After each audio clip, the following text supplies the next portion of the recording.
Lu Yuan, do you want a wife? If you do, I'll bring her to you right now. Dashan, the village chief of Xinghua Village, stood at the door, and his words left Lu Yuan dumbfounded. In the 21st century, this sounds like a marriage of convenience, which would certainly be illegal. But the problem is, this isn't modern society at all. Lu Yuan woke up to find himself transported to an ancient dynasty called the Xia. At this time, Dashan had been suffering from drought for 3 consecutive years, with no harvest in the fields and grain prices soaring.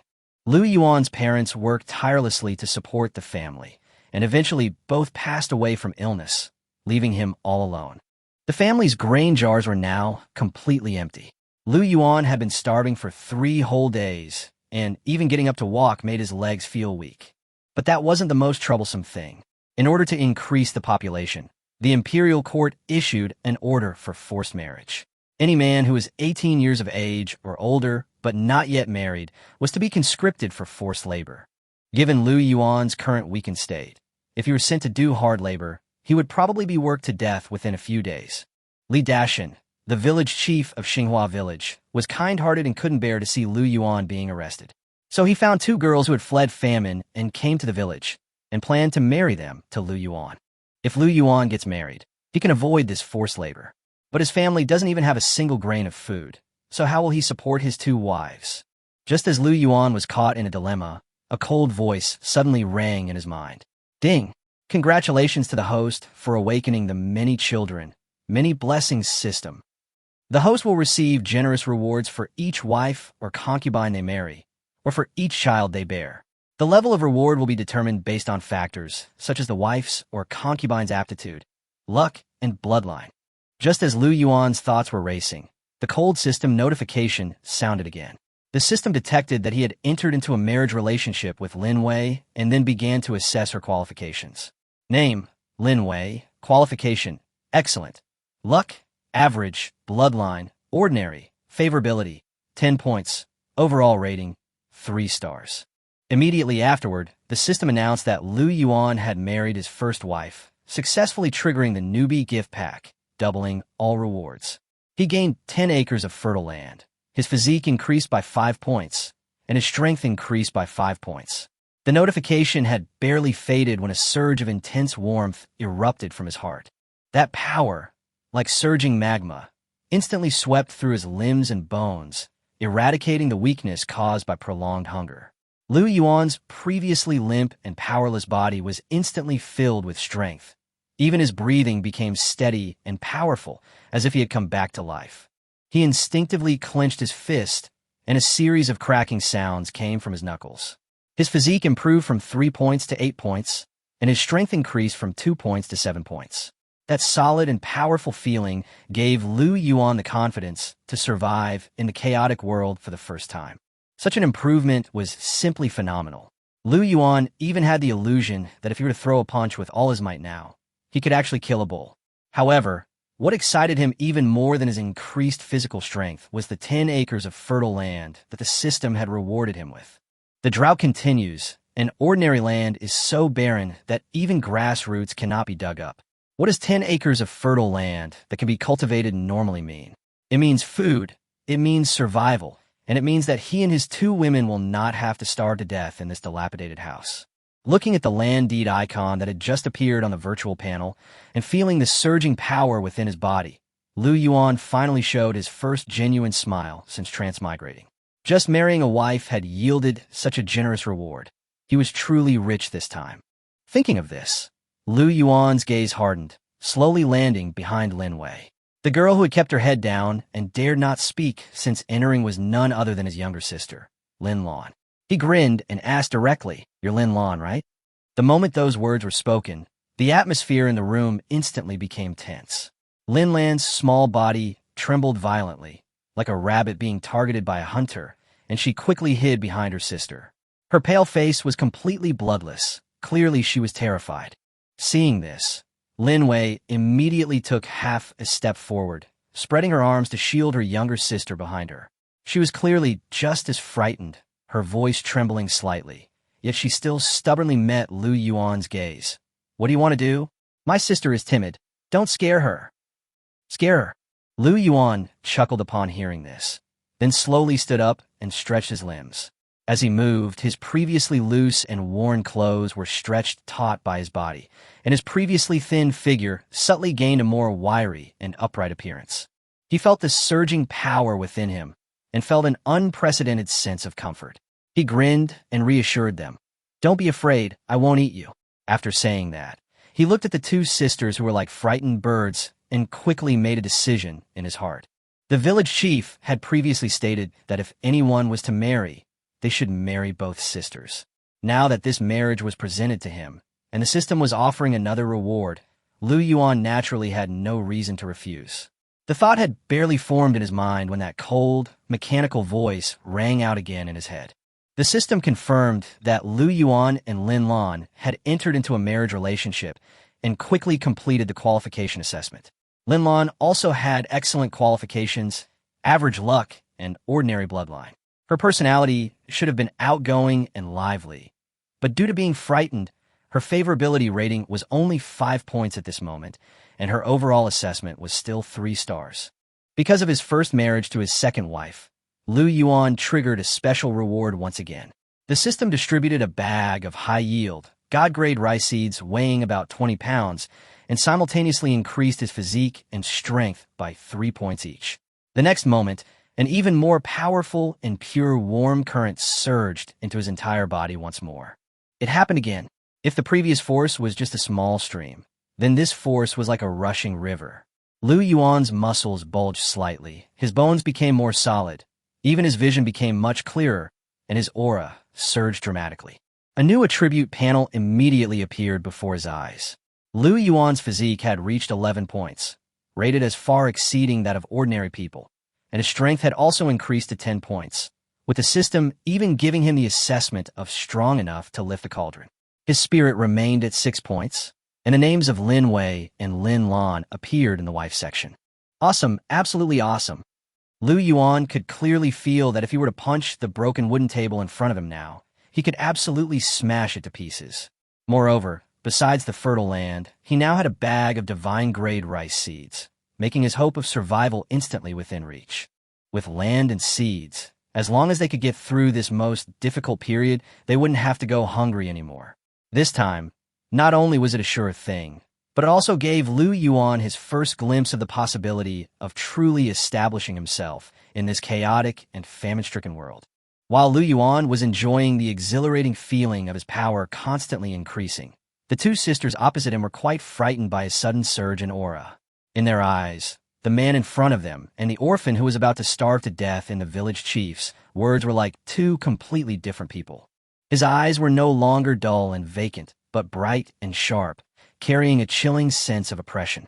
Although he was still wearing tattered clothes, his posture was upright, and he was like a spear about to be drawn, making the two sisters instinctively dare not approach.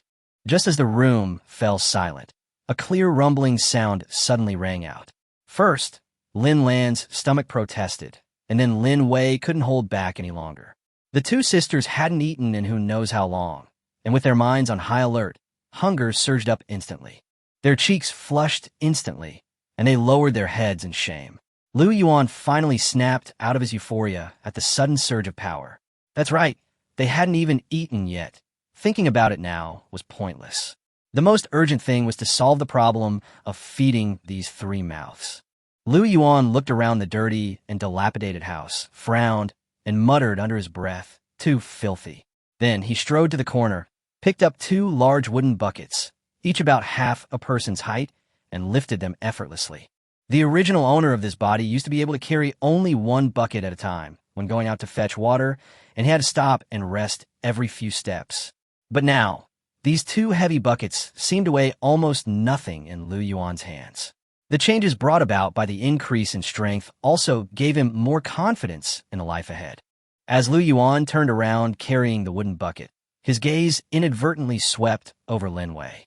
She was very thin due to long-term hunger, but her figure was still slender, and her tattered coarse clothes could not hide her natural beauty, causing Lu Yuan to subconsciously stop and look at her a few more times. Noticing his undisguised gaze, Lin Wei froze, instinctively hugging her arms tightly, both ashamed and frightened, her cheeks and ears instantly turning bright red. She mustered her courage, glared at Lu Yuan, and whispered in a mixture of shame and anger, "You, what are you looking at?" Lu Yuan chuckled and quickly looked away. There was plenty of time. He wasn't in a hurry. Then, carrying the two large wooden buckets as easily as if they were two chicks, he strode towards the door. After reaching the door, Lu Yuan left without turning back, saying, "You two stay here and don't wander off. I'm going to fetch some water, and while I'm at it, think about what to eat for dinner." With that, he picked up the wooden bucket and walked out of the dilapidated house. Once Lu Yuan's figure disappeared through the doorway, the two sisters inside the dilapidated house seemed to finally recover from their suffocation, leaning against each other and panting heavily. Lin Lan gripped her sister's sleeve tightly, her small body trembling uncontrollably, tears welling up in her eyes. "Sister, he's so scary. He's completely different from what the village chief said. The way he looked at us just now, it was like he really wanted to eat us up." Lin Lan's voice was trembling with tears as she finished speaking and snuggled closer to Lin Wei. Lin Wei's face was also pale, and she could only hold her younger sister tightly. When Lu Yuan stood up just now, the aura that suddenly burst forth from him made her feel that she was not facing an orphan who was about to starve to death, but a beast that had just awakened. Especially Lu Yuan's undisguised gaze made her weak all over. From a moment the two sisters were brought into this dilapidated house, their fate was no longer in their own hands, and they didn't even have the right to escape. "Don't be afraid, Xiaolan. Don't be afraid."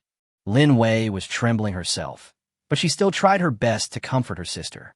"The village chief said that he is not a bad person. From now on, we should be more obedient. As long as we can survive, we can talk about other things later." Despite saying this, Lin Wei felt no relief. There was a famine outside, and they were homeless.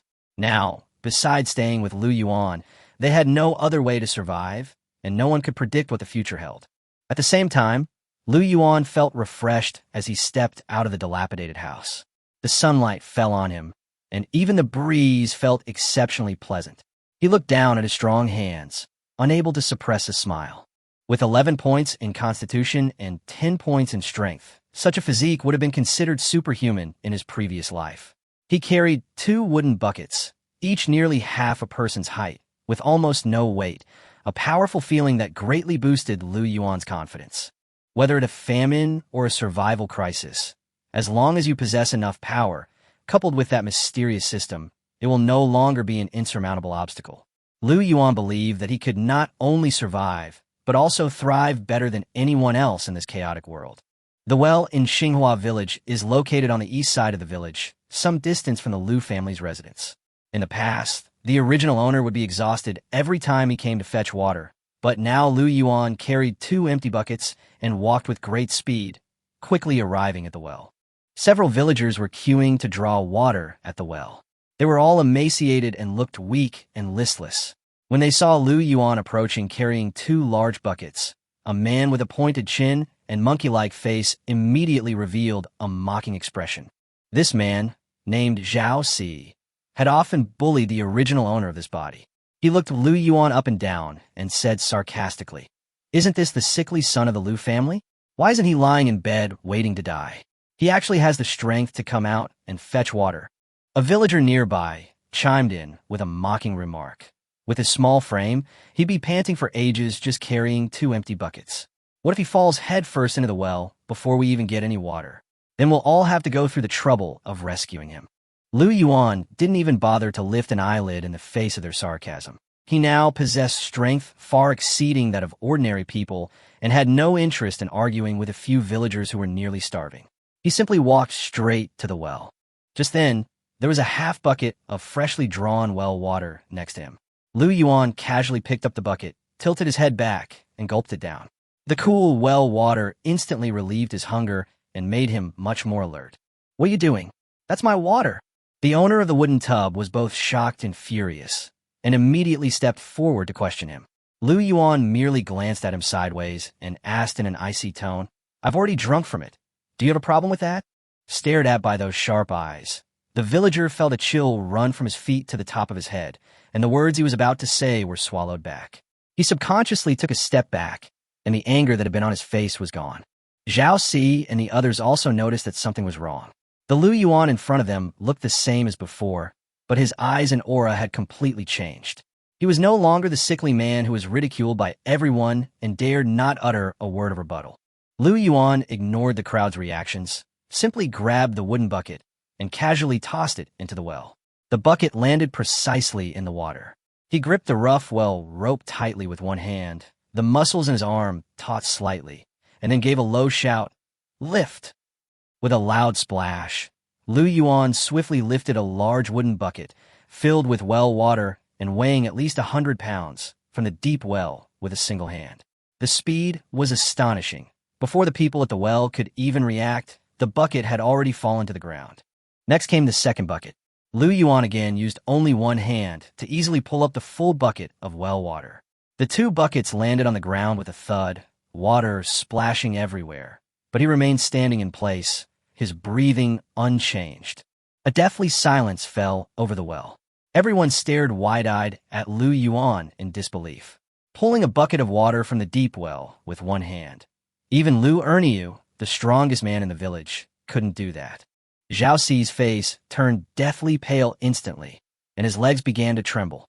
He looked at Lu Yuan's tall and imposing figure as if he were looking at a ferocious humanoid beast. The mocking words from before now seemed like death knells, filling him with dread. Lu Yuan paid no attention to their shock. He picked up a large wooden bucket full of water in each hand and turned to walk home.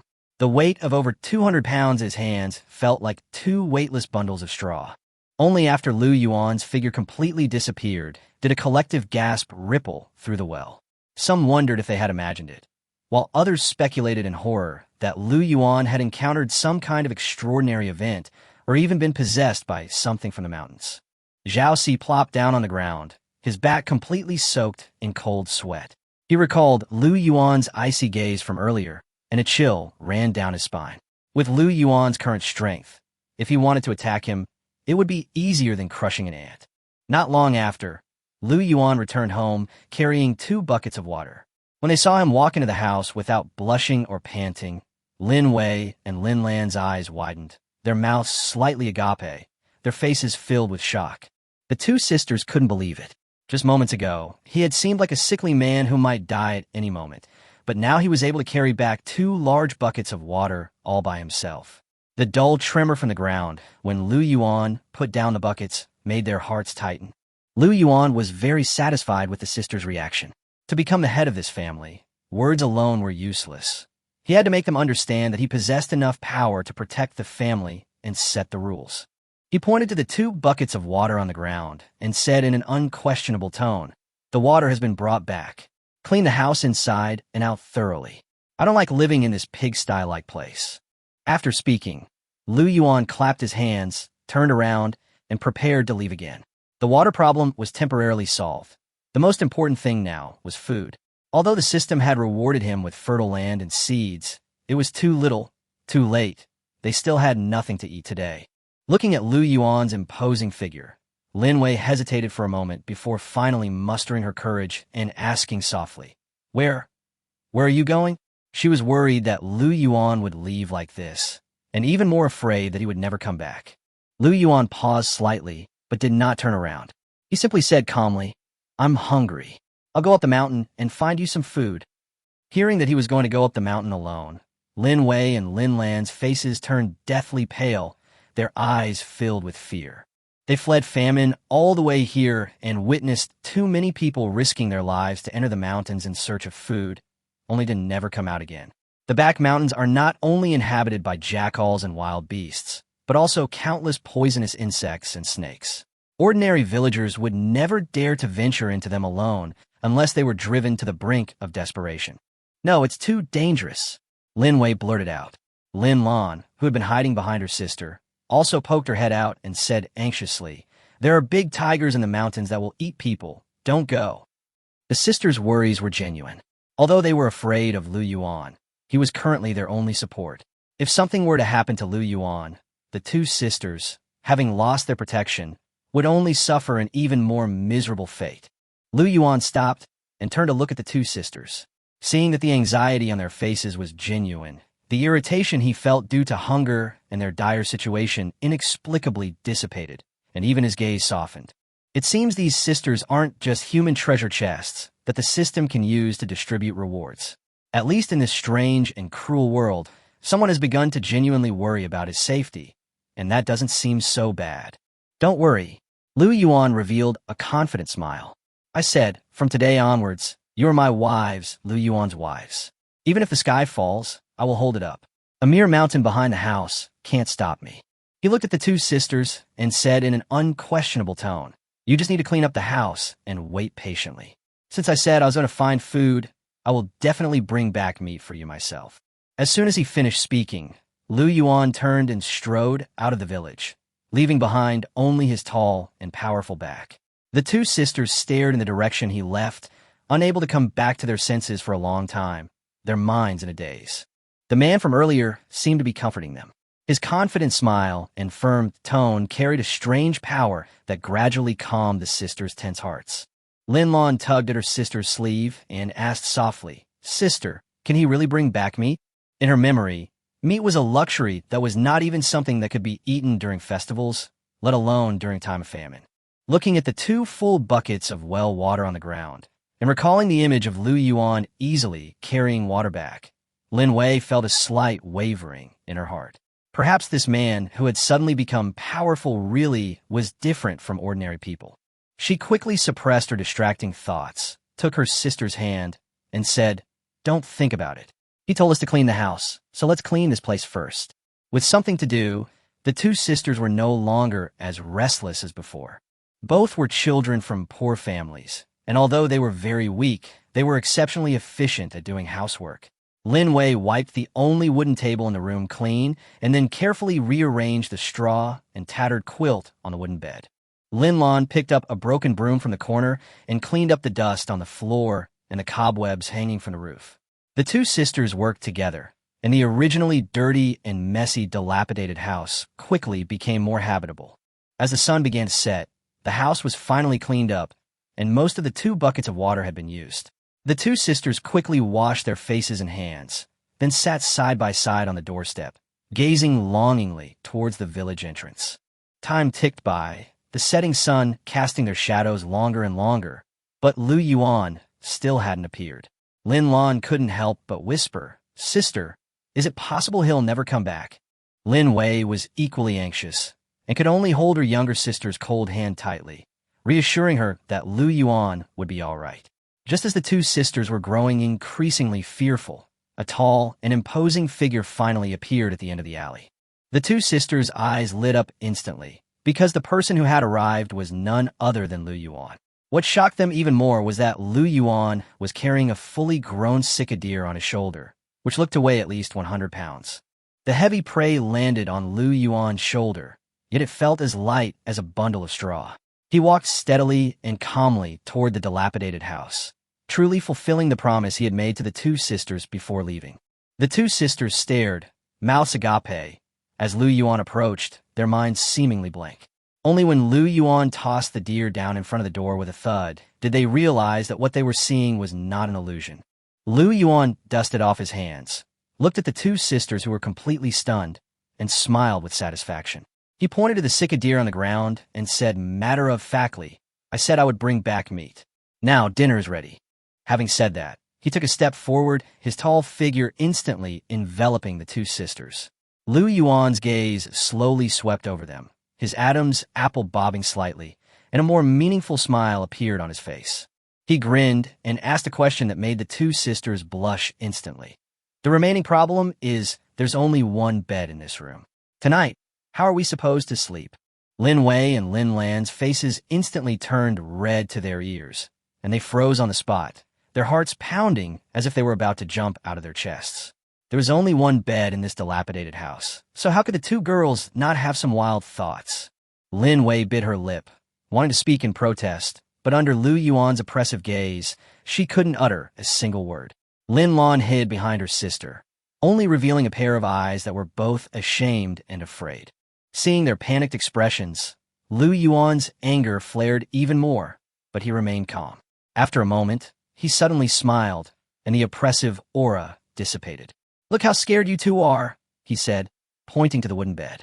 You two sleep on the bed, and I'll sleep on the floor. That's settled. This domineering yet decisive arrangement actually relieved the two sisters. Lu Yuan stopped teasing them, turned around and walked to the dead deer, pulled out a broken wood-chopping knife and said, "Don't think about useless things. Get to work and fill your stomachs." For the next hour, the two sisters watched as if in a dream as Lu Yuan began to work. With just a broken woodcutter's knife, he skinned and dismembered the 100-pound sika deer, his movements as skilled as an old hunter. Soon, a pile of bright red venison appeared before them.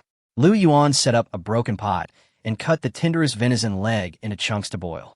There were no seasonings or spices, but as soon as the water boiled, the rich aroma of meat filled the entire room. The two sisters could no longer hold back their tears. They couldn't remember the last time they had smelled meat, let alone eaten a full meal. Lu Yuan handed them the first bowl of steaming hot venison soup. The two of them, crying as they ate, wolfed it down, their faces covered in soup. This was the most filling, the most delicious, and the most reassuring meal they had had since fleeing the disaster. Seeing the two women's satisfied yet pitiful expressions, Lu Yuan's heart stirred, but then the system notifications rang out. Ding! Wife Lin Wei's favorability plus 20. Current favorability 30. Ding! Wife Lin Lan's favorability plus 15. Current favorability 20. Lu Yuan was secretly pleased. It turned out that a meal of meat could increase his favorability. It seemed that to completely win over these two sisters, he had to ensure they lived a good life. After finishing his meal, he looked at the remaining pile of venison and frowned slightly. Meat won't keep for long in this weather, and hunting alone isn't a sustainable solution. To survive in this famine year, a stable and high-yield food supply is essential. With this in mind, Lu Yuan had an idea and instructed the system to retrieve the bag of divine seeds. The next second, a heavy sack, half a person's height, appeared out of thin air at his feet. The two sisters, who were clearing away the dishes, were startled. Lin Lan almost dropped the broken bowl in her hand and stammered, asking where the thing came from.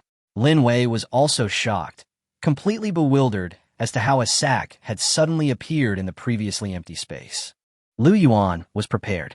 He patted the sack and said calmly, "These are my parents' keepsakes.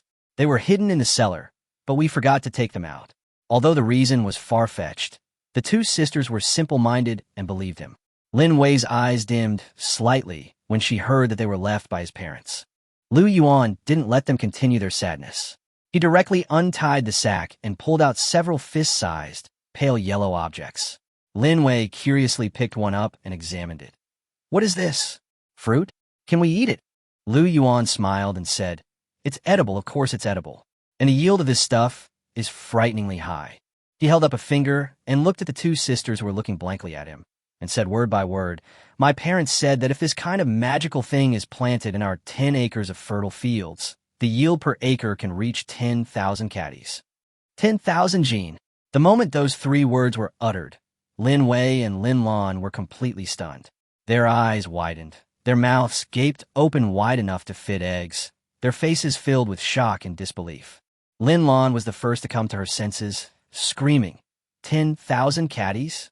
Are you out of your mind? Even the best farmland in the world only yields 300 or 400 caddies of wheat per moo in a bumper year. How could it be 10,000 caddies? You're lying. Hearing Lin Lan's sharp, incredulous exclamation, Lu Yuan wasn't angry at all. Instead, he smiled even more brightly. This was exactly the effect he wanted.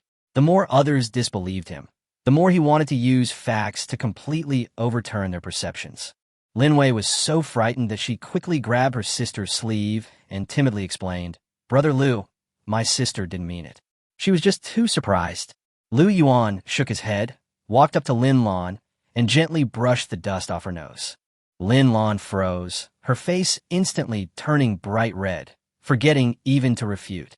Looking at the sisters' shocked, doubtful, and frightened expressions, Lu Yuan said calmly, "Whether to lie or not, words are useless. Tomorrow morning, I'll take you to see something. Then you'll know that I, Lu Yuan, never boast." The next day before dawn, Lu Yuan woke up. He was unusually energetic and didn't need much sleep. He woke up his two still groggy sisters, and the three of them ate a few pieces of leftover roasted venison from the night before heading out. Lin Wei rubbed her eyes and asked softly, "Brother Lu, where are we going?" Lu Yuan answered decisively, to see our land. The two sisters exchanged a glance, their eyes full of doubt. They knew that Lu Yuan's family originally only had 2 acres of poor land, which had long been confiscated by Wang Laohu because they couldn't pay the taxes. Where to get the land? Filled with questions, they followed Lu Yuan through the village and arrived at a wasteland west of Xinghua Village. The place was littered with rocks, overgrown with weeds, and the soil was covered in alkali, clearly a barren land where crops could not grow. Lu Yuan stopped and pointed to about 10 acres of wasteland in front of him, and said with a smile, "This is it." Lin Lan frowned. "This kind of land? Let alone a yield of 10,000 caddies per acre. It would be good if grass could grow."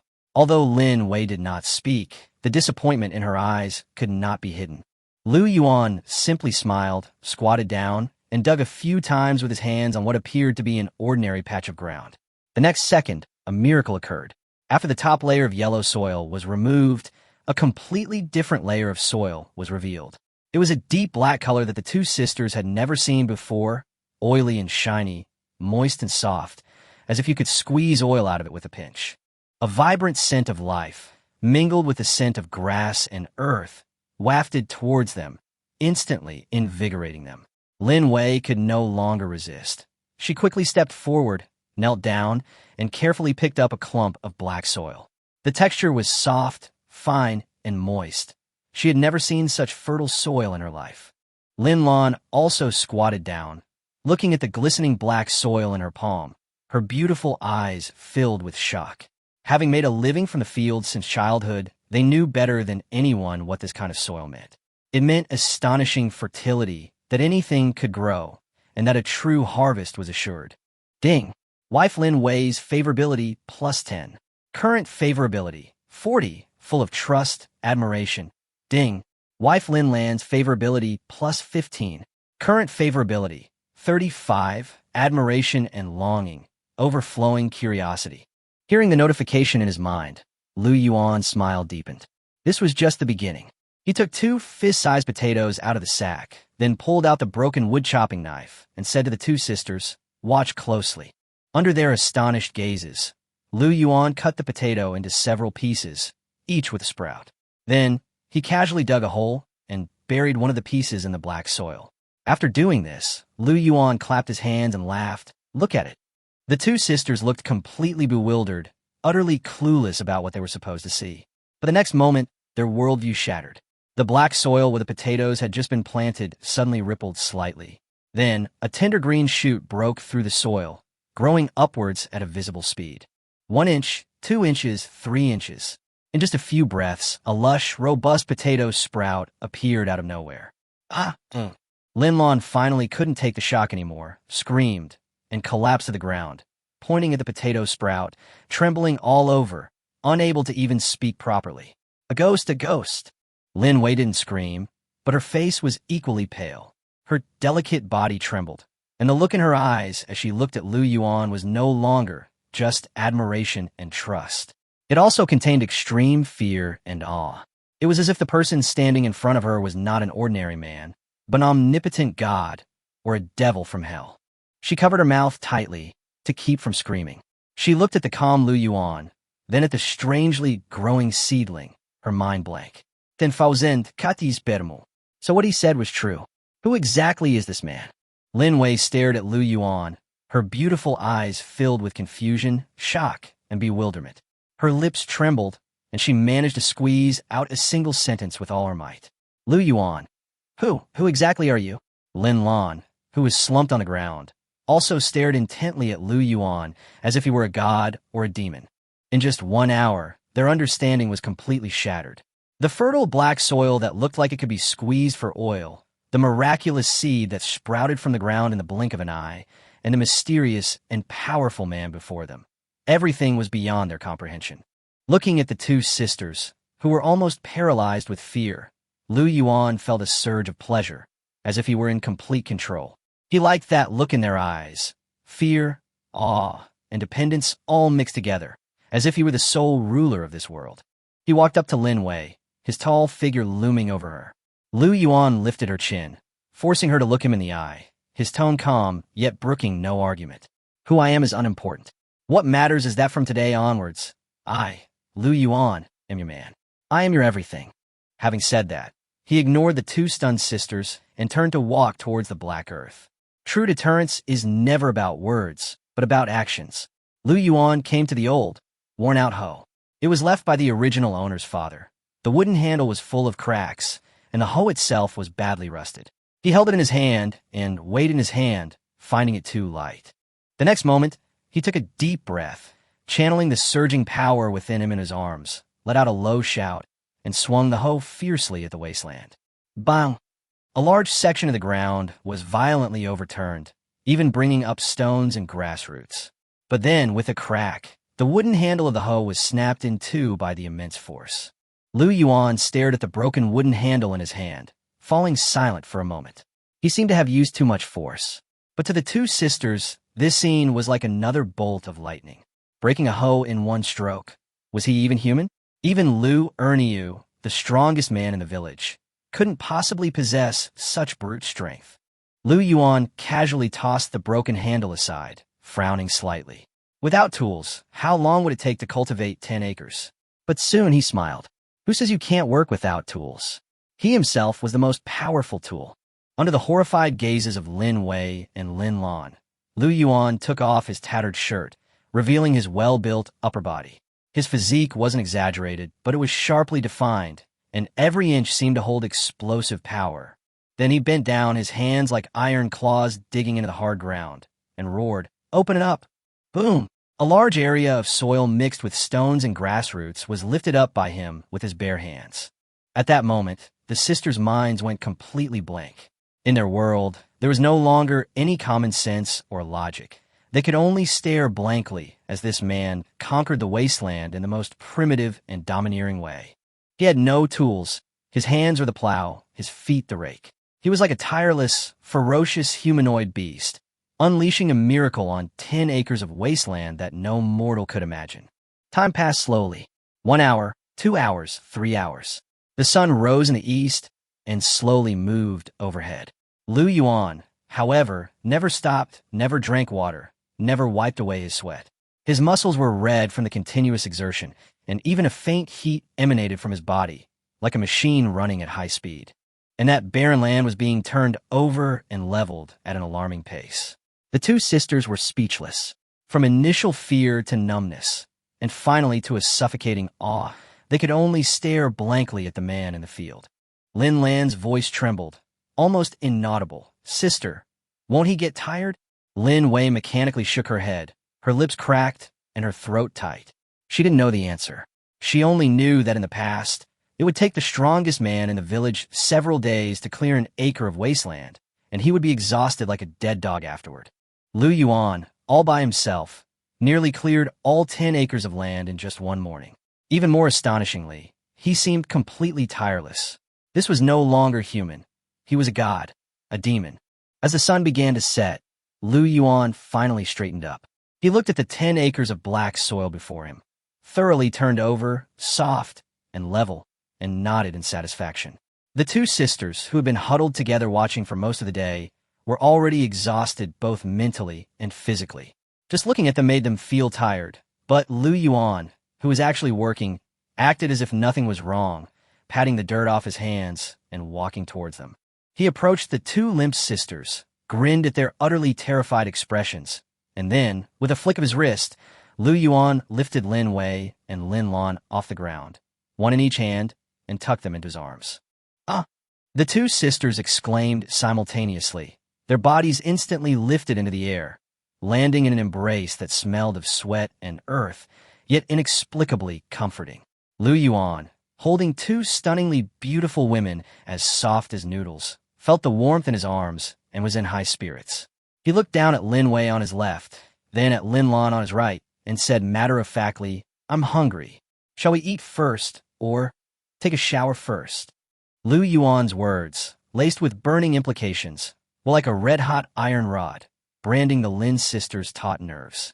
Caught in his strong arms, inhaling the scent of his sweat and earth, the sisters' minds went blank and their bodies went limp. Lin Wei, in particular, blushed so deeply her face was almost dripping blood. She was so ashamed she wanted to disappear into the ground, but she didn't even have the strength to struggle. Lin Lan buried her head in her sister's shoulder, not daring to look into Lu Yuan's oppressive eyes. Looking at the two beauties in his arms, now completely limp, Lu Yuan felt a surge of intense pleasure in his conquest, but he wasn't in a hurry to do anything. One must take things one step at a time, just as one must tame people little by little. Looks like you're exhausted, Lu Yuan laughed, as if he'd forgotten his earlier outrageous remark, and strode home with the two sisters in his arms. Then let's eat first. You'll have the energy to work when you're full. His tone was domineering and left no room for argument, yet it inexplicably calmed the sisters' hearts, which were pounding in their throats. Although this man was forceful, he didn't seem to really want to hurt them. Back home, the roasted venison was quickly back on the table. As the fragrant meat entered their mouths, the sisters looked at Lu Yuan with completely different eyes. Before, it was fear and awe, but now, there was a hint of reassurance and dependence they themselves hadn't even realized they were seeing. This man seemed to have truly become the sky above them. After finishing his meal, Lu Yuan frowned slightly as he looked at the remaining half-eaten venison in the yard. This little bit of meat won't last more than a few days, even if we eat it sparingly. He knew that the most foolish thing to do during a famine was to sit around and eat until everything was gone. The potatoes had already been planted, but even the fastest planting would take time. Until then, he had to find more food. You stay home and salt the rest of the venison. Lu Yuan stood up and took the broken wood-chopping knife from the wall. I'll be right back. Lin Wei's heart tightened. You're going out again? It's almost dark. Lin Lan quickly chimed in, saying that the mountains were even more dangerous at night. Dangerous? Lu Yuan turned to look at their worried faces and smiled. His smile was full of confidence and a sense of pressure. For me, there's no dangerous place in Xinghua Village right now. You two just stay home and wait for me. Wait for me to return with a full load. With that, he didn't give the two sisters a chance to persuade him anymore, and in a flash, he disappeared into the twilight. The back mountain was eerily quiet under the cover of night. A cold wind howled through the trees, and occasionally the cries of wild animals could be heard. An ordinary hunter would probably not dare to venture in, but Lu Yuan felt as if he were in his own backyard. His eyes could see everything in the darkness, and his ears could detect the slightest movement within 100 meters. At this moment, he was like a king in the night, surveying his territory. With this power, hunting is like shopping at the market, Lu Yuan thought to himself. He hadn't walked far when his ears suddenly twitched. 50 meters to his left, there was movement in the bushes. He held his breath and approached silently like a ghost. Parting the bushes, he saw a litter of fat rabbits munching on the roots, 7 or 8 of them, each with a plump head and large ears. He casually picked up a few pebbles, his arm muscles tensing slightly. Whoosh, whoosh, whoosh. Several whooshing sounds pierced the air as ordinary pebbles, amplified by terrifying force, shot out like bullets. Thud, thud, thud. Several rabbits didn't even have time to squeak before their heads were blown off, and they fell into the grass.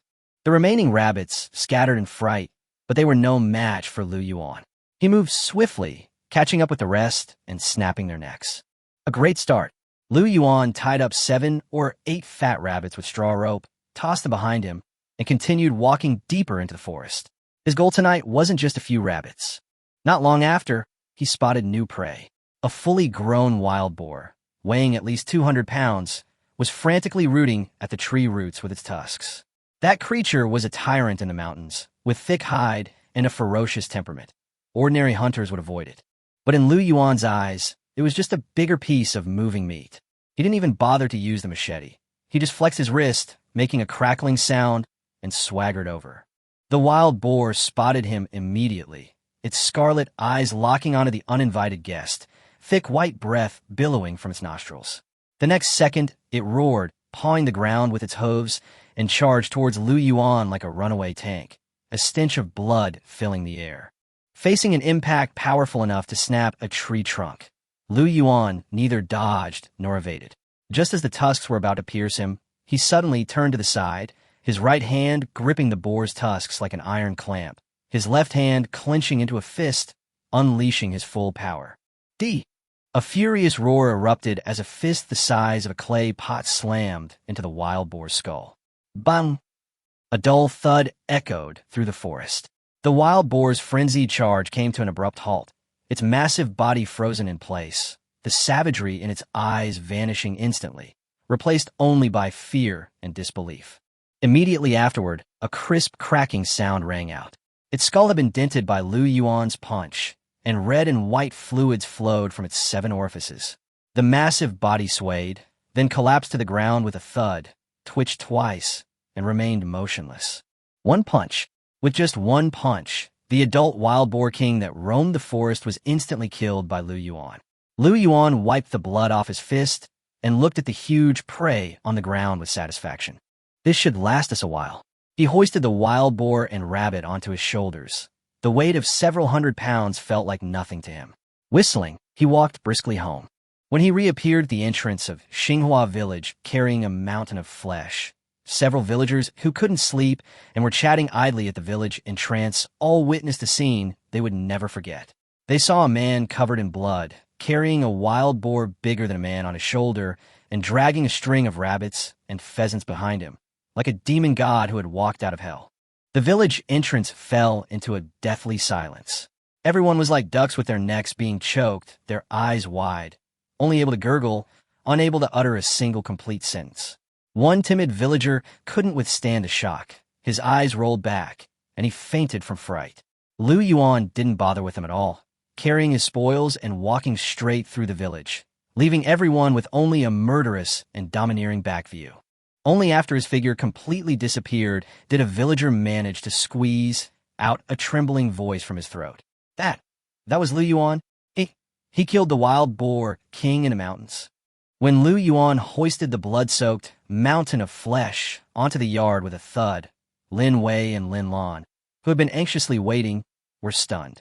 The two sisters stared wide-eyed at the enormous wild boar, which weighed more than the two of them combined, along with a string of fat rabbits and pheasants, their minds going completely blank. That was the king of wild boars, the overlord of the mountains, a ferocious beast capable of easily killing people. They had witnessed firsthand how a maddened wild boar had smashed down houses and killed able-bodied men during their escape. But now, this overlord of the mountains was just a corpse, easily carried back by Lu Yuan like a sack of rice. Lin Lan pinched herself hard, the pain almost bringing tears to her eyes, before confirming she wasn't dreaming. Lin Wei looked at Lu Yuan, covered in blood but breathing steadily, and her fear completely transformed into awe. In this chaotic, cannibalistic world, this man was their only lifeline. Seeing the two sisters' stunned expressions, Lu Yuan felt a surge of satisfaction. He casually took off his tattered, blood-stained clothes, revealing his strong and muscular physique, and said calmly, "What are you still standing there for? Boil some water. We'll have a good meal tonight." The two sisters snapped out of their daze and quickly got to work. Then, Lu Yuan stunned them once more. He picked up his broken wood-chopping knife and, with a swift stroke, sliced through the thick-skinned wild boar king. The tough hide was as easily cut as paper in his hands. Skinning, gutting, and butchering, the whole process was swift and efficient. In less than half an hour, the enormous wild boar king was divided into chunks of bright red pork, piling up like a small mountain in the yard. The rich aroma of meat made the two sisters keep swallowing their saliva. Lu Yuan picked out a few of the fattest rabbits and took out a good wild boar rib, which he placed directly on the fire to roast. Since he didn't have refined salt, he ground the salt rocks he found in the mountains into powder and sprinkled them on the meat. Soon, the grease dripped into the flames, sizzling loudly. The irresistible aroma of roasted meat instantly filled the entire courtyard, even wafting outside, reaching half of Xinghua Village. Lin Wei and Lin Lan squatted by the fire, like two kittens waiting to be fed, their eyes fixed on the gradually golden-brown roasted meat, their mouths practically watering. When Lu Yuan handed them the first rabbit leg, crispy on the outside and tender on the inside, glistening with oil, the two sisters couldn't resist any longer. Ignoring the heat, they took a big bite. It smelled amazing. The crispy skin, the tender and juicy rabbit meat, and the slightly salty, original flavor exploded in their mouths. A long-lost feeling of happiness rushed into their minds. They couldn't remember the last time they had eaten something so good, or the last time they had felt hope for tomorrow. As they ate, tears streamed down the sisters' faces. They weren't sad, but happy, moved, and relieved to have finally found someone to rely on. The two girls cried as they wolfed down their food, their faces covered in grime, which made Lu Yuan's appetite even better. Ding! Wife Lin Wei's favorability plus 30. Current favorability 70. Completely devoted, will marry no one else. Ding!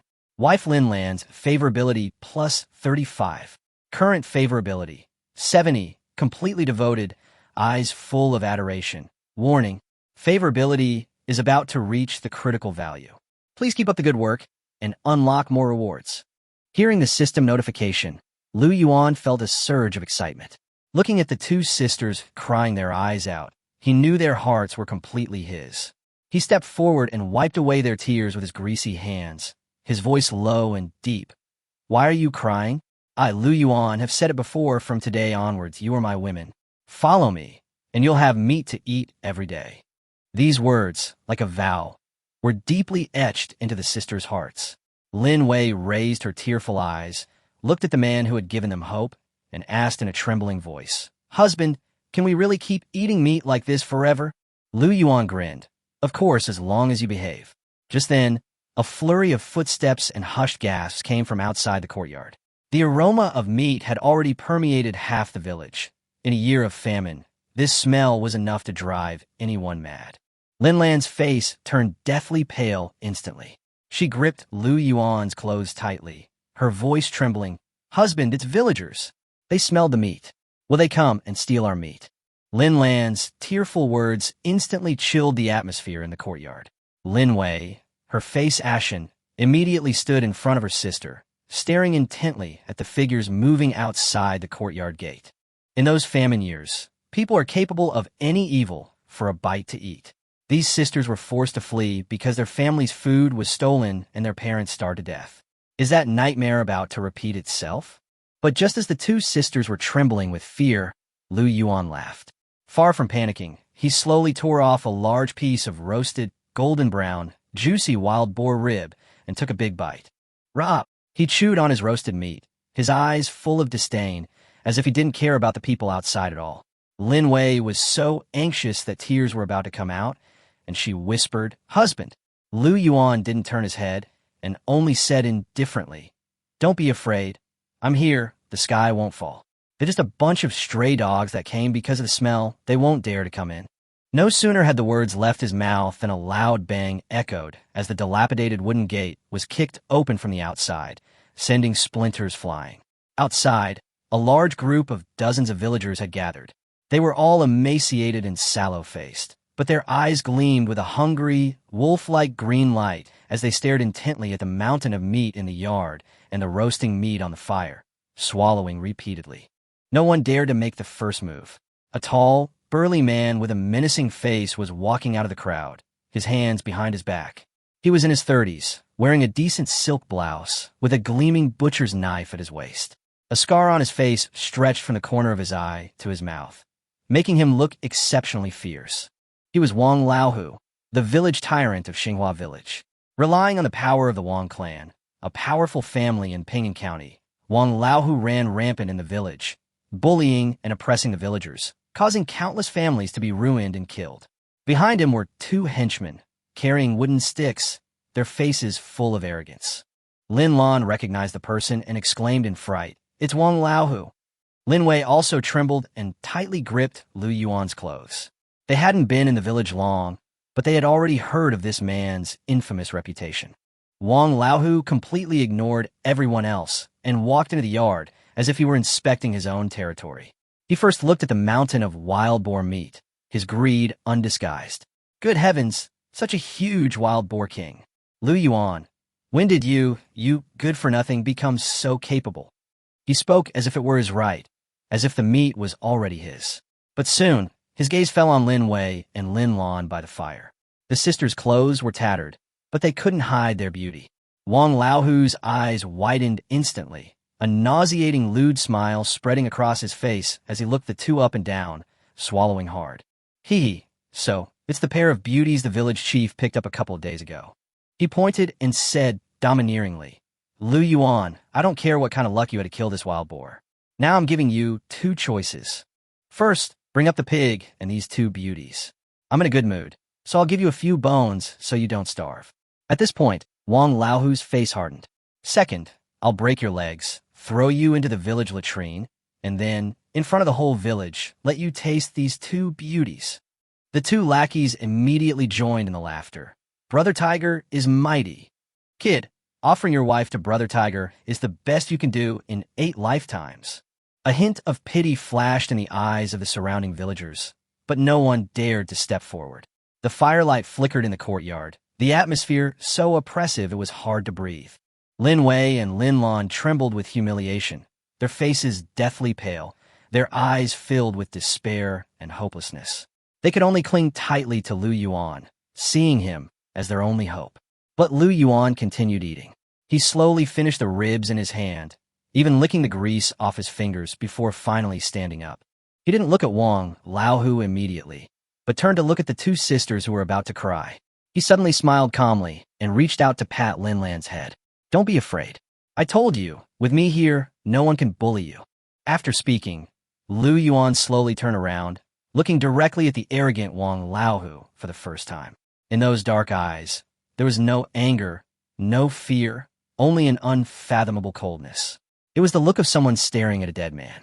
He looked at Wang Laohu, his voice as calm as if questioning the weather. "You just said you wanted to steal my wife?" Wang Laohu was stunned for a moment, then laughed wildly as if he had heard the funniest joke in the world. "Ha ha! Did I hear that right? This good-for-nothing who can't even afford to bury his parents dares to ask me if I'm trying to steal his wife?" Several lackeys behind him joined in the jeering, saying that Lu Yuan was probably starving and that Wang Laohu's interest in his woman was a stroke of good fortune for him. Although the surrounding villagers dared not laugh out loud, their eyes were filled with pity and schadenfreude as they looked at Lu Yuan. In their eyes, Lu Yuan was finished. Everyone in Xinghua Village knew that Wang Laohu was ruthless and vicious. Anyone who dared to oppose him either had their hands or feet cut off or was thrown in the mountains to be eaten by wolves. After laughing his fill, Wang Laohu's face suddenly darkened, his eyes filled with malice. He drew his butcher's knife, stained with lard and blood, from his waist with a swift motion. The blade gleamed coldly in the firelight. "You little bastard, it seems you won't learn your lesson until you're faced with death. Today I'll cripple you first, then let these two beauties see how their man kneels and begs for mercy, like a dead dog." As soon as he finished speaking, he waved his hand. Two lackeys who had been eagerly waiting for their turn immediately rushed out with savage grins, swinging wooden sticks from either side and smashing them down on Lu Yuan's head and knees. The blows were vicious and cruel, clearly intended to kill him. Lin Wei and Lin Lan screamed in terror, quickly closing their eyes, unable to bear witnessing the horrific scene to come. The surrounding villagers also retreated hastily, afraid of being splattered with blood. However, the expected screams and cracking sounds of bones did not materialize. The next moment, only two muffled thuds echoed in the courtyard. Thud! Thud! Immediately following were two piercing screams, inhuman and agonizing. "On my hand! My leg is broken!" The two sisters opened their eyes with trembling hands and were immediately confronted with a scene they would never forget.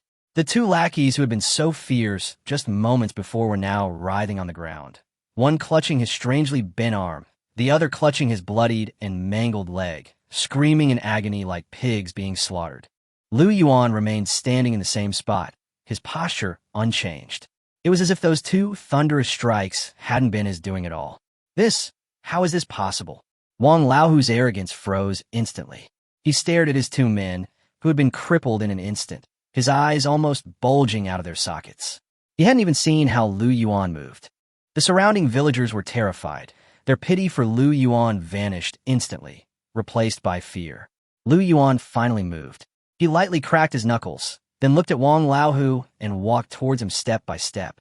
"With such paltry skills, you dare to try and rob someone?" With each step he took, Wang Laohu couldn't help but take a step back.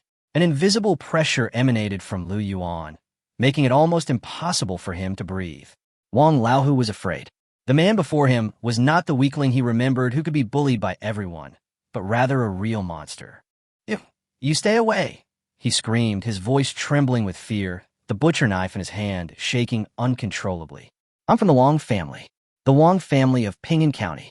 If you dare touch a hair on my head, the Wang family will never let you get away with it."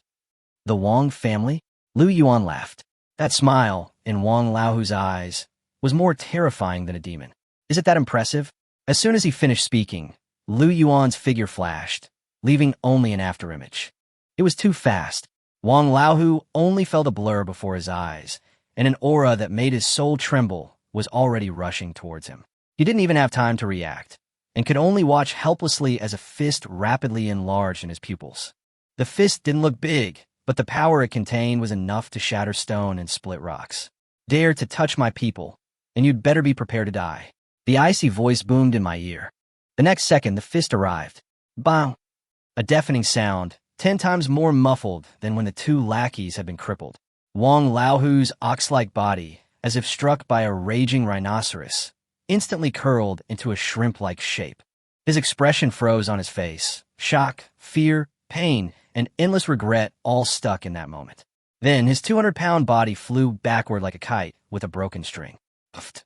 A mouthful of blood mixed with fragments of internal organs spurted out in mid-air, tracing a glaring arc of blood. He flew 7 or 8 meters, soaring over the heads of the stunned villagers, before crashing heavily into the muddy ground outside the courtyard with a loud thud. Dust billowed up. Wang Laohu's massive body twitched twice, his head lolled to the side, and he remained motionless. Dead? Another instant kill with a single punch. The infamous tiger, the village tyrant who terrorized Xinghua Village and whom no one dared to provoke, was beaten to death by Lu Yuan with a single punch. The entire courtyard fell into a deathly silence. Everyone seemed frozen in place, their heartbeats seemingly stopping. The firelight still flickered. Lu Yuan slowly withdrew his fist, not a trace of blood on it. He didn't even glance at the corpse outside the courtyard, as if he had merely swatted a fly. Then he turned, his cold gaze sweeping over the villagers at the gate, who were terrified and whose legs were trembling. Some had even wet themselves.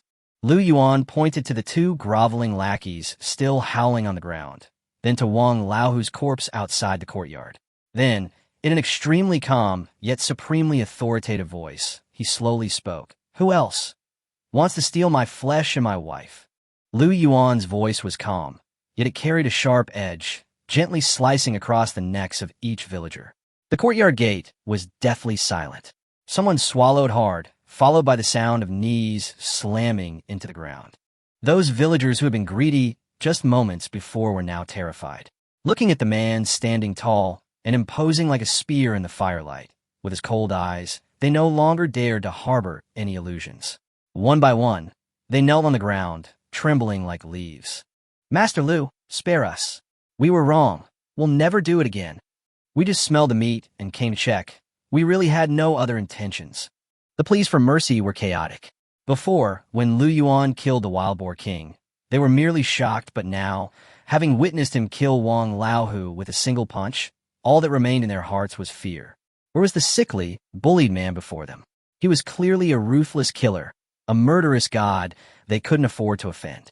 Lu Yuan coldly looked at the people kneeling and begging for mercy, without a trace of pity in his eyes. He knew very well that in this cannibalistic world, kindness and weakness would only invite more brutal oppression. To survive, to protect his woman and his possessions, he had to establish his authority through the most direct and bloody means. Killing Wang Laohu tonight was a warning to others. He wanted everyone in Xinghua Village to understand that Lu Yuan was no longer the good-for-nothing he once was. His people, his flesh, anyone who dared to lay a hand on them would die. Husband! Lin Wei, who had been hiding behind them, finally came to her senses. She looked at the villagers kneeling in the courtyard, then at the man standing in front of them, her beautiful eyes filled with shock. She wasn't afraid. Instead, she was filled with a sense of security she had never felt before. This man had dared to kill for them and had truly protected them. Lin Lan stared blankly at Lu Yuan, her eyes filled with barely concealed adoration. To the 2 sisters, he had become their only reliable support in this chaotic world. The system notifications then sounded. Ding! Wife Lin Wei's favorability plus 20. Current favorability 90. Ding! Wife Lin Lan's favorability plus 20. Current favorability 90. Lu Yuan's heart stirred slightly, but his expression remained unchanged. His gaze swept over the kneeling crowd, finally settling on Zhao Si, who had a pointed chin and monkey-like face. Zhao Si, who had just been mocking him, nearly fainted from fright at Lu Yuan's gaze. He immediately began to kowtow, frantically, drawing blood from his forehead. Master Lu, I was wrong. I was blind to your greatness. I was foul-mouthed. I'm not human. Please, just let me go. Looking at his disheveled appearance, Lu Yuan's lips curled into a cold smile. Clean up those 2 dead dogs and that dead pig outside. His voice wasn't loud, but it clearly reached everyone's ears. He paused slightly, his eyes flashing with even more murderous intent. If I see them in the village before dawn tomorrow, I'll throw you all into the mountains to feed the wolves. These words were like a death knell, terrifying everyone to the core. Yes, yes, yes. We'll do it right away. We guarantee to handle it cleanly. Zhao Si and the others felt as if they had been granted a pardon. They scrambled to their feet, hurriedly carrying away the 2 still wailing lackeys, and dragging away Wang Laohu's cold corpse outside the courtyard, not daring to utter a single word. Soon, the courtyard entrance fell silent again. Only the broken door and the still wet bloodstains on the ground proved that what had just happened was not an illusion. Only after the last villager disappeared into the alley did Lin Wei and Lin Lan finally breathe a sigh of relief. Their legs went weak, and they almost collapsed to the ground. Lu Yuan reached out and pulled the 2 sisters into his arms. The strong, warm embrace finally calmed their tense hearts. Now, does anyone still dare to steal our meat? His deep voice, tinged with a hint of mockery, sounded in their ears. The sisters buried their faces in his chest, listening to his strong heartbeat, and shook their heads desperately. Robbing? What a joke. After tonight's incident, forget about robbing meat. Probably no one in the entire Xinghua Village will dare to speak loudly in front of Lu Yuan anymore. Lu Yuan looked down at Lin Wei in his arms, then at Lin Lan, who still had a bit of stubbornness in her eyes, and suddenly remembered the question he hadn't been able to answer earlier. He chuckled, tightened his grip on their arms, and whispered in their ears, "All right, problem solved. Shouldn't we continue discussing how we're going to sleep tonight?" The moment Lu Yuan uttered those suggestive words, Lin Wei and Lin Lan's newly mustered courage vanished instantly. Their hearts pounded wildly, as if they were about to burst from their chests. Lin Wei, in particular, froze completely when Lu Yuan held her in his arms, feeling his strong embrace and burning chest. She had never been so close to a man before. Her face flushed like the evening glow, and even her breathing became erratic. She mustered her courage and looked up, her voice so soft it was almost inaudible. "Husband, we can sleep on the floor. You can sleep on the bed." Lu Yuan raised an eyebrow, his smile deepening. "Let me sleep alone? This bed may be small, but it would be a waste for one person to sleep alone." Lin Lan was so ashamed she wanted to disappear into the ground. She struggled to escape, but found Lu Yuan's arms like iron clamps, impossible to break free from. Both ashamed and anxious, she protested in a low voice, "Husband, please let us go." Lu Yuan looked down at her and teased, "Letting you go, so you can run away?" Lin Wei quickly assured him, "We won't run away." Seeing that the time was right, Lu Yuan stopped trying to scare them. If he pushed them any further, these 2 little rabbits would probably really be frightened. He released their hands, giving the 2 sisters a light pat on the back, which made them both gasp in surprise. Then he pointed to the wooden plank bed that had been made up. "All right, go to sleep early. You 2 sleep on the bed." With that, he walked to the pile of hay in the corner and simply lay down. The 2 sisters stood there, stunned, their hearts pounding. He just let them go like that? Night deepened. The chill of the autumn night seeped in through the cracks of the dilapidated house, carrying a biting cold. The 2 sisters lay fully clothed on the narrow wooden bed, covered by the thin, tattered old quilt, still shivering with cold. They huddled together, trying to warm each other, but it was no use. In the darkness, Lu Yuan's steady, powerful breathing came from not far away. The sound was like a solid mountain, inexplicably calming the 2 sisters' restless hearts. After an unknown amount of time, Lin Wei stirred slightly. She turned to look at the tall figure lying on the ground in the darkness, a complex mix of emotions flashing in her eyes. Gratitude, dependence, admiration, and a hint of heartache she herself didn't even realize. This man killed, hunted, and cleared land for them, providing them with food and a place they could call their home. But now he sleeps on the cold, hard ground, without even a blanket. Lin Wei felt a tightness in her chest, a sharp pain in her heart. After hesitating for a long time, she finally gently nudged her younger sister beside her. Xiaolon, are you asleep? Lin Lan's voice trembled. No, sister. It's too cold. Lin Wei was silent for a moment, her voice so soft it was as if she were afraid of waking something. Xiaolon, what do you think? We should share the blanket with our husband, okay? Lin Lan immediately snapped out of it. Sister, what are you saying? Lin Wei explained in a low voice, her tone full of guilt. My husband has done so much for us, and he even killed a bad guy. I feel so bad that we made him sleep on the floor without a blanket. Lin Lan fell silent. Yes, although that man was domineering and forceful, he had indeed proven through his actions that he would protect them. Thinking of his broad back, strong arms, and that reassuring embrace, Lin Lan's face flushed. But she still hesitated. How could I possibly accept this? Lin Wei bit her lip, her face burning hot in the darkness. The blanket is too thin. Even if we share half, I'll still be cold. She paused, her voice lower, as if she had used up all her courage. How about we go over and sleep with her husband? These words struck Lin Lan like a thunderbolt. Had she heard correctly? Her sister actually said she was going to sleep with that man?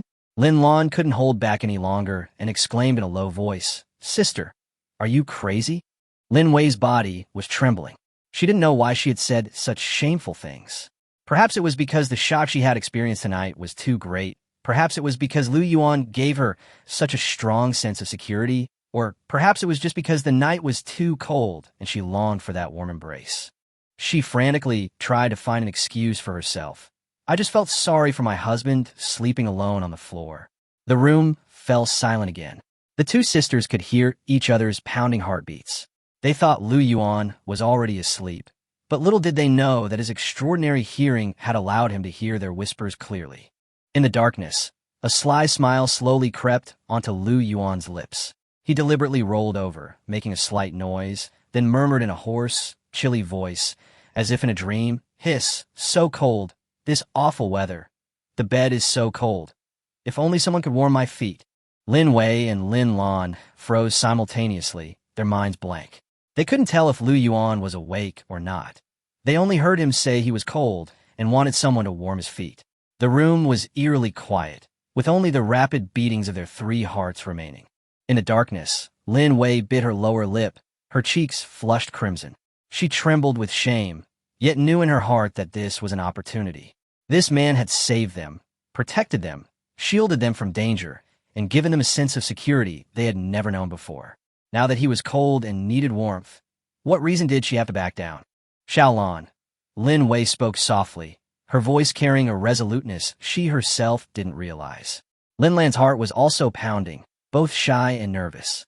But the thought of Lu Yuan lying alone on the cold ground gave her a surge of courage. Sister. Lin Wei didn't hesitate any longer, gently lifting the thin blanket. The two sisters exchanged a glance, both seeing shyness and determination in each other's eyes. They stepped barefoot out of bed, the cold floor making them shiver slightly. Then, like 2 kittens, they tiptoed towards the sleeping Lu Yuan. The few steps felt like an eternity. When they reached Lu Yuan's side, they could smell his strong masculine scent and feel his steady, powerful breaths brushing against their cheeks, making them blush even more. Lin Wei took a deep breath and slowly squatted down.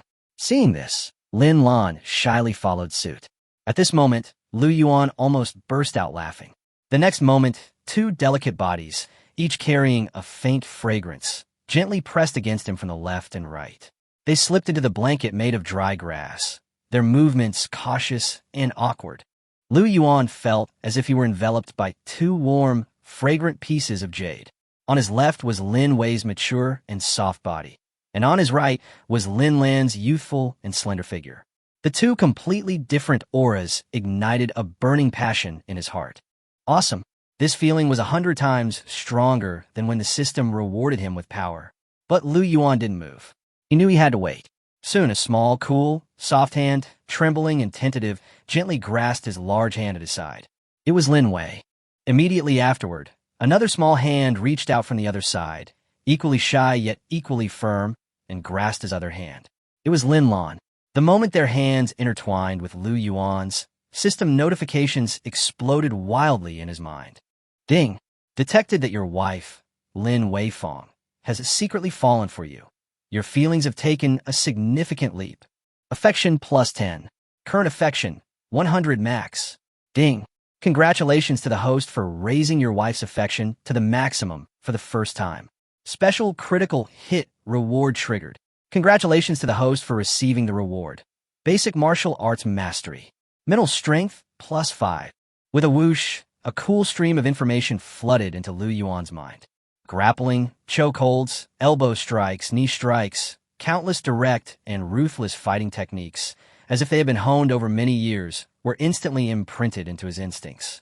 His mental strength also surged from 6 to 11. Everything around him became clearer in his perception. But the rewards weren't over yet. Ding. Detected that your wife, Lin Lan Fong, has secretly fallen for you. Your feelings have taken a significant leap. Affection plus 10. Current affection, 100 max. Ding. Congratulations to the host for raising your wife's affection to the maximum again, triggering a special critical hit reward. Congratulations to the host for receiving the reward. God-level visual enhancement. Eagle eye, stamina recovery, speed, x2. Another surge of strange energy flooded his eyes. A glint of light flashed in Lu Yuan's eyes in the darkness. His vision instantly increased several times over, even allowing him to see the fine hairs on the spider's legs on the roof. The doubled stamina recovery speed further enhanced his already abnormal endurance to an even more terrifying level. Double the favorability points, double the critical hit rewards. Happiness came too suddenly, and Lu Yuan was so excited that his whole body trembled. He finally couldn't hold back anymore. The next second, he suddenly turned over and domineeringly pulled the two soft bodies beside him, still stiff with shyness, into his arms. Ah! The two sisters exclaimed simultaneously, feeling a hot and powerful masculine aura wash over them, instantly enveloping them. They instinctively tried to struggle, but found themselves as weak as two little rabbits in Lu Yuan's broad and strong embrace. Lu Yuan looked down at the two sisters who had slumped into a ball in his arms, inhaling the faint fragrance of their hair. The fire in his heart could no longer be suppressed. In the darkness, he gazed into their wet, fearful yet expectant eyes, his voice hoarse. Since they've come to me, then tonight, who goes first? The next morning, the first rays of sunlight shone through the cracks in the dilapidated house, falling on Lu Yuan's face.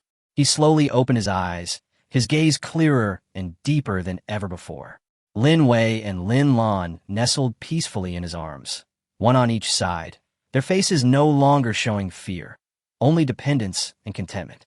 After last night, the two sisters had completely entrusted their hearts and souls to this man. Lu Yuan looked down at their trembling eyelashes, a smile playing on his lips. With a thought, the system panel immediately opened. Host, Lu Yuan, Constitution, 11, Strength to Spirit, 11. Wife/concubine, Lin Wei, Affection 100, Lin Lan, Affection 100, Offspring. None. Skills, Grandmaster level combat techniques, Eagle Eye, Passive, Stamina recovery, Speed x2. Looking at this series of data, Lu Yuan felt a surge of pride. In just one night, his strength had increased dramatically once again. After his mental power rose to 11, his thinking and perception became several times sharper. Eagle Eye further enhanced his vision to an almost superhuman level. But what excited him most was the newly acquired Grandmaster-level fighting technique. The moment the skills merged into his body, countless ruthless and efficient killing moves seemed to be etched into his muscles and soul. Lu Yuan was no longer just a brute with astonishing strength, but a human weapon that truly combined power and skill. He carefully removed his arm, which the two sisters had been using as a pillow, and covered them with a blanket again before quietly getting up and walking into the courtyard. The morning air was slightly cool. Lu Yuan took a deep breath, closed his eyes, and when he opened them again, a glint of light flashed in his eyes. His body moved. There was no exaggerated display, no violent outburst, just a simple straight punch. But this punch was so fast that it drew a white shockwave in the air. Boom! A muffled sonic boom exploded in the courtyard, as if the air itself had been crushed. Immediately afterwards, Lu Yuan unleashed a series of fighting techniques with fluid grace. Punches, whip kicks, elbow strikes, knee strikes. Each move was precise and swift, each strike delivered with perfect force. He didn't seem to be practicing boxing. Rather, he was performing a deadly and ruthless dance of slaughter. The two sisters inside were awakened by the noise. They put on their clothes and went to the door, where they were instantly stunned by what they saw. In the morning light, Lu Yuan's lean upper body gleamed with a bronze sheen. Every move he made possessed an indescribable beauty, yet concealed a murderous intent that could tear everything apart. Yesterday, he was like a tiger descending the mountain, killing Wang Laohu with a single punch. But now, he resembled a martial arts master who held life and death in his hands. Lin Wei and Lin Lan's eyes lit up. Their already high level of goodwill seemed to be overflowing even more. Just then, Lu Yuan suddenly stopped and looked up at the misty mountain peak in the far east. Lin Wei noticed something was wrong and asked softly, "Husband, what's wrong?" Lu Yuan didn't turn around, but calmly pointed into the distance. "Nothing, I just saw a goat grazing on the mountaintop over there." The two sisters looked in that direction, but all they could see was a blurry blue shadow. They couldn't even make out the shape of the mountain, let alone the mountain goats on its summit. They were shocked. Could Lu Yuan's eyes really see things so far away? However, the next moment, Lu Yuan frowned slightly, his gaze shifting from the distant mountains to the village entrance. His enhanced perception, amplified by martial arts and mental strength, allowed him to clearly hear a series of hurried footsteps, interspersed with the clanging of metal, rapidly approaching his home. Moreover, there were quite a few people coming. Lu Yuan sneered. "Looks like trouble's come knocking." He turned to the two somewhat nervous sisters, pulled them into his arms, and kissed each of them on the forehead. "Don't be afraid. Killing Wang Laohu will naturally attract the attention of the Wang family behind him." "Perfect. My new skills haven't seen any bloodshed yet." No sooner had he finished speaking than a frantic knocking came from outside the courtyard gate. Bang, bang, bang. Then, the village chief, Dashan's aged and trembling voice rang out from outside. "Lu Yuan, something terrible has happened. Run." The constables from Ping'an County, along with the Wang family, have surrounded the village. They're here to arrest you and make you pay with your life. Outside, the village chief Dashan's terrified roar rang out like a death knell. Lin Wei and Lin Lan turned deathly pale upon hearing the names county government and Wang family. For ordinary people like them, the government and the Wang family were like the sky hanging over their heads. Now, it felt as if that sky was about to collapse. Lin Wei gripped Lu Yuan's arm tightly, her voice trembling. "Husband, let's run. Let's hide in the mountains. They outnumber us. You can't fight them." Lin Lan was also on the verge of tears, repeatedly urging him to save his own life. They admired Lu Yuan, but in their eyes, he was just an ordinary person. No matter how skilled one was in combat, how could he possibly stand against the government officials and the powerful clans of the county? But Lu Yuan smiled. Looking at the two terrified sisters in his arms, there was no panic in his eyes, only a flicker of excitement. Run? Why should he run? His home was here, his 10 acres of black soil were here, and his two beloved women were here. He wouldn't go anywhere. Lu Yuan lowered his head and kissed each of the two sisters on the cheek, his tone calm. "My good wives, it seems you don't know just how strong your man really is." After saying this, he released them and instructed them to stay inside, lock the door, and not go anywhere. Today, he would let them see his strength with their own eyes. Lu Yuan turned and walked towards the kicked-down gate, not even bothering to put on a shirt, striding out of the yard with his muscular upper body bare. Outside, Dashan was pacing anxiously. Seeing Lu Yuan emerge empty-handed, he nearly fainted on the spot. "Oh my God, why are you out here? Run back up the mountain." Lu Yuan glanced at him indifferently. "Run? Why run?" Just as he finished speaking, a series of chaotic and arrogant footsteps echoed from the alley entrance. A dozen or so black-clad servants, armed with knives, spears, and clubs, surrounded a middle-aged man in brocade robes and rushed towards them. Beside them followed 7 or 8 constables from the county government, dressed in black robes and carrying swords at their waists. The leader was none other than Constable Luo from Ping'an County. The middle-aged man in brocade robes spotted Lu Yuan, his eyes instantly turning bloodshot. He pointed at him and roared, "It's him. It's this little bastard who killed my third brother, Wang Laohu."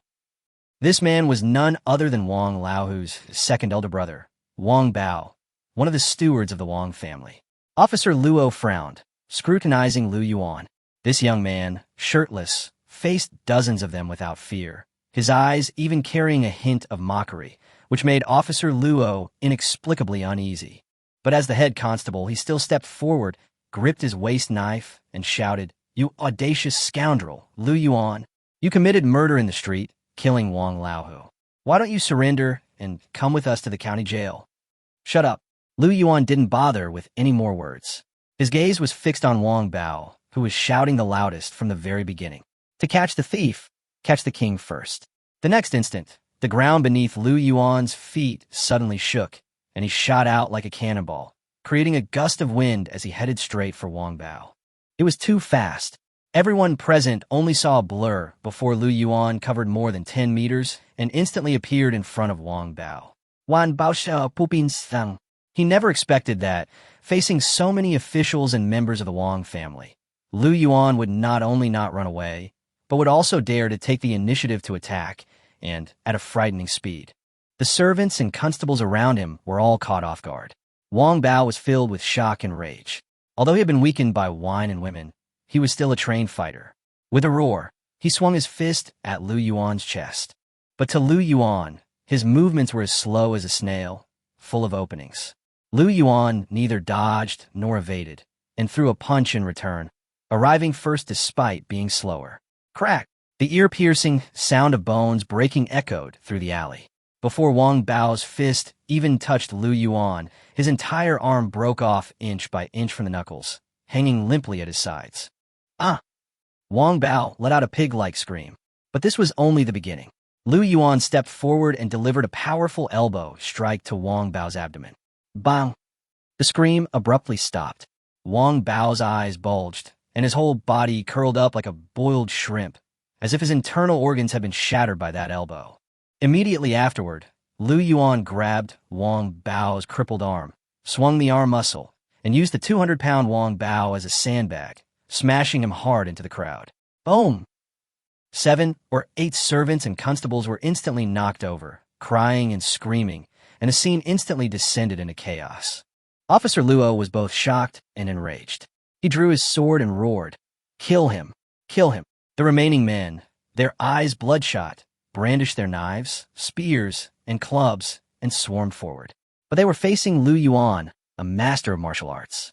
In the narrow alley, Lu Yuan's figure moved like a ghost. Every move he made was swift, direct, and ruthless. One of the servants was punched in the chin, his teeth spitting out blood as he flew backward. A constable, who had just charged forward with his knife, was kicked in the leg with a whip kick, breaking his leg bone and falling to the ground with a scream. Another servant had his wooden stick snatched from his hand, and with a backhand slam, his head was split open on the spot. Lu Yuan was like a tiger charging into a flock of sheep, leaving broken bones and screams of agony in his wake. This was not a battle, but a one-sided crushing defeat. What terrified everyone even more was that, despite their superior numbers and weapons, Lu Yuan was now single-handedly chasing and brutally beating more than a dozen thugs and constables. The scene was bizarre and terrifying. Village Chief Dashan was already slumped on the ground, mouth agape as he watched Lu Yuan slaughter everyone in his path, his mind completely blank. When did this kid become so fierce? At the alley entrance, a servant of the Wang family who had just rushed and was terrified by the horrific scene and turned to flee. But Lu Yuan had already set his sights on him. Try to run. Lu Yuan's icy voice was like a death knell from hell. "Did you get my permission?" Lu Yuan's icy voice, like a death knell, struck the fleeing Wang family servant. The servant froze, not daring to turn his head. The murderous intent emanating from behind nearly made his soul scatter. With a plop, his legs went weak and he knelt on the ground, his crotch instantly soaked. He had actually wet himself from fear. "Spare me. Master Lu, spare me," he cried desperately, kowtowing, his voice trembling with sobs. In the alley, Wang family servants and county constables lay sprawled on the ground, groaning in pain. Lu Yuan stood among them, his clothes perfectly wrinkle-free. He slowly walked up to Constable Luo. Just moments ago, the arrogant and domineering Constable Luo was now clutching his broken leg, his face deathly pale. He looked at Lu Yuan as if he were a demon crawling out of hell. "You can't kill me. I'm an official of the imperial court. Killing me is treason, and it will mean the extermination of your entire family." "Rebellion." Lu Yuan laughed. He squatted down and gently patted Officer Luo's face, which was covered in cold sweat. "You've got it wrong. Now, I'm in charge." Speaking of the Wang family, a murderous glint flashed in Lu Yuan's eyes. "If they dare to set their sights on my woman, they should be prepared to be uprooted." Having said that, he ignored these good-for-nothings and turned to the village chief, Li Dashan, his tone returning to calm. "Village chief, find a few men to tie these scoundrels up and lock them in the ancestral hall." Li Dashan, as if waking from a dream, scrambled to his feet, his eyes filled with awe as he looked at Lu Yuan. Lu Yuan said nothing more and went straight back to his courtyard. Inside the courtyard, Lin Wei and Lin Lan were already in tears. But this time, their tears weren't from fear, but from excitement and pride. Their man had single-handedly fought off dozens of knife-wielding thugs, protecting their home with his own strength. As soon as Lu Yuan stepped into the courtyard, the two sisters could no longer hold back and rushed into his broad, warm embrace like swallows returning to their nest. "Husband." 3 days later, news of Lu Yuan's brutal beating of the Wang family's servants and county constables and his subsequent imprisonment spread like wildfire throughout the surrounding villages. Everyone thought he had gone mad and was doomed. Offending the Wang family, the most powerful clan in Ping'an County, meant he wouldn't survive more than 3 days.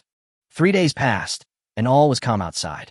The Wang family not only didn't send anyone to retaliate, but they also remained completely silent, like turtles hiding in their shells. Those who had been waiting to see what would happen were utterly dumbfounded. Lu Yuan didn't care about the Wang family at all.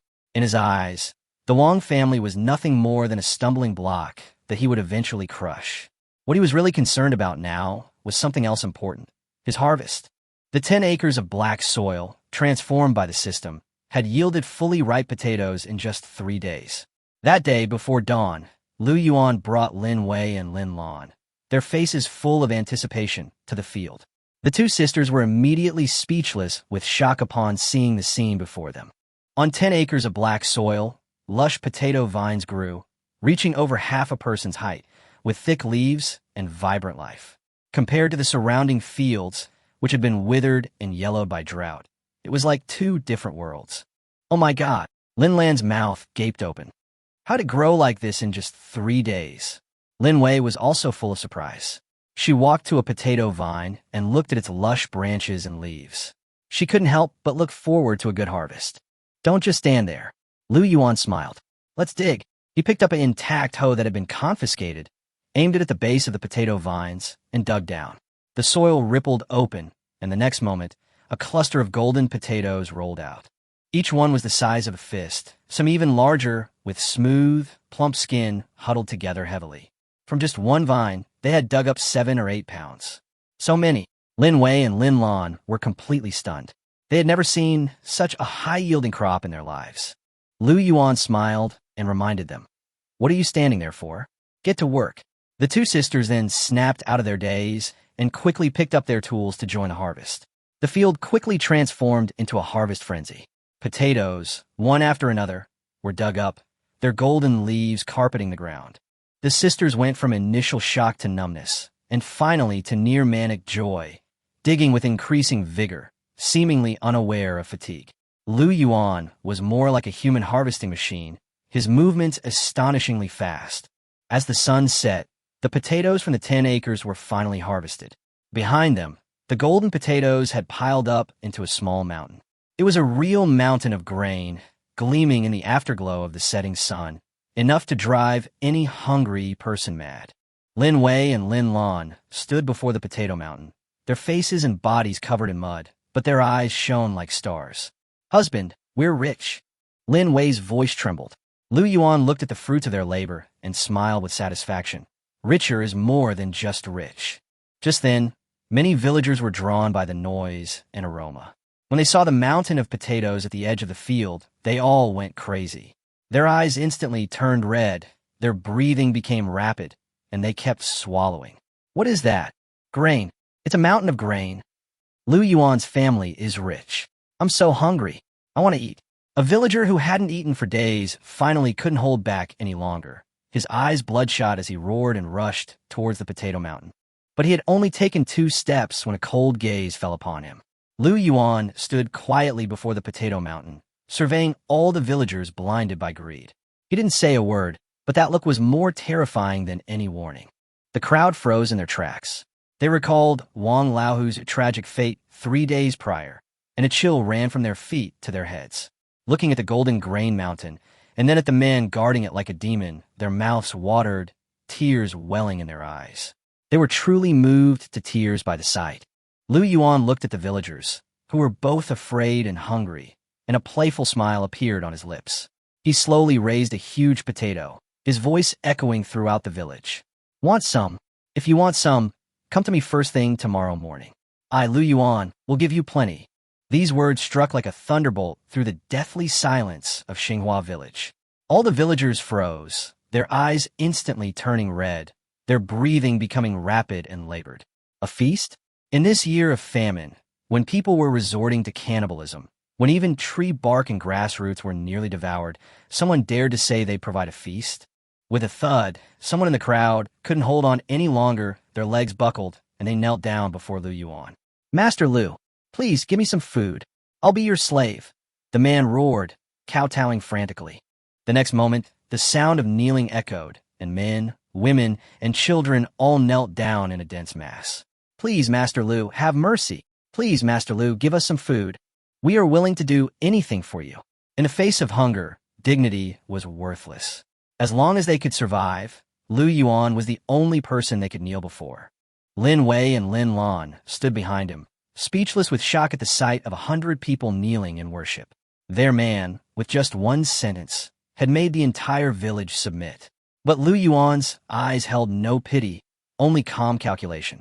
He didn't want useless people who could only kowtow. He wanted able-bodied laborers who could create value. He raised his hand and pressed down, instantly silencing the cacophony of pleas for mercy. Everyone looked up at him, their eyes filled with awe and longing. "Want some food?" "Sure," Lu Yuan said, his voice low but carrying an undeniable authority. "But I don't keep idlers or useless people here." He pointed to the golden mountain of potatoes, then to himself. "From today onwards, I, Lu Yuan, am the rule of Xinghua Village. If you want food, you have to exchange it for something." The villagers were stunned. Exchange? They were already destitute. Besides tattered clothes, what valuables did they have? A daring villager asked in a trembling voice. "Uncle Lu, we don't have anything valuable." Lu Yuan laughed. "Who said I want your valuables?" He held up 2 fingers and announced 2 rules in front of everyone. First, exchange labor. Starting tomorrow, come work for me. Clear land, repair houses, work a day, and you'll get 3 full meals and 5 potatoes to take home. The crowd erupted in uproar as soon as he finished speaking. Not only did he get 3 full meals a day, but he was also allowed to take 5 potatoes home. In these times, having even a bite to eat was a blessing, and Lu Yuan was actually paying him. The villagers trembled with excitement, as if they had heard a life-saving decree. But before they could recover, Lu Yuan spoke again. Second, his gaze swept over the strong young men in the crowd, finally settling on a burly man. "You yourself will be used in exchange." Everyone froze again. Trading themselves? What did that mean? Lu Yuan pointed at the burly man. "Lu Erniu, you come out here." Lu Erniu was known throughout the village as an honest man, and also the strongest. When his name was called, he trembled with fear and quickly stepped forward. Lu Yuan looked at him and slowly said, "From today onwards, you and your entire family belong to me.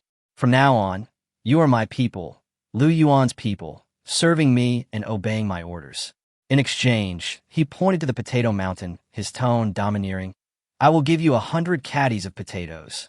And from now on, I will take care of your entire family's food rations."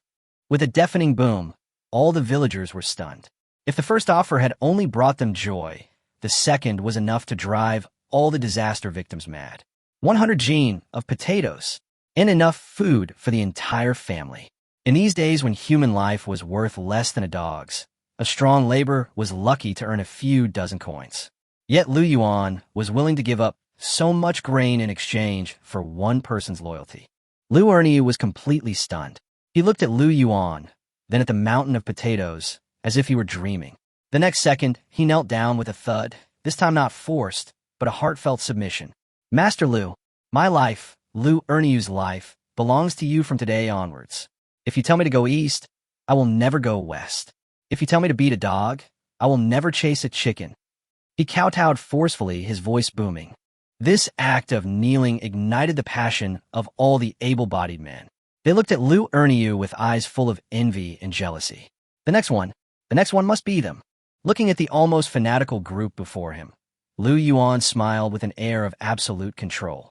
In years of famine, human life was the cheapest commodity, while food was the most valuable. He could exchange bags of potatoes for the strongest and most loyal labor force. This deal was a huge profit. He pointed at the crowd. And you, those willing to follow me, Lu Yuan, I'll give you a chance today. I only need the 20 strongest men. These words were like a divine decree, instantly throwing the scene into chaos. Me, Master Lu chooses me. I'm strong, I can work. Get out of the way. Master Lu has his eye on me. The villagers had completely gone mad in their quest for those 20 spots.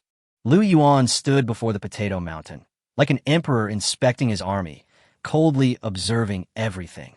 After a moment, a smirk appeared on his lips, and he added, "Oh, right. I forgot to tell you," he continued, "that 100 caddies of potatoes I mentioned earlier was just a resettlement allowance. There will be further rewards for good behavior in the future." Lu Yuan's words, spoken casually, were like boiling oil poured into a fire, instantly igniting the greed and desire of all the villagers. The scene erupted. "Master Lu, choose me. I can do anything. My father was a hunter. I've been strong since I was a child. I don't need 100 caddies of grain. 80 caddies will do. Please, Master Lu, take me." To compete for those 20 spots for instant advancement, the villagers pushed and shoved each other, shouting and cursing, and some even started fighting on the spot. At this moment, the way they looked at Lu Yuan was no longer just fear, but almost fanatical worship. In their eyes, Lu Yuan was no longer just a ruthless killer, but a savior who could feed them and keep them alive. Lu Yuan watched quietly, without stopping them. This was the momentum he wanted, a momentum he had created himself, a momentum centered on him. Only when the chaos reached its peak did he slowly raise his hand. In an instant, all the shouting, pushing, and shoving stopped. The villagers looked at him with a mixture of tension and longing, as if their lives were in his hands. Lu Yuan said coldly, "What's all the fuss about? I only need 20 of the strongest. If you want to be selected, don't rely on your words, rely on your fists." He pointed to the open space at the village entrance. "All the able-bodied young men who want to work for me, come over here. The rules are simple, fight. The 20 who are still standing at the end are my men. The rest of you, just work hard and earn your food." These words caused an uproar. Using fighting to select men was simple and brutal, yet ignited a fury in all the able-bodied young men. To them, it was the fairest method. Lu Yuan was the first to roar, charging towards the open space like a wild beast. Immediately afterward, a second, a third, and dozens of other strong men surged forward like madmen. A chaotic battle erupted instantly, fought for survival, for food, and for the future. The dull thuds of fists hitting flesh, the cracking of bones breaking, and the roars of men echoed over Xinghua Village. Lin Wei and Lin Lan had never witnessed such a savage and bloody scene before. Terrified, they turned pale and hid behind Lu Yuan. Lu Yuan, however, was quite satisfied. He wanted that wolfishness. Only the fiercest, most ruthless, and most capable fighters were worthy of being his first batch of men. Nearly half an hour later, the melee finally ended. Only 20 wounded men remained standing in the open space. Leading them was the towering Lu Yuan. Lu Yuan nodded, walked up to them, and announced loudly, "Very good. From today onwards, you 20 men are the first members of my Lu Yuan guard." The words "guard team" made Lu Yuan and the others gasp for breath. They weren't ordinary servants who had come to join them. They were Lu Ye's trusted confidants. Lu Yuan looked at Lu Yuan. "Captain, you'll be the captain." Lu Yuan was stunned for a moment. Then a surge of joy welled up in his head. He knelt down on one knee with a thud and roared, "Thank you for your trust, Master Lu. I, Lu Yuan, swear to be loyal to you to the death." The 19 men behind him also knelt down in unison, their roars shaking the heavens. "We swear to be loyal to you to the death, Master Lu." The voices merged into a torrent, echoing through the village for a long time. Lu Yuan stood with his hands behind his back, looking at the team he had personally built, a surge of pride rising within him. This was his core group, the foundation upon which he had taken his first step. He then swept his gaze over the villagers, who were filled with awe and unease, and slowly began to speak.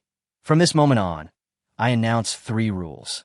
First, in Xinghua Village, my word, Lu Yuan's word, is the only law. Anyone who dares to disobey will be killed without mercy. Second, all villagers must unconditionally obey my orders. Whether it's clearing land, building houses, or even fighting, it's all the same. When he got to the third point, Lu Yuan's gaze swept over the young and middle-aged men who had not been selected, and then looked at the women and children whose families had no able-bodied men and whose faces were full of despair. He suddenly smiled. Third, although I provide meals here, I still need more manpower. He added with a playful tone, for example, I'm still short a few maids to do laundry and cook for my 2 wives. Are there any sensible and obedient girls who would like to give it a try? In the following days, Xinghua Village was set ablaze with unprecedented fervor. Lu Yuan used an iron fist, coupled with the lure of plenty of food, to completely mobilize the entire village. The men followed Lu Yuan in clearing land, building houses, and digging traps, and the village's defenses improved every day. The women, under the arrangement of Lin Wei and Lin Lan, did laundry, cooked, and cured meat, and the whole village was filled with busy figures and the aroma of food. Lu Yuan patrolled the village every day with his hands behind his back, watching these people risk their lives for him, feeling an indescribable sense of satisfaction. The mountain of potatoes had given him control over the lifeline of Xinghua Village. Now here he was the only king. That noon, Lu Yuan was enjoying the company of the 2 sisters in the courtyard. Lin Wei stood behind him, gently massaging his shoulders. Lin Lan held a bowl of freshly cooked meat soup, blowing on it to cool it before bringing it to his lips. This imperial lifestyle made Lu Yuan secretly sigh, realizing that power truly was the best medicine for a man. But this peaceful period didn't last long. Suddenly, a rapid and piercing sound of a gong rang out from the direction of the village entrance. Clang, clang, clang. Immediately afterward, the villagers' terrified shouts echoed throughout the village. Enemy attack! Bandits! The bandits from Blackwind Stronghold are here. Run!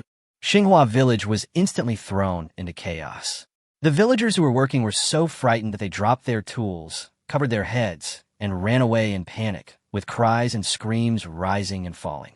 Husband, Lin Wei and Lin Lan were pale-faced and instinctively hid behind Lu Yuan, their bodies trembling. Blackwind Stronghold was a notorious bandit group entrenched in the nearby mountains, committing murder, robbery, burning villages, and stealing grain, a truly heinous crime. Several surrounding villages had suffered at their hands. Previously, Xinghua Village was too poor and remote for them to bother with, but things were different now. The mountain of potatoes and dried meat piled up at Lu Yuan's house, along with the irresistible aroma of meat, finally lured the pack of starving jackals over. Lu Yuan narrowed his eyes, slowly stood up, a cold, killing intent flashing in his eyes. Blackwind Stronghold. Perfect timing. He was just worried that his newly formed guard team had nowhere to practice, but unexpectedly, the other side had offered their necks to his doorstep.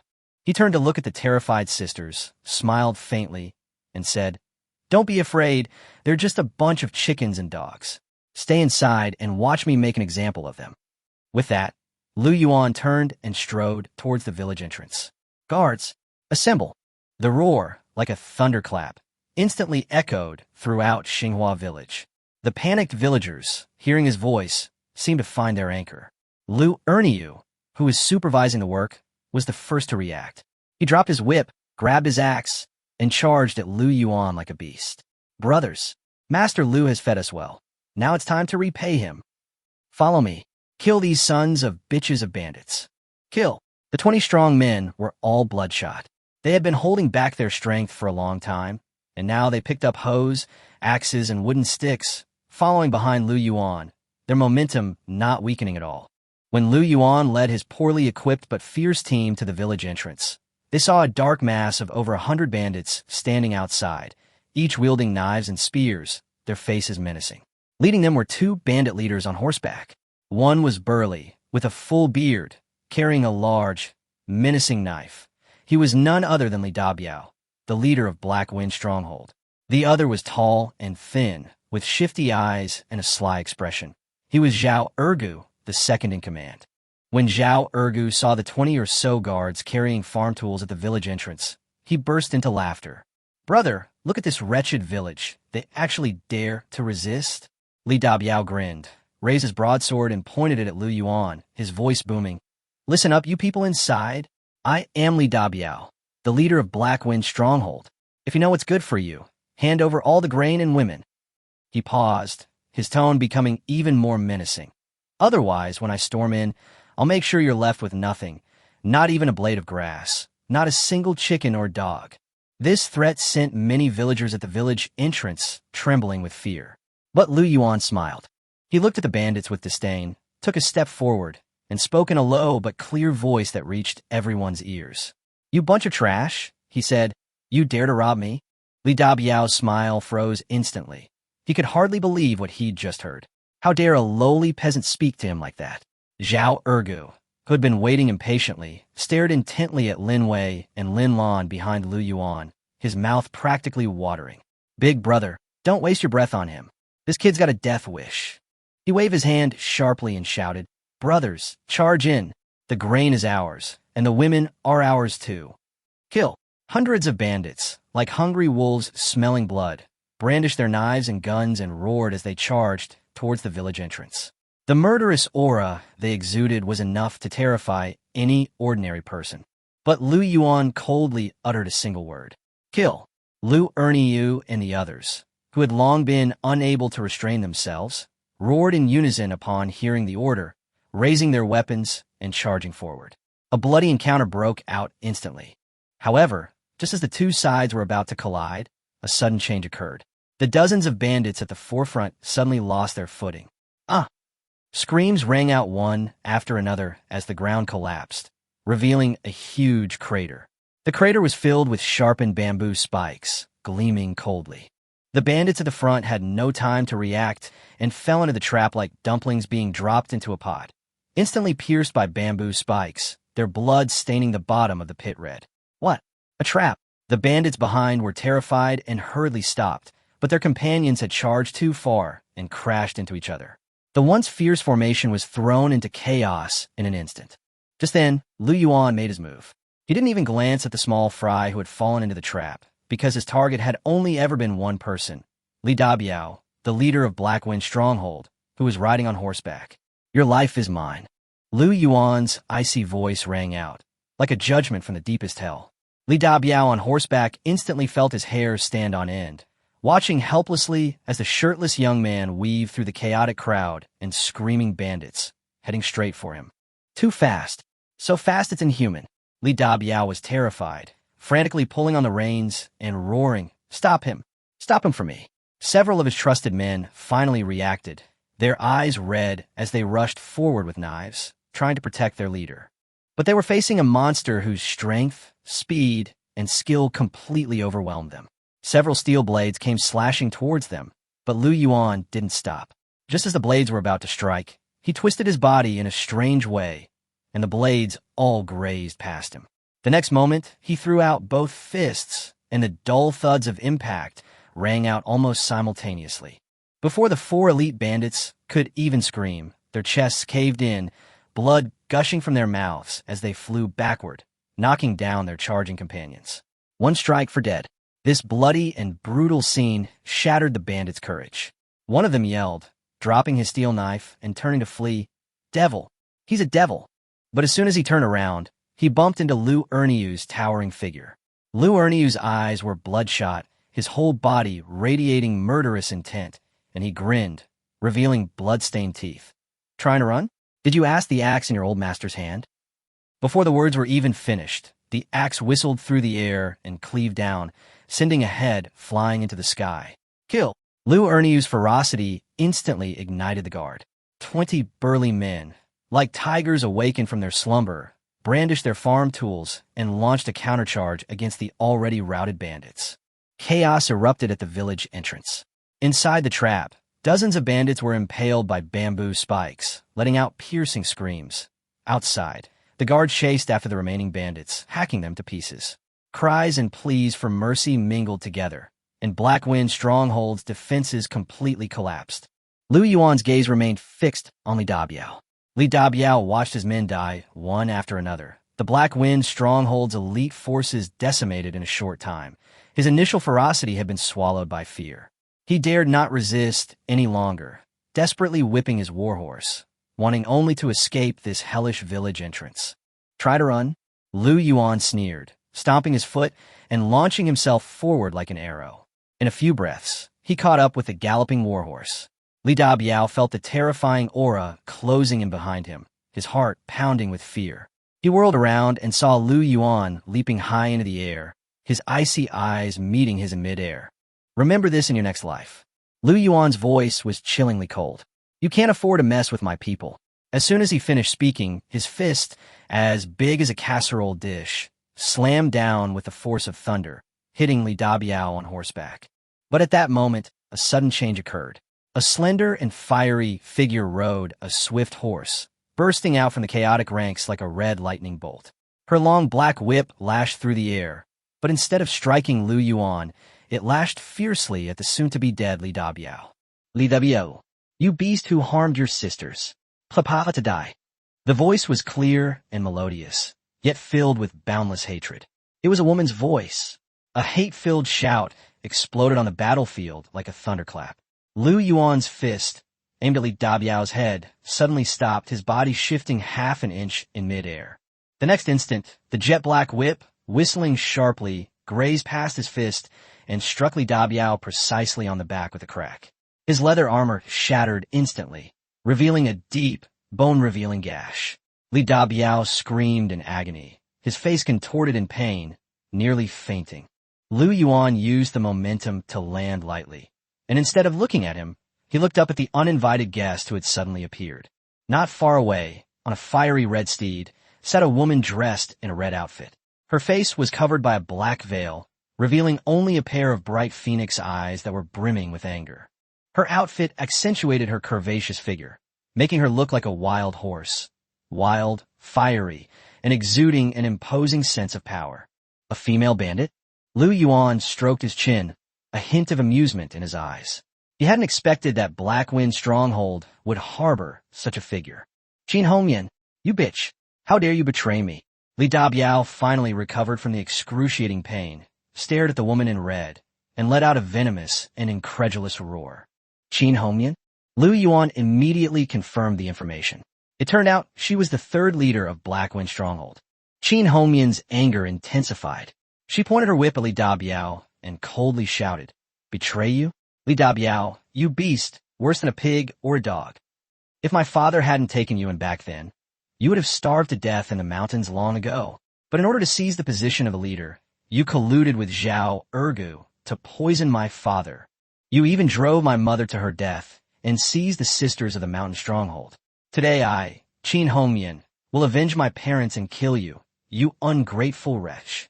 These words stunned the bandits who were still resisting. They never imagined that Li Dabiao had poisoned the old leader to get his position. For a moment, everyone's expressions were complex, and their morale was completely shaken. Li Dabiao's face was extremely grim. He never expected that the secret he thought he had kept so well hidden had already been discovered by Qin Hongyan. He immediately roared, his voice trembling with fear. Bullshit. Stop spreading rumors. Brothers, don't listen to her. She's been seduced by this pretty boy and wants to steal our Black Wind Stronghold's territory. Kill them. Kill that scoundrel. But his words were no longer of any use. Lu Yuan's strength, which he had just displayed, was too terrifying, and coupled with the old grievances that Qin Hongyan had brought up, the bandits had long lost their fighting spirit. Lu Yuan laughed, looking at Li Dabiao, who was still shouting, his eyes full of mockery. Kill the adulterous couple? You don't seem to understand the current situation. After he finished speaking, he turned to Qin Hongyan, grinned, and said, Beautiful lady, should you handle this kind of house cleaning yourself? Or should I help you? Qin Hongyan raised an eyebrow, looking at him warily. Although Lu Yuan was incredibly strong, in her eyes, these people from outside the mountains might not be any good either. My family affairs are none of your business. She snorted coldly, flicked her long whip like a snake emerging from its hole, and lashed out at Li Dabiao again. Today, I will kill you with my own hands. You, although Li Dabiao was seriously injured, his ferocity remained. He roared and swung his ghost-head broadsword, slashing fiercely at the long whip. With a clang, the whip and the broadsword clashed. Qin Hongyan's hands went numb from the impact, and she almost lost her grip on the whip. Li Dabiao's wound also tore open again, and he groaned in pain. The two fought fiercely for a time, neither able to gain the upper hand. Just as everyone's attention was drawn to them, Zhao Ergu, who had been hiding in the chaos of battle, suddenly had a sinister glint in his eyes. His gaze fell on Lin Wei beside Lu Yuan, then swept over Lin Lan, a lewd smile appearing on his face. To catch the thief, first catch the king. As long as you grab the woman next to this pretty boy, you'll have no trouble getting him to comply. Like a venomous snake, Zhao Ergu silently circled around to the flank of the battlefield. Taking advantage of everyone's unpreparedness, he suddenly pounced on the two unarmed sisters. Hee, my little beauties, you're all mine now. Lin Wei and Lin Lan were completely unprepared for a sudden attack, and were so frightened that they forgot to scream. Just then, Zhao Ergu's filthy hands were about to grab them. Just then, a voice, chilling to the bone and brimming with murderous intent, seemed to come from the deepest hell, and exploded in his ears. Are you looking for death? Chapter 25 Lin Lan. You actually know this? Are you looking for death? The chilling voice, like a judgment from the deepest hell, exploded in Zhao Ergu's ears. His face, which had been filled with lewd excitement, froze instantly. A terrifying killing intent locked onto him from behind, like an invisible hand gripping his soul. Zhao Ergu didn't need to turn around to know that the demonic man had already set his sights on him. He wanted to run, to escape, but it was all too late.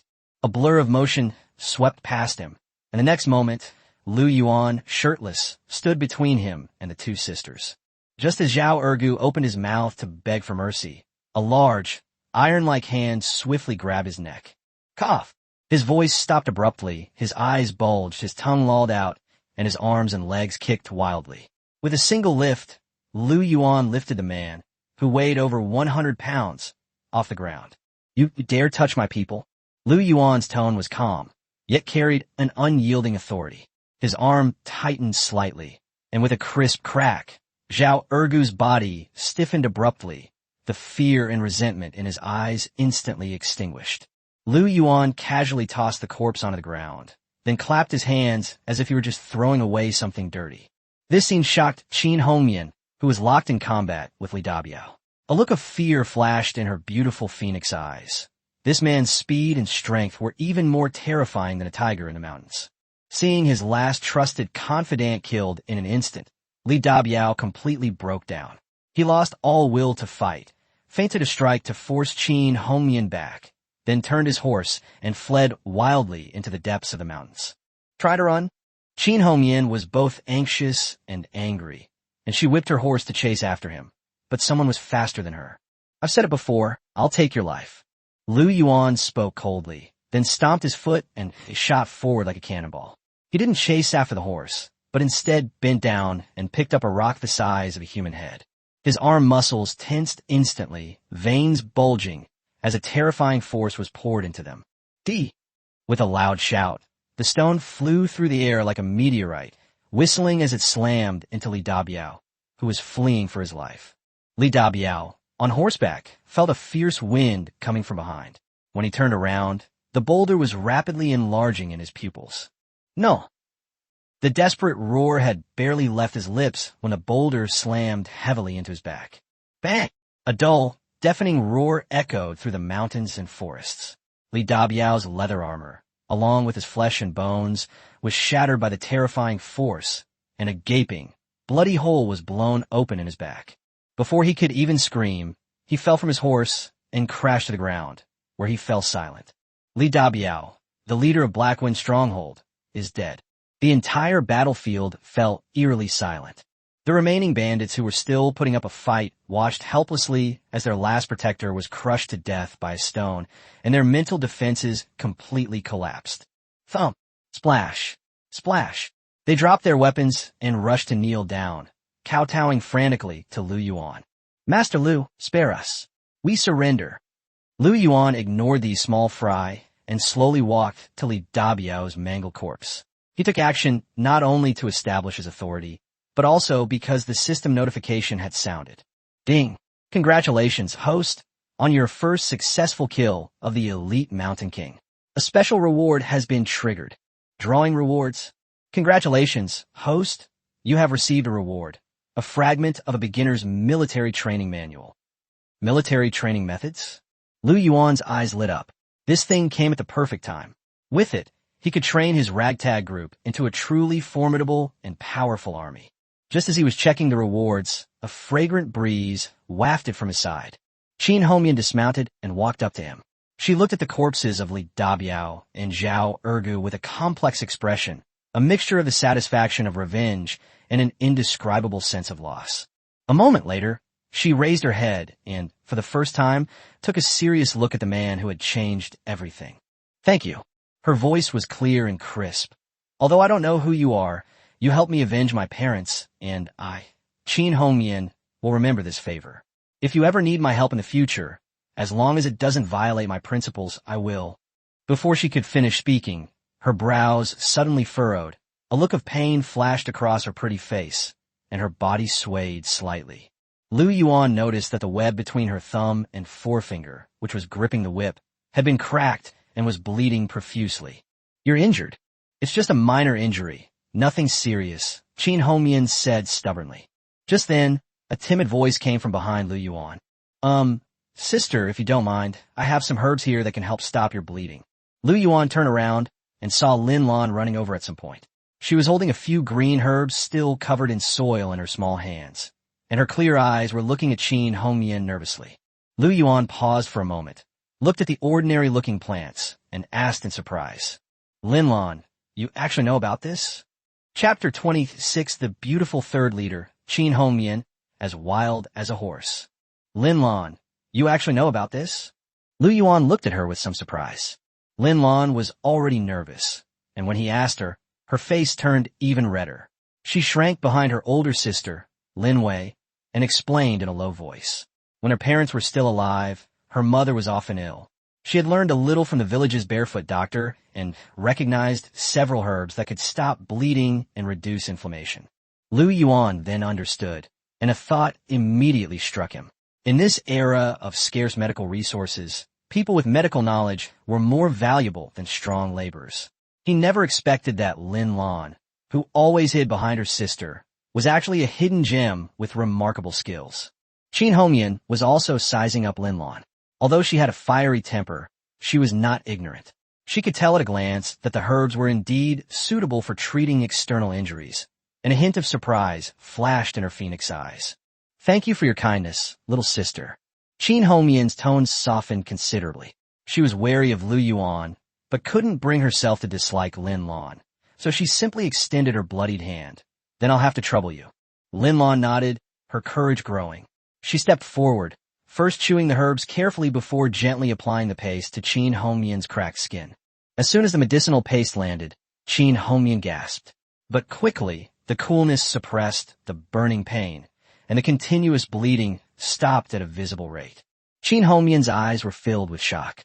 This was far more than just a superficial understanding. The medicine's effects were even more potent than those expensive, long-established doctors in the county. Lu Yuan observed this and chuckled inwardly. This younger sister-in-law of his was truly a hidden talent. He walked up to Qin Hongyan, his gaze falling on the voluptuous and wild female bandit, a playful smirk on his lips. Beautiful lady, how does it feel to have avenged your great grudge? Qin Hongyan blushed slightly at his teasing, but quickly regained her composure and solemnly clasped her hands in thanks to Lu Yuan, saying, I will never thank you for your kindness. I, Qin Hongyan, will remember your kindness today. She looked at the bandits, her voice turning cold. The people of Blackwind Stronghold were hers to deal with, and as for the money and provisions in the stronghold, she would consider it repayment for Lu Yuan's life-saving grace. Lu Yuan thought highly of her. Although this woman was a bandit, she was loyal, courageous, and responsible, like an untamed wild horse. And what he liked most was precisely taming a wild horse. I will naturally accept the money and provisions, Lu Yuan smiled. However, I have other plans for you. Qin Hongyan raised an eyebrow, immediately becoming alert. What arrangements? Lu Yuan did not answer directly, but raised his hand and pointed to the trembling bandits kneeling on the ground, and then to the 20 guards at the village entrance who were covered in wounds, but had no intention of retreating. See that? His voice wasn't loud, but it carried an undeniable authority. They used to be just poor peasants who couldn't even get enough to eat, but now they are my soldiers. Why do they dare to follow me and fight against those bandits who outnumber them several times over? Qin Hongyan paused for a moment, then subconsciously asked why. A glint of ambition flashed in Lu Yuan's eyes. Because I can feed them, keep them alive, and make them live better than others. These words struck Qin Hongyan like a hammer blow, looking at the confident and domineering man before her, and then at the guards who were so devoted to him. She suddenly realized that this man was not just someone who wanted to be a local tyrant in a village. Her voice trembled without her even realizing it. What exactly do you want? Lu Yuan smiled and slowly walked up to her, his tall figure enveloping her. He lowered his head and approached, almost able to smell the wild scent of sweat, blood, and a faint fragrance of femininity mingled on her body. He stared into her stubborn, fiery phoenix eyes and said, word by word, I want you, and your group of sisters who are willing to risk their lives for you. From today onwards, everyone will work for me. Qin Hongyan's phoenix eyes widened suddenly, almost unable to believe her ears. This man actually wanted to take her under his wing? Just as she was about to refuse, Lu Yuan's voice lowered again. If you come with me, I will not only make sure you are well fed and clothed, but I will also give you a real home. A home where no one will ever bully us again. Lu Yuan looked at her heaving chest and smiled even more. How about it, beautiful third leader? Interested in becoming my first female general? Chapter 27, want to recruit me? First, ask my fists if they'll allow it. When was his first female general? Lu Yuan's domineering and almost arrogant words exploded in Qin Hongyan's mind like a thunderbolt. Her phoenix eyes widened in disbelief. She could hardly believe what she had just heard. She was the daughter of the old chieftain of Black Wind Stronghold, a wild horse that had never been tamed. Even Li Dabiao had only seized power through scheming, never truly making her bow her head. But this man of unknown origin in front of her actually demanded that she submit to him as soon as he opened his mouth.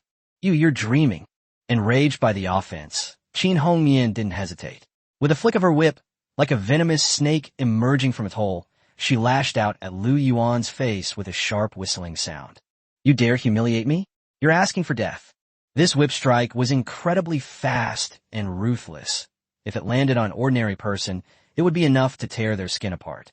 Lin Wei and Lin Lan cried out in fright, but Lu Yuan simply smiled and didn't even blink. Just as the whip was about to strike him, Lu Yuan's right hand shot out with lightning speed. Everyone only saw a blur before their eyes, and the next second, the menacing black whip was firmly caught between his two fingers. The air seemed to freeze. Qin Hongyan's eyes were filled with disbelief. She had lashed out with all her might, and this man had actually caught it with just 2 fingers? What was even more terrifying was that no matter how hard she tried, the whip seemed to be clamped in iron clamps, unable to go forward or backward. Lu Yuan looked at her shocked expression, and a slight smile appeared on his lips. You're strong, but unfortunately, you're useless against me. With a slight flick of his finger, a subtle force traveled along the whip. Qin Hongyan felt a numbness in her hand, and the whip slipped from her grasp, easily snatched away by Lu Yuan. Qin Hongyan's pretty face flushed red. This was even more humiliating than being slapped. Lu Yuan, however, casually tossed the whip back to her, his eyes filled with mockery. What? You're not convinced? You want to fight? Staring at him with such imposing gaze, Qin Hongyan's heart skipped a beat. But she was stubborn by nature and refused to admit defeat so easily. She caught the whip and gritted her teeth, saying, enough nonsense. If you want me, Qin Hongyan, to submit to you, fine, beat me. After saying that, she threw the long whip on the ground and got into a fighting stance. If you can defeat me today with your bare hands, my life, and the hundreds of brothers and sisters in Blackwind Stronghold are all yours. But if you lose, you'd better give me half of this grain. She was trying to provoke her. In her view, Lu Yuan's reaction might be surprising, but close combat isn't just about brute force. With her years of practical experience, she might have a chance to turn the tide. However, as soon as he finished speaking, a collective gasp of astonishment rippled through the crowd. The way Lu Erniu and the others looked at her was as if they were looking at someone who had lost their mind. Even Lin Wei and Lin Lan, who were hiding in the back, showed expressions of sympathy. Trying to fight Lu Yuan with fists and feet? This beautiful lady probably doesn't know what kind of monster she's facing. Lu Yuan burst out laughing. He looked at the wild, yet somewhat naive horse before him and laughed. Beat you? Do you have some misunderstanding about me? How much force do you think I used just now? As he spoke, he walked step by step toward Qin Hongyan. With each step closer, Qin Hongyan's unease intensified. She clearly felt a pressure 10 times more terrifying than before emanating from Lu Yuan, like the absolute crushing power of a superior over a subordinate. Enough talk, take this. Suppressing her heart palpitations, Qin Hongyan let out a sharp cry and struck first. Her movements were as agile as a female leopard, her fist techniques fierce, each move aimed directly at Lu Yuan's vital points.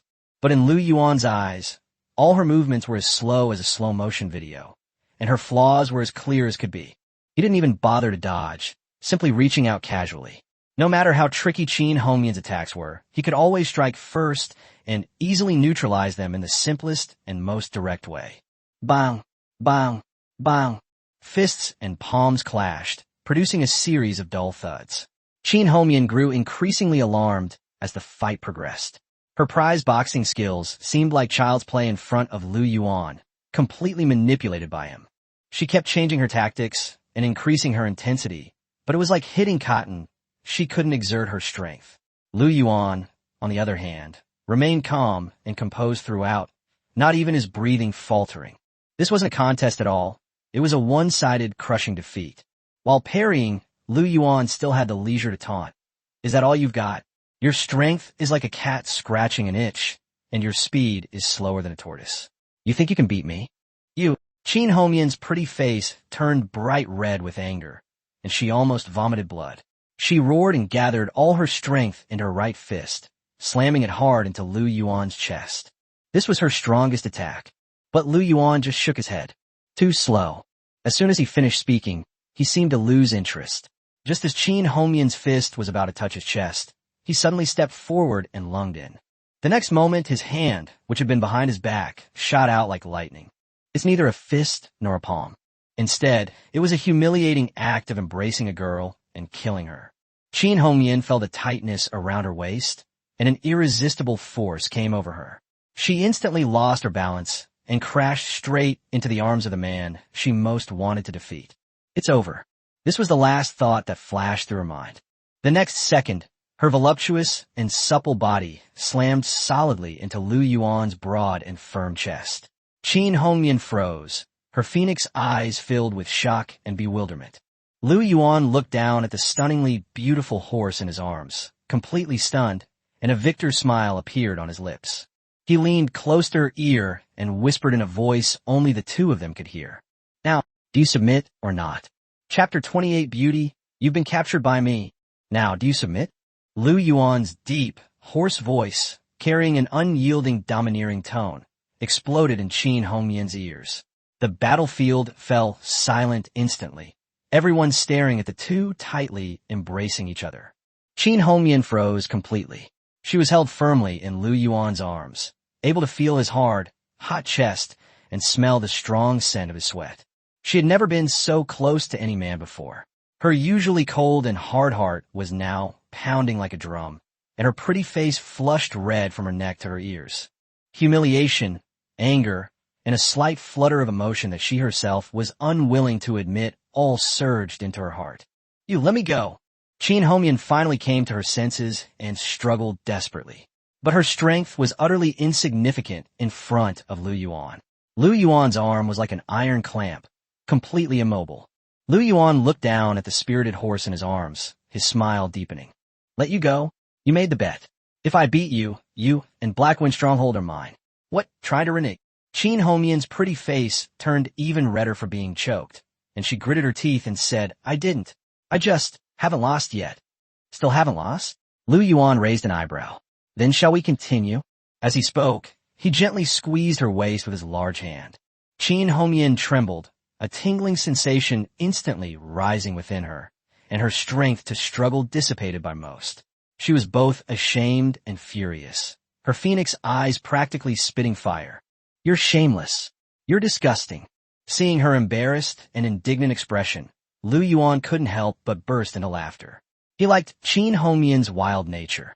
Taming such a spirited horse was much more interesting than taming a docile person. He lowered his head, almost touching her face, looking into her trembling eyelashes and eyes burning with anger, and said, word by word, "Beautiful lady, you've been captured by me. From body to mind. From now on, you are my trophy." These domineering words struck Qin Hongyan's heart like a thunderbolt. Looking at Lu Yuan, so close to her, at those deep, sharp eyes, she realized for the first time that her defenses had crumbled. It seemed she really lost. They suffered a crushing defeat. Just then, a system notification sounded. Ding! Target Qin Hongyan has been detected to be experiencing strong emotional fluctuations, with a significant gap in her mental defenses. The taming quest has begun. Mission objective: completely subdue Qin Hongyan and make her willingly become the host's woman. Mission rewards: increase based on completion rate. Minimum reward: advanced training method. Maximum reward: special unit, female guards. Lu Yuan's eyes lit up. Female warriors? This reward is quite substantial. It seems he'll have to tame this wild horse today. He released Qin Hongyan, took a step back, and gave her some breathing space. Qin Hongyan remained standing in place, her expression confused, clearly still recovering from the shock. Lu Yuan looked at her, a confident smile playing on his lips. "I'll give you two choices. First, fulfill the bet now and bring Black Wind Stronghold to submit to me. I guarantee that following me will be far more promising than being a mountain bandit." He paused, his gaze undisguisedly filled with a sense of oppression. "Secondly, I will personally go to Black Wind Village. At that time, I won't be as easy to talk to as I am now." The threat was simple and direct, yet effective enough. Qin Hongyan's delicate body trembled. She had no doubt that with Lu Yuan's strength, wiping out Black Wind Stronghold would be a simple matter of raising a hand. But her sisters were still in the mountain village. The thought of her sisters possibly suffering was like a knife twisting in Qin Hongyan's heart. She looked at the domineering and powerful man before her, who seemed capable of offering them a way out, and struggled with her feelings. Lu Yuan didn't urge him, but just waited quietly. After an unknown amount of time, Qin Hongyan finally raised her head. Her eyes held resentment and struggle, but even more so, a resolute determination to burn her bridges. She gritted her teeth, stared at Lu Yuan, and asked, "Why should I believe you? Can my sisters really live a good life by following you?" Chapter 29 New Mission: Subdue this beautiful mountain queen. "Why should I trust you? Can following you really give my sisters a better life?" Qin Hongyan's question, tinged with struggle and last hope, made Lu Yuan smile. He knew that the unruly steed before him, with its hardened heart, had begun to waver. Lu Yuan didn't rush to explain. He simply turned and pointed to the bustling scene of labor in the village, then glanced at his two stunningly beautiful wives who were looking at him with adoration. His voice was calm, yet carried an undeniable power. "Because I can ensure that those who follow me have enough to eat, and that my woman is not bullied by anyone. Moreover, I am stronger than you, stronger than any man you have ever met." Lu Yuan's gaze was like a knife, piercing straight into Qin Hongyan's heart. In chaotic times, following the strong is the only way to survive. These words struck Qin Hongyan like a hammer blow. Looking at the mysterious and powerful man before her, and at the domineering aura emanating from him, she finally realized that she seemed to have no other choice. Li Dabiao and Zhao Ergu are dead, and Blackwind Stronghold is leaderless. The little food they have left won't last long. What will become of their hundreds of brothers and sisters, especially the unarmed women? If they continue as bandits, they will eventually be wiped out by the government or swallowed up by a stronger bandit stronghold. At that time, the fate of those sisters will only be more tragic. Lu Yuan was different. He had supplies, methods, and the power to command respect. More importantly, unlike Li Dabiao, he didn't treat women like human beings. You could tell from his attitude towards the twin sisters. Perhaps, following him is truly the only way out. Qin Hongyan was in turmoil. The pride she had held onto for so many years was finally beginning to crumble in the face of absolute power and cruel reality. Just as she was hesitating, the system notification sounded in Lu Yuan's mind again. Ding! Target Qin Hongyan has been detected to be experiencing strong emotional fluctuations, with a significant gap in her mental defenses. The taming quest has begun. Quest name: The Steed's Return. Mission objective: completely subdue Qin Hongyan the third leader of Black Wind Stronghold, making her willingly become the host woman and incorporate all forces of Black Wind Stronghold into your fold. Basic reward, advanced training method, perfect reward, special unit, heroine guards, initial members 36. Hosts all attributes +2. Pastime limit, 3 days. All attributes are increased by 2, and there are also special units. Lu Yuan's eyes lit up instantly. This mission had to be completed perfectly. He was determined to have this hot-bodied, wildly beautiful mountain queen in front of him. Seeing Qin Hongyan's ever-changing pretty face, he added fuel to the fire. My patience is limited. I'll give you the time it takes for an incense stick to burn to consider. If you still haven't nodded after that time. He didn't finish his sentence, but the cold thread in his eyes made Qin Hongyan's delicate body tremble. She had no doubt that if she refused, Lu Yuan would erase her and the entire Black Wind Stronghold from this world without hesitation. Qin Hongyan took a deep breath, her chest heaving violently. Finally, as if making a decision, she slowly closed her eyes. When she opened her eyes again, the hesitation in them had disappeared, leaving only a resolute determination. She stared at Lu Yuan and said, word by word, "Okay, I agree. But I have one condition." Lu Yuan raised an eyebrow. "Speak." Qin Hongyan gritted her teeth. "I can lead Black Wind Village to submit to you, but you must treat the sisters in the village well. They are all unfortunate people, many of whom were abducted to the mountain by Li Dabiao. You can't treat them like they do, not as human beings." Lu Yuan laughed. "That's it." Qin Hongyan stubbornly met his gaze. "That's it." Lu Yuan shook his head, his tone matter of fact. "From a moment they submitted to me, they became my people. My rules are simple. Anyone who dares to touch my people will end up like those corpses on the ground." Qin Hongyan remained silent for a moment before slowly kneeling on one knee. She presented the long whip, a symbol of her status, with both hands, her voice clear and resolute. Qin Hongyan, the third leader of Black Wind Stronghold, is willing to lead 300 men of Black Wind Stronghold to submit to Master Lu. From this day forward, we are willing to go through fire and water for Master Lu, even unto death. Ding! Congratulations, host. The mission, The Steed's Return, is 50% complete. Target Qin Hongyan has initially submitted. Only one final step remains to perfectly complete the mission. Lu Yuan was overjoyed. He stepped forward, took the long, black whip, and then helped Qin Hongyan up. He looked at her veiled, pretty face so close to his, at her phoenix eyes that still held a stubbornness, but now held a hint of resignation, and suddenly grinned. Then, he lowered his head and whispered aggressively in her ear, "Very well. Now, my first female general, shouldn't you let me see the true face beneath this veil?" Chapter 30 Night Interrogation of Qin Hongyan. "Do you want to live? Shouldn't you let me see your true face beneath this veil?" Lu Yuan's domineering and aggressive words struck Qin Hongyan like an electric shock. Her heart, which had just lowered, instantly began to pound violently again. Her phoenix eyes widened suddenly, and 2 blushes appeared on her face. This bastard dares to make such an insolent request. She opened her mouth to scold him, but when she met Lu Yuan's teasing yet unyielding eyes, she swallowed the words back. She then came to her senses that she was no longer the third leader of Black Wind Stronghold, but the prisoner of the man before her, and the first female general he had spoken of. Her fate was no longer in her own hands. Seeing her embarrassed and angry yet unable to resist, Lu Yuan felt a strong sense of conquest. He loved this feeling of having a wild horse completely under his control. Lu Yuan smirked, deliberately provoking her. "What? You don't want to? Or is it that what you're wearing under that veil is something you can't show to anyone? You're the one who's shameful." These words instantly ignited Qin Hongyan's fiery temper. She hated it most when others questioned her appearance, and immediately reached out her uninjured hand and ripped off the black veil with a whoosh. The next moment, a stunningly beautiful face with a commanding presence appeared before Lu Yuan without warning. Even though Lu Yuan had already seen beauties like Lin Wei and Lin Lan, he couldn't help but gasp in astonishment. Lin Wei was gentle and graceful. Lin Lan was pure and lively. But Qin Hongyan's beauty was as fiery and unrestrained as a raging fire, carrying a wildness, power, and fatal attraction.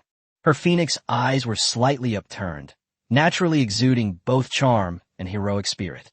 She had a straight nose and full red lips.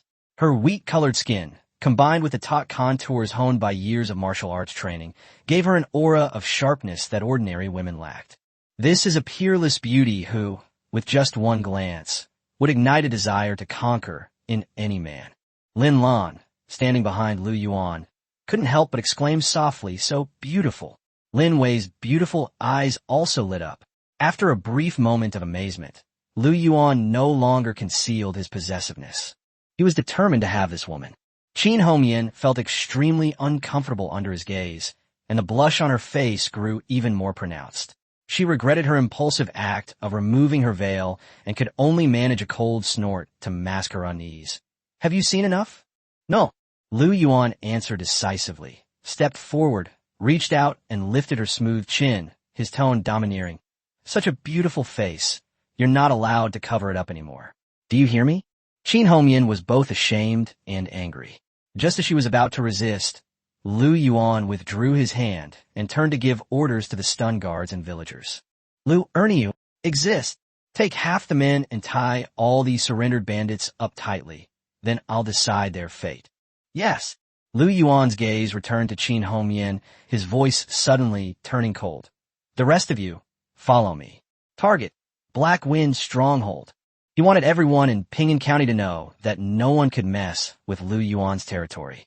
Late that night, a celebratory feast was in full swing at the Lu family courtyard in Xinghua Village. The bonfire burned brightly, and dozens of men sat around it, eating meat heartily and drinking large bowls of wine they had seized from the bandits. The atmosphere was high-spirited.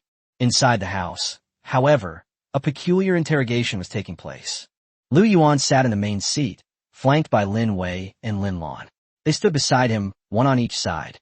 In front of the three of them, Qin Hongyan was kneeling on the ground, her hands bound behind her back with rope. She had a stunning figure, and even as a prisoner, her eyes still held a fierce, defiant glint. Her beautiful phoenix eyes were fixed on Lu Yuan, burning like fire. Qin Hongyan gritted her teeth and questioned, "What exactly do you want? Didn't we agree that if I submitted to you, you would treat my sisters well? Why did you have to tie me up?" Looking at her stubborn refusal to back down despite her obvious defeat, Lu Yuan smiled.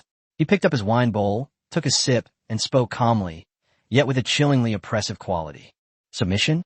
You call that submission?" He put down his wine bowl, his gaze turning cold. "In my opinion, it's nothing more than a delaying tactic." Qin Hongyan's delicate body trembled violently. She hadn't expected that Lu Yuan would see right through her scheme. That's right. Her submission during the day was fake. She simply wanted to stabilize the situation and save the lives of her fellow villagers. Once she returned to Black Wind Stronghold, to her own territory, whether to fight or make peace would be entirely up to her. But she never imagined that Lu Yuan was more cunning and terrifying than she had thought. She opened her mouth, wanting to argue, but Lu Yuan had already lost patience. He slowly stood up, walked step by step to Qin Hongyan, squatted down, and his tall figure completely enveloped her. Looking at the shock and panic in her eyes, Lu Yuan's lips curled into a cold smile. Then, he reached out and ran his icy fingertips across her burning cheek. Then, in a low voice that only the two of them could hear, he slowly asked, "I'll ask you one last time. Do you want to live?" Chapter 31. "If you behave, I'll give you a way out." Lu Yuan leaned down again, his voice as low as a demon whispering in your ear. "I'll ask you one last time. Do you want to live?" These words struck Qin Hongyan like a hammer blow. She trembled all over, looking at the man with a cruel smile before her, fear appearing in her phoenix eyes for the first time. She had no doubt that if her answer didn't satisfy Lu Yuan, he would kill her without hesitation, just like he would snap Zhao Erga's neck. Qin Hongyan's throat tightened, and her lips moved for a long time, but she couldn't utter a single word. Her pride and stubbornness, which she was so proud of, were crushed in the face of Lu Yuan's absolute strength. Lu Yuan gave a cold laugh, slowly stood up, stopped looking at her, and walked towards his two beautiful wives who were also pale-faced.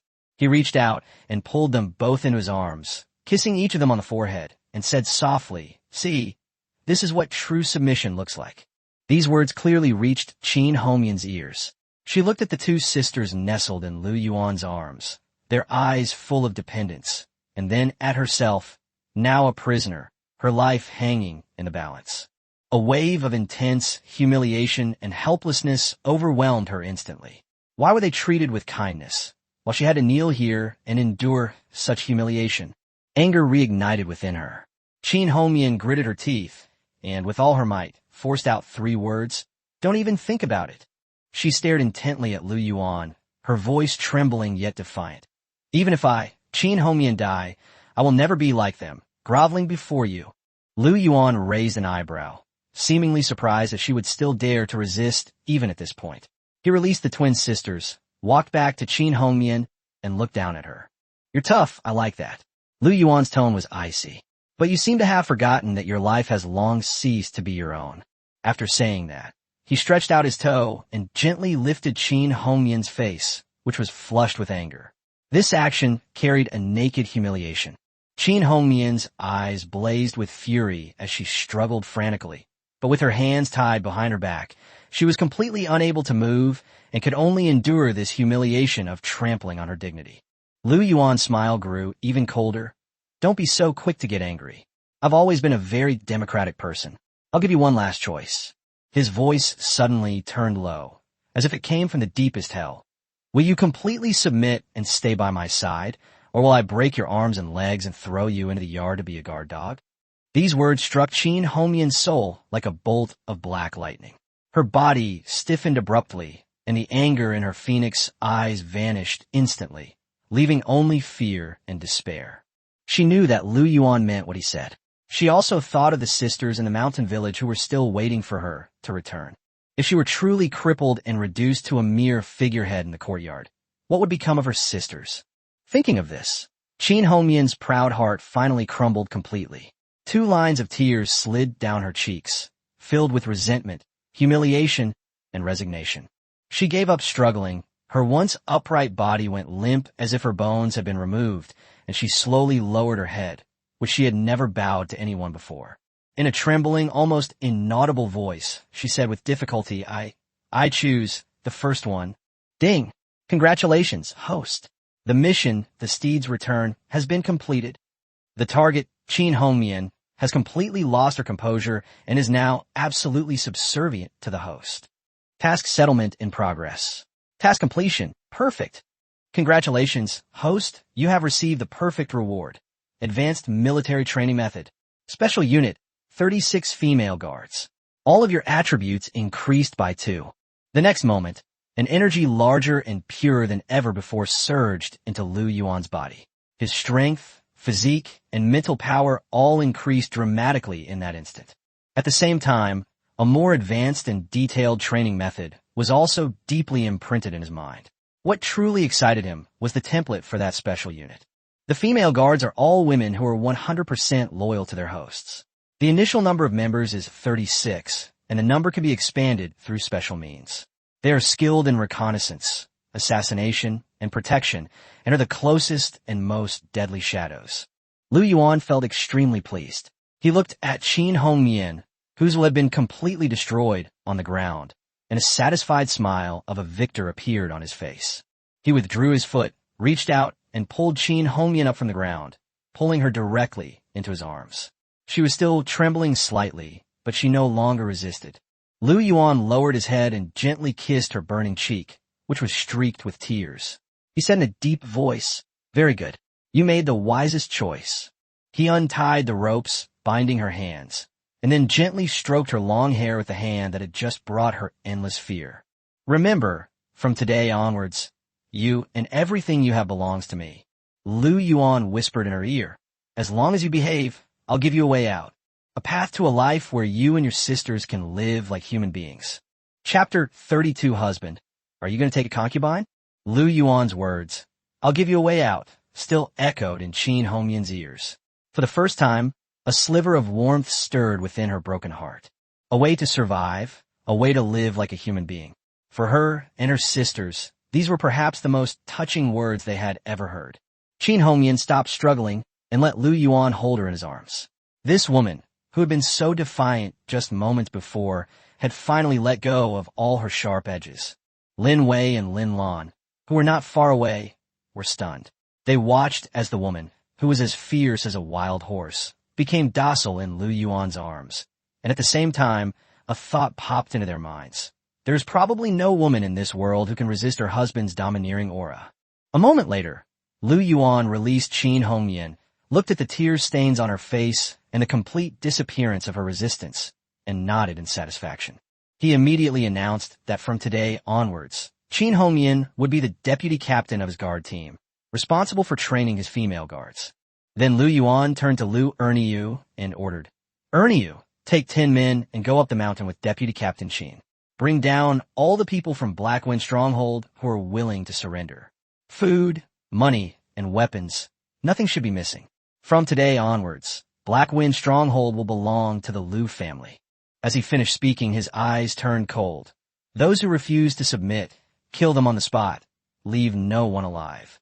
Lu Erniu excitedly accepted the order. He knew this was an opportunity given to him by Lu Yuan and dared not be negligent in the slightest. He immediately walked up to Qin Hongyan and asked her to lead the way. Qin Hongyan gave Lu Yuan a deep look and finally nodded. She understood that this was a test and also the first step in her pledge of allegiance. Soon, Qin Hongyan led Lu Erniu and the others into the night. The commotion that had lasted half the night had finally come to an end. Lu Yuan stretched, feeling completely refreshed. Not only had his strength increased dramatically that night, but he had also gained a beautiful mountain bandit leader and a powerful all-female army. A truly lucrative deal. He turned to look at Lin Wei and Lin Lan. The two beauties were gazing at him with eyes full of adoration and admiration. Lu Yuan walked over, put one arm around each of them, and chuckled softly. "All right, now there are no more blind flies bothering us." He kissed them both on the cheek, his tone suggestive. "The night is still long. We should get down to business." The next day, Lu Yuan walked out of his room, feeling refreshed. The courtyard was already filled with kneeling people, the Wang family servants and county constables who had been captured the night before. These people were all bruised and battered, bound tightly, their faces filled with fear and despair. Lu Yuan didn't even glance at them. He went straight into the courtyard and began practicing the master-level fighting technique that was already ingrained in his bones. Lin Wei and Lin Lan stood obediently by his side, one serving tea and the other handing him a towel. The sight of the loving couple on the ground filled the captives with both envy and regret. They only hated themselves for being blind enough to dare to provoke such a demonic man. Just then, a commotion suddenly arose at the village entrance. Lu Yuan stopped what he was doing and looked up. Lu Erniu and Qin Hongyan led a large group of people in a grand procession. At the front were dozens of young women dressed in tight-fitting clothes and carrying weapons, each with a heroic bearing and remarkable appearance. They were the sisters of Black Wind Village who were loyal to Qin Hongyan, and also the first members of Lu Yuan's female guards. Behind them followed hundreds of dejected bandits, and more than a dozen carts loaded with grain, money, and weapons. The entire Black Wind Stronghold's coffers had been emptied. Upon seeing Lu Yuan, Lu Erniu immediately stepped forward excitedly. "Master Lu, I have fulfilled my mission. Black Wind Stronghold has been captured. Those who resisted have been executed, and the rest are all willing to surrender." Lu Yuan nodded in satisfaction, his gaze sweeping over the dozens of women, a burning glint in his eyes. This was his women's army, his future shadow force. The women blushed and lowered their heads as they felt his gaze. They had heard of Lu Yuan's divine power from Qin Hongyan before, and now, seeing it with their own eyes, they were even more shaken. Qin Hongyan also stepped forward. She had changed into a clean red outfit, exuding a heroic aura. Although her expression was still complex, it now carried a hint of resignation and submission. She clasped her hands in a fist and said, "Master Lu, the 342 men of Black Wind Stronghold, along with their money, provisions, and weapons, have all been brought here. Please give your instructions, Master Lu." Looking at the wild horse that had been partially tamed, Lu Yuan felt a sense of relief. He knew that from this day forward, the entire area within 100 miles would be under his control. Just as he was about to make arrangements for what to do next, a timid voice, tinged with a hint of bitterness, suddenly came from behind him. It was Lin Wei. She glanced at Qin Hongyan, then at the dozens of beautiful young women, and couldn't help but gently tug at Lu Yuan's sleeve. She pouted and asked in a low voice that only the three of them could hear, "Husband, did you bring them all back to take concubines?" Chapter 33. Lin Wei's favorability is maxed out. Reward, divine skill, eagle eye. Husband, have you brought them all back to take concubines? When Lin Wei uttered those words, tinged with bitterness and grievance, Lu Yuan's heart skipped a beat. He turned around and saw that his usually gentle, understanding, and obedient wife had tears welling up in her eyes, her lips slightly pouting like a wronged kitten. Looking at Lin Lan beside him, although she hadn't said a word, her large, watery eyes were filled with unease. Lu Yuan instantly understood. His beloved wives were jealous. A strong sense of guilt and pity welled up in his heart. He then realized that he had been busy conquering and expanding during this period and had indeed neglected his two good wives who had been by his side the first time and entrusted everything to him. They're the real mistresses of this house, his original wives. Fool. Lu Yuan's heart softened instantly. Ignoring the hundreds of people watching, he reached out and hugged Lin Wei and Lin Lan tightly. What nonsense are you thinking? How can they compare to you? His voice was incredibly gentle. You are my precious darlings, my lawfully wedded wives. In my heart, no one can replace you. These words, like a warm ray of light, instantly dispelled the grievances and unease in Lin Wei and Lin Lan's hearts. Tears streamed down their faces, but this time not from sadness, but from happiness and emotion. My husband. They buried their heads in Lu Yuan's broad chest, sobbing softly, as if they were finally being held firmly in the palm of the hand of the person they cared about most. Qin Hongyan, who was not far away, was stunned. The man who had just been domineering, ruthless, and decisive like a demon was now being incredibly gentle with his two young wives. She suddenly realized that Lu Yuan was not a heartless demon king. He simply reserved all his tenderness for the person he had chosen. A feeling of envy and jealousy, which she herself was unaware of, quietly rose in her heart. What would it feel like if one day she could be held in his arms like this? Just then, system notifications started ringing in Lu Yuan's mind. Ding! Detected that wife Lin Wei's emotions have reached their peak, and she has developed an unwavering love for the host. Favorability +10. Warning. Affection level has reached its maximum of 100. It cannot be increased further. Ding! Congratulations, host. You have successfully raised your wife's favorability to the maximum for the first time. Special critical hit reward triggered. Drawing rewards. Congratulations, host, on obtaining a divine reward. Divine visual enhancement. Eagle eye. Eagle eye. The host's visual abilities will receive an epic enhancement, granting them the ability to see the finest details in the dark and discern the smallest feather of a bird from a kilometer away. An unparalleled skill for reconnaissance, tracking, and sniping. Lu Yuan's heart skipped a beat. Hawkeye? The next second, a cool and strange energy surged into his eyes. The world before him instantly seemed to be pulled closer, magnified, and become incredibly clear.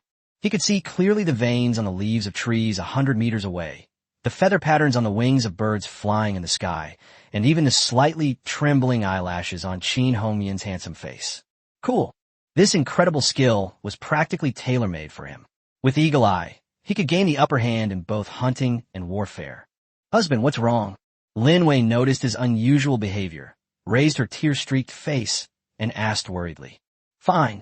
Lu Yuan suppressed his overwhelming joy, lowered his head, and kissed her hard on the cheek. My good wife, you are truly my lucky star. Lin Wei's face instantly turned as red as if it were about to bleed. Just then, the system notification sounded again. Ding! Detected that the host's wife, Lin Lan, has reached the peak of her emotions and has developed an unwavering love for him. Favorability +10. Warning. Affection level has reached its maximum of 100. It cannot be increased further. Ding! Congratulations, host. You have once again raised your wife's favorability to the maximum. Special critical hit reward triggered. Drawing rewards. Lu Yuan's heart jumped into his throat. Another full value. Another critical hit reward. What surprises will the system bring him this time? He looked down at Lin Lan in his arms, who was also crying with tears streaming down her face, yet still retained a touch of stubbornness like a little firecracker, his eyes full of expectation. Lin Lan felt her husband's burning, almost aggressive gaze. Her pretty face flushed red, and she buried her head even deeper in embarrassment, asking softly with a hint of coquettishness. Husband, what are your plans for them? Chapter 34, all geared up. We'll take down Blackwind Stronghold tonight. So what are your plans for them? Lin Lan's words, tinged with a hint of coquetry and probing, brought Lu Yuan back to his senses from his ecstasy. He looked down at Lin Wei and Lin Lan in his arms, and a surge of warmth rose in his heart. He understood that these two weren't jealous, but rather gently reminding him who the true mistress of the house was. Lu Yuan smiled and pinched each of their cheeks. Don't worry, you'll always be the ones in charge of this family. After speaking, he turned his gaze to Qin Hongyan, who was not far away. This voluptuous female bandit leader was looking at them with a complicated expression. Lu Yuan's lips curled up slightly. As for her and her sisters, they will be your personal guards from now on, dedicated to protecting your safety. Upon hearing this, Lin Wei and Lin Lan were stunned. Qin Hongyan and the dozens of women soldiers behind her all changed their expressions. They were the elite of Blackwind Stronghold, risking their lives on the edge of a knife, just like the men, and now they were being sent to serve as guards for two seemingly weak young women. This was utterly humiliating for them. Soon, a fiery woman stepped forward from behind Qin Hongyan and shouted angrily, I refuse to accept this. Why should we sisters be your maids? Others echoed his sentiments. We only listen to Sister Hongyan. We are warriors, not servants. For a moment, the women looked at Lu Yuan with hostility and resistance. Lu Yuan wasn't angry. Instead, he smiled. He looked at this group of wild women with a hint of admiration in his eyes. Very good. That's principled. I like it. He turned to look at Qin Hongyan, who had been silent all along, and said calmly, Your soldiers don't seem to be very obedient. Qin Hongyan blushed, immediately glared at the woman in the lead, and shouted, Huanyang, stop being so rude. Step back. Unfortunately, it was too late. Lu Yuan's gaze fell on Huanyang. Although she was not as stunning as Qin Hongyan, she was still a rare beauty with a hot figure and a defiant spirit in her eyes. Your name is Huanyang? Lu Yuan asked. The flower girl retorted, her neck stiff. So what if it is? You feel wrong being my maid? Of course. Huanyang refused to back down. We sisters only submit to true strength. If you want us to submit, fine, defeat us first. Lu Yuan's smile deepened after hearing this. Defeat you? With a bunch of women who can barely afford to eat. Huanyang blushed deeply at these words, her anger blazing even brighter. Without wasting words, Lu Yuan raised his hand and pointed to the 20 guards behind him. Do you see them? 3 days ago, they were just like you, unable to even support themselves. His voice suddenly turned deep, carrying an unquestionable authority. But now they're my soldiers. They are elite troops who can eat their fill and have meat at every meal. As he spoke, Lu Yuan took a steel knife from Lu Erniu and plunged it into the ground with a whoosh. If you want to prove you're not a loser, go ahead. Now, you'll fight my guards. If you win, I will take back what I said and give you the same treatment. His eyes turned cold as he continued. But if you lose, you'll all be willing to be my maids, doing whatever I say. These words instantly ignited a fire in the hearts of all the female soldiers. Huanyang was the first to agree. Okay, it's a deal. Sisters, let's show them what the women's army is all about. As soon as the words were spoken, dozens of women brandished their weapons and charged towards Lu Erniu and his men with bloodshot eyes. A chaotic battle that would determine their future fate was about to erupt. But after they actually faced off, they realized how wrong they had been. They originally thought they were facing just a group of strong peasants, but Lu Erniu and the others had been eating and drinking their fill these past few days and even had meat at every meal, so their physical strength had already recovered to its peak. In addition, the brutal selection process had already brought out the ferocity in their bones. On the other hand, Huanyang and her group, those skilled in martial arts, were chronically underfed and their strength was depleted. The difference in strength became immediately apparent when the two sides clashed. Bang! Bang! Bang! In just one encounter, several female soldiers were knocked away. Their strength was no match for the well-fed, strong men. The entire scene was almost a foregone conclusion, a complete one-sided rout. The battle was over in less than the time it takes for an incense stick to burn. All the female soldiers lay sprawled on the ground, bruised and battered, looking utterly disheveled. They stared at their still energetic and barely out-of-breath guard, their eyes filled with shock and defeat. They actually lost. Moreover, they lost decisively and without any chance to fight back. Lu Yuan slowly walked up to Huanyang. She had just been punched to the ground by Lu Yuan, blood still dripping from the corner of her mouth, her face filled with resentment and humiliation. Lu Yuan squatted down, looked at her, and smiled. Now are you convinced? Huanyang bit her lip and didn't answer, but her slightly trembling body said it all. Lu Yuan ignored her, and instead stood up to look at Qin Hongyan. He knew that the real show was just beginning. He walked up to Qin Hongyan, pulled the steel knife out of the ground, and casually threw it at her feet. Then, Lu Yuan spoke in a calm, yet domineering tone. I've already taught them a lesson for you. Now it's your turn. My first female general. As he spoke, he pointed to the Wang family servants and constables who were still tied up in the courtyard, then looked in the direction of Black Wind Stronghold, his eyes filled with murderous intent. I want to see all the enemy's heads before nightfall. Ready to go. Tonight, I will completely wipe out that so-called Black Wind Stronghold. Chapter 35, Qin Hongyan's Rebellion.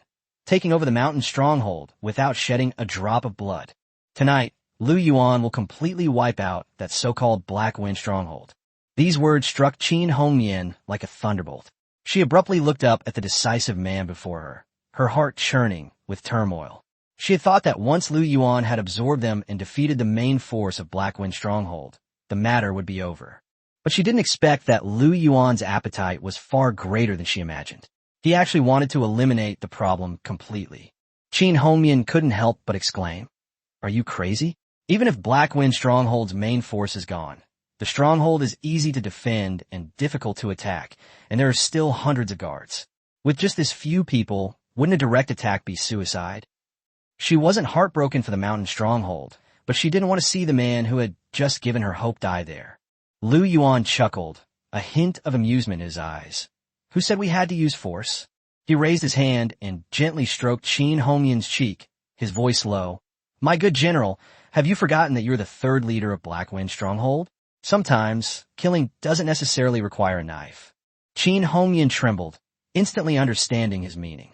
Lu Yuan wanted her to be an inside man, using the identity of the third leader to trick the guards into opening the gate, and then coordinate an attack from the inside. She immediately refused. No, there are many other women in the village. They are innocent. I can't hurt them. Lu Yuan's smile deepened. Harm them? You're wrong. I'm saving them. After saying that, he walked up to the captured Wang family servants and constables, drew the steel knife from Lu Yuan's waist, and swiftly brought it down. With a soft thud, a head flew off, and blood splattered all over Qin Hongyan. Qin Hongyan turned pale with fright and backed away repeatedly, asking, What are you doing? Lu Yuan wiped the blood from his face and looked at her coldly. I'm telling you what happens if you go against me. These are people from the Wang family and government officials. I dare to kill even them. Do you think I care about killing a few more disobedient bandits? These words pierced Qin Hongyan's heart like ice. She finally understood that she had no choice. If she didn't comply, Lu Yuan would slaughter the surrendered bandits in the next moment and then lead his men to launch a full-scale attack on Black Wind Stronghold. At that time, the sisters and innocent people in the stronghold would only be swept into a sea of blood. Qin Hongyan felt as if her heart was being torn apart, but she could only slowly lower her proud head, her voice bitter. I understand. Late that night, in the Black Wind Stronghold's main hall, Li Dabiao and Zhao Ergu's trusted leaders were anxiously waiting for news from down the mountain. Soon, a henchman stumbled in, shouting in terror. It's terrible. The boss and the second-in-command have been wiped out. The hall of gathering righteousness erupted instantly. The crowd couldn't believe it. How could a small village possibly withstand the Black Wind Stronghold's army? Some guessed it was an ambush by the government, while others were already panicked and at a loss. Just then, a fiery red figure slowly walked into the hall. It was Qin Hongyan.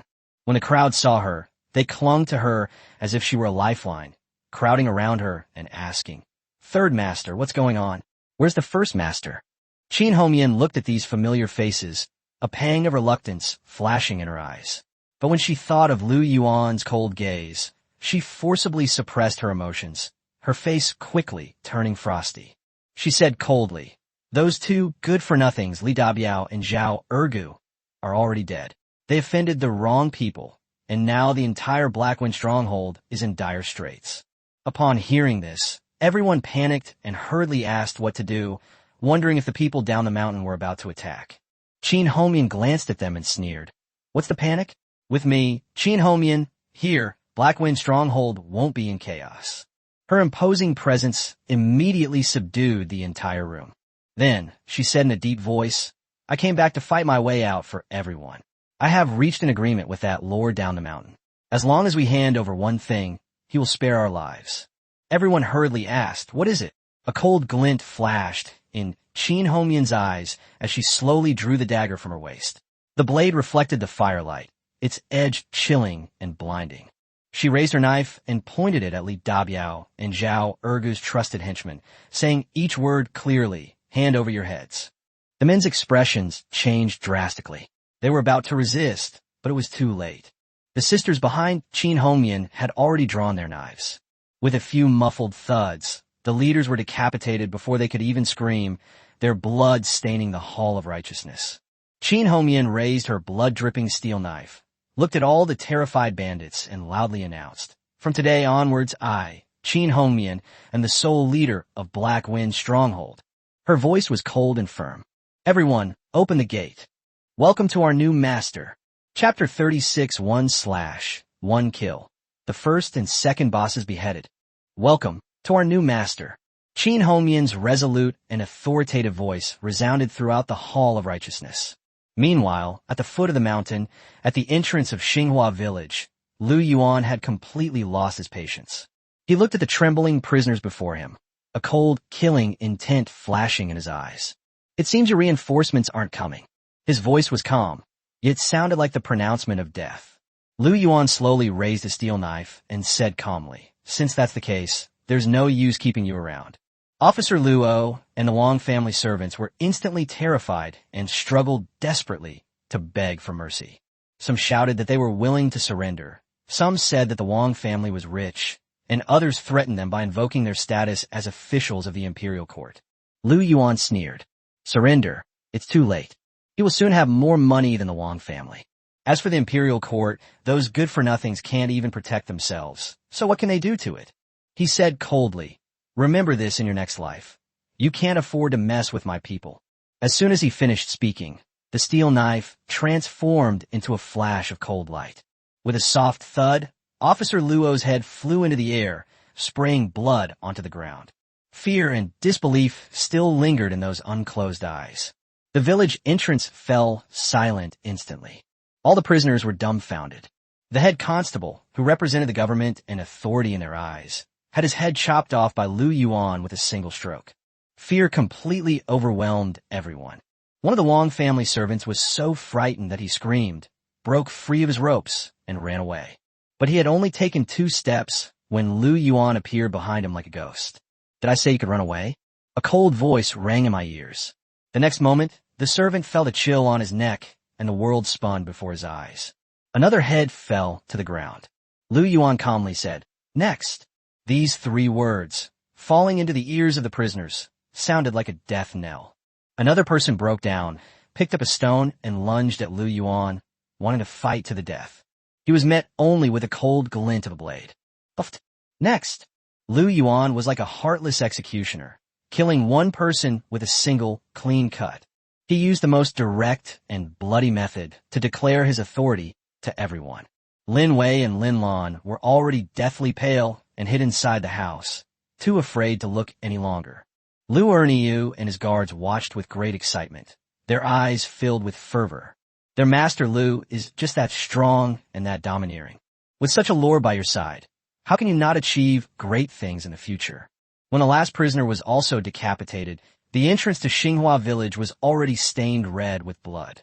More than a dozen headless corpses lay scattered on the ground, a truly horrifying scene.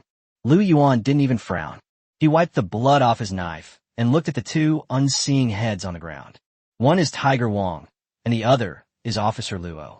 He knew that killing these 2 people would mean completely breaking ties with the Wang family and the government. But he didn't care. In chaotic times, to survive and rise in society, one must step on the corpses of the enemy. Lu Yuan turned around and looked at the villagers who already revered him like a god, his voice echoing throughout the village. Did you see that? This is what happens when you oppose me, Lu Yuan. Starting today, he raised the still-dripping steel knife, pointing it straight at the sky. I am the only king of Xinghua Village. My word is the only rule in Xinghua Village. Meanwhile, outside the gate of Black Wind Village, Xinghua looked at the heavy village gate that was slowly opening with a complicated expression. Behind the door, hundreds of bandits stood, armed and filled with fear. They stared at their third leader, who was covered in blood and exuded a murderous aura, and then at the solemn-looking sisters behind her, unsure of how to react. A bandit leader spoke in a trembling voice. "Third Master, what is this?" Xinghua did not answer. She slowly raised the steel knife, then suddenly turned around and held it to the neck of a man who was bound hand and foot. That man was none other than Zhao Ergu, the second-in-command of Black Wind Stronghold who had led the team down the mountain earlier. At this moment, Zhao Ergu was no longer arrogant as before. All that remained was fear and despair. He begged for mercy desperately, shouting that he was willing to be a slave to others. Before she could finish speaking, Xinghua had already brought down the knife. With a soft thud, the head rolled to the ground, splattering blood all over her. She shook the blood off the knife and took a package. The package was opened, and inside was another head, its eyes wide open in death. Li Dabiao, the leader of Black Wind Stronghold. Xinghua kicked the two severed heads to the front of the village gate and coldly shouted, "Li Dabiao and Zhao Ergu, those two beasts have been beheaded. From this day forward, Black Wind Stronghold will no longer have a chief and a second-in-command." She took a deep breath, as if using all her strength to scream. "We only have one master, Master Lu." All the bandits were stunned, looking at each other in disbelief, their eyes filled with shock and confusion. Just then, a calm yet authoritative voice slowly drifted down from the foot of the mountain path. "It seems my female general has already paved the way for me." Chapter 37. Xinghua. Husband, I also want to have your child. My female general has already paved the way for me. Lu Yuan's calm yet authoritative voice slowly drifted down from the mountain path. A deathly silence fell instantly before the Black Wind Stronghold's gate. All the bandits turned sharply, their faces changing drastically. A shirtless, imposing man walked up the mountain path, hands behind his back. He was followed by only 20 men, each carrying the menacing aura of someone who had just survived a bloody battle, making it almost impossible for them to breathe. He's Master Lu? Some voices trembled. They had witnessed what had just happened down the mountain. Lu Yuan had single-handedly crushed the elite Black Wind Stronghold soldiers with a single punch each. That fear was etched into their very bones. Thump! It's unclear who first dropped their weapon. Their legs buckled, and they knelt on the ground, crying out for mercy. "Master Lu, spare my life." After the first one, the rest couldn't hold on any longer, throwing down their weapons and kneeling in a dark mass. "Welcome, Master Lu. We are willing to surrender." The sounds of submission shook the mountains and forests. Amidst the kneeling and awe of the crowd, Lu Yuan walked up to the Black Wind Village gate and stood before Xinghua. Xinghua remained kneeling on one knee, offering two severed heads with both hands. Lu Yuan didn't look at the corpses on the ground, but only at her exquisitely beautiful face filled with complex emotions. He then reached out and helped her up. "My good general, you have done a great job." Xinhua's delicate body trembled. The man before her, with just his aura, made the entire Black Wind Stronghold bow down. Her proud heart was completely subdued at this moment. She understood that from this day forward, her fate and that of Black Wind Village would be tied to Lu Yuan's. "Master Lu," Xinhua's voice trembled as she whispered, "the 342 men of Black Wind Stronghold are at your disposal, Master Lu." Lu Yuan nodded in satisfaction, turned to look at the bandits kneeling on the ground, and announced loudly, "From this day forward, Black Wind Stronghold ceases to exist. This is my first stronghold, Lu Yuan's first base, and you'll be my first soldiers." He doesn't care what these people did in the past, as long as they remember one thing from now on. Here, he and Xinhua are the only rules. Anyone who dares to disobey will suffer the same fate as these two heads on the ground.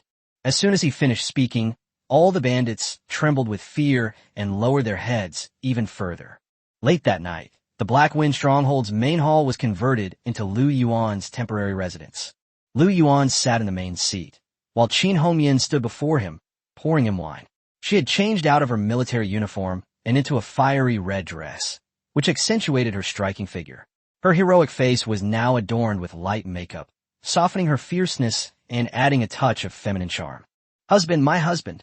She held her wine glass, her face flushed, and her voice was so soft it was almost inaudible. "I'd like to offer you a toast." Looking at the fiery beauty he had tamed, Lu Yuan's eyes burned with desire. He reached out and pulled Qin Hongmian into his arms. Qin Hongmian gasped and fell into his broad, hot chest, instantly losing her composure. "Want to offer a toast?" Lu Yuan looked down at her, a slight smile playing on his lips. "Just drinking is so boring." He leaned down and whispered in her ear, his warm breath brushing against her earlobe. Qin Hongmian's body stiffened instantly, her face turning almost blood red, and her phoenix eyes becoming hazy. Looking at the man who had completely conquered her, the last bit of stubbornness in her heart finally melted away. She suddenly recalled the scene she had witnessed in Xinghua Village during the day. Lu Yuan's doting and gentle treatment of the two young wives had stirred an irrepressible longing within her. Qin Hongmian slowly raised her hand and took the initiative to wrap her arms around Lu Yuan's neck, pressing her burning face against his chest and listening to his strong heartbeat.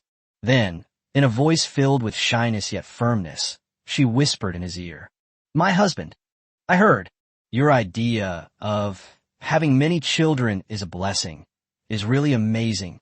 She paused for a moment, as if she had used up all her strength before she finished speaking her last sentence. "Also want to have your child." Chapter 38. Taking Qin Hongmian as a concubine, reward. Elementary military training method. I also want to have your child." Qin Hongmian's words, spoken in a low, almost inaudible voice, carried both shyness and determination. When they reached Lu Yuan's ears, his heart skipped a beat. He looked down at the woman in his arms. This Qin Hongmian, who was once proud, stubborn, and fiery like a wild horse, had now let down her guard and completely surrendered herself to him. Lu Yuan's heart softened, and he raised his hand to gently stroke her cheek, his voice hoarse but gentle. "Silly girl, it's not enough to just say you want to have my child." Qin Hongmian blushed instantly and buried her head in his chest, not daring to look at him anymore. Just then, a system notification sounded. Ding! Detected that the target person, Qin Hongmian, has developed a strong affection for the host and a strong desire for offspring. The mission, The Horse's Return, is 100% complete. Mission completed perfectly. Congratulations, host. You have received the following reward. Advanced Military Training Method. Special Unit, 36 Female Guards. All of your attributes +2. With a loud boom, a massive and pure energy surged into Lu Yuan's entire body. His strength, physique, and spirit surged once again at this moment. The system panel then appeared, showing physique at 15, strength at 14, and spirit at 13. The skill bar also gained the advanced training method, and the special troop type, Heroine Guards, was waiting to be activated. Lu Yuan felt extremely refreshed. If he was merely a skilled fighter before, he has now completely stepped into the realm of a humanoid weapon. More importantly, he also obtained advanced military training methods and that mysterious female guard. For him, this was an incredibly profitable move. However, the notification tone did not end. Ding! Detected that the host has entered into a concubine relationship with Qin Hongmian. Qualification assessment is underway. Name, Qin Hongmian. Talent, excellent. Lac, superior. Bloodline, descendant of a military family. Favorability, 95. Overall rating, 4 stars. 4 stars. Lu Yuan was shocked again. This was the first time he had ever met a woman with a 4-star rating, and Qin Hongmian even had rare bloodline, being from a military family. No wonder she's so skilled. She's not simple at all. Immediately afterwards, the system distributed rewards again. First concubine acquisition triggers a special reward. Congratulations, host. You have received the reward. Complete version of the beginner's guide to military training.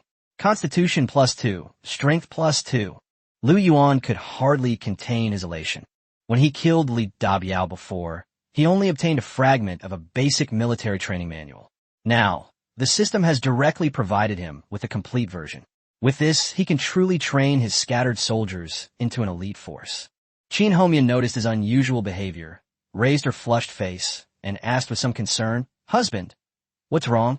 Phoenix. Lu Yuan suppressed his excitement, looking at the woman in his arms who had brought him such a huge surprise. His heart was burning with desire, and he could no longer hold back. He simply picked her up and carried her in his arms.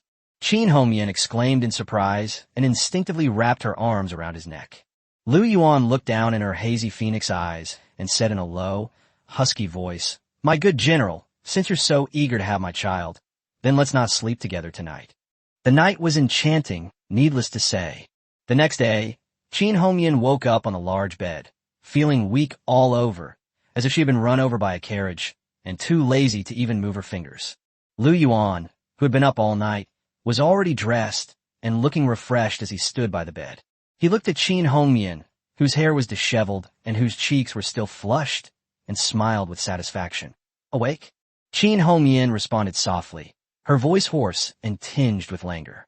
Looking at the man who had completely conquered her, her eyes held no trace of her former stubbornness, only tenderness and affection. Lu Yuan leaned down and kissed her forehead, then asked with a smile, "How does it feel?" Xinhua's face instantly turned bright red, and she buried her face in the quilt in embarrassment. Lu Yuan laughed and stopped teasing her. He turned and walked to the door, loudly ordering, "Someone, bring in the new clothes I prepared for Madam." Soon, two maids entered the room carrying trays. On the tray lay a brand-new, bright red wedding dress, exquisitely crafted and embroidered with auspicious dragons and phoenixes. Xinghua was stunned when she saw the wedding dress. She couldn't believe it was for her. She, a bandit, someone considered an omen of bad luck, was actually wearing such a wedding dress. She looked up at Lu Yuan, her eyes quickly welling up with tears, her voice trembling. "This is for me?" "Certainly." Lu Yuan picked up the wedding dress and handed it to her. "My woman should naturally have a title.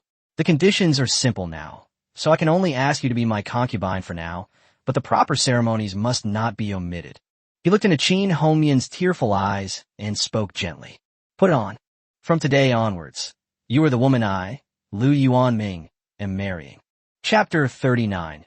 Inventorying the Mountain Stronghold's Treasure Trove. "We've struck it rich this time. Put it on. From today onwards, you are my lawfully wedded wife." Lu Yuan's gentle yet domineering words melted Xinhua's heart, which had just been conquered. Looking at the powerful yet gentle man before her, and then at the fiery red wedding dress in his hands, she could no longer hold back her tears. This time, she felt neither humiliation nor resentment, but rather gratitude and happiness. She finally truly felt that she was cherished and held dear in a man's heart. "My husband." Xinhua threw herself into Lu Yuan's arms, her cries filled with happiness. Soon, a simple yet solemn concubine-taking ceremony was held in the Black Wind Stronghold's Hall of Righteousness. There were no formal betrothal rites, nor a full house of guests. Only the two ladies, Lin Wei and Lin Lan, and several hundred members of the Black Wind Stronghold who revered Lu Yuan as a god. Wearing a fiery red wedding dress, Xinhua bowed gracefully to Lu Yuan amidst everyone's blessings. She knew that from this moment on, the Xinhua of the past, filled with killing and hatred, was completely over.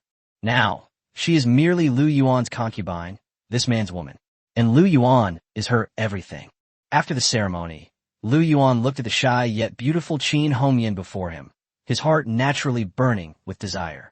But he also knew that there were more important things to do now. He helped Xinhua up, gently kissed her forehead, and said with a smile, "My dear wife, a moment of passion is worth 1,000 pieces of gold. But before that, shouldn't you take me to see our family's treasure trove?"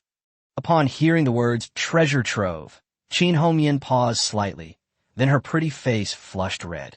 She understood, of course, what Lu Yuan meant. Black Wind Stronghold had occupied this place for decades, and all the gold and silver treasures plundered by successive bandit leaders were hidden in the stronghold's secret chambers.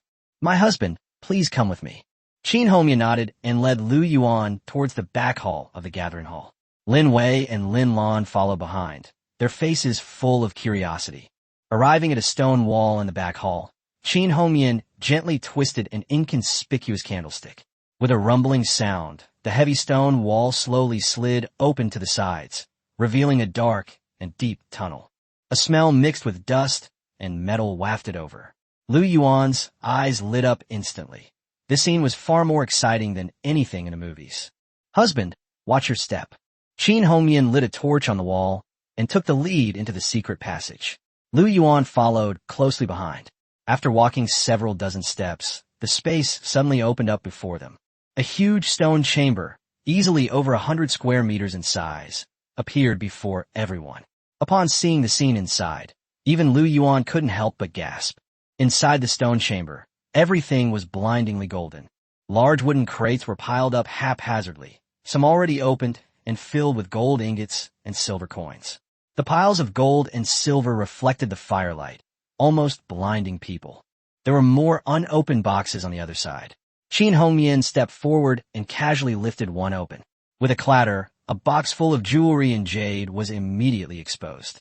Jadeite, Heqian jade, pigeon bloodstone, emerald, cat's eye stone, and all sorts of priceless treasures were piled up in wooden boxes like junk. Although Lin Wei and Lin Lan had little concept of money, they couldn't help but swallow hard at the sight of the luxurious room. They had never seen so much money in their lives. Lin Lan's eyes widened, and she stammered, These are all ours? Certainly. Lu Yuan smiled exceptionally brightly. We've struck it rich. This time we've really struck it rich. He roughly estimated that all that gold and silver jewelry alone, converted to modern currency, would probably be worth several hundred million. With this seed money, what did he have to worry about in terms of development? What did he have to worry about in terms of dominating the world? If he had enough money, he could easily carve out a road to the heavens. At this moment, Qin Hongmian's voice suddenly trembled slightly. Husband, there's more here. She pointed to another corner of the stone chamber, where dozens of even more ancient-looking boxes were piled up. Lu Yuan walked over and opened one of them. Inside, there were no gold or silver jewelry, only stacks of yellowed, thread-bound ancient books and dozens of bottles of labeled pills. Lu Yuan's gaze sharpened. What are these? Qin Hongmian explained. My father obtained this by chance from a declining martial arts family. It is said to contain some martial arts manuals and elixirs that can strengthen the body. Martial arts manuals? Elixirs? Lu Yuan's heart skipped a beat. He picked up a book at random and saw 4 ancient characters written on the cover, Thunderbolt Saber Technique. I picked up another book, Chasing the Wind. There are also Iron Shirt and Hun Yuan Gong next to it. Lu Yuan was immediately excited. Gold and silver were important, but in this chaotic world, strength was the true foundation. With these secret manuals, he could train his guards into a truly formidable force. Looking at the room full of wealth and secret manuals, he felt that the road ahead had suddenly become incredibly bright. Lu Yuan turned around and looked at the 3 stunning beauties who were equally stunned. Suddenly, he grinned and walked forward to embrace them. My good ladies, do you see? His voice was full of pride. This is our future territory. Looking at the 3 beautiful faces in his arms, each with their own unique charm, Lu Yuan felt a surge of passion. He lowered his head and kissed each of them on the lips before speaking domineeringly. Now, we've finished looking at the treasure vault. Shouldn't we go back and take care of something more important? Chapter 40 with the training methods. I too can train a strong army. Shouldn't we go back and take care of something more important? The moment Lu Yuan uttered those suggestive words, the 3 girls' ears turned bright red. Even Qin Hongmian, the most fiery of them all, lowered her head in embarrassment. Lin Wei and Lin Lan wished they could disappear into the ground. The night was enchanting, needless to say. The next day, Lu Yuan woke up in the luxurious bed that had been converted from Li Dabiao's large bed, feeling as if he had reached the pinnacle of his life. He had 3 stunningly beautiful wives in his arms, hundreds of loyal and devoted subordinates outside, fertile fields yielding tens of thousands of caddies per acre at the foot of the mountain, and a treasury piled high with gold and silver treasures. He wouldn't trade such a life, not even for the emperor. Lin Wei was the first to wake up. She looked at the man who had changed her life, her eyes filled with adoration. Lu Yuan smiled and gently kissed her forehead, waking the other 2 as well. Lin Lan snuggled against him sleepily like a lazy kitten. Qin Hongmian, however, was unusually shy, a blush spreading across her handsome face, and she dared not look him directly in the eye as she used to. Looking at the 3 women, some gentle, some charming, and some shy, Lu Yuan felt a surge of warmth in his heart. But he quickly suppressed the thought, because now was not the time to indulge in such tenderness. He has more important things to do. All right, my ladies, it's time to get up. Lu Yuan patted them and laughed. Today is the first day of our great undertaking. An hour later, at the Black Wind Stronghold Martial Arts Training Ground, more than 300 newly surrendered bandits, along with 20 guards Lu Yuan brought from Xinghua Village, stood awkwardly in the center of the field. Each face wore a look of bewilderment and unease, wondering what this new master, who had rewritten the landscape of Black Wind Stronghold in a single day, was going to do. Soon, Lu Yuan, dressed in a black outfit, walked onto the platform with his hands behind his back.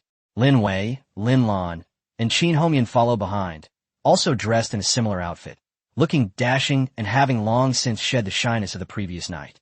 "Greetings, Master Lu. Greetings, madams." Lu Erniu, leading his guards, was the first to kneel on one knee, his roar shaking the heavens. Seeing Qin Homian standing respectfully behind Lu Yuan, the bandits dared not hesitate and knelt down as well. "Greetings, Master Lu." Looking at the sea of people kneeling below the stage, Lu Yuan felt a surge of pride. He raised his hand and pressed down, and the martial arts arena immediately fell silent. "Very good." His voice was calm, yet carried an undeniable authority. "From today onwards, you all have a new identity, which is, my soldiers, Lu Yuan's soldiers." As soon as he finished speaking, his eyes turned cold. "However, my soldiers, Lu Yuan's men, do not accept useless people, do not accept cowards, and certainly do not accept disobedient trash." He glanced at the poorly equipped, haphazardly standing bandits below the stage, his tone full of disdain. "Look at the state of you all. You have no manners, neither standing nor sitting properly. With your character, forget about following me to conquer the world. You probably couldn't even beat the servants of the Wang family down the mountain." This humiliation made everyone's faces burn with shame, and many people lowered their heads in remorse. But the next moment, Lu Yuan changed his tone, his voice becoming more seductive. "But I can give you a chance to transform yourself, a chance to turn you from trash into true elites." As he spoke, he took out a thread-bound ancient book from his pocket, which was the advanced military training method that the system had rewarded him with. Lu Yuan held the manual high and said loudly, "This is the military training manual passed down in my Lu family. From today onwards, all of you will undergo hellish training according to the methods described here. No matter who you were before, from today onwards, you have only one goal." His gaze was sharp as a knife, and his voice suddenly rose in pitch. "Get stronger. Get stronger and stronger. Strong enough to crush any enemy you've ever seen. Strong enough to make the entire Ping'an County tremble at our feet." These words ignited the blood of everyone present like a flame. The eyes of everyone in the audience turned red, and their breathing became heavy. They'd been bandits, refugees, and guards, but at this moment, they all had the same thought in their hearts. Become stronger, rise above others, and follow this godlike man to forge a great empire. Lu Yuan smiled slightly and continued, "Of course, the training will be tough. Some people won't be able to take it, and some will want to quit. I won't stop them." He pointed down the mountain. "Now, those who want to leave can get out." Having said that, he slowly drew the steel knife from his waist. The blade reflected the sunlight, its cold gleam blinding. "But once you stay, anyone who dares to desert will be killed without mercy." The training ground was deathly silent. No one moved, and no one withdrew. Everyone's eyes burned with longing, a longing to become stronger, a longing to follow Lu Yuan and embark on a path they had never imagined. Lu Yuan nodded in satisfaction and tossed the advanced military training method to Qin Homian. Then, in an unquestionable tone, he issued his first order as head coach. "My good general, from today onwards, the task of training troops is entrusted to you.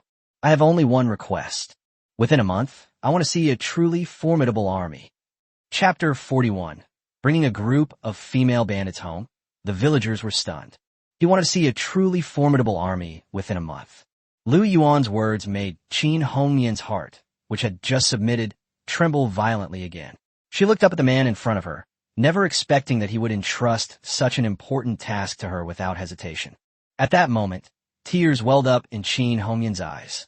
She understood that this was trust and also an opportunity, a chance for her to integrate into the group and prove her worth. Without the slightest hesitation, she suddenly knelt on one knee, her voice resolute. "Yes, my husband. Qin Homian will not fail you. If I fail, I am willing to offer my head."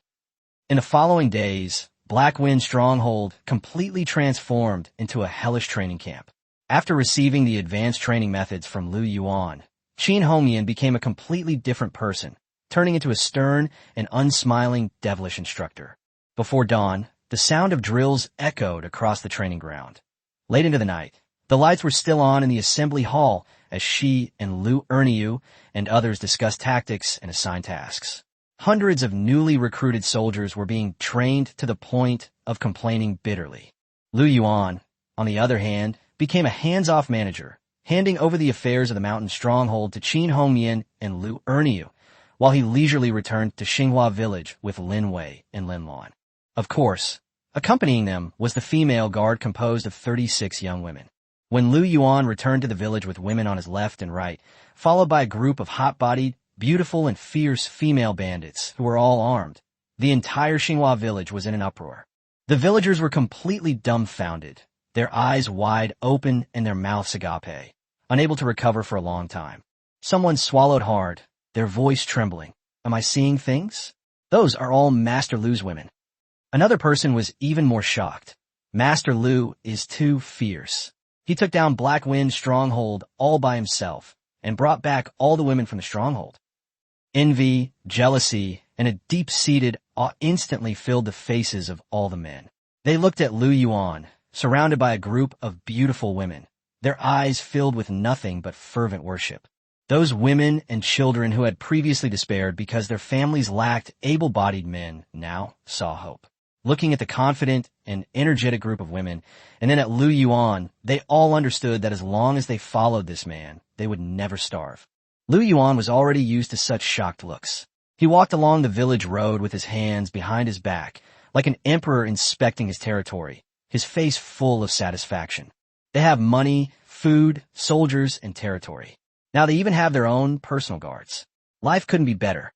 Just then, Lin Wei suddenly tugged at his sleeve. She looked at the awe-inspiring villagers around her, then at the group of female guards behind her, a look of worry appearing on her gentle face.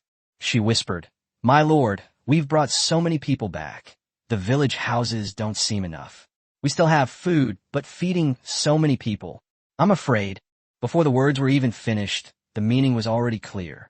Things may seem prosperous now, but with over 500 people in Xinghua Village and Heifeng Village combined, food, lodging, and transportation are all major problems. Lu Yuan's smile gradually faded. He knew Lin Wei was right. Black Wind Stronghold had a considerable amount of grain stored, but it would only last for a month or two at most. What would they do after that? With just those 10 acres of sacred land, we can survive, but it's far from enough to develop, expand, or even dominate the world. He needs to get more money and more food. Lu Yuan patted Lin Wei's hand, a glint of shrewdness flashing in his eyes. "Don't worry, I have my own way." After saying that, he looked up towards Pingan County, a cold, killing intent appearing in his eyes. The Wang family has been bullying people in the county for so many years. They must be very wealthy, right? He looked at the several beautiful women around him, whose faces were full of worry, but who still trusted him, and suddenly grinned, bending down to kiss each of them on the cheek. Then he spoke in a domineering tone. "My dear ladies, would you like to join me in doing something even bigger? For example, turning the entire Pingan County into our backyard." Chapter 42. The militia team is established with Lu Yuan as captain. Let's turn the entire Pingan County into our backyard. The moment Lu Yuan uttered those words, Lin Wei, Su Wan'er, and Xinghua were all stunned. They stared at the man who had just conquered a mountain stronghold and was now setting his sights on the county town, and a crazy thought simultaneously popped into their minds. This man might actually be able to do it. Lin Wei looked at him, a hint of ambition igniting in her gentle eyes for the first time. She whispered, "Husband, we will listen to you." Before dawn the next day, the entire Xinghua village was in full swing. Lu Yuan issued his first official order since taking office: expand the army, reorganize it, and prepare for war. At the village's training ground, over 300 men and women from Xinghua Village, along with newly surrendered bandits, stood awkwardly together. Their faces showed a mixture of bewilderment and excitement. They didn't know what Lu Yuan was going to do next, but they all understood that following this man would definitely bring them good fortune. Lu Yuan, dressed in a black outfit, walked onto the platform with his hands behind his back. Qin Hongmian, dressed in a red outfit, followed behind him, looking dashing and imposing. The crowd below the stage knelt down on one knee in unison, their roars echoing through the valley. "Greetings, Lord Lu. Greetings, General Qin." Lu Yuan nodded in satisfaction. This was exactly the kind of momentum he wanted. He raised his hand to signal everyone to stand up and said in a deep voice, "From today onwards, you all have a new name, Xinghua Village Militia." The word militia startled everyone. Although they didn't understand its meaning, they felt a sense of belonging they had never experienced before. They were no longer just ordinary villagers, nor were they the bandits everyone hated.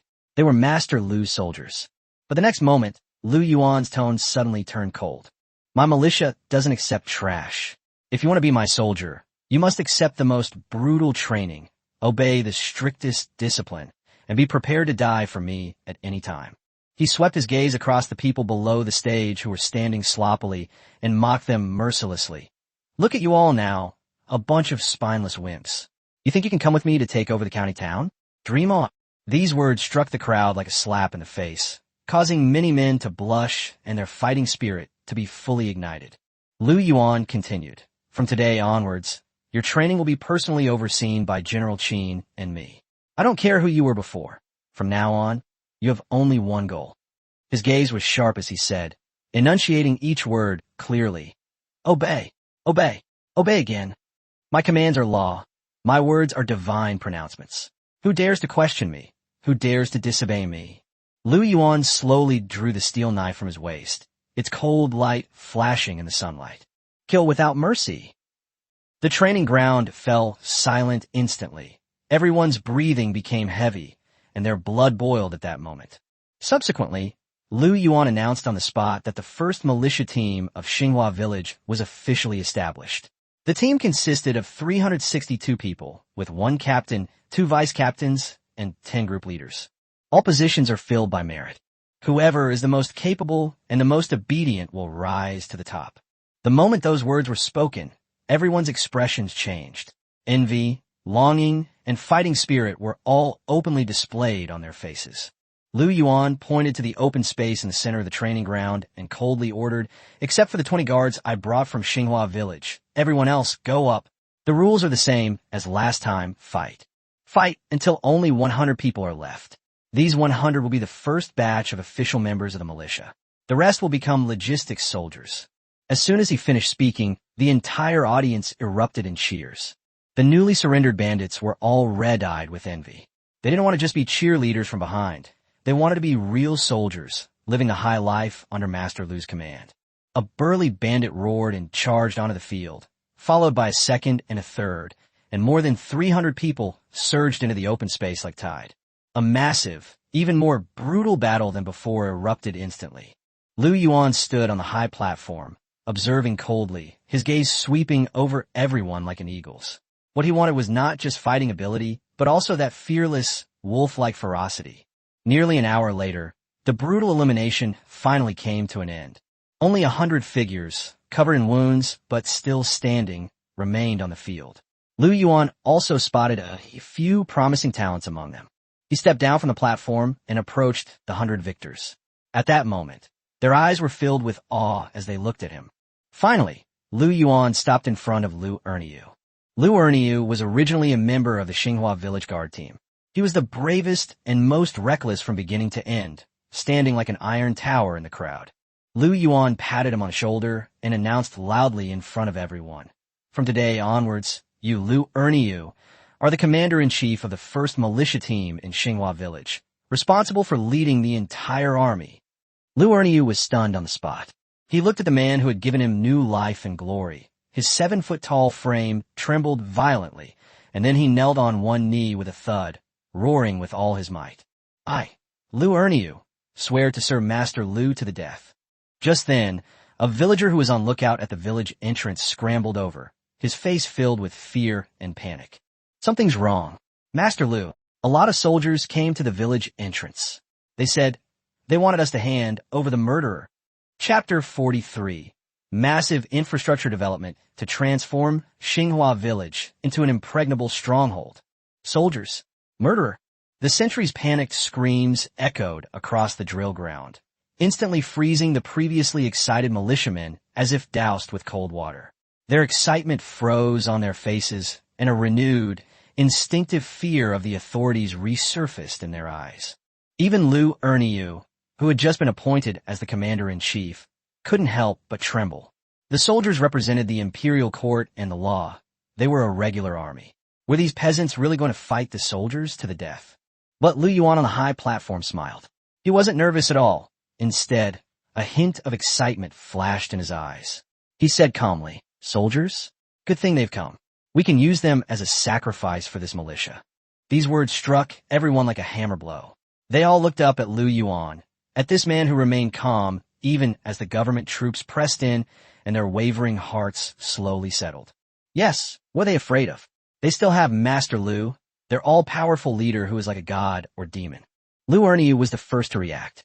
He suddenly knelt on one knee and roared hoarsely, "We are willing to follow Master Lu and fight to the death. Fight to the death. Fight to the death." The more than 100 newly elected militiamen below the stage also had bloodshot eyes and roared deafeningly. Lu Yuan nodded in satisfaction. This was exactly the kind of fearless spirit he wanted. He then turned to Xinghua, who had been calmly observing, and said in a deep voice, "My good general, training begins today. I want you to train them into real wolves in the shortest possible time. As for those fools outside, leave them to me." That afternoon, Xinghua Village was completely transformed into a huge, bustling construction site. Lu Yuan did not lead his men out to confront the government troops head-on, but instead chose to hold his ground. He wanted to turn the entire Xinghua Village into an impregnable fortress. He stood on the high ground at the village entrance, his voice echoing throughout the village. "All logistic soldiers, listen up. Cut down trees, quarry stones, dig soil. Before dark, dig a moat 3 meters deep and 5 meters wide around the village.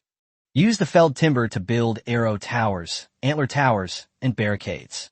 Use the quarried stones to reinforce the walls. I'll make sure those soldiers outside can't even get near the village gate." All the villagers were stunned. Digging a moat and building arrow towers. This wasn't just guarding a village, it was clearly building a city. After a brief moment of shock, an unprecedented fervor surged within them. They were determined to build themselves a safe home. Get to work. Don't just stand there, get to work.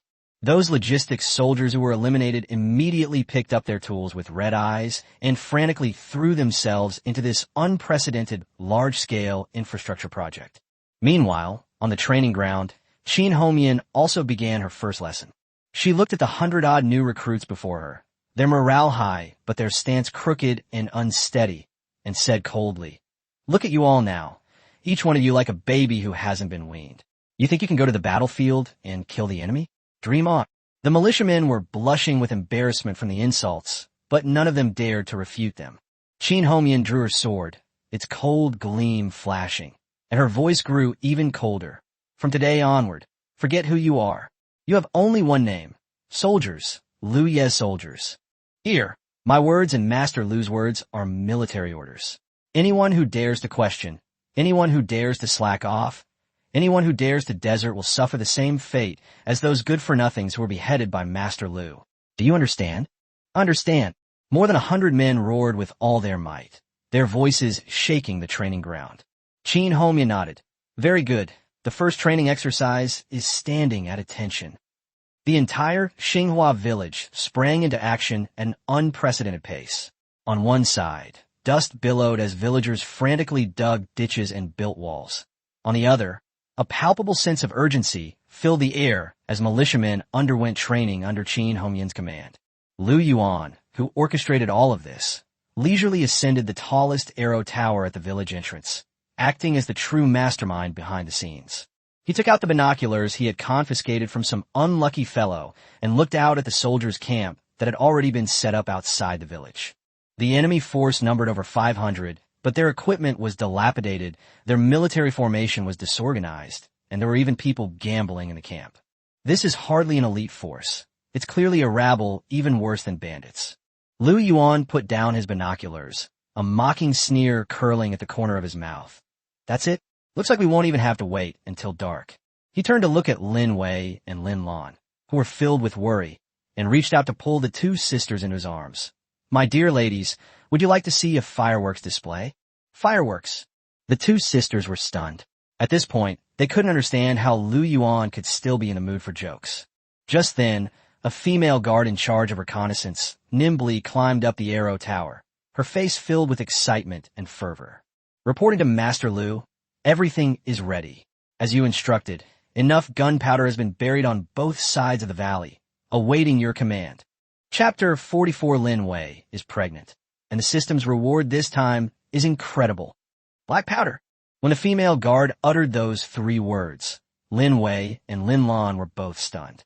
They didn't know what it was, but from Lu Yuan's instantly burning and cruel gaze, they realized that this thing was absolutely terrifying. Lu Yuan smiled, a particularly bright smile. Gunpowder was a forbidden item he had seen in the book Tiangong Kaiwu in the Black Wind Stronghold's treasure vault, and it was also his true trump card. He had thought he might never need it in his lifetime, but unexpectedly, these soldiers delivered it to his doorstep. Lu Yuan turned to look at the two nervous yet curious ladies, a playful smile on his lips. "My dear ladies, the fireworks are about to start, so please watch carefully." As soon as he finished speaking, he slowly raised his right hand. Amidst the tense, expectant, and fervent gazes of everyone, he swung it down fiercely. Ignition. That night, Xinghua Village was in complete jubilation. A great victory worthy of being recorded in history plunged the entire village into celebration. 500 soldiers were wiped out. Amidst the devastating explosions and towering flames, they didn't even reach the village gate before being reduced to ashes. Lu Yuan, the one who created all of this, is currently lying comfortably on his luxurious bed at home, enjoying the service of three stunning beauties. Lin Wei massaged his shoulders, Lin Lan rubbed his legs, and Qin Hongmian, whom he had just completely conquered, shyly fed him grapes. This imperial-like enjoyment made Lu Yuan so comfortable that he almost cried out, "My husband!" Lin Wei, who had been gently massaging his shoulders, suddenly swayed and turned pale.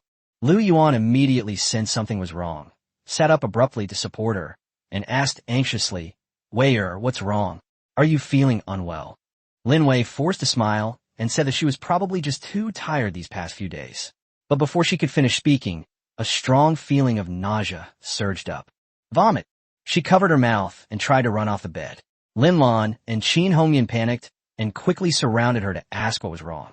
But Lu Yuan was stunned when he saw this scene. The next moment, a possibility that shocked him to the point of disbelief rushed into his mind. He frantically called out to the system in his mind, demanding that it immediately check Lin Wei's body. Ding. Performing a body scan on the host's wife, Lin Wei. Scan complete. Congratulations, host. Your wife, Lin Wei, has successfully conceived. Pregnancy 1 week. The moment the system notification exploded in his mind, Lu Yuan completely lost control. He pulled the bewildered Lin Wei into his arms tightly, trembling with excitement. Am I going to be a dad? Haha, I'm going to be a dad. His maniacal laughter stunned the three women in the room. Lin Wei, held in his arms, instinctively touched her still flat stomach, her eyes filled with disbelief and tenderness. Is she pregnant with her husband's child? Just then, the system notification sounded again. Ding! Detected that the host is about to have their first child. The core function of the many children, many blessings system is officially activated. Rewards are being drawn based on the combined qualifications of the host and his wife. Draw complete. Congratulations, host. You have obtained a divine reward. The infancy stage of the Shinnong bloodline. Shinnong bloodline. Your eldest son will inherit the bloodline of the ancient Shinnong, possessing an unparalleled affinity for all plants. He will be the god of agriculture, traversing the earth. Any crop he cultivates will see a tenfold increase in yield. He can even improve existing crops, cultivating godlike grain varieties that have never existed in this world before. When Lu Yuan saw the reward, he was completely dumbfounded. The ecstasy he had just felt at becoming a father was completely overwhelmed by an even more terrifying surprise. Shinnong's bloodline, god of agriculture, tenfold increase in yield. This isn't just a cheat code, it's downright heaven-defying. With his son, what worries could he possibly have about food or development? He wouldn't even need to rob anymore. Just by farming, he could create an unparalleled granary that could sweep across the world. Lu Yuan trembled with excitement as he looked at Lin Wei, who was still in a daze in his arms, his eyes filled with fervor and doting affection. This is no longer just a wife. She's clearly a treasure who can bring him an incredible future. He couldn't resist lowering his head and planting a firm kiss on Lin Wei's pretty face. Then, looking at the three equally shocked ladies in the room, he declared with boundless pride, "My dear ladies, listen up. Starting today, our family is welcoming its first little baby. I hereby declare that from this moment forward, our next goal is—" Lu Yuan paused, his eyes flashing with a sharp light. "Making babies like crazy." Chapter 45. The birth of the eldest son, rewarded with a heaven-defying Xinghua bloodline. They're making babies like crazy. As soon as Lu Yuan uttered this declaration filled with passion and desire, Lin Lan and Qin Hongyan in the room were stunned, their faces flushing red. This man was far too direct. But after a brief moment of shyness, an unprecedented heat rose in their hearts. Especially Qin Hongyan. Watching Lu Yuan happily stroking Lin Wei's belly and seeing Lin Wei's soon-to-be motherly appearance, her envy and jealousy could no longer be suppressed. She also wanted to have a child with a man who had completely conquered her. Time flies, and 9 months have passed. The former Black Wind Stronghold has been renamed Far Mountain Stronghold. The place is no longer the dirty, chaotic, and dilapidated place it once was. Thanks to Lu Yuan's large sum of money amassed from his treasury and the tireless efforts of Xinghua Village and hundreds of his men, the entire stronghold has been completely transformed. The walls were high and sturdy, the weapons were sharp, the soldiers were well trained, and the granaries were overflowing. Lu Yuan was no longer the poor boy who couldn't even get enough to eat. He was now the local tyrant who ruled for miles around. Today was the most nerve-wracking and exciting day for him. Outside the delivery room, Lu Yuan paced back and forth.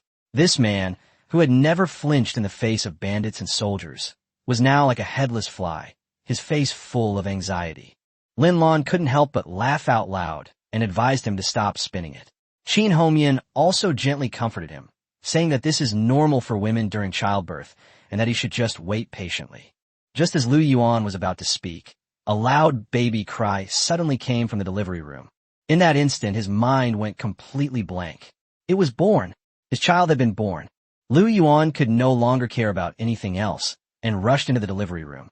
Inside the room, Lin Wei lay weakly on the bed, her face pale, but her eyes were full of tenderness and happiness. The midwife, holding the swaddled baby, immediately knelt down to congratulate Lu Yuan when he entered. "Congratulations, Mr. Lu.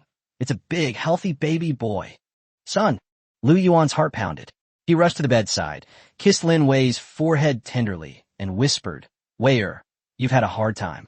Lin Wei's eyes were filled with tears, but she smiled contentedly. "Being able to bear children for my husband is the happiest thing in my life." Lu Yuan didn't say anything more. He turned to look at the little guy in the swaddling clothes, his eyes filled with a devout, almost pilgrimage-like gaze.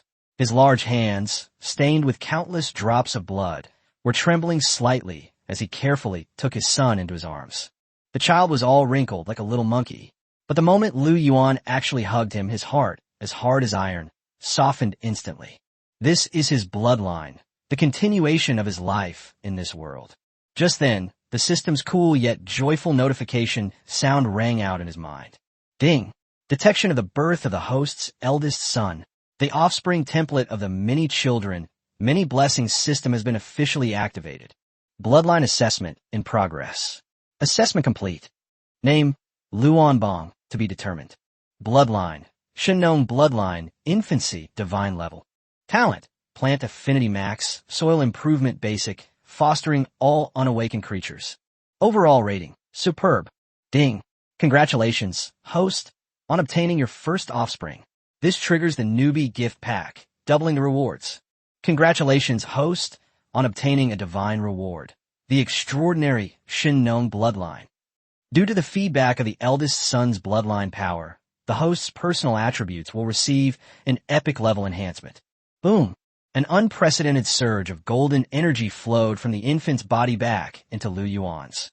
It was more immense, purer, and more terrifying than ever before. His strength, physique, spirit, and even lifespan are all skyrocketing. Host, Lu Yuan.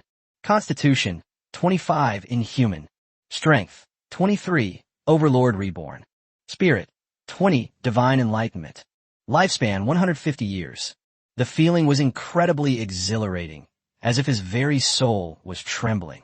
Lu Yuan clearly sensed that his life had undergone a qualitative change. He looked at his son in his arms, his eyes filled with love and affection. This isn't a son, it's clearly a walking super cheat code. Lu Yuan couldn't resist bending down and giving the child a big kiss on his wrinkled little face. Then, looking at the three equally stunningly beautiful women in the room, he declared with boundless pride, "My dear ladies, listen up. From today onwards, our family's good days have just begun." He looked at the future god of agriculture in his arms, then at the vast world outside, his eyes gleaming. The Wang family? In a county town? Your vision is too narrow. Chapter 46, my son, is Shinno. Even farming has a buff. The vision is too narrow. When Lu Yuan's words, brimming with absolute confidence, exploded in the delivery room, Lin Lan and Qin Hongyan were both stunned. As they looked at the man holding his own son, exuding an aura of supreme authority, a crazy yet shocking thought simultaneously arose in their minds. This man is truly destined to conquer the world. Soon, the news of Lu Yuan's son's birth spread throughout Yuanshan Village. The entire village was instantly in an uproar, with villagers from Xinghua Village and bandits from Blackwind Village all putting down their work and gathering in front of the Hall of Righteousness. Congratulations, Mr. Lu. Congratulations, Mr. Lu. The birth of a son to Master Lu is a great joy for Yuanshan Village. Long live Master Lu. May the young master live a long life. The cheers echoed through the mountains and forests. The crowd was even more excited than Lu Yuan, because they understood that with Lu Yuan's arrival, Yuanshan Village would have roots. They were no longer rootless duckweed, but people with a master and a home. Lu Yuan, holding his sleeping son in his swaddling clothes, slowly walked up to the platform. He looked at the hundreds of pairs of eyes below, filled with awe and fervor, and lifted the child in his arms. My people, do you see him? He is my eldest son, Lu Yuan, and the future young master of Yuanshan Village. From today onward, he is the hope you must protect with your lives. Lu Yuan paused, his eyes flashing with a sharp light. I'll name him Luanbong, to secure the country and bring peace to the nation. These two words struck everyone's hearts like a thunderbolt. Everyone's breathing quickened, their blood boiled, and they heard in this name the undisguised, boundless ambition of their lord. May the young master live a long life. Long live Lord Lu. It's unclear who shouted first, but the next moment, a roar like a mountain collapsing and a tsunami surged into the sky once more. 3 days later, Luanbong, the divine son, with the bloodline of Shinong, was carried by Lu Yuan to that magical black soil for the first time. What happened next made everyone question the meaning of life. Little Anbong simply stretched out his delicate little hand and gently touched the potato seed on the ground. The next second, the ordinary seed burst into a dazzling golden light, and a rich life force instantly enveloped it. Then, to everyone's astonishment, the seed broke through the soil, took root, sprouted, blossomed, and bore fruit. In just a few breaths, a divine potato vine, more luxuriant than any potato vine before, grew out of nowhere. Even more outrageous is that the soil around its roots bulges out like small hills. Lu Erniu swallowed hard, his voice trembling. Is this supposed to be potatoes or watermelons? Lu Yuan was deeply moved. Is this the power of Shinong's bloodline? It's absolutely terrifying. He couldn't hold back any longer, so he dropped the hoe and dug the raised patch of soil with his bare hands. With a whoosh, the soil was turned over, and clusters of giant potatoes, each the size of a human head and gleaming with golden light, rolled out, their intensely rich aroma instantly filling the entire valley. The potatoes dug from just one vine weighed over 100 pounds. The entire room fell silent. Everyone froze on the spot, their eyes wide open, their mouths agape, their brains completely shut down. One vine, weighing over 100 pounds? This isn't farming. It's like a god descending to earth, turning stones into gold. Unable to withstand the impact, Lu Erniu's legs buckled, and he knelt down with a thud. Looking at the baby in Lu Yuan's arms, who was gnawing on its tiny fist, his eyes were filled with nothing but fervor and awe. A divine child has descended to earth. Heaven blesses our remote mountain village. The next second, everyone knelt down in a sea of black, and in their eyes looking at Lu Yuan, there was no longer a trace of doubt, only the purest faith. Holding his precious son, who had brought such a huge surprise just 3 days after his birth, Lu Yuan was overjoyed. My son is Shinong. He has a built-in buff to farming. This is an absolute steal. He looked at the endless black earth before him, then looked down at the future god of agriculture in his arms, his eyes gleaming with an unprecedented light. The Wang family? The county town? Heh. Lu Yuan slowly raised the super cheat code in his arms, and facing the vast world below, announced in a voice full of pride and confidence. From this day forward, I, Lu Yuan, will ensure that everyone in this world has enough to eat. Of course, the premise is... A cold, mocking smile curled at the corners of his lips. They all have to kneel down and become my dogs. Chapter 47. Wang Laohu is back again. This time he's brought officials with him. In the following month, the entire Yuanshan village experienced unprecedented rapid development. With the blessing of the Shinnon bloodline, Lu Yuan's 10 acres of divine fields yielded an astonishing harvest. Potatoes piled up like small mountains, and there was more grain than they could eat. Everyone in Yuanshan village was finally free from hunger, and smiles returned to their faces. After eating their fill, these people, whom Lu Yuan had pulled back from the brink of death, unleashed astonishing energy. New houses were built one after another, and the fortifications became increasingly robust. The once dilapidated Xinghua Village has now been transformed into a vibrant paradise. On the other side, after obtaining the advanced training method, Xinghua also demonstrated the talent of a descendant of a military family. She trained hundreds of new recruits in an extremely rigorous manner. In just 1 month, she transformed the originally disorganized villagers and bandits into a disciplined and menacing force. The people looked at Lu Yuan with fervor and faith. Because Lu Yuan had given them food, dignity, and hope for survival, they were willing to die for him. Lu Yuan spent his days with his 3 beautiful wives, played with his incredibly talented son, and occasionally went to the treasure vault to study martial arts manuals. He lived a very comfortable life. But he knew very well that this calm wouldn't last long. The storm would come sooner or later, and what he had to do was gather enough power to overturn everything before then. On this day, Lu Yuan was enjoying the service of Lin Wei and her sister in the palace, while Qin Homian reported on the militia training situation. Just then, a female guard responsible for keeping watch at the village entrance rushed in, her face solemn and her eyes filled with murderous intent. Reporting to Master Lu, a group of men has arrived at the village entrance. Leading them is Wang Laohu from Pingan County, accompanied by a dozen or so men dressed as government officials. Wang Laohu? Upon hearing this almost forgotten name, Lu Yuan was taken aback at first. Then a cold smile appeared on his lips. He remembered that this guy was a collateral descendant of the Wang family who had previously coveted the Lin sisters and had several bones broken by him with a single punch. He never expected that not long after, this guy would dare to come knocking again. Moreover, this time they were smarter and knew to bring officials to back them up.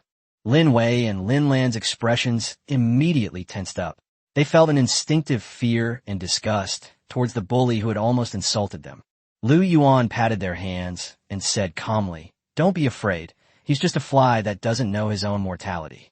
I spared his life last time, but I didn't expect him to still dare to stick his face out." As he said this, a cold glint flashed in his eyes. "Since that's the case, don't blame me for being ruthless this time." Lu Yuan slowly stood up and looked at Qin Homian. "Red cotton, here."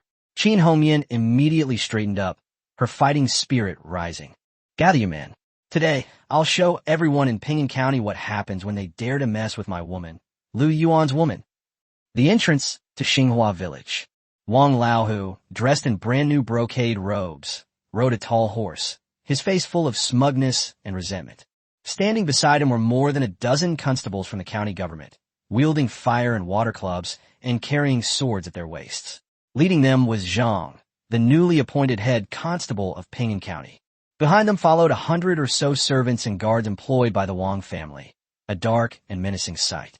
Wang Laohu pointed to the drastically changed Xinghua Village before him and said obsequiously to Constable Zhang, "Constable Zhang, this is it. That little bastard named Lu Yuan is inside.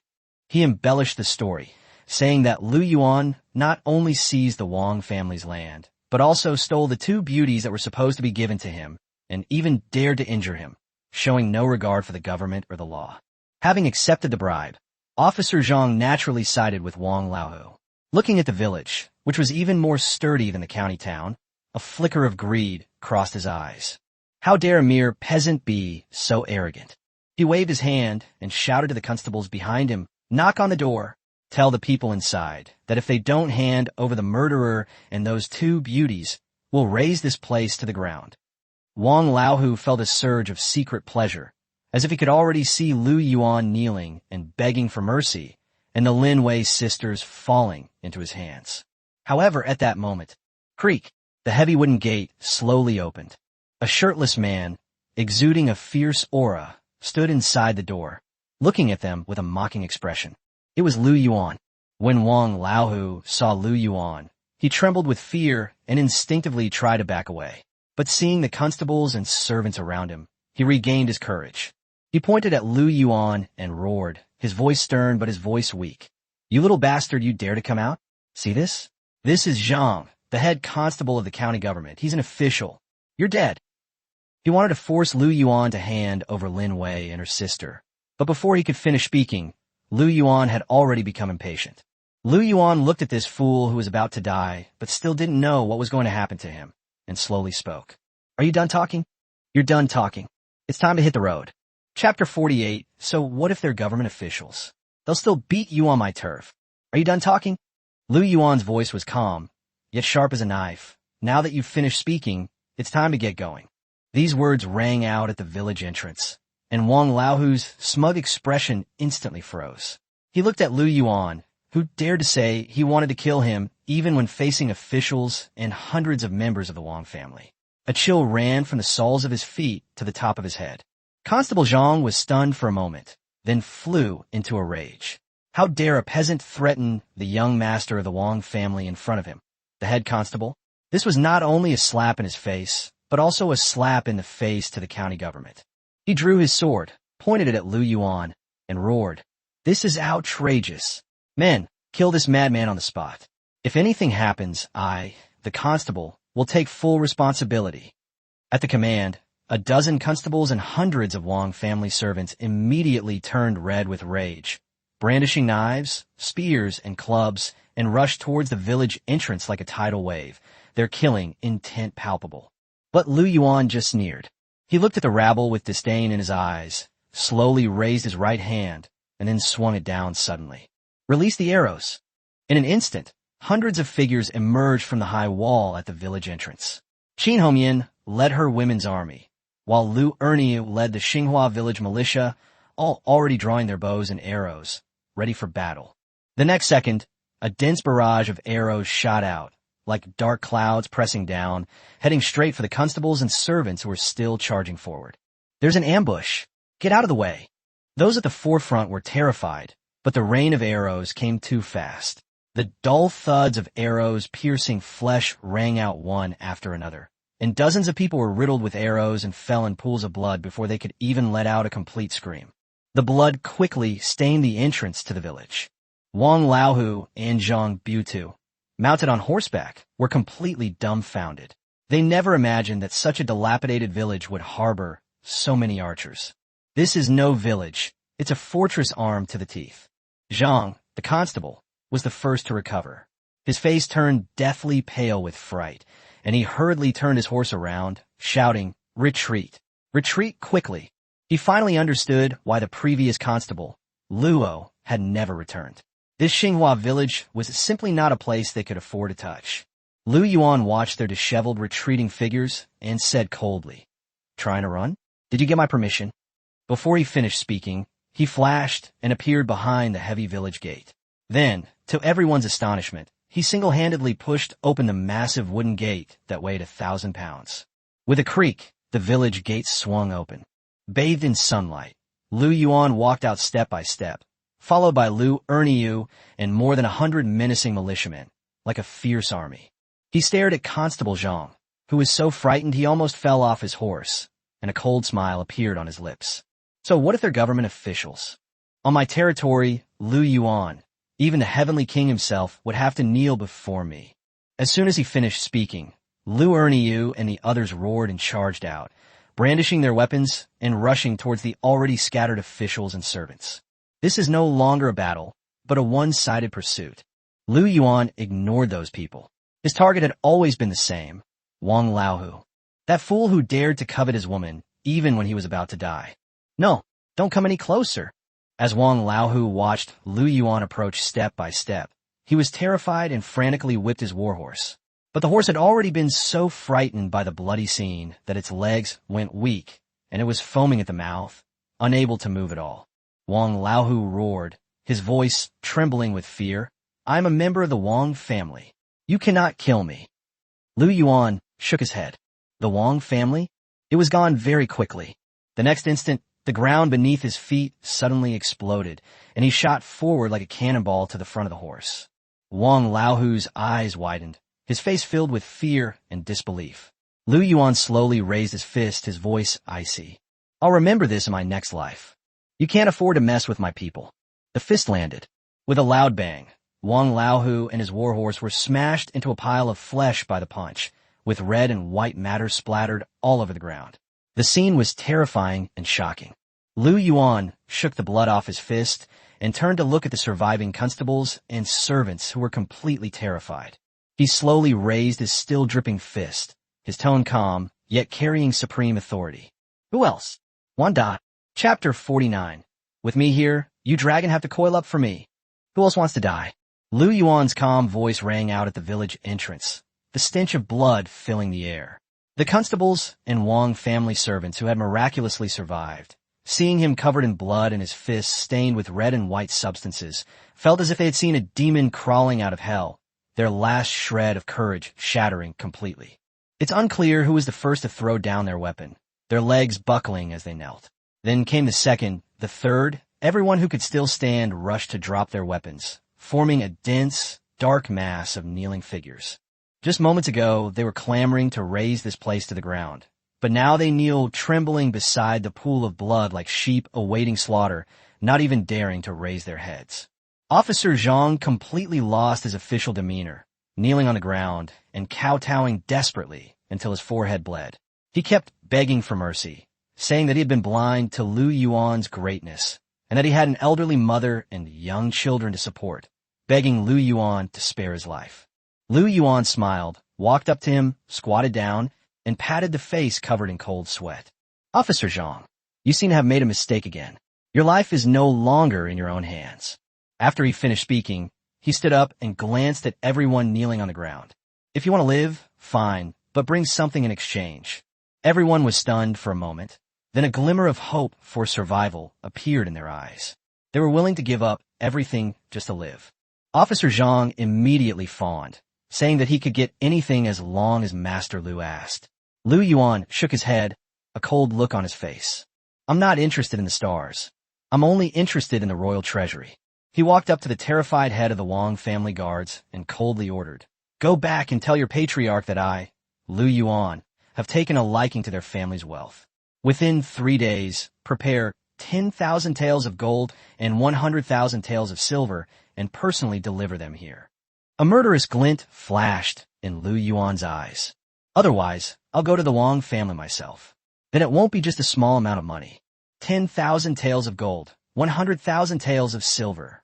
Everyone felt as if they had been struck by lightning. This wasn't extortion, it was outright robbery, and the target of this robbery was the Wang family, the most powerful clan in Ping'an County. The head of the guards trembled with fear. Lu Yuan looked at him and asked calmly, Do you think it's too much? Or do you think your patriarch's life isn't worth this price? The man quickly shook his head, frantically shouting that it wasn't much. It was definitely worth it. Compared to life, what is money? Lu Yuan nodded in satisfaction. Then his gaze fell on the constables. Constable Zhang's heart was in his throat, and he said in a trembling voice that they were just poor wretches on a salary. Even a poor person has their uses. Lu Yuan walked up to him, his voice even colder.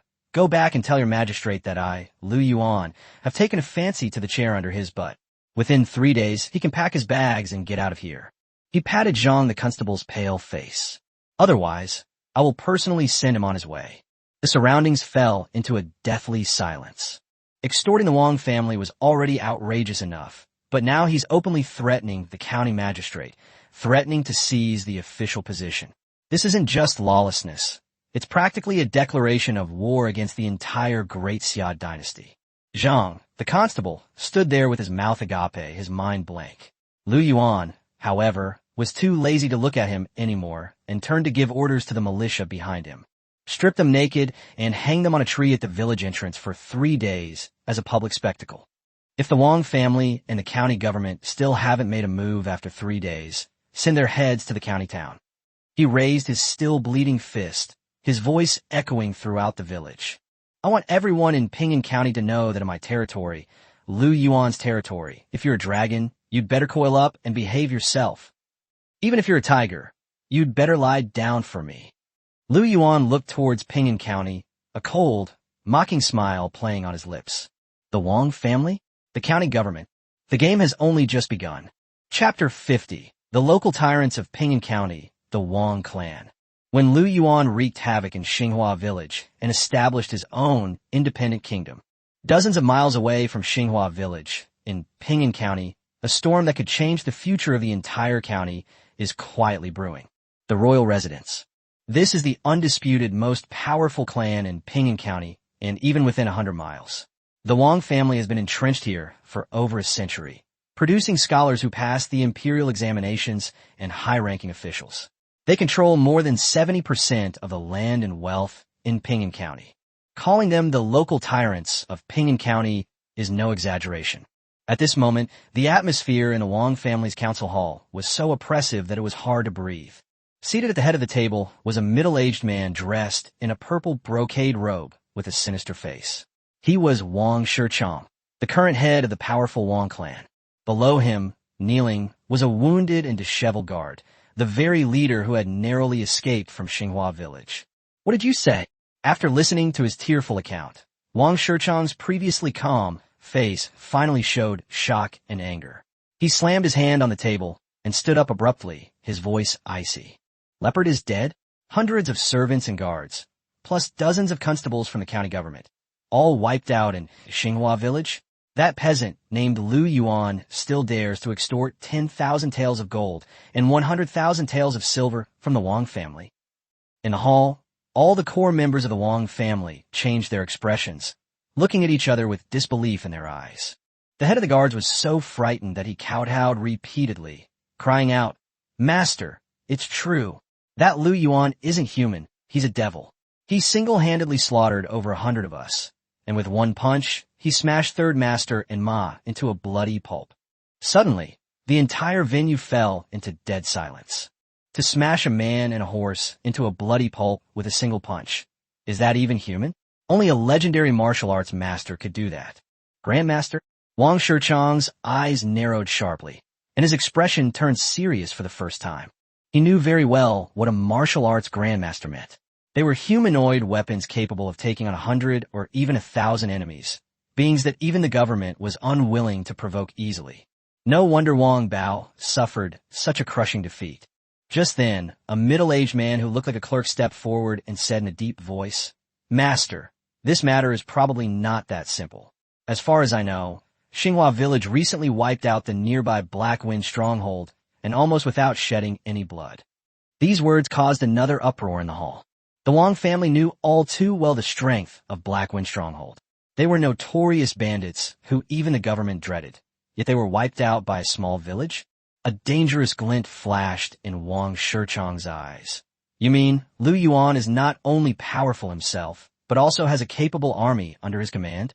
The advisor nodded. The head of the guards quickly added, "They also have archers in their village, quite a few of them. We were shot dead as soon as we charged." Archers? Wang Shichang's face darkened completely. Possessing bows and arrows was a serious crime of treason. This Lu Yuan was even bolder than he had imagined. At this moment, a young member of the Wang family couldn't help but shout, "Master, these lowly peasants dared to kill members of my Wang family. We must not let this go. We must immediately gather our guards, join forces with the county government, and raze Xinghua Village to the ground. That's right, avenge Third Master." Let him know the consequences of offending the Wang family. The crowd in the hall was indignant, and everyone shouted for a fight. But Wang Shichong simply raised his hand, silencing all sound. He looked coldly at the young man, a hint of disappointment flashing in his eyes. Madness, he said coldly. Do you really think martial arts masters are so easy to kill? Do you really think that those who can wipe out Blackwind Stronghold are so easy to deal with? A direct attack will only cause the Wang family to pay a heavy price, and may even shake their foundation. The young men protested. What can we do? Are we just going to stand by and watch him ride roughshod over the Wang family? Of course not. A venomous glint appeared in Wang Shichong's eyes as he slowly returned to his seat. He wants money, right? Give it to him. Doesn't he want to be the local tyrant of Xinghua Village? Let him be. We can even help him out and make him stronger. Everyone was stunned, completely baffled as to what the patriarch intended to do. Looking at their bewildered expressions, Wang Shichong curled his lips into a cruel, cold smile. The nail that sticks out gets hammered down. He's in such a high position right now that it's making some people uneasy. He picked up the teacup and gently blew on it. All we need to do is give him a push from behind, making him more arrogant, more presumptuous, and more lawless. When the time comes, someone will naturally take care of him for us. At this point, Wang Shichong looked up towards the north of the county town, a deep sense of apprehension and murderous intent flashing in his eyes. For example, that person who always considered the entire Pingyang County as his own. The Prince of Jinbei. Chapter 51. A beauty that could topple kingdoms. Su Yinxue, the #1 talented woman of Pingyang County. Prince Jinbei. When Wang Shichong squeezed out those 3 words through gritted teeth, the entire council hall fell into a deathly silence. The Wang family members' expressions changed drastically, their eyes filled with fear. Lu Yuan, the Prince of Jinbei, held immense military power and influence, a northern lord whom even the emperor feared. Pingyang County happened to be within his fiefdom. The Wang family could control everything in the county, but in front of this king of the north, there were not even ants. The advisor suddenly realized what was happening, his voice trembling. Does the master mean to use someone else to do the dirty work? Wang Shichong smiled coldly. That's right. Isn't Lu Yuan arrogant? Doesn't he even put the government in his eyes? Then let's make him even more arrogant. So arrogant that the Prince of Jinbei has to take notice of him. He picked up his teacup and said slowly, Do you think that prince, who treats the northern territory as his own private domain, would allow an unruly troublemaker to emerge from his fiefdom? By then, the Wang family won't even need to lift a finger. The iron cavalry of the Prince of Jinbei will crush Xinghua Village and Lu Yuan into dust. The Wang family could simply watch from the sidelines. Afterwards, they could use the pretext of assisting in suppressing the rebellion to legitimately seize Xinghua Village and the Mountain of Grain. In the hall, the Wang family members immediately smiled, praising the plan as brilliant. In their eyes, Lu Yuan was already a dead man. Meanwhile, in another magnificent mansion in Pingyang County, a conversation that could change the course of events was taking place.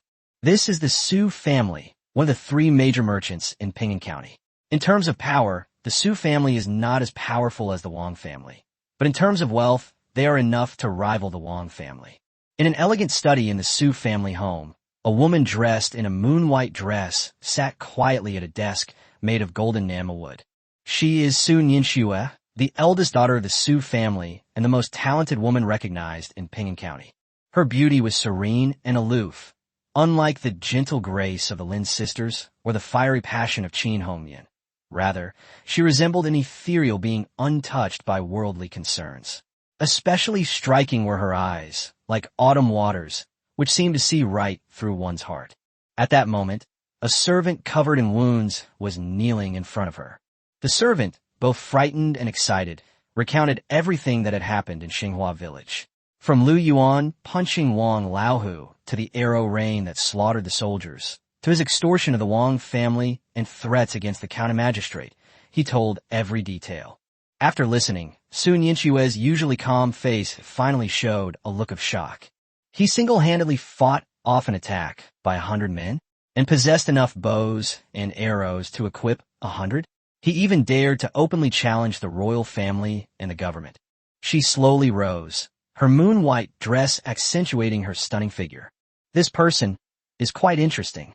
Soon Yinshua walked to the window, looked at the bright moon in the sky, and said in a cold voice, "In recent years, the Wang family has become more and more unscrupulous in Ping'an County, relying on the support of the Prince of Jinbei. They have not only swallowed up several of the Su family's properties, but have even set their sights on me." A chill flashed in her eyes. She had thought that no one in Ping'an County could rival the Wang family. Unexpectedly, Lu Yuan suddenly appeared out of nowhere. Soon Yinshue turned to the servant and said calmly, "You did a good job. From today onwards, you will be my personal bodyguard." The servant was overjoyed and immediately kowtowed in gratitude. Soon Yinshue waved him away and then instructed, "Send someone to keep a close eye on Xinghua Village and the Wang family's every move." She wanted to see if this powerful outsider could really defeat the local bully, the Wang family. She raised her slender white hand, as if she were in control of a game of chess, and her lips curled up slightly. "Let it be chaotic. The more chaotic the waters of Ping'an County become, the more beneficial it will be for the Su family."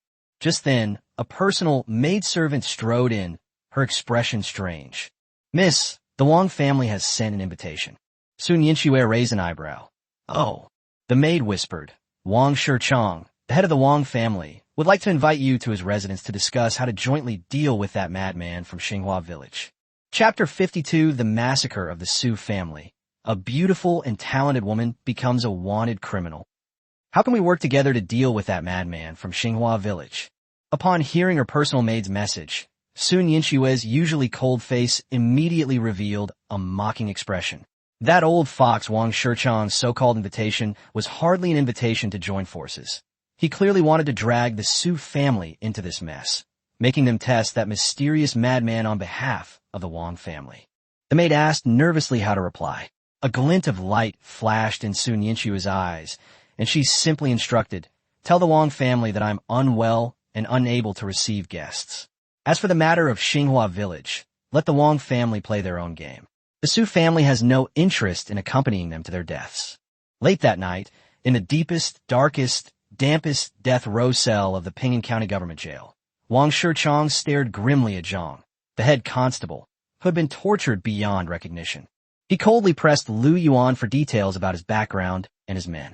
Zhang, the constable, was already terrified and cried, saying that Lu Yuan was a devil who had single-handedly killed over 100 men and had over 100 archers under his command. He advised Wang Shichang not to provoke him again. Wang Shichang's eyes were full of disdain, and he kicked him to the ground.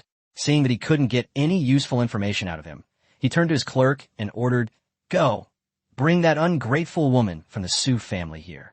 The advisor's expression changed, but Wang Shichang smiled coldly.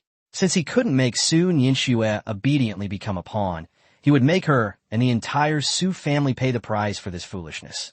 He wanted everyone in Ping'an County to understand that those who obeyed him prospered, and those who defied him perished. The next day, before dawn, a bloody massacre quietly broke out in Ping'an County. Wang Shichang, citing charges of colluding with bandits and plotting rebellion, joined forces with the county magistrate whom he had already bribed and mobilized the guards and soldiers of the Wang family and the county government to launch a massacre against the Su family, one of the three major merchants. In an instant, flames soared into the sky from the Su family mansion, and shouts of killing and screams tore through the night. Although the Su family had guards, they were no match for the combined forces of the Wang family and the government to slaughter them. In just 1 hour, the Su family was awash in blood, with corpses strewn everywhere. Soon Yinshue's father was beheaded by Wang Shichang himself, and all 300 members of the Su family, regardless of age or gender, perished under the butcher's knife. Only Soon Yinshue, with the desperate protection of several loyal guards, managed to escape through the secret passage with the Su family's most important account books and seals. She looked back at her home engulfed in flames, her face drained of all color. Her once clear, autumn water-like eyes were now only empty and filled with deep-seated hatred. "Wang, sure, Chang." She gritted her teeth and forced out those 3 words, each one dripping with blood. Then she swore a bloody oath. If she could not wipe out the entire Wang family and reduce them to ashes in this lifetime, she, Soon Yinshue, would not be worthy of being called a human being. After wiping away her tears, this once aloof and talented woman unleashed an unprecedented tenacity and killing intent. She knew she was the Su family's only hope. She had to survive, and she had to take revenge. To seek revenge, she needed a powerful backer to rival the Wang family, an ally who also shared a blood feud with them.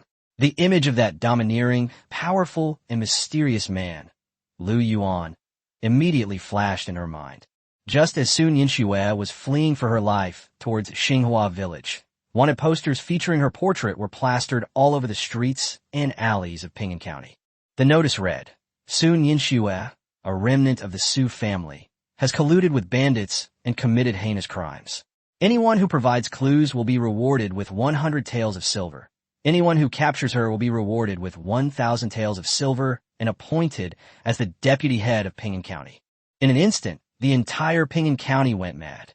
Officials, thugs, hooligans, and even ordinary people all turned on their guard and rushed out of the city like hungry wolves smelling blood. They wanted to seize that once highly regarded first-rate talented woman and use her to gain instant wealth and power. Overnight, Sun Yinxue went from being a pampered, cherished young woman to a wanted criminal, hated by everyone. With darkness ahead and relentless pursuers behind, could she survive? And could she find even a glimmer of hope? Just as she was about to be caught by her pursuers and be in dire straits, a ghostly figure suddenly appeared in front of her. The man was tall and shirtless, exuding a fierce aura, with a playful smile on his face. He looked at the disheveled but still undeniably beautiful wanted criminal before him and slowly said, Young lady, I see a dark aura around your face, indicating you're destined for many romantic entanglements. How about I tell your fortune? Chapter 53 Hero Saves the Beauty. Not taking advantage of this would be a fool. Fortune-telling. Hearing the mocking words of the mysterious man in front of her, Sun Yinxue's heart, which was already filled with hatred and despair, trembled violently. She looked up and examined him closely for the first time. He was shirtless, exuded a fierce aura, and had a wild look in his eyes. She recognized him quickly. It's him, that madman who dared to challenge the Wang family and the government alone, Lu Yuan. She finally found her only hope, her voice trembling uncontrollably. You are Lu Yuan? Lu Yuan raised an eyebrow and smiled. It seems my reputation has already reached the ears of the beauties. That's right, I am the reckless madman you all talk about. He looked Sun Yinxue up and down. Even in her disheveled state, her stunning beauty and aloof demeanor were undeniable. Her intelligent eyes, in particular, stirred something within Lu Yuan. Top quality. This woman is not only beautiful, but also seems to be a natural-born strategist for him. Lu Yuan's smile deepened. Since you know me, you should also know that I'm a little short on cash lately. Fortune-telling is a paid service. As he spoke, he rubbed his fingers together, his mercenary demeanor instantly dampening Sun Yinxue's newly ignited hope. She thought she had encountered a chivalrous hero, but it turned out to be a vulgar opportunist. But she had no way out and could only pull out a heavy money bag from her bosom. Here are 500 taels of silver.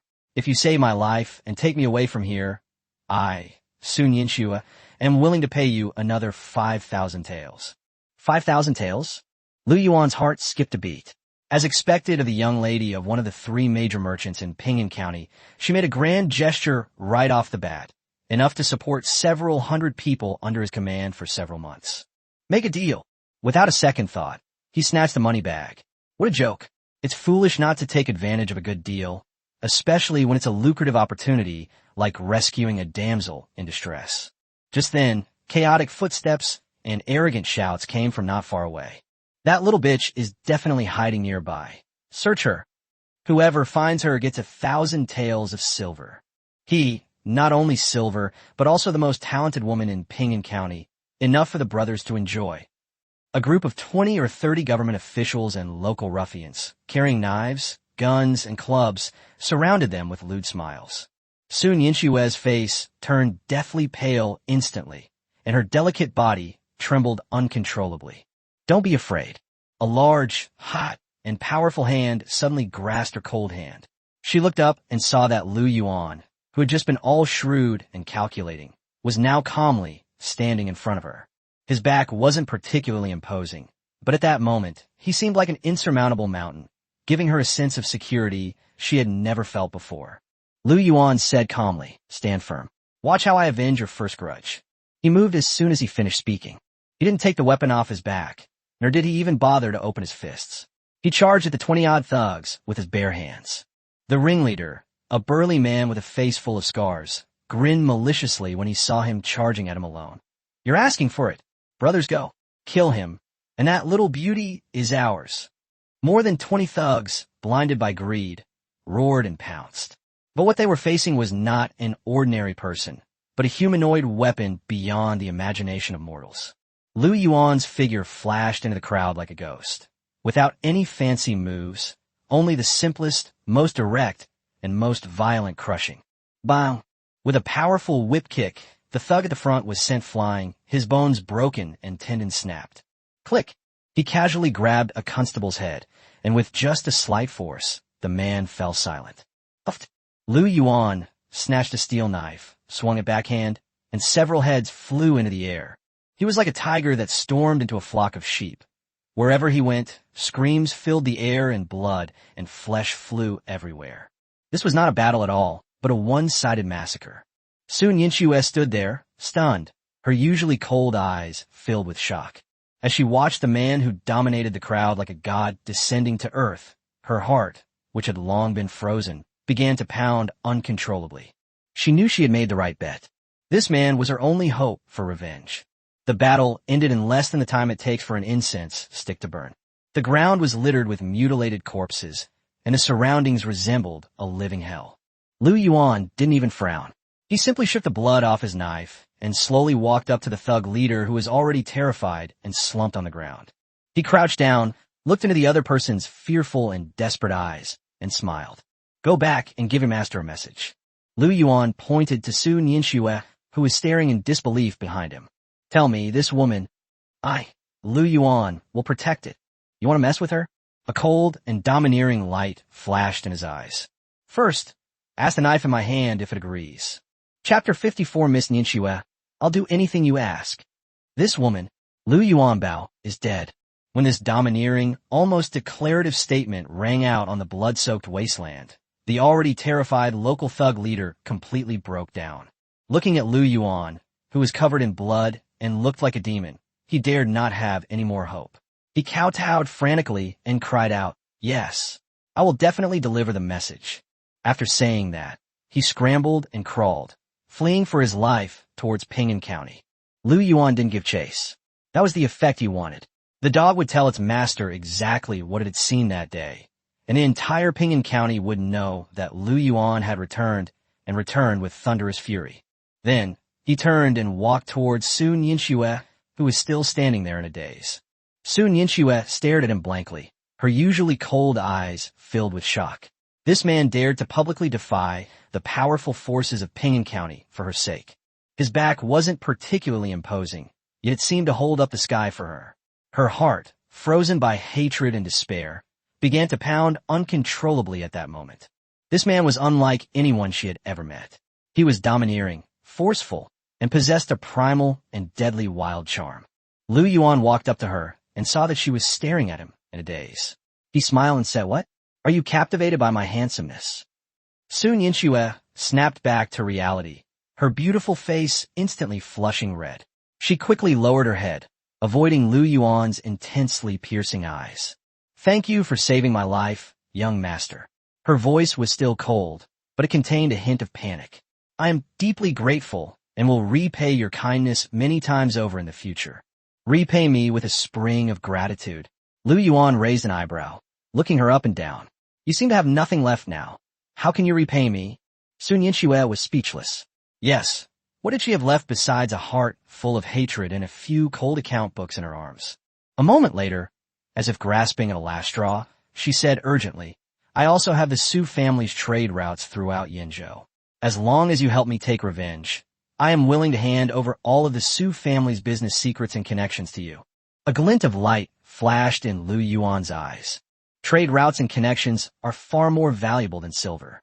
With them, he can quickly convert his grain and resources into cash, and his power can expand at breakneck speed. This woman is simply a walking treasure trove. But he shook his head, not enough. Sun Xinghua was taken aback, not expecting that the other party was still not satisfied with the conditions she had offered. Looking at her shocked face, Lu Yuan's smile deepened. These are indeed tempting, but not enough to buy your stunningly beautiful life. Sun Yinshue's voice trembled slightly. Then what else do you want? Lu Yuan stepped forward, his tall figure completely enveloping her. He lowered his head, almost touching her cold, jade-like cheek, and could clearly smell the cool yet intoxicating scent emanating from her. He stared into her eyes, which trembled slightly with nervousness, and said, word by word, I want you to. These words struck Sun Yinshue's mind like a thunderbolt. Did she hear that right? This man actually wanted her? Her face flushed instantly, and her mind went blank. She wanted to resist, to rebuke him for being shameless and vulgar, but when she met Lu Yuan's unquestionable gaze, she couldn't utter a single word. Her mind was in complete turmoil, looking at the stunningly beautiful and talented woman before him, who was now completely flustered. Lu Yuan spoke calmly, yet forcefully. My conditions are simple. You and the Su family belong to me, and I'll help you take revenge. Are you in or not? Sun Yinshue bit her lower lip so hard it almost bled. Looking at this domineering and powerful man who had given her her only hope, she knew in her heart that she had no other choice. She didn't know how much time had passed before she slowly closed her eyes. When she opened them again, all the struggle in her eyes had vanished, leaving only a resolute determination. Okay, she squeezed out through gritted teeth. I promise you. Very good. Lu Yuan smiled, a particularly bright smile. He reached out and pulled her into his arms, feeling her cool yet soft body against his chest, and gently breathed warm air into her ear. Then, in a deep, enchanting voice, he said, My good lady, you have made the wisest choice. Remember, from today onwards, you belong to me, Lu Yuan. He looked at the stunningly beautiful face in his arms, flushed red as if it were about to bleed, and his smile deepened. So now, Miss Nianxu, as long as you're willing, I'll do whatever you say.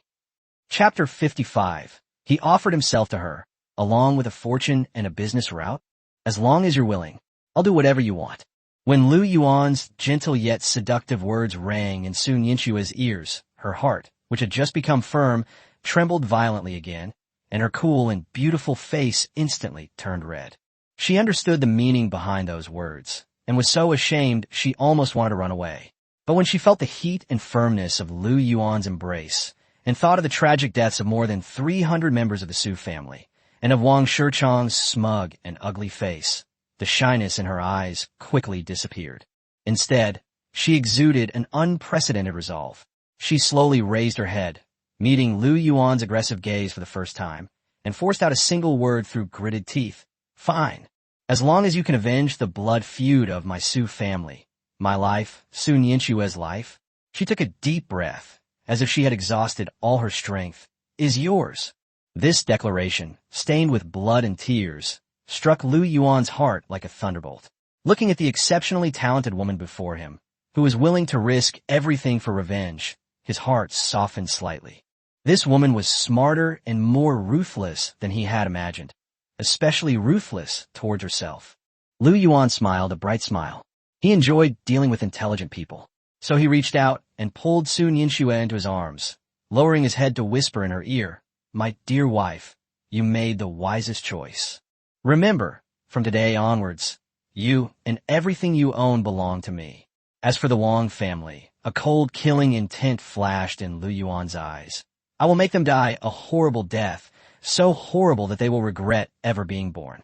Late that night, at Lu Yuan's home in Xinghua Village, Lin Wei, Lin Lan, and Qin Hongyan were all stunned when they saw Lu Yuan bring back another woman in white who was so beautiful she seemed otherworldly. Sun Yinshue possessed a cool and aloof demeanor, and her beauty was breathtaking. The three women simultaneously felt a pang of jealousy and helplessness. Had their husbands taken another concubine? Moreover, this newcomer seemed to surpass them in both appearance and temperament. An unprecedented sense of crisis instantly surged into the hearts of the three. Lin Wei pouted and couldn't help but ask, Husband, is this younger sister? Lu Yuan was completely unaware of the undercurrents in the backyard. Instead, he looked smug and pulled the still somewhat reserved Sun Yinshue in front of him. Her name is Sun Yinshue. From today onwards, she will be your fourth sister and the future head housekeeper of our family, in charge of managing the money. These words stunned not only Lin Wei and the other two women, But even Sun Yinxue herself was taken aback. She hadn't expected that Lu Yuan would hand over the reins of the finances to her so soon after bringing her home. She looked at Lu Yuan in disbelief. "Aren't you afraid I'll run off with your money?" Lu Yuan chuckled and gently pinched the tip of her nose. "My dear wife, all land under heaven belongs to the king. What do you think you can run off to?" These domineering and confident words sent a shiver down Su Ninshue's spine. Yes, with this man's strength and ambition, the small Ping'an County would soon be unable to contain him. Where could she possibly run to? A sense of powerlessness, along with a hint of sweetness that she herself was unaware of, quietly welled up in her heart. Just then, a cold system notification sounded in Lu Yuan's mind. Ding! Detection indicates that the host has entered into a marriage relationship with Su Ninsue. Qualification assessment in progress. Assessment complete. Name, Sun Yansue. Aptitude, top tier. Luck, peak. Bloodline, God of Commerce bloodline, rare. Favorability, 50. Overall rating, 5 stars. Lu Yuan was stunned when he saw the series of golden entries on the system panel. 5 stars. Top-notch talent, peak fortune, and a business god bloodline that sounded absolutely heaven-defying. This woman isn't some treasure trove. She's a moving gold mine. The system notification continued to sound. First marriage to your wife triggers a newbie gift pack, rewards doubled. Due to the wife's extraordinary talent, a special critical hit reward has been triggered. Congratulations, host. You have received a divine reward. Mastery of business management. Complete map of Yinzhou trade routes. Constitution +5, Strength +5. With a boom, a massive flow of information and pure energy surged into Lu Yuan's body. His strength increased dramatically once again, and he also gained the knowledge and abilities possessed by top-tier business prodigies. It was so exhilarating that my very soul trembled. Looking at the stunning beauty in front of him who had brought him incredible benefits, Lu Yuan's eyes were filled with fervor and doting affection. Finally, he couldn't resist and picked her up in his arms. Sun Yinxue gasped in surprise, instinctively wrapping her arms around his neck. Her pretty face flushed crimson.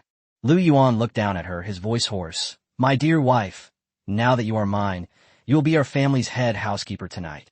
Looking at the incredibly talented girl in his arms who had offered herself to him and also gifted him a fortune and business opportunities, and then at the 3 stunning beauties beside him who were equally devoted to him, his heart surged with pride. The Wang family? The Prince of Jinbei? Lu Yuan sneered. The game has only just entered the 2nd level. Chapter 56. Marrying Sun Yinxue, Reward. Mastery of Business Management. He'll do whatever you want, as long as you're willing. Lu Yuan's gentle yet seductive words sent a jolt through Sun Yinxue's heart, which had just hardened. She understood, of course, that this man wanted more than just her talent and loyalty.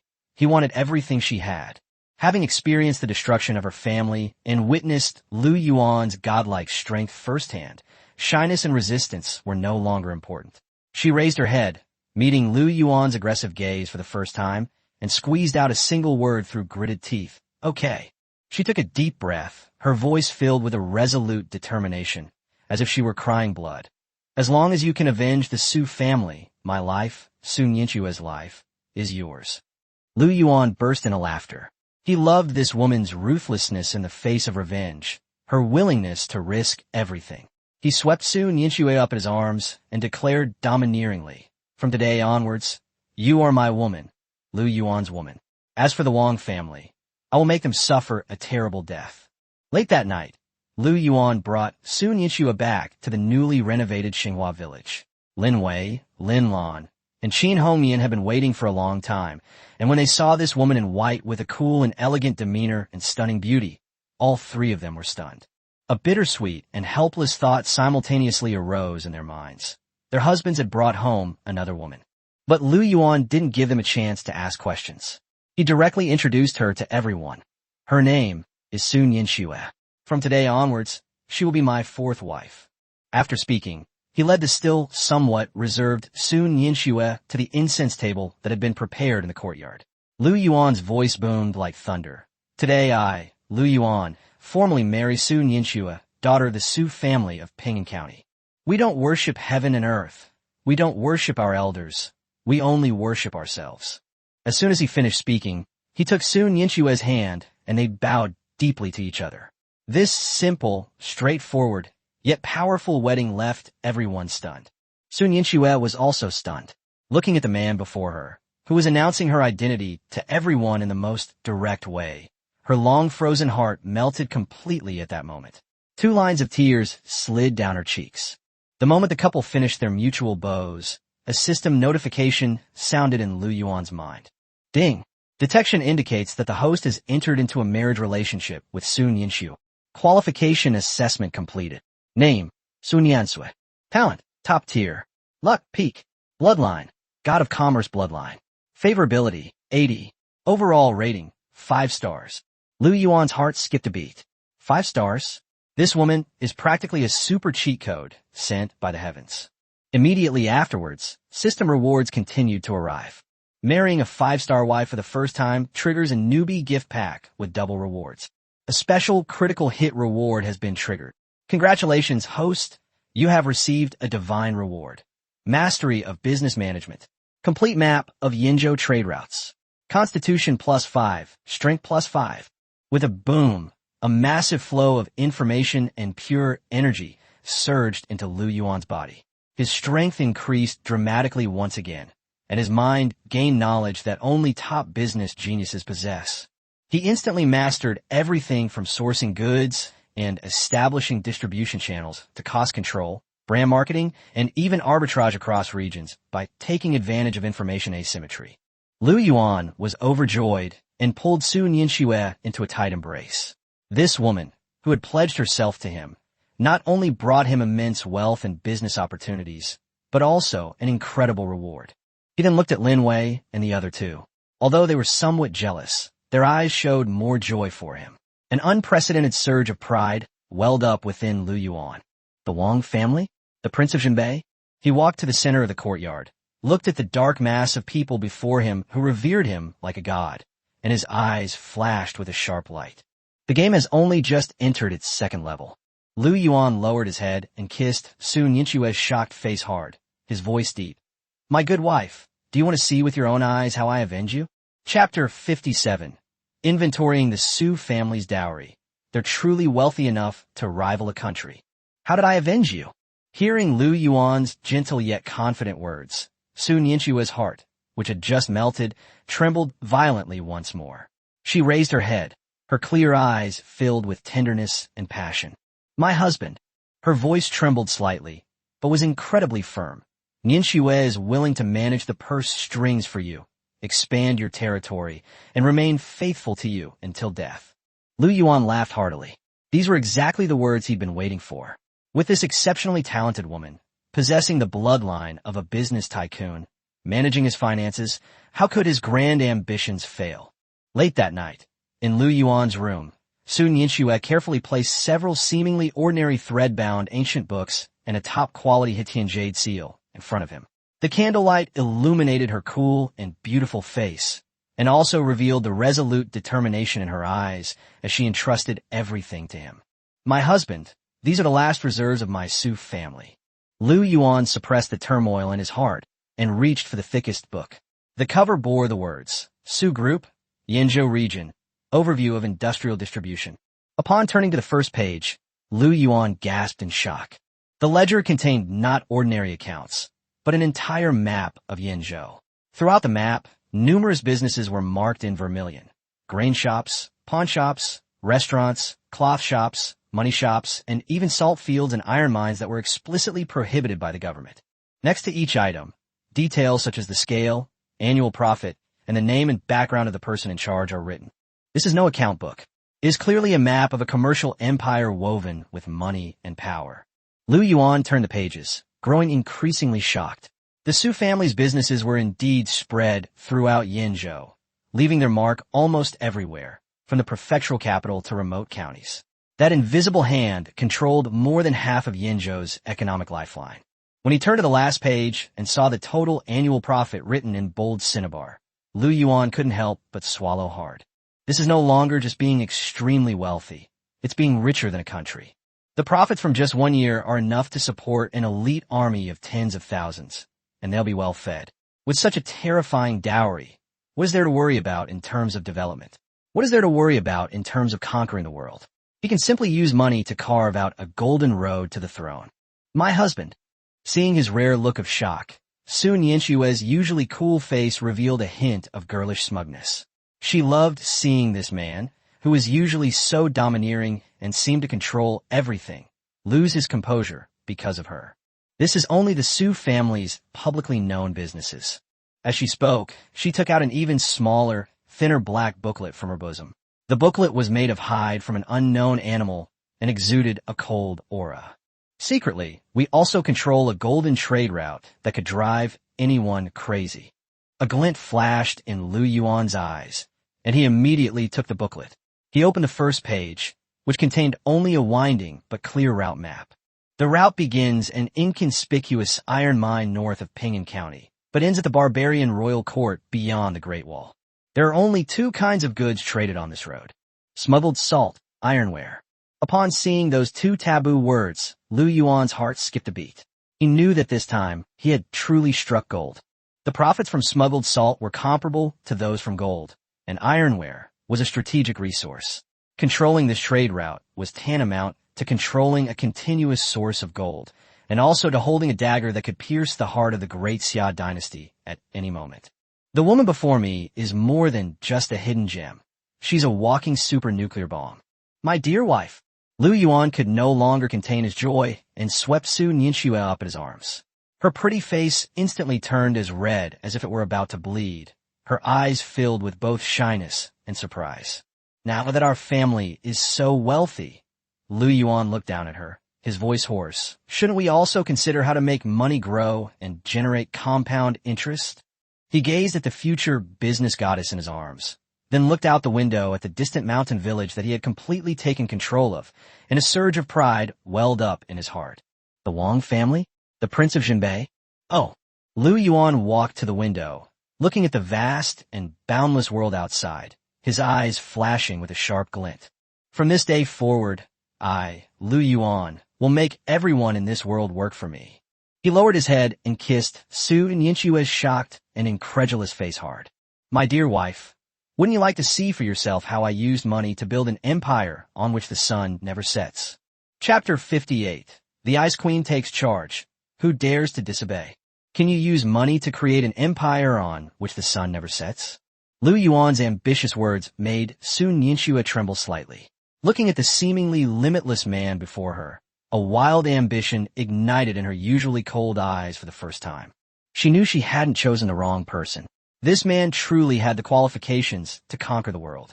And she, Su Nianxue, would become the sharpest blade in his business empire. Before dawn the next day, in the council hall of Yuanshan Village, Lu Yuan sat in the main seat. Below him stood Lu Erniu, Qin Hongmian, and dozens of squad leaders, all with solemn expressions and a tense atmosphere. Lu Yuan got straight to the point. From today onwards, Su Nianxue will be the chief steward of Yuanshan Village, in charge of finance, logistics, and commercial development. The moment she finished speaking, the female guards behind Qin Hongmian stirred. What right did a frail woman, a wanted criminal just yesterday, have to control them? Before they could even question her, Su Nianxue had already stepped out from behind Lu Yuan. She was still wearing a moon-white long dress, her temperament aloof, but she no longer possessed any weakness, only an air of confident command and authority. Ignoring the dissenting gazes, she looked directly at Qin Hongmian and asked, General Qin, I ask you, what is the purpose of fighting a war? Qin Hongmian was taken aback, then blurted out, soldiers' morale, strategy. Wrong. Warfare only involves two things, money and food. Without money, where will weapons, armor, and military pay come from? Without food, soldiers will be hungry. Why will they charge in a battle? After those few words, the hall fell into a deathly silence. Qin Hongmian's face flushed red, but she had no way to refute them. Su Nianxue walked to the sand table and suddenly raised her voice. Now, I issue the first order of the Grand Steward. She pointed at Qin Hongmian. Your female guards are divided into 3 teams.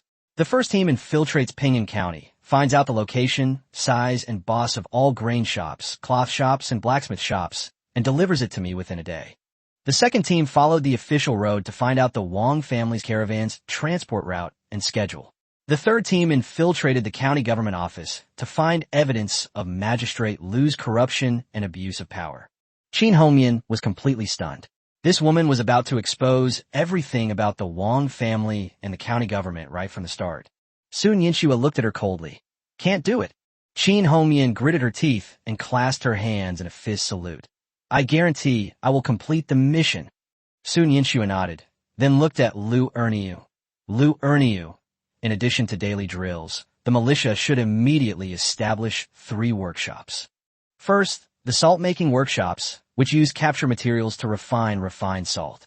Second, the iron-smelting workshops, which smelted scrap metal and forged it into steel knives. When she mentioned the third item, a slight smile appeared on her lips. A brewery. Using potatoes that we can't finish eating, we brew the strongest liquor in the world. The crowd felt their hearts heat up as they listened, as if they could already see mountains of gold and silver rolling in. Sun Yinxua spoke again, her tone leaving no room for doubt. I only need 10 days to multiply the treasury tenfold and to put new armor on every soldier and wield the sharpest steel blades.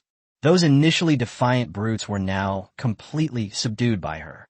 Sun Yinxua turned around and gracefully bowed to Lu Yuan, who had been watching her with a smile.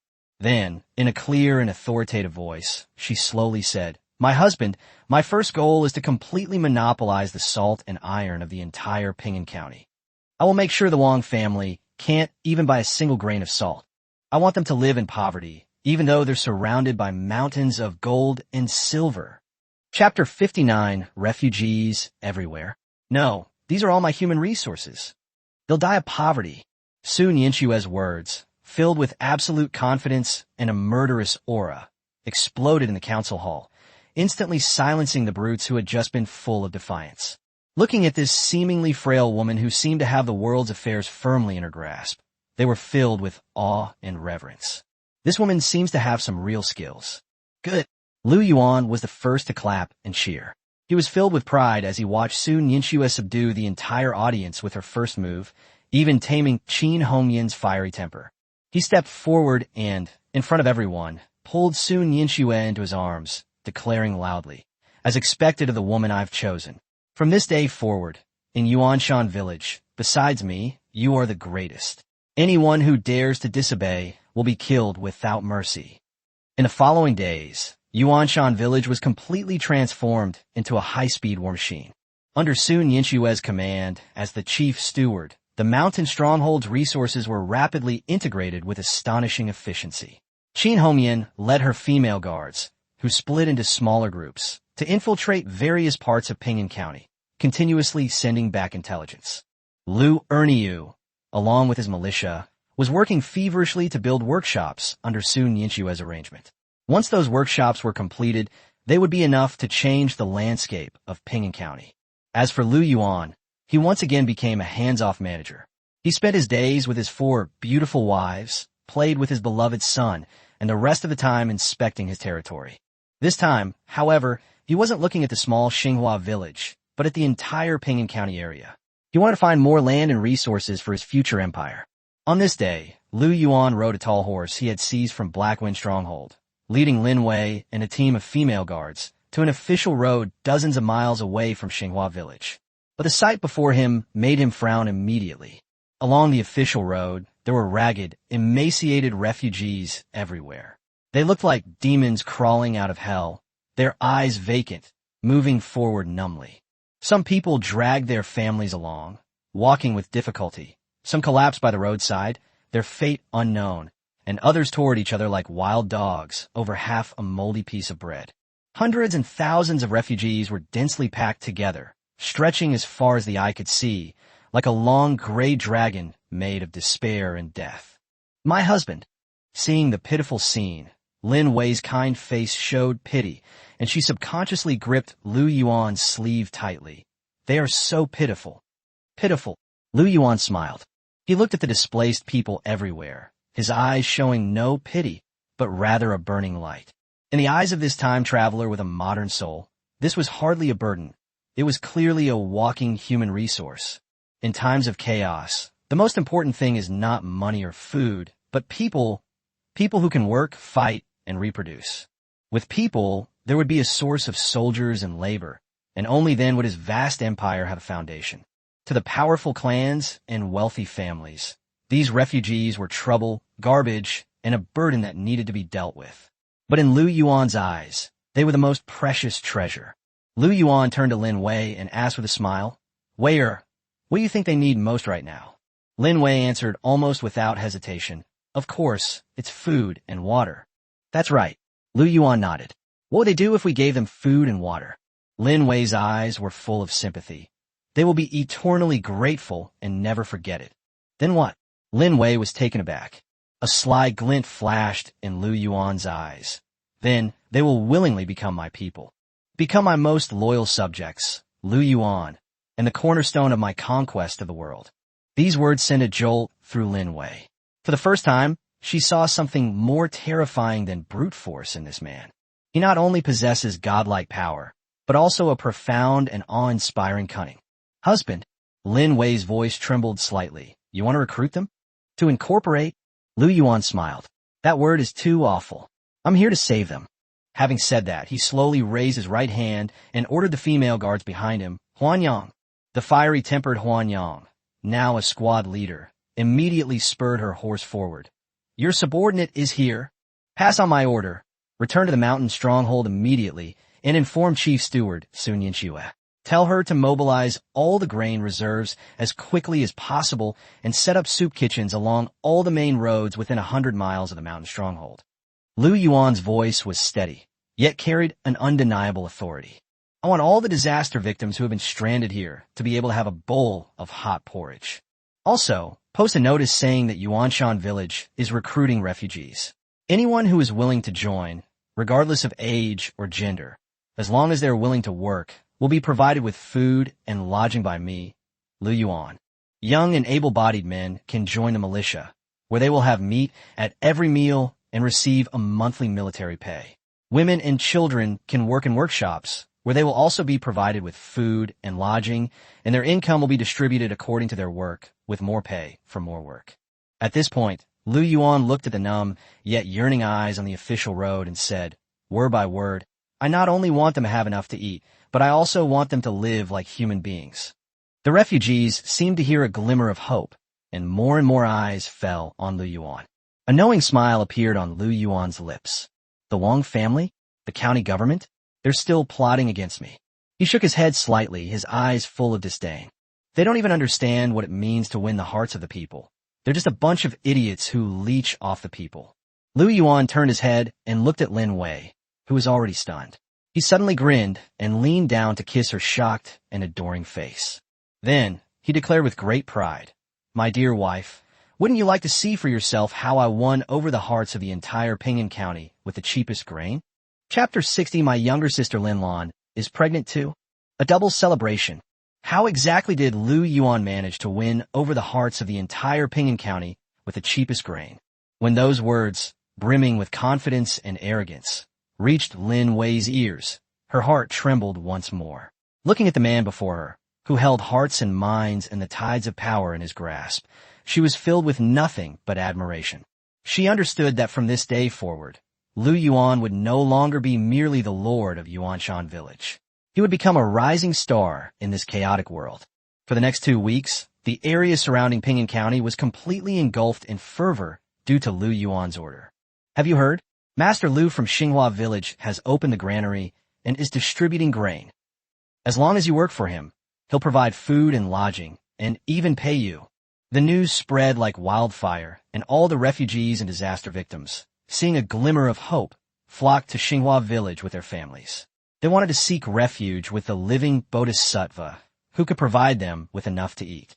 In just half a month, the population of Yuanshan Village surged from more than 500 to more than 5,000, a tenfold increase. These people, whom Lu Yuan had pulled back from the brink of death, displayed astonishing enthusiasm for work after their first full meal. They regarded Lu Yuan as a god and considered Yuanshan Village their only home. The Wang family and the county government in Pingan County were completely dumbfounded. They watched helplessly as the people under their rule fled to Xinghua Village, and as Lu Yuan's power snowballed. They wanted to stop him. They wanted to send troops to suppress him. But when they saw the sturdy fortifications of Xinghua Village and the well-equipped, menacing militia, they immediately backed down. They could only cower in the county town, watching helplessly as Lu Yuan gradually eroded their foundation. Lu Yuan, the mastermind behind all this, became a hands-off manager. He handed over all the affairs to the incredibly capable chief steward, Su Nianxue, while he spent his days with his wives, living like an emperor. That day, Lu Yuan was in his palace, enjoying the bliss of family life with his already exquisitely handsome son, Lu Yuanbong. Lin Wei gently peeled fruit beside him, while Qin Hongmian, exuding heroic spirit, reported to him on the training results of the female guards. Just then, Lin Lan, who had been sitting to the side studying the herbs, suddenly swayed, and her pretty face turned pale instantly. Lu Yuan immediately sensed something was wrong. Seeing Lin Lan's familiar discomfort, his heart skipped a beat, and a thought that shocked and delighted him instantly popped into his head. No way. Could it be? The next moment, Lin Lan covered her mouth and couldn't help but gag. Lu Yuan was absolutely certain. He shoved Lu Yuanbong, who was in his arms, into Qin Hongmian's arms, then rushed to Lin Lan and hugged her tightly. Nana! His voice trembled with excitement. Are you pregnant too? Lin Lan, Lin Wei, and Qin Hongmian were all stunned. They looked at Lu Yuan, whose face was filled with ecstasy, and then at Lin Lan, who looked completely bewildered. Their minds went blank. Got it. Lu Yuan cried out in his mind. System, check me quickly. Is my wife pregnant again? Ding. Performing a body scan on the host's wife, Lin Lan. Scan complete. Congratulations, host. Your wife, Lin Lan, has successfully conceived. Pregnancy, 3 weeks. The system notification exploded in his mind, and Lu Yuan was instantly overjoyed. He picked up the still dazed Lin Lan and spun her around in the air several times. Ha ha, I'm pregnant again. I'm going to be a dad again. After a brief moment of shock, Lin Lan finally realized what had happened. She was also pregnant with her husband's child. An indescribable happiness welled up in her heart, and tears streamed down her face uncontrollably. Just then, the system notification sounded again. Ding. Detection indicates the host is about to have a second child. Rewards are being drawn based on the combined qualifications of the host and his wife. Lu Yuan's heart leaped into his throat. Another child, another reward. What incredible surprise would the system bring this time? He gazed at the stunningly beautiful woman in his arms, who had also brought him such wonderful news, his eyes burning with anticipation. Lin Lan felt his gaze. Her pretty face flushed, and she shyly buried herself in his arms, asking softly, Husband, this time, is it a boy or a girl? Chapter 61. The Birth of the Second Son. Reward. God level. Lu Ban bloodline. So, this time, is it a boy or a girl? Lin Lan's words, tinged with shyness and anticipation, rang in Lu Yuan's ears.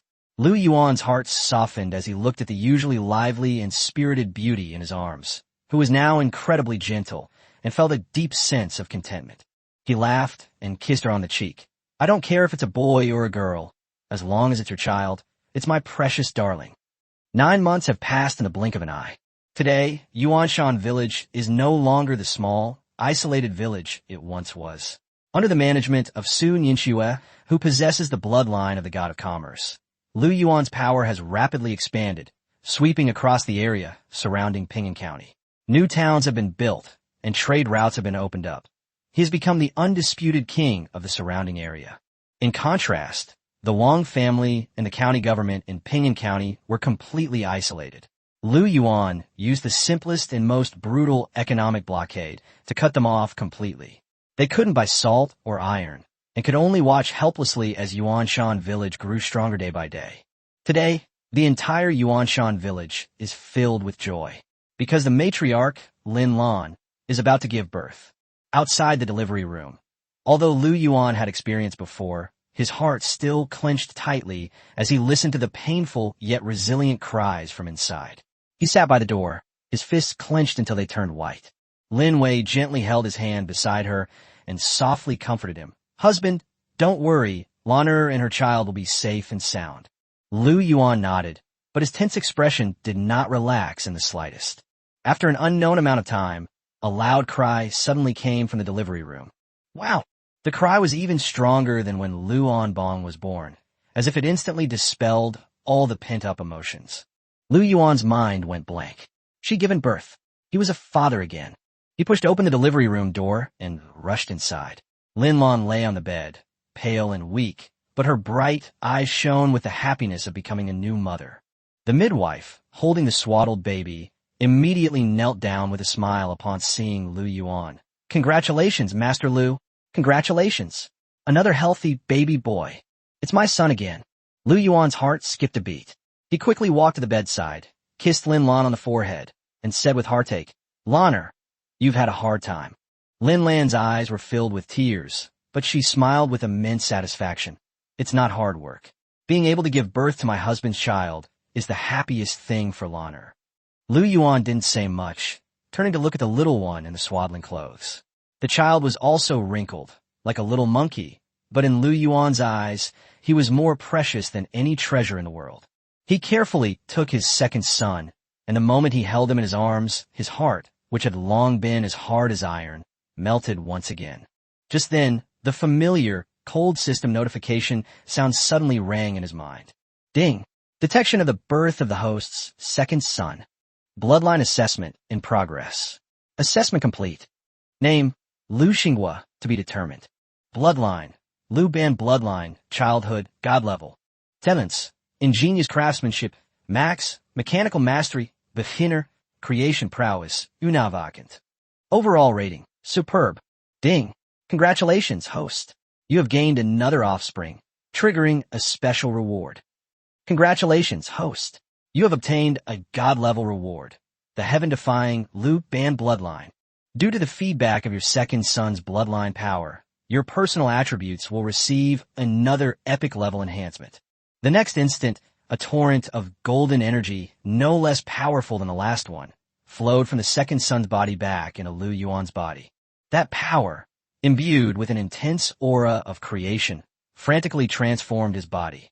His strength, physique, and mental power surged once more at this moment, the increase being terrifyingly indescribable. Host, Lu Yuan. Constitution, 30, humanoid behemoth. Power, 28, overlord's descent. Spirit, 25, insightful. Lifespan, 200 years. Lu Yuan felt completely refreshed, as if his soul was being elevated. He clearly sensed that his level of life had once again transcended, and he was becoming less and less like an ordinary person. He looked down at his youngest son in his arms, his eyes filled with warmth and affection.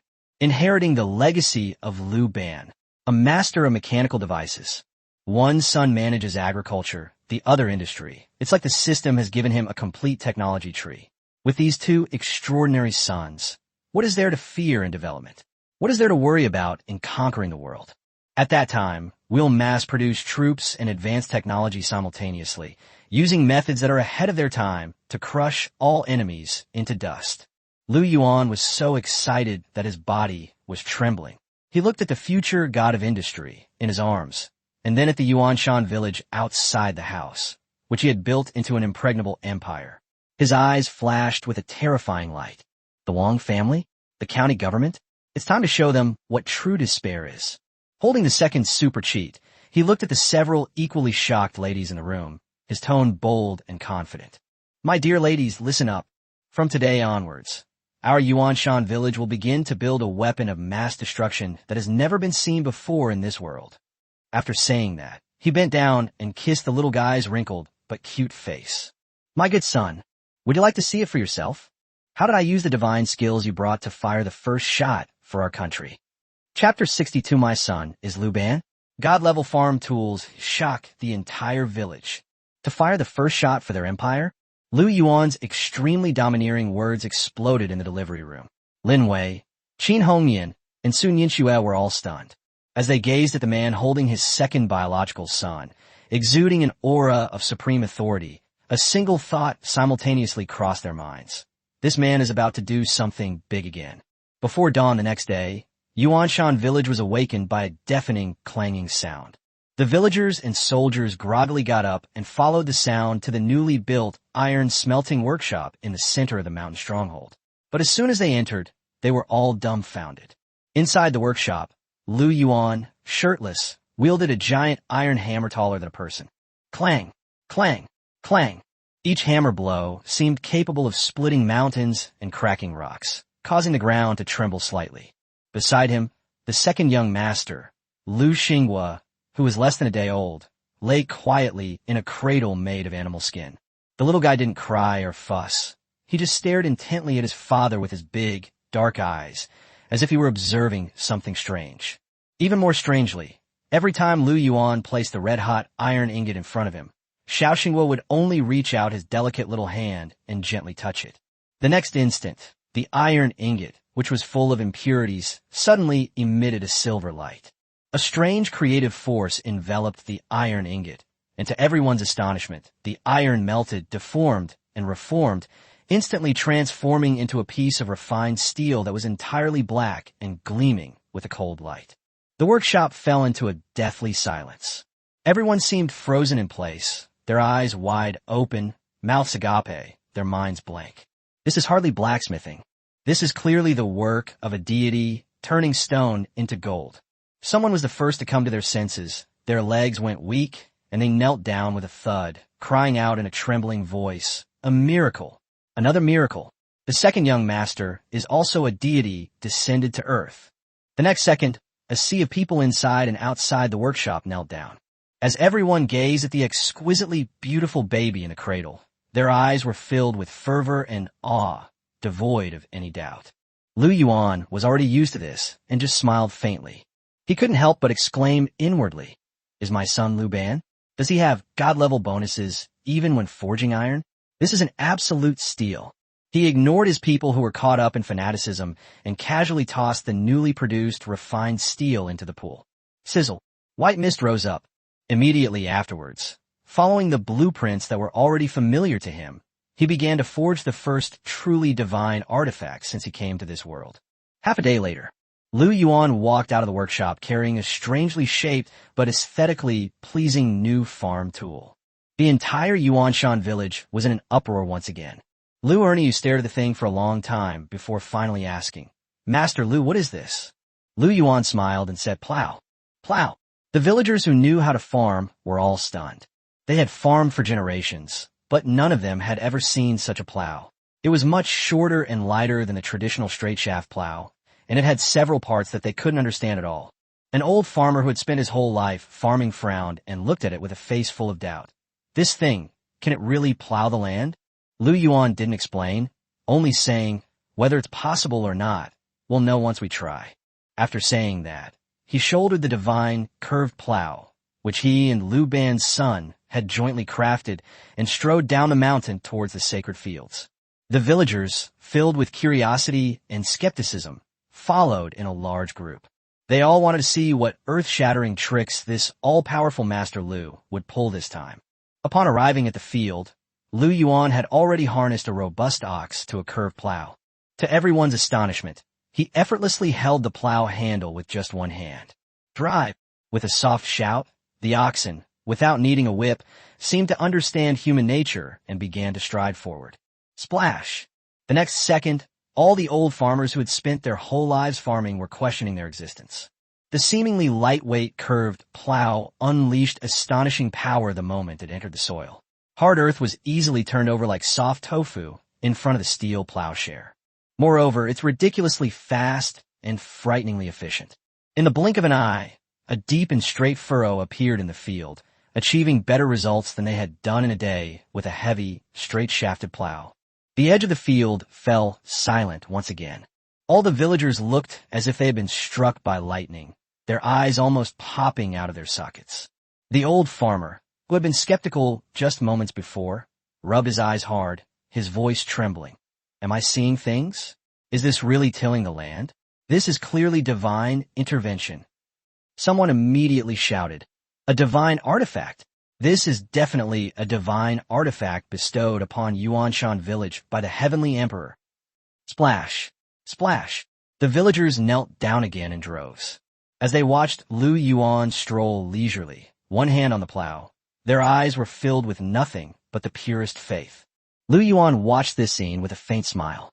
He turned to look at the four stunningly beautiful women who were already captivated and impressed, then glanced at his two sons who were equally filled with adoration, and a smile of complete control appeared on his lips.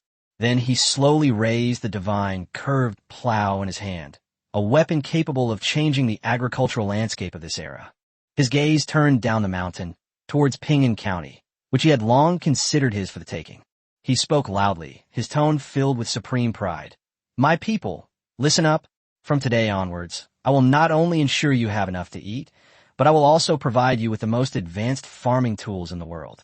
He gazed in the direction of Ping'an County, his eyes gleaming. The Wang family? The county government office?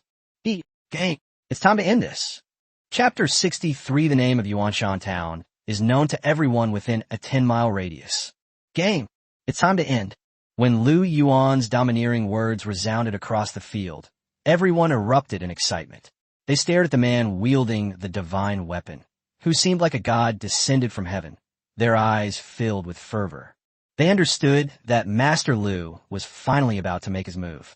The Wang family, who had dominated Ping'an County for over a century, was about to face reckoning, and they would witness firsthand this momentous event that would reshape the landscape of Ping'an County.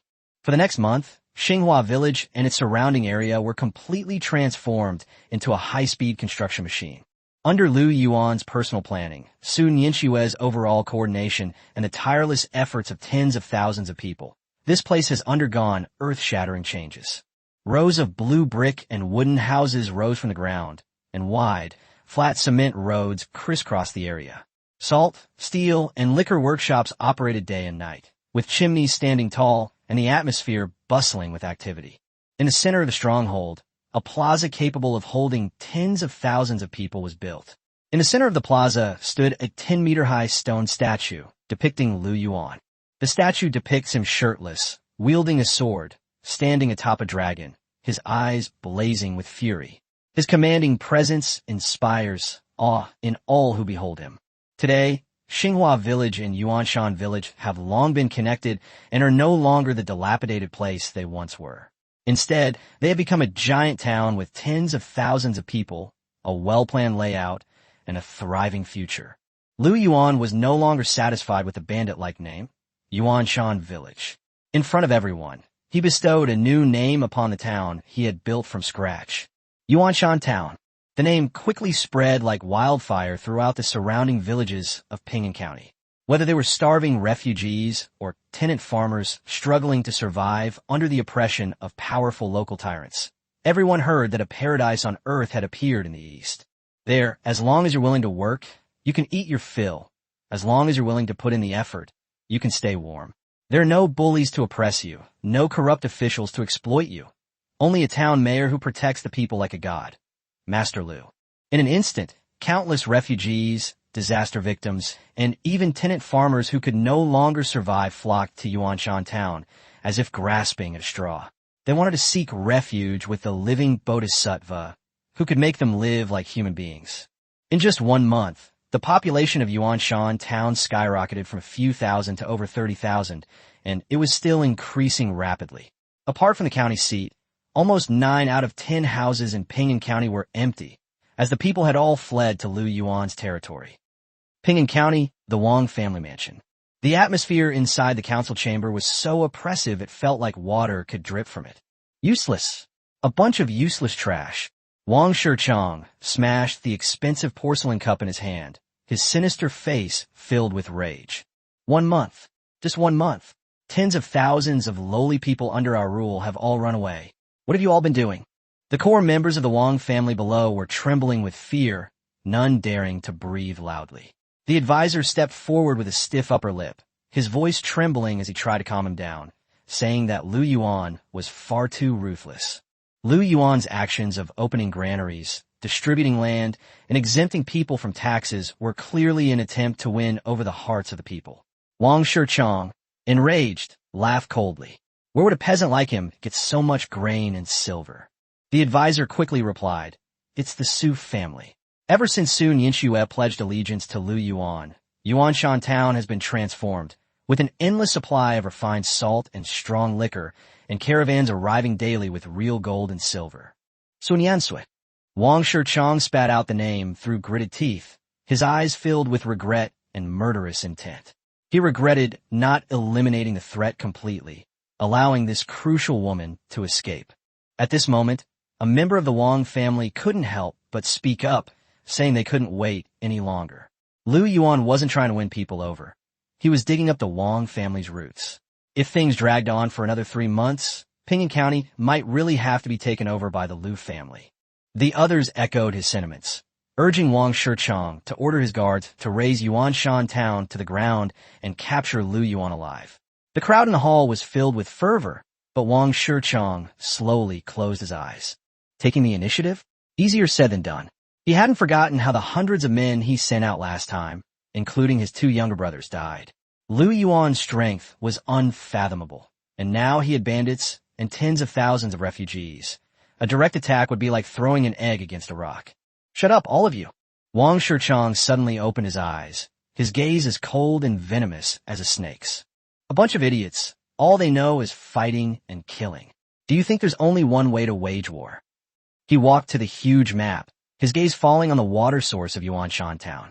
It was a stream flowing down from the back mountain, the lifeline of tens of thousands of people in the entire town. Wang Shichong revealed a cruel, cold smile. Doesn't he like to play the savior? Doesn't he like to win people's hearts? Then I'll let him see with his own eyes whether the tens of thousands of lowly people under his rule will kill each other or even exchange their own children to eat when they have no water to drink. He turned to the clerk, who already understood, and coldly ordered, "Go and bring out all the poison from the storeroom. Tonight, I will turn every stream in Yuanshan town into a veritable yellow springs." Chapter 60, For the Wang family can't sit still anymore. They actually want to kill me. Is this an unprecedented show that will be offered free of charge to all the people of the city? After hearing the scout's report, Wang Shichong's sinister face showed bewilderment for the first time. Lu Yuan led over 1,000 men to the city gates, but instead of attacking or challenging them, he set up camp outside the city, saying he wanted to invite people to watch a play. This completely illogical behavior baffled even Wang Shichong, who considered himself the wisest man in Ping'an County. The advisor beside him, his face grave, whispered a reminder. "Master, something unusual must be going on. Lu Yuan is cunning and treacherous. There must be a conspiracy here." A conspiracy? Wang Shichong's confusion instantly turned into a ferocious rage. He slammed his hand on the table and stood up abruptly, sneering, "In the face of absolute power, conspiracies are nothing but paper tigers. Doesn't he like to win people's hearts? Then let him see if the tens of thousands of lowly people in Yuanshan town will kill each other when they have no water to drink." He turned to look at the clerk, his eyes filled with malice. "Go, bring out all the poison from the storeroom. Tonight, I'll turn the streams of Yuanshan town into the real yellow springs." It was late that night, dark and windy. At the east gate of Ping'an County, a dozen dark figures silently scaled the city wall, their movements swift and precise, clearly indicating they were well-trained assassins. Leading them was none other than the ruthless advisor of the Wang family. He lowered his voice and ordered, "The target is the stream upstream of Yuanshan town. Pour all the poison in there, then set fire to their granaries. I want Yuanshan town to be without food and water. Then they'll fall into chaos on their own, without us even having to lift a finger." The assassins responded in hushed tones, their voices laced with suppressed excitement and cruelty. The clerk gave a sinister smile, then led his men away. However, they never dreamed that Lu Yuan had already seen through their seemingly flawless scheme. On the highest arrow tower in Yuanshan town, Lu Yuan was looking coldly at the dozen or so stealthy figures through his binoculars, a mocking smile on his lips. Sun Yinxue stood beside him, her usually cold face showing worry. "Husband, the Wang family has indeed made their move. Poisoning, burning grain, they're trying to wipe us out." Lu Yuan laughed, put down the binoculars, and pulled her into his arms. "You think these dozen or so shady rats can hurt a sleeping lion?" Sun Yinxue was taken aback, then seemed to understand something, and a light flashed in her eyes. Lu Yuan said calmly, "I've been waiting for them for a long time. I deliberately set up camp outside the city in a grand manner to lure them out. I want Wang Shichong to think that I am arrogant and careless, so that he will play all his cards." At this point, his eyes suddenly turned icy, then wiped them all out in one fell swoop. Soon Yinshua looked at the man before her who held both people's hearts and the battle situation in his hands and was deeply shaken. She knew that Lu Yuan not only possessed godlike martial prowess, but also unfathomable cunning. So now, Lu Yuan's smile grew even colder. Now, of course, it's time to close the door and beat the dog. He slowly raised his right hand and ordered the female guards and militiamen below, who were already poised for action. Pass on my order. Everyone proceed according to plan. Remember, I want them alive. Looking at the dozen or so dark figures that were about to reach the stream, Lu Yuan's lips curled into a mocking smile. The Wang family? Tonight, I'll show you firsthand what it means to try and steal a chicken, but end up losing the rice instead. Chapter 65, The Alluring Landlady of Yu Lian, Lu Yuan. He tried to steal a chicken, but ended up losing the rice instead. As Lu Yuan's sarcastic yet unwavering words slowly fell from the arrow tower, the prearranged closing the door to beat the dog began quietly in the darkness. Those Wang family members who thought they could gain merit and rewards walked headlong into the inescapable trap set by Qin Hongmian and her men before even getting close to the stream. A giant steel net descended from the sky, triggering a series of traps that Lu Erniu had laid beforehand. Before those people could even see where the enemy was, most of them were captured alive. The few remaining survivors were beaten and had their hands and feet broken by the militiamen lying in ambush all around, and dragged back like dead dogs. The whole process was clean and efficient, with almost no decent resistance. When the previously arrogant Wang family advisor was brought before Lu Yuan bound hand and foot, the scheming on his face had vanished, leaving only a deathly pale fear. Looking at the ever-calm Lu Yuan, he finally realized that he was finished, and the Wang family had messed with the wrong person. The next day, just as dawn was breaking, outside the east gate of Ping'an County, the early risers who had just gotten up to go out to work were startled awake by what they saw on the city gate. On the high city tower, a dozen naked, bloodied corpses hung there, with a wooden plaque hanging beneath them. The wooden sign was written in blood with several crooked characters. Those who offend my distant mountains shall die. That bright red word, death, struck everyone's hearts like a heavy hammer. Ping'an County was instantly in an uproar. Some recognized the leader as none other than the Wang family strategist. Others exclaimed in shock that the Wang family's men had once again been completely wiped out, and that they had been so humiliated even in death. This is no longer a simple murder. It's a public slap in the face to the Wang family. Panic and shock swept through the city. Everyone realized that the powerful dragon crossing the river from outside the city and the local tyrant who had been entrenched in the city for centuries were finally about to completely break ties. While undercurrents were swirling in the county town, someone in an elegant room in the backyard of the most luxurious ULI in Ping'an County also received the news. On the soft couch, a stunningly beautiful woman in a tight-fitting purple cheongsam leaned lazily against the window. She is Lu Yuan, the proprietress of ULIN. Her beauty was unlike the gentleness of the Lin sisters, the heroic spirit of Qin Hongmian, or the aloofness of Sun Yinshua. She possessed a mature and alluring charm, every smile and gesture seemingly capable of captivating a man's soul. Her phoenix eyes sparkled, and her slightly upturned red lips exuded a subtle yet deadly allure. The purple cheongsam accentuated her exquisite curves, and the glimpse of her snow-white legs through the slit was so alluring that it was almost impossible to look directly at her. She was a natural beauty, and a woman who could manipulate men at will. At this moment, a man in black was kneeling before her, exuding a sharp aura and speaking in a hoarse yet respectful voice. "Boss lady, there's news from Xinghua Village." Lu Yuan picked up a grape with her slender fingers, slowly put it in her mouth, and said calmly, "Speak." The man in black whispered that Lu Yuan had wiped out all the assassins sent by the Wang family last night, and this morning he had hung their bodies on the city wall. A barely perceptible hint of surprise flashed across Lu Yuan's eyes, but the corners of her lips turned up slightly. Interesting. It seems a powerful new force has truly arrived in Ping'an County. The man in black continued, saying that the spies in Yuanshan town had also discovered that Lu Yuan not only had a well-trained team under his command, but also seemed to possess a high-yield new grain and a powerful secret weapon. Upon hearing this, Lu Yuan finally stopped being lazy. She suddenly sat up on the soft couch, her phoenix eyes, which had been smiling, instantly turning sharp. Food? Weapons? Are you sure? The man in black answered decisively. Absolutely true. It is said that the yield of that kind of grain can reach 10,000 caddies per moo, and that kind of weapon can split mountains and shatter rocks from 100 paces away. A huge wave of emotions surged in Lu Yuan's heart. A yield of 10,000 caddies per moo, capable of splitting mountains and rocks, is a skill that no ordinary person could master. Just who is this Lu Yuan? She slowly rose, her purple cheongsam enveloping her graceful figure, but she was no longer as carefree as before. It seems I need to meet this mysterious Master Lu in person. Lu Yuan walked to the window, gazing at the bustling county town outside, a cold, calculating glint in her eyes. The Wang family? Ha! A bunch of fools who don't know their own mortality. It seems the waters of Ping'an County are about to become completely murky.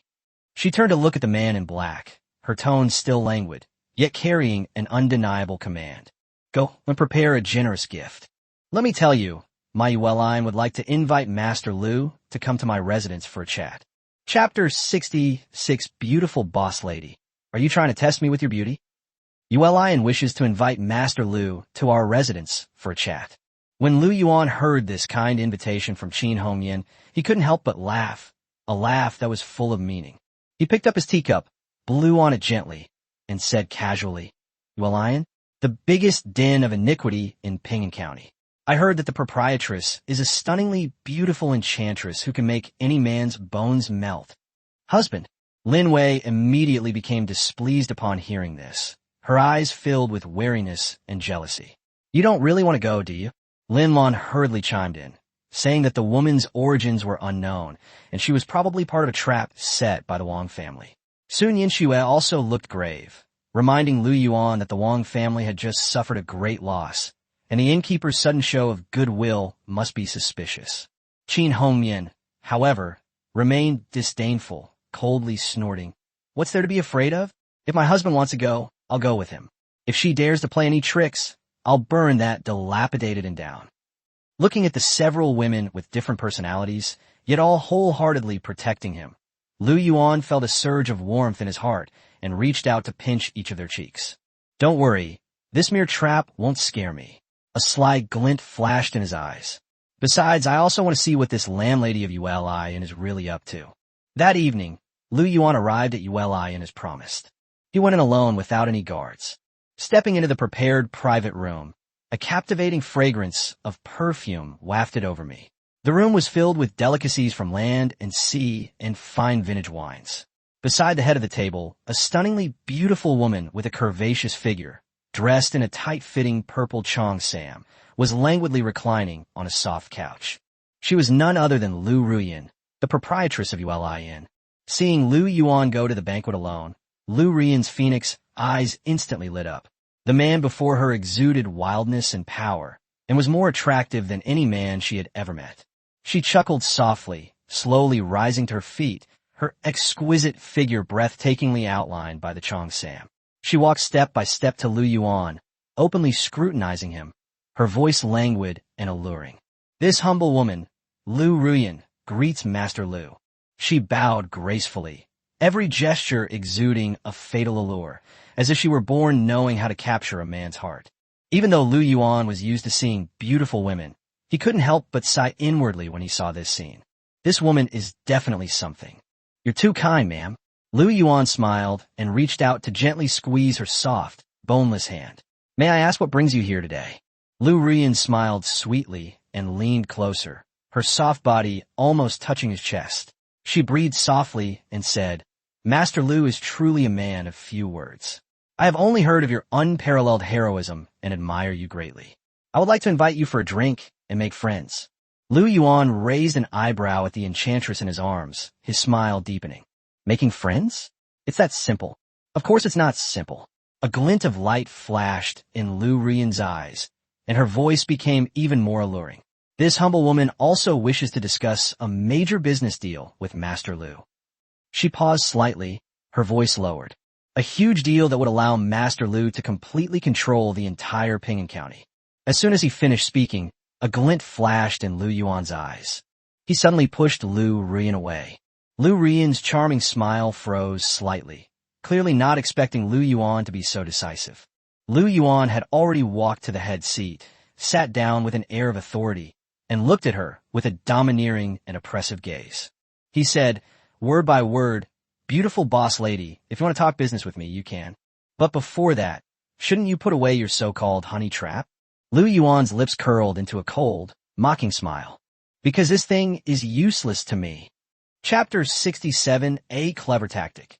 This woman's identity is no simple matter. This thing is useless to me. Lu Yuan's sarcastic yet confident words rang out in the private room, and Lu Yuan froze instantly. For the first time, shock appeared on her charming face. She never imagined that her supposedly foolproof honey trap would be seen, through at a glance, by this seemingly crude man. Her almond-shaped eyes narrowed sharply, and a storm raged within her. The man before her was more terrifying and more intelligent than she had imagined. However, Lu Yuan was a seasoned veteran, and her momentary lapse in concentration was quickly replaced by a charming smile. She swayed her hips and walked back to Lu Yuan, but instead of throwing herself into his arms, she stopped at a distance that was both ambiguous and safe, and said softly, "Mr. Lu, you're joking. This humble woman admires you from the bottom of her heart. How could I dare to use any seductive tactics?" Lu Yuan laughed, reached out, and lifted her delicate chin, his tone playful. "So what were you trying to do, rubbing against me like that and sticking your legs out so high? Were you performing some kind of shamanic ritual for me?" These words were vulgar and insulting, and Lu Yuan's pretty face instantly turned red with shame and indignation. But when she met Lu Yuan's aggressive gaze, her anger inexplicably subsided, replaced by a strange flutter in her heart. This man was completely different from the other men she had met who only knew how to please her. He was domineering and forceful, with a primal desire to conquer, which made her feel both dangerous and fascinated. "Mr. Lu, you are so wicked." Her voice trembled slightly, without her even realizing it. Lu Yuan released his grip, his expression returning to calm. "Speak. Who exactly are you? What do you want from me? Stop with the nonsense. My patience is running out." Lu Yuan's heart sank. She knew that it would be pointless to play any tricks on this man. She took a deep breath, finally abandoning her seductive demeanor, a cold, calculating glint in her eyes. "Mr. Lu is a man of few words, so I won't hide it anymore. I've come to you because I really want to discuss a big business deal. A big business deal concerning the life and death of the Wang family." Lu Yuan's eyes narrowed. "The Wang family? You have a grudge against the Wang family. It's more than just hatred." Hatred surged in Lu Yuan's eyes. "Back then, my father was the richest man in Ping'an County. He was killed by that old scoundrel Wang Shichang. He swallowed up my family's business and even wanted to take me into his house as a plaything." She gritted her teeth, her voice cold. "I have endured humiliation and hardship to live to this day, all for the sake of revenge." Lu Yuan instantly understood. It was another woman burdened with a blood feud, but Lu Yuan was better at using her beauty and more patient than Sun Yinxue. He looked at her, a smirk playing on his lips. "So, you want to use me to get revenge for you?" "That's right," Lu Yuan admitted directly. "I know that Master Lu also has a grudge against the Wang family. The enemy of my enemy is my friend. As long as you are willing to cooperate, Lu Yuan, as well as the connections and intelligence network behind me, are all at your disposal." At this point, a resolute glint flashed in her eyes. "I, Lu Yuan, am even willing to become Master Lu's woman. As long as you help me kill Wang Shichang, I'm willing to do anything." This offer is tempting enough that any man would probably agree immediately. But Lu Yuan laughed, his eyes full of disdain. "Your offer is indeed tempting, but you've forgotten one thing." He slowly stood up and walked step by step to Lu Yuan. Lu Yuan's heart sank. "What is it?" Lu Yuan's gaze was sharp as an eagle's. "You just said that you were just the proprietress of Yuan. But as far as I know, the real behind-the-scenes owner of Yuan is not you." The color drained from Lu Yuan's face little by little. Lu Yuan lowered his head and gently blew a breath onto her pale face, his tone domineering and resolute. "It was Xiahou Yuan, the Prince of Zhenbei, who always considered the entire Ping'an County as his own. Am I right?" "Your Highness." Chapter 68. The old man, starving to death by the roadside, was actually a great talent. "Your Highness, Princess Consort." Lu Yuan's sarcastic words struck Lu Yuan like a thunderbolt. She was completely stunned. Her usually charming and composed face instantly lost all color, leaving only fear and disbelief. Did she hear correctly? This man had actually revealed her deepest, most hidden identity. This secret could not possibly be known to a third person in the world, except for her and the Prince of Jinbei. You're talking nonsense. Lu Yuan panicked for the first time. I don't know what you're talking about. Lu Yuan smiled, his eyes like a cat catching a mouse. Don't know? Do you want me to remind you? His gaze turned cold, and he said slowly, the jade pendant at your waist may look ordinary, but it is engraved with the unique black bird totem of the Jinbei prince's mansion. Also, your little finger curls up slightly when you pour wine. This is a habit that only women who have received strict etiquette training in royal or noble families from a young age have. Lu Yuan's lips curled into a cold smile. Most importantly, from beginning to end, you never asked me how I knew that the Prince of Jinbei was behind the Yuan. This shows that you have something to hide and have already tacitly accepted this matter. Am I right, Your Highness? This reasoning was like a knife, peeling away layer after layer of Lu Yuan's disguise. Her mind went blank. Finally, unable to bear the pressure of being completely seen through, her legs went weak and she knelt on the ground. Half an hour later, Lu Yuan walked out of the Yuan with a smile on his face that said he had everything under control. He knew that from this day forward, the most important pawn that the Prince of Jinbei had planted in Pingan County had been turned against him. He also learned an astonishing secret from Lu Yuan. The reason why the Wang family dared to act recklessly in Pingan County was because they always had the support of the Prince of Jinbei. Even half of the wealth that the Wang family plundered from the people each year had to be supplied to the Prince of Jinbei. Lu Yuan looked towards Pingan County, his eyes filled with icy, killing intent. Oh, so they're birds of a feather. Since that's the case, then don't blame me for wiping you all out. Instead of returning to Yuanshan town, he turned around and embarked on the path to Xinghua Village. He also had another equally important matter to attend to. As we passed a desolate mass grave, a faint groan suddenly came from the roadside bushes. Lu Yuan paused in his steps. His enhanced hearing allowed him to instantly pinpoint the source of the sound. After parting the bushes, he saw an old man, dressed in rags and covered in dirt, lying on the ground, barely alive, as if he was about to starve to death. Several tattered books, soaked with water, lay scattered around the old man. Lu Yuan didn't want to meddle in other people's business, but when he saw the covers of those books, his pupils suddenly contracted. It was clearly written on it, The Art of War by Sun Tzu, The Art of War by Wu Zi, The 6 Secret Teachings, The 3 Strategies. Lu Yuan's heart skipped a beat. A military treatise? And an ancient military treatise that has long been lost? He could no longer remain calm. He rushed forward, not looking at the old man first, but carefully picking up the few tattered books. My God, we struck it rich this time. He was so excited that his hands were trembling. With these military treatises, how could he possibly fail to train a fierce and powerful army? How could he possibly fail to contend for supremacy in the future? Just then, the old man, who was starving to death, slowly opened his cloudy eyes, looked at Lu Yuan holding a few tattered books, and laughing like a fool, and weakly asked, Young man, can you understand these books? Lu Yuan replied without hesitation, Of course. Just kidding, he's a time traveler who's well-versed in 5,000 years of history, so these things are nothing new to him. A glint of shrewdness flashed in the old man's eyes. Then let me test you. Given your current troop strength in Xinghua Village and the situation in Pingan County, how do you plan to break this deadlock? Lu Yuan smiled upon hearing this. This seemingly ordinary old man actually asked the crucial question right away. He's definitely not simple. He didn't hide anything and directly revealed the plan that had already taken shape in his mind. How to use popular support to isolate the Wang family. How to use business warfare to cripple the county government. How to leverage external forces to lure the Prince of Jinbei into the game, and finally wipe them all out in one fell swoop. After he finished speaking, the mass grave fell into a deathly silence. The old man, who had just been on the verge of death, suddenly sat up.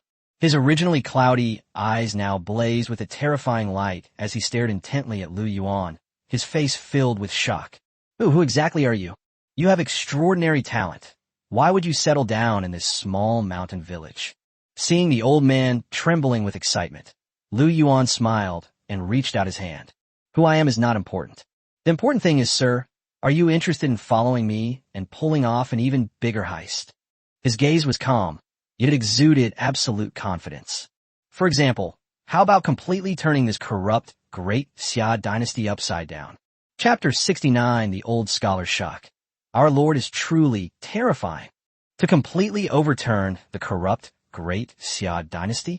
Lu Yuan's words struck the old scholar like a thunderbolt. The old scholar froze on the spot, his cloudy eyes widening in shock and disbelief. Did he hear that right? This young man in front of him, barely in his early 20s, was actually talking about rebellion and overthrowing the great Xia dynasty, which had ruled the world for over 300 years. The old scholar's voice trembled. Do you know what you're saying? This is a heinous crime punishable by the extermination of 9 generations of your family. Lu Yuan laughed, a laugh full of sarcasm. He looked at the old scholar and said slowly, "A serious crime? You're a scholar too, old sir. Haven't you heard the saying, are kings and generals born with a special destiny? The current emperor is obsessed with cultivating immortality and neglects state affairs. Eunuchs run rampant in the court, and treacherous officials seize power. Regional princes hold sway, and powerful clans rise up. Natural disasters and man-made calamities are constant, and the people are living in misery, even resorting to cannibalism." A cold, killing intent flashed in Lu Yuan's eyes. What use is there in keeping such a dynasty and such a world? Rather than letting the people struggle in darkness, I would rather personally poke a hole in this rotten sky and bring back a bright and clear world. These words left the old scholar's mind blank. He looked at Lu Yuan as if he were seeing a young man born to overthrow the chaotic world. His heart, bound by etiquette and law for decades, began to pound wildly at this moment. Yes, the world was already rotten to the core. Rather than watching it continue to decay, it was better to destroy it and rebuild it. For the first time, hope ignited in the old scholar's eyes. His voice trembled as he asked, "Can you really do it?" Lu Yuan replied with only one word, "Yes." There were no further explanations, yet his confidence was undeniable. The old scholar fell silent. He looked at Lu Yuan, then looked down at the ancient military books in his arms, books that could drive any general in the world mad. He knew he had no other choice. A wise bird chooses its tree, and a virtuous minister chooses his lord. This man before him might truly be the one sent by heaven to end the chaos. The next moment, the old scholar no longer hesitated and knelt down with a thud. He held the military books in his hands, raised them above his head, and said resolutely, "This sinful subject Zhang Heng is willing to offer my unparalleled talents to my lord, to help him sweep across the land, conquer all, rule the world, and live forever." A system notification immediately sounded. Zhang Xiucai, Zhang Heng, had developed absolute loyalty to Lu Yuan, and the taming mission was complete. Lu Yuan gained +5 to intelligence and +5 to spirit, and for taming a strategist for the first time, he received a divine reward, photographic memory. A vast, refreshing flow of information surged into Lu Yuan's mind. His brain seemed to have been completely transformed. Countless pieces of knowledge, images, and memories could clearly emerge at the slightest thought. Lu Yuan was overjoyed. He knew he had truly struck gold this time. This seemingly ordinary old man was actually a top strategist comparable to Zhang Liang and Chun Ping. With him, how can we not achieve our goal of hegemony? Lu Yuan quickly helped Zhang Heng up, his tone solemn. "Please get up, sir." Seeing Zhang Heng's excited and enthusiastic expression, Lu Yuan felt reassured. From this day forward, he finally had the first core team to conquer the world. With Su Nianxua managing the finances and strategizing, Qin Hongmian leading the army, and Zhang Heng devising plans to secure victory, plus his own extraordinary abilities, who in this world could stand in their way? Just then, Zhang Heng suddenly looked serious and said, "My lord, this old minister has a plan, but I don't know if I should tell you." Lu Yuan Dao said, "Please speak freely, sir."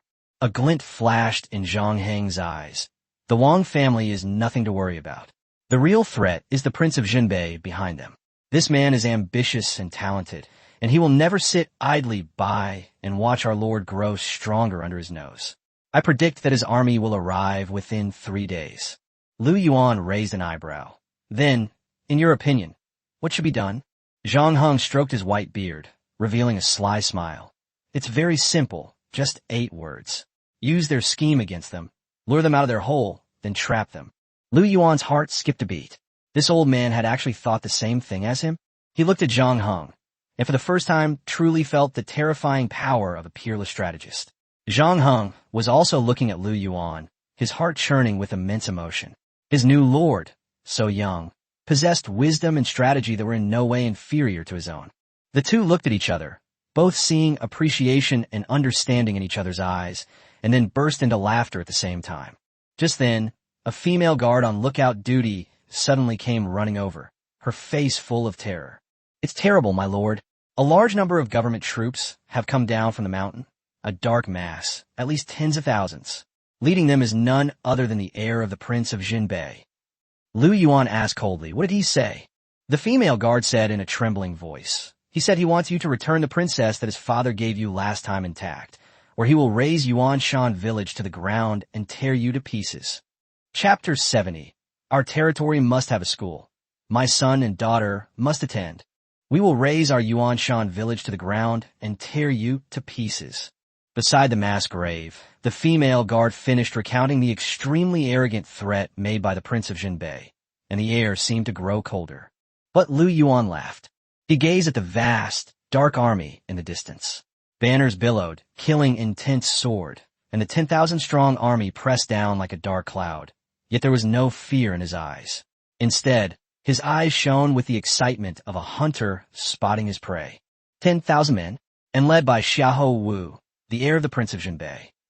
Lu Yuan smiled faintly. It seems this prince really thinks highly of me. In his eyes, the so-called army of 10,000 men was not an enemy soldier, but a flock of lambs already delivered to his mouth. Zhang Heng stood to the side, a sly smile appearing on his old face. He stroked his white beard and said in a low voice, "My lord, this monkey that has delivered itself to our door is fatter than we thought." Lu Yuan nodded, admiring Zhang Heng's composure in the face of adversity. Then he turned to the female guards behind him, whose expressions were solemn, yet whose fighting spirit was high, and loudly ordered, "Pass on my order. The entire army shall proceed according to the original plan without fail. Tell Qin Hongyan and Lu Erniu to prepare all our powerful weapons. This time, I want the entire northern territory to hear our cannon fire." Lu Yuan's eyes flashed with cold light as he said, word by word, 3 days from now, I will make that high and mighty prince understand what it means to have no way back. For the next 3 days, the entire town of Yuanshan was completely transformed into a war machine. Military supplies were continuously sent to the front lines, and troops were on high alert, with a sense of impending war permeating the valley. Lu Yuan, who started all of this, then became a hands-off manager. He entrusted specific military affairs to Zhang Heng and Qin Hongyan. One would oversee the central command, strategizing and planning. The other, from a military family, would be responsible for commanding on the battlefield. Together, they were more than capable of handling any unforeseen circumstances. Lu Yuan himself, along with Sun Yinxue, inspected the local conditions within his territory. In his eyes, the 10,000-strong army below the mountain was nothing more than clay chickens and earthen dogs. As the two passed a newly built open-air school, Lu Yuan suddenly stopped. Dozens of children, dressed in tattered clothes, sat upright on simple wooden stools. An old scholar, also poorly dressed but with a straight back, used a twig to teach them to read, stroke by stroke, on the ground. Heaven and earth were dark and yellow. The universe was vast and boundless. The clear, innocent voices of children reading aloud echoed through the valley, dispelling the gloom before the great battle and softening Lu Yuan's heart, which had been filled with killing and bloodshed for a rare moment. Sun Yinxue watched this scene, a smile appearing on her usually cool face. She knew that this tranquility was created by the man beside her. She said softly, "My husband, I remember you said that education is the foundation of a nation's long-term development." Lu Yuan nodded. He knew better than anyone that while military force was important, the real key to a power's long-term development was talent. Military generals could expand territory and govern the country, ensuring the people's well-being, but what was needed were civil officials who understood arithmetic, natural sciences, law, and the people's livelihood. Talented individuals must be cultivated from a young age. Lu Yuan looked at Sun Yinxue, his tone leaving no room for doubt. Pass on my order. From today onwards, all school-aged children in Yuanshan town, regardless of gender, must attend school for free. Any family that dares not send their child will have their food cut off. If we're going to build one, we'll build the biggest and best school in the entire Great Xia dynasty. If we're going to hire one, we'll hire the most learned teachers in the whole world. Not only should they learn to read and write and study the teachings of Confucius and Mencius, but they should also learn arithmetic, the study of things, and all the useful knowledge in the world, even the art of rulership. As he spoke, he looked at the bright-eyed children in the school, then thought of his 2 infant sons at home, and a confident smile appeared on his lips. His 2 sons, one destined to be the god of agriculture, and the other destined to be the god of industry. These children before him will one day become his prime ministers, generals, and high-ranking officials. Lu Yuan's voice was full of pride. From now on, those who leave Yuanshan town will be able to govern the country with their literary skills and expand its territory with their martial skills. He slowly raised his hand, as if to hold the entire world in his palm. I want my name, Lu Yuan's name, and the rules I set, to be immortalized on this land for all eternity. Looking at his domineering demeanor, Sun Yinxue's eyes shone with admiration and affection. But she quickly remembered reality and softly reminded him, My lord, a good husband is priceless, Lu Yuan smiled. Sir, the best sir is right here in front of us, isn't he? He pointed to the old scholar who was teaching, and then to himself. Lu Yuan asked, What's that old scholar's name? Sun Yinxue replied, His name is Zhang Ducai. He is the only person in the village who has received a few years of schooling, and he is a fairly upright person. All right, he's the one. Lu Yuan immediately made the decision. From today onwards, he will be the first headmaster of Yuanshan Town School. His monthly salary will be 100 taels of silver. Sun Yinxue was stunned. 100 taels? This sum of money is almost equivalent to a county magistrate's annual salary. Lu Yuan, however, did not hesitate. I'll spend a fortune to buy a horse's bones. I want all the scholars in the world to know that I, Lu Yuan, love, cherish, and value talent. As for what to teach, Lu Yuan already had a plan in mind. Aside from the 4 books and 5 classics, he personally compiled the rest. He wanted to transform modern physics, chemistry, mathematics, and biology into knowledge that this era could understand and pass it down little by little. What he wanted to cultivate was not just scholars, but a student army whose thoughts and knowledge were thousands of years ahead of their time. Lu Yuan turned his head and looked at Sun Yinxue, who was completely captivated by him. Suddenly, he grinned and leaned down to kiss her shocked and adoring face heavily. Then, in a domineering voice, he slowly said, My dear wife, would you like to see with your own eyes how I use knowledge to arm an invincible army capable of overturning an entire era? Chapter 71. The Wang family, in conjunction with the county magistrate, have sent troops to annihilate me. Lu Yuan's words sent a jolt through Sun Yinxue's heart once more. Looking at the man before her, who always brought surprises, her cool eyes were filled with adoration. She knew that her husband was about to create another miracle. However, Lu Yuan's education to revitalize the nation plan had only just begun when an uninvited guest disrupted his plans. That noon, Lu Yuan was in the palace, listening to Sun Yinxue report on the progress of their business in Yuanshan town. Sun Yinxue calmly told him that, given the current momentum, their refined salt and strong liquor would completely cripple the Wang family's business in Ping'an County within 10 days.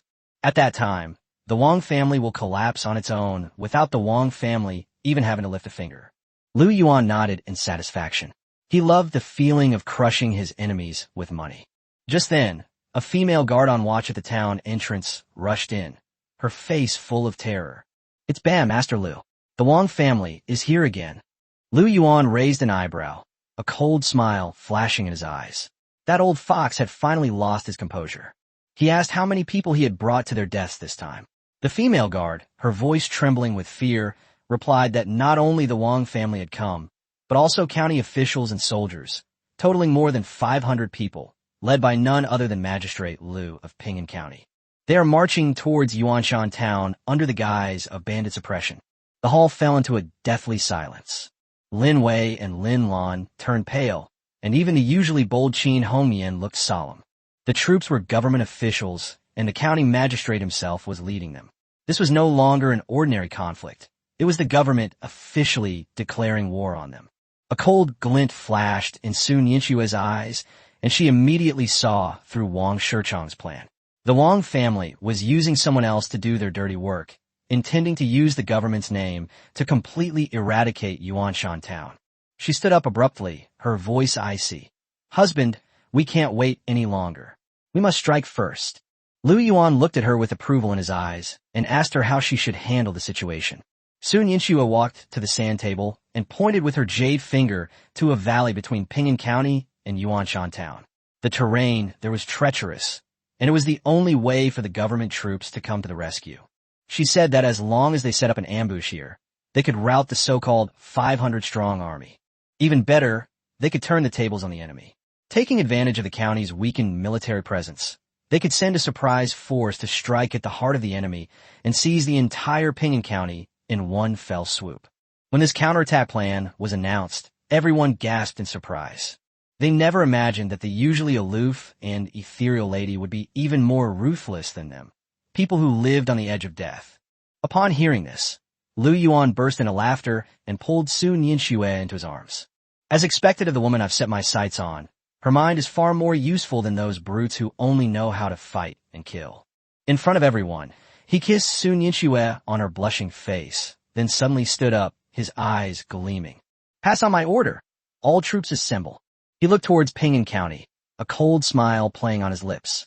"Today I'll show that old fox Wang Shichang what it means to try to steal a chicken and end up losing the rice instead." Lu Yuan turned to look at the ladies and his two sons who were excitedly waving their fists, his heart surging with pride. "Keep a close eye on them. Look at your men, your fathers, how they wiped out these so-called government soldiers with a few words." Chapter 72, a bunch of rabble. How dare they cause trouble in my Yuanshan town? In the midst of laughter and conversation, they could wipe out the so-called officers and soldiers. Lu Yuan's words resounded throughout the council hall, sending a surge of excitement through everyone present. This man before them seemed utterly fearless. Everyone understood that a battle that would reshape the landscape of Pingan County was about to begin.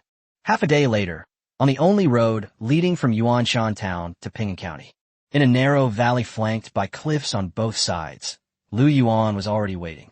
This place was called Yixianshan, a line of sky, a strategically important and natural ambush site.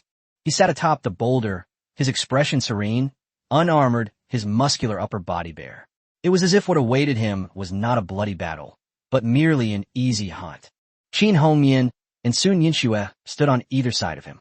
Qin Hongyan was dressed in a red outfit, her eyes burning with fighting spirit. Sun Yinshue held a defense map, her expression cold, and reported the final arrangements one by one. Meanwhile, thousands of well-equipped warriors were already lying in ambush in the dense forests on both sides of the valley.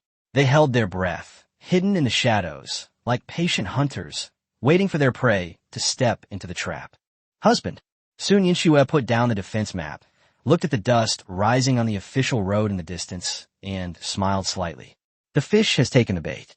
Lu Yuan slowly opened his eyes, his gaze as sharp as a hawk's. He didn't even need binoculars. With his eagle-like eyesight alone, he could clearly see the scene several miles away. A group of soldiers, poorly equipped and loosely organized, were slowly making their way towards them. The column stretched out extremely long. The soldiers were crooked and staggered, so were even laughing and joking as they walked. There was not a trace of military discipline. Lu Yuan sneered, a mocking smile playing on his lips. "A bunch of rabble who can't even walk properly dare to cause trouble in my Yuanshan town?" Meanwhile, outside the valley, Lu Neng, the magistrate of Pingan County, rode an arrogant horse, his new official robe stretched taut by his fat belly, making him look utterly comical. Beside him was Wang Shichang, the head of the Wang family. The two men looked at the army behind them, which was said to be 500 strong, and their faces were full of determination. Lu Neng patted his stomach and flattered with a smile. "Brother Wang, this time it's all thanks to your willingness to invest, even sending out the Wang family's 300 most trusted guards. Otherwise, with just those 100 or so useless men from the county government, we really might not have been able to take down Lu Yuan." A flicker of pain crossed Wang Shichang's eyes. Those 300 guards were the elite troops that the Wang family had raised at great expense for many years. They were originally intended as a trump card to suppress the tenant farmers, but now, in order to deal with Lu Yuan, they had almost all come out in force. But when he thought of the mountains of grain in Yuanshan town and those stunning beauties, his reluctance was immediately replaced by greed. As long as we take down that kid, Wang Shichang said with a sinister smile, everything he has will be ours. Lu Neng laughed along. He had long coveted Su Nianxue, and now he felt that his dream was within reach. While the two were each harboring their own secrets and dreaming of getting rich and enjoying themselves, the group had already marched into the narrow pass. When they reached the center of the valley, something unexpected happened. Boom! A deafening roar erupted from the cliffs on both sides, and countless boulders and logs rained down from the sky. Torches and strips of cloth soaked in tung oil were still tied to the logs, and flames shot into the sky the moment they hit the ground. In the blink of an eye, both the entrance and exit of the valley were blocked. A raging inferno transformed this only passage into a path of death. Lu Neng and Wang Shichang turned pale and were completely dumbfounded. Oh no, an ambush! We've fallen for their trap. The two roared frantically, trying to turn their horses around and escape, but it was too late.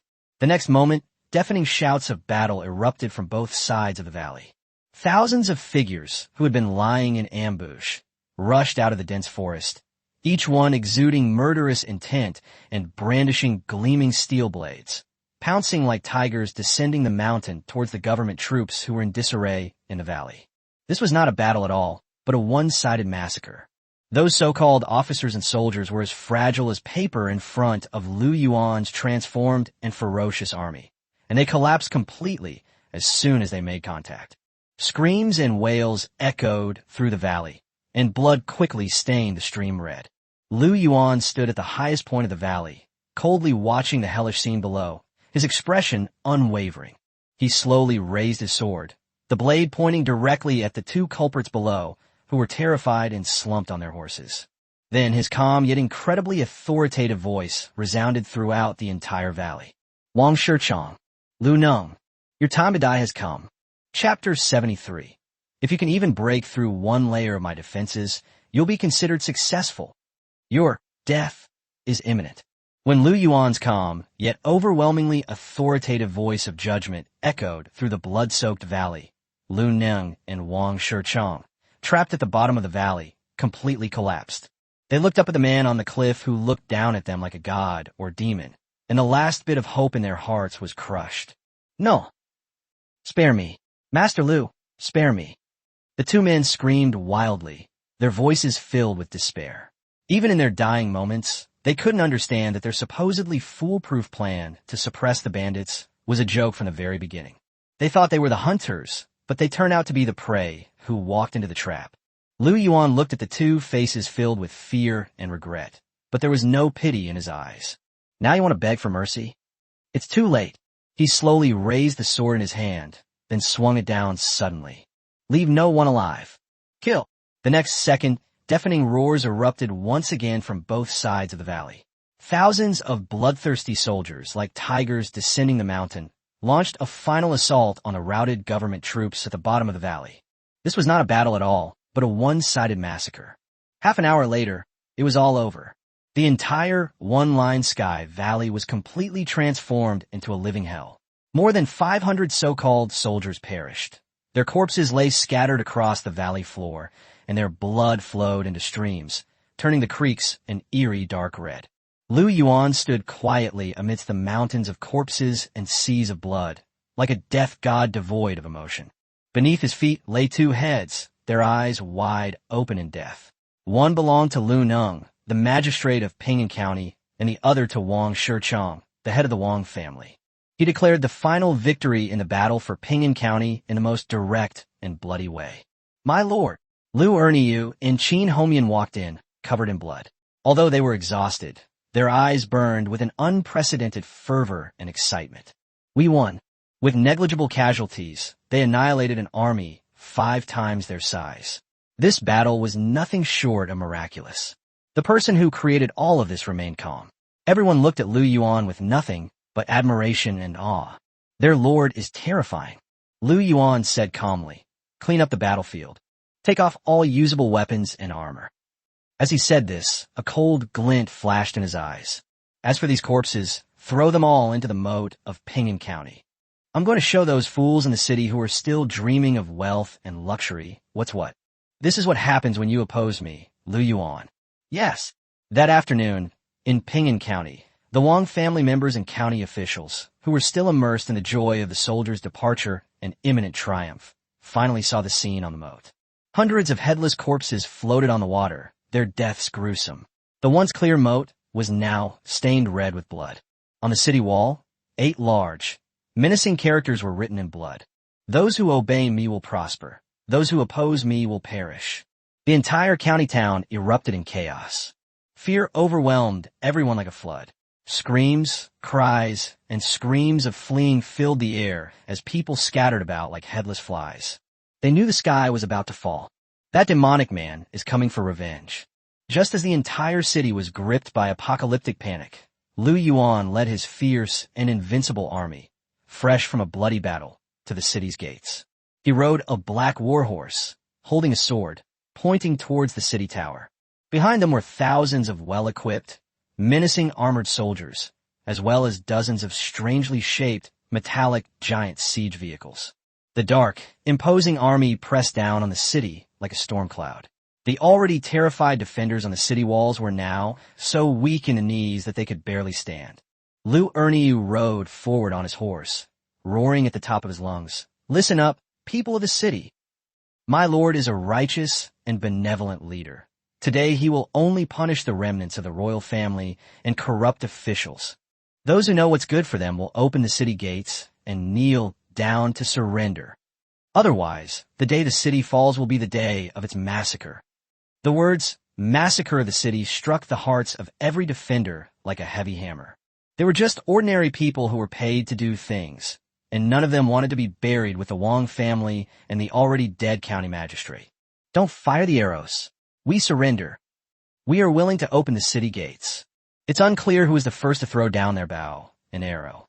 The next moment, the defenders on the city wall scrambled to drop their weapons. Creak! The heavy city gates slowly opened inwards amidst a screeching sound. However, just as the city gates were about to be fully opened, a sudden change occurred. Whoosh! Whoosh! Whoosh! A sharp whistling sound burst forth from the city wall.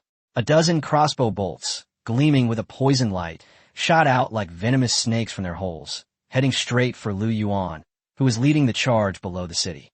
Fast, accurate, and ruthless. This was clearly a premeditated and deadly attack.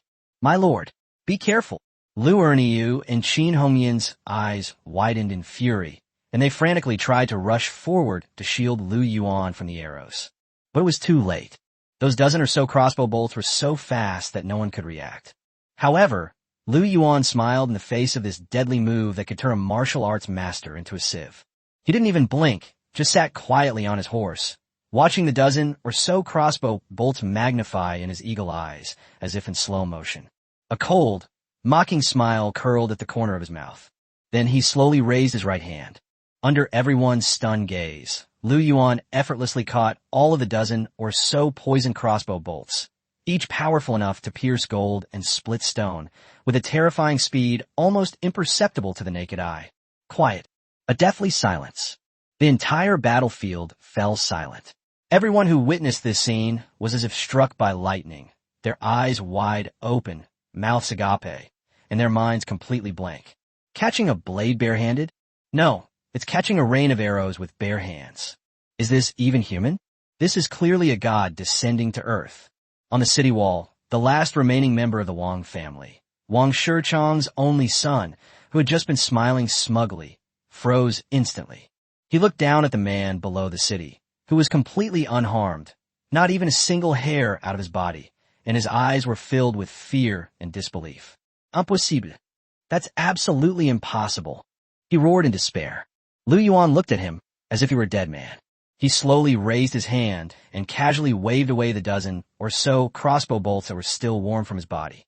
Whoosh! Whoosh! Whoosh!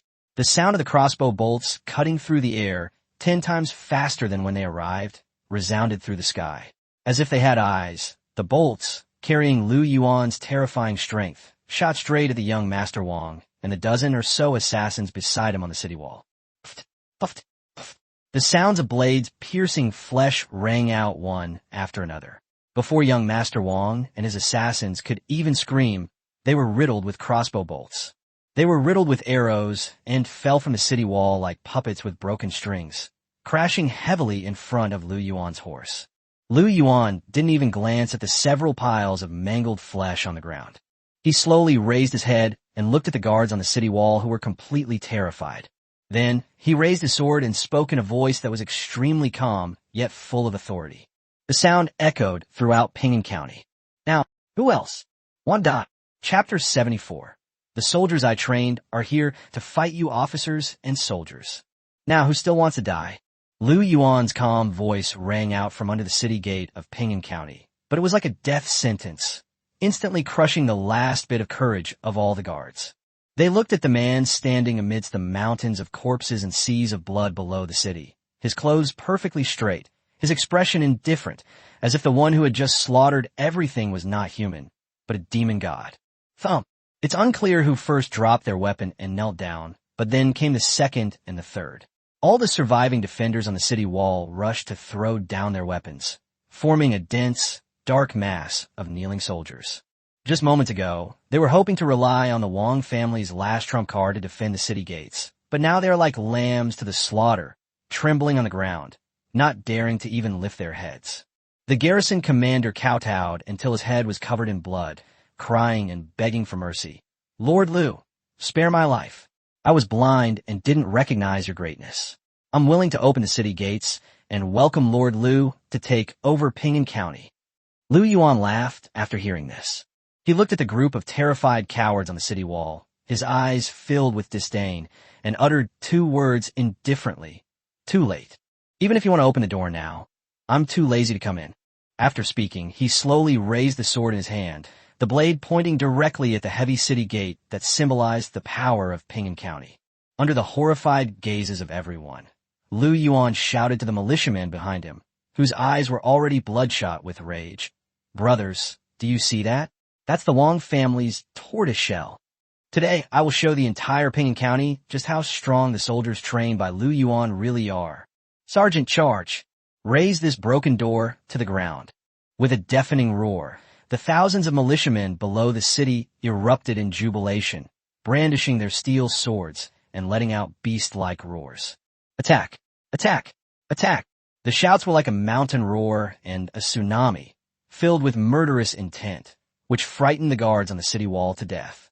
Soon, they saw dozens of bizarrely shaped, enormous monsters made entirely of steel slowly emerge from the army formation. That thing was bigger and more ferocious than ordinary battering rams, like a series of steel behemoths, and was crushing towards the city gate step by step. The garrison commander's eyes widened, his voice changing drastically. What is that? A monster! Fire arrows! Fire arrows! The defenders frantically grabbed their bows and arrows and fired wildly at the steel behemoths. But when the arrows fell, all that was heard was a clanging sound of metal clashing together. Those sharp arrows, powerful enough to pierce iron armor, struck the steel shell and were easily deflected without even leaving a white mark. Everyone on the city wall was in utter despair. They finally realized that what they were facing was something they could not withstand at all. Lu Yuan sat on horseback, watching this scene with cold eyes. These first-generation human-powered tanks, which he and his son of Lu Ban jointly built, are finally being put to use today. The soldiers he trained were meant to fight these officers and soldiers. The vehicle he built was meant to crush the Wang family's tortoise shell. Lu Yuan slowly raised his right hand. Preparation. The next moment, he suddenly swung down. Fire. Boom. At the same time, flames shot out from the front of dozens of steel behemoths, and giant stone projectiles, engulfed in flames, hurtled out like meteorites, crashing heavily into the already crumbling city gate.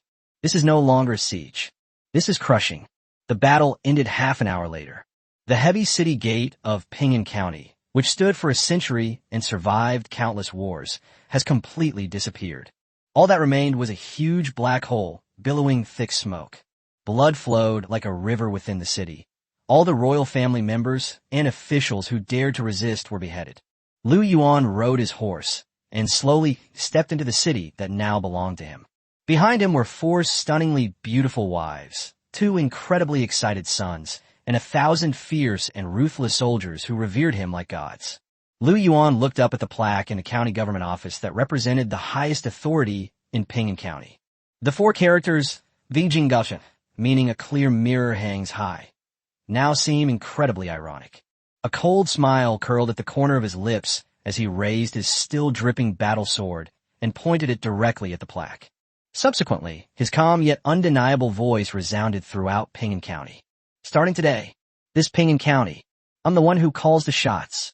Chapter 75, the soldiers have arrived. Open the floodgates and drown them. This Ping'an County, Lu Yuan is in charge. When these incredibly powerful words resounded over Ping'an County, all the surviving people erupted in cheers. Looking at Lu Yuan riding on horseback, they saw a god descending from heaven, and hope rekindled in their eyes. They knew that from this day forward, the darkness that the Wang family and corrupt officials had suppressed in Ping'an County for over a century was finally about to be overturned. Long live Lord Lu! Someone shouted first, and the next moment, a thunderous cheer resounded throughout the heavens and the earth. For the next 2 weeks, the entire Ping'an County was transformed into a high-speed reform machine. With Lu Yuan personally planning and soon Yinxue personally managing the operation, a vigorous land reform movement unfolded on this land. Lu Yuan confiscated all the land, properties, and shops seized by the Wang family and those corrupt officials in the simplest and most brutal way. Subsequently, these items were distributed almost free to the poor people who had been exploited their entire lives. When countless people received their land deeds and house deeds, they were so moved that tears welled up in their eyes, and they knelt down for a long time. In their hearts, Lu Yuan was like a second parent, and Yuanshan Town was a paradise on earth. With his popular support that would make even emperors envious, Lu Yuan completely transformed Ping'an County into an impregnable and impenetrable empire. He also became the true, uncrowned king of this land. But Lu Yuan knew very well that this calm was only temporary, and the real storm was coming soon. Dozens of miles away, in the camp of Xiahou Yuan, the Prince of Jinbei, the atmosphere was so oppressive that it was hard to breathe. Inside the central command tent, a young general, clad in silver armor and with a heroic face, suddenly slammed his fist on the table, his eyes blazing with fury. He was none other than Xiahou Wu, the heir apparent of the Prince of Jinbei. Useless. A bunch of useless trash. He stared at the wounded and broken soldiers kneeling on the ground and roared angrily. 10,000 men, a whole army of 10,000, were wiped out by a peasant? Even the commander was captured alive. The bound lieutenant was so terrified that he kowtowed desperately, crying out, "Your Highness, spare my life. That Lu Yuan is not human. He is a devil. He has a secret weapon that can split mountains and shatter rocks. We are no match for him." "Shut up." Xiahou Wu kicked him to the ground and shouted angrily, "A loss is a loss. No amount of excuses can cover up your incompetence." After speaking, he turned to look at the middle-aged man who had been silent behind him and bowed respectfully. "Father, I request permission to fight. Please give me another 10,000 elite soldiers, and I will personally raze Yuanshan Town to the ground, tear Lu Yuan to pieces, and avenge the Jinbei prince's mansion." That middle-aged man was none other than Xiahou Yuan, the Prince of Jinbei. He slowly opened his eyes, his gaze calm and composed, devoid of anger or murderous intent, only displaying a confident sense of complete control. "Wooer, you're still too impulsive." Xiahou Yuan spoke calmly. "Lu Yuan was able to defeat a much larger force and annihilate my 10,000-strong army. Do you think he's a reckless brute who lacks strategy?" Xiahou Wu was speechless. Xiahou Yuan got up and walked to the map. His gaze fell on the rushing river upstream of Yuanshan Town, and a sinister smile appeared on his lips. His arrogance and open defiance of the Jinbei prince's mansion indicate that he must have some hidden cards that we don't know about. The most terrifying enemy is the unknown one. He stared at the map, his voice growing colder. Doesn't he like to defend strategic locations? Doesn't he like to trap people like turtles in a jar? Then I'll give him an even more ruthless one. Xiahou Yuan turned around and ordered his advisor, "Pass on my royal decree to order the upstream navy to breach the riverbank. Tonight, I will let the raging floodwaters engulf his so-called impregnable empire, along with that reckless brat. I will make him and those tens of thousands of lowly people perish in a belly of fish. I also want the whole world to know the consequences of opposing me. Xiahou Yuan. Just as the Prince of Jinbei was plotting a water attack to flood Yuanshan town, Lu Yuan was holding a telescope atop the tallest arrow tower in Yuanshan town, coldly watching the Prince of Jinbei's navy quietly gathering in the distance. A mocking smile curled at the corners of his mouth. Sun Yinxue stood beside him, a rare look of worry appearing on her usually aloof and beautiful face. My lord, the Prince of Jinbei has indeed made his move, and his first move was a vicious plan to flood the 7 armies. What should we do? Lu Yuan laughed after hearing this. He put down his binoculars, reached out, and pulled Sun Yinxue into his arms, his tone playful, like a cat toying with a mouse. My dear wife, do you really think their few dilapidated ships can flood our water fortress? He said this, pointing to his feet. There lies the Yuanshan Dam, which he and his son of Lu Ban had already transformed together. Behind the dam lies a massive reservoir filled with an enormous amount of water, enough to submerge the entire Ping'an County. You want to play in the water? A cold glint flashed in Lu Yuan's eyes. Then I'll play along with him and have some fun. He slowly raised his right hand, looked down at the militia below who were already poised and ready, and gave a loud order. Pass on my order. Everyone proceed according to plan.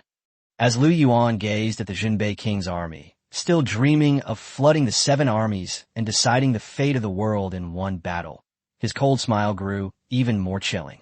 Today I'll let them experience firsthand what it means to fight fire with fire. He suddenly waved his hand. Open the floodgates. Release the water. Chapter 76. Capturing the county magistrate alive. You are now my prisoner. Open the sluice gates. Release the water. Lu Yuan's order resounded across the Yuanshan Dam.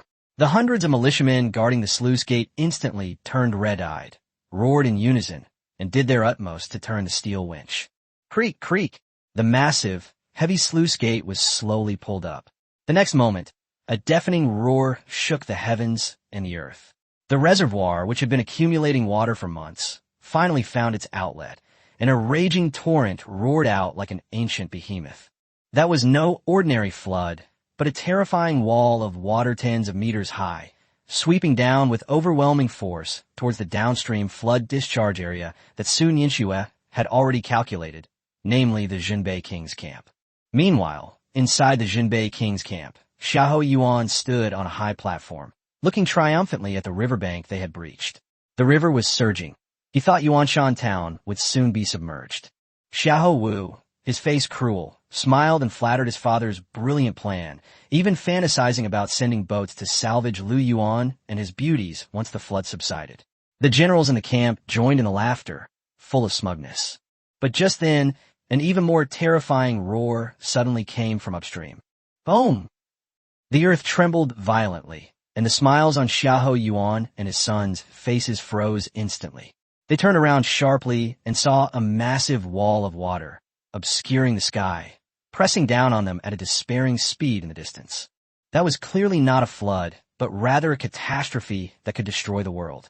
Impossible. Xiahou Yuan's pupil shrank, and fear was revealed for the first time.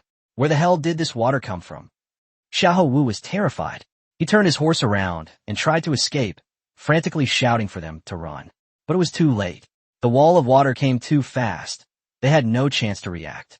The next second, a raging flood crashed into the camp. The entire Jinbei king's camp, along with tens of thousands of elite troops still dreaming of victory, was instantly swallowed up by the torrent. The wails and screams didn't even have time to escape before they were completely drowned out by the deafening sound of the water. Half an hour later, the floodwaters receded. The once imposing Jinbei king's camp had vanished, leaving only a desolate wasteland. Countless corpses and severed limbs floated in the murky water, a scene resembling hell on earth. Lu Yuan, who caused all of this, stood quietly on the Yuanshan Dam, like a cold-blooded Grim Reaper, looking down at the miracle he had created with his own hands. A mocking smile curled at the corner of his lips. Want to play in the water with him? The Prince of Jinbei is still too green. At this moment, Lu Erniu and Qin Hongyan, soaking wet, led over a disheveled prisoner. The man was none other than Xiahou Wu, the previously arrogant and domineering heir of the Prince of Jinbei. At this moment, Xiahou Wu had lost all his arrogance. His eyes were filled only with fear and despair. He looked at Lu Yuan, his voice trembling. Who exactly are you? With your ability to summon wind and rain, are you some kind of legendary immortal? Lu Yuan laughed after hearing this. He walked up to Xiahou Wu, squatted down, patted the muddy and fear-covered face, and said calmly, I am not an immortal. After he finished speaking, he slowly stood up. I am just a man who is more terrifying than an immortal. Lu Yuan ignored the terrified trophy and turned to look into the distance. Ping'an County was also devastated by the flood, and now it was already his for the taking. Now it's your turn. He raised his sword, pointing it directly at the city, his voice calm, yet carrying an unyielding authority. My brothers, do you see that? That is our future home. Today, Lu Yuan suddenly swung his battle sword down. Follow me and raze Ping'an County to the ground. Capture the Prince of Jinbei alive. Chapter 77. The magistrate panicked, and the Wang family head also began to feel afraid. Follow me, and we'll raze Ping'an County to the ground. Capture the Prince of Jinbei alive.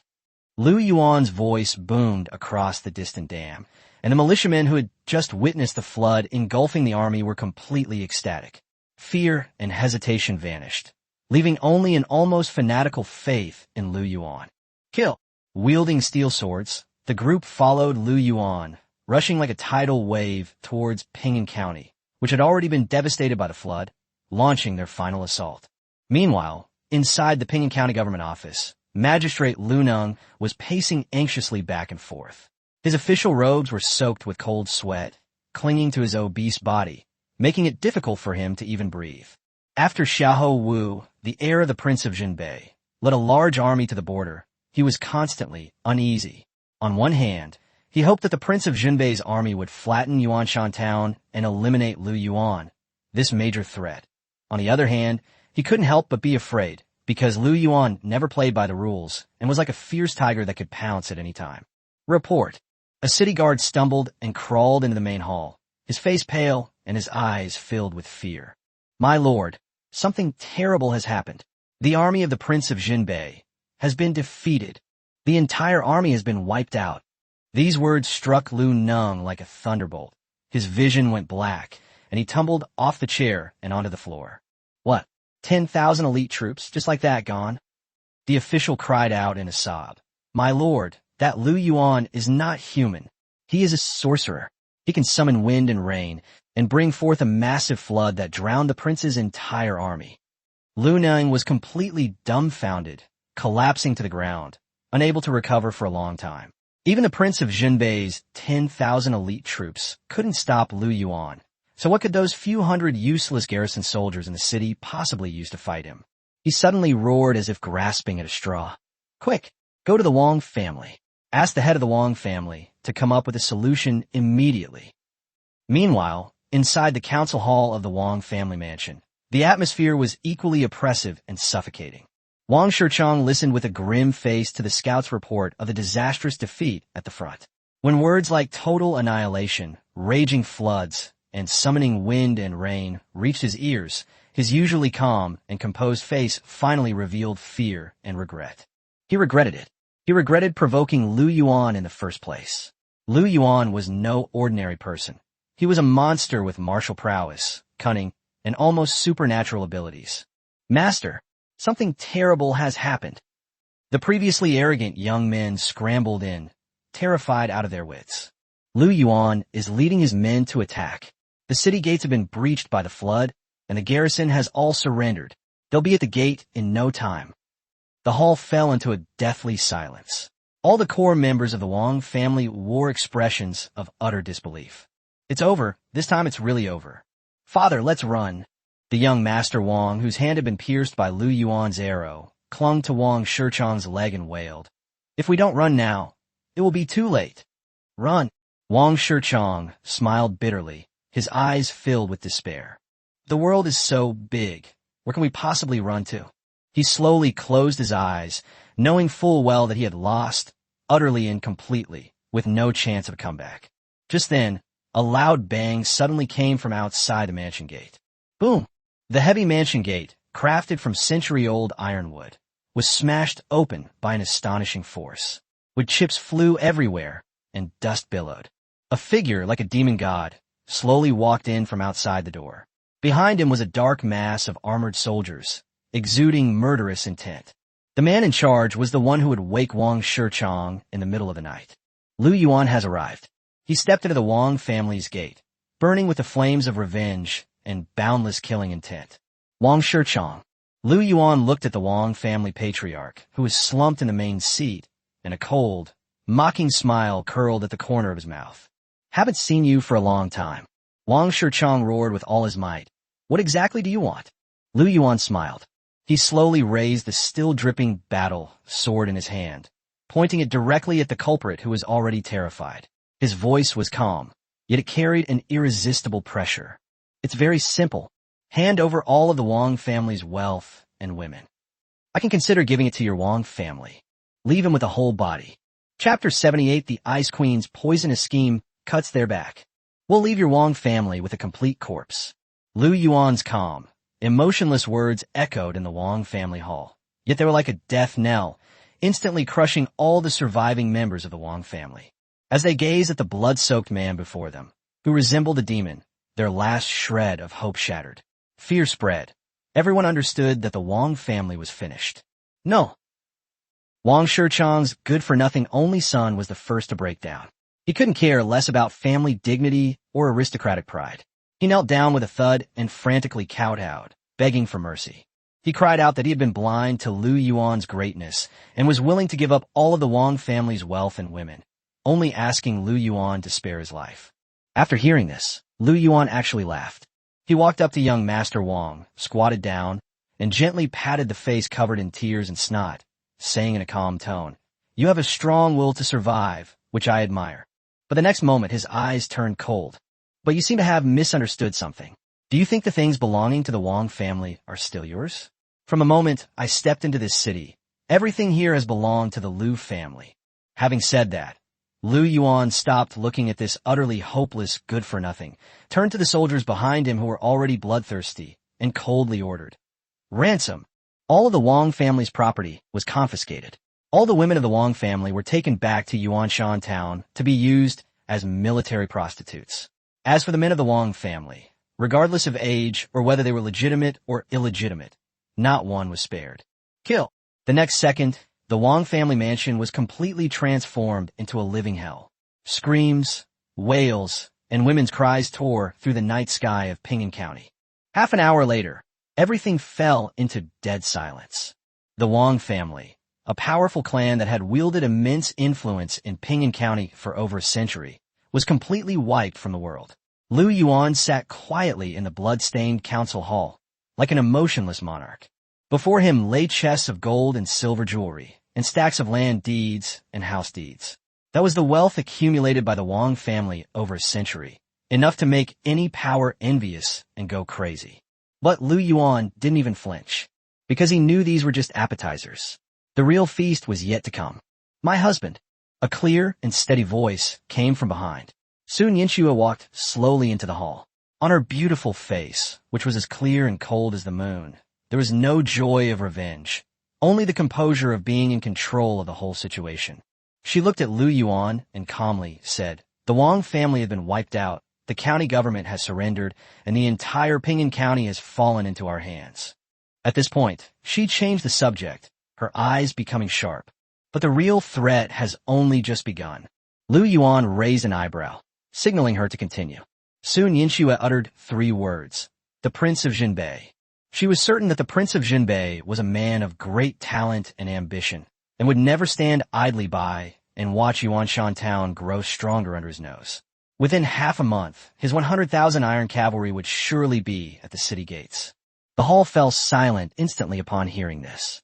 The Prince of Jinbei is the most powerful warlord in the Great Xia dynasty, commanding 100,000 battle-hardened armored soldiers who could easily raze a city to the ground.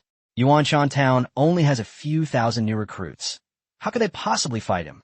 However, Lu Yuan smiled. He looked at this woman, who was almost demonically intelligent, with admiration in his eyes. "Since you've thought of this, you must already have a plan in mind, right?" Soon Yinxua nodded, a cold smile appearing on her lips. To deal with a powerful figure like the Prince of Jinbei, force alone is not enough. We need to use a strategy that cuts off his supply lines. A glint of light flashed in Lu Yuan's eyes. I'd like to hear the details. Soon Yinxue slowly explained that the reason why the Prince of Jinbei could run rampant in the northern border was due to two things. First, his 100,000 skilled and battle-hardened cavalry. Second, the huge amount of grain and taxes he plundered from Ping'an County every year. Both of these things require money. It requires a huge amount of money to maintain. But what we have in abundance right now is money. Her plan was simple, yet extremely ruthless. Use money to buy it.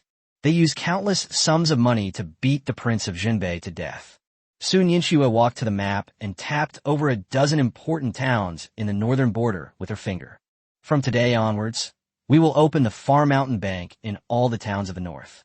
They absorbed people's deposits at interest rates 10 times higher than the government's, and then issued loans at interest rates 10 times lower than all other money shops.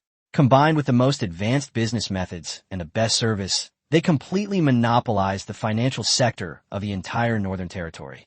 She wanted to turn the fiefdom of the Prince of Jinbei into an ATM for Yuanshan Town. He watched helplessly as the wealth under his rule flowed into Lu Yuan's pocket, leaving him unable to pay his soldiers' salaries or buy provisions, and ultimately turning his proud 100,000 iron cavalry into a disorganized mess. Soon Yinxue turned around, bowed gracefully to Lu Yuan, her tone cold yet carrying supreme authority. My husband, my second goal is to completely control the economic lifeline of the entire Northern Territory. I will make sure that arrogant Prince Jinbei has no money to use and no troops to mobilize. In the end, he died of poverty. Chapter 79. More good news? Reward. Special Forces Training Manual. They'll die of poverty. When Sun Yinxue's menacing declaration of a financial war resounded in the hall of the Wang family mansion, Lu Yuan was completely agitated. Looking at the woman before him, who appeared delicate and frail, yet seemed to hold the world in her hands, he felt a surge of wild joy. This woman was a super weapon sent to him by heaven to revolutionize the world, a move that seemed to strike at the very core of his being. Ha ha ha, great. Lu Yuan could no longer hold back. In front of everyone, he pulled Sun Yinxue into his arms and kissed her hard on her flushed face. As expected of the woman I've set my sights on, her brain is far more useful than those brutes who only know how to fight and kill. He then suddenly stood up, his eyes flashing with a sharp light. Pass on my order. The entire army shall obey the Grand Commander's command. He looked toward the north, a cold smile curving his lips. Today, I will show that high and mighty Prince Jinbei what it means to lose both his wife and his army. Over the next month, the entire Northern Territory was plunged into an unprecedented financial storm due to an order from Sun Yinxue. Far Mountain Bank emerged out of nowhere, sweeping across the north like a whirlwind with its almost free high interest rates and customer-first business philosophy. Ordinary people, merchants, landlords, and powerful figures all went crazy, depositing their most treasured savings into the Far Mountain Bank. In just 1 month, Sun Yinxue drained more than 80% of the Northern Territory's liquid funds using the simplest and most brutal methods. The Prince of Jinbei and his government-run banks were completely dumbfounded. They watched helplessly as wealth flowed continuously into Yuanshan Bank. They tried to stop it and suppress it, but the depositors who received high interest rates were already grateful to Yuanshan Bank and even spontaneously protected it. The people of the Prince of Jinbei's mansion finally chickened out. They could only sit in the mansion like ants on a hot pan, anxiously watching their economic lifeline being cut off bit by bit. Lu Yuan, who caused all of this, has once again become a hands-off manager. He entrusted all affairs to Sun Yinxue, while he himself spent his days with several beautiful ladies, living a carefree life like an emperor. On this day, Lu Yuan was enjoying family bliss in his palace, holding his 2 adorable sons. The Lin sisters were massaging his legs and shoulders, while Sun Yinxue was reporting the results of the financial war with an admiring look on her face. Just then, Qin Hongmian, who had been sitting to the side, wiping the long whip, suddenly swayed slightly, and her pretty face turned pale instantly. Lu Yuan immediately sensed something was wrong. Seeing Qin Hongmian's familiar discomfort, his heart skipped a beat, and a thought that shocked and delighted him instantly popped into his head. Really? Could it be? Vomit. Qin Hongyan could no longer hold back and covered her mouth, gagging. At this moment, Lu Yuan was completely certain. He shoved his two sons into the arms of Lin Wei and her sister, then rushed to Qin Hongyan and hugged her tightly. Red Cotton. His voice trembled with excitement. Do you have one too? Qin Hongyan, Lin Wei, and Sun Yinxue were all stunned. They looked at Lu Yuan, whose face was filled with ecstasy, and then at Qin Hongyan, who looked completely bewildered, their minds going blank. Another one? Lu Yuan immediately shouted system in his mind. Quick, check me out. Is my wife pregnant again? Ding. Performing a body scan on the host's concubine, Qin Hongyan. Scan complete. Congratulations, host. Your concubine, Qin Hongyan, has successfully conceived. Pregnancy period, 4 weeks. As soon as the system notification sounded, Lu Yuan went completely insane. He lifted Qin Hongyan, who hadn't even reacted yet, high into the air and spun her around several times. Ha ha, I'm pregnant again. I'm going to be a dad again. A deafening laugh echoed throughout the room. Qin Hongyan finally came to her senses. She was pregnant with her husband's child. Overwhelmed by immense happiness and sweetness, tears streamed down her face uncontrollably. Just then, the system notification sounded in Lu Yuan's mind again. Ding! Detection indicates the host is about to have a third offspring. Rewards are being drawn based on the combined qualifications of the host and concubines. Lu Yuan's heart jumped into his throat. Another reward. Is it a divine bloodline or some other heaven-defying treasure? He looked at Qin Hongyan, who had brought him such a great surprise, with intense, burning eyes. Qin Hongyan felt his gaze, her pretty face flushed, and she shyly buried herself in his arms. Ding! Drawing complete. Congratulations, host. You have received a God-tier reward, the Special Forces Training Manual. Special Forces Training Manual, a devilish training Bible from a higher dimensional civilization. The host can use this manual to train their most elite soldiers into all-around super soldiers capable of reconnaissance, assassination, infiltration, and demolition. They will be the sharpest blade in your hands, and an indispensable trump card for conquering the world. Special Forces? Lu Yuan was stunned when he saw the reward. The overwhelming joy he had felt earlier at becoming a father again was now completely overwhelmed by an even greater shock. This is the pinnacle of modern warfare. With it, what would he fear from decapitation strikes? What would he worry about from infiltration behind enemy lines? He could create a devilish army that is 1,000 years ahead of its time. This reward is absolutely incredible. Lu Yuan was so excited that his whole body trembled. He looked at Qin Hongyan in his arms, then at the formidable army outside the house, his eyes flashing with an unprecedented sharpness. The Prince of Jinbei? 10,000 iron cavalry. He gave a cold laugh. It's time for the game to move to the next stage.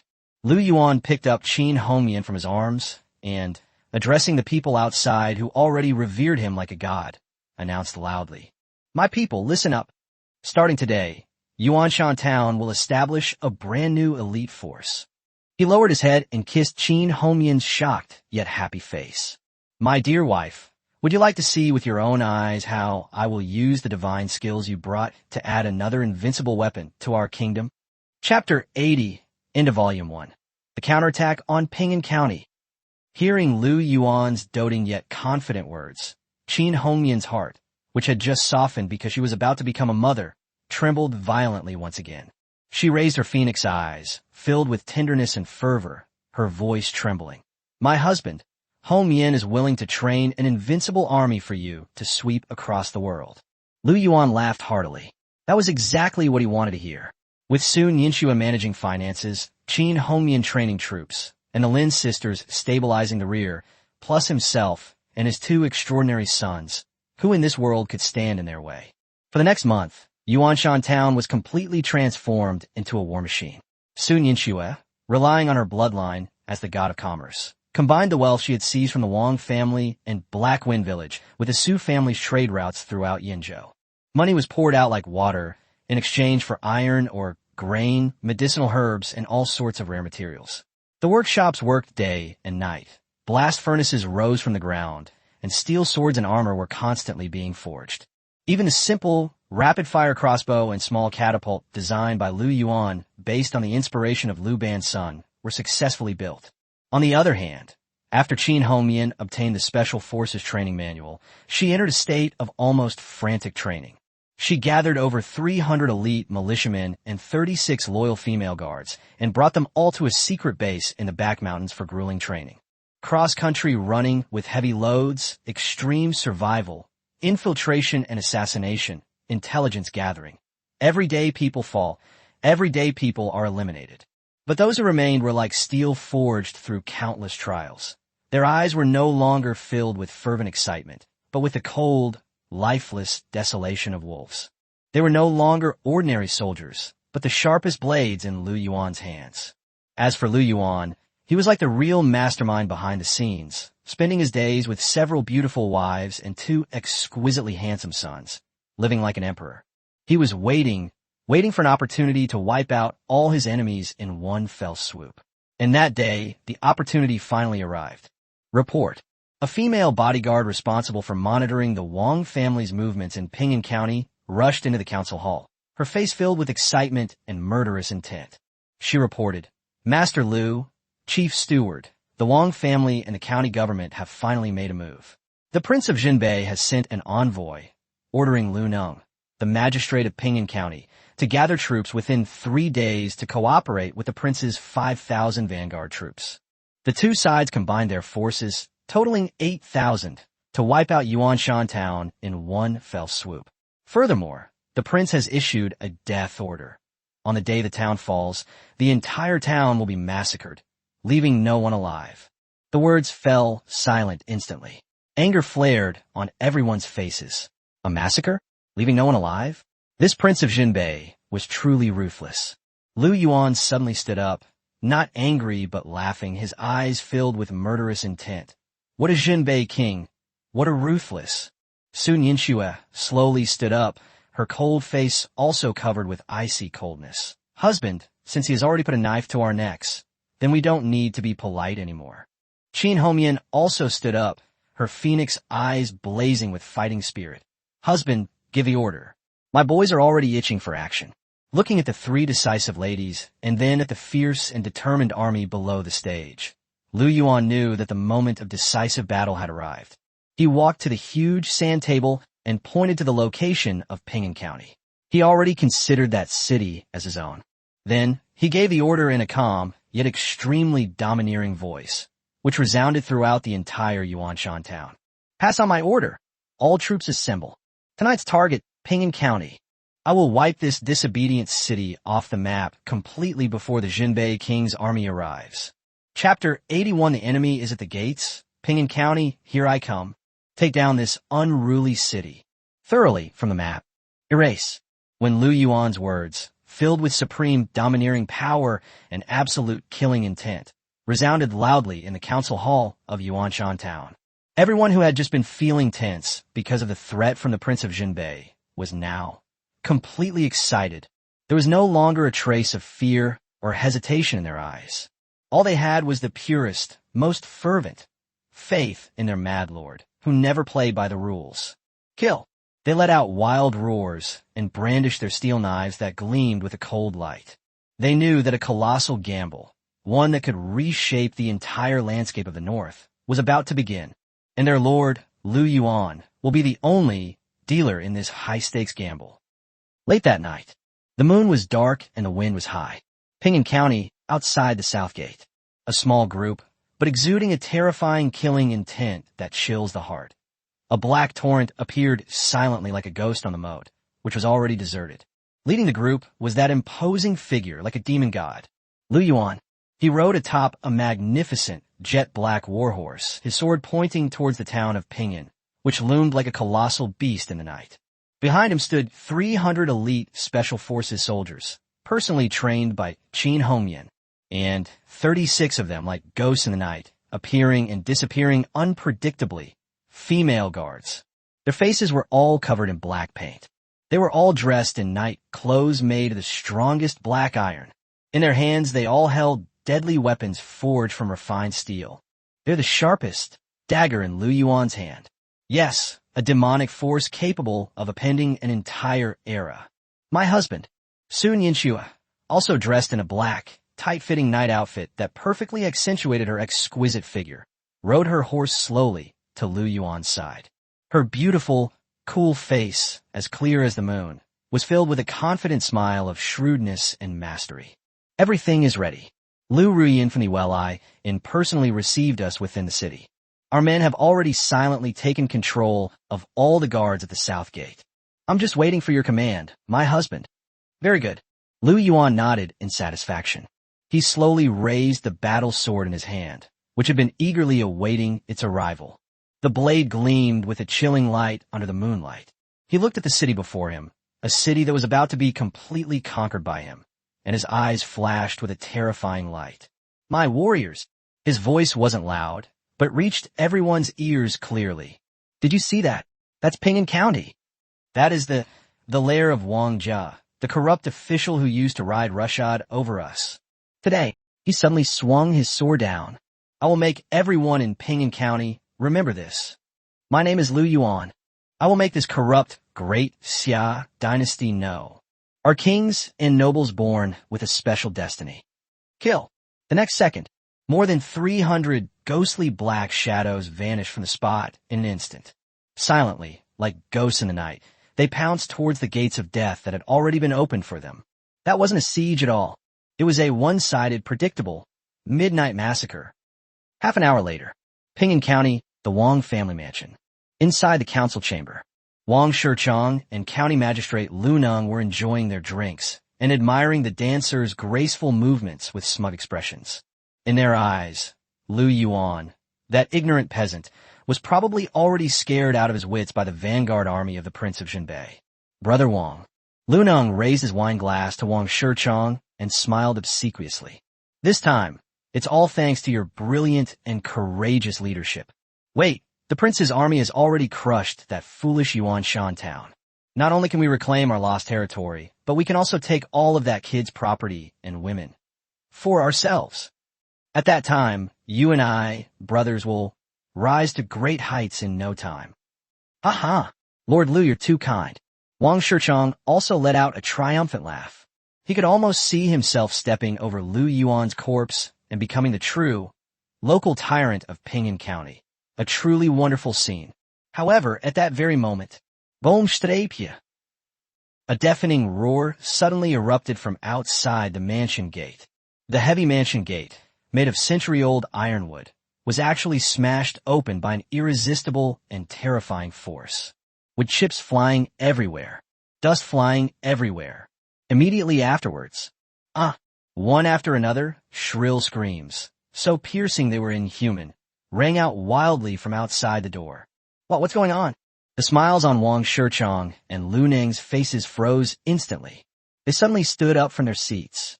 His face was filled with endless shock and disbelief. Report. A servant of the Wang family scrambled in. His face was filled with extreme fear and despair. Master! No, something's wrong. That Lu Yuan, he led his men, and they stormed into the city. What? Wang Shichong and Lu Neng were completely dumbfounded. Their minds were completely blank. They've stormed into the city. How is this possible? Shouldn't he be trembling in Yuanshan town, waiting to be trampled to pieces by the prince's army? How could he be here? And just as they were still reeling from this immense shock, a figure as imposing as a demon god slowly walked in from outside the door. His body was still stained with warm blood. In his hand, he still held a severed head, its eyes wide open in death. Indeed, it was the last leader of the Wang family's guards. Wang Shichong, Lu Neng. Lu Yuan looked at the two culprits, who were already terrified and slumped on the ground, and a cold, mocking smile curled at the corner of his mouth. Long time no see. He slowly raised the blood-dripping sword in his hand. It pointed directly at those two clowns whose faces had already turned ashen. Then he spoke slowly in a tone that was extremely calm, yet filled with supreme authority. The sound spread throughout the entire Ping'an County. Ping'an County, I am coming. Chapter 82, Lu Yuan's shock. He actually dared to attack the county town? Ping'an County, I am coming. When Lu Yuan's declaration, filled with supreme domineering power and absolute confidence, resounded like thunder over the Wang family mansion, All the surviving members of the Wang family and county officials completely collapsed. Looking at the man covered in blood, who resembled a demon god, they could no longer withstand the extreme pressure and knelt down to beg for mercy. However, Lu Yuan just sneered, raised the still-dripping battle sword in his hand, and swung it down fiercely. Half an hour later, the entire Ping'an County was completely transformed. The Wang family and the county government, these two local tyrants who had dominated Ping'an County for over a century, were completely wiped off the face of the earth. And Lu Yuan, with his iron-fisted methods and benevolent act of fighting the local tyrants and distributing the land, completely seized control of this fortified city of 100,000 people. He became a true new king of this land. Meanwhile, in Ping'an County at the Luan, when the thunderous shouts of battle ripped through the deathly silence of the night from the direction of the south gate, the entire Ping'an County was abruptly awakened from its slumber. Countless people awoke with a start from their dreams, their faces filled with fear and confusion. They huddled behind doors, clutching their children tightly, trembling. They didn't know what had happened, assuming it was some bandits or a mutinous army coming to plunder again. After all, in this damned year of famine, such things were all too common. Chaos reigned both inside the Wang family mansion and the county government office. Countless servants and officials, in a panic, crawled out of their warm beds, tumbled off women's bellies, hastily donned clothes, grabbed weapons, and rushed towards the already fallen city walls. The piercing sound of gongs and shrill screams shattered the false tranquility of the county town. However, amidst this chaos and panic, there was only one place that remained eerily serene. Inside the elegant room in the backyard of Luan, filled with the sweet fragrance of a young woman. The stunningly beautiful proprietress, Lu Yuan, with her voluptuous figure and captivating charm, was languidly leaning against a soft couch by the window. She didn't light a lamp, letting the darkness envelop her mature and alluring body. She simply savored the priceless wine in her glass, guided only by the faint moonlight from the window and the distant, soaring flames. There was not a trace of panic or surprise on her face. Instead, there was only the excitement and anticipation of a hunter watching its prey walk step by step into its carefully laid trap. Finally, has it started? She muttered to herself, her captivating phoenix eyes fixed on the direction of the Wang family mansion, flashing with a cold, vengeful light filled with deep-seated hatred. That's right. Tonight's midnight raid, capable of upending the entire Ping'an County, was orchestrated by her, the most important pawn planted in Ping'an County by the Prince of Xinbei, and that demon-like man. Ever since that last time in Xinghua Village, when that man revealed her identity as a princess in the most brutal and unreasonable way, she has been completely impressed by that man's courage and boldness. She knew she had made the right bet. Rather than following that cunning old fox, the Prince of Xinbei, and becoming a pawn that could be discarded at any moment, it's better to bet everything on this true dragon, full of infinite possibilities right in front of you. So without hesitation, she chose betrayal. She handed over all the defense maps and secrets of the Wang family and the county government to that man without reservation. She even used her connections to personally bribe the guards at the south gate. All for today. All for witnessing with her own eyes those beasts from the Wang family who murdered her entire family. Pay for their blood debt. Wang Shichong. A cruel sneer curled at the corner of her lips. I'd like to see how you manage to turn the tables tonight. However, just as she was imagining Wang Shichong's miserable end of kneeling and begging for mercy, a black-clad spy covered in blood suddenly appeared in front of her like a ghost. Boss lady, the scout's voice carried a tremor and fanaticism that even he himself was unaware of. The south gate has been breached. Zulfust. A hint of surprise flashed in Lu Yuan's eyes. According to her plan, the bribed garrison could only buy Lu Yuan's army about the time it takes for an incense stick to burn. After that, they would inevitably descend into a fierce street battle. But now, only a quarter of an hour has passed since Lu Yuan launched his general offensive. No, it's broken. The scout's face showed an almost mad worship. It was crushed. What? Master Lu. He didn't use the secret passage we arranged at all. He led his 300 armored monsters who were like demon gods. They smashed the entire south gate, along with the city wall, right in the front, and it just collapsed. Boom strapje. These words struck Lu Yuan's mind like a thunderbolt from the heavens. She was completely stunned. Her captivating phoenix eyes widened in shock. He crashed through the city wall. He actually managed to break down that wall made of massive stones and refined iron. This is inhuman. This is clearly a god descended to earth. Before she could recover from the shock, another black-clad spy appeared before her like a ghost. Report. The Wang family. The Wang family mansion has been breached. Master Lu. He only used one strike. They cleaved the Wang family's gate, which was made of century-old ironwood, in two. Now the entire Wang family is a river of blood. The heads of Wang Shichong and Magistrate Lu Neng, have already been hung on the Wang family's flagpole. Quiet. A deathly silence. The only sound in the room was Lu Yuan's increasingly rapid breathing. She was completely dumbfounded. She stared at the two spies in front of her, who were equally terrified, her mind going completely blank. She knew she was wrong again. Terribly wrong. She thought she had overestimated the man's strength, but she never expected it. This man's terror was beyond the imagination of ordinary people. He's not some ferocious dragon crossing the river. He's clearly a war god straight out of ancient mythology. Your Highness, she murmured again, but this time there was no hesitation or struggle in her voice, only endless pity for her former master, who was far away. What kind of monster have you provoked? And just then, a third figure appeared silently behind her. This time, however, it wasn't her people who came. Instead, it was a strange man exuding a fierce aura. That's right, Lu Yuan. He respectfully clasped his hands in a fist salute to the stunningly beautiful woman who was already terrified. Then, he spoke slowly in an unquestionable tone. Boss Lu, my lord requests your presence. He said. A fervent admiration flashed in Lu Yuan's eyes. The celebratory banquet is ready. We've been waiting for you. The greatest contributor has taken his seat. Chapter 83. Turning Lu Yuan to be my double agent. The most meritorious contributor has taken his seat. When Lu Yuan's words, filled with utmost respect and absolute fervor, slowly echoed in Lu Yuan's ears, her heart, already filled with shock and fear, trembled violently once again. She looked at the towering, burly man before her, who was extremely respectful to her.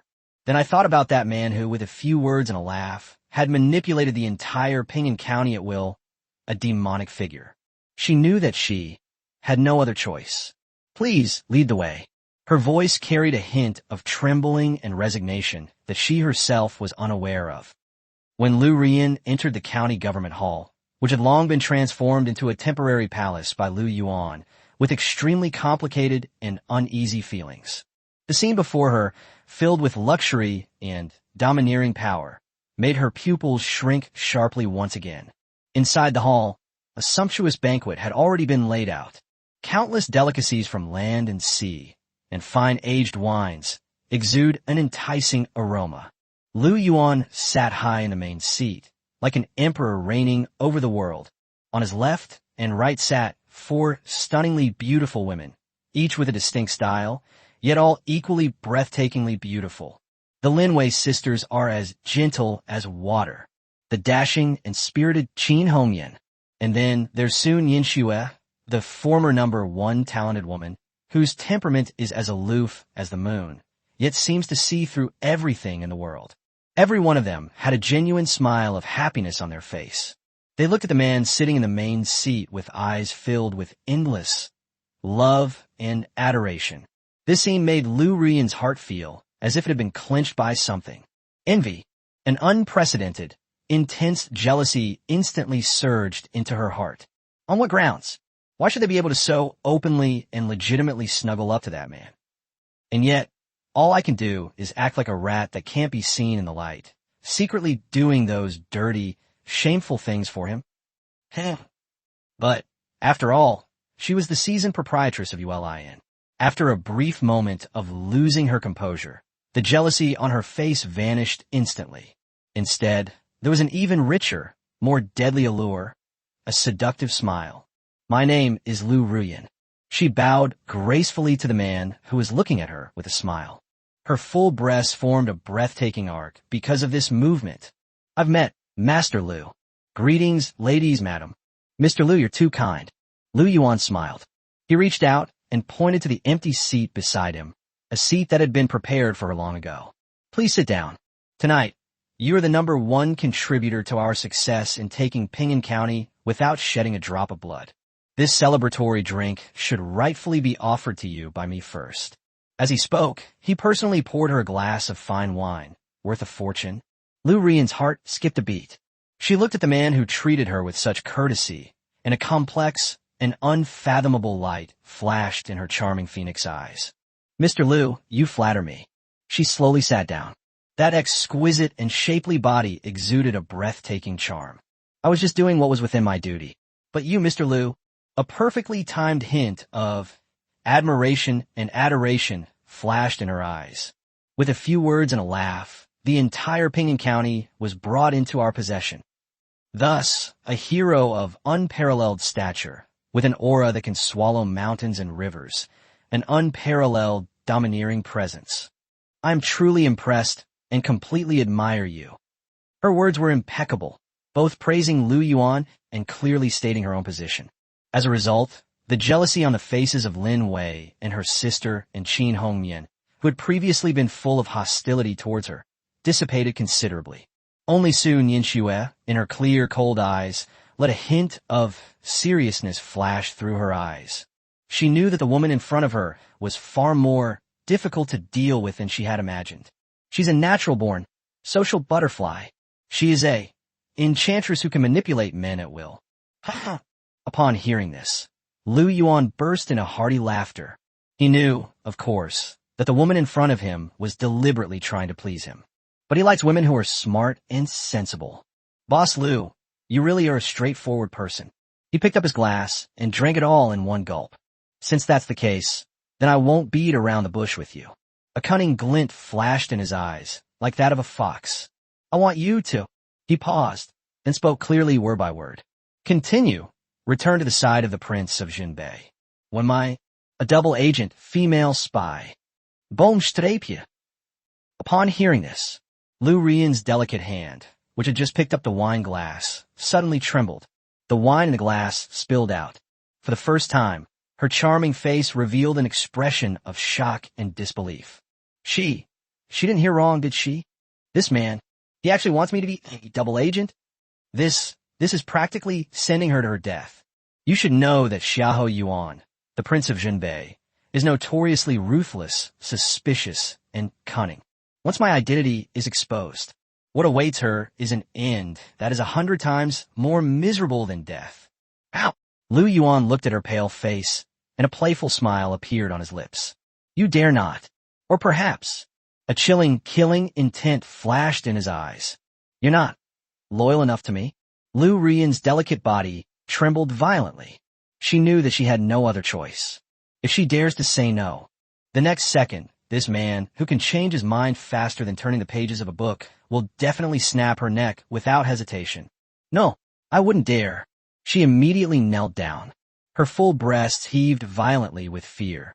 This humble woman's loyalty to Master Lu is as clear as the sun and moon.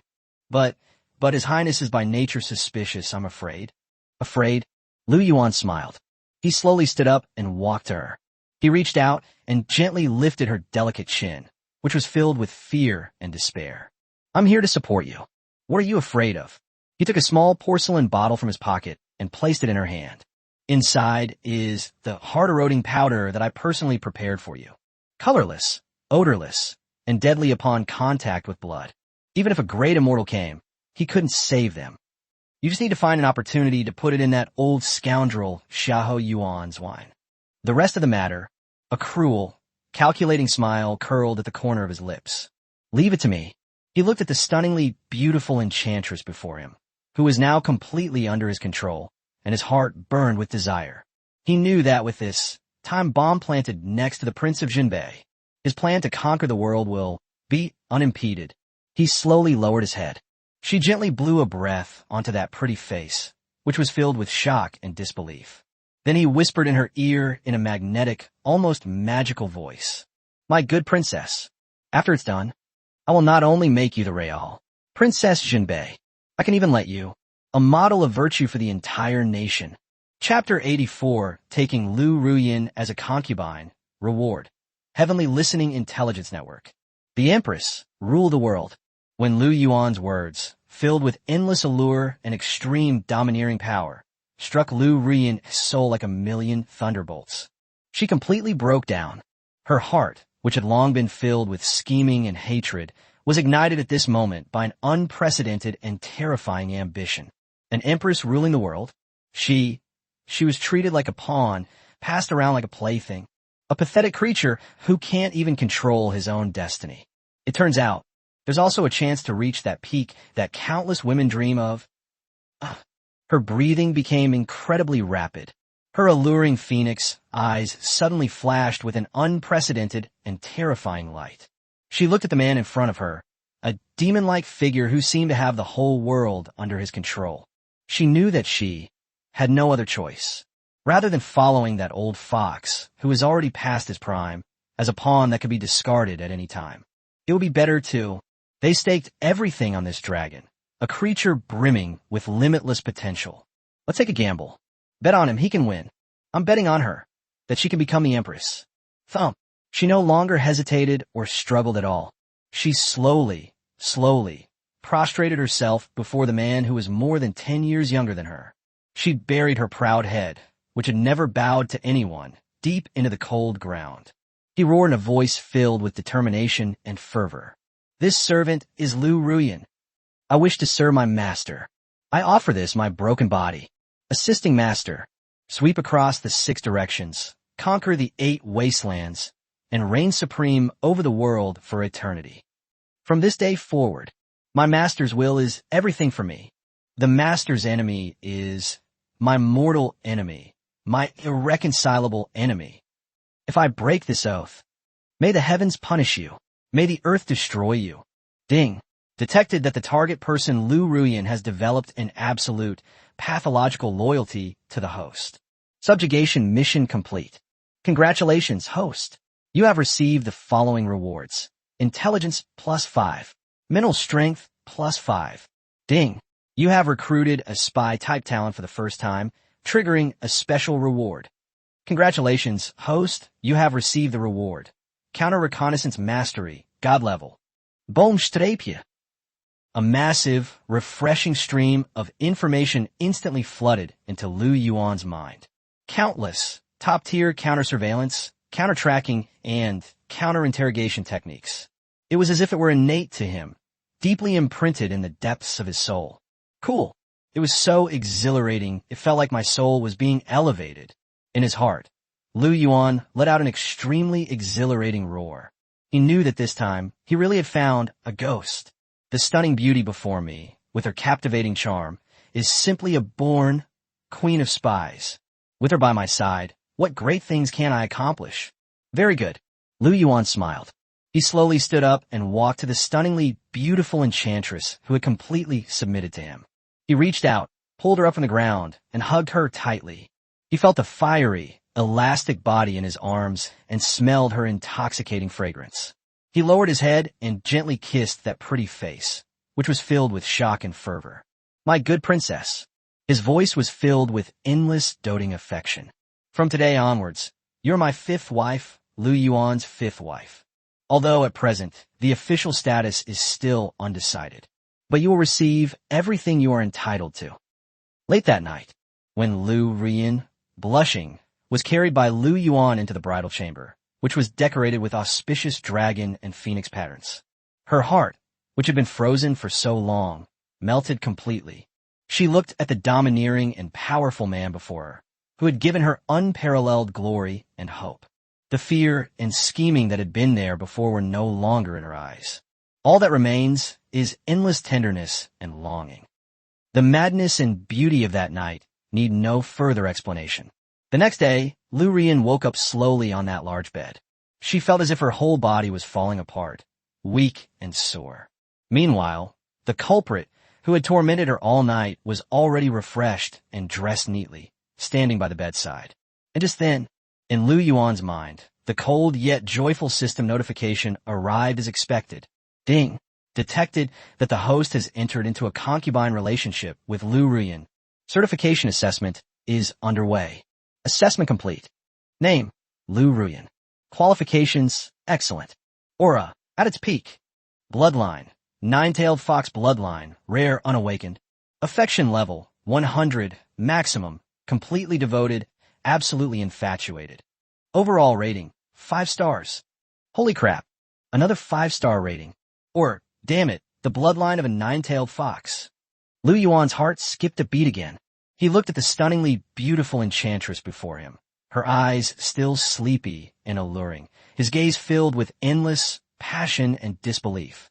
No wonder this woman can steal a man's soul with every smile and frown.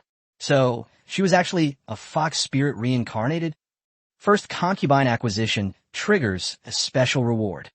Due to the concubine's extraordinary talent, a special critical hit reward has been triggered. Congratulations, Master, on obtaining the divine reward. Heavenly Intelligence Network, Beginner. Constitution +5, Strength +5. The Heavenly Listening Intelligence Network, an all-pervasive intelligence network composed of countless loyal crows. As long as it's in a place where there are crows, every little thing, no matter how small, will reach your ears immediately. You will become an all-knowing and all-powerful god in this land. Cool. It was so exhilarating. It made my very soul tremble. Looking at the peerless demon spirit before him who had brought him such incredible benefits, Lu Yuan felt a surge of excitement. He couldn't hold back any longer. He picked up the stunningly beautiful woman, still in a daze, and carried her, blanket and all. Lu Yuan gasped in surprise and instinctively wrapped her arms tightly around his neck. My dear wife. Lu Yuan looked down at her beautiful face, which was flushed red as if it were about to bleed, and his voice was hoarse, like sandpaper being rubbed. Since you are already mine, then, starting today, from now on, all of our family's intelligence work will be under your control. He looked at the future spy queen in his arms, and his heart was burning with passion. He looked outside again, at Pingyang County, which he had already completely taken control of. A surge of unprecedented, heroic ambition rose within me. The Prince of Jinbei. Gang. This is only the beginning. The climax. Chapter 85, The Power of the Intelligence Network. The enemy's very secrets were exposed. Game. This is only just, the climax is here. When Lu Yuan's words, filled with boundless domineering power and absolute confidence, slowly rang in Lu Yuan's ears. Her heart, which had just completely surrendered, trembled violently once again. She looked at the man before her, a man who seemed to bring her endless surprises and awe forever. For the first time, a flame called fervor ignited in her alluring phoenix eyes. She knew she hadn't chosen the wrong person. This man truly possesses the qualifications and ambition to conquer the world and ascend to the throne. My husband. Her voice carried a hint of trembling and excitement that she herself was unaware of. Yuan is willing to be my husband, to wield the heavenly hearing, to oversee the world, and to remain faithful until death. Ha ha ha, good. Upon hearing this, Lu Yuan burst into hearty laughter. That's exactly what he wanted to hear. With this, a peerless fairy with the bloodline of a nine-tailed fox can become his spy queen. What is there to worry about? The world is not at peace. Over the next few days, the entire Pingyang County was completely transformed into a high-speed intelligence machine, under the personal planning of Lu Yuan, the chief architect with a modern soul, under the personal management of Lu Yuan, the spy queen with an irresistible charm.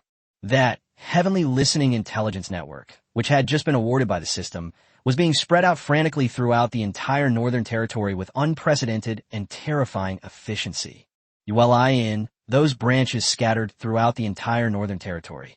Inside, every waiter, every cook, every accountant, even every woman who comes and goes, a prostitute, they all willingly became Lu Yuan's eyes and ears under Lu Yuan's terrifying methods of combining kindness and coercion. They were like crows lurking in the darkness. They are monitoring every move of the North. Anything, not even the slightest disturbance. Any classified information. They would all be sent back to the intelligence center in Pingyang County, which had been completely renamed by the Lu family through the most secretive channels as soon as possible. And Lu Yuan, for the first time, truly experienced just how terrifying this all-pervasive, heavenly listening intelligence network was. That noon, Lu Yuan was enjoying the meticulous service of his 3 stunning wives, Lin Wei and her sister, and Qin Hongmian, in his palace. Su Yinxue, standing to the side, reported to him on the brilliant results of the financial war. My husband. Sun Yinxue's beautiful, aloof face was filled with a confident smile, as if she had everything under control. According to the information provided by Sister Lu, we've driven the Prince of Jinbei almost insane. The pay for his 100,000 cavalry has been almost a month overdue. The morale of the army has already begun to waver. In fact, several remote military towns have already experienced small-scale mutinies. Ha ha ha, good.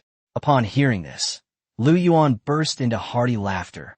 That old fox is probably regretting it to the core now. That's right. Sun Yinxue nodded, a cold glint flashing in her eyes. Moreover, according to the report from Crow, whom Sister Lu planted within the prince's mansion, Xiahou Yuan, that old scoundrel, has already started selling off his family property in order to raise funds for the army. Even his most cherished antique paintings and calligraphy were pawned. Oh, upon hearing this, Lu Yuan raised an eyebrow, a hint of playful mockery flashing in his eyes. It seems our prince is truly at his wit's end. That's not all. Just then, a charming and alluring figure slowly walked in from outside the door. That's right, it's Lu Ruyan. She bowed gracefully to Lu Yuan. Her full breasts formed a breathtaking curve because of this movement. My husband. Her voice was languid, yet full of magnetism. I have even better news to tell you. Oh, looking at the stunningly beautiful woman before him, who was increasingly exuding the aura of a spy queen, Lu Yuan asked with great interest. Tell me about it. Yes.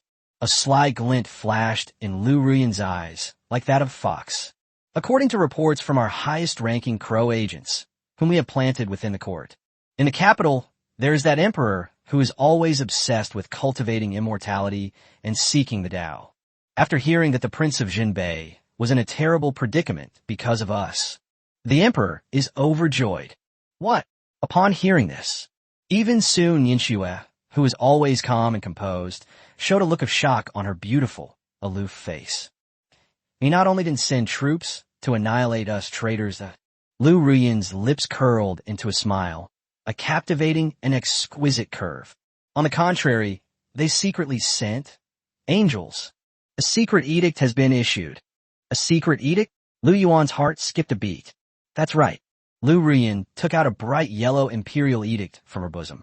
I hereby bestow upon you the title of General who pacifies the North.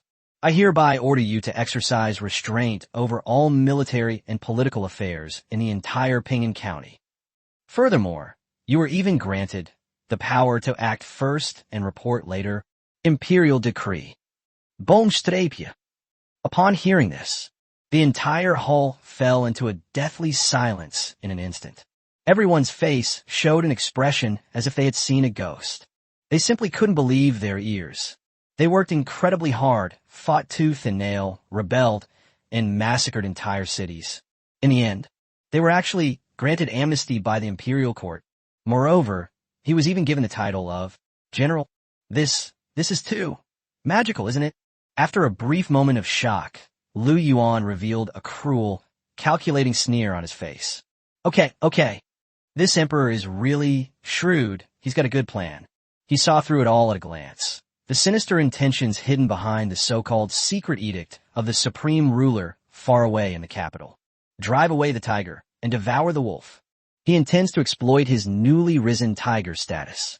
Go and join the Prince of Jinbei's faction, that already overgrown and uncontrollable hungry wolf.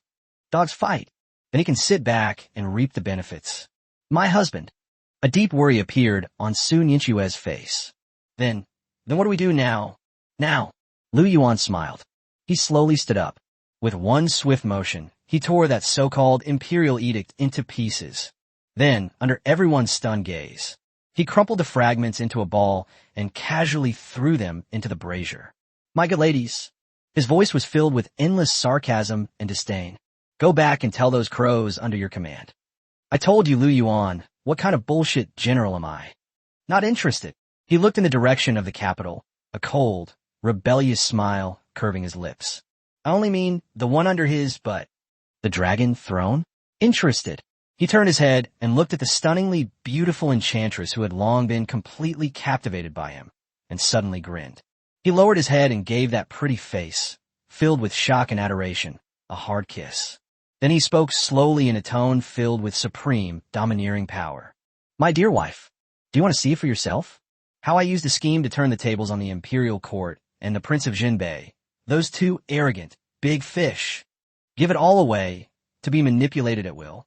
Chapter 86, The Wang Family's Caravan? That's my grain transport team.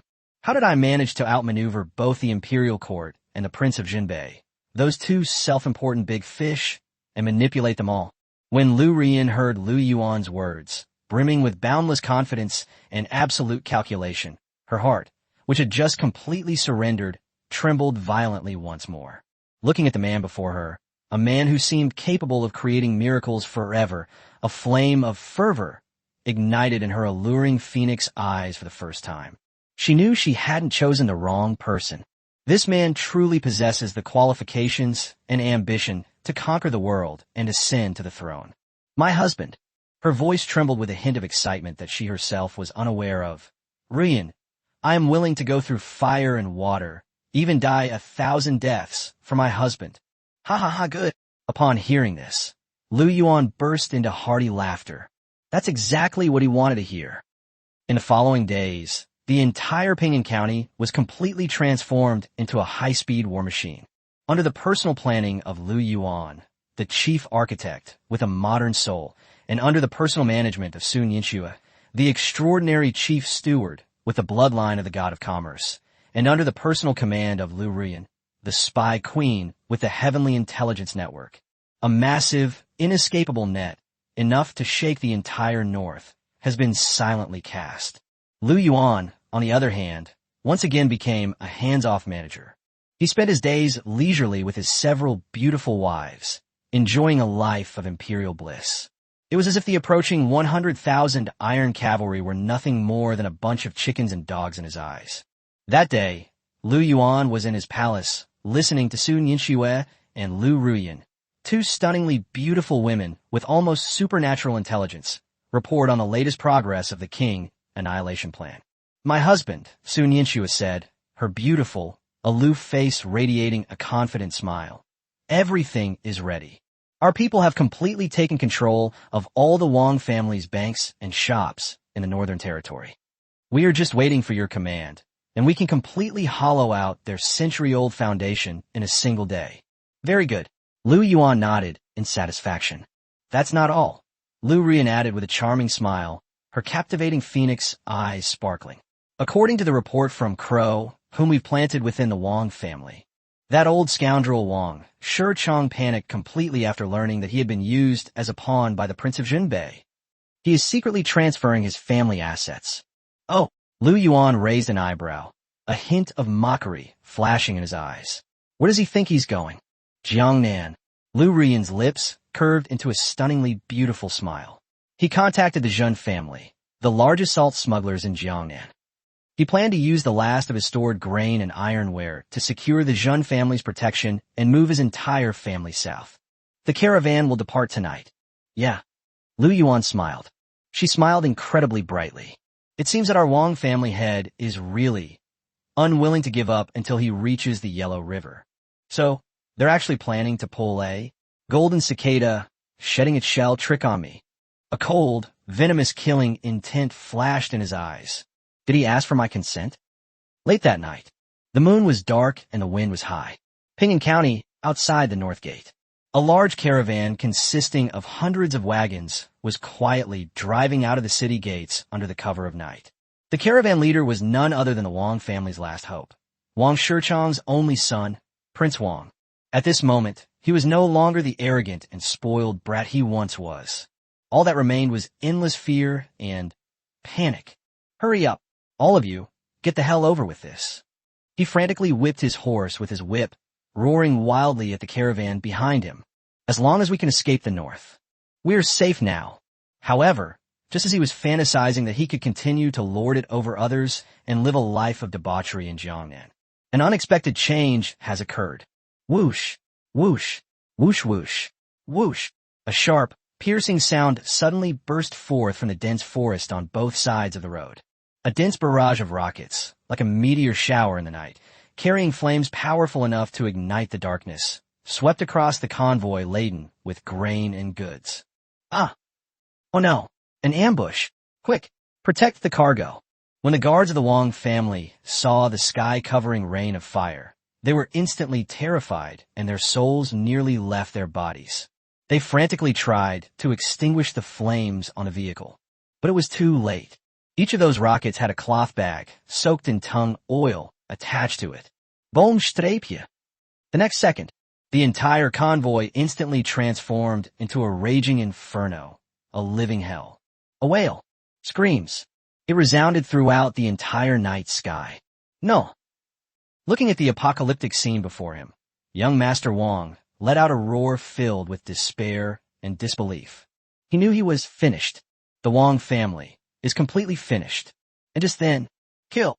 A deafening roar suddenly erupted from all directions. Thousands of men, already poised and ready to strike, charged out of the dense forest like phantoms in the night. The one leading them was none other than Lu Yuan, who stood like an iron tower, exuding a fierce aura. And that hot-bodied and dashing, beautiful General Qin Hongmian, looking at the grain transport team, that was now in complete chaos. Cruel smiles appeared on their faces. Brothers! Lu Yuan raised the axe in his hand and let out a beast-like roar. My lord has given the order. People can be killed, but the grain and ironware on the cart. Not a single grain, not an inch, not a single one can be missing. This is the military pay that our lord has given us to fight the Prince of Zhenbei. Kill them. Thousands of militiamen, their eyes already bloodshot with rage, launched their fiercest attack on the already routed Wang family guards, like tigers descending from the mountain. That wasn't a battle at all. It was a one-sided brutal massacre. And Lu Yuan, the instigator of all this, stood silently on a distant hillside like an emotionless monarch. He watched coldly as the robbery drama he had orchestrated unfolded before him. A cold, calculating smile curled at the corner of his mouth. He slowly raised the wine glass in his hand, which was already filled with fine wine. They offered a distant salute in the direction of Ping'an County. Master Wang, you, the grain transport team, have delivered this to our door. I, Lu Yuan. Well, it would be impolite to refuse. Chapter 87, cutting off all of the Wang family supply lines without bloodshed. I, Lu Yuan. Well, it would be impolite to refuse. When Lu Yuan's words, filled with endless sarcasm and absolute confidence, slowly echoed across the silent hillside. The inevitable double-crossing drama has finally come to an end. The Wang family's last remaining assets, used for their escape. Just like that, without shedding a drop of blood, Lu Yuan took them all into his possession. Meanwhile, the once arrogant young Master Wang was now like a dead dog, bound hand and foot by Lu Yuan and brought back. My lord! Lu Yuan's face was filled with fanatical worship. I have fulfilled my mission. The Wang family's caravan has been completely captured. All goods are completely undamaged. Very good. Lu Yuan nodded in satisfaction. He slowly walked up to the young Master Wang, who was already terrified and collapsed on the ground. He crouched down, reached out, and gently patted that face, which was filled with fear and despair. My good brother-in-law, your father sent a good-for-nothing like you to escort the goods. It seems that your Wang family really is deserted. You mustn't kill me. Young Master Wang was so frightened that he wet himself in fear, his voice filled with desperate sobs. I'm willing to do anything. I can help you persuade my father to surrender. Persuade them to surrender? Upon hearing this, Lu Yuan smiled. No need. A cold, venomous killing intent flashed in his eyes. Because very soon, he will then take the initiative to beg me. The next day, just as dawn was breaking, Ping'an County, the Wang family mansion. Inside the council chamber, Wang Shichang was pacing back and forth in the lobby, looking anxious. His face was filled with unease and fear. It's been a whole night. The caravan he sent out has vanished without a trace. A sense of foreboding instantly welled up in his heart. Report. Just then, a spy from the Wang family rushed in, stumbling and crawling. His face was filled with extreme fear and despair. Master, no, something's wrong. The caravan we sent out. I've been kidnapped. Boomstreepje. Upon hearing this, like a thunderbolt from the heavens, it struck Wang Shichang hard on the head. He felt a sudden darkness before his eyes and almost fainted on the spot. What? His voice was trembling. We've been kidnapped. Yes, patriarch. The scout, his voice trembling with sobs, roared. Our men have discovered the wreckage of a caravan outside the city. None of the guards survived. Young master. He's also missed. And all the goods on the truck have vanished without a trace. Puff! Wang Shichang could no longer hold back and spat out a mouthful of blood. He slumped in his seat, his mind blank. It's over. This time it's really over. That was the Wang family's last hope. That was all his wealth, the foundation he used to make a comeback. Now, surprisingly, that's it, all gone. Ooh, who did this? He roared with all his might. It's Lu Yuan, the scout said without hesitation. Besides him, in the entire Pinyin County, there is no one else who dares to lay a hand on our Wang family. Lu Yuan. Wang Shichang squeezed out those two words through gritted teeth. His eyes were filled with endless resentment and murderous intent. He hates it. He wished he could tear the man who had ruined everything from him to pieces. However, before he could recover from this huge blow, another piece of devastating news arrived, one that shattered his spirits. Report. One of them, the manager of the Wang family shop, scrambled in. Master, no, something's wrong. We were in all the grain shops, cloth shops, restaurants outside the city. They're all closed. What? Wang Shichang suddenly stood up from his seat. It's closed? What? It's the Yuan Shan Trading Company, the manager said, his voice trembling with tears. That Sun Yinxue, she's too ruthless. She's frantically dumping salt and spirits at 10 times the price we pay. Now, all the people in Pinyin County all only recognize the product from their Yuan Shan town. Our goods just won't sell. And the steward paused. Then his voice became even more desperate. All of our suppliers have cut off all cooperation with us. They said if they dare to sell even a single grain of rice or an inch of cloth to our Wang family again, Master Lu of Yuan Shan Town intends to make them suffer the destruction of their families. Quiet. A deathly silence. The entire council chamber was so quiet you could hear a pin drop. All the core members of the Wang family wore expressions as if they had seen a ghost. They were completely dumbfounded. It's broken. The Wang family's entire supply lines and trade routes were simply destroyed by that woman using the most straightforward and brutal business tactics. Completely cut off the supply without bloodshed. This is unbelievable. How the hell are we supposed to play? Drain the fuel supply from under the cauldron. Wang Shichang muttered to himself. He finally understood that woman's ruthlessness. She wanted the Wang family to guard this vast and peaceful county town. All right, I am starving. Father. Just then, a voice filled with surprise and excitement suddenly rang out from outside the door. Suddenly, a member of the Wang family, covered in wounds but unusually excited, scrambled in. Reinforcements. Our reinforcements have arrived. What? Wang Shichang suddenly raised his head. In an instant, a terrifying glint flashed in his eyes, which had long been lifeless. It's the army of the Prince of Zhenbei. The Wang family members roared wildly. A full 5,000 armored cavalrymen. Now, the enemy is at the city gates. Upon hearing this, Wang Shichang was taken aback. Then, a deafening burst of maniacal laughter erupted. Heaven has not forsaken us. Heaven has not forsaken the Wang family. He suddenly stood up. His eyes were filled with endless resentment and murderous intent. Lu Yuan, Sun Yansui, you two adulterers, your death is imminent. Leave. He turned around and roared wildly at the Wang family members behind him, who were also filled with ecstasy. Pass on my orders. Open the city gates. Welcome, the royal army. Today, I will make that foolish Yuan Shan town pay. Blood debt. A blood price.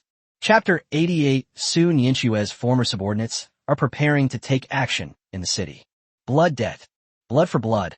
Wen Wang Shichang's words, filled with resentment and murderous rage, resounded loudly in the hall of the Wang family mansion. The entire Ping'an County was in complete uproar. Countless members of the Wang family and county officials, as if seeing a lifeline, snapped out of their apocalyptic panic. Once again, that arrogant, smug smile reappeared on their faces. Ha ha! The prince's army has finally arrived. That peasant named Lu Yuan is dead meat. That's right. Once the royal army has crushed that blind Yuanshan town, we'll have it all. We can not only reclaim the lost territory, but also take all of that kid's property and women for ourselves. In an instant, the entire Ping'an County was engulfed in a kind of morbid and distorted carnival.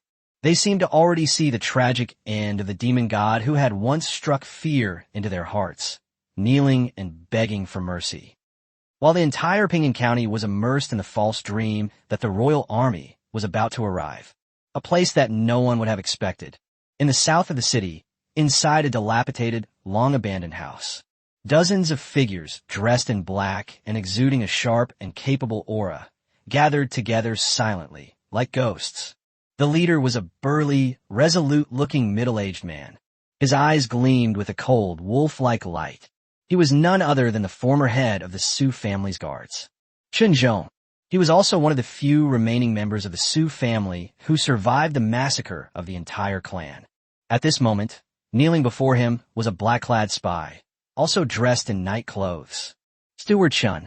The scout's voice was suppressed, filled with boundless excitement and thrill. Young miss, she's still alive. Bon strapje. Upon hearing this, the entire dilapidated house fell into a deathly silence in an instant. All the surviving members of the Su family wore expressions of utter disbelief, as if they had seen a ghost. They simply couldn't believe their ears. What did you say? Chen Zhong suddenly stood up from his seat. His burly body trembled violently with excitement. Young miss, she's really still alive? Absolutely true. The scout nodded heavily. Our people saw it with their own eyes. Young miss, she's right now outside the city, in that legendary Yuanshan town. And a glint of fanatical worship flashed in his eyes. She seems to have become the woman of that godlike man, Lu Yuan. What? This news, even more shocking than the fact that Sun Yinxue was still alive, left them shocked. The young lady, she actually became that woman who's been causing such a stir in Ping'an County lately. The dragon crossing the river? This is simply unbelievable. Good. Ugh. Truly, heaven hasn't forsaken the Su family. After a brief moment of shock, Chen Zhong looked up to the sky and roared. He let out a deafening laugh, filled with boundless ecstasy. His eyes were filled with tears of emotion. He knew that as long as the young lady was still alive, as long as they can latch onto Lu Yuan's incredibly powerful thigh, the Su family still has a chance to make a comeback. They still have hope of revenge. Brothers. He suddenly turned around, looking at the dozens of Su family members in front of him, who were also ecstatic. A terrifying glint flashed in their eyes. Miss, she's back.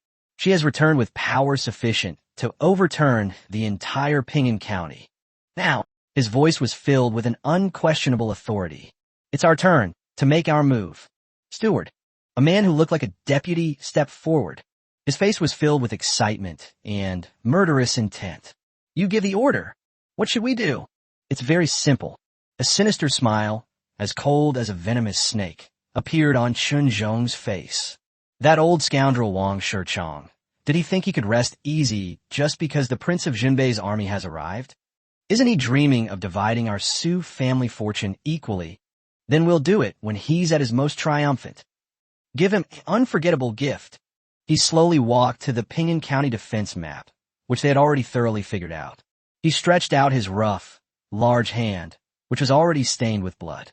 In the city, a light tap was made on the most important granaries and armories. Tonight, a flash of frenzied killing intent appeared in his eyes. I want the entire Ping'an County to. Flames shot into the sky. I want to burn all their supplies. They destroyed their entire arsenal. I will turn those so-called 5,000 iron cavalry of the Prince of Jinbei into a bunch of useless trash who have no food and no weapons. I want that old bastard Wang Shichong to see it with his own eyes. How he, step by step, walked towards destruction.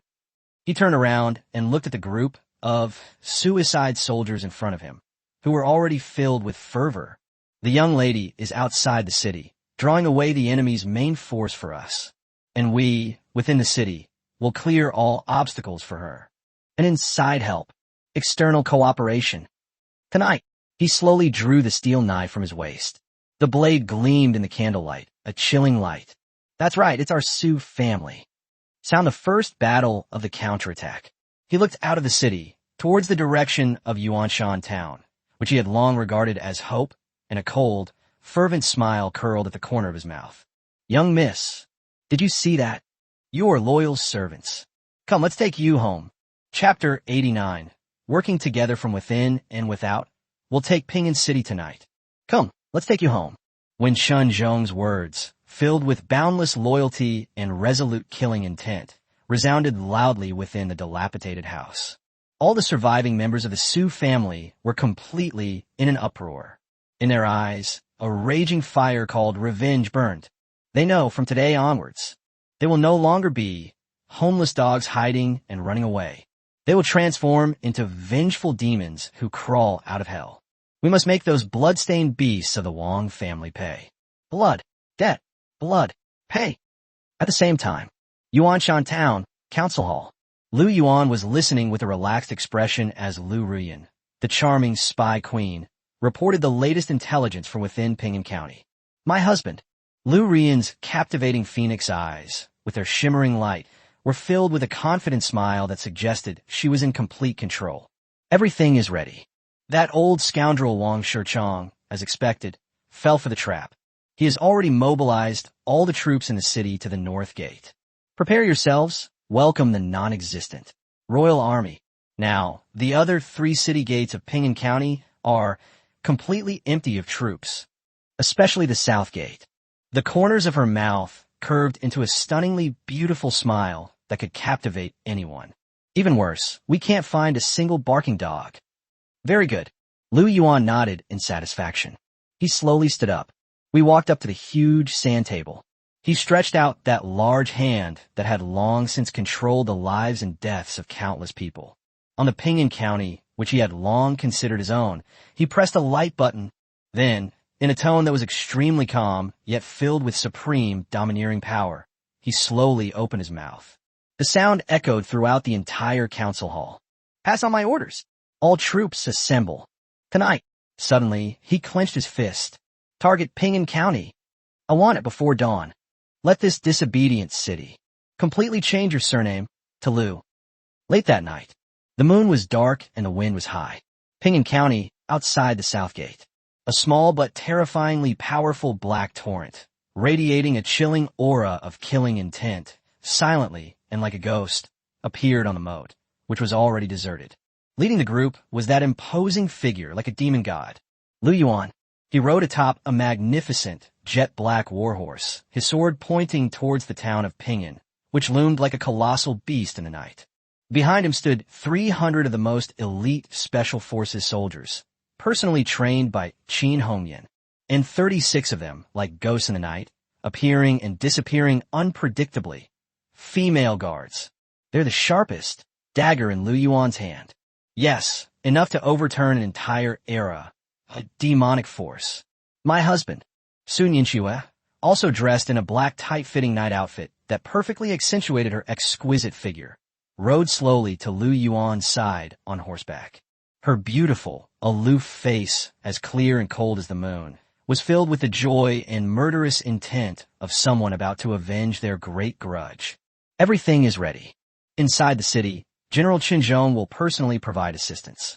Our people have already, silently, taken control of all the mechanisms of the South Gate. I'm just waiting for your command, my husband. Very good. Lu Yuan nodded in satisfaction. He slowly raised the battle sword in his hand, which had been eagerly awaiting its arrival. The blade gleamed with a chilling light under the moonlight. His eyes flashed with a terrifying light as he looked at the city before him. a city that was about to be completely conquered. My warriors! His voice, though not loud, clearly reached everyone's ears. Did you see that? That is Ping'an County.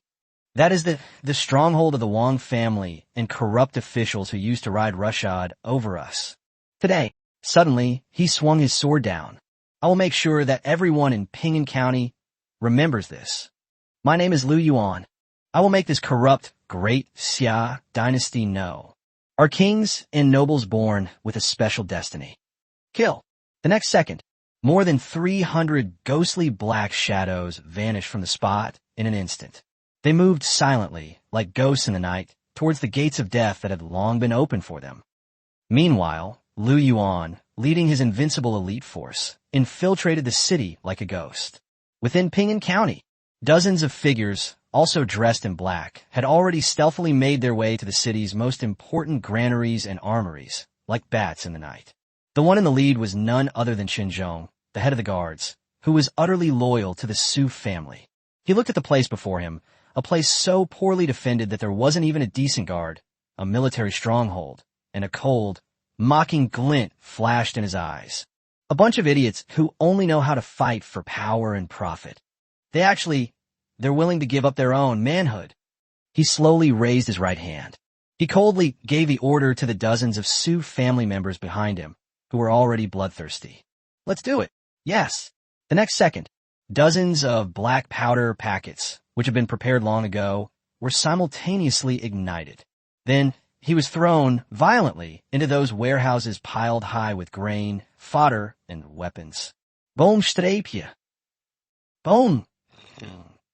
Several deafening explosions instantly shattered the deathly silence of Ping'an County. Countless flames shot into the sky. The entire night sky was illuminated as if it were daytime. The terrifying explosion and the towering flames were like a signal. One, the death signal that has sounded the horn of counterattack. Kill.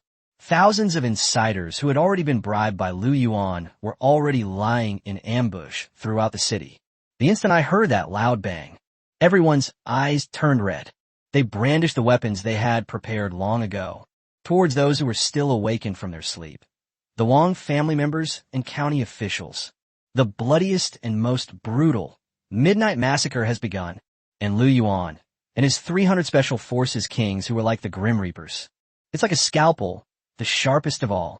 It precisely pierced the enemy's heart, which was already in complete chaos. Wherever they went, crowds thronged. Blood flowed like a river. That wasn't a siege at all. It was a coordinated attack from within and without, a one-sided massacre with no suspense whatsoever. Meanwhile, Wang Shichong and County Magistrate Lu Nong, the two who were still dreaming of the royal army arriving and rising to prominence in their mansions, were the culprits. Upon hearing that deafening explosion and those shouts of battle that echoed throughout the entire county, they were completely dumbfounded.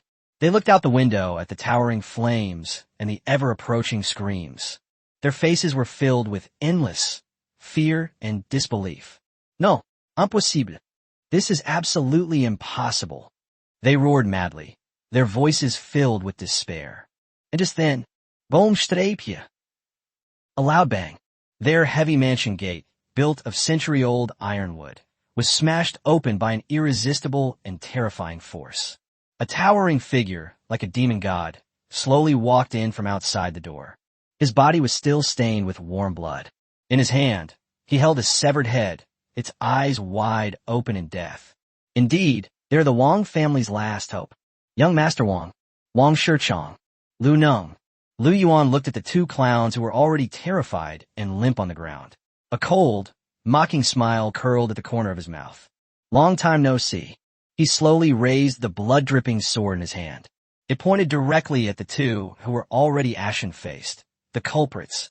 Then, in an extremely calm, yet supremely dignified tone, he slowly opened his mouth.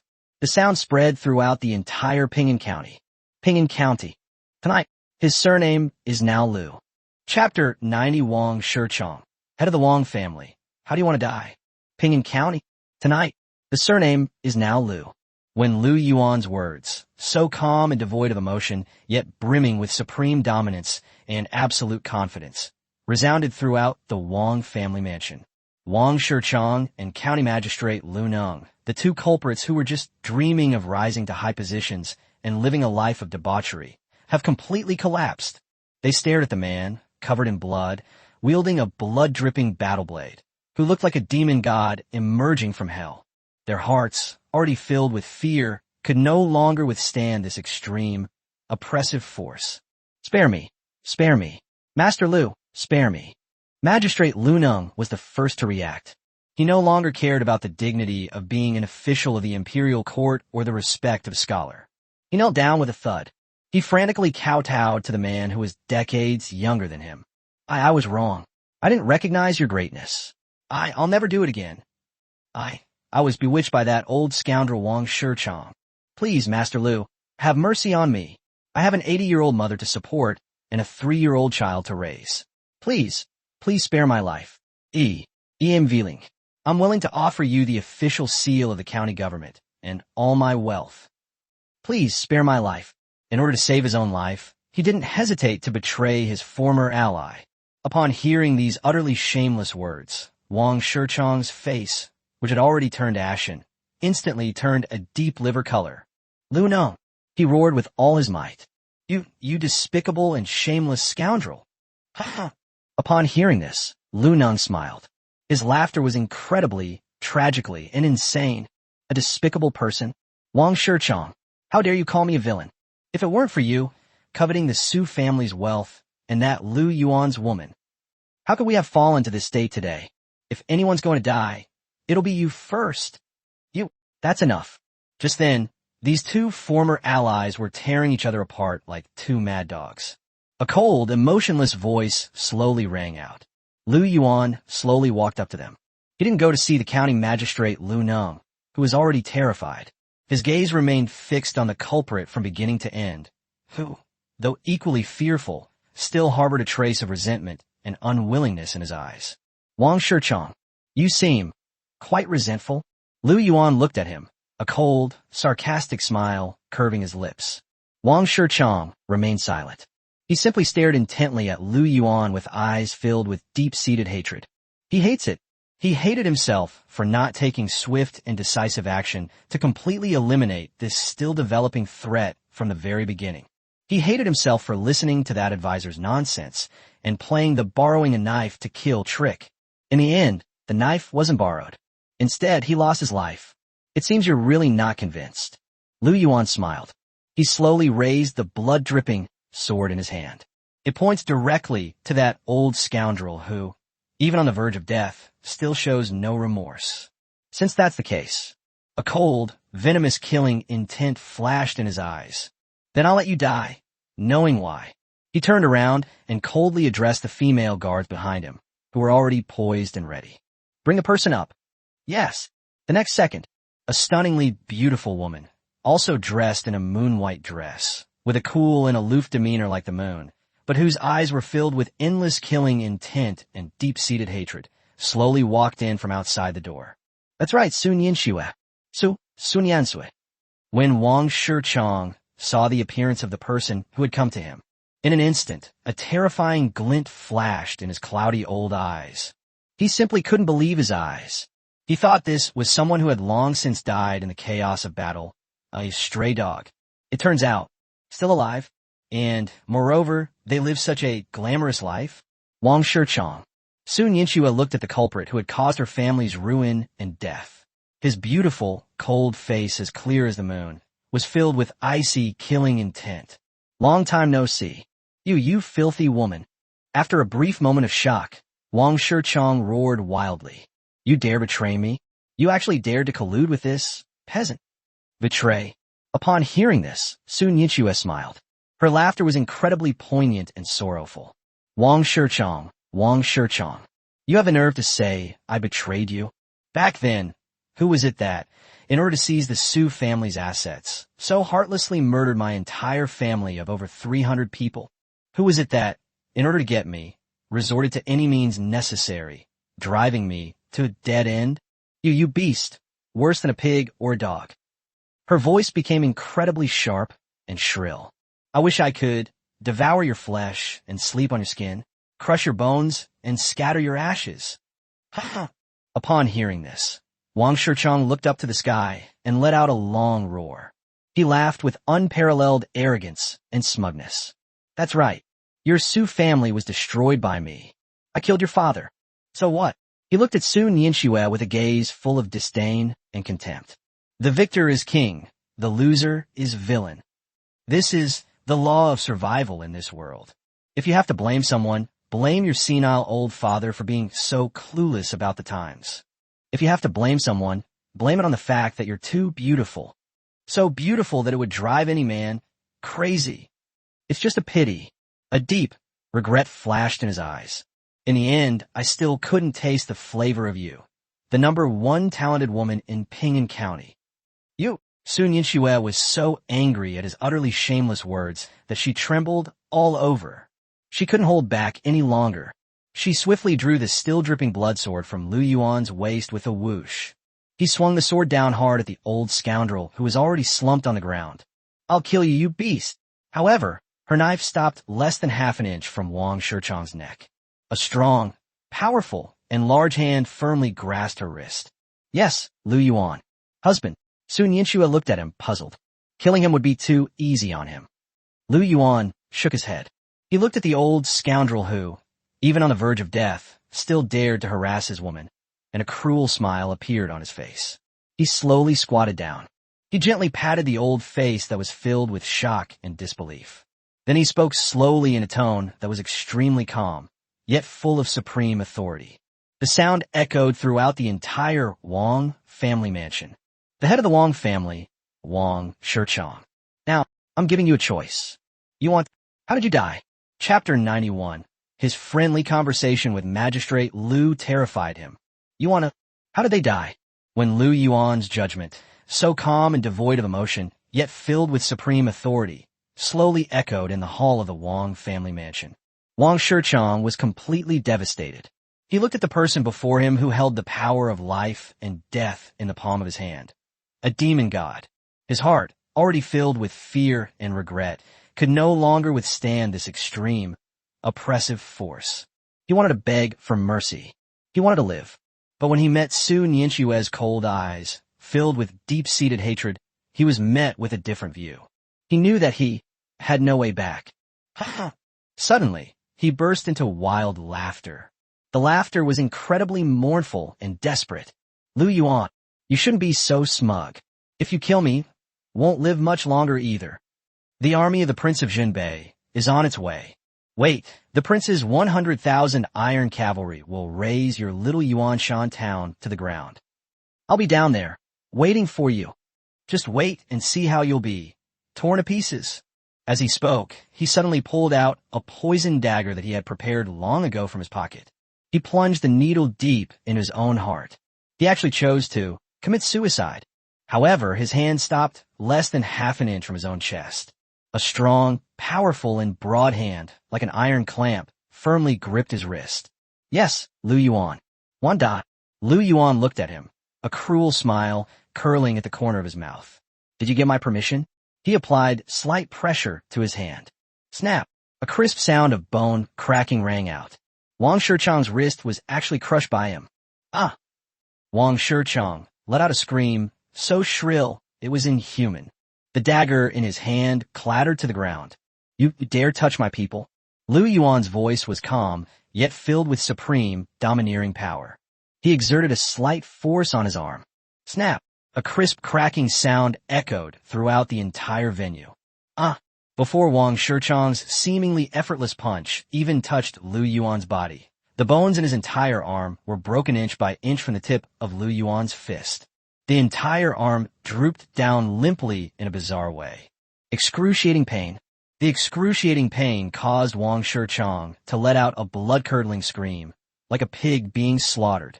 But this is just the beginning. Lu Yuan crippled his arm with a single punch, but his offensive continued relentlessly.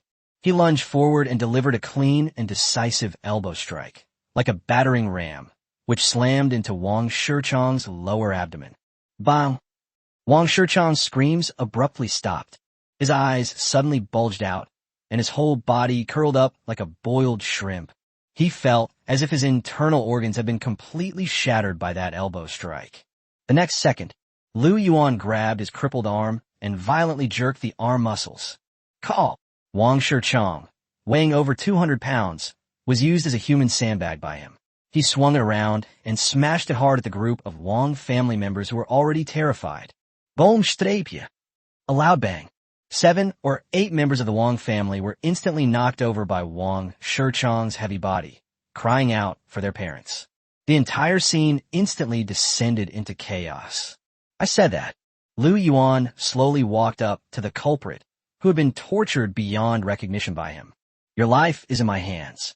He turned to the stunningly beautiful woman behind him, whose pretty face had turned pale from looking at him so intently, yet was filled with an overwhelming sense of pleasure, and said softly, My dear wife, this beast who ruined your family and caused your death. It's up to you to handle. You can make him die however you want. Soon Yinxua looked at the man in front of her, who had unhesitatingly handed over the power of life and death of the enemy to her. Her heart, which had long been frozen by hatred, melted completely at this moment. 2 lines of tears, filled with gratitude and love, uncontrollably slid down her clear, beautiful eyes. She slowly walked up to the old man, who was already slumped on the ground like a dead dog. She picked up the battle knife from the ground, stained with her father's blood. Then, to everyone's astonishment, one cut, another stab. Half an hour later, when Wang Shichong's already unrecognizable corpse was dragged out to be fed to the dogs, the entire Pinyin County was completely silent. Everyone knows that. Starting today, in Pinyin County, the local tyrant who had wielded power and influence for over a century has completely become history. And a new, more powerful, more domineering king was born. And just as the entire Pinyin County was immersed in a new atmosphere filled with hope and awe, the county government office and the prison, inside the deepest room, a dark and damp water dungeon filled with the smells of blood and mildew, Lu Yuan was sitting comfortably in a grand chair made of pure gold. Before him, the once arrogant and domineering magistrate Lu Neng was now being submerged like a dog in waist-deep, icy-cold sewage. His face was filled with endless fear and despair. Lord Lu. Lu Yuan picked up the glass of grape wine that Sun Yinxua had personally poured for him and took a small sip. How was your time in the water dungeon? No, I wouldn't dare. Lu Neng was so frightened that he trembled all over, and his teeth were chattering. Master Lu, please spare my life. I really don't know anything. Have no idea? Lu Yuan smiled. He slowly pulled a thick ledger from his pocket. Indeed, the irrefutable evidence that Sun Yinxua had previously sent people to search the county government office of Lu Neng's years of corruption and bribery. Lord Lu. He casually turned to a page and read aloud. In the 3rd year of Yongle, in order to curry favor with the Wang family, you forcibly seized 100 acres of fertile land from the Li family, which led to the deaths of 13 members of the Li family. In the 4th year of the Yongle reign, you embezzled 100,000 taels of disaster relief funds allocated by the imperial court in order to build a shrine for yourself. In the 5th year of the Yongle reign, you went even further and more ruthlessly, packing up hundreds of girls under your rule, some only 10 years old, and sending them to the Prince of Zhenbei as playthings. With each item he read out, Lu Neng's face grew paler. After he finished reading, Lu Neng's fat face had long since lost all color. All that remained was endless, deathly silence and despair. He knew he was finished. It's completely over. Any one of these charges alone would be enough to kill him 10,000 times over. Now, Lu Yuan closed the ledger, and a cruel smile curled at the corner of his mouth. Do you still think you know nothing? Lu Neng could no longer bear this extreme fear and oppression. He felt a heat in his groin. A foul-smelling liquid instantly turned the entire water prison yellow. He was actually alive. I was so scared I peed my pants. However, Lu Yuan looked at his ugly appearance with deep contempt in his eyes. He slowly stood up. They walked up to the local official, who was already terrified. He reached out and gently patted that face, which was filled with fear and the smell of urine. Then, he spoke slowly in a tone that was extremely calm, yet filled with supreme authority. The sound echoed throughout the entire county jail. Lu Neng, You've been talking too much nonsense. Remember this in your next life. To be a dog, you must have the awareness to be a dog. Chapter 92. The Wang family's property was confiscated. Mountains of gold and silver are all mine. To be a dog, you must have the awareness of being a dog. When Lu Yuan's words, so calm and devoid of emotion, yet filled with supreme authority, slowly echoed within the dark and damp water prison. County Magistrate Lu Yuan completely broke down. He looked at that demon god who, without even bothering to lift an eyelid, had pronounced his death sentence. His heart, already filled with fear and the stench of urine, could no longer withstand this extreme oppression. His eyes rolled back, and he fainted from fright. Lu Yuan, however, looked at him as if he were a dead dog. He slowly turned around. He coldly addressed Lu Erniu behind him, who already revered him like a god. Hang him and his evidence together on the flagpole in front of the county government office. Let all the people of Ping'an County take a good look. This is the consequence of those who prey on the people and engage in corruption and bribery. As for the county government office, those places are relatively clean. A hint of amusement flashed in his eyes. Let them continue to do their jobs. However, we have to tell them. From today onwards, their salaries will be paid by me, Lu Yuan. Their master is only one. That is, I. Yes, my lord. The next day, just as dawn was breaking, the entire Ping'an County was in complete uproar. When the people saw Lu Nung, the parent official who had lorded it over them for more than a decade, hanging like a dead dog on the flagpole in front of the county government office. When they saw those sheets of paper, each with black ink clearly recording all of Lu Nang's crimes over the years. Evidence. First, there was a deathly silence. Then erupted a deafening cheer. Good. Well done. That corrupt official. He should have died long ago. Heaven has eyes. Long live Lord Lu. Lord Lu is our true, upright, and just magistrate. In an instant, the entire Ping'an County was enveloped in a new atmosphere filled with hope and fervor. They regarded Lu Yuan as their second parents. Yuanshan Town is regarded as a paradise on earth. And Lu Yuan, with the support of the people, a support that would make any emperor jealous, had the power to win their hearts. They completely transformed the entire Ping'an County into an impenetrable, ironclad empire. He became a true, uncrowned king of this land. However, he knew that all of this was only the beginning. The real, main event is yet to come. The royal residence. Inside the council hall, which had long been transformed by Lu Yuan into a temporary palace. Lu Yuan was listening with a contented expression as his incredibly capable chief steward, Sun Yinxua, reported on the glorious results of the raid on their home. My husband. For the first time, Sun Yinxua's beautiful face, which was as cold and aloof as the moon, revealed an expression of shock and emotion.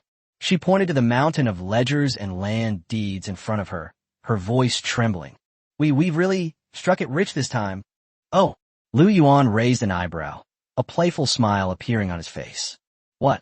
It's even richer than your Su family's fortune. It's more than just thick. A brilliant light of wisdom shone in Sun Yinxua's eyes. It's simply even better. This Wang family has been entrenched in Ping'an County for over 100 years. They used all sorts of despicable and shameless means to annex more than 80% of the land in Ping'an County. Just the land deed alone there are thousands. Fertile land, even more so, amounting to 100,000 mu. Stopshichinek 000 mu. Even Lu Yuan, a transmigrator who had long been numb to money, couldn't help but gasp sharply when he heard this terrifying number. 100,000 mu of fertile land. If all of them were planted with his god-level potatoes, then let his precious son, who possesses the bloodline of Shen Nong, go and give him a buff. So, how much would the annual output be? It's unbelievable. That's not all. Sun Yinxua's voice became even more excited. We also discovered this in the Wang family's secret chamber. She pulled out a small box made of gold from her bosom. It looked incredibly valuable. The box was opened, but there was no gold or silver jewelry inside. There was only one book, which looked quite ordinary, a black booklet, and dozens of silver notes with huge denominations. This is the ledger of all the dirty deals between the Wang family and the Prince of Jinbei over the years. A cold glint flashed in Su Nianxue's eyes. It clearly records the annual tributes the Wang family paid to the emperor: gold, silver, grain, and even women.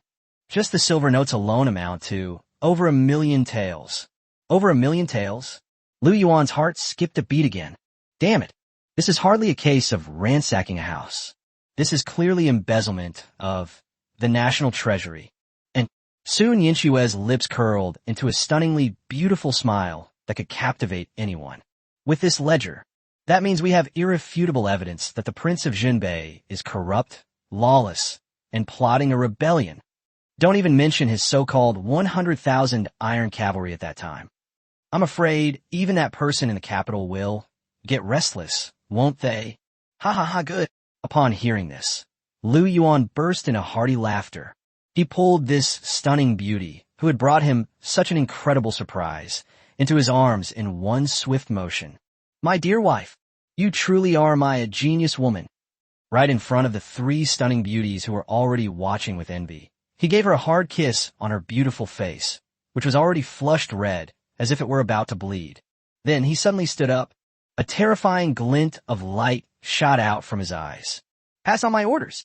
Starting today, all the land and property that the Wang family has seized, give them all to me. Give it to those poor people who have been exploited by them their whole lives. I will not only ensure that they have land to cultivate, I also want them to live in new houses. As for the Wang family, those mountains of gold and silver they plundered. A cold, mocking smile curled at the corners of his mouth. They're all mine. He gazed in the direction of Pingan County, his eyes filled with boundless ambition and aspirations. Now, I have money, food, soldiers, territory, and the hearts of the people. This Pingan County. Who else can stop us? He turned to look at his 4 stunningly beautiful wives who already revered him like a god, and his 2 equally excited and rebellious sons. A feeling of unprecedented satisfaction welled up inside me. My good wives, my good sons, all of you, take a good look. Look at your men, your fathers. How is it? Use this money, taken from the people, to create a true paradise on earth. Chapter 93, Opening the Granaries and Distributing Grain. The entire Pingan County supported me. To create a true paradise on earth. When Lu Yuan's declaration, brimming with pride and absolute confidence, resounded throughout the hall of the Wang family mansion. Everyone present was completely in an uproar. They looked at that man who seemed to have no idea how to write the word limit. In their eyes, a flame called fanatical burned. They know from today onwards, this Pingan County will be completely transformed, and they will become witnesses to this unprecedented and great transformation. The next day, just as dawn was breaking, the entire Pingan County was completely awakened by a deafening sound of gongs and drums. Countless people emerged from the dilapidated houses, their faces blank with confusion. They didn't know what had happened. But when they saw the huge crowd that had already gathered in front of the county government office, it was a truly shocking sight. Everyone was completely stunned. There it was at the entrance of the county government office. That guy, who just yesterday used swift and decisive methods to massacre the Wang family and the county government. Demon God Lu Yuan. At this moment, he was standing with a smile on his face on a platform that had been temporarily set up with a table. Behind him were several equally stunningly beautiful women and hundreds of well-equipped, menacing, armored warriors. And right in front of him, it was piled up like a mountain. Food, gold and dazzling grain. The bags and bags of grain, piled up to their fullest, were as high as several small mountains. The intense, life-filled aroma of grain instantly permeated the entire county government square. Quiet, a deathly silence. All the people, who were already starving and whose stomachs were practically touching their backs, were stunned when they saw this visually stunning and magical scene before them. Their eyes instantly turned red. Their breathing instantly became incredibly rapid. From their throats, there were gurgling, suppressed, swallowing sounds. Grain, grain. Oh my God. Am I dreaming? So much grain. More than we've ever seen in our entire lives. This Master Lu, what exactly does he want to do? While everyone was in shock and disbelief, on the high platform, Lu Yuan slowly spoke. His voice, though not loud, clearly reached everyone's ears. My people, starting today, all the land in Ping'an County that was seized by the Wang family and corrupt officials. Return everything to its rightful owner. All exorbitant taxes and levies are hereby abolished. All contracts of servitude are hereby nullified. Boomstrapje. Upon hearing this, it was as if a million thunderbolts from the heavens struck the hearts of every citizen present. They were completely stunned. They simply couldn't believe their ears. Divide the land. Exempt from taxes? How could such a good thing exist in this world? I know you don't believe me. Lu Yuan looked at the faces below the stage, faces filled with shock and disbelief, and smiled. But his voice suddenly rose, filled with an unquestionable authority. Lu Yuan, always keep my word. I said let's split it. Yes, we'll definitely split it. He turned around and nodded to Sun Yinxue, the exceptionally talented woman behind him who already understood his meaning. Sun Yinxue slowly walked forward. She held up a thick stack of land deeds and house deeds that she had prepared long ago. Li Laozhan. Her voice was clear and cold, like jade striking each other, yet carried an undeniable majesty. 30 mu of paddy fields south of the city, which were forcibly seized by the Wang family 3 years ago. Now, we're returning them to you. Wang Matsi. These 3 shops in the east of the city were confiscated by the county government 5 years ago. Now, I'm returning them to you. She pronounced each name. A gasp of disbelief erupted from the audience. And when those people who had long lost hope in life received the land deeds and house deeds representing new life from Sun Yinxue's delicate, jade-like hands, they couldn't hold back any longer. They knelt down with a thud. They frantically kowtowed to the man on the high platform who was like a god to them, giving them new life and hope. Their tears streamed down their faces uncontrollably. From their mouths came roars filled with boundless gratitude and fervor. Oh, Your Honor, Master Lu, you are our savior. I will build a shrine for you. I want to worship you for generations to come. And this is just the beginning. How can we have land without food? Lu Yuan smiled as he looked at the sea of people kneeling below the stage, their faces filled with gratitude towards him. He slowly raised his right hand. He announced loudly to everyone, starting today, open the position, distribute the grain. All citizens of my Ping'an County, everyone, every day, can come to me and get 3 big potatoes for free. I guarantee that every one of you will have enough to eat. Quiet. A deathly silence. The entire county government square was so quiet you could hear a pin drop. All the people felt as if they had been struck hard on the top of their heads by a bolt of lightning. Their eyes were wide open. Their mouths could fit a watermelon. Their brains completely shut down. Free. And it happens every day. This is no justice or righteous official at all. This is clearly a deity descending to earth to save all living beings. Plop. I don't know who was the first to react, but his legs went weak and he knelt down again. But this time, he wasn't kneeling before Lu Yuan. Instead, it was mountains of grain. Divine food. This must be divine food bestowed upon us by the heavenly emperor. Splash. Splash. The next second, all the people present rushed to kneel down in front of those several golden grain mountains. They looked at the grain that emitted an enticing aroma, and then at the man who had saved them like a god, and there was no longer a trace of doubt in their eyes. Only the purest, most fervent faith.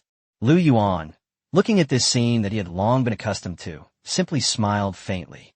He knew that from today onwards, the hearts and minds of the 100,000 people of Ping'an County, she has been completely bought off by him. He has become, in the truest sense, a king of this land. He turned his head and looked at his 4 stunningly beautiful wives, who were also looking at him with adoration, and his 2 incredibly excited sons. A confident smile, as if he had mastered a plan, curled at the corners of his mouth. He slowly raised the county government seal in his hand, a symbol of supreme power. Facing north, it soars into the distance.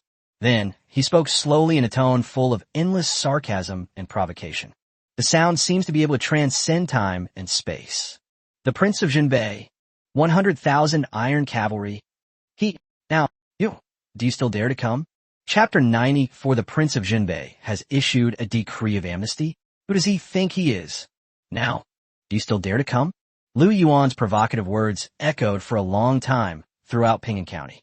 The entire north was plunged into an unprecedented upheaval because of one name. Lu Yuan, this mysterious madman who appeared out of nowhere. With overwhelming force, they massacred the Wang family and the county government. With the heart of a bodhisattva in the world, he opened a granary and distributed grain, winning the hearts of 100,000 people. He was like the most dazzling and also the most arrogant supernova. In the most unreasonable way, it ruthlessly tore apart the dark sky of the north, which had been peaceful for decades. Let all the monsters and demons living on this oppressive land take notice. The Prince of Jinbei's mansion.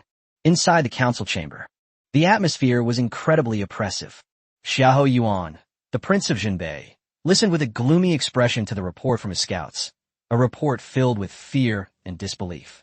When he heard phrases like the entire army was wiped out, the 7 armies were flooded, 100,000 people submitted to the government, and Ping'an County was renamed Lu, he was struck by these fantastical expressions. For the first time, his usually expressionless face finally revealed a look of shock and anger. Waste. He suddenly slammed his hand on the table. That heavy desk, crafted from century-old ironwood, was actually smashed by him, leaving a clear crack. A full 10,000 elite troops. They were actually utterly routed and wiped out by some unknown peasant. Even Wei Yu was captured alive. You have utterly disgraced the reputation of my Jinbei prince's mansion. He roared madly, and the terrifying sound waves, like the roar of a tiger and the cry of a dragon, made the entire hall buzz. Below, all the generals and strategists of the prince's mansion were silent as cicadas in winter, not daring to even breathe loudly. Your Highness, please calm down. One of them, a middle-aged scholar who looked like the chief strategist, stepped forward with a stiff upper lip. That man named Lu Yuan is no ordinary person. He not only possesses godlike martial prowess, but also monstrous cunning. I was certain. The reason he dares to be so arrogant is... That's why they dare to openly oppose us. There must be some big shot backing them up that we don't know about. Even a deep sense of apprehension flashed in his eyes. It could be that person in the capital. Oh, upon hearing this, the anger in Xiahou Yuan's eyes slowly subsided. Instead, there is endless coldness and scheming. Of course he knew that the person in the capital had long harbored resentment towards him. You mean, that's right. The strategist nodded. Drive away the tiger and devour the wolf. Good. Well done. Using one tiger to devour another. Xiahou Yuan, instead of being angry, laughed. A terrifying glint flashed in his eyes. It seems that I've been too low-key all these years. So much so that even the one in the capital thought that I was an easy target. Since that's the case, he slowly walked to the huge map. His gaze fell upon Ping'an County, which Lu Yuan had already considered his for the taking. A sinister smile, like that of a venomous snake, appeared on his face. Then, I will play along. Give him one too. Let's do it. Use someone else to do the dirty work. He turned around and coldly said to the strategist behind him, who already understood his meaning. Go, reveal my royal decree. I command you, messenger, bring me my decree of amnesty. Let's go and meet the suddenly appearing General Ping Bei. Tell him, as long as he is willing, he can submit to me. I, the king, will not only forgive and forget. That's acceptable. The entire Ping'an County will be officially bestowed upon him. Let be a true Marquis of Peace. Even a hint of amusement flashed in his eyes. I can still, my most beloved daughter, she will be betrothed to him as a concubine. What? Upon hearing this, the entire audience was stunned. All the generals and strategists in the prince's mansion wore expressions as if they had seen a ghost. They simply couldn't believe their ears. The prince, he actually wants to offer amnesty to that culprit who killed tens of thousands of their elite soldiers and captured the heir. Moreover, they want him to be granted a title of nobility.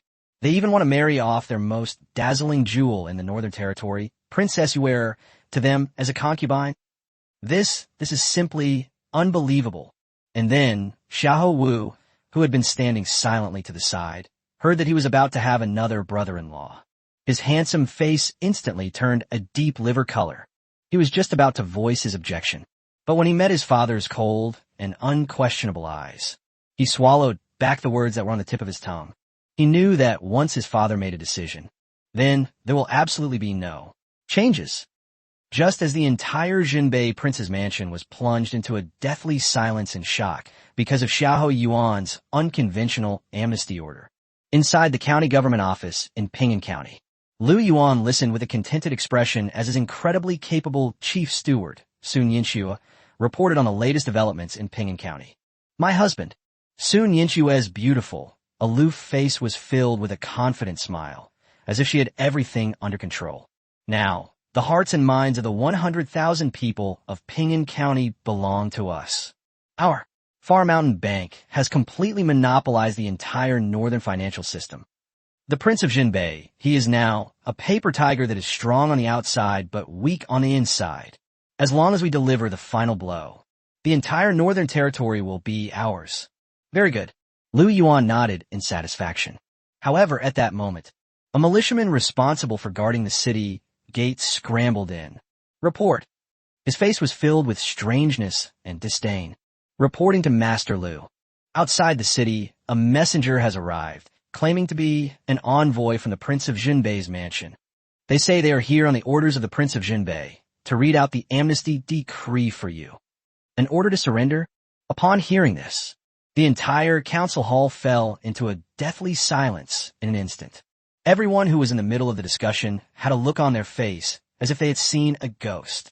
They simply couldn't believe their ears. That's the Prince of Jinbei, who was just defeated and his entire army was wiped out by them. They actually have the nerve to send people here, to offer them amnesty. This is just too shameless. After a brief moment of shock, Lu Yuan revealed a cruel, mocking sneer on his face. He slowly stood up. He walked up to the militiaman who was still kneeling on the ground. He reached out and gently patted that face, which was filled with disdain. Then he spoke slowly in a tone that was extremely calm, yet full of supreme domineering and disdain. The sound spread throughout the entire Ping'an County. Go back and tell that messenger. Tell me, Lu Yuan, about that bullshit appeasement order he received. Not interested. He looked north, a cold, rebellious smile curving his lips. What is he? The Prince of Jinbei, anyway. You dare to recruit me? Make him wash his neck clean and wait in the prince's mansion. Within 3 days, I, Lu Yuan, will personally lead the army to raze his so-called royal palace to the ground. Take his head. Chapter 95 first, become a county magistrate, and then rightfully take over everything. Take his head. When Lu Yuan's extremely rebellious declaration of war resounded throughout the entire Ping'an County, everyone present went completely crazy. There was no longer a trace of fear or hesitation in their eyes. All they had was the purest, most fervent faith in their mad lord, who dared to challenge kings and nobles. Kill. They let out bursts of beast-like roars.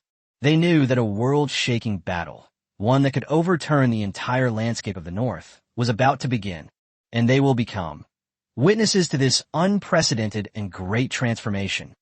However, just as the entire Ping'an County was engulfed in a tense atmosphere of impending doom and preparation for war, inside the council hall of the county government office, Lu Yuan listened with a contented expression as his peerless strategist Zhang Heng, whose wisdom bordered on the supernatural, reported on the latest intelligence that even he found somewhat unexpected. My lord, a cunning smile, like that of an old fox, appeared on Zhang Heng's wrinkled old face. The Prince of Jinbei, he chickened out. Oh, Lu Yuan raised an eyebrow, a playful smile appearing on his face. Tell me about it. Yes. Zhang Heng stroked his white beard, his eyes gleaming with brilliant wisdom. According to Madame Lu's report, the crow planted within the prince's mansion. That old bastard Lu Yuan, after learning that we not only annihilated his 10,000 vanguard troops, but also captured Ping'an County without bloodshed. The emperor's no, the king's furious. It shattered on the spot. His most beloved antique vase. Upon hearing this, the entire council hall erupted in a burst of mocking and gleeful laughter. But Zhang Heng abruptly changed the subject, and his eyes instantly became incredibly sharp. That old fox didn't immediately muster a large army to retaliate, as we expected.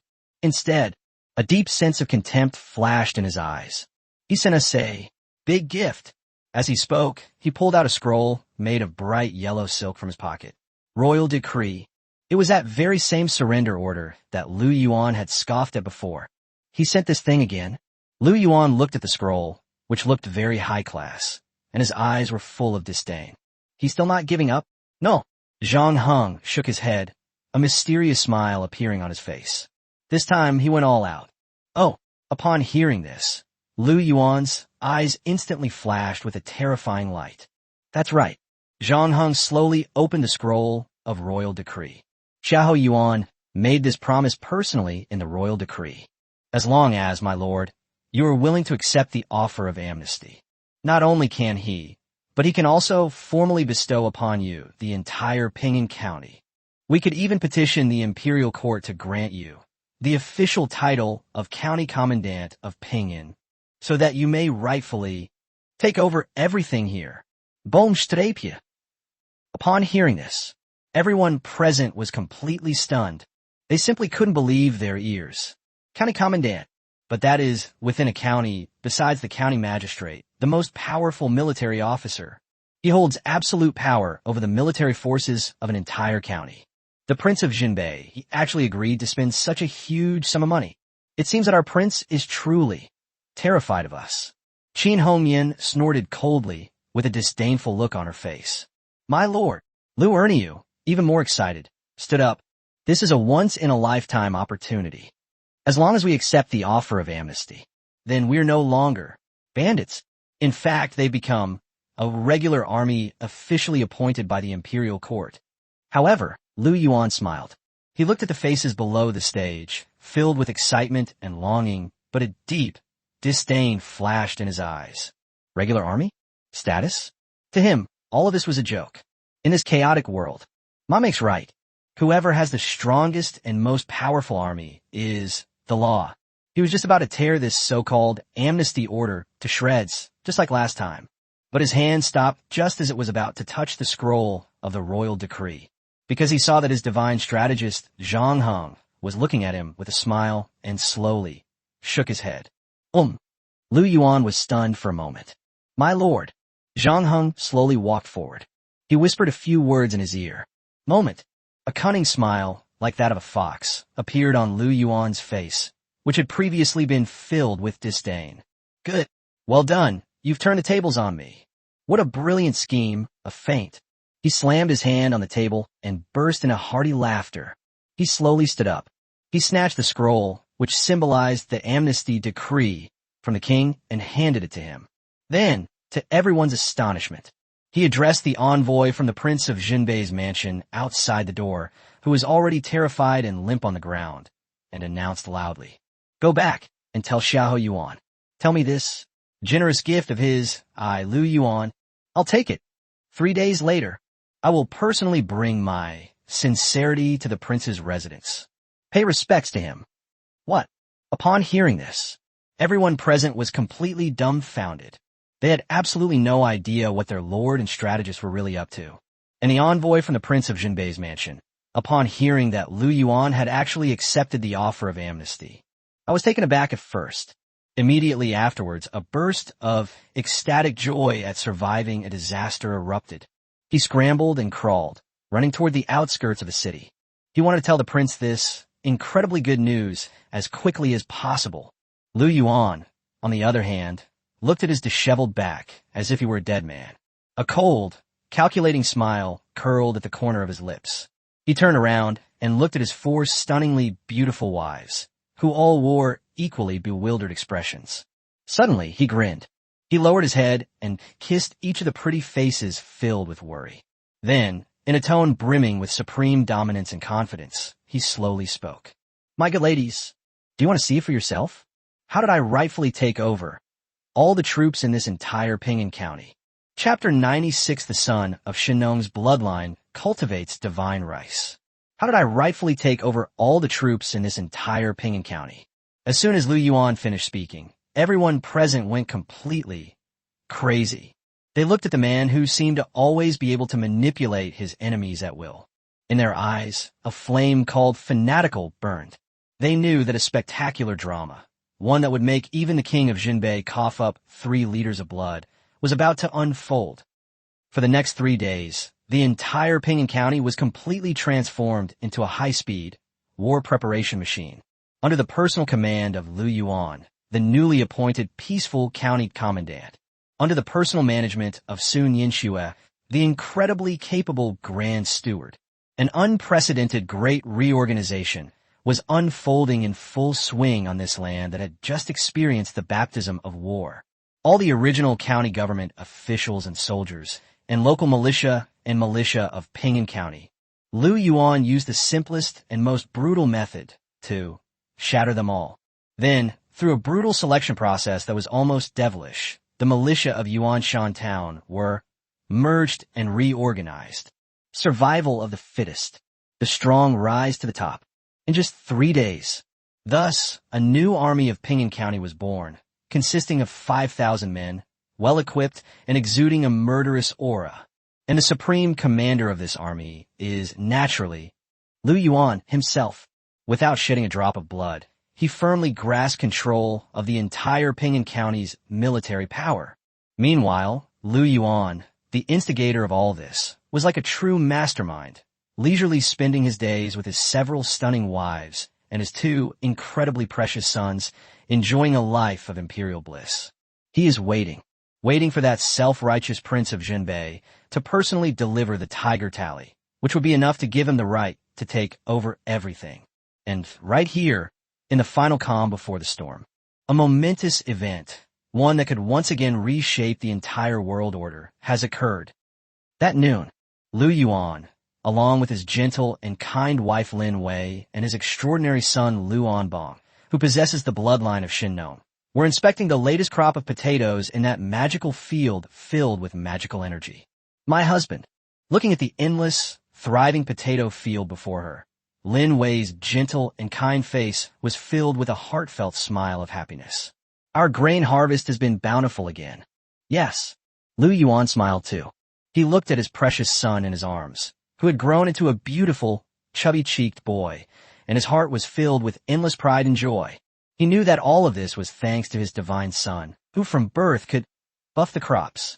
And just then, little Anbong, who had been lying quietly in his arms, suddenly stretched out his pink, lotus root-like little finger and pointed to a seemingly ordinary foxtail grass by the field. The foxtail grass chirped and twittered. Lu Yuan was stunned for a moment. He looked in the direction his son was pointing. And then, the ordinary foxtail grass, the moment his son pointed it out, in an instant, it burst forth with a dazzling, golden light. A strange energy, full of life and indescribable in words, instantly enveloped the wild grass.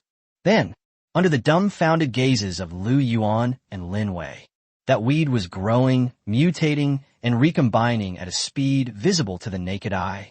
In the blink of an eye, it transformed into a plant, half a person tall, entirely golden, laden with heavy ears of grain as full as gold. A divine herb. The intense, life-energy-filled fragrance of rice instantly permeated the entire valley. Quiet. A deathly silence. Lu Yuan and Lin Wei both felt as if they had been struck hard on the top of their heads by a bolt of lightning. Their eyes were wide open. Their mouths could fit a watermelon. Their brains completely shut down. This is rice. And what's more, it's damn golden. Plop. Lu Yuan could no longer hold back and swallowed hard. He dashed forward in one stride. He carefully plucked a handful of heavy ears of rice from that divine rice stalk. He held the golden grains in his palm and examined them carefully. Each grain of rice was crystal clear, plump, and round, as if it were the most perfect masterpiece of heaven. It even exudes a refreshing and unique fragrance. What shocked him even more, and he couldn't believe it was, he only made a rough estimate. The ears of rice that grow on this one divine rice alone have over 1,000 grains, if you planted an acre of this. So, how much production capacity must there be? It's unbelievable. Ding. Detected that the host's eldest son, Lu Anbong, has awakened his bloodline power. The talent generating all things has been activated. successfully transformed ordinary foxtail grass into divine golden dragon tooth rice. Golden dragon tooth rice, a divine rice variety. Its yield is 100 times that of ordinary rice. Its taste is 1,000 times that of ordinary rice. Long-term consumption can strengthen the body, prolong life, and even prevent all diseases. Holy crap! Holy crap! Holy crap! Holy crap! When Lu Yuan saw the series of golden words flashing on the system panel, he was completely dumbfounded. His heart, which had long been as hard as a rock, was completely overwhelmed at this moment by an unprecedented, terrifying ecstasy. Golden dragon tooth rice, 100-fold increase in production. And yet, you're immune to all diseases? This isn't grain at all. This is clearly a miracle drug. We have this thing. What else could he be worried about? He could win people's hearts. What else could he possibly worry about? Conquering the world? He could use something that would drive any emperor mad. Divine rice. To build a truly immortal legion. My God, this is too incredible. Lu Yuan was so excited that his whole body was trembling. He looked at the precious son in his arms, who had once again brought him such an incredible surprise, and his eyes were filled with endless passion and doting. He couldn't hold back any longer. He lowered his head and gave that wrinkled yet incredibly cute little face a big kiss. Then he slowly raised a handful of golden, divine rice in his hand, facing that vast and boundless heaven and earth. With a tone brimming with supreme pride and absolute confidence, he declared loudly, "My people, all of you, take a good look. Starting today, I will not only make sure you have enough to eat, I also want you to eat the best food in the world." He looked towards the north, a cold, mocking smile curving his lips. "The Prince of Jinbei, 100,000 iron cavalry. Eat. Wait until you're so hungry you can't even lift a knife. I see you. What else do you have to fight me with?" Chapter 97. The son of Lu Ban's bloodline improves terrifying siege weapons. What else do you have to fight me with? Lu Yuan's words were so domineering and confident that everyone present was completely excited. They looked at the man who held the divine rice, and seemed like Shinnong himself. In their eyes, a flame called fanatical burned. They know from today onwards, they will say goodbye to the torment of hunger forever. They are about to usher in an unprecedented golden age. Just as the entire town of Yuanshan was immersed in the immense joy and celebration of the divine rice descending to earth, a place that no one would have expected. Iron smelting workshop. Deep inside, in a heavily guarded secret laboratory, no one except Lu Yuan and a few of his most trusted confidants was allowed to enter. A terrifying experiment capable of once again overturning an entire era is quietly underway in a military landscape. Lu Yuan stared solemnly at the machine before him, a super weapon that he and his extraordinary son Lu Xinghua, who possessed the bloodline of Lu Ban, had modified countless times. That was a giant ballista, 10 meters tall, made entirely of refined steel. However, the design of this ballista was completely different from any known ballista of this era. Its bow arms are wider and thicker. Its bowstring is made of hundreds of the toughest cow tendons and unknown animal tendons twisted together. The most terrifying thing is its arrow box. That's not a quiver at all. That was clearly a magazine that could hold hundreds of specially made steel crossbow bolts at once. Moreover, at its tail, there is an automatic winding device composed of countless precision gears and levers. This isn't a ballista at all. This is clearly a super Gatling gun that is over 1,000 years ahead of its time and can perform semi-automatic, continuous fire. My husband, Lin Lan, standing to the side, looked at the war monster before her, a creature brimming with metallic texture and violent aesthetics. Her lively and lovely face was filled with endless shock. This thing really, can it work? Whether it works or not, we'll find out by trying. Lu Yuan smiled. He walked over to the war monster. He picked up his precious son, Lu Xinghua, who was curiously tapping and banging on things. Then, to everyone's astonishment, he placed Xiao Xinghua's pink, lotus root-like little hand on the mechanism of the huge crossbow. "Come here, son." His voice was filled with endless doting and expectation. "Here, this big guy. Let's consecrate it." Ouch. Xiao Xinghua seemed to sense his father's excitement as well. He let out a series of cheerful, babbling sounds. His large, dark, and intelligent eyes instantly shone with a dazzling, silver light. A strange energy, brimming with creative power and indescribable in words, instantly flowed from his small hand into the cold, war machine. Buzz! The next second, the entire giant ballista emitted a slight humming sound. Countless, almost invisible to the naked eye, silver runes flashed across its surface. Then, everything returned to calm. It was as if nothing had happened. But Lu Yuan smiled. His smile was incredibly bright and radiant. He knew that this was a weapon of mass destruction that he and his son had built together. It has already completed its final transformation. It is no longer an ordinary thing. It is a true, divine artifact. My good son, he gave that wrinkled yet incredibly cute little face a big kiss. You really are father's good son.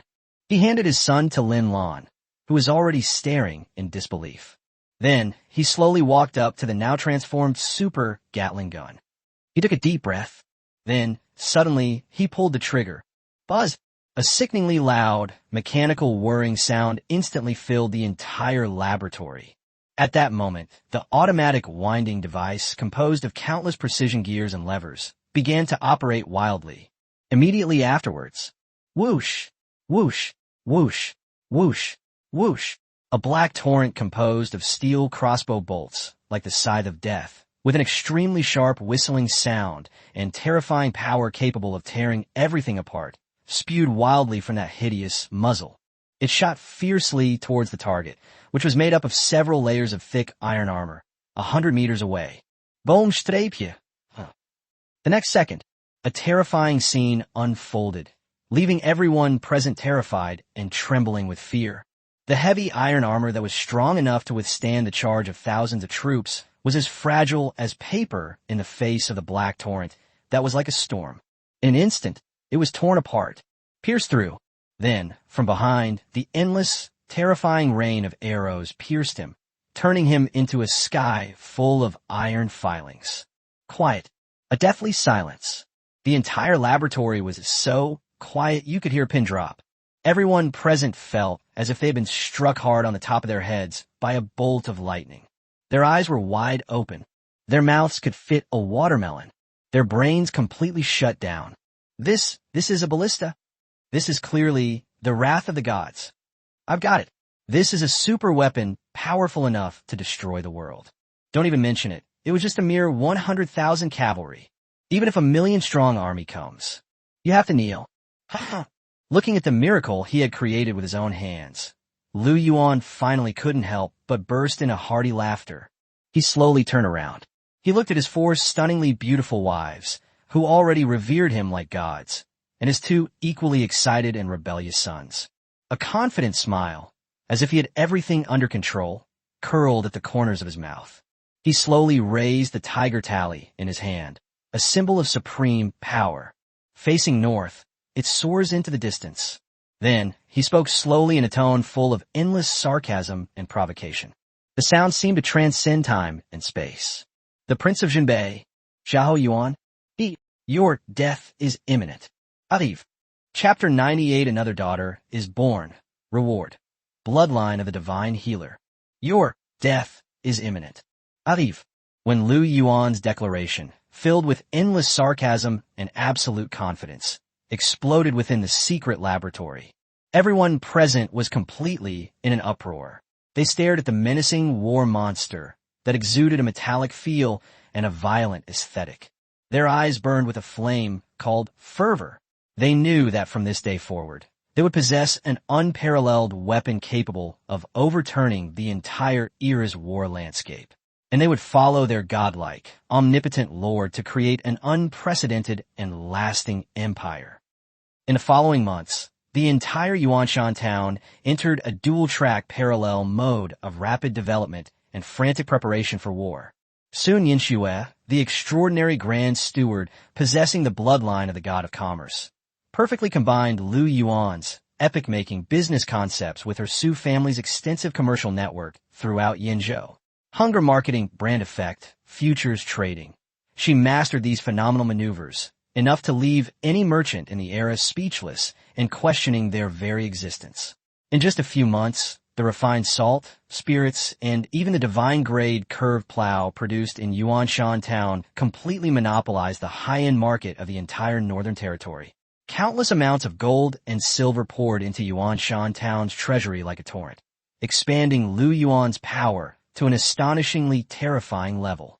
Meanwhile, Qin Hongmian, a woman with the blood of a military family flowing in her veins, completely transformed the Yuanshan town army after obtaining the divine skill, advanced training, military strategy. She subjected thousands of newly recruited militiamen and former members of Black Wind Stronghold to grueling training, turning the 500 most elite men into an ironclad line comparable to the most elite troops under the Jinbei king. Furthermore, she trained the 36 loyal female guards to Lu Yuan into a shadow force that appeared and disappeared without a trace, killing without a trace. The entire town of Yuanshan is well equipped with strong troops and ample supplies. Everything is ready, except for the final push. Lu Yuan, the mastermind behind all this, lived a life of leisure, enjoying the company of his beautiful wives and 2 exceptionally talented sons. He was waiting for the prince of Jinbei, whom he had long been pushing to the brink of despair, but who dared not act, to give him a legitimate excuse to launch a northern expedition. And today, that excuse has finally arrived. That noon, Lu Yuan was in his palace, holding his 2 adorable, chubby-cheeked sons, enjoying the bliss of family life. The Lin sisters gently massaged his legs and shoulders, while Qin Hongmian reported to him with a spirited air about the training results of the female guards. Just then, Su Nianxue, who had been sitting quietly to the side looking at the account book, suddenly swayed slightly, and her pretty face instantly turned pale. Lu Yuan instantly noticed her unusual behavior. Seeing Su Nianxue's somewhat familiar discomfort, his heart, which had been as hard as a rock, suddenly skipped a beat. A thought that shocked and delighted him instantly rushed into his mind. No way. Could it be? Vomit. Just then, Su Nianxue couldn't hold back any longer and covered her mouth, gagging. Boomstrapje. At this moment, Lu Yuan was completely certain. He shoved his 2 precious sons into the arms of Lin Wei and her sister, who were standing to the side. Then he rushed to Su Nianxue and pulled her soft, boneless body into his arms tightly. Nianxue, his voice was filled with unprecedented excitement and trembling. Are you pregnant too? Su Nianxue and the Lin Wei sisters and Qin Hongmian beside her were completely stunned. They looked at the man with a face full of ecstasy, and then at Su Nianxue with a blank expression, their minds going completely blank. Another one. System. Lu Yuan roared frantically in his mind. Quick, check it for me. My wife, is she pregnant again? Ding. Performing a body scan on the host's wife, Su Nianxue. Scan complete. Congratulations, host. Your wife, Su Nianxue, has successfully conceived. Pregnancy, 5 weeks. Holy crap. Holy crap. Holy crap. When the system's joyful notification exploded in Lu Yuan's mind, Lu Yuan went completely mad. He grabbed the still bewildered, exceptionally talented woman and lifted her high into the air, spinning her around several times. Ha ha! I'm pregnant again. I'm going to be a dad again. He let out a deafening laugh filled with boundless ecstasy. After a brief moment of shock, Su Nianxue finally came to her senses. She was actually pregnant with her husband's child. An indescribable happiness and sweetness instantly overwhelmed her. For the first time, a tender maternal glow appeared on her beautiful, aloof face. And just then, in Lu Yuan's mind, the cold system notification sound exploded wildly once again. Ding! Detection indicates the host is about to have a 3rd offspring. Rewards are being drawn based on the combined qualifications of the host and his wife. Lu Yuan's heart leaped into his throat. Another one. Another god-level bloodline? What kind of incredible surprise will the system bring him this time? Ding. Drawing complete. Congratulations, host. You have obtained a divine reward. Bloodline of the god of medicine. Bloodline of the divine healer. Your offspring will inherit the bloodline of the ancient divine healer. They will be born with unparalleled insight and healing power for all the world's most difficult and complex diseases. She will be the goddess of life who walks upon the earth. She can even develop divine-level elixirs capable of bringing the dead back to life and healing broken bones. P.S. Female offspring detected. Host affinity with daughters +1. A daughter? A descendant of a medical genius. When Lu Yuan saw the system's reward, he was completely stunned. His heart, which was filled with ecstasy at the thought of becoming a father again, was completely overwhelmed by an even greater and more terrifying ecstasy. A daughter. He's finally going to have a daughter, and a future medical genius. This is practically a walking super fountain of life for him. With his future medical genius daughter, what worries will he have about injuries? What worries will he have about plagues? He can completely build a truly invincible army. My God, this reward, it's insane. Lu Yuan was so excited that his whole body was trembling. He looked at the future mother of the god of medicine in his arms, his eyes filled with endless fervor and doting. He could no longer restrain himself. He lowered his head and kissed that beautiful face, filled with shock and happiness, fiercely. Then, he slowly raised his large hand, the hand that held the power of countless lives and deaths, towards the vast and boundless heaven and earth. In a tone brimming with supreme pride and absolute confidence, he loudly proclaimed, "My enemies, listen up all of you. Starting today, I want to die. It's all just wishful thinking." He looked toward the north, a cold, mocking smile curving his lips. The Prince of Jinbei, 100,000 iron cavalry. He, have no idea. Are your necks enough for me? The undead legion, to cut. Chapter 99. Xiahou Wu, the heir of the Prince of Jinbei, dares to provoke us? Are your necks enough for me? The undead legion to cut? Everyone present stared in disbelief at the man who seemed to bring them endless surprises and awe. An undead legion. Their lord actually wants to build an indestructible army. This is fucking unbelievable. They will become the first and only undead legion. Members in this world? What an honor this is. Long live Master Lu. Long live Master Lu. I don't know who it was, but the first one to let out a roar. The next second, a roar like a mountain collapsing and a tsunami crashed down once again, echoing through the sky. In the following days, the entire Yuanshan town completely entered a dual-track mode of rapid development and frantic preparation for war. Sun Yinxue, the extraordinary Grand Steward, with the bloodline of the God of Commerce, perfectly combined the epic-making business concept provided by Lu Yuan with her Su family's business network that spanned the entire Yinzhou. Qin Hongyan, a woman with the blood of a military family flowing in her veins, completely transformed the army of Yuanshan town after obtaining the advanced military training method, which could be described as a divine skill. The entire Yuanshan town is well equipped with strong troops and ample supplies. Everything is ready except the east wind. Lu Yuan, the instigator of all this, is like a true mastermind, leisurely enjoying a royal life with his several beautiful wives and his several exceptionally talented children every day. He is waiting for that person who had already been driven to distraction by him but dared not make a move. The Prince of Jinbei. Give him a legitimate excuse to launch a northern expedition. And today, that excuse has finally arrived. That noon, Lu Yuan was in his palace, enjoying the meticulous service of the Lin Wei sisters while listening to Sun Yinxue report on the recent economic development of Yuanshan town. Just then, suddenly, a female guard responsible for keeping watch at the entrance of the town came running in, stumbling and crawling. Her face was filled with solemnity and murderous intent. Reporting to Master Lu, the men of the Prince of Jinbei have arrived. Oh, upon hearing this, Lu Yuan raised an eyebrow, a cold sneer flashing in his eyes. Has that old fox finally lost his temper and decided to send someone to their death? How many people did you bring this time? Reporting to Master Lu, the female guard said in a deep voice. What's coming isn't a large army. Instead, a delegation of over 100 elite armored cavalrymen. The one leading the group is none other than the heir apparent of the Prince of Jinbei. Xiahou Wu. Oh, Lu Yuan smiled upon hearing this. He looked down at his several stunningly beautiful wives below the stage, each with a playful expression and a cold, calculating smile curve their lips. It seems our prince intends to use diplomacy first, then force.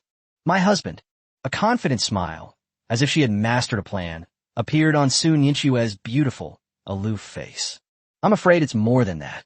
Oh, I was certain. A glint of wisdom flashed in Su Nianxue's eyes.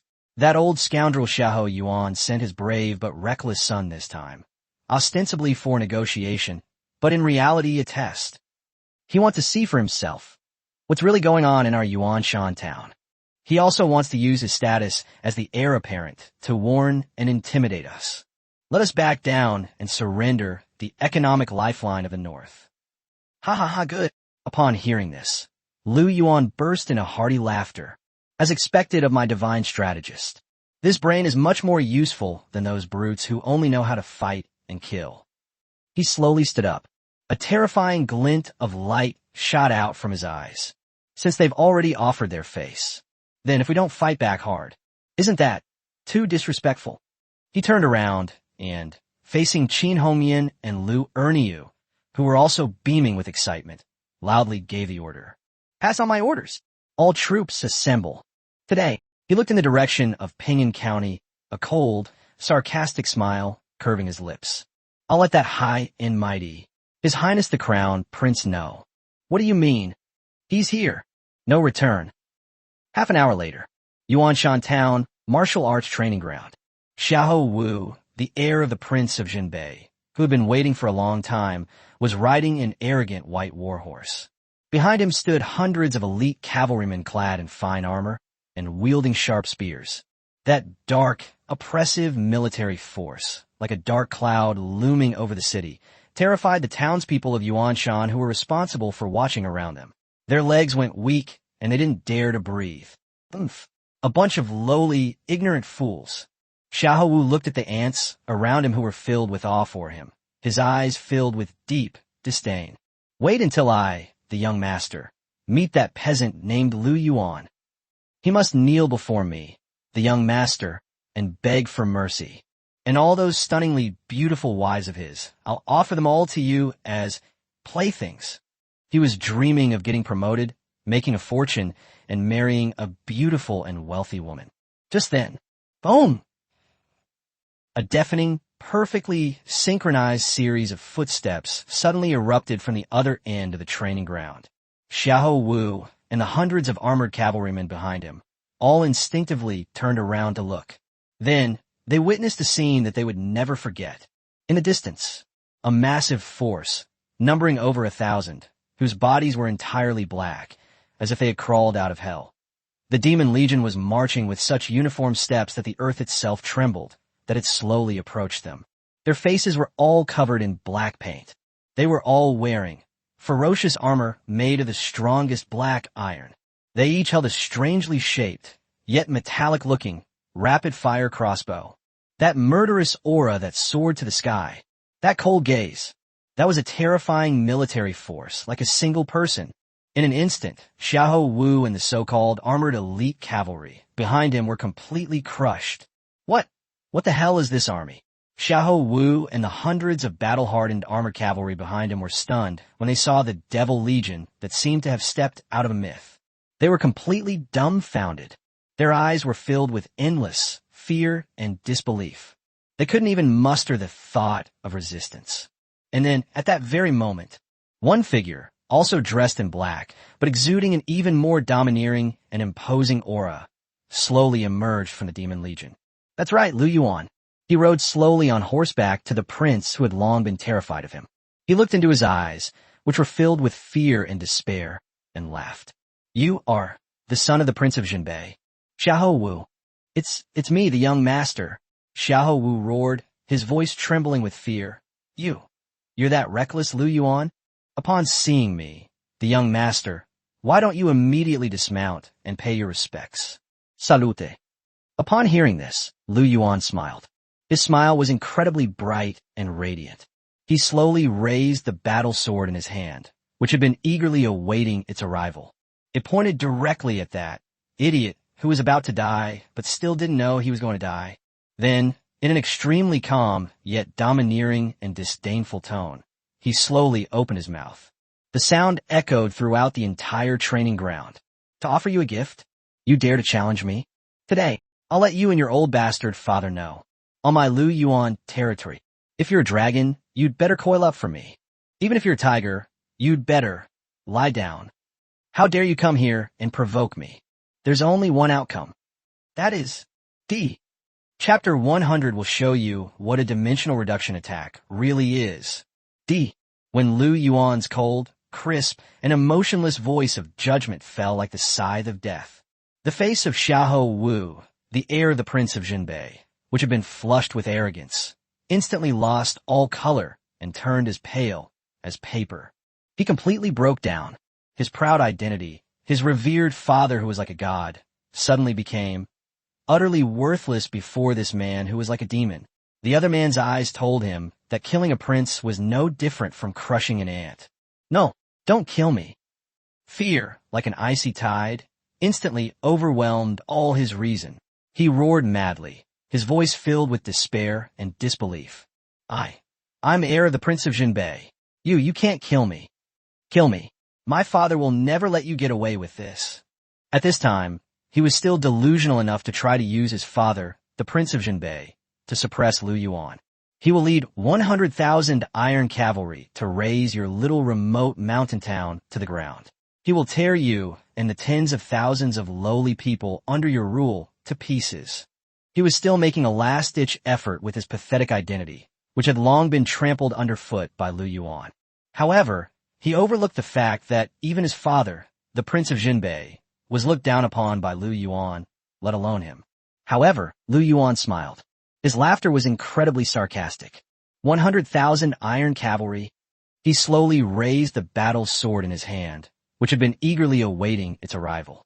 The blade reflected a chilling light in the sunlight, pointing directly at the idiot who was about to die, but still didn't know what was going to happen. Do you think I'm afraid? Today, a terrifying glint flashed in his eyes. I'll let you, and your self-righteous father, see for yourselves.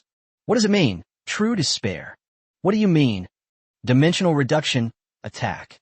He swung his sword down suddenly. Release the arrows. At a single command. Buzz. The next second, the thousands of devil legions behind him, who had been poised to attack, instantly raised their strangely shaped, metallic-looking crossbows, rapid-fire crossbows. A sickening mechanical whirring sound instantly echoed throughout the entire training ground. Immediately afterwards, whoosh, whoosh, whoosh, whoosh, whoosh, thousands of steel crossbow bolts, a black torrent like the scythe of death, with an extremely sharp whistling sound and terrifying power capable of tearing everything apart, spewed out wildly from that hideous muzzle. They swept over the hundreds of so-called armored elite cavalry, who were already terrified. That wasn't shooting at all. That was a storm of steel. Yes, the symphony of death. Ah! No, no. Quick, quick, raise your shield. What the hell? What the hell is this? The hundreds of battle-hardened, armored cavalrymen behind Xiahou Wu were instantly terrified when they saw the black rain of arrows that blotted out the sky. They desperately tried to raise their shields. But it was too late. That black torrent came far too fast. Too dense. That's so unreasonable. The dull thuds of sharp blades piercing flesh echoed one after another. Their fine armor, capable of withstanding swords and spears, was as fragile as paper before those specially made crossbow bolts that could pierce gold and split stone. In an instant, it was torn apart, pierced through. Hundreds of armored cavalrymen, who were once their pride, were shot into pincushions in an instant before they could even scream. One by one, they were riddled with arrows and fell down in swathes like fallen wheat. Blood instantly stained the entire training ground red. Quiet. A deathly silence. The entire battlefield was completely silent. Xiahou Wu sat blankly on the horse's back. He looked at the scene before him, a scene of utter devastation, like a living hell. He looked at his proud trump card, which couldn't even withstand a single move against the opponent's unheard-of ultimate weapon. He was completely dumbfounded. His mind went completely blank. He couldn't even muster the thought of running away. He was scared. He was really scared. Lu Yuan, on the other hand, sat quietly on his horse like a heartless grim reaper. He watched the ironic scene unfold before him with a cold eye, his face expressionless. Then he slowly put down the sword in his hand, the blood and sweat of which were indistinguishable. He walked up to the prince, who was already completely terrified. He reached out and gently patted the face filled with fear and despair. Then he spoke slowly in a tone that was extremely calm, yet full of supreme, domineering, and disdain. The sound echoed throughout the entire town of Yuanshan. Now, do you still think you have the right to negotiate with me? Chapter 101 Xiahou Yu, the unruly daughter of the Prince of Jinbei. The air in the training ground seemed to freeze under Lu Yuan's calm, judgmental voice. Xiahou Wu's world completely collapsed. His proud status as the heir apparent, his revered and powerful father, became utterly worthless and as insignificant as a feather before this demon-like man. The other man's eyes told him that crushing an ant was no different from crushing a prince. Fear, like an icy tide, instantly overwhelmed all his reason. "No, don't kill me," he roared madly, his voice filled with despair and disbelief. He was still making a last-ditch struggle with his pitiful identity, which had long been trampled underfoot by Lu Yuan. However, Lu Yuan smiled. Just as he was about to raise his knife and end this good-for-nothing's life, a clear, melodious, yet arrogant and willful girl's voice suddenly rang out from afar like a thunderclap. "Stop! I, the princess, am here. Who dares to be so insolent?" Everyone instinctively turned around to look. In the distance, a group of women soldiers, also clad in silver armor but appearing more magnificent and elite, were galloping towards them on horseback. Leading the group was a stunningly beautiful girl dressed in a fiery red princess dress, riding a pure white unicorn. She was so beautiful, she seemed otherworldly. She was about 16 or 17 years old, with skin as white as snow and so delicate it seemed to break at a touch. Her features were exquisite, like the most perfect masterpiece of heaven, without a single flaw. Especially her almond-shaped eyes, bright like black gemstones, yet full of willfulness and capriciousness, gave her a fatal attraction that ordinary women lacked. This is a spoiled little princess, a stunning beauty who can ignite any man's most primal desire to conquer. She was none other than Xiahou Yuan, the Prince of Jinbei, and his most beloved youngest daughter. Xiahou Yu. She is also the most beautiful woman in the entire Northern Territory. Elder brother. When Xiahou Yu saw Xiahou Wu kneeling on the ground in a disheveled state, her beautiful almond-shaped eyes instantly turned red. She suddenly spurred the horse. The magnificent unicorn instantly transformed into a white lightning bolt. In the blink of an eye, it rushed in front of Lu Yuan. She looked down at the shirtless, fierce-looking mud-legged man in front of her, her delicate face covered with icy frost. "It's you, you damned wretch. How dare you injure my royal brother?" Upon seeing this princess, why don't you immediately kneel down and pay your respects? Her words were filled with an innate, condescending sense of superiority. It was as if Lu Yuan being able to kneel before her was a blessing he had accumulated over 8 lifetimes. However, Lu Yuan smiled. He looked the big-breasted, brainless girl up and down, his eyes filled with amusement and disdain. "Princess, is it that impressive?" "You." Xiahou Yu trembled with rage at his contemptuous tone. In all her life, no man had ever dared to look at her like that, nor had he ever spoken to her in such a tone. "You're asking for death." With a furious shout, she drew a magnificent longsword, studded with jewels, directly from beside the saddle. With a flick of the sword like a venomous snake emerging from its hole, it pierced the air with a sharp whistling sound and thrust directly at Lu Yuan's face. She actually threatened to kill someone without a second thought. However, in the face of this, a sudden sword strike, Lu Yuan didn't even blink. He didn't even bother to lift his hand. Just then, a magnificent longsword was about to pierce his brow. He moved. His body suddenly shifted to one side at an eerie angle, almost imperceptible to the naked eye. Whoosh! The seemingly incredibly sharp, long sword narrowly missed his cheek. Before Xiahou Yu could recover from the shock of his surefire sword strike, missing its mark, he was still reeling. A strong, powerful, and broad hand had already, with lightning speed, seized her fair wrist that held the sword. Xiahou Yu was completely stunned. She felt as if her wrist was being tightly clamped by a red-hot pair of iron clamps. No matter how much she struggled, she remained completely still. And then, in the next second, what made her even more terrified and filled with fear was a horrific scene unfolded. The man holding her wrist wore a cruel smile. He applied slight pressure to his hand. Snap! A crisp, teeth-grinding sound of bone cracking echoed throughout the entire training ground. Ah! Xiahou Yu let out a scream that was so shrill it was inhuman. Her soft, boneless hands were actually forcefully... It's crushed. The long sword in his hand clattered to the ground. No, impossible. She looked at her wrist, which had taken on an eerie, bent shape, and her eyes were filled with endless fear and disbelief. Was he crippled by this lowly purse in her eyes? Lu Yuan, on the other hand, looked at the girl in front of him as if she were a complete idiot, someone who had been utterly terrified by him. He exerted force on his hand again. Ah! Xiahou Yu felt an irresistible force coming from her arm. Her delicate, boneless body also lost its balance. With a whoosh sound, it was forcibly pulled down from the tall unicorn. I fell straight into a broad, solid, and burning hot embrace. Xiahou Yu was completely stunned. She felt the man's embrace, hot and firm. She smelled the scent emanating from him, a scent brimming with strong masculine hormones. Her delicate, pretty face instantly turned bright red. She wanted to struggle, to yell at him, to curse him for being shameless and filthy. But when she met Lu Yuan's aggressive yet playful gaze, she discovered that she couldn't utter a single word. Her heart was in turmoil, complete chaos. Lu Yuan, on the other hand, carried her like a little chick. He slowly walked up to Xiahou Wu, who was also looking completely bewildered.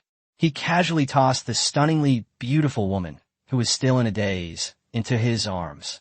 Then, he spoke slowly in a tone that was extremely calm, yet full of supreme domineering and disdain. The sound echoed throughout the entire town of Yuanshan. Go back and tell Xiahou Yuan. His son and his daughter are now in my hands. You want them to live? Can. He looked northwards, a cold, calculating smile curving his lips. Let him personally bring 100,000 taels of gold and the tiger tally of the Prince of Jinbei's mansion. Come to my Yuanshan town. Redeem them. Chapter 102. Hey girl, you've got your eye on me? Night has fallen. The prison in Yuanshan town was less a jail and more a heavily guarded, secluded courtyard. Aside from the lack of freedom, the environment here was even more elegant than the backyard of the Ping'an County government office. But for Xiahou Wu, this place was hell. He curled up on a soft fur-covered bed, his body trembling like a leaf in the cold wind. The hellish scene from the training ground during the day replayed repeatedly in his mind like a nightmare he couldn't wake from.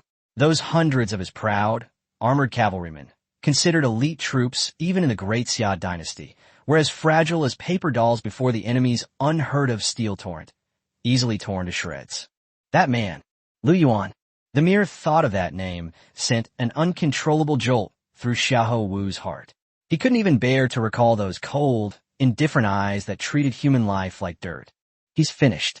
He knew that regardless of whether his father would eventually come to redeem him, he, the heir of the Prince of Jinbei, had become a laughingstock throughout the entire Northern Territory. His martial spirit had been utterly shattered today by that man in the most cruel and unreasonable way. Unlike his brother's fear and breakdown, Xiahou Yu in the other cell was unusually quiet. She sat quietly by the window, her exquisitely beautiful face appearing somewhat hazy in the cool moonlight. Her bright almond-shaped eyes, like black gemstones, were fixed on the courtyard outside the window through the cracks in the window frame. In the courtyard, the bonfire was burning brightly. The man sat casually on a large tiger skin chair, surrounded by 4 stunningly beautiful women, each with a unique charm. They would sometimes pour him wine, sometimes peel fruit for him, and sometimes whisper and laugh. Their intimacy and naturalness stirred a strange, bittersweet feeling within Xiahou Yu, a feeling she herself hadn't even noticed. From childhood to adulthood, she has always been the center of attention and adoration. She was the apple of the Prince of Jinbei's eye, the most dazzling and noble princess in the entire Northern Territory. She had seen countless talented young men and noblemen. Each and every one of them, before her, acted humble and ingratiating, wishing they could offer her the best of everything in the world.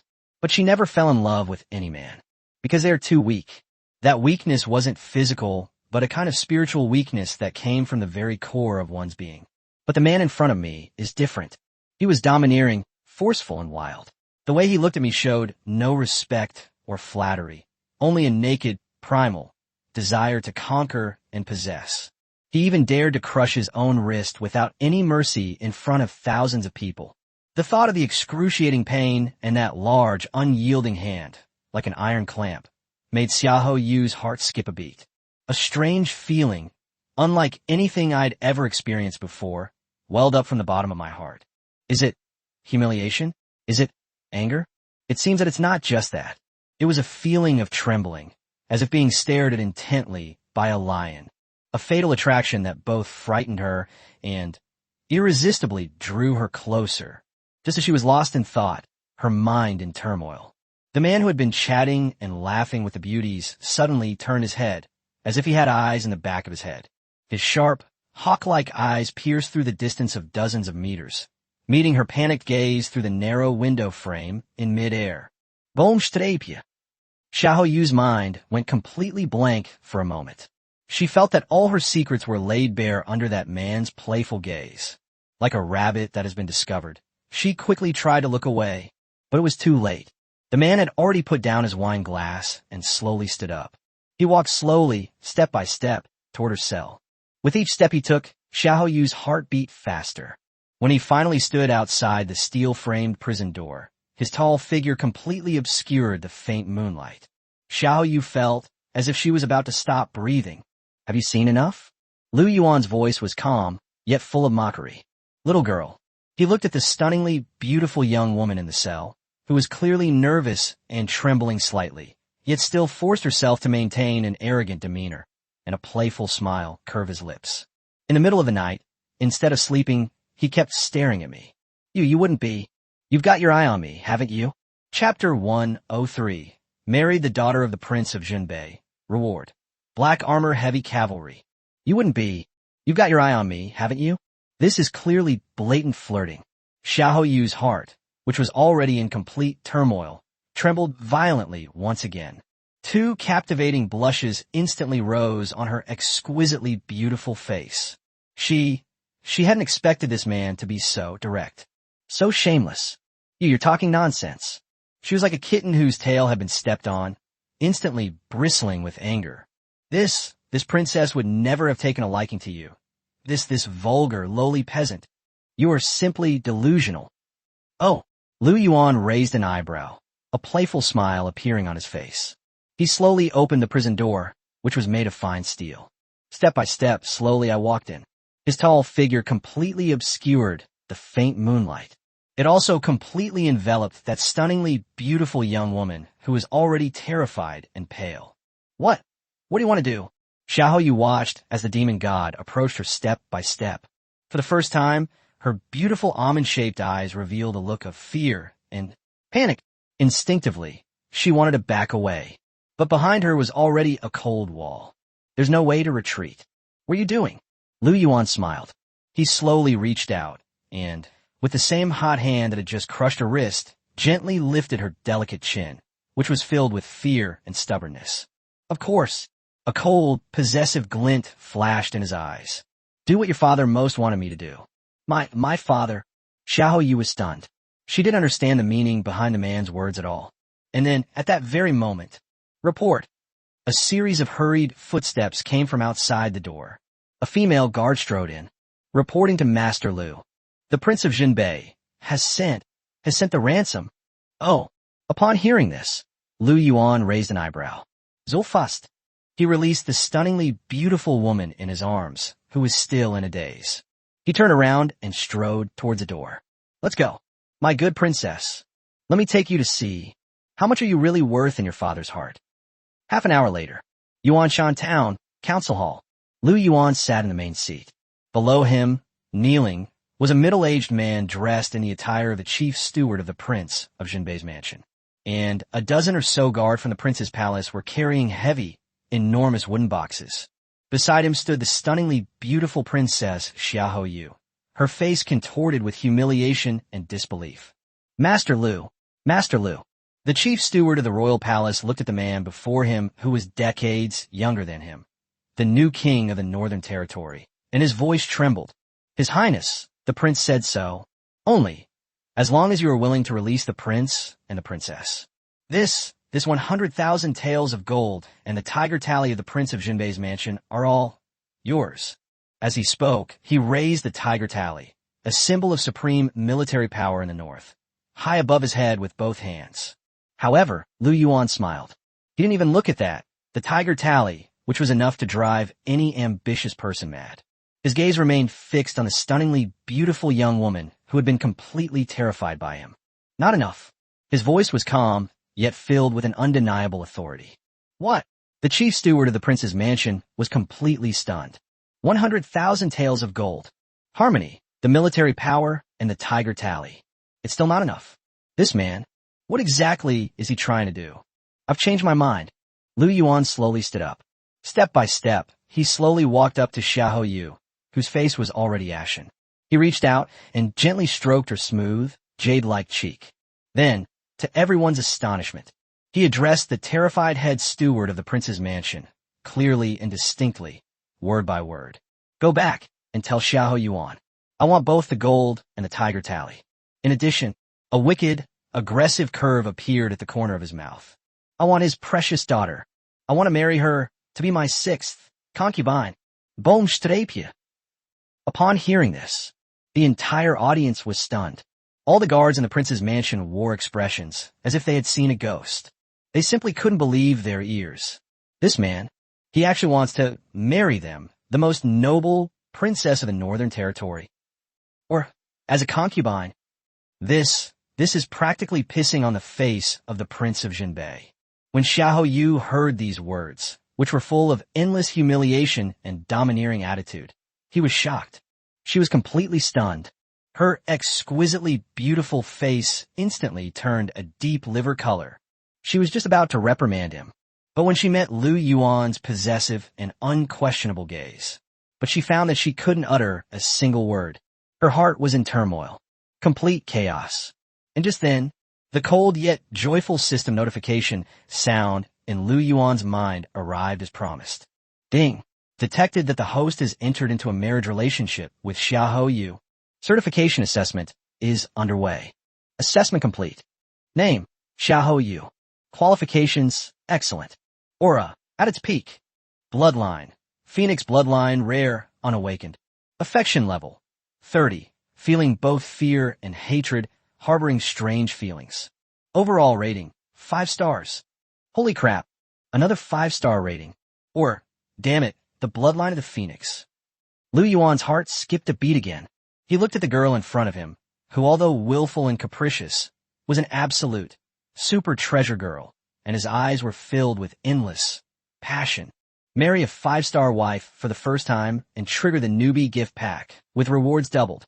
Due to the wife's extraordinary talent, a special critical hit reward has been triggered.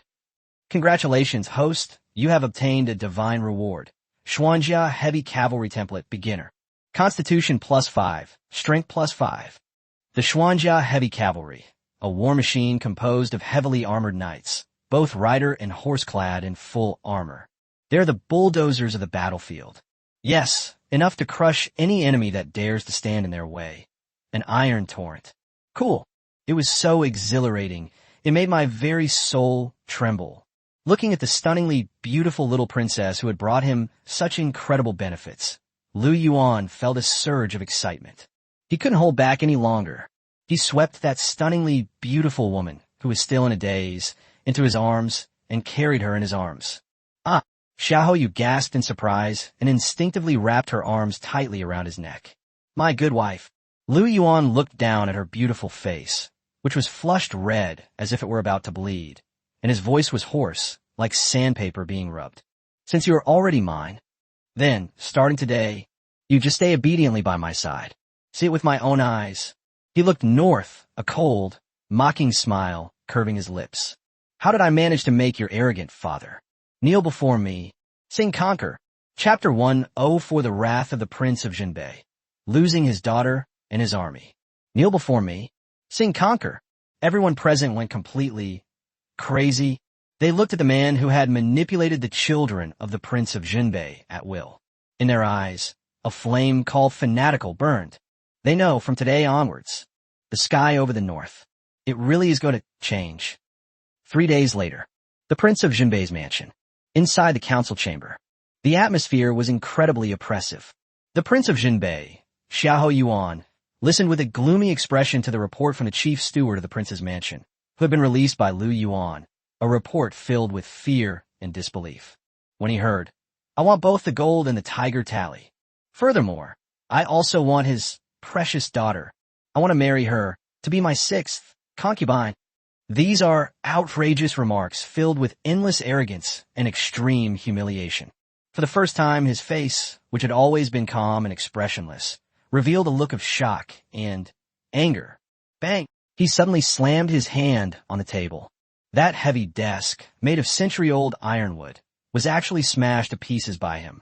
"You brat! How dare you bully me like this?" He roared wildly, his terrifying voice like the roar of a tiger and the cry of a dragon, making the entire hall buzz. All the generals and strategists in the prince's mansion below were silent and trembling, not daring to even breathe loudly. They had never seen their prince so angry. "Father, please calm your anger." Just then, a young man dressed in brocade robes, but whose face was still somewhat pale, stepped forward. Indeed, it was just now that he was redeemed with 100,000 taels of gold. Xiahou Wu, the heir of the Prince of Jinbei. At this moment, he had completely lost his previous arrogance and haughtiness. Yes, but only there was endless fear and deep-seated hatred towards that demon-like man. "Father." He knelt down with a thud. His voice was filled with endless resentment and murderous intent. "That Lu Yuan guy is simply outrageous. He not only slaughtered tens of thousands of my elite soldiers, but also humiliated me. They even dared to forcibly abduct Sister Yuer, intending to take her as a concubine. This is an utter disgrace. If we do not avenge it, the reputation of my Jinbei prince's mansion will be utterly destroyed. Father, please immediately muster 100,000 iron cavalry. Let the child atone for his sins through meritorious service. My son, I will personally lead the army to crush that ignorant and foolish Yuan Shan town. That Lu Yuan, tear him to pieces, to avenge the humiliation of my Jinbei prince's mansion." Avenge. However, after listening to his words, which were full of bold and ambitious words, Xiahou Yuan, the anger on his face slowly subsided. Instead, there was endless coldness and disappointment. He slowly walked up to the useless son, who was still kneeling on the ground. He reached out and gently patted that face, which was filled with resentment and bitterness. Then, to everyone's astonishment, smack! A crisp, yopyevsine explosion. A resounding slap landed hard on Xiahou Wu's face. "Waste!"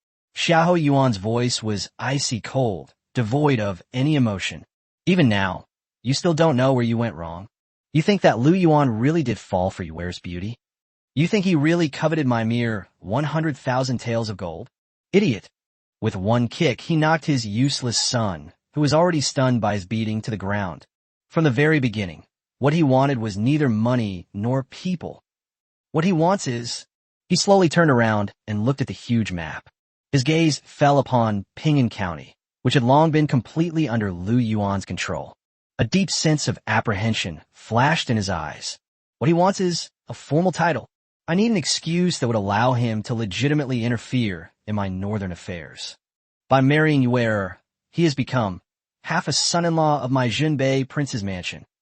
Then, he'll use the pretext of sharing his father-in-law's burdens to launch a northern expedition. Tell me, in this world, who else can say a single no to him? He's using someone else's strength against them. Yes, they're using the swords of my Jinbei prince's mansion to kill the people of my Jinbei prince's mansion. What a vicious plan.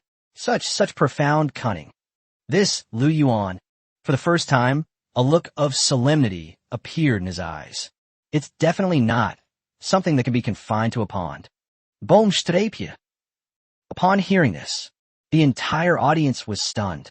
All the generals and strategists in the prince's mansion wore expressions as if they had seen a ghost. They simply couldn't believe their ears. That country bumpkin, who looked to be no more than 20 years old, actually, such terrifying cunning.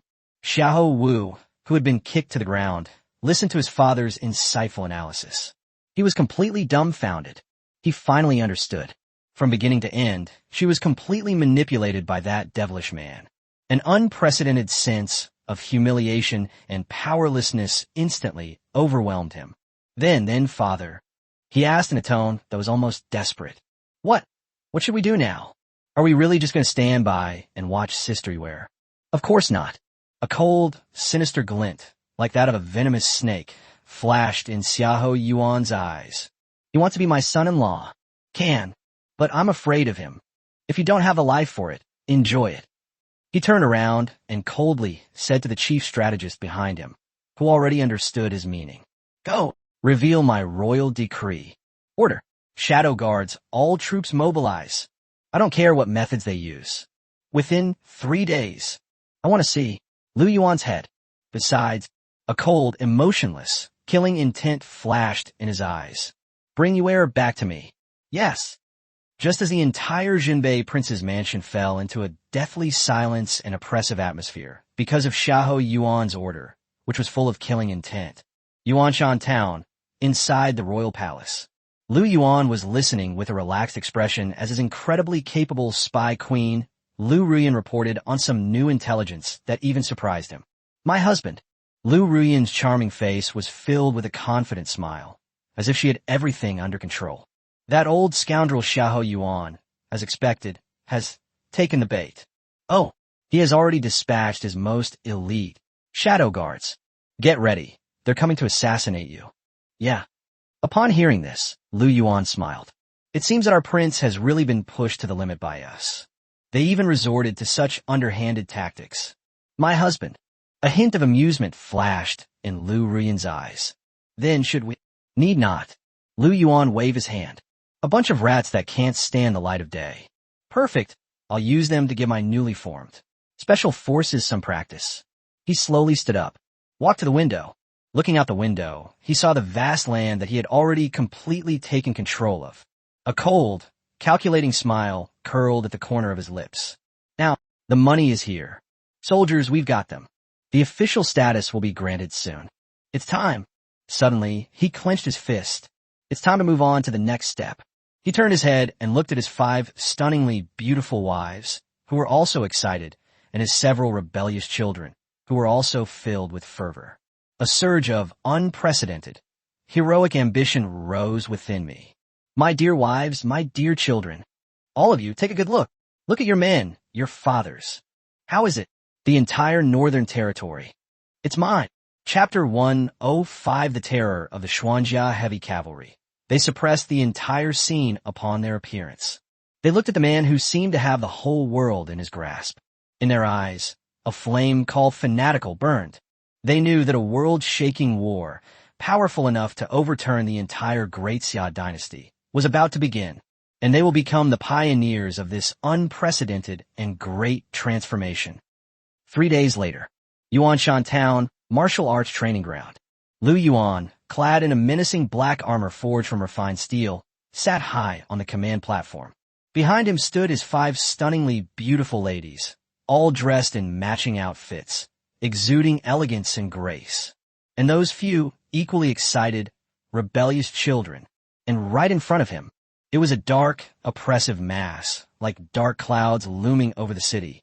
5,000 armored soldiers. Each and every one of them was wearing the strongest armor. Handheld the sharpest steel knife. Climbing between my legs, I ride the most magnificent warhorse. That murderous aura that soared to the sky. That cold gaze. That was a terrifying military force, as powerful as a single individual. That's enough to make any so-called elite army feel ashamed. This is the formidable army that Lu Yuan, through countless sums of money and the most advanced training methods, created in just a few months. And at the very forefront of this formidable force, still standing there, a small but terrifying monster legion exuding a chilling aura. There were at least 100 of them. Each of them was wearing a set of heavy, outrageously thick, full-coverage black armor. The armor covered them from head to toe, completely covering them except for a pair of eyes that gleamed with a cold, icy light. Even their war horses were clad in thick, black horse armor. They just stood there quietly, like rows of black, steel sculptures. It exuded a terrifying pressure that was enough to make the earth tremble. They were created by Lu Yuan using the black armor heavy cavalry template, and his Lu Ban's son, overpowered buff. The Ace of Asses, enough to crush all enemy war machines.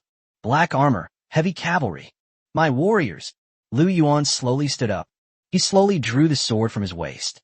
The blade points straight at the northern sky. Today, his voice, like a thunderclap, resounded throughout the entire training ground. I will lead you to punish that arrogant, traitorous king. I will lead you to create an unprecedented, eternal empire. I will lead you there and tell everyone in the world who is the true master of this land. Now, a terrifying glint flashed in his eyes. Follow me to the battlefield. Target, the Prince of Jinbei's mansion. Kill. The next second, 5,000 armored soldiers, like a floodgate opened, roared like wild beasts, brandishing their steel swords that gleamed with cold light. Follow behind that imposing figure, like a demon god, towards the north, which they have long regarded as meritorious service and glory. The final, all-out offensive has begun. Just as Lu Yuan led his formidable army, powerful enough to overthrow the entire northern border, on a grand and imposing march towards the Jinbei prince's mansion. The Prince of Jinbei, Xiahou Yuan, and his 100,000 battle-hardened, armored soldiers had already formed their battle formation on the plain. They're going to have the most exhilarating, head-on battle. Come, wash away the shame and humiliation they suffered before. Come on, tell that ignorant peasant. Who is the true king of this north? Father. Xiahou Wu stared into the distance at the dusty horizon, his eyes filled with endless resentment and killing intent. That damn bastard, he's finally here. Very good. Xiahou Yuan slowly drew the sword from his waist. There was no anger or murderous intent in his eyes. Yes, but it is that kind of absolute confidence that allows one to strategize and plan with complete mastery. Reveal my royal decree. All troops charge. Today, he pointed into the distance at the ever-approaching Black Torrent. I will teach that arrogant and ignorant scoundrel a lesson. What do you mean? Truly, battle-hardened, elite. What do you mean? Like a mantis trying to stop a chariot. Kill them. The next second, 100,000 armored soldiers, like a black tide, roared deafeningly. They crushed the 5,000 rebels who, in their eyes, were like ants. That overwhelming, killing intent. That aura was devastating. That's enough to make any fortified city tremble. However, faced with this terrifying military force that could make even the heavens and earth tremble, Lu Yuan, however, smiled. He didn't even have the intention of sending out the 5,000 armored soldiers behind him. He simply, slowly, raised his right hand. He gently swung his hand down at the 100 black sculptures in front of him, who had remained motionless from beginning to end. The Xuanjiao army. His voice was calm, yet filled with an undeniable authority. Charge! At a single command. Boom strapje. The next second, a terrifying scene unfolded, leaving everyone present terrified and trembling with fear. Suddenly, the 100 black sculptures that had been standing still came to life. They put down their heavy, menacing faceplates. They raised their 5-meter-long, terrifying lances. Then, to everyone's astonishment, they moved with a terrifying speed that was completely incongruous with their heavy builds. It transformed into a black torrent of steel. Towards their oncoming, an army of 100,000. It rammed into them hard. That wasn't a charge at all. That is, the gods in their anger. It is enough to crush everything. The behemoth of war. No, impossible. Xiahou Yuan was completely stunned by the magical scene before him. He simply couldn't believe his eyes. With just a mere 100 people, they dared to charge his army of 100,000. This is fucking insane. However, the next second, what terrified him even more, making him feel like his soul was about to die. Then a horrific scene unfolded. Boom strapje. A deafening roar. The black torrent of steel and the black tide of thousands of people collided violently. No, it wasn't as I imagined. It was a close contest. No, not the brutal battle I imagined. Yes, but completely crushing everything in its path. Crush them. A complete and utter unilateral massacre.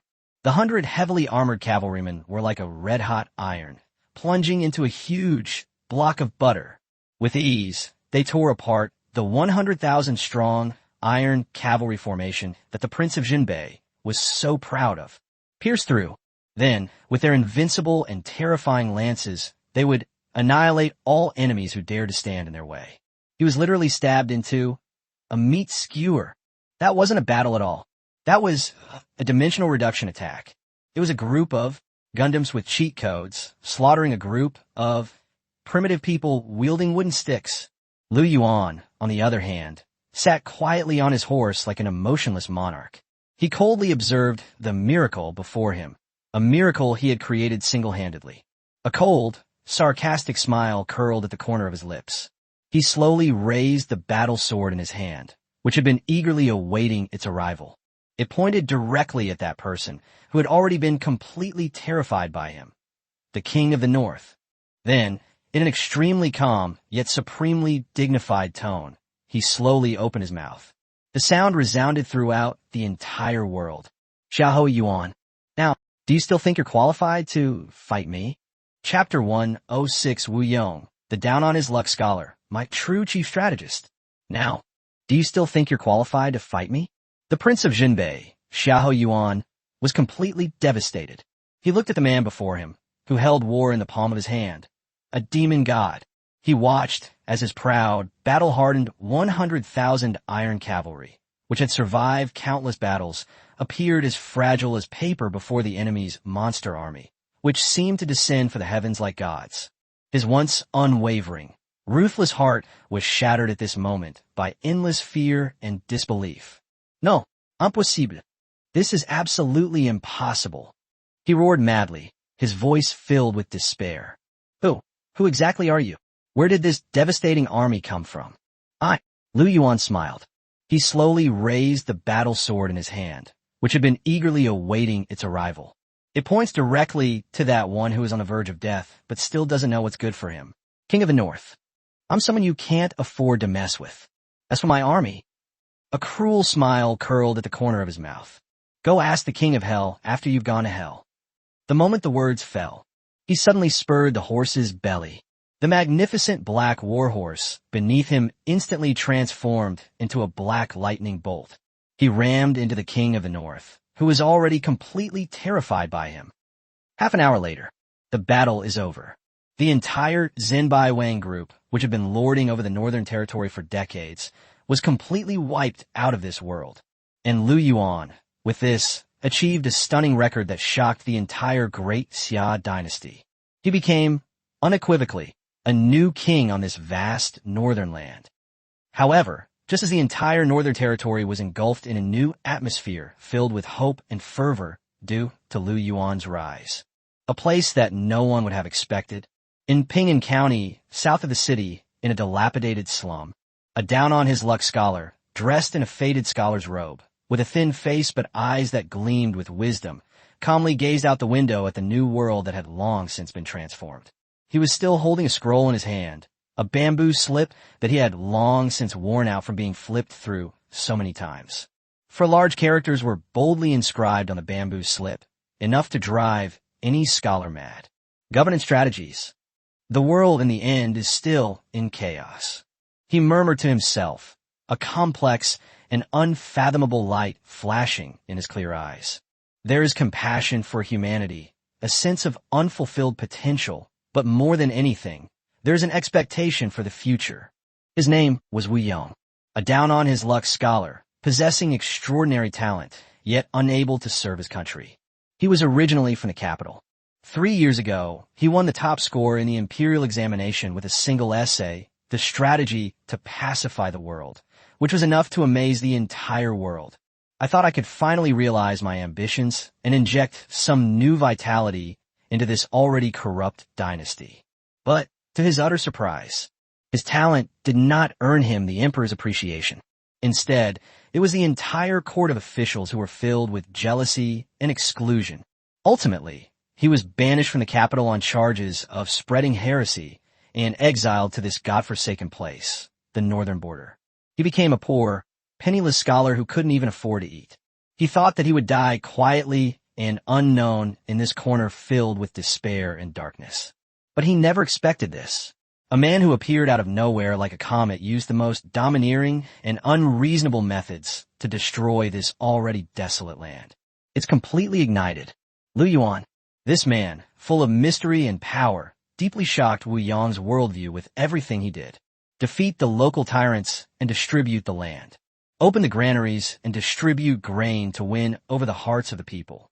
Promote education and enlighten the people. They even openly challenged kings and nobles, vying for supremacy over the world. This is simply the most perfect image of a monarch in his mind. A good bird chooses a good tree to perch on, and a wise minister chooses a good lord to serve. He slowly stood up. From that slender body, an unprecedentedly brilliant light burst forth. It seems I, Wu Yong, have been lying low for so many years. It should be. Let's go out and stretch our muscles. Just as Wu Yong made up his mind to leave the mountain and assist the true Dragon Emperor in his heart, one unexpected, distinguished guest suddenly appeared at his door, something he never dreamed of. Excuse me. A magnetic voice, with a hint of amusement, slowly drifted out from outside the door. Mr. Wu Yong, are you home? Wu Yong was stunned. He slowly turned around. There stood a young man at the entrance, dressed in a black outfit, yet exuding an undeniable aura of dominance. Behind him followed several equally stunningly beautiful women. That's right, Lu Yuan. You are Master Lu. Wu Yong was completely stunned. He simply couldn't believe his eyes. This is the true love he is preparing to go and seek refuge with. It turns out, they came to our door in person. Lu Yuan smiled. He walked in slowly. He didn't go to see this seemingly ordinary, down-on-his-luck scholar. His gaze remained fixed on the seemingly inconspicuous bamboo scroll in his hand from beginning to end. Governance strategies. Mr. Wu, a cunning smile, like that of a fox, curled at the corners of his mouth. I have heard that you, sir, possess extraordinary talent and the ability to govern the country and bring peace to the nation. I don't know. A terrifying glint flashed in his eyes. Would you be so kind as to come to my humble, remote mountain town? To be the chief strategist? Bom strepje. Upon hearing this, Wu Yong was completely dumbfounded. He stared blankly at the man before him, a man who seemed to see through everything in the world, a man like a demon. How? What did he know about me? Lu Yuan, on the other hand, looked at him as if he were looking at a prey that he had completely captured. A confident smile, as if he had mastered a plan, curled at the corners of his mouth. He slowly reached out his hand. Gentlemen, I don't like beating around the bush. I only have one question for you. He looked at the man before him, a god-level strategist who, in the future, was destined to rival Zhang Liang and Shen Ping, and spoke clearly, word by word. This, the corrupt great Xia dynasty. Do you want to? Put on myself. Barry. Chapter 107. The Prince of Zhenbei invades. Xuanjia heavy cavalry strikes. By my own hands I will. Barry? When Wu Yong heard Lu Yuan's invitation, which was filled with unparalleled heroism and extreme rebellion, he was completely excited.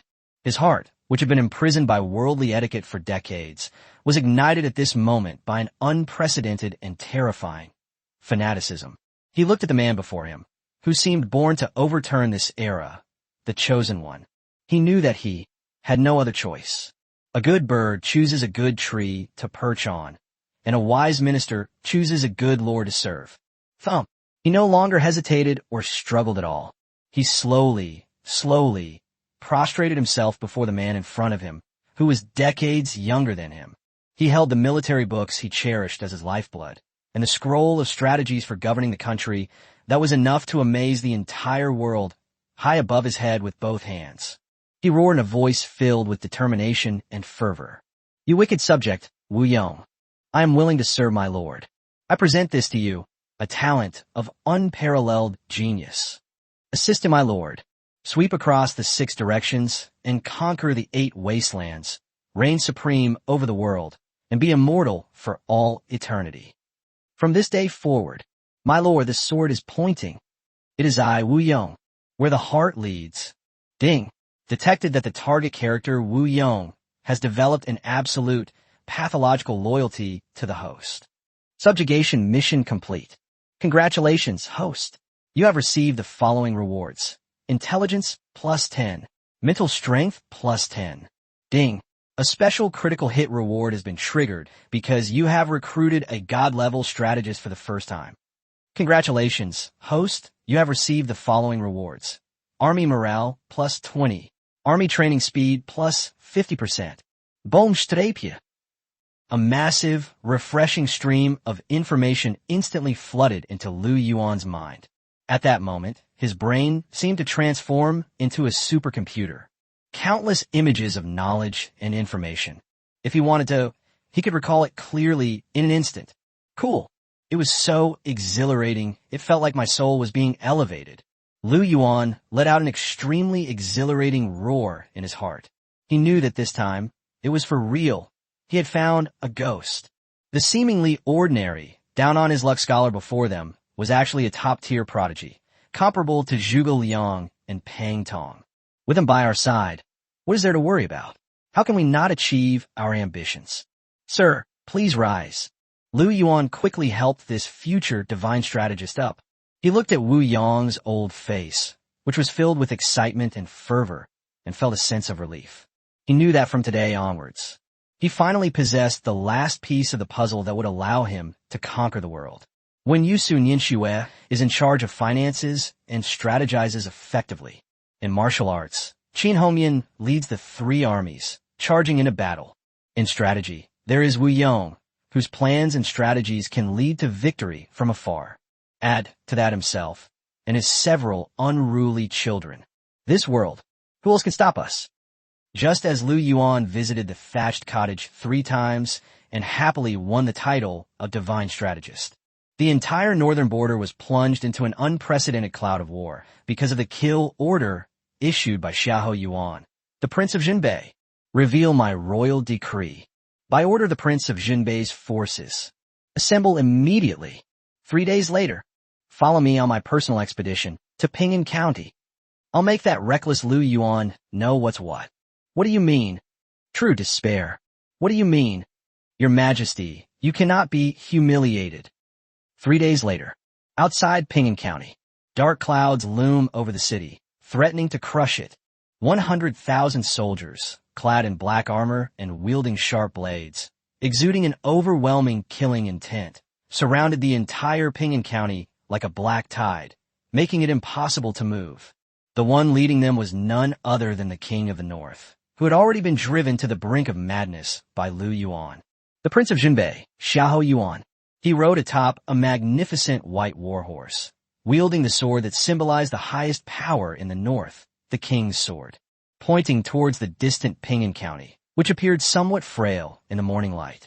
There was no anger or murderous intent in his eyes. All they have is that kind of strategic planning and absolute confidence. He knew that today was the day that foolish peasant would die. He will use a most exhilarating, head-on, crushing victory. Come and wash away all the shame he suffered before. Tell everyone in the world, who is the true king of this north? Lu Yuan. His voice wasn't loud, but it was like divine thunder from the heavens, resounding throughout the entire world. Come out here and prepare to die. However, what he received in response was not Lu Yuan's pleas for mercy. Instead, creak, a sickening, grinding sound rang out. The heavy, tightly closed city gate slowly opened inwards. A small but terrifying monster legion slowly emerged from the city gates. There were over 100 of them. Each of them was wearing a set of incredibly heavy, outrageous, full-coverage black heavy armor. The armor covered them completely from head to toe, leaving only a pair of eyes that gleamed with a cold, icy light. Even their warhorses were clad in the same way, wearing a thick layer of black horse armor. They just stood there quietly, like rows of black steel sculptures. It exuded a terrifying pressure that was enough to make the earth tremble. They were created by Lu Yuan using the black armor heavy cavalry template and his overpowered buff as Lu Ban's son, the Ace of Asses, enough to crush all enemy war machines. Black armor, heavy cavalry. What the hell is this army? Xiahou Yuan and the 100,000 battle-hardened armored soldiers behind him were utterly astonished when they saw the monster army that looked as if it had crawled out of hell. They were completely dumbfounded. Their eyes were filled with endless fear and disbelief. They couldn't even muster the thought of resistance. And then, at that very moment, a figure, also dressed in black, but exuding an even more domineering and imposing aura, slowly emerged from the monster army. That's right, Lu Yuan. He rode slowly on horseback to the king of the north, who was already terrified of him. He looked into his eyes, which were filled with fear and despair, and laughed. Xiahou Yuan, now, do you still think you're qualified to fight me? He slowly raised the battle sword in his hand, which had been eagerly awaiting its arrival. It directly points to that person who, even as death looms, remains oblivious to their fate, a clown. Then he spoke slowly in a tone that was extremely calm, yet full of supreme domineering and disdain. The sound resounded throughout the entire world. My Xuanjiao army, give me charge. Chapter 108. A single battle brought utter victory, crippling the 100,000-strong army of the Prince of Jinbei. Give me charge. When Lu Yuan uttered those words, then the 100 black sculptures that had been standing still the whole time suddenly came to life. They put down that heavy, menacing mask. They raised their 5-meter-long, terrifying lances. Then, to everyone's astonishment, they moved with a terrifying speed that was completely incongruous with their heavy physiques. It transformed into a black torrent of steel. Towards their oncoming, an army of 100,000. It rammed into them hard. That wasn't a charge at all. That is the gods in their anger. Yes, enough to crush everything. War a behemoth. No, impossible. Xiahou Yuan was completely stunned by the magical scene before him. He simply couldn't believe his eyes. With just a mere 100 people, they dared to charge his army of 100,000. This is fucking insane. However, the next second, what terrified him even more, making him feel like his soul was about to die, then a horrific scene unfolded. Boom strapje. A deafening roar. The black, steel torrent and the black, surging tide of thousands of people collided violently. No, it wasn't as I imagined. It was a close contest. No, not the brutal battle I imagined. Yes, but completely crushing everything in its path. Crush them. A complete and utter unilateral massacre. The 100 heavily armored cavalrymen were like a red-hot iron being plunged into a huge block of butter. With ease, they tore apart the 100,000-strong iron cavalry formation that the Prince of Jinbei was so proud of. Pierced through, then, with their invincible and terrifying lances, they would annihilate all enemies who dared to stand in their way. He was literally stabbed into a meat skewer. That wasn't a battle at all. That was a dimensional reduction attack. It's a group of Gundams with cheat codes, slaughtering a group of primitive people wielding wooden sticks. Lu Yuan, on the other hand, sat quietly on his horse like an emotionless monarch. He watched coldly as this miracle before him, created single-handedly, unfolded before him. A cold, mocking smile curled at the corner of his lips.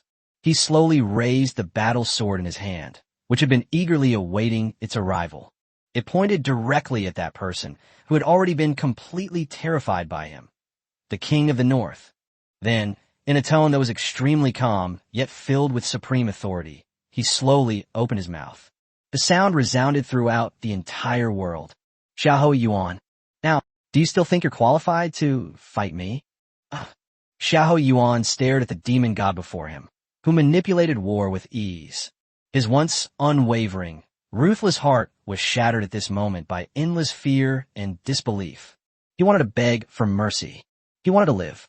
But when he met Lu Yuan's cold, emotionless eyes, he knew that he had no way back. He suddenly burst into wild laughter. The laughter was incredibly shrill and desperate. Lu Yuan, you shouldn't be so smug. If you kill me, won't live much longer either. That person in the capital will never let you get away with this. He will lead a 1,000,000-strong army to raze your tiny northern border to the ground.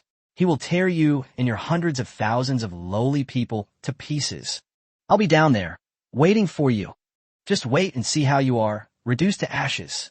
As he spoke, he suddenly raised the sword in his hand that symbolized his kingly status. He slashed his own neck hard. He actually chose to commit suicide. However, his sword stopped less than half an inch from his own neck. A strong, powerful, and large hand, like an iron clamp, firmly gripped his wrist. Yes, Lu Yuan. Wanda. Lu Yuan looked at him, a cruel smile curling at the corner of his mouth. Did you get my permission? He applied slight pressure to his hand. Snap! A crisp sound of bone cracking rang out. Xiahou Yuan's wrist was actually crushed by him. Ah! Xiahou Yuan let out a blood-curdling scream that was so shrill it was inhuman. The sword in his hand clattered to the ground. I said that. Lu Yuan slowly walked up to the king of the north, who had long been tortured beyond recognition by him. Your life is in my hands. He turned around and faced the bloodthirsty army behind him, and loudly gave the order. Search it for me. Bring me all the wealth and women of the prince of Xinbei's mansion. As for those who still dare to resist, a cold, emotionless, killing intent flashed in his eyes. Regardless of age, regardless of whether they are legitimate or illegitimate children. What? Don't keep them. Kill. The next second, the entire Xinbei prince's mansion has been completely transformed into a veritable hell on earth. A wail. Screams. The sound of a woman crying out. It resounded throughout the entire night sky of the north. Half an hour later, the battle is over. The entire Xinbei Wang group, which had been terrorizing the northern border for decades, was completely wiped out of this world. Lu Yuan, like an emotionless monarch, sat quietly inside the council hall of the royal palace, which was already stained red with blood. Before him lay chests upon chests of dazzling gold and silver jewelry. And there are books upon books recording the land deeds and house deeds of the Xinbei king's century-old legacy. This is a fortune that could drive the entire Great Xia dynasty mad. But Lu Yuan didn't even frown. He knew that these were just appetizers. The real, big prize is yet to come. My husband. Just then, a clear, cool, yet wise voice slowly rang out from behind him. Sun Yinxue, this peerless woman of exceptional talent who had already manipulated the entire battle situation, slowly walked over. On her beautiful, aloof face, there was not a trace of joy, despite her resounding victory. Yes, but it is that kind of absolute confidence that allows one to strategize and plan with complete mastery. The Prince of Xinbei has been killed. The entire north is now in our hands. But her tone shifted, and her gaze instantly became incredibly sharp. The real threat has only just begun. Oh, Lu Yuan raised an eyebrow, signaling her to continue. The imperial court. A cold glint flashed in Sun Yinxue's eyes. That guy in the capital will never sit idly by and watch us grow stronger right under his nose. I was certain. Within 3 months, his million-strong army will surely arrive. At that time. So how should we respond? Her words plunged the entire hall into a deathly silence. Yes, the imperial court. That was a behemoth that ruled this land for over 300 years, with just a few 100,000 greenhorns in their northern border region. What do we have to fight them with? However, Lu Yuan smiled. His eyes were filled with endless, doting, and admiration as he looked at his wife, who was incredibly intelligent. My dear wife, since you've already thought of this step, I suppose you already have a plan in mind, right? That's right. Sunyanswanadith. A sinister smile, as cold as a venomous snake, appeared on her face. To deal with the imperial court, this is a truly colossal entity. Force alone will not work. We must. She slowly extended a slender, jade-white finger. Give him a taste of his own medicine. Cut off his supply lines. Oh, upon hearing this, Lu Yuan's eyes instantly flashed with a terrifying light. I would like to hear the details. It's very simple. A glint of wisdom and brilliance flashed in Sun Yinxue's eyes. The reason why the imperial court is able to rule the world is because of this. It all comes down to 2 things. First, there's their so-called divine right of kings' legitimacy. Secondly, they plunder hundreds of millions of taels of grain and tax revenue from all the states across the land every year. And both of these things have one thing in common, characteristics. That is, she paused, then spoke clearly, word by word. We all need the support of the people. It needs the support of the world, of hundreds of millions of people. And what we have in abundance right now is the support of the people. So, the corners of her mouth curved into a stunningly beautiful smile that could captivate anyone. My plan is, build high walls, store up plenty of grain, and delay declaring yourself king. She slowly walked to the huge map. She stretched out her slender, jade-like fingers, white as jade. In the north, above a dozen or so important towns, a single tap. Starting today, we will implement our new policy throughout the entire north. We want to overthrow the local tyrants and distribute the land. We want to open trade routes and reduce taxes. We must promote education and enlighten the people. I want to transform the entire north into a true paradise on earth. I want all the people in the world who are living in dire straits to yearn for it. I will make the court's so-called divine right of kings a joke. I want him to watch helplessly as the hearts and minds of the people under his rule flow continuously into our pockets. I want to make sure he can't collect taxes or recruit soldiers. I will turn his proud million-strong army into a pile of disorganized sand. She turned around, looked at the man who had been completely stunned by her open scheme, which could be described as a dimensional reduction attack, and bowed gracefully. Then, in a tone that was both cool and imposing, he slowly spoke. My husband, my third goal is completely control the hearts and minds of the people throughout the land. I will make that high and mighty, the supreme ruler, betrayed by all, abandoned by family, final, living, to become utterly alone. Chapter 109, Unusual Movements by the Northern Barbarians. Perfect time to raid the Xinbei king's hometown.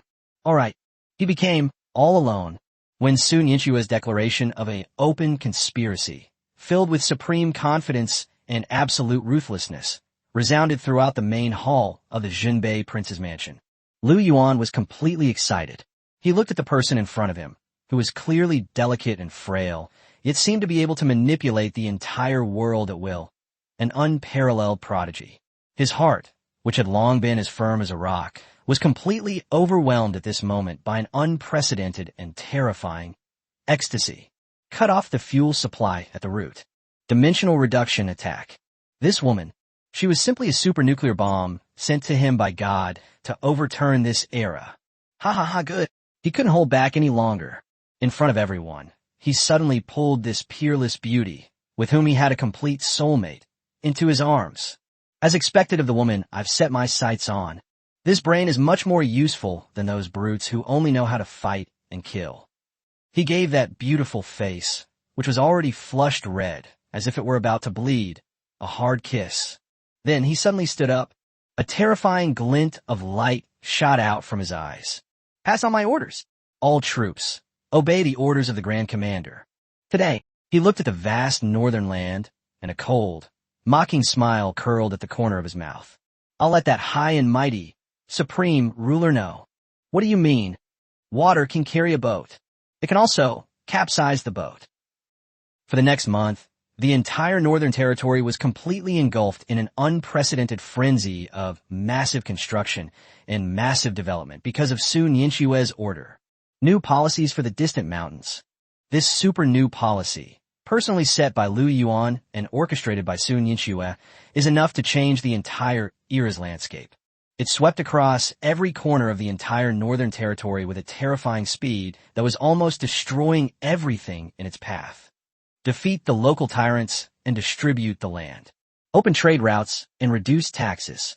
Promote education and enlighten the people. One after another, these divine policies were enough to drive all the people of this era crazy, and they were forcefully implemented. In just 1 month, the entire North was completely transformed. Countless people, after receiving their own land and houses, unleashed an unimaginable enthusiasm for labor. They regarded Lu Yuan as their second parents. Yuanshan Town is regarded as a sacred place on earth, and Lu Yuan, with his power that would make any emperor jealous, popular support. They completely transformed the entire northern border into an impenetrable, ironclad empire. He became a true, uncrowned king of this land. However, he knew that this peace was only temporary. The real storm is coming soon. The Prince of Xinbei's mansion had long been transformed by Lu Yuan into the Northern Border Governor's mansion. Inside the council chamber, Lu Yuan was listening with a relaxed expression as his incredibly capable spy queen, Lu Yuan, reported on a piece of the latest intelligence that even surprised him somewhat. My husband. Lu Yuan's charming face was filled with a confident smile, as if she had mastered a plan. That person in the capital, as expected, can't sit still anymore. Oh, he has secretly dispatched his most elite, one of his 3 trump cards, the great General Zhao, lead an army of 300,000, fierce and ruthless warriors. They are marching day and night, rushing towards our northern border. 300,000? Upon hearing this, even Qin Hongyan, who is usually fearless, showed a solemn expression on her handsome face. 300,000, a ferocious army. That is a terrifying force that could flatten any country. With just their northern border, these mere tens of thousands of greenhorn recruits. What do we have to fight them with? However, Lu Yuan smiled. 300,000? A deep, disdainful glint flashed in his eyes. Good timing. I'm afraid he won't come. He slowly stood up. Walk up to that huge map. His gaze did not fall upon the broad road leading from the capital to the northern border. Instead, it landed on the vast, boundless grasslands beyond the northern border. A sinister smile, as cold as a venomous snake, appeared on his face. Doesn't he want to have a head-on confrontation with me? Then I'll give him something even more ruthless. He turned around and, facing Wu Yong, the unparalleled strategist who had already understood his meaning, coldly said, Gentlemen, it's time for our nail planted on the grassland to play its role.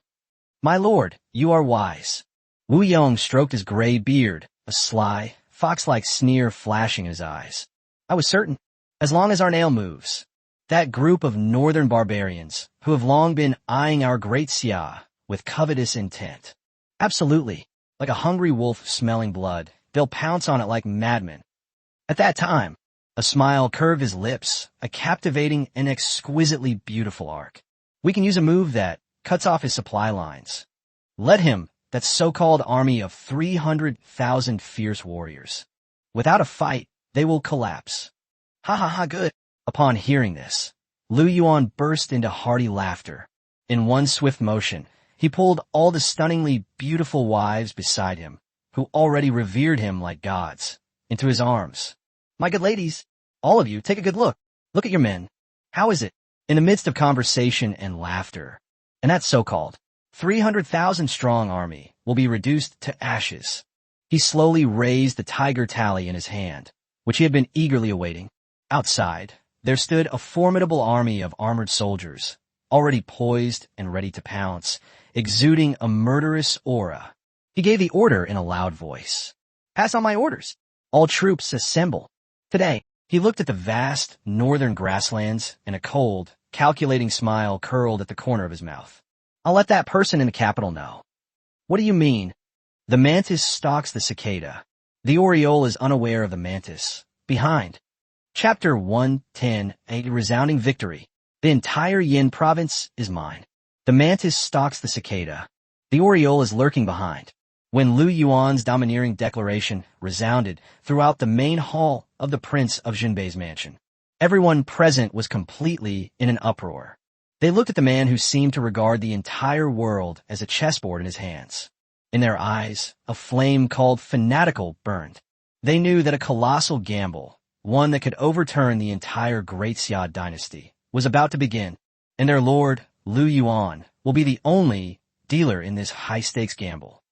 2 weeks later, Yinzhou, a border region, an unprecedented, bloody battle is underway in full swing. General Zhao Qua, the grand general who protects the nation, and his 300,000 men were a fierce and intimidating army. Suddenly, from behind, 500,000 northern barbarian cavalrymen attacked and routed them, causing them to flee in disarray. The entire border of Yinzhou has been completely transformed into a veritable hell on earth. War raged across the land. Blood flowed like a river. Lu Yuan, the instigator of all this, sits quietly like an emotionless grim reaper within Ping'an County. He watched coldly as this dog-eat-dog drama, which he himself had created, unfolded before him. A cold, calculating smile curled at the corner of his lips. The capital city, the imperial palace. On the throne room, when one piece of bad news after another came back from the border of Yinzhou, that one, who was always obsessed with cultivating immortality and seeking the Tao, neglecting state affairs, the supreme ruler. I was completely dumbfounded. His face, pale and sickly from long-term use of elixirs, was filled with endless fear and disbelief. defeated Zhao Kuo and his 300,000 fierce soldiers. Actually, just like that, were defeated, and they were defeated by a mere 500,000 barbarians, and even lost Yinzhou city. Useless. A bunch of useless trash. He roared madly and swept all the memorials on the dragon desk to the ground. He never dreamed of this. His own so-called using one tiger to devour another plan, actually. Yes, you'll lift a stone only to drop it on your own foot. He not only failed to eliminate Lu Yuan, that major threat through the barbarians. On the contrary, the entire prosperous Yinzhou was also dragged into it. Your Majesty, please calm your anger. Below, all the civil and military officials were so frightened that they knelt on the ground, trembling with fear. Calm down. The emperor was so angry that he was trembling all over. You bunch of good-for-nothings. Tell me, what should we do now? Should we send another 500,000 troops to clash head-on with those mad dogs? Are we just going to stand by and watch as half of our great Xia's territory falls into the hands of barbarians? Quiet. Deathly silence. The entire Golden Palace was so quiet you could hear a pin drop. All the civil and military officials who were usually eloquent were now completely speechless. None of them could think of any way to turn the tide of the battle. And just as the entire court fell into a deathly silence and despair, a piece of news that no one could have predicted suddenly came back from the north. Report. A messenger, covered in blood, tumbled and crawled into the Golden Palace. His face was filled with extreme excitement and fanatical enthusiasm. A great victory, Your Majesty. A great victory. What? The emperor suddenly stood up from his dragon throne. Quick, tell me. It's General Ping Bei, Lu Yuan. The messenger, using all his remaining strength, roared. He led his 5,000 armored warriors, who were like gods descended to earth. At the gates of Yinzhou, we achieved a victory against overwhelming odds. We utterly crushed 500,000 barbarian cavalry. They even killed the barbarian Khan, Hu Yinzhua, in battle. Now, all the barbarians in the north have surrendered at the mere sight of us. Yinzhou, we've taken it back. Boom strapje. These words were spoken. Like a million thunderbolts from the heavens, it struck the hearts of everyone present. They were completely stunned. They simply couldn't believe their ears. 5,000 out of 500,000. And he even killed the barbarian Khan in battle. Is this something a human would do? This is clearly a deity descending to earth, turning beings into soldiers. After a brief moment of shock, the emperor looked up to the sky and roared. He let out a deafening burst of wild laughter, filled with the joy of surviving a catastrophe. Great. As expected of the general who pacifies the north, personally appointed by me. Issue my decree. He pointed north, full of vigor, and roared. Lu Yuan is hereby appointed governor of Yin province, commander-in-chief, Yinzhou, all military and political affairs. I bestow upon you 10,000 taels of gold and 100 beautiful women. I want the whole world to know. He, Lu Yuan, is the #1 guardian war god of our great Xia. And Lu Yuan, the instigator of all this, stood quietly like an emotionless king atop the Yinzhou city tower, which was already stained red with blood. He watched coldly as the vast, dark mass of surrendered barbarian soldiers knelt below the city walls. A cold, calculating smile curled at the corner of his lips. He slowly raised the seal of the governor of Yinzhou, a symbol of supreme power, in his hand. Over there, on that vast northern land. He spoke slowly in a tone that was both extremely calm and overwhelmingly domineering. The sound resounded throughout the entire world. Starting today, this Yinzhou. So I'll take the surname Lu. He turned his head and looked at his several stunningly beautiful wives, who were also looking at him with adoration, and his several rebellious children, who were also looking excited. A surge of unprecedented, heroic ambition rose within me. My dear wives, my dear children, all of you, take a good look. Look at your men, your fathers. How is it? This, the entire North. It will all become our backyard. Chapter 111, New Policies in Yinzhou Win the Hearts of the People. The entire North. It's all become our backyard. This man has a really strange sense of self-confidence. However, it was precisely because of his confidence that those around him felt incredibly empowered. They looked at that man who seemed to have no idea how to write the word limit. In their eyes, a flame called fanatical burned. They know from today onwards, a brand new era, belonging only to their master Lu. Coming soon. For the next month, the entire Northern Territory was plunged into an unprecedented frenzy of great change and great development because of Lu Yuan's order. New policies for Yanzhou. This was decided personally by Lu Yuan. It was personally drafted by Wu Yong, the divine strategist. Then, Sun Yinxue, the extraordinary Grand Steward, personally orchestrated a super new policy that was enough to change the entire landscape of the Great Xia dynasty. It swept across every corner of the entire Northern Territory with an almost devastating speed. Article 1. Defeat the local tyrants and distribute the land. All the land, properties, and shops that were seized by the Prince of Jinbei's mansion and its corrupt officials, gentry, and powerful families. Everything was confiscated by Lu Yuan in the simplest and most brutal way. Then, in a way that was almost gifted away, it was distributed to those poor people who had been exploited their whole lives. Article 2. Open trade routes and reduce taxes. All checkpoints and roadblocks are hereby cancelled. All exorbitant taxes and levies shall be abolished. Commercial taxes were reduced even more directly to an unprecedented level, 1/30th of the tax. Article 3. Promote education and enlighten the people. All school-age children, regardless of gender or social status, must attend school for free. Not only that, meals are provided. Also, keep them under control. One by one, these divine policies were enough to drive all the people of this era crazy, and they were forcefully implemented.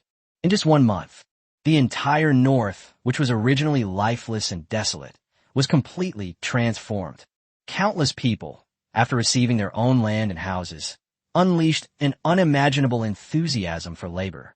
Countless merchants, upon hearing about the outrageously low taxes in the North, flocked in like sharks, smelling blood. The entire North was engulfed in a vibrant and energetic frenzy of massive construction. And Lu Yuan also relied on this, which was enough to make any emperor jealous, the hearts of the people. And that wealth, which has grown wildly like a snowball. They completely transformed the entire Northern Territory into an impenetrable, ironclad empire. He became, in this land, a true king of the North. Meanwhile, the entire northern border was immersed in the immense joy and celebration brought about by the Yanzhou New Deal. The capital city, the imperial palace. On the throne room. The atmosphere, however, was extremely oppressive. That person who was always obsessed with cultivating immortality and seeking the Tao, neglecting state affairs, the supreme ruler, after listening to the report from his scouts, which was filled with fear and disbelief. He was completely dumbfounded. His face, pale and sickly from long-term use of elixirs, was filled with endless shock and anger. Defeated, Xiahou Yuan and his 100,000 iron cavalry are just gone like that. The entire northern border has fallen into the hands of that peasant named Lu Yuan. Useless. A bunch of useless trash. He roared madly and swept all the memorials on the dragon desk to the ground. He never dreamed of this. His own so-called using one tiger to devour another plan, actually. Once again, he lifted a stone only to drop it on his own foot. Not only did he fail to use Lu Yuan's help to eliminate Xiahou Yuan, that major threat. On the contrary, they raised a true dragon that was 100 times, 1,000 times more terrifying than Xiahou Yuan. Your Majesty, please calm your anger. Below, all the civil and military officials were so frightened that they knelt on the ground, trembling with fear. Calm down. The emperor was so angry that he was trembling all over. You bunch of good-for-nothings. Tell me, what are we going to do now? Yes, send another 500,000 troops to confront that reckless mad dog head-on. Or should we just stand by and watch as half of our great Xia falls into the hands of traitors? Quiet. A deathly silence. The entire Golden Palace was so quiet you could hear a pin drop. All the civil and military officials, who were usually eloquent, were now speechless. None of them could think of any way to turn the tide of the battle. And just as the entire court fell into a deathly silence and despair, a strange, sarcastic voice suddenly rang out from beside the dragon throne. His Majesty, why get so angry? There stood an old eunuch, pale-faced and beardless, dressed in a bright red python robe, looking with a smile at the emperor, who was already completely bewildered. He is none other than the current head of the Eastern Depot, wielding immense power and influence in the imperial court. Wei Zhongxian. Wei. Minister Wei. The emperor, as if grasping at a last straw, asked urgently, Do you have a plan to repel the enemy? Heh. Wei Zhongxian let out a loud, unpleasant laugh, like that of a night owl. Your Majesty, rest assured. Just a nobody, a peasant from the north. It's not worth it for you to make such a fuss. All we need to do is send a few of our good-for-nothing godsons over there. Then I will bring back to you the head of that so-called king of the north. Oh, upon hearing this, a terrifying glint flashed in the emperor's eyes. My dear minister, is this truly the truth? A ruler's word is his bond. Wei Zhongxian slowly raised his head. A cold, sinister glint, like that of a venomous snake, flashed in those cloudy old eyes. Only a smile curled at the corner of his mouth, a smile full of greed and calculation. Our family has a small condition. What are the conditions? It's very simple. Wei Zhongxian slowly extended a delicate, orchid-like finger. I want all the salt fields and iron mines under Lu Yuan's rule. Meanwhile, Wei Zhongxian was plotting how to use his infamous Eastern Depot to deal with Lu Yuan. In the northern border, inside the governor's mansion, Lu Yuan listened with a contented expression as his incredibly capable spy queen, Lu Yuan, reported on a piece of latest intelligence that even he found somewhat amusing. My husband. Lu Yuan's charming face was filled with a confident smile, as if she had everything under control. That one in the capital, as expected, can't sit still anymore. Oh, he sent his most trusted lackey, Wei Zhongxian, the head of the Eastern Depot. He brought with him his so-called 4 great chiefs and over 1,000 agents of the Eastern Depot. They are marching day and night, rushing towards our northern border, the Eastern Depot. Upon hearing this, Lu Yuan smiled. It seems that our emperor truly has no one left to rely on. They actually sent out even those lowly castrated dogs. They can't even be brought to the table. My husband. A hint of amusement flashed in Lu Yuan's eyes. Then should we? Need not. Lu Yuan waved his hand. A bunch of rats who only know how to plot and scheme in secret. Perfect. I'll use them to give my newly formed special forces some practice. He slowly stood up, walked to the window, looking out the window at the vast land he had already completely taken control of. A cold, calculating smile curled at the corner of his lips. Now, the money is here. Soldiers, we've got them. The people's hearts are won over. It's time. Suddenly, he clenched his fist. It's time to move on to the next step. He turned his head and looked at his several stunningly beautiful wives, who were equally excited, and his several rebellious children, who were equally fanatical. A surge of unprecedented, heroic ambition rose within me. My dear wives, my dear children, all of you, take a good look. Look at your men, your fathers. How is it? This entire world. It's mine. Chapter 112. The son of Shinon grows up. Divine rice yields 100,000 jin per mu. In the following years, the entire Northern Territory completely entered a farming mode of rapid development and frantic true production. Under the personal planning of Lu Yuan, the chief architect with a modern soul. With the combined efforts of Sun Yinxue, Wu Yong, and Lu Yuan, all 3 possessing extraordinary abilities and considered god-level assistants, the operation was successfully orchestrated. The entire Northern Territory has undergone a tremendous, earth-shattering change. Countless fertile fields were reclaimed. Countless trade routes were opened up. Countless workshops sprang up from the ground. Countless schools were filled with the sound of students reciting their lessons. The entire North became a paradise where no one would pick up lost items and doors were left unlocked at night. And Lu Yuan's harem also reaped a great harvest. Ling Gui, Lin Lan, Inongmian, Sun Yansui, Liu Ruyan, Xiao Yue. These 6 stunningly beautiful wives, each with their own distinct style, are all under the diligent care of Lu Yuan, this human seed planter. One after another, She gave birth to more than a dozen god-level offspring with extraordinary talents. The entire Lu family became prosperous and bustling, and Lu Yuan also possessed the many children, many blessings system, which was enough to make any emperor jealous. He completely elevated his strength to an astonishing, terrifying level. He has become, in this land, a veritable land god, and today the entire North is celebrating a day of universal joy because their young master, Lu Yuan's first son, is the heaven-defying divine son Lu Onbong, who possesses the bloodline of Shinnong. Today I'm 5 years old. Yuanshan town, above the sacred fields.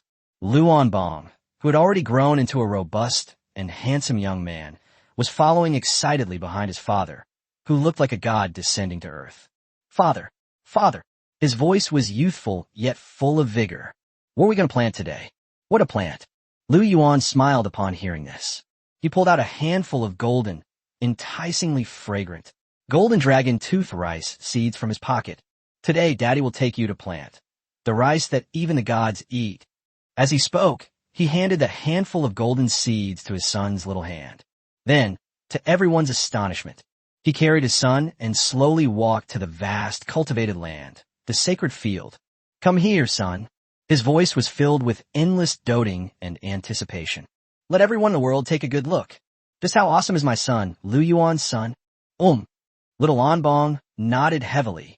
He looked at the golden seed in his hand, and his big, dark eyes, full of spiritual energy, instantly shone with a dazzling, golden light. A surge of Shinnong power, 10 times larger and 100 times purer than when he was born, instantly erupted wildly from his body. Then he poured it into the golden, divine seed in his hand without reservation. Buzz! The next second, a terrifying scene unfolded that terrified everyone present, leaving them trembling with fear. The golden divine seed, the moment it left Xiao Onbong's hand, was gone. In an instant, it transformed into a sky full of golden rain. As if it had come to life, it was evenly and precisely sprinkled onto that vast and boundless 10,000 acres of sacred fields. Immediately afterwards, the entire earth seemed to tremble violently. Countless tender green, vibrant golden seedlings sprouted from the soil at a speed visible to the naked eye. Root, germination, ears are sprouting, flowering. Result, in just a few breaths, those boundless 10,000-acre sacred fields were completely transformed into a golden ocean. Countless giants hung from the ears of rice, heavy as gold, the plump ears of rice reflecting the sunlight with a dazzling brilliance that would drive anyone mad. The intense, life energy-filled fragrance of rice instantly permeated the entire world. Quiet, a deathly silence. The entire town of Yuanshan was so quiet you could hear a pin drop. Everyone present felt as if they had been struck hard on the top of their heads by a bolt of lightning. Their eyes were wide open. Their mouths could fit a watermelon. Their brains completely shut down. In the blink of an eye, thousands of acres of sacred fields yielded a bountiful harvest. This is farming. This is clearly the Creator God performing a miracle. Plop! Lu Erniu could no longer withstand the extreme visual impact. His legs went weak, and he knelt down with a thump. He looked at the divine child, who was being carried on Lu Yuan's shoulder with an excited expression, his eyes filled with endless fanaticism and awe. God, the divine child has grown up. God bless my northern territory. Splash! Splash! The next second, everyone present rushed to kneel down in the direction of Lu Yuan and his son. They looked at that exquisitely beautiful child, like a fairy, and there was no longer a trace of doubt in their eyes. Only the purest, most fervent faith. Lu Yuan, holding his precious son, who had once again brought him such an incredible surprise, was overjoyed.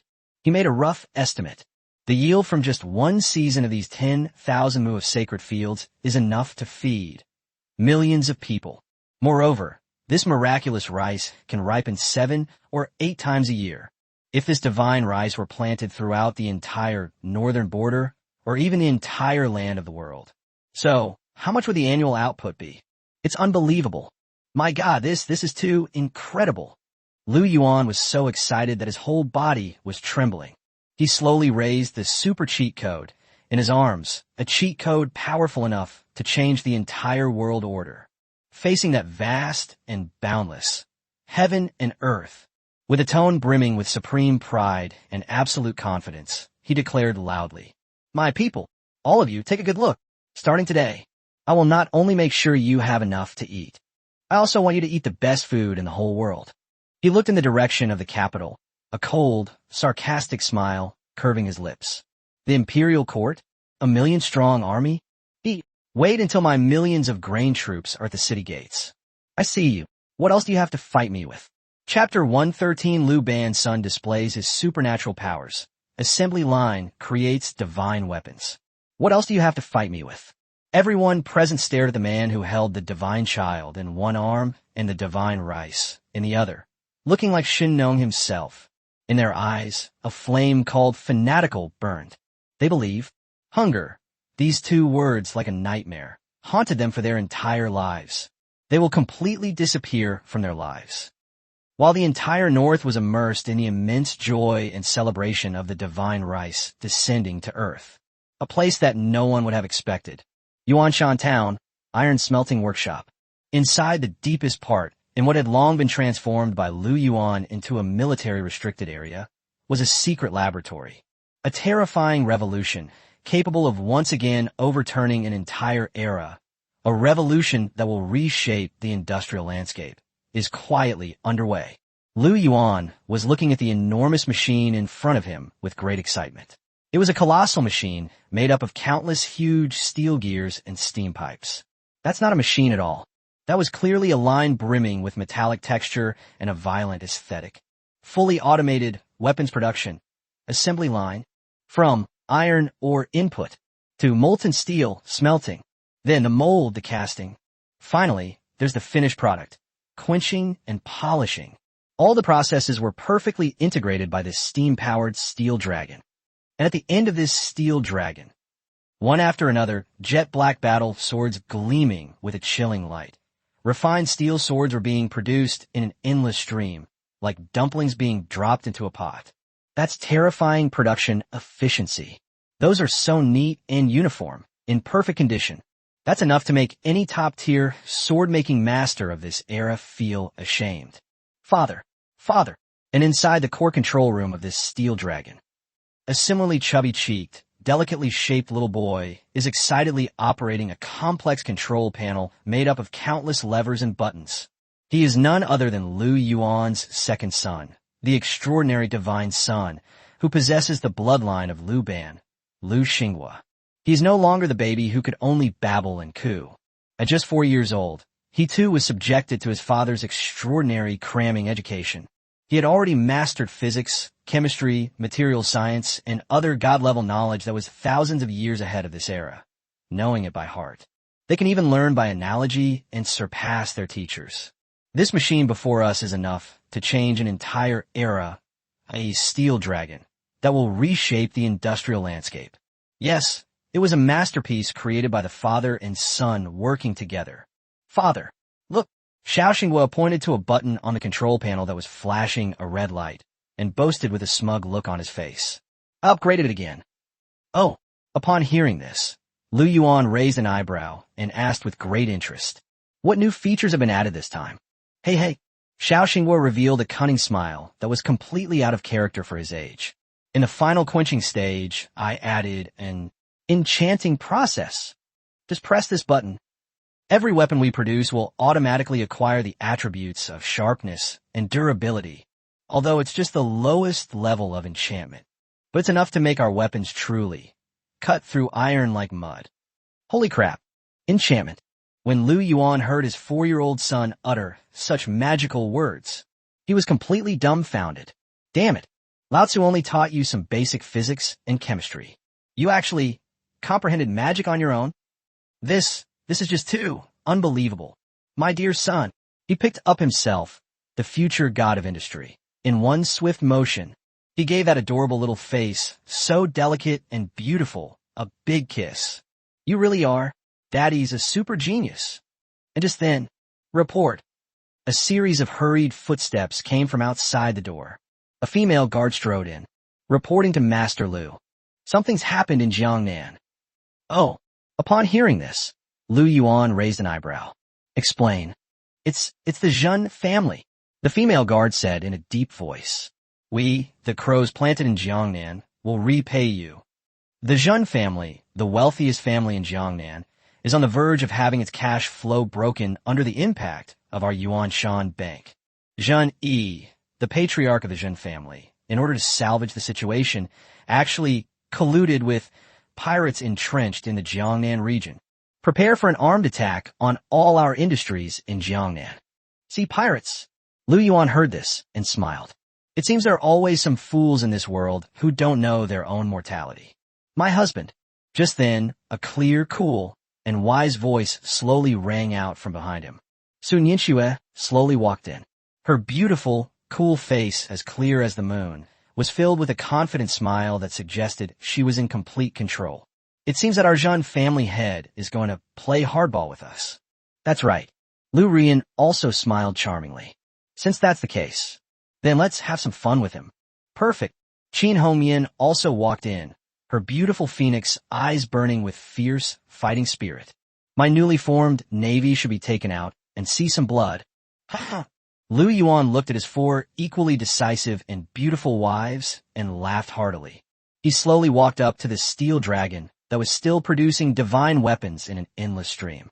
He casually picked up a newly forged, 100-refined steel battle sword. Buzz! A crisp, clear sound of a blade ringing out. That sharp aura, capable of splitting mountains and shattering rocks, instantly permeated the entire laboratory.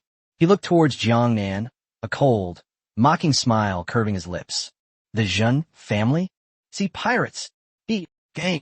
It's time to move on to the next phase. Chapter 114, The Daughter of the God of Medicine, saves the world, displaying divine power in the face of plague.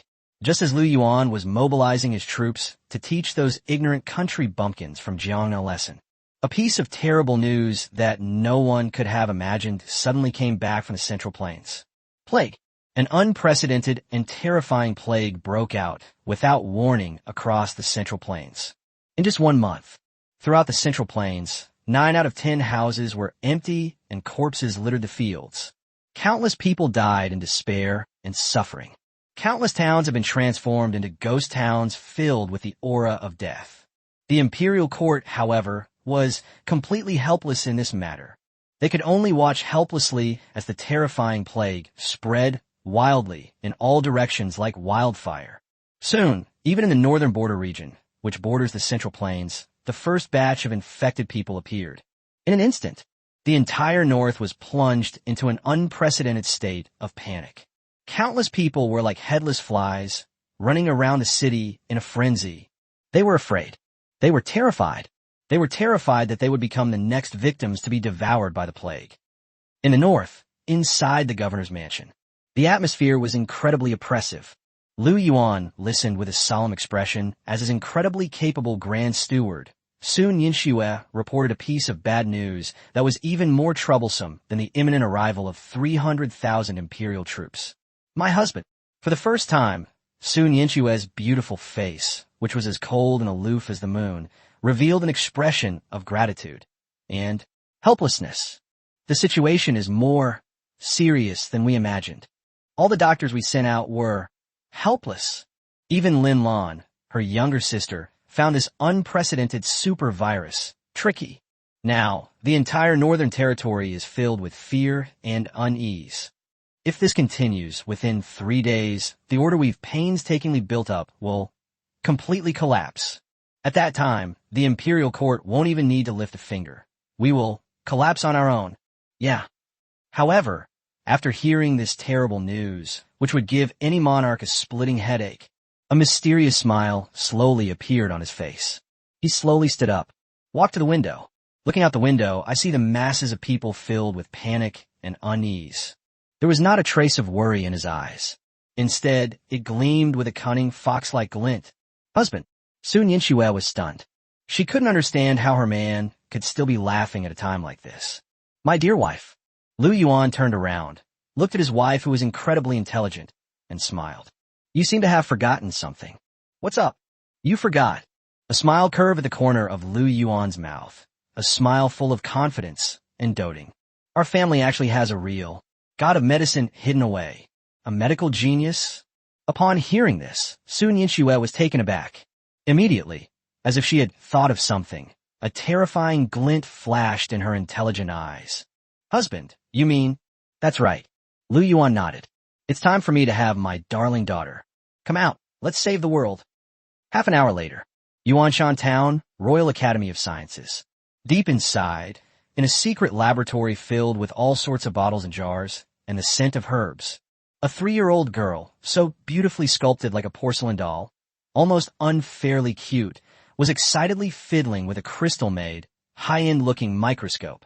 She is none other than Lu Yuan and Su Yinxue's daughter, the extraordinary goddess, Lu Jishu, who possesses the bloodline of the god of medicine. Father, mother. Upon seeing this, Lu Yuan and Su Yinxue walked in. Little Jishu immediately ran over excitedly with her 2 short, pink legs. Look, I've discovered a new continent. Pointing to a petri dish under the microscope, filled with all sorts of strangely shaped little insects, she proudly boasted.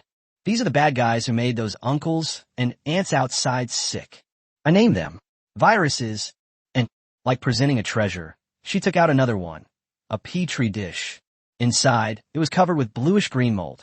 I also found a super weapon on a moldy orange peel that can kill these bad guys. I named it penicillin. Holy crap, penicillin. When Lu Yuan heard his 3-year-old daughter utter such professional words, he was completely dumbfounded. Damn it, I've just told you a few short medical stories from my past life. You actually invented an antibiotic that could change the entire world, the history of medicine.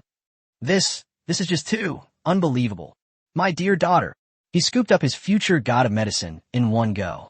He gave that adorable, delicate little face a big kiss.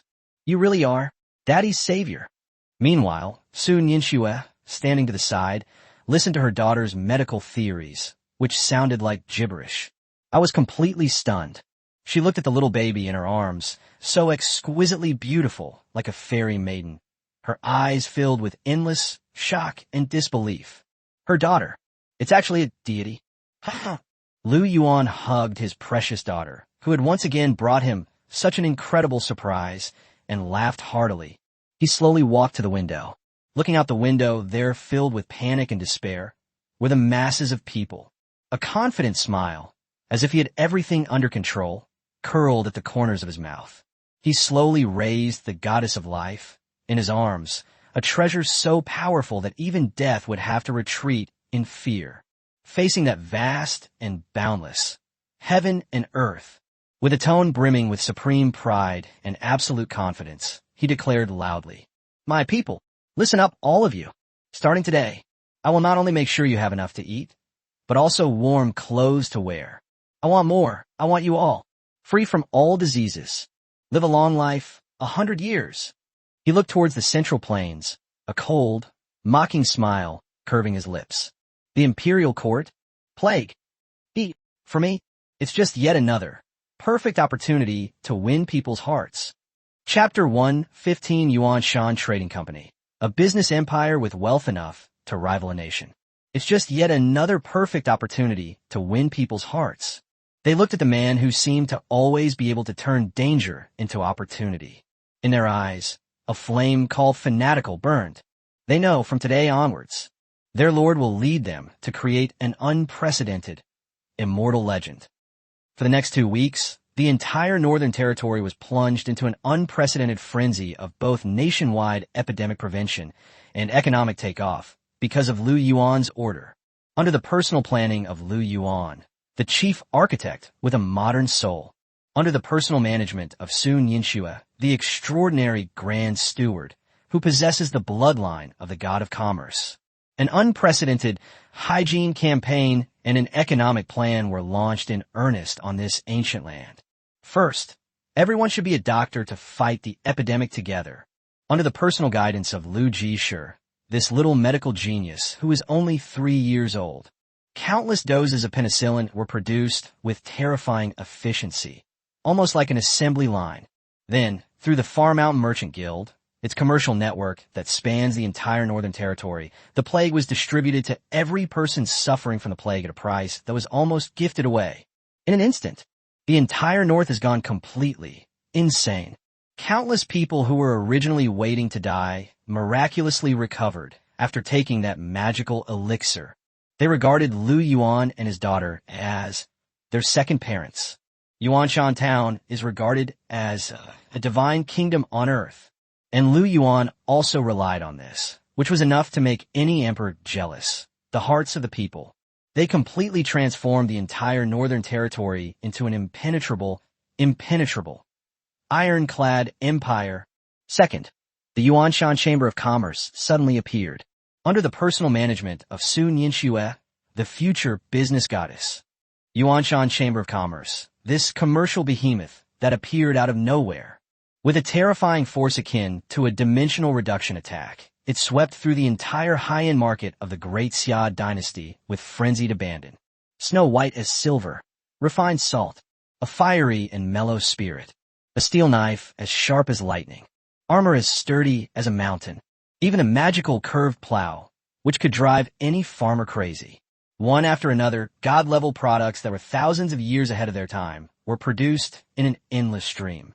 Then, through the Su family's commercial network that spanned the entire world, they frantically dumped their products into every corner of the Great Xia dynasty in a near-monopolistic manner. In just a few months, the wealth of the entire world seemed to have grown legs, frantically converging on the Northern Territory, this once barren land. The Yuanshan Chamber of Commerce has also become the undisputed number one chamber of commerce in the entire Great Xia dynasty. The wealth he controls is an astonishing, astronomical figure, richer than a country. These four words are no longer sufficient to describe Lu Yuan's terrifying wealth at this moment. He is clearly already richer than anyone else in the world. And just as the entire North was immersed in this atmosphere of hope and fervor, the great leap forward. The Central Plains and the Jiangnan region, however, were in complete chaos. In the Central Plains, due to the rampant plague and the inaction of the imperial court, the people were already suffering and starving to death everywhere. Countless people, unable to survive, rose up in rebellion and became mountain kings. The entire Central Plains had become a hell on earth, a place of warlordism and constant warfare. Meanwhile, in Jiangnan, an unprecedented xenophobic trend was stirred up by the Zhen family, the wealthiest merchant family in Jiangnan. They were using the slogan "Boycott Northern Goods, revitalize the south of the Yangtze River." They are ruthlessly suppressing the Yuanshan Chamber of Commerce in Jiangnan, all its industries. They even went so far as to collude with the Japanese pirates who were entrenched in the East China Sea.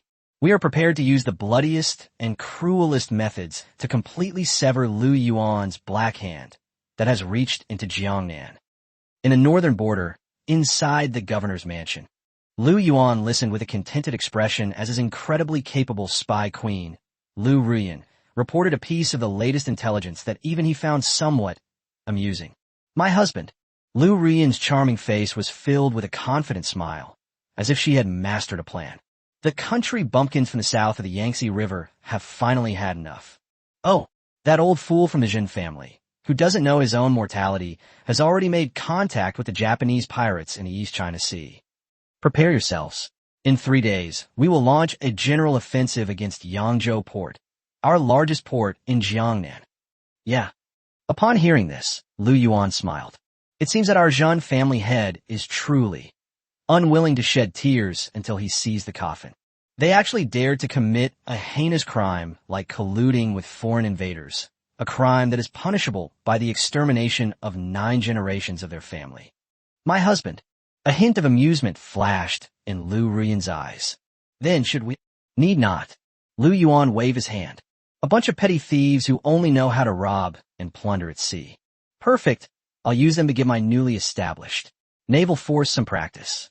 He slowly stood up, walked up to that huge map. His gaze did not fall upon the Central Plains, which he had long considered his for the taking. Instead, it landed on that vast azure ocean. A glint of unprecedented fervor and ambition flashed in his eyes. "Pass on my orders." He looked at Qin Hongyan behind him, who is already poised and full of fighting spirit, and another woman, equally voluptuous and exuding exotic charm. The new lady loudly commanded, "Jin Hongmian, Zenmi, exist. You two immediately lead the first navy of my great Xia. Head south, pacify the Japanese pirates, destroy the Zhun family. I want to let those ignorant and arrogant country bumpkins in Jiangnan know what's what." "What do you mean?" "Those who obey me will prosper. Those who oppose me, death." Chapter 116. Chaos reigns in the Central Plains. Heroes rise up. Just as Lu Yuan was mobilizing his troops to teach those ignorant country bumpkins from Jiangnan a lesson, an unexpected and earth-shattering change suddenly came back from the heart of the great Xia dynasty. The Central Plains have rebelled because of the rampant plague and the inaction of the imperial court, because of those exorbitant taxes that could drive any ordinary person to despair, because those corrupt officials who were already rotten to the core. The entire rich Central Plains have been completely transformed into a giant powder keg filled with death and rage. And what ignited this powder keg? Yes, that's right, the one who's always been obsessed with cultivating immortality and neglecting state affairs. The supreme ruler. He wanted to build himself a so-called ascending immortal temple. In a truly depraved and insane act, he ordered an additional immortal affinity tax to be levied once again in the already impoverished Central Plains. Every citizen of the Central Plains, regardless of age or gender, must pay 100 caddies of grain every year. It is euphemistically called to contribute to His Majesty's immortal path. Boomstrapje. This final straw, the last straw that broke the camel's back, has finally arrived. The entire Central Plains has completely gone mad. Countless people, unable to survive, rose up in rebellion. They stormed into the county government office and killed those corrupt officials who were abusing their power. They opened the granary and took back the grain that rightfully belonged to them. They seized the mountain, became kings, and raised their flags in rebellion. In just 1 month, the entire rich Central Plains was completely transformed into a hell on earth, a place of warlordism and constant warfare. Countless ambitious schemers and conspirators, like sharks smelling blood, frantically emerged from the shadows. They were doing this under the banner of purging the emperor's inner circle and executing treacherous officials. They frantically recruited soldiers and horses and conquered cities and territories. Everyone wants a piece of the pie on the ruins of this crumbling dynasty. In an instant, throughout the Central Plains, heroes rose up in great numbers. The world is in chaos. In the northern border, inside the governor's mansion, Lu Yuan was listening with a contented expression as his incredibly capable divine strategist, Wu Yong, reported a piece of latest intelligence that even he found somewhat amusing. "My lord," a cunning smile, like that of an old fox, appeared on Wu Yong's wrinkled old face. "That emperor in the capital is indeed a wise and benevolent ruler for all time. Oh, he actually dares to raise taxes at this time?" Upon hearing this, Lu Yuan burst into hearty laughter. "It seems that our emperor thinks the world is not chaotic enough." "That's right." Wu Yong nodded, a glint of brilliant wisdom flashing in his eyes. "Moreover, according to reports from Madame Lu's crows planted in the capital, right now, the entire Central Plains is in complete chaos. There are dozens of rebel kings, both big and small. Among them, there are 3 that are the most powerful." "Oh!" Upon hearing this, a terrifying glint instantly flashed in Lu Yuan's eyes. "Tell me about it." "Yes." Wu Yong slowly walked to the huge map. He stretched out his withered finger, which was already covered in ink stains. In the Central Plains, above those 3 most important prefectures, a light touch.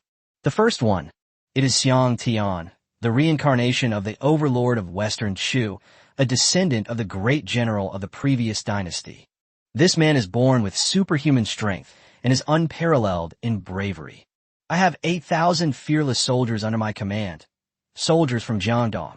Yes, he is now universally acknowledged as the #1 warrior in the Central Plains.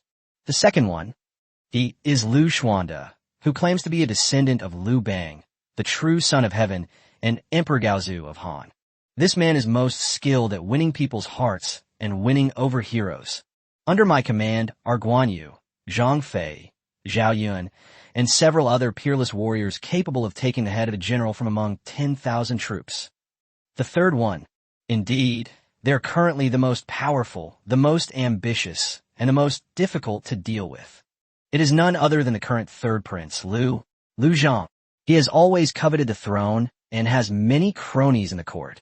This time, under the pretext of purging the court of corrupt officials, they were the first to rise up in rebellion. I have a full 200,000 imperial guards under my command. The army's advance has already reached the capital. After listening to Wu Yong's insightful analysis, a glint of unprecedented, fiery and fighting spirit flashed in Lu Yuan's deep eyes. Xiang Tian? Liu Bai? The third prince? That's interesting.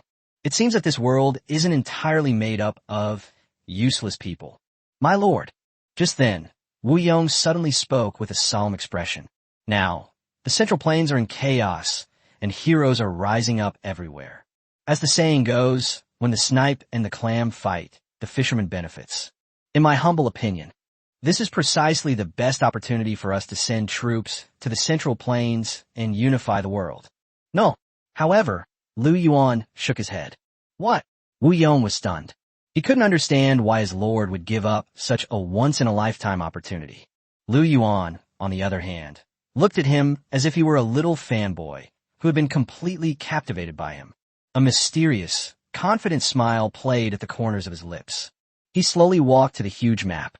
His gaze didn't fall upon the Central Plains, which was already in complete chaos. Instead, it landed in that fertile land of fish and rice in Jiangnan. Gentlemen, his voice was calm, yet filled with an undeniable authority. You seem to have forgotten something. What's up? Meal. Eat it one bite at a time. Road. We must also take it one step at a time. He slowly extended one finger. On the bountiful land of Jiangnan, with a gentle touch. In the Central Plains, those so-called heroes are nothing but a bunch of clowns who only know how to fight for power and profit. Let them fight like dogs for now. Our first goal is... He turned around and looked at his several stunningly beautiful wives behind him, all of whom looked equally bewildered, and Qin Hongmian, who was already poised for battle and full of fighting spirit. A terrifying glint of light shot out from his eyes. First, let's take this most prosperous place right here. Jiangnan. Give it to me completely. Take it down. He looked towards the direction of Jiangnan, a cold, sarcastic smile curving his lips. Perfect. I really want to see it too. That Zhun family, who are courting death, and they're equally courting Japanese pirate allies. In the end, can they stand against my invincible navy? Hold on, for a few rounds. Chapter 117, A Provocation from the Zhun family of Jiangnan. 2 weeks later, Jiangnan, Yangzhou Port, the most prosperous and wealthy port city in the Great Xia dynasty. At this moment, the entire port was enveloped in a tense atmosphere, as if a storm was brewing.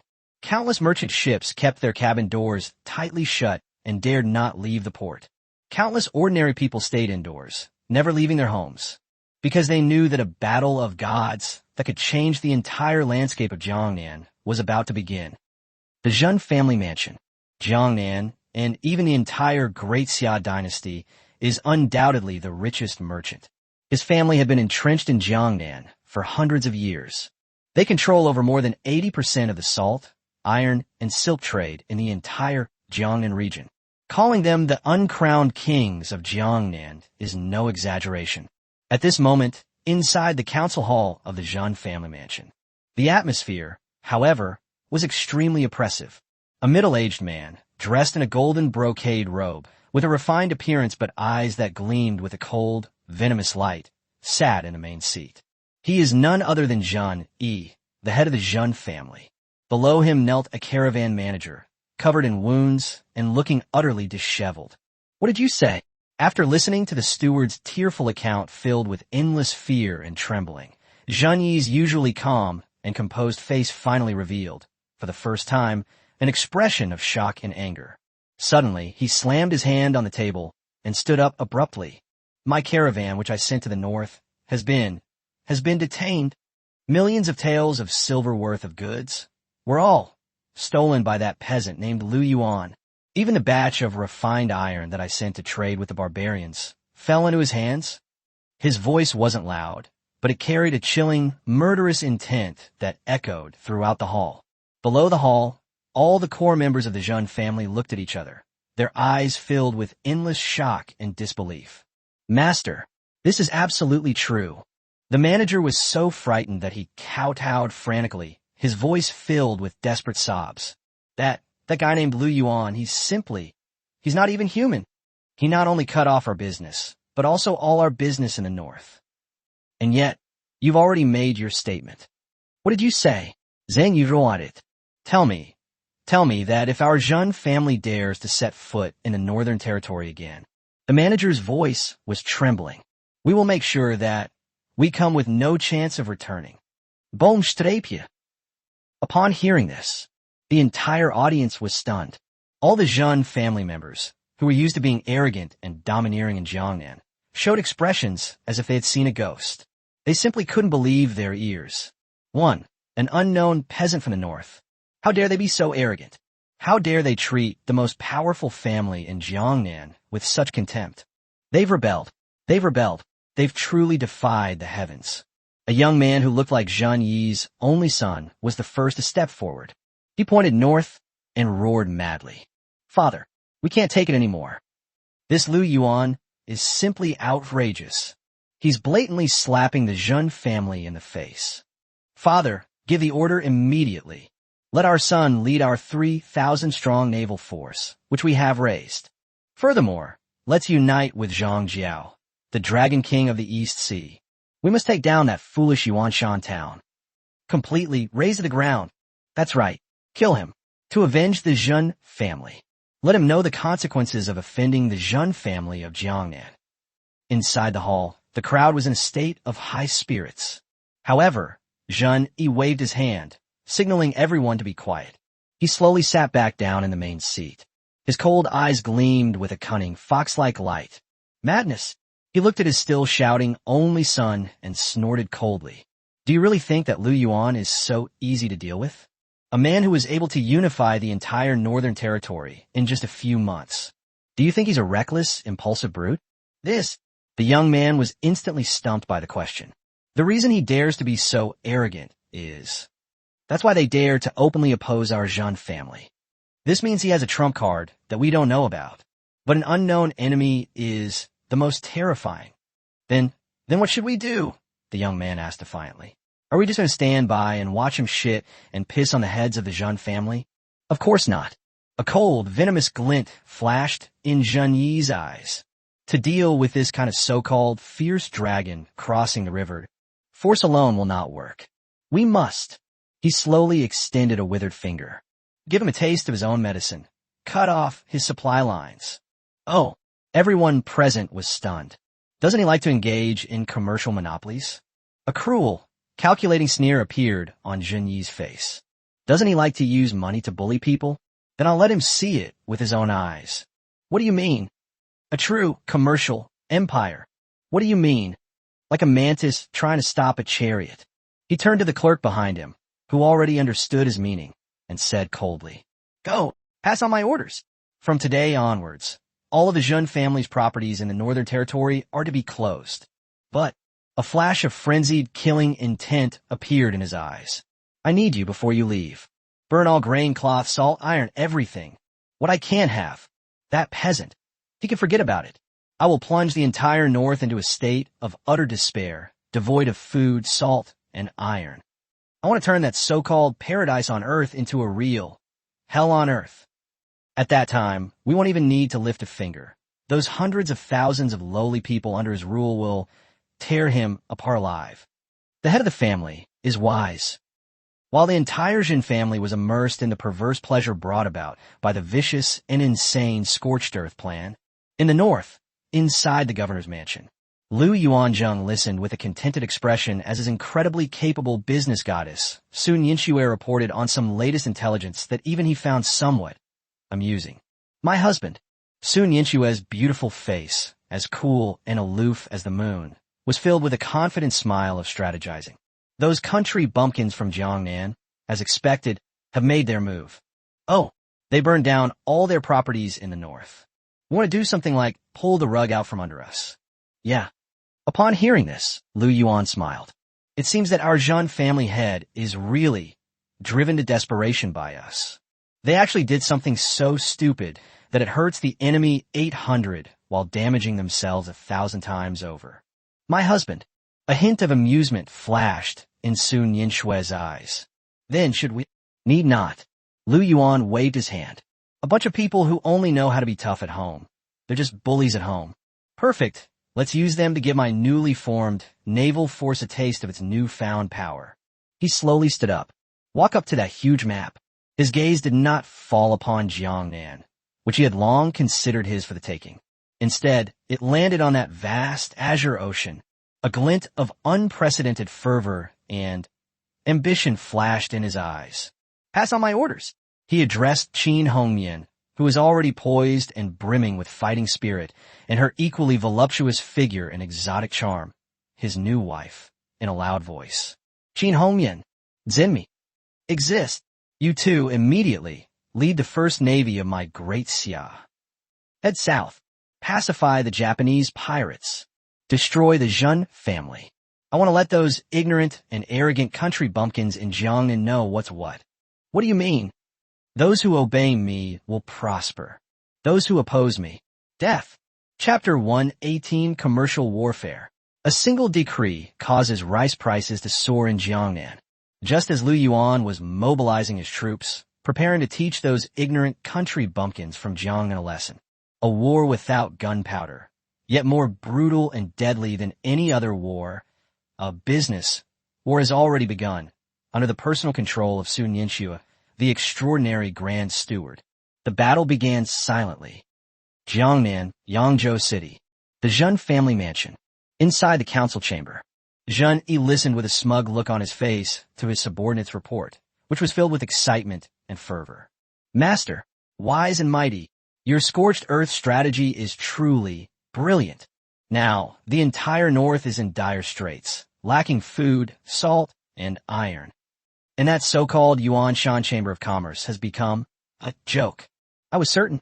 The manager, with a fawning expression, smiled and said, in less than half a month, that peasant named Lu Yuan and the hundreds of thousands of lowly people under his rule will all starve to death.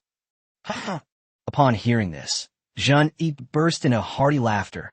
He could almost see that ignorant peasant kneeling before him, begging for mercy. His miserable end. He could almost see himself stepping over the corpses of a Yuanshan Chamber of Commerce, completely monopolizing the entire Great Xia dynasty's commercial lifeline and creating a glorious future. However, just as he was dreaming of unifying the world and becoming incredibly wealthy, a piece of terrible news that he never dreamed of suddenly came from outside the door. Report. One of them, the manager of the Zhen family grain shop, rushed in, stumbling and crawling. His face was filled with extreme fear and despair. Master, no, something's wrong. We in Jiangnan all, grain shops, everything's in trouble. What? Zhen, he suddenly stood up from his seat. Something's happened. What happened? It's the Yuanshan Trading Company. The shopkeeper, his voice trembling with sobs, roared. That Sun Yinshua, she's too ruthless. She actually did it the day after we burned down the northern granary. They transported over 1 million bushels of divine rice from overseas. Right now, they're dumping their products like crazy at 10 times the price of ours. The people of the entire Jiangnan region are going crazy. They'd rather queue for a whole day and night just to buy their Yuanshan towns. Divine rice. We simply can't sell our grain. Boomstrapje. Upon hearing this, like a thunderbolt from the heavens, it struck Zhen Yi hard on the head. He felt a sudden darkness before his eyes and almost fainted on the spot. What? His voice was trembling. See, overseas, over 1 million sure. It's still divine rice. How is this possible? He simply couldn't believe his ears. How could that tiny, remote mountain town possibly possess such terrifying energy? They were able to bring in such a massive amount of grain from overseas. However, before he could recover from this huge blow, another piece of devastating news arrived that shattered his spirits. Report. One of them, the manager of the Zhen family salt works, scrambled in. Master. No, something's wrong. We are in Jiangnan, in all the salt fields. All of them have stopped production. What? Zhen, he suddenly stood up from his seat again. Production has stopped. What? It's the Yuanshan Trading Company. The steward, his voice trembling with tears, said, they don't know where they got their hands on a kind of salt that's 10 times whiter and 100 times purer than our Zhen family snow salt. Divine salt. Right now, they're dumping it like crazy at prices that are practically giving it away. We simply can't sell our salt.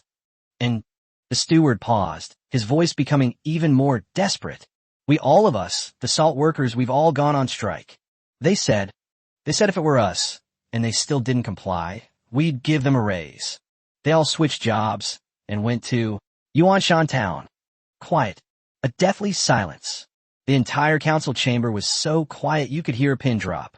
All the core members of the Zhen family wore expressions as if they had seen a ghost. They were completely dumbfounded. It's broken. The Zhen family's livelihood depends on 2 major lifelines, grain and salt. And just like that woman, using the simplest and most brutal business tactics, completely cut in half without bloodshed. This is unbelievable. How the hell are we supposed to play? Drain the fuel supply from under the cauldron. Zhen, he muttered to himself. He finally understood that woman's ruthlessness.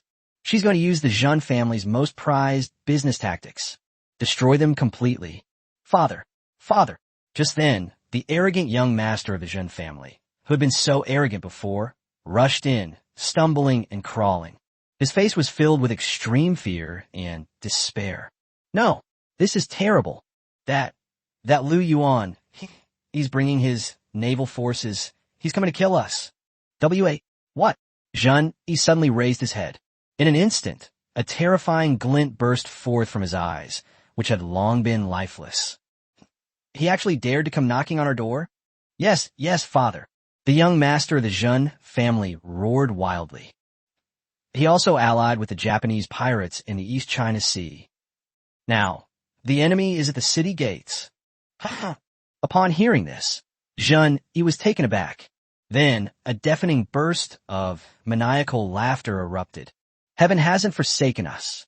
Heaven hasn't forsaken the Zhen family. He suddenly stood up. His eyes were filled with endless resentment and murderous intent. Lu Yuan, Sun Yansui, you 2 adulterers. Do you really think the Zhen family is so easy to bully? Do you really think I would place all my hopes on that bunch of useless, utterly incompetent Japanese pirates? Innocent. He turned around and roared wildly at the Zhen family members behind him, who were also filled with ecstasy. Pass on my orders. Open the secret room. Welcome, ancestor. Leave the past. Today, I'll make that ignorant peasant know what's good for him. What do you mean? The true essence of a powerful family. What do you mean? Like a mantis trying to stop a chariot. Chapter 119, the head of the Zhen family. That mature and charming beauty. Like a mantis trying to stop a chariot. Zhen Yi's words, filled with insane killing intent, resounded loudly in the hall of the Zhen family mansion. All the Zhen family members, who had just looked desperate, were now in frenzy. In their eyes, a flame called hope ignited. Our ancestors. The Zhen family actually has an ancestor. Just as the entire Zhen family was immersed in a kind of morbid and twisted celebration of turning the tables. Yangzhou port, a port city. On aboard a ship, forged entirely from refined steel, a steel behemoth. Lu Yuan was listening with a contented expression as his incredibly capable spy queen, Lu Yuan, reported a piece of the latest intelligence that even he found somewhat amusing. My husband. Lu Yuan's charming face was filled with a confident smile, as if she had everything under control. The country bumpkins from Jiangnan, as expected, have made their move.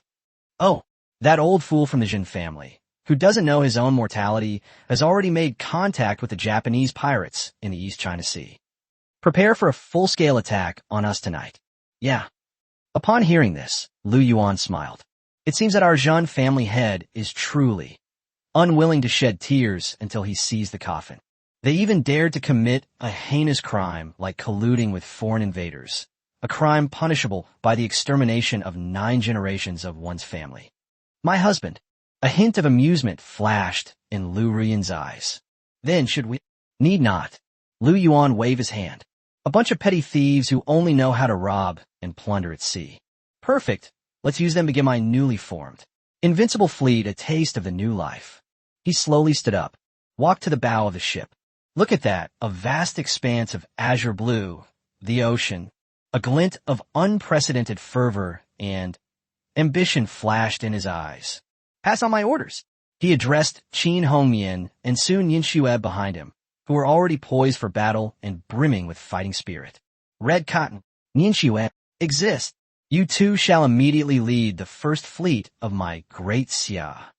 Marching into battle. Pacify the Japanese pirates. Destroy the Zhen family. I'll let those ignorant and arrogant country bumpkins in Jiangnan know what's what. What do you mean? Those who obey me will prosper. Those who oppose me, death. Late that night, the moon was dark and the wind was high. Yangzhou port, offshore.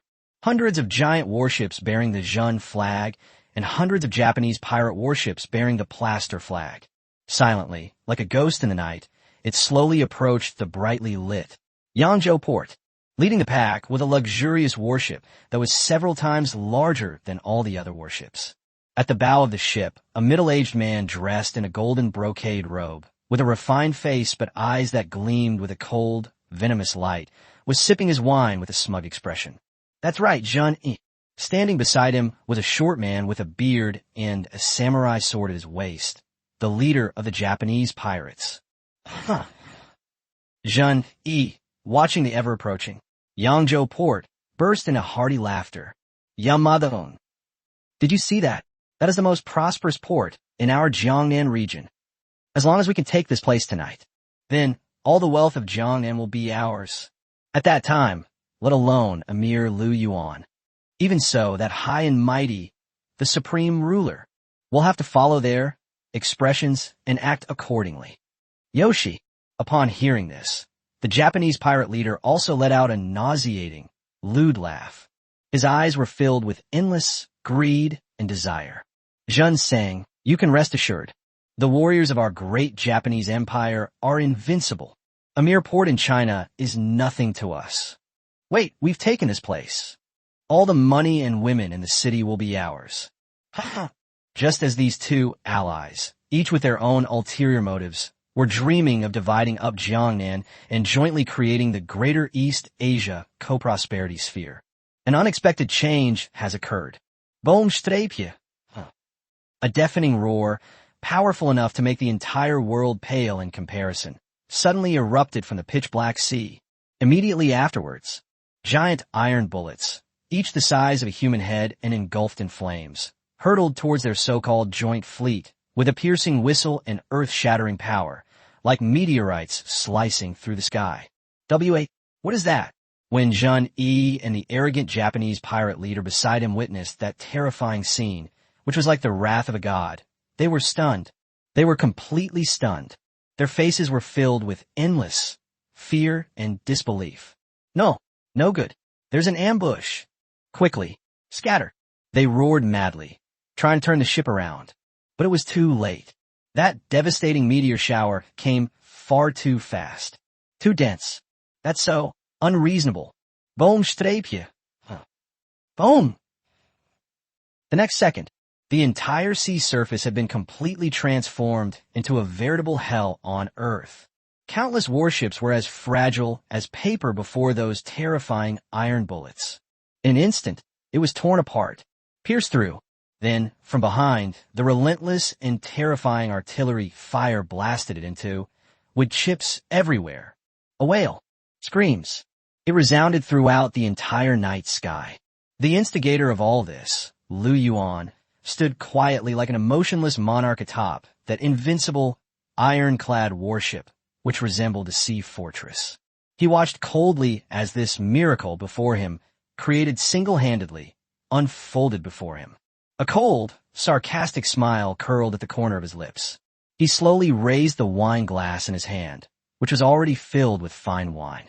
He was facing that clown who was already completely terrified by him. A respectful greeting from afar. Patriarch Zhen, it seems you haven't quite grasped the current situation. This is no longer your era. This is my era, Lu Yuan's era. He slowly drank the wine in his glass in one gulp. Then, to everyone's astonishment, he actually jumped off the deck, which was tens of meters high, like a god descending to earth. He landed steadily on that already teetering, luxurious ship. He walked slowly, step by step, to the spot in front of Zhen, who had already collapsed to the ground like a dead man.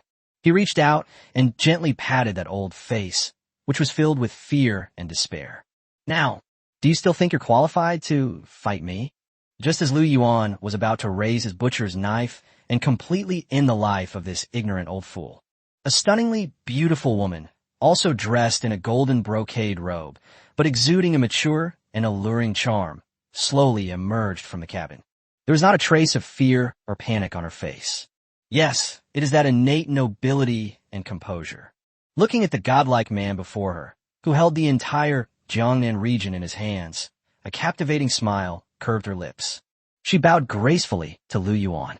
Her voice, so soft and alluring, could drive any man crazy. This humble woman is Zhen Mi. I've met Master Lu. I wonder, Mr. Lu, would you be so kind as to spare me such a small favor? Spare my worthless husband's life? Chapter 120. Subduing the number 1 Chamber of Commerce in Jiangnan without shedding a drop of blood. Spare my worthless husband's life? When Zhen Mi's words, so tender and alluring that they could drive any man mad, slowly echoed on the deck where blood flowed like a river. Lu Yuan smiled. He looked her up and down, observing this stunningly beautiful woman who, despite having the fate of her husband and the entire family in her hands, still maintained such composure and calmness. A flicker of undisguised, intense admiration flashed in his eyes. This woman, that's pretty good, compared to her useless husband, who only does dirty tricks behind people's backs. She's so much better. Spare his life? Lu Yuan raised an eyebrow, a playful smile appearing on his face. It's not that. It's not possible. Oh, Zhen Mi's beautiful, captivating eyes, like autumn waters rippling with waves, instantly lit up. Only Lu Yuan's lips curled into a wicked, aggressive smile. Madam, it seems you haven't quite grasped the current situation yet. Do you think you still have the right to negotiate with me? Zhen Mi's pretty face turned pale instantly. She was just about to say something. But when she met Lu Yuan's possessive and unquestionable gaze, she swallowed back the words that were on the tip of her tongue. She knew that the man was right. Now, her fate and the fate of the entire Zhen family are in his hands. A single thought. She had absolutely no right to bargain. Then Mr. Lu, what exactly do you want? Her voice carried a barely perceptible tremor and a pleading tone. It's very simple. Lu Yuan slowly walked up to Zhen Yi, who was already slumped on the ground like a dead man. He kicked him to the ground with one kick. Then, under the stunned gaze of everyone, he actually plopped down on that throne made of pure gold, the throne of the family head. He watched silently, like an emotionless king, at the stunningly beautiful married woman before him, whom he had completely manipulated. He slowly extended one finger. First, from today onwards, all of your Zhen family's businesses in Jiangnan will be incorporated into my Yuanshan Chamber of Commerce. Second, all the 3,000 naval troops that your Zhen family owns and keeps are now under my command. Third, a cold, possessive glint flashed in his eyes. Yes, that's the most important point. You and your 2 equally stunningly beautiful daughters. From today onwards, it will all be, she's mine. Boomstrapje. Lu Yuan's surrender condition, filled with supreme domineering power and extreme possessiveness, struck the hearts of every member of the Zhen family present like a thunderbolt. They were completely stunned. They simply couldn't believe their ears. This man, he not only wants to annex the Zhen family, but also all their businesses and army. Even the 3 most beautiful women in the Zhen family. They didn't spare them. This is simply outrageous. However, when Zhen Mi heard these conditions that would make any woman feel ashamed and indignant to the point of death, on her mature and charming face, a mysterious smile slowly appeared. She slowly walked up to her useless husband, who was already slumped on the ground like a dead dog. She pulled out from his pocket the family head seal, the symbol of the highest power in the Zhen family. Then, to everyone's astonishment, she actually raised the seal, which was powerful enough to shake the entire Jiangnan region, high above her head with both hands. She bowed gracefully to that demonic man who had already planned everything. This humble woman is Zhenmi. Her voice was soft and alluring, yet it carried an undeniable decisiveness. On behalf of the entire Zhen family, I agree, Mr. Lu, all conditions. Only ask for. A cold, mocking glint flashed in her eyes. Master Lu, please spare me, my good-for-nothing husband. One life. Quiet. A deathly silence. The entire deck was so quiet you could hear a pin drop. All the members of the Zhen family seemed to have been struck hard on the top of their heads by a bolt of lightning.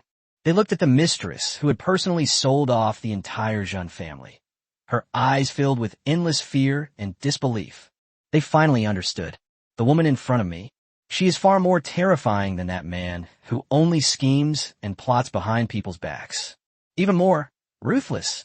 Lu Yuan, on the other hand, watched this ironic scene unfold before him as if it were a spectacular, grand drama. A confident smile, as if he had mastered a plan, curled at the corners of his mouth. He slowly stood up. He walked up to the stunningly beautiful woman who had already staked everything on him. He reached out and gently lifted her delicate chin, which was filled with smugness and provocation. My dear wife. His voice was full of endless mockery. You really are my wonderful wife. He turned around and, facing Qin Hongmian and Sun Yinxue, who were already poised to unleash their murderous intent, loudly gave the order. Pass on my orders. Starting today, Jiangnan. Yes, I'm surnamed Lu now. In one swift motion, he swept the stunning beauty before him, the very woman from the entire Jiangnan region, up in his arms. Ah! Zhenmi let out a gasp and immediately wrapped her arms tightly around his neck. My dear wife. Lu Yuan looked down at her beautiful face, which was flushed red as if it were about to bleed, and his voice was hoarse like sandpaper being rubbed. Since you are already mine, then, starting today, you just stay obediently by my side. See it with my own eyes. He looked at the vast central plains, a cold, mocking smile curving his lips. How did I manage this entire world? It's mine. Chapter 121. Taking Zhenmi as a concubine. Reward. Naval blueprint. How did I manage to take this entire world into my own hands? Looking into the man's alluring phoenix eyes, who seemed to always bring her endless surprises and awe, she felt a flame of fervor ignite for the first time. She knew she hadn't chosen the wrong person. This man truly possessed the qualifications and ambition to conquer the world and ascend to the throne. My husband. Her voice trembled with a hint of excitement that she herself was unaware of. Zhenmi is willing to rule Jiangnan and expand its territory until death for my husband. Ha ha ha, good. Upon hearing this, Lu Yuan burst into laughter. This was exactly what he wanted to hear. With his stunningly beautiful and intelligent woman as his governor-general of Jiangnan, how could the world not be at peace? Late that night, when Zhenmi was shyly carried into the bridal chamber adorned with auspicious dragon and phoenix patterns by Lu Yuan, her long-frozen heart completely melted. Looking at this domineering, powerful man who had given her unparalleled glory and hope, her eyes were no longer filled with fear and calculation, only endless tenderness and affection. The madness and beauty of that night need no further explanation. When Zhenmi woke up slowly the next day in that large bed, she felt weak and sore all over, as if her whole body had fallen apart. But the culprit who had kept her up all night was already dressed and looking refreshed, standing by the bedside. And just then, in Lu Yuan's mind, the cold system notification arrived as expected. Ding! Detected that the host has entered into a concubine relationship with Zhenmi. Qualification assessment in progress. Assessment complete. Name, Zhenmi. Qualifications, excellent. Aura, at its peak. Bloodline, Luo Shun bloodline, rare, unawakened. Affection level, 100, maximum. Completely devoted, absolutely infatuated. Overall rating, 5 stars. Holy crap, another 5-star. And with the bloodline of the goddess of the Luo River. Lu Yuan's heart skipped a beat again. He stared at the stunningly beautiful married woman before him, her eyes still sleepy and alluring, his gaze filled with boundless passion and disbelief. No wonder this woman could steal a man's soul with every smile and gesture. Was she the reincarnation of the goddess of the Luo River? First concubine acquisition triggers a special reward.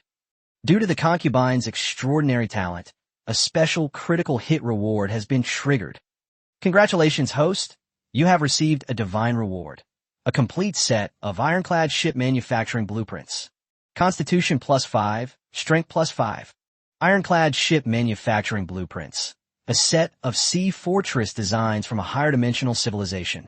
The host can use this blueprint, along with the overpowered buff from your son of Lu Ban, to create an invincible fleet capable of crushing all navies of this era. They will be your strongest trump card for conquering the seas and expanding your territory. Awesome. So awesome it sent shivers down my spine.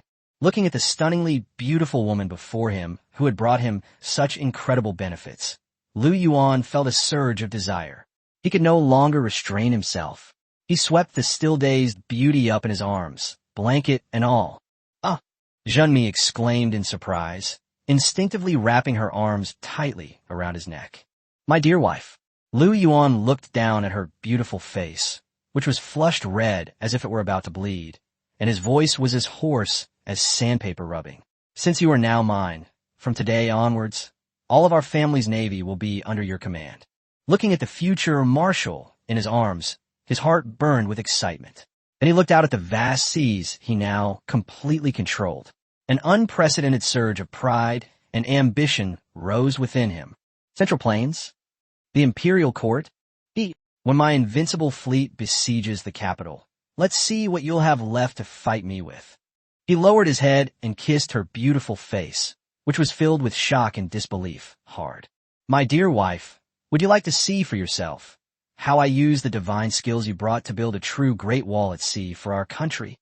Chapter 122, The Talent of the Daughter of the God of Medicine, leads to the development of the miraculous drug, penicillin. How did I use the divine skills you brought to build a true Great Wall at sea for our country? When Zhenmi heard Lu Yuan's declaration, which was full of supreme domineering power and absolute confidence, her heart, which had just completely surrendered, trembled violently once again. Looking at the man in front of her, who seemed to always bring her endless surprises and shocks, her charming phoenix eyes ignited with a flame called fervor for the first time. She knew she hadn't chosen the wrong person. This man truly possessed the qualifications and ambition to conquer the world and ascend to the throne. My husband. Her voice trembled with a hint of excitement that she herself was unaware of. Zhenmi is willing to rule the world for my husband, expand the territory, and remain faithful until death. Ha good. Upon hearing this, Lu Yuan burst into hearty laughter. That was exactly what he wanted to hear. With his stunningly beautiful and intelligent wife as his marshal, how could the world not be at peace? Just as Lu Yuan was mobilizing his troops to teach those ignorant Jiangnan country bumpkins and East China Sea Japanese pirates a lesson, an unexpected piece of bad news suddenly came back from the Central Plains. Plague. An unprecedented and terrifying plague broke out without warning across the Central Plains. In just 1 month, 9 out of 10 houses in the Central Plains were empty, and corpses littered the fields. Countless people died in despair and suffering. Countless towns became ghost towns filled with the aura of death. The imperial court was powerless to stop it. They could only watch helplessly as the terrifying plague spread like wildfire in all directions. Soon, even the northern border, which bordered the Central Plains, saw its first cases of infection. In an instant, the entire northern territory was plunged into unprecedented panic. In the northern border, inside the governor's mansion, the atmosphere was extremely tense. Lu Yuan listened with a solemn expression as his incredibly capable Grand Steward, Sun Yinxue, reported a piece of bad news that was even more troublesome than the Imperial Army's million-strong force pressing in. Husband. For the first time, a look of gratitude and helplessness appeared on Sun Yinxue's beautiful, aloof face. The situation is more serious than we imagined. All the doctors we sent out are helpless. Even Sister Lin Lan is finding this unprecedented super virus difficult to handle. Now the entire northern territory is in a state of panic. If this continues, the order we have painstakingly established will completely collapse in less than 3 days. At that time, we will crumble on our own without the court even having to intervene. Yeah. However, after hearing this terrible news that would give any monarch a splitting headache, Lu Yuan slowly revealed a profound and unfathomable smile. He slowly stood up and walked to the window, looking at the panicked and uneasy masses outside. His eyes, instead of showing any worry, gleamed with a cunning glint like a fox's. Husband, Sun Yinxue was stunned. She couldn't understand how her man could still be laughing at a time like this. My dear wife. Lu Yuan turned around, looked at his incredibly intelligent wife, and smiled. You seem to have forgotten something. What's up? You forgot. Lu Yuan's lips curled into a confident and doting smile. Our family has a real medical genius hidden away. Chapter 123, The Power of Penicillin, Reviving the Dead and Healing Bones. A medical genius.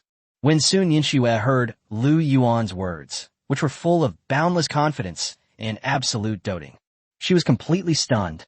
She looked at the man in front of her, a man who seemed to always be able to create miracles in desperate situations. Her heart, already filled with worry and unease, trembled violently once again. Could it be? Could it be that my husband has some incredible trump card that we don't know about? Half an hour later. Then, Sun Yinxue, the Linwei sisters, Qin Hongyan, Lu Ruyan, Zhimi, these 6 stunningly beautiful wives who already revered Lu Yuan like gods, followed him as he arrived at the heavily guarded Royal Academy of Sciences. When they saw that 3-year-old girl, exquisitely beautiful like a porcelain doll, excitedly fiddling with a crystal-made, high-end-looking microscope, they were struck by her beauty. They were completely dumbfounded. Father, mother. Upon seeing this, Lu Yuan and Sun Yinxue walked in. Little Jisher immediately ran over excitedly with her 2 short, pink legs. Look, I've discovered a new continent. She pointed to a petri dish under the microscope, filled with all sorts of strangely shaped little insects, and proudly showed off. These are the bad guys who made those uncles and aunts outside sick. I named them viruses, and, like someone proudly presenting a treasure, she took out another petri dish. Inside, it was covered with bluish-green mold. I also found a super weapon on a moldy orange peel that can kill these bad guys. I named it penicillin. Holy crap, penicillin. When Lu Yuan heard his 3-year-old daughter utter such professional words, he couldn't help but curse in his mind. Damn it, Lao Tzu has only told you a few medical anecdotes from his past life. You actually invented an antibiotic that could change the entire world, the history of medicine. This is just too unbelievable. Meanwhile, Sun Yinxue, Lin Wei, and the other sisters, after listening to their daughter's, niece's, incomprehensible medical theory, I was completely stunned, looking at the exquisitely beautiful little baby before them, who resembled a fairy maiden. Their eyes were filled with endless shock and disbelief. Their daughters. It's actually a deity. Ah, good daughter. Lu Yuan scooped up his future god of medicine in one go. He gave that adorable little face, so delicate and beautiful, a big kiss. You really are Daddy's savior. The next day, just as dawn was breaking, Yuanshan Town, Central Square, a huge, miracle platform has already been built. On the high platform, Lu Yuan was smiling as he held his adorable, porcelain doll-like daughter, Lu Jisher. And right in front of them, these were dozens of critically ill patients already ravaged by the plague and barely alive. Their bodies were covered in disgusting pustules. They let out painful groans. Their eyes were filled with endless despair and deathly silence. But below the high platform, they were a dark mass of thousands upon thousands of people from the north, filled with fear and unease about the plague. They all looked on nervously at the towering figure on the high platform, a figure that seemed like a god.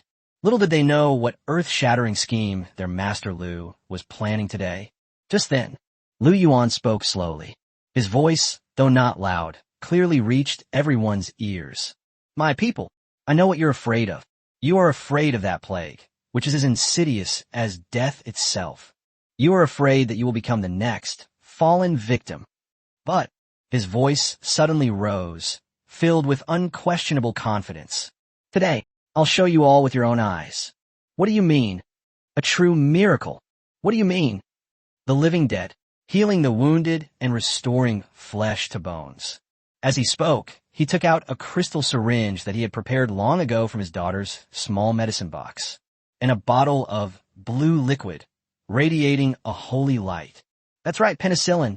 Then, to everyone's astonishment, he actually injected that mysterious blue liquid directly into the body of a critically ill patient who was already unconscious and on his last breath. Quiet. A deathly silence. The entire central square was so quiet you could hear a pin drop. All the people held their breath and watched nervously as the lucky one was already destined for death. They didn't know what would happen next, but they knew they were about to witness history. A stick of incense, 2 incense sticks, 3 incense sticks. Bit by bit passed by. That critically ill patient still shows no response. Just when everyone thought the miracle had failed, an unexpected change has occurred. Cough, cough, cough. A faint but vital cough suddenly came from the mouth of the critically ill patient who had already been given a death sentence. Immediately afterwards, under the stunned gaze of everyone, a faint color slowly appeared on his originally pale face. His eyes, which were originally cloudy, slowly opened. He looked at the blinding sunlight and the dense crowd before him. His eyes filled with endless bewilderment and disbelief. I'm still alive. He subconsciously touched his own body. Then he saw a scene that he would never forget. All that could be seen were the festering, oozing, and foul-smelling sores on his body. It scabbed over, fell off, and healed at a speed visible to the naked eye. In the blink of an eye, it was restored to its original, smooth, and healthy state. Boomstrapje. This scene was like a bombshell, crashing down on the hearts of everyone present. They were completely stunned. They simply couldn't believe their eyes. He's alive. A person who was about to die, actually, just like that, came back to life. This is not medical skill at all. This is clearly a deity performing divine magic. Thump. No one knows who was the first to react, but his legs went weak, and he knelt down directly in front of the little girl on the high platform, who was so cute, it was almost unfair. Goddess. It's a goddess descended to earth. She's come to save us. Splash. Splash. The next second, all the people present rushed forward and knelt down in the direction of Lu Yuan, looking at that exquisitely beautiful little baby, who resembled a goddess of life. Their eyes held no more doubt. Only the purest, most fervent faith. Lu Yuan, holding his precious daughter, who had once again brought him such an incredible surprise, was overjoyed. He slowly raised the goddess of life in his arms, a treasure powerful enough to make even death itself retreat. Facing that vast and boundless heaven and earth, with a tone brimming with supreme pride and absolute confidence, he declared loudly, "My people, listen up, all of you. Starting today, I will not only make sure you have enough to eat, but also warm clothes to wear. I want more. I want you all free from all diseases. Live a long life, 100 years. He looked towards the central plains, and a cold, mocking smile curled at the corner of his lips. The imperial court? Plague. For me, it's just yet another perfect opportunity to win people's hearts. Chapter 124, The expansion of heavenly hearing causes tremors throughout the world. For the next 2 weeks, the entire Northern Territory was plunged into an unprecedented frenzy of nationwide epidemic prevention and economic takeoff because of Lu Yuan's order. Under the personal guidance of Lu Yuan, the 3-year-old little medical genius, countless doses of penicillin were produced with terrifying efficiency, almost like an assembly line. Then, through the Yuanshan Chamber of Commerce's commercial network that spanned the entire northern region, it was distributed to every person suffering from the plague at a price that was almost gifted away. In an instant, the entire Northern Territory went completely mad. Countless people who had been waiting to die miraculously recovered after taking that miraculous elixir. They regarded Lu Yuan and his daughter as their second parents, and Yuanshan Town as a divine kingdom on earth. With his popular support that would make any emperor envious, Lu Yuan completely transformed the entire Northern Territory into an impregnable and impenetrable empire. In the northern border, inside the governor's mansion, Lu Yuan was enjoying a leisurely life with his wife, children, and a warm bed, completely at ease. Meanwhile, his spy queen, Lu Yuan, was reporting to him with an excited and enthusiastic smile. Good news that would drive any monarch crazy. My husband. Lu Yuan's charming face was filled with a confident smile, as if she had everything under control. You are truly amazing.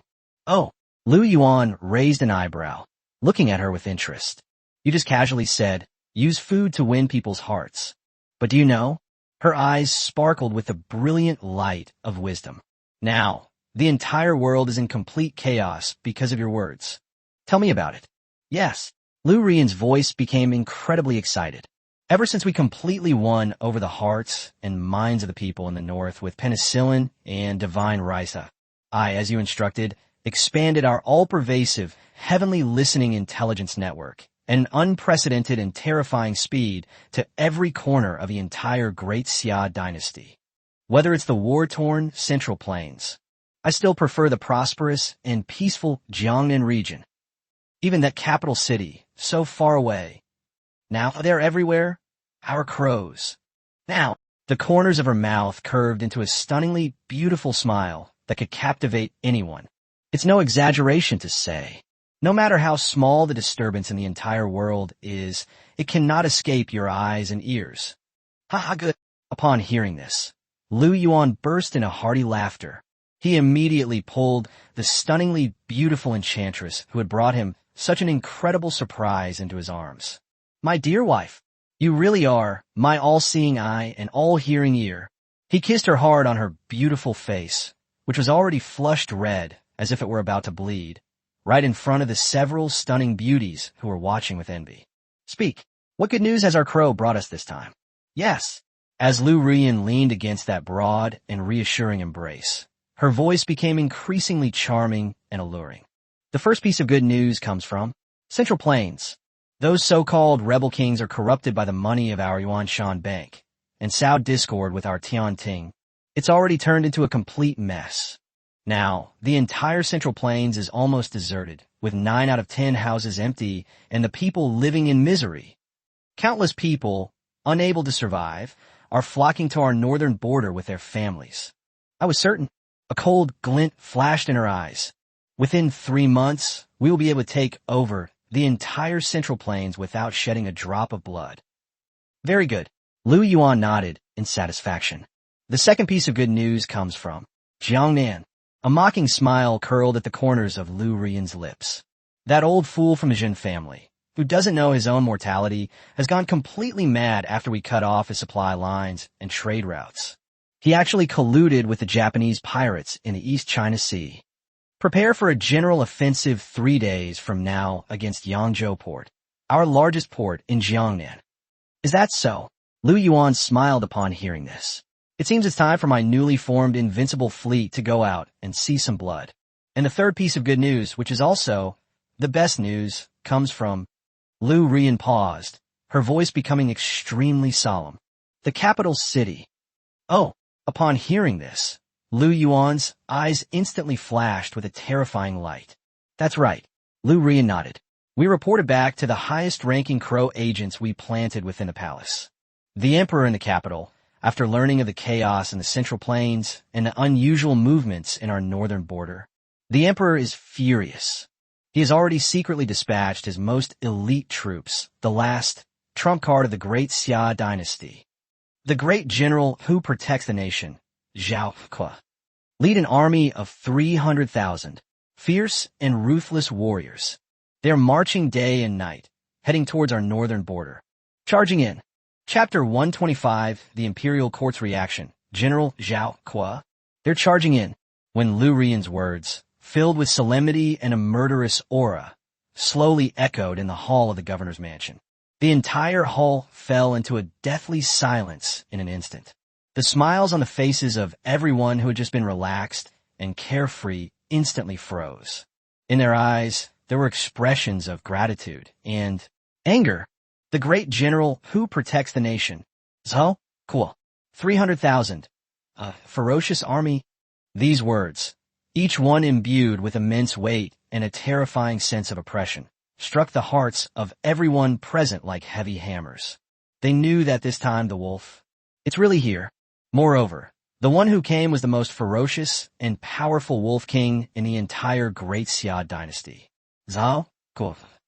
Qin Hongmian, who was always fearless, showed a look of fear for the first time on her handsome and spirited face when she heard this name. My husband.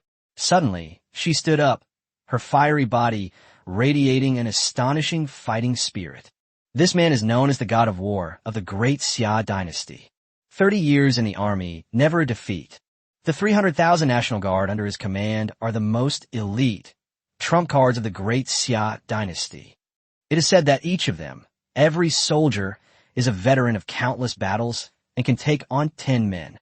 Yes, a truly ferocious army. This battle, a deep worry flashed in her eyes. It's going to be tough. Yes, my husband. Even Su Ningxue, who is usually so intelligent that she seems almost supernatural, showed an unprecedented, solemn expression on her beautiful face, which is as cold and aloof as the moon.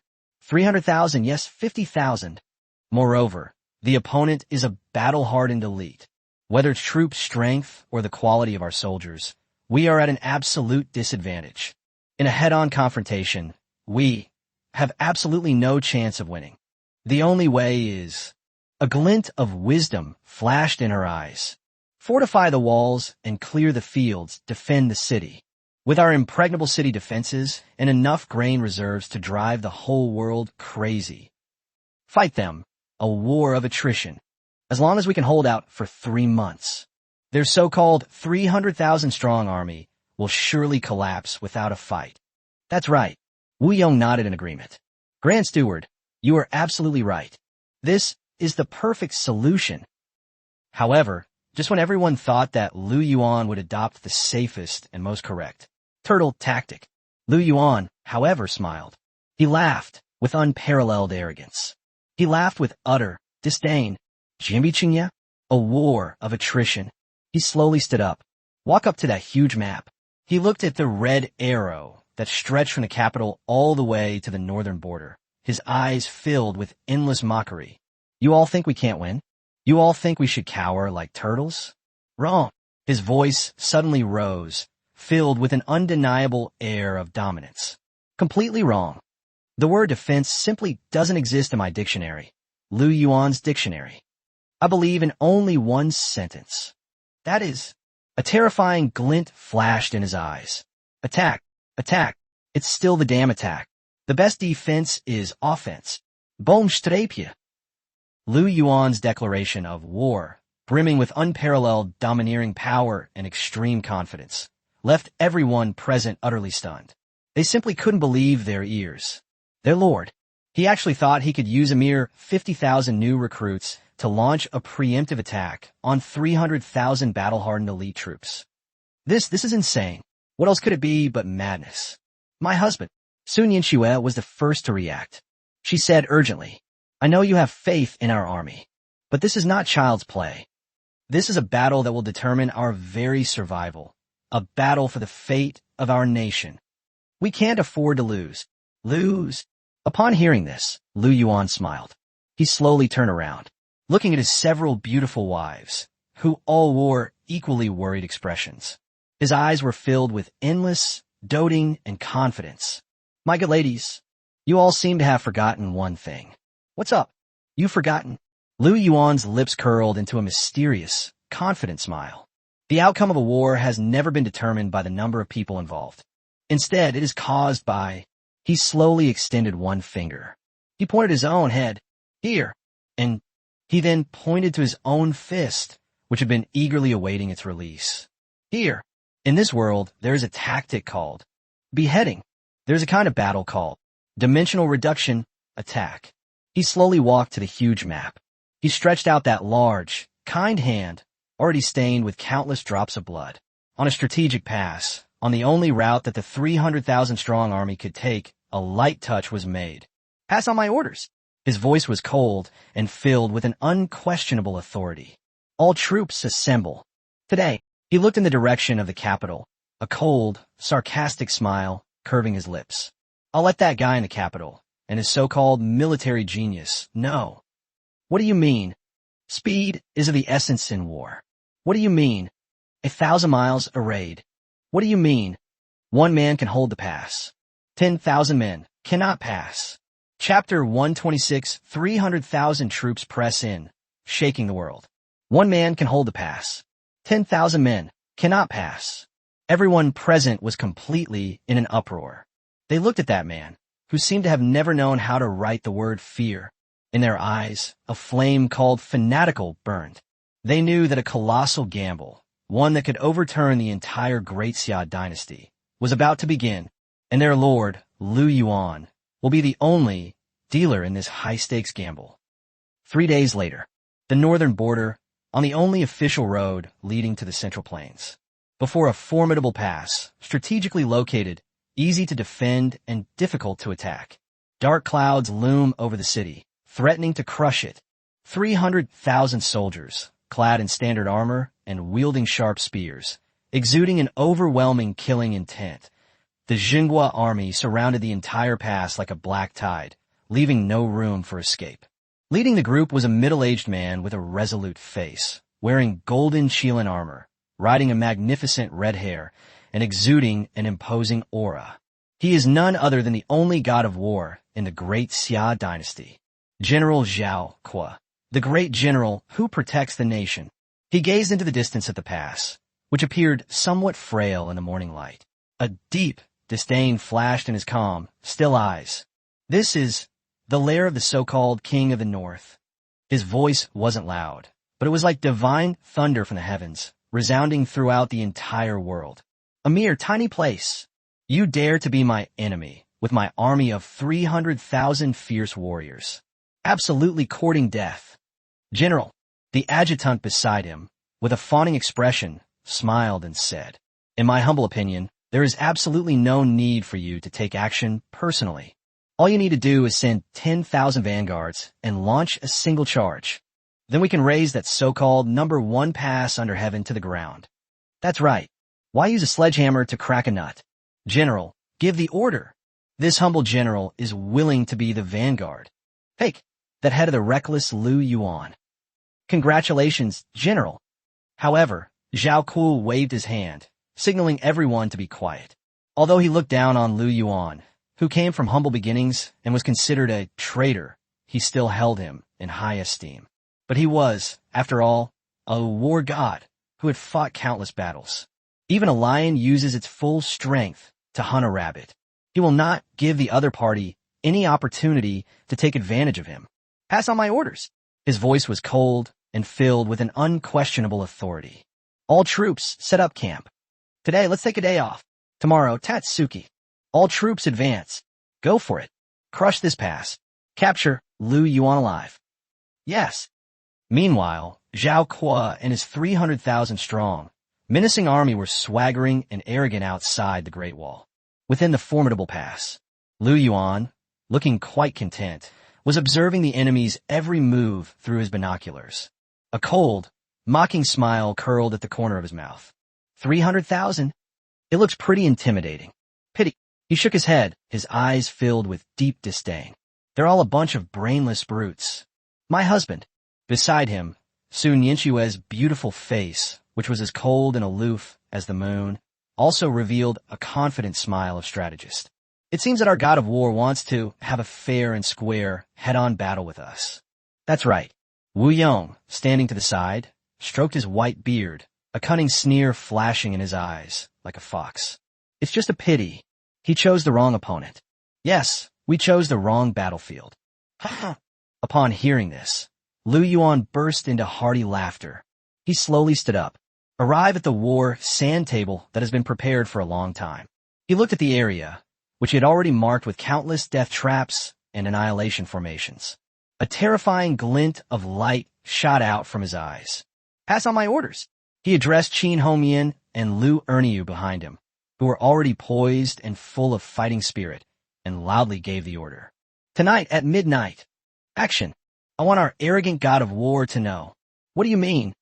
All's fair in war. What do you mean? True despair. Late that night, the moon was dark and the wind was high. Xinghua army, main camp. A deathly silence. All the soldiers are resting and preparing for tomorrow's siege battle. Meanwhile, their commander, Zhao Qua, was studying what appeared to be an ordinary, past defense map in his central command tent. For some reason, a strange unease always lingered in his heart. He always felt that he had overlooked something important, but he couldn't quite put his finger on what it was. And just then, an unexpected change has occurred. Boom streepje. Boom! A deafening explosion, loud enough to make the entire world lose its color, suddenly erupted from the rear of his camp, where mountains of grain and supplies were piled up. Countless flames shot into the sky. The entire night sky was illuminated as if it were daytime. What? Zhao Kui suddenly stood up from his seat. He looked out the window at the towering flames and the increasingly close screams. For the first time, his usually calm and composed face showed a look of shock and disbelief. No, it's a raid. Quick, go put out the fire. He roared madly, drew the sword from his waist, and tried to rush out. But it was too late. Whoosh, whoosh, whoosh. Suddenly, a sharp whooshing sound burst from above his head and shot down. Dozens of ghostly black shadows tore apart his sturdy tent made of cowhide. Like a god descending to earth, he appeared before him. The one in the lead was none other than the one he had always dreamed of tearing to pieces. Lu Yuan. Zhao, Korai. Lu Yuan looked at the god of war in front of him, who was already completely terrified by him, and a cold, mocking smile appeared on his lips. He slowly raised the battle sword in his hand, which had been eagerly awaiting its arrival. It directly points to that person who, even as death looms, remains oblivious to their fate, a clown. Then he spoke slowly in a tone that was extremely calm, yet full of supreme, domineering, and disdain. The sound echoed throughout the entire Central Command tent. I heard. You're pretty good at fighting. Chapter 127 Chief Strategist Wu Yong's plan. Fortify the walls and clear the fields. Lure the enemy deep into our territory. You're really good at fighting? Lu Yuan's words were filled with endless mockery and contempt. General Zhao Qua, the great general who protected the country, was completely devastated. He stared at the demon god before him, who had silently infiltrated his heavily guarded Central Command tent like a ghost. His once unwavering heart as a war god was shattered by boundless fear and disbelief at this moment. Who are you? His voice trembled. Where did you get your incredible ability to appear and disappear so mysteriously? Lu Yuan smiled. He slowly raised his battle sword, which had been itching for a fight, and pointed it directly at the clown, who was about to die, but still didn't know what was going to happen. I am someone you can't afford to offend. As for my abilities, a cruel smile curled at the corner of his lips. Go ask the king of hell after you've descended into hell. The moment he finished speaking, he swung his battle sword down with a sudden burst of speed. Half an hour later, the battle is over. The entire group of grand generals who had wielded immense power and influence in the imperial court for decades was completely wiped off the face of the earth.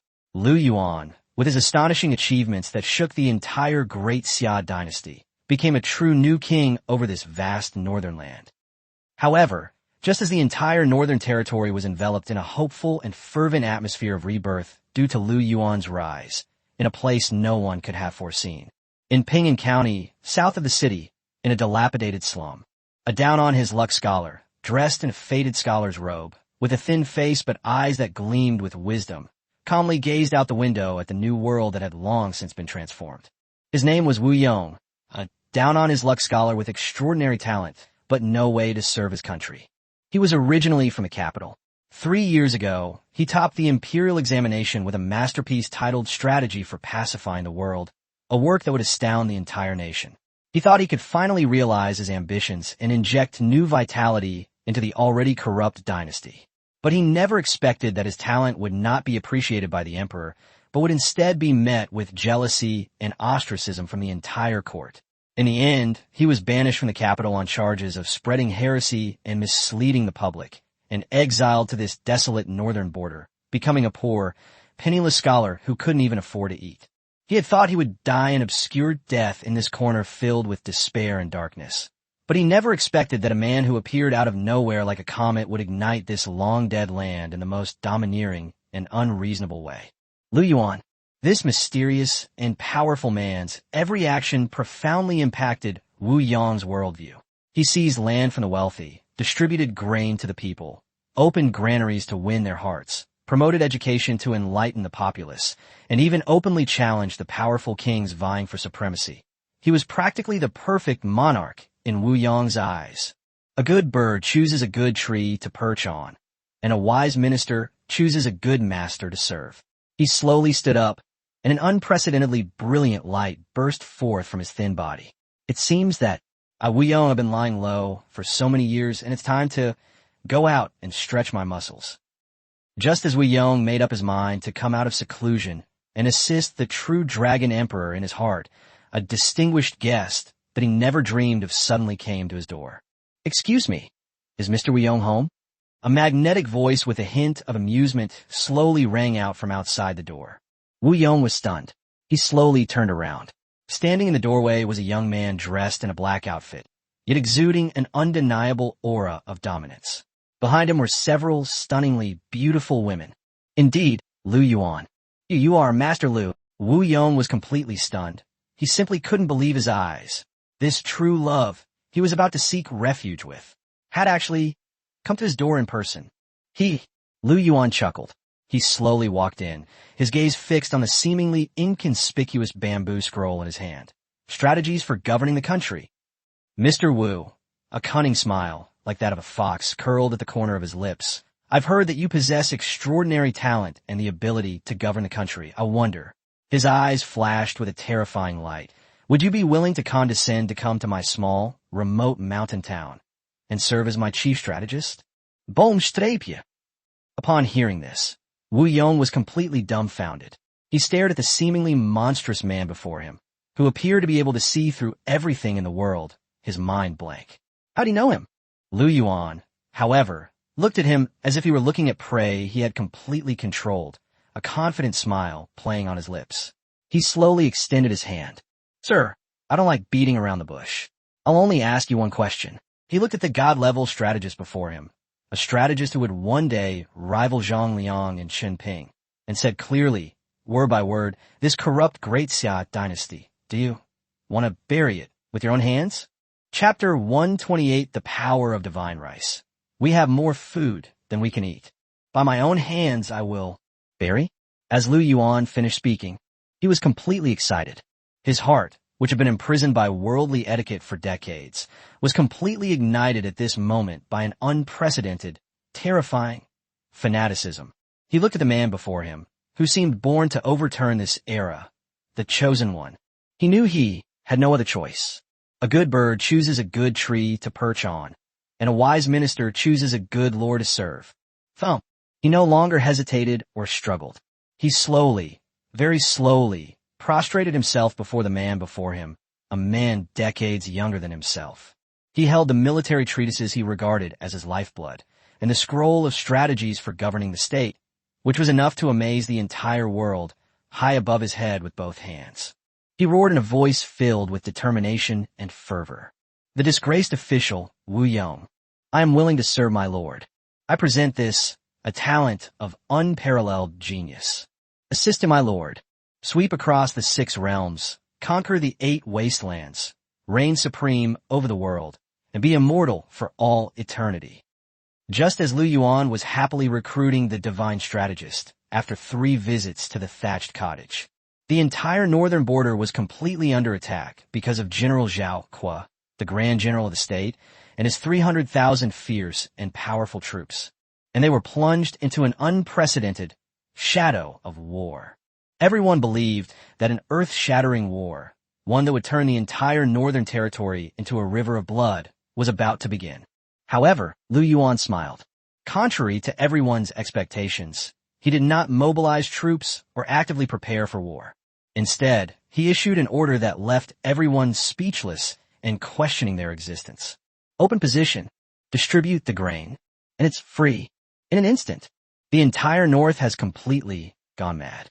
Countless people, who were originally filled with fear and unease about the impending war, were shocked when they saw truckload after truckload of glittering, dazzling divine rice being delivered to their doorsteps. They were completely stunned. They simply couldn't believe their eyes. Grain. Oh my God. Am I dreaming? So much grain? More than we've ever seen in our entire lives. This Master Lu, what exactly does he want to do? The war is almost at our doorstep. He actually gave us food, and the moment they put that crystal clear, plump, and round divine rice, exuding a refreshing and unique aroma, into their mouths, everyone was completely conquered by that ultimate delicacy, which was enough to make any emperor fall for it. An overwhelming sense of happiness, indescribable in words, suddenly surged into their minds. Delicious. So delicious. I've never eaten anything this delicious in my entire life. This is truly food fit for the gods. Yes, such divine food. We're still afraid of that so-called 300,000 strong army. Exactly. If all else fails, we'll fight them to the death. Anyone who dares to steal our grain will have their life taken. We swear to defend our homeland and be loyal to Lord Lu to the death. In an instant, throughout the entire Northern Territory, the fighting spirit and morale of all the people were completely ignited by this divine rice, a substance powerful enough to drive anyone mad. They looked at the man who had given them new life and hope in their most desperate moment, and there was no longer a trace of doubt in his eyes. Only the purest, most fervent faith. On the other side, the Grand General's tent, the Army's central command. Zhao Kuo listened with a grim expression to his scout's report, which was filled with fear and disbelief. When he heard phrases like miracle rice, 100,000 jin per mu, opening granaries to distribute grain, and the people's hearts returning to the land, these words filled with a sense of magic. For the first time, his usually calm and composed face revealed a look of shock and gravity. Divine rice, a yield of 100,000 jin per mu. He simply couldn't believe his ears. Is this something a human would do? This is clearly witchcraft. General, the adjutant standing to the side, sneered disdainfully. In my humble opinion, this must be that peasant named Lu Yuan, trying to create a fuss. The goal is to disrupt our morale. That's right. How could such a heaven-defying divine object exist in a mere barbarian land in the north? Give the order, General. This humble general is willing to be the vanguard. Within 3 days, we will surely raise that foolish Yuan Shan town to the ground. Take the head of Lu Yuan, that scoundrel who spreads heresy. However, Zhao Kuo waved his hand to signal everyone to be quiet. Though he didn't believe that such a heaven-defying divine object could exist in this world, but he was, after all, a war god who had fought countless battles. He knew that something was amiss when things seemed unusual.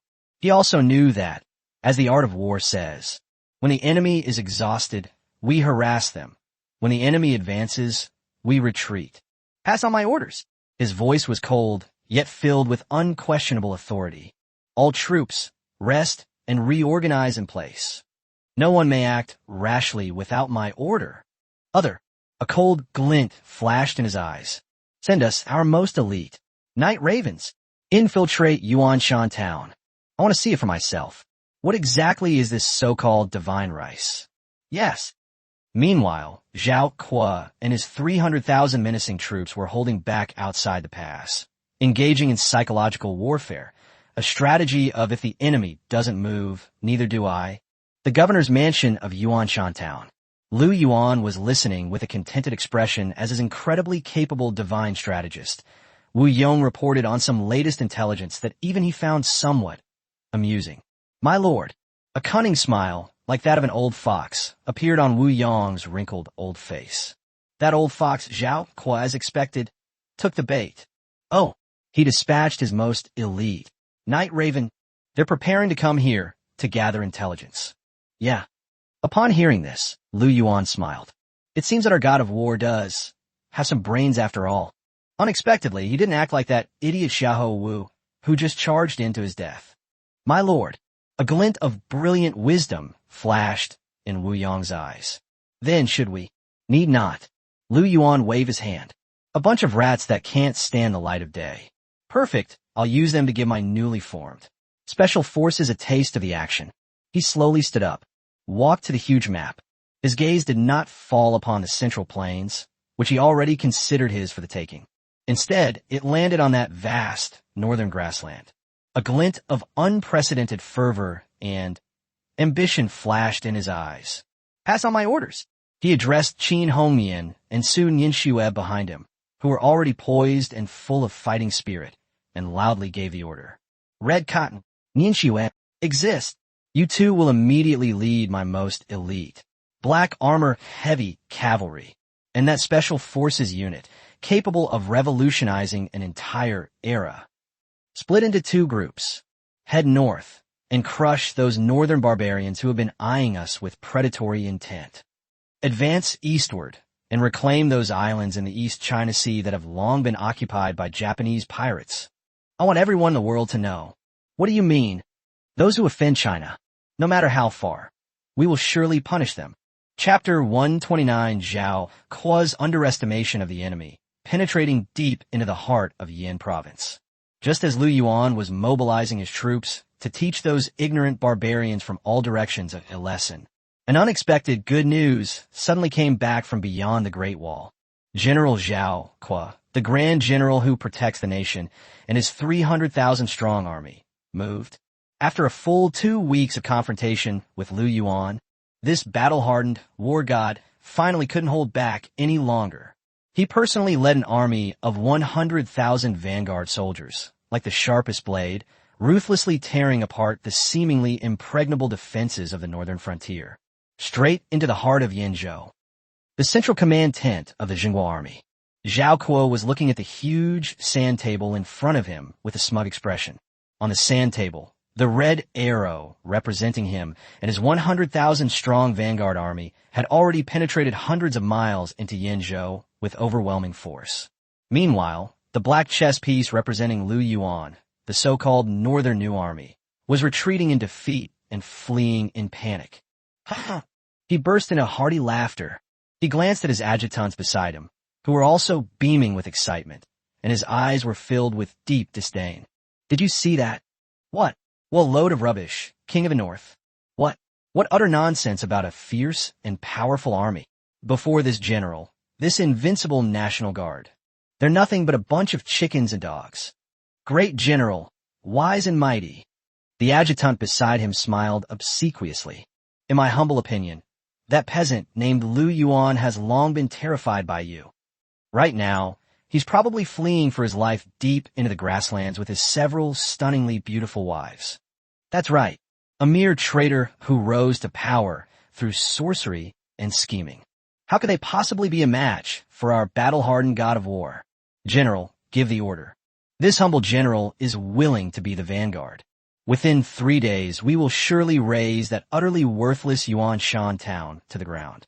Take the head of Lu Yuan, the one who spreads heresies and misleads the public. Congratulations, General." "Ah, no rush." Zhao Kuo waved his hand, signaling everyone to be quiet, although he looked down on Lu Yuan. But he was, after all, a war god who had fought in countless battles. He knew the principle of not pursuing a cornered enemy. He also understood the importance of using all one's strength when hunting a rabbit. "Pass on my orders." His voice was cold, yet filled with unquestionable authority. "All troops, rest and reorganize in place. Send us our most elite night ravens. Give it to me. Investigate carefully and thoroughly. Where did that Lu Yuan escape to? I'll make sure he has nowhere to go, no way to escape. I want him to see it with his own eyes. How he, step by step, walked towards destruction. Yes." Just as Zhao Kuo and his 100,000-strong vanguard army were swaggering and arrogant in the heart of Yin province, Zhao Kuo was enjoying his dominance. Yuanshan Town, Governor's Mansion. Lu Yuan was listening with a contented expression as his incredibly capable divine strategist, Wu Yong, reported on a piece of latest intelligence that even he found somewhat amusing. "My lord," a cunning smile, like that of an old fox, appeared on Wu Yong's wrinkled old face. That old fox, Zhao Kuo, as expected, took the bait. Oh, he has personally led 100,000 vanguard troops deep into the heart of Yanzhou, covering more than 300 li. Now it is long gone, an isolated force cut off from reinforcements. And a glint of brilliant wisdom flashed in Wu Yong's eyes. He also dispatched his most elite night ravens. They're preparing to carry out a decapitation strike against us. Yeah. Lu Yuan smiled upon hearing this. It seems that our god of war is really pushed to the limit by us. They even resorted to such a stupid, idiotic move. My lord, a playful smile flashed in Wu Yang's eyes. Then should we? Need not. Lu Yuan waved his hand. A bunch of rats that can't stand the light of day. Perfect timing. I'll use them to give my newly formed Special Forces unit a taste of the real thing. He slowly stood up, walked to the huge map. His gaze did not fall upon the 100,000 vanguard soldiers, whom he had long considered a sitting duck. Instead, it landed on the 200,000-strong Xinghua army support force stationed outside the pass, holding their ground. A glint of unprecedented fervor and ambition flashed in his eyes. Pass on my orders.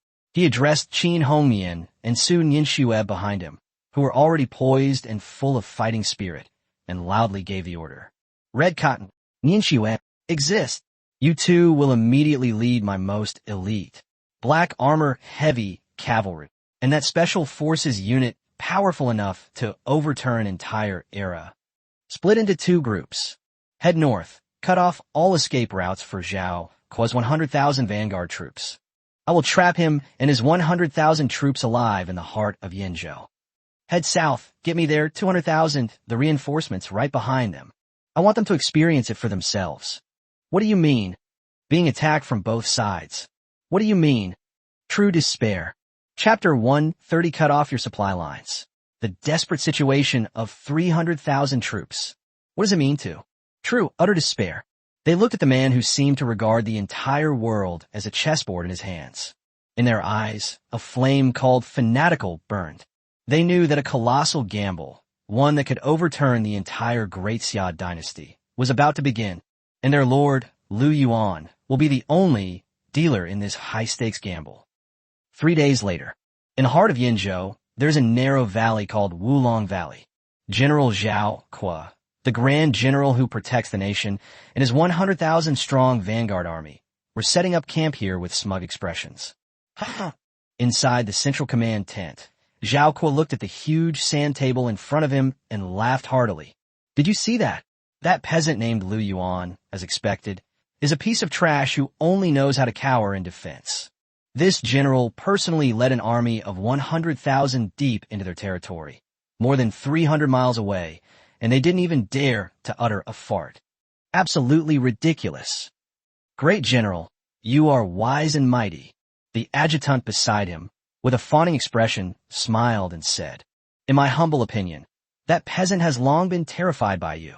Right now, he's probably hiding in some remote corner with his several stunningly beautiful wives, trembling with fear.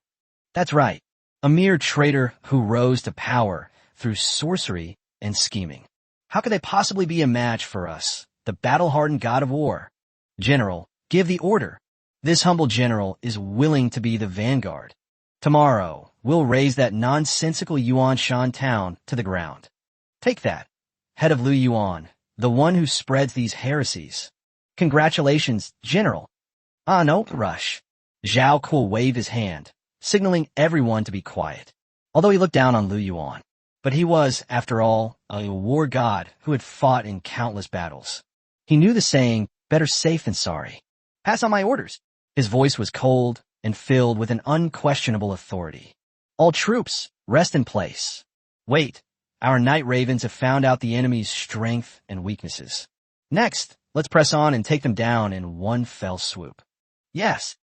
While Zhao Qua and his 100,000-strong vanguard army were dreaming of determining the fate of the world in one battle in Wulong Valley, a piece of terrible news that they never dreamed of suddenly came back from behind them. Report. A messenger, covered in blood, tumbled and crawled into the central command tent. His face was filled with extreme fear and despair. General, no, something terrible has happened. We have 200,000 reinforcement troops stationed outside the pass. We've been ambushed by the enemy. Boomstrapje. Upon hearing this, it was as if a thunderbolt from the heavens had struck Zhao Qua hard on the head. He felt a sudden darkness before his eyes and almost fainted on the spot. What? His voice was trembling. A sneak attack? Yes, Yes, General. The messenger, his voice trembling with sobs, roared. A black cavalry unit appearing out of nowhere like demons, and a shadow force appearing and disappearing like ghosts. From behind us, the most deadly surprise attack has been launched.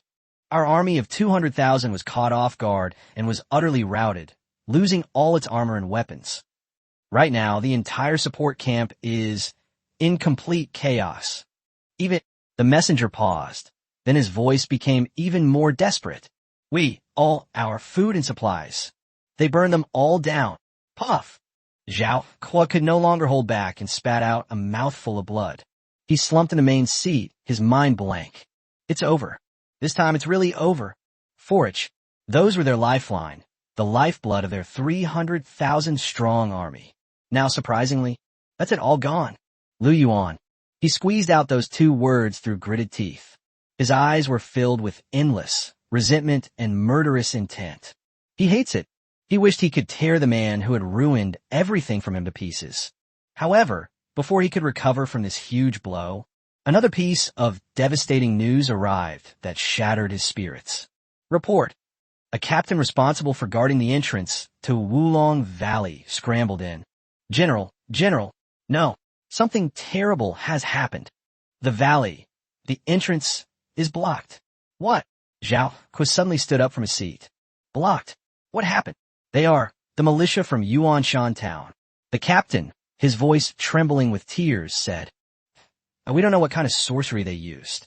It's detonated. The mountain has exploded. Now, the entire entrance and exit of Wulong Valley are completely blocked by tens of thousands of tons of boulders. Quiet. A deathly silence. The entire central command tent was so quiet you could hear a pin drop. All the generals, who had been so arrogant just moments before, now wore expressions as if they had seen a ghost. They were completely dumbfounded. It's broken. Their entire army of 100,000, all their escape routes were, in the simplest and most brutal way, destroyed by that man. Completely. Cut off the supply, without bloodshed. This is unbelievable. How the hell are we supposed to play? Drain the fuel supply from under the cauldron. Catching a turtle in a jar. Zhao Kuo muttered to himself. He finally understood that man's ruthlessness. He was sending these 100,000 men deep into enemy territory as his elite force. Here, in the godforsaken Wulong Valley. All right, I am starving. Father. Just then, a voice filled with surprise and excitement suddenly rang out from outside the door. Then, a soldier from the Xinghua army, covered in wounds but with an unusually high spirit, tumbled and crawled in. Grain. General, we found grain. What? Zhao Kuo suddenly raised his head. His eyes, which had long been lifeless, suddenly flashed with a terrifying light. It's from the sky. It fell from the sky. The soldier was screaming madly. Countless golden mysterious things fell from the sky. Sprinkle it outside our camp. A full, hundreds of thousands of kilograms. Ha! Upon hearing this, Zhao Kuo was taken aback. Then, a deafening burst of maniacal laughter erupted. Heaven has not forsaken me. Heaven has not forsaken me, Zhao Kuo. He suddenly stood up. His eyes were filled with endless resentment and murderous intent. Lu Yuan, you're nothing but a despicable person who only knows how to play tricks and schemes. You, no matter how much you planned, could never have foreseen this. Even God is helping me, isn't he? He turned around and roared wildly at the generals behind him, who were also beaming with ecstasy. Pass on my orders. All troops move out. Go and take back all the divine food that God has bestowed upon us. Today, I'll make that ignorant peasant know what's good for him. What do you mean? The mandate of heaven is to be given to us. What do you mean? Man proposes, but God disposes. Chapter 131, A Backstab from the Barbarians. Zhao Kuo is attacked from both sides. Man proposes, but God disposes. When Zhao Kuo's words resounded through the valley, the entire Wulong Valley was in complete uproar. Countless soldiers of the Xinghua army, who had already fallen into despair and deathly silence, seemed to see the golden divine rice falling from the sky like a miracle. In their eyes, a flame called hope ignited. They regarded this divine food that fell from the sky as a blessing from heaven for their righteous army. Their morale instantly soared from the bottom to the peak. May God bless our great Xia. Great general, you are destined by heaven. Kill those damned traitors. A roar like a mountain collapsing and a tsunami crashing echoed throughout the entire valley. Just as Zhao Kuo and his vanguard army of 100,000, who had long been blinded by the divine food, were preparing to launch the final, all-out attack on Yuanshan town the next day. A piece of devastating news that they never dreamed of suddenly came back from their rear, from their support camp, which was already in complete chaos. Report. A messenger, covered in blood, tumbled and crawled into the central command tent. His face was filled with extreme fear and despair. General, no, something terrible has happened. The northern barbarians have rebelled. Boomstrapje. Upon hearing this, like a thunderbolt from the heavens, it struck Zhao Kuo and all his generals with devastating force. They felt a sudden darkness before their eyes and almost fainted on the spot. What? Zhao Kuo's voice was trembling. The barbarians have rebelled. How is this possible? Didn't they just sign a peace agreement with us? Yes, general. The messenger, his voice trembling with sobs, roared. But just half an hour ago, the newly appointed Khan of the barbarian tribe, Xinghua, personally led 500,000 iron cavalry. Outrageously, they tore up the agreement. From behind us, a most deadly surprise attack has been launched. Our 200,000-strong reinforcement army, completely unprepared, was utterly routed. Now, the entire support camp has fallen into the hands of the barbarians. Even the messenger paused, then his voice grew even more desperate. Even all our escape routes to the capital. They completely cut it all off. Puff! Zhao Kuo could no longer hold back and spat out a mouthful of blood. He slumped in the main seat, his mind blank. It's over. This time it's really over. Ahead lies Lu Yuan, and there, like an impregnable fortress, the natural barrier of Wulong Valley. Behind them came the barbarians, a force of 500,000 men, a ferocious and menacing army. He and his 100,000 men were already trapped like fish in a barrel. Their elite, completely, utterly trapped, besieged on all sides, ambushed from all sides. Desperate situation. Lu Yuan. He squeezed out those two words through gritted teeth. His eyes were filled with endless resentment and regret. He finally understood. All of this was a scheme. It was all because of that devilish man's elaborate scheme. By feigning weakness, we lure the enemy deep into our territory, arrive, cut off their supplies, and eliminate their retreat.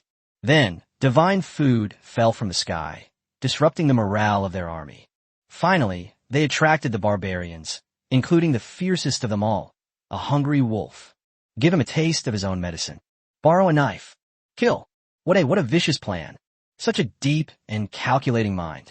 This Lu Yuan, absolutely terrifying. General. Just then, a lieutenant, also looking desperate, scrambled in. No, this is terrible. We were the soldiers we sent out to seize grain. Everything's in trouble. What? Zhao Kuo suddenly raised his head. What happened? It's poison. The lieutenant, his voice trembling with sobs, roared. Those so-called divine foods were all laced with deadly poison. Our tens of thousands of soldiers, after eating that divine ration, all foamed at the mouth, convulsed, and died on the spot. Quiet, deathly silence. The entire central command tent was so quiet you could hear a pin drop. All the generals who were just moments ago so arrogant now had expressions of utter disbelief on their faces, as if they had seen a ghost. They were completely dumbfounded. Poison food. That devilish man, actually. They even resorted to such a heinous and wicked scheme, drain the fuel supply from under the cauldron, closing the door to beat the dog. Zhao Kuo muttered to himself. Looking out of the tent at the chaotic scene of the 100,000-strong army, his usually calm eyes revealed for the first time a look of deathly silence and despair. He knew that we've already lost. They lost badly, utterly, and completely. The loss was a foregone conclusion, just as the entire Xinghua army was engulfed in apocalyptic panic and despair. A savior they never dreamed of suddenly descended from the sky. Boom strapje! A deafening roar. The massive boulder blocking the entrance to Wulong Valley was actually blasted apart by an irresistible and terrifying force. A majestic figure, like a demon god, slowly emerged from the billowing dust. That's right, Lu Yuan. He rode slowly on horseback to the god of war, whose face was now ashen. He looked into his eyes, which were filled with despair and resentment, and laughed. Zo, guo. Now, do you still think you're qualified to fight me? He slowly raised the battle sword in his hand, which had been eagerly awaiting its arrival. It points directly to that guy who, even on the verge of death, still doesn't know what's good for him, a clown. Then, in an extremely calm, yet domineering and disdainful tone, he slowly opened his mouth. The sound echoed throughout the entire Wulong Valley. Do you want to live? I want to live. Then kneel down. Be my dog. Chapter 132, the Xuanjia heavy cavalry reappears, deciding the fate of the world in one battle. When Lu Yuan's judgment, filled with boundless domineering power and extreme humiliation, resounded throughout the entire Wulong Valley. General Zhao Qua, the great general who protects the country, has completely collapsed. He looked at the general before him, and at the demon god who had manipulated him and his 300,000 fierce soldiers at will. His heart, which had long been as firm as a rock, was completely shattered at this moment by endless fear and disbelief. No, impossible. I am the god of war of the great Xia. How could I possibly lose to you, this unknown mud-legged fellow? I refuse to accept this. He roared madly, his voice filled with despair. He still wanted to use his so-called war god dignity to make a final struggle. However, Lu Yuan smiled. His laughter was incredibly sarcastic. A war god. He slowly raised the battle sword in his hand, which had long been eager for its arrival. It points directly to that guy, who's about to die, but still doesn't know what's good for him. A clown. In my eyes. You're not even as good as a dog. The moment the words fell, suddenly he swung his sword down. Half an hour later, the battle is over. The entire group of generals who had wielded absolute power in the imperial court for decades was completely wiped out from this world. And Lu Yuan, with this earth-shattering record, was enough to shake the entire Great Xia dynasty. He became, unequivocally, a new king on this vast northern land.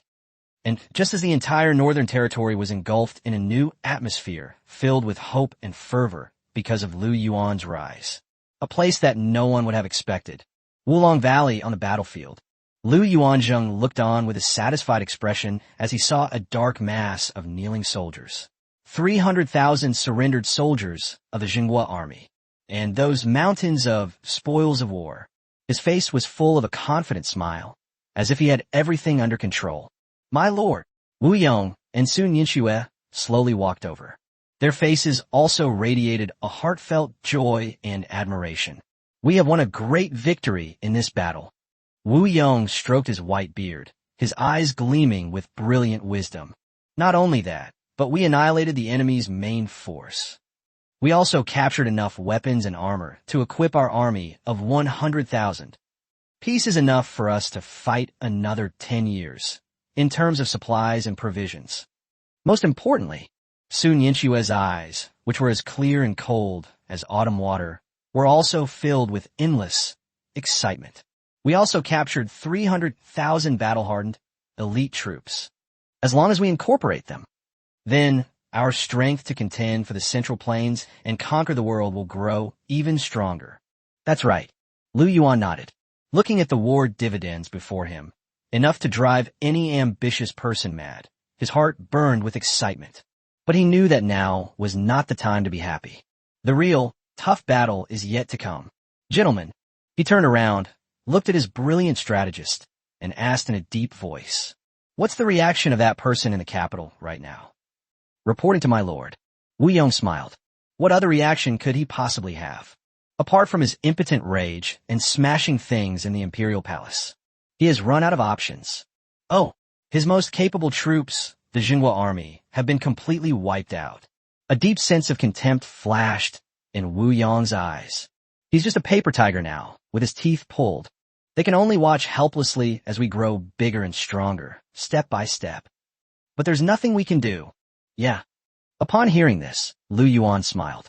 His laughter was incredibly profound and unfathomable.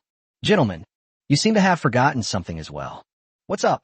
A dog, when cornered, will even jump over a wall. Moreover, what's more, a mad dog that has long been accustomed to sitting on the dragon throne and having the power of life and death. What does my lord mean? Wu Yang's expression instantly became extremely solemn. That's right. A sly glint flashed in Lu Yuan's eyes, like that of a fox. I was certain. That old emperor will never let this go so easily. He will definitely use his last trump card. The last trump card. Right. Lu Yuan slowly walked to the huge map. His gaze did not fall upon the capital city, which he had long considered his for the taking. Instead, it landed in that mysterious and unknown region, the West. Rumor. His voice became incredibly solemn. The founding emperor of our great Xia dynasty once commanded a mysterious army that was invincible in battle and unconquered in attack. They were clad in heavy black armor and wielded massive mountain-splitting axes. Each one is worth 100, fearless and undaunted. Back then, the great ancestor relied on this very force, which numbered only 3,000 men, the Devil Legion. Talent will sweep across the land and unify the world. Only a deep sense of confusion flashed in his eyes. This army mysteriously disappeared after the founding of the country. Never again, no trace of it has been left in the history books. What does my lord mean? Sun Yinshue's pretty face instantly turned deathly pale. This legendary black armor army hasn't disappeared. Instead, they were regarded as the last protectors of the royal family. That's right. Lu Yuan nodded. If I'm not mistaken, this army is now powerful enough to overturn the entire world. An invincible force. Already, yes, on its way. Boom strapje. Upon hearing this, everyone present couldn't help but gasp sharply. A chilling coldness rose in their hearts. The Black Armor Army. That's the legendary war monster, capable of taking on 100 enemies single-handedly. With just these newly recruited surrendered soldiers, what do they have to fight against the enemy? However, Lu Yuan smiled. He slowly turned around, looking at his several beautiful wives, who were also filled with worry, and his fierce and eager army. He was ready to fight. A terrifying glint of light shot out from his eyes. What are you afraid of? Merely 3,000 antique soldiers. I like to see, yes, their so-called ancient divine weapons are powerful. Or rather, I'm still ahead. Their thousands of years of modern technology is even more superior. He slowly raised the tiger tally in his hand, which he had been eagerly awaiting. Facing him outside was an army of 100,000 who already revered him like a god. He gave the order in a loud voice. Pass on my orders. All troops assemble. Today, he looked at the vast central plains and a cold, mocking smile curled at the corner of his mouth. I'll let that person in the capital know. What do you mean? Times have changed. What do you mean? A true dimensional reduction attack. Chapter 133 Capture of the Grand General who protects the nation shocks the court and the public. 2 weeks later, on the only official road leading from the Central Plains to the northern border, before a formidable pass, strategically located, easy to defend and difficult to attack, dark clouds loom over the city, threatening to crush it. 3,000 men, clad in heavy black armor and wielding massive axes, exuding an overwhelming killing intent. The Black Armor Army were like demons crawling out of hell, completely surrounding the fortress. Leading the group was a middle-aged man dressed in golden dragon scale armor, riding a magnificent Akeltech horse, with a resolute face and an imposing presence. He is none other than the only god of war in the great Xia dynasty, General Zhao Qua, the great general who protects the nation. He gazed into the distance at the majestic pass, which appeared somewhat frail in the morning light. A deep, disdainful glint flashed in his usually calm eyes. This is the lair of the so-called King of the North. His voice wasn't loud, but it was like divine thunder from the heavens, resounding throughout the entire world. A mere tiny place. You dare to be my enemy, my 3,000 Xuanjiao warriors? absolutely courting death. General, the adjutant beside him, with a fawning expression, smiled and said, "In my humble opinion, there is absolutely no need for you to take action personally. All we need to do is send 300 Xuanjia soldiers and launch a single charge. Then we can raise that so-called number 1 pass under heaven to the ground. That's right. Why use a sledgehammer to crack a nut? General, give the order." This humble general is willing to be the vanguard. Take that head of the reckless Lu Yuan. Congratulations, General. However, Zhao Ku waved his hand, signaling everyone to be quiet. Although he looked down on Lu Yuan, this traitor, who came from humble background, but he was, after all, a war god who had fought countless battles. Even a lion uses its full strength to hunt a rabbit. He will not give the other party any opportunity to take advantage of him. Pass on my orders. His voice was cold and filled with an unquestionable authority. All troops attack the city. Today, before sunset, I want to see Lu Yuan's head. Hang it here, atop this majestic pass. Yes. Meanwhile, Zhao Kuo and his 3,000 menacing Xuanjia soldiers were swaggering and arrogant beyond the Great Wall.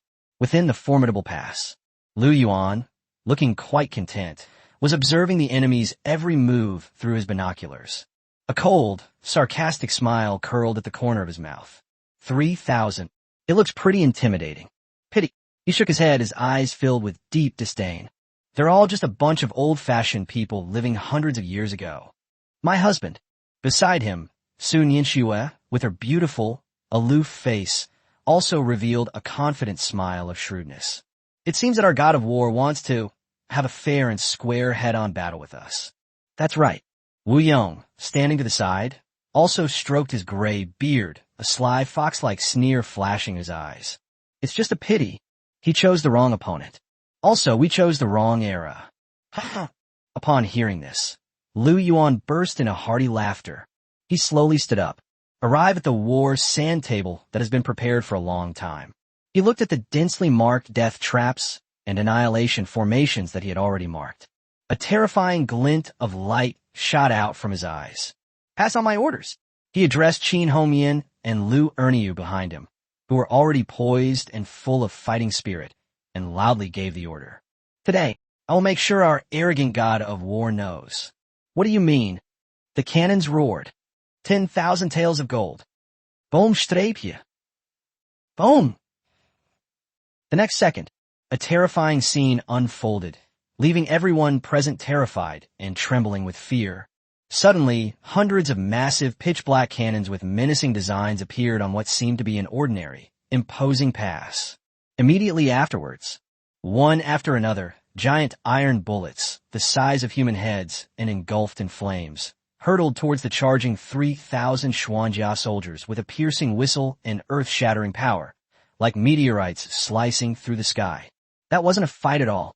It was a one-sided brutal massacre, as fragile as paper in the face of that terrifying artillery fire, which was strong enough to split mountains and shatter rocks. In an instant, it was torn apart, pierced through. 3,000 years ago, the ancient divine weapon that made the whole world tremble with fear couldn't even touch the edge of the city wall before it was blown into a sky full of blood and flesh. Quiet. A deathly silence. The entire battlefield was deathly silent. Zhao Kuo, looking rather foolish, sat on his horse. He looked at the scene before him, a scene of utter devastation, like a living hell. He watched as his prized trump card couldn't even withstand a single blow from the opponent's unheard-of ultimate weapon. He was completely dumbfounded. His mind went completely blank. He couldn't even muster the thought of running away. Lu Yuan, however, stood silently atop the city wall, like a heartless grim reaper. He coldly observed the ironic scene unfolding before him. He slowly put down the binoculars in his hand, which were now indistinguishable between blood and sweat. He walked up to the god of war, who was already completely terrified by him. He reached out and gently patted that face, which was filled with fear and despair. Then he spoke slowly in a tone that was extremely calm, yet full of supreme domineering and disdain.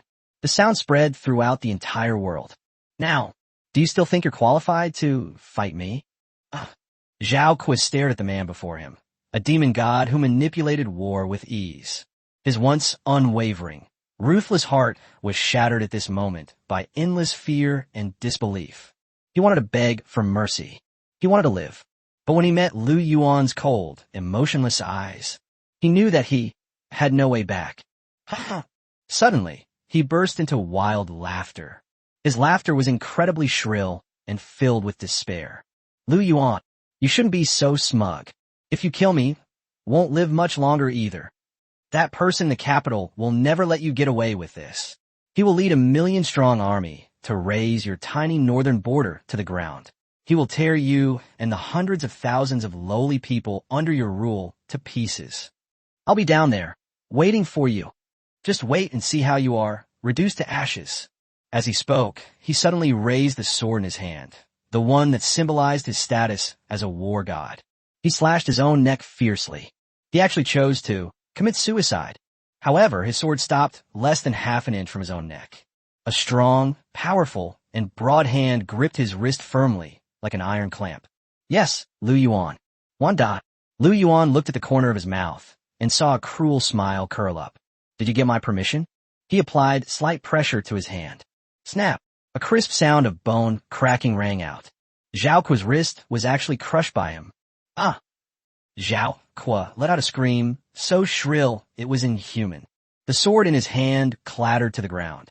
I said that. Lu Yuan slowly walked up to the god of war, who had been tortured beyond recognition by him. Your life is in my hands. He turned around and, facing the bloodthirsty, ferocious army behind him, loudly gave the order. Tie him up.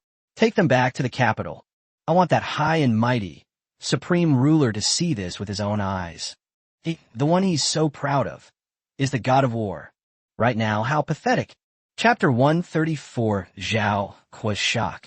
His lord is so benevolent? The people present looked at the man who was the so-called god of war, whom they had manipulated at will. In their eyes, a flame called fanatical burned. They know from today onwards, in this world, no one can stop their lord's march to rule the world. 3 days later, in the northern border, inside the governor's mansion, inside a heavily guarded prison, personally manned by heavily armored cavalry, General Zhao Kuo, the grand general who protects the nation, sat there on the cold ground, his face deathly still. He no longer possessed his former arrogance and haughtiness. He waited like a true prodigal dog for that demon-like man to deliver his final judgment. He was not afraid of death. What he feared was humiliation. He was afraid that the man would use the cruelest and most humiliating methods to torture him. Come, destroy his last vestige of dignity as a god of war. And just then, creak, a sickening, grinding sound rang out. The heavy prison door, made of fine steel, was slowly opened. A towering figure, as majestic as a mountain, slowly walked in from outside the door. That's right, Lu Yuan. Zhao Kuo suddenly raised his head. His eyes, which had long been lifeless, suddenly flashed with a terrifying light, filled with deep-seated hatred. Lu Yuan, he roared with all his might. Kill me or torture me. It's up to you. But don't even think about getting any secrets about the court from me. Zhao Kuo. Don't even think about making me kneel down and beg for mercy like those spineless cowards. I, Zhao Kuo, was born a general of the Great Xia. Even in death, they are still loyal souls of the Great Xia. Oh, upon hearing this, Lu Yuan smiled. He slowly walked up to the war god who, even on the verge of death, was still talking to him about integrity. He did not, as Zhao Kuo had imagined, subject him to severe torture to extract a confession. It was no use. No insulting words could provoke him. He simply tossed him a plain steam bun and a pot, still steaming hot, sake. Zhao Kuo was completely stunned, looking at the tempting aroma of steamed buns and sake before him. For the first time, a look of bewilderment and confusion appeared on his usually resolute face. He had absolutely no idea what this devilish man was up to. Lu Yuan's voice was calm, yet filled with an undeniable authority. This is your last meal in this life. Your last meal before you are beheaded. I'm full, okay, let's get going. Zhao Kuo remained silent, looking at the man before him who did not play by the rules at all. His once unwavering heart as a war god wavered for the first time. In the end, he still picked up the steam bun. He thought he would be unable to eat. But the moment that soft, sweet steamed bun enters your mouth, an overwhelming sense of happiness, indescribable in words, suddenly surged into his mind. He couldn't remember the last time he had eaten such a delicious steamed bun. He couldn't hold back any longer. He wolfed down the whole steamed bun into his mouth like a starving ghost who hadn't eaten for 3 days and 3 nights. Then he grabbed the sake jug and gulped it down in one go. Belch! A loud burp escaped his mouth uncontrollably. He looked at the man in front of him, who had been calmly watching him from beginning to end, and a complex and unfathomable light flashed in his cloudy old eyes. "Why?" he asked in a hoarse voice. "Why?" Lu Yuan smiled. "Because I respect you. You are a real man. Although you are very stupid. But at least they're much better than those petty people who only scheme and plot behind people's backs." And a hint of amusement flashed in his eyes. "I'm curious too. An emperor who doesn't even care about the lives of his hundreds of thousands of soldiers. Is he really worth your loyalty?" Boomstrapje. Upon hearing this, like a thunderbolt from the heavens, it struck Zhao Kuo's heart with devastating force. He was completely stunned. What did you say?" "I said." A cruel smile curled at the corners of Lu Yuan's mouth. "You and your 300,000 fierce soldiers were expendable pawns from the very beginning. That's the cannon fodder that the emperor, high and mighty, used to test my strength." "No, impossible. Zo, ko roared madi. This is absolutely impossible. Your Majesty, how could he possibly do this to me? Impossible." Lu Yuan smiled. He threw a secret letter, which he had prepared long ago, in front of him. "Look for yourself. This is the latest intelligence sent back by my men from the capital." Zhao Kuo, trembling, reached out and picked up the letter. When he saw clearly the shocking evidence in the letter and the scapegoats that had been prepared for him all along, he completely broke down. In an instant, all color drained from his resolute face. All that remained was endless, deathly silence and despair. Well said. If the ruler commands the subject to die, the subject has no choice but to die." He suddenly burst into wild laughter. The laughter was incredibly mournful and sorrowful. 2 lines of tears, filled with regret and resentment, rolled uncontrollably from his cloudy old eyes. He finally understood. My life's loyalty and faith. In the end, it was nothing but a joke. Lu Yuan. He suddenly raised his head. For the first time, a raging flame called revenge ignited in those eyes that had long been lifeless. "Kill me. I have only one request." "What?" "Help me take good care of my 300,000 brothers who have long since become lost souls. Let them rest in peace. In my next life, I, Zhao Kuo, wish to be for you. I'll be your slave, to be buried in peace." Upon hearing this, Lu Yuan smiled. "Who said they're dead?" "What?" Zhao Kuo was completely stunned. "Although I am a decisive and ruthless person." Lu Yuan slowly stood up. "But I never indiscriminately kill the innocent. Your 300,000, your so-called fierce and ruthless army, is currently in my distant mountain town. Mining, farming, road construction, and house building. And I also pay them wages, food, and lodging provided. It's much better than following you, that war god who only sends them to their deaths." Quiet. A deathly silence. The entire prison was so quiet you could hear a pin drop.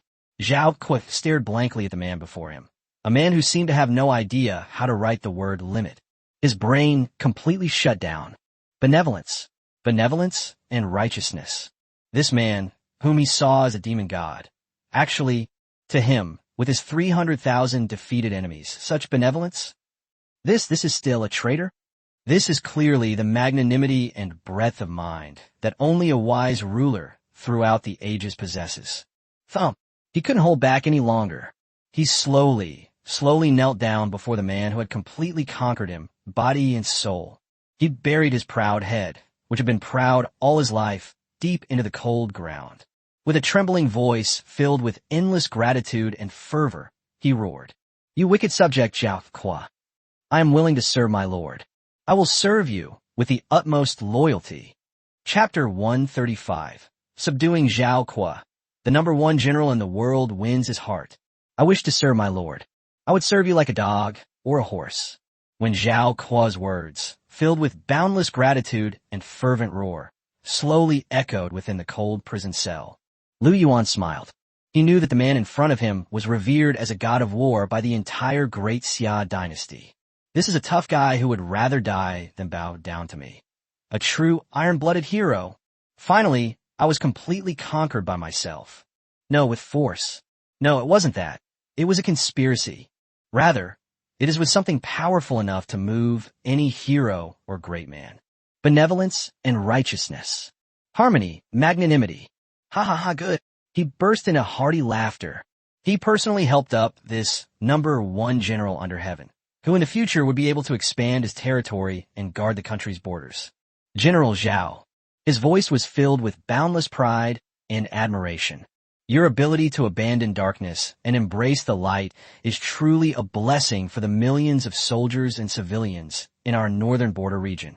Starting today, I will not only spare you from the death penalty. I want more. A terrifying glint flashed in his eyes. I hereby appoint you as the supreme marshal of the 3 armies of my northern territory.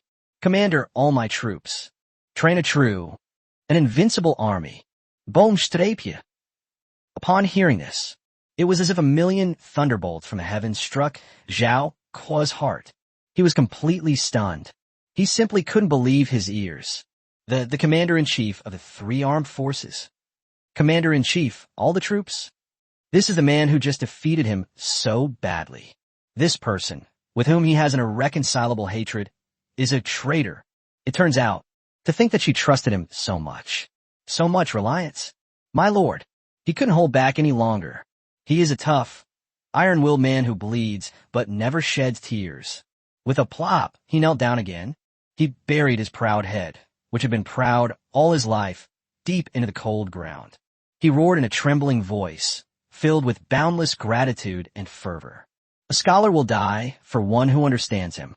My lord, if this is the case, then I will be treated with utmost respect. How could I, Zhao Kuo, not repay him with the honor of being a national hero? From this day forward, my lord, the sword is pointing. It is I, Zhao Kuo, to die on the battlefield. That is where they will go. Ding. Target character Zhao Kuo has developed an absolute pathological loyalty to the host. Subjugation mission complete. Congratulations, host. You have received the following rewards. Leadership +10. Charm +10. Ding.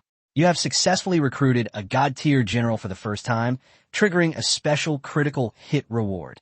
Congratulations, host. You have received the following rewards. All army combat strength +20%. All army loyalty +30%. Cool. It was so exhilarating, it felt like my soul was being elevated. In his heart, Lu Yuan let out an extremely exhilarating roar. He knew that this time, he really had found a ghost.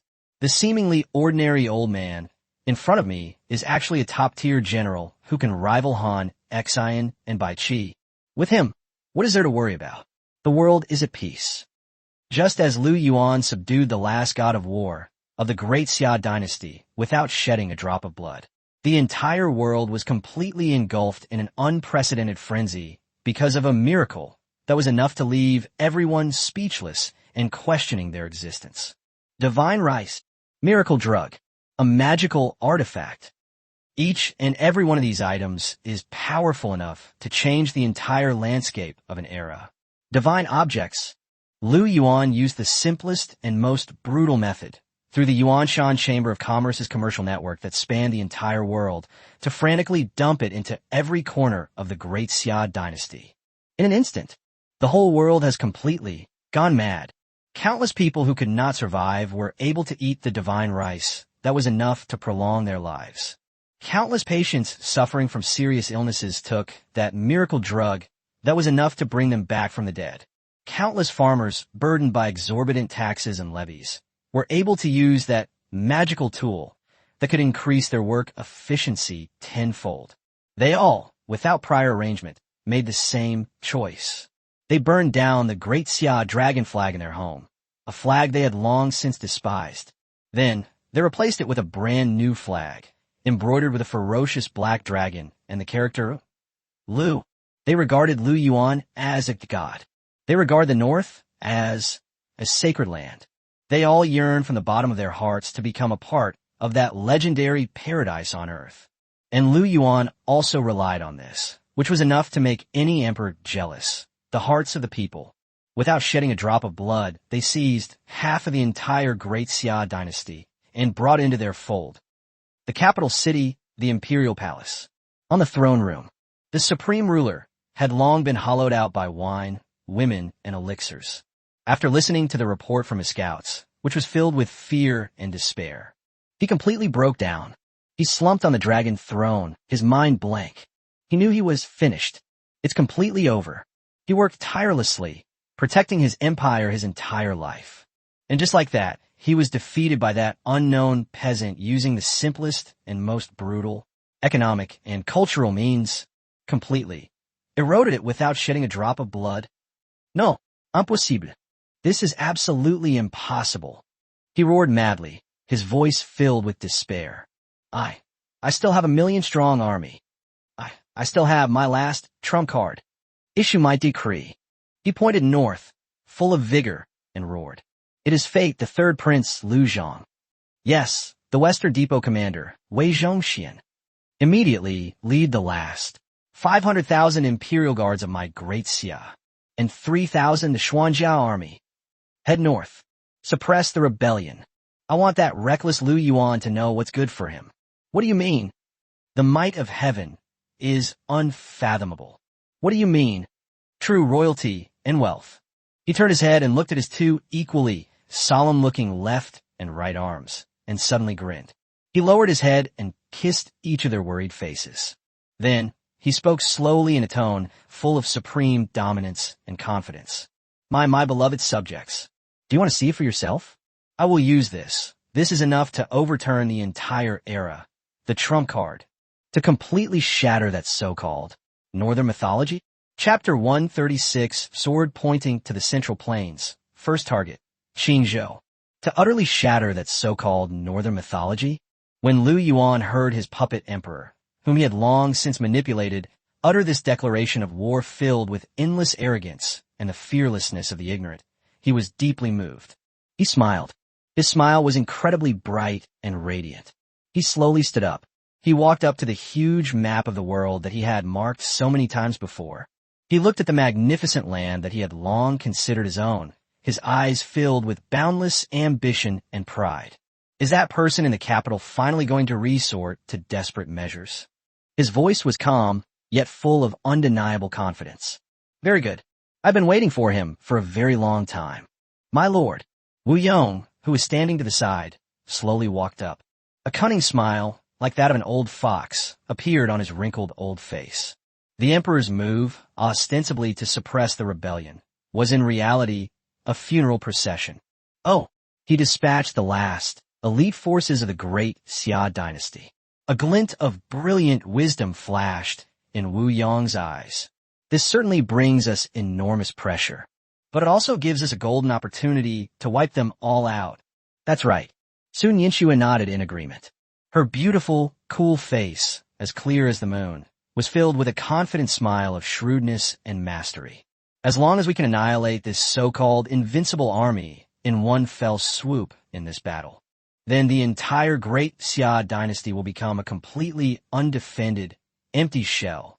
Then we can drive straight in and strike at the heart of the enemy. Take it all in one fell swoop, that long-decayed and utterly corrupt, vast land. Ha ha ha, good. Upon hearing this, Lu Yuan burst into hearty laughter. He pulled his two incredibly intelligent wives, strategists, into his arms. As expected of my crouching dragon and young phoenix.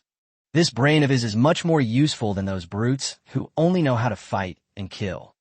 In front of the several stunningly beautiful women who were watching with envy, he kissed one of their equally beautiful faces, one on each side, fiercely. Then he suddenly stood up. A terrifying glint of light shot out from his eyes. Pass on my orders. All troops assemble. Today, he looked at the vast central plains, and a cold, mocking smile curled at the corner of his mouth. I'll let that guy in the capital, and his so-called ace, know. What do you mean? Like a mantis trying to stop a chariot. What do you mean? You brought about your own destruction. For the next month, the entire North was completely transformed into a high-speed war machine. Countless sums of money were spent like water. In return, they received mountains of provisions, weapons, armor. Countless people, upon learning that the emperor was going to send troops to annihilate their hard-won paradise on Earth, they all spontaneously took up arms and joined the ranks of those defending their homeland. Throughout the North, the military and civilians were united in their hatred of the enemy. Morale soared to an astonishing, terrifying level. Meanwhile, Lu Yuan, like a true mastermind, leisurely spent his days enjoying a royal life with his several stunning wives and his several exceptionally talented children. He is waiting. Wait for those so-called 500,000-strong army to walk into the death trap he had prepared for them. And today, that opportunity has finally arrived. Report. A female guard responsible for monitoring enemy movements on the border swiftly rushed into the council hall. Her face was filled with excitement and murderous intent. Reporting to Master Lu. The Imperial Army has arrived. Oh! Lu Yuan slowly opened his eyes, revealing a pair of sharp, hawk-like eyes. How many people came? Reporting to Master Lu. The female guard said in a deep voice. The third prince, Lu Zhang, is personally leading 200,000 vanguard troops. The enemy has arrived at the gates of Qingzhou. Qingzhou. Lu Yuan smiled upon hearing this. He slowly walked to the huge map. His gaze fell upon that strategic location at the border between the north and the central plains. It seems that our third prince intends to take Qingzhou first and use it as his bridgehead. My lord. Wu Yong slowly walked up. Qingzhou is a strategically vital location that military strategists must contend for. Easy to defend and difficult to attack, with ample supplies. Once the third prince takes him down, that will be extremely detrimental to our subsequent southward plans. So, a chilling, killing intent flashed in his eyes. This city must not be lost. That's right. Lu Yuan nodded. He turned around and looked behind him at the fierce and eager army, which was already poised to fight. Pass on my orders. He slowly drew the sword from his waist. The blade points straight at the southern sky. All troops march, swords pointed at the central plains. The first target. A terrifying glint flashed in his eyes. Qingzhou, I want that high and mighty third prince to know. What do you mean? Trying to steal a chicken failed. Losing a penny in return. He turned his head to look at his several stunningly beautiful wives, all equally excited, and his several rebellious children, all equally fervent. A surge of unprecedented, heroic ambition rose within me. My dear wives, my dear children, all of you, take a good look. Look at your men, your fathers. How is it, with a resounding, exhilarating victory? Come, for our great cause of unifying the world. The prelude to the curtain. Chapter 137, The Panic of the Governor of Qingzhou, locking the gates and holding out. 3 days later, at the foot of Qingzhou City, dark clouds loom over the city, threatening to crush it. 200,000 soldiers, clad in standard armor and wielding sharp spears, exuding overwhelming killing intent. The Imperial Guards surrounded the entire city of Qingzhou like a black tide, leaving no room for escape. Leading the group was a young man dressed in a golden dragon robe, riding a magnificent white warhorse. His face was sinister, exuding an imposing aura even without anger. He is none other than the third prince, the most ambitious prince in the great Xia dynasty. Lu Zhang. He gazed into the distance at Qingzhou City, which appeared somewhat frail in the morning light, and a deep disdain flashed in his usually calm eyes. This is the so-called number 1 fortified city under heaven. His voice, though not loud, was like divine thunder from the heavens, resounding throughout the entire world. A mere tiny place. You dare to be my enemy, an army of 200,000 fierce warriors, absolutely courting death. Your Highness is wise and mighty. The adjutant beside him, with a fawning expression, smiled and said, in my humble opinion, there is absolutely no need for you to take action personally. All you need to do is send 10,000 vanguards and launch a single charge. Then we can raze that so-called, the most fortified city under heaven to the ground. That's right. Why use a sledgehammer to crack a nut? Your Highness, give the order. This humble general is willing to be the vanguard. Take the head of that ignorant and reckless governor of Qingzhou. Congratulations, Your Highness. However, Lu Zhang waved his hand, signaling everyone to be quiet. He looked down on the mere tens of thousands of soldiers guarding Qingzhou City. But, after all, he was a ruthless and ambitious man who aspired to conquer the world. Even a lion uses its full strength to hunt a rabbit. He will not give the other party any opportunity to take advantage. Pass on my orders. His voice was cold and filled with an unquestionable authority. All troops, set up camp. Today, let's take a day off. Tomorrow, Tatsuki. All troops advance. Go for it. Raze this city to the ground. Captured alive, the prefect of Qingzhou. Yes. Meanwhile, Lu Zhang, along with his 200,000 imposing imperial guards, were swaggering and arrogant outside the city. Within Qingzhou City, the governor's residence, the atmosphere was incredibly oppressive. A middle-aged man, dressed in a purple official robe, but with a face as pale as paper, paced anxiously back and forth in the hall.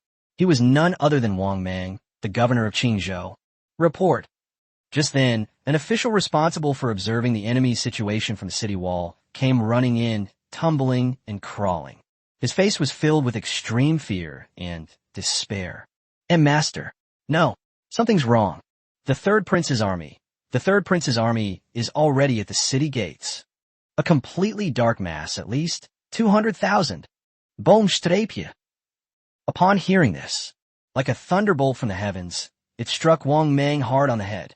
He felt a sudden darkness before his eyes and almost fainted on the spot.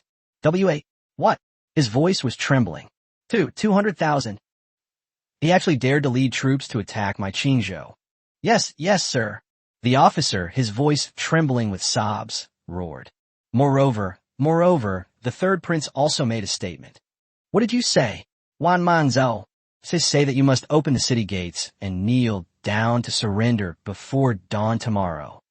Otherwise, the officer paused, his voice becoming even more desperate. The day the city falls will be the day of the massacre. Puff! Wang Mang could no longer hold back and spat out a mouthful of blood. He slumped in his seat, his mind blank. It's over. This time it's really over. With just a few tens of thousands of men in his city, their bodies had already been hollowed out by wine and women. Old men soldiers. What can we use to fight against those 200,000 ferocious imperial guards? Quickly, get to the north. He seemed to have grasped at the last straw, roaring wildly. Go to the legendary King of the North, Lu Yuan, for help. I, Wang Mang, am willing to lead the entire Qingzhou to submit to me. I only beg him to send troops to save my life. Just as the entire city of Qingzhou was engulfed in apocalyptic panic and despair. A place that no one would have expected.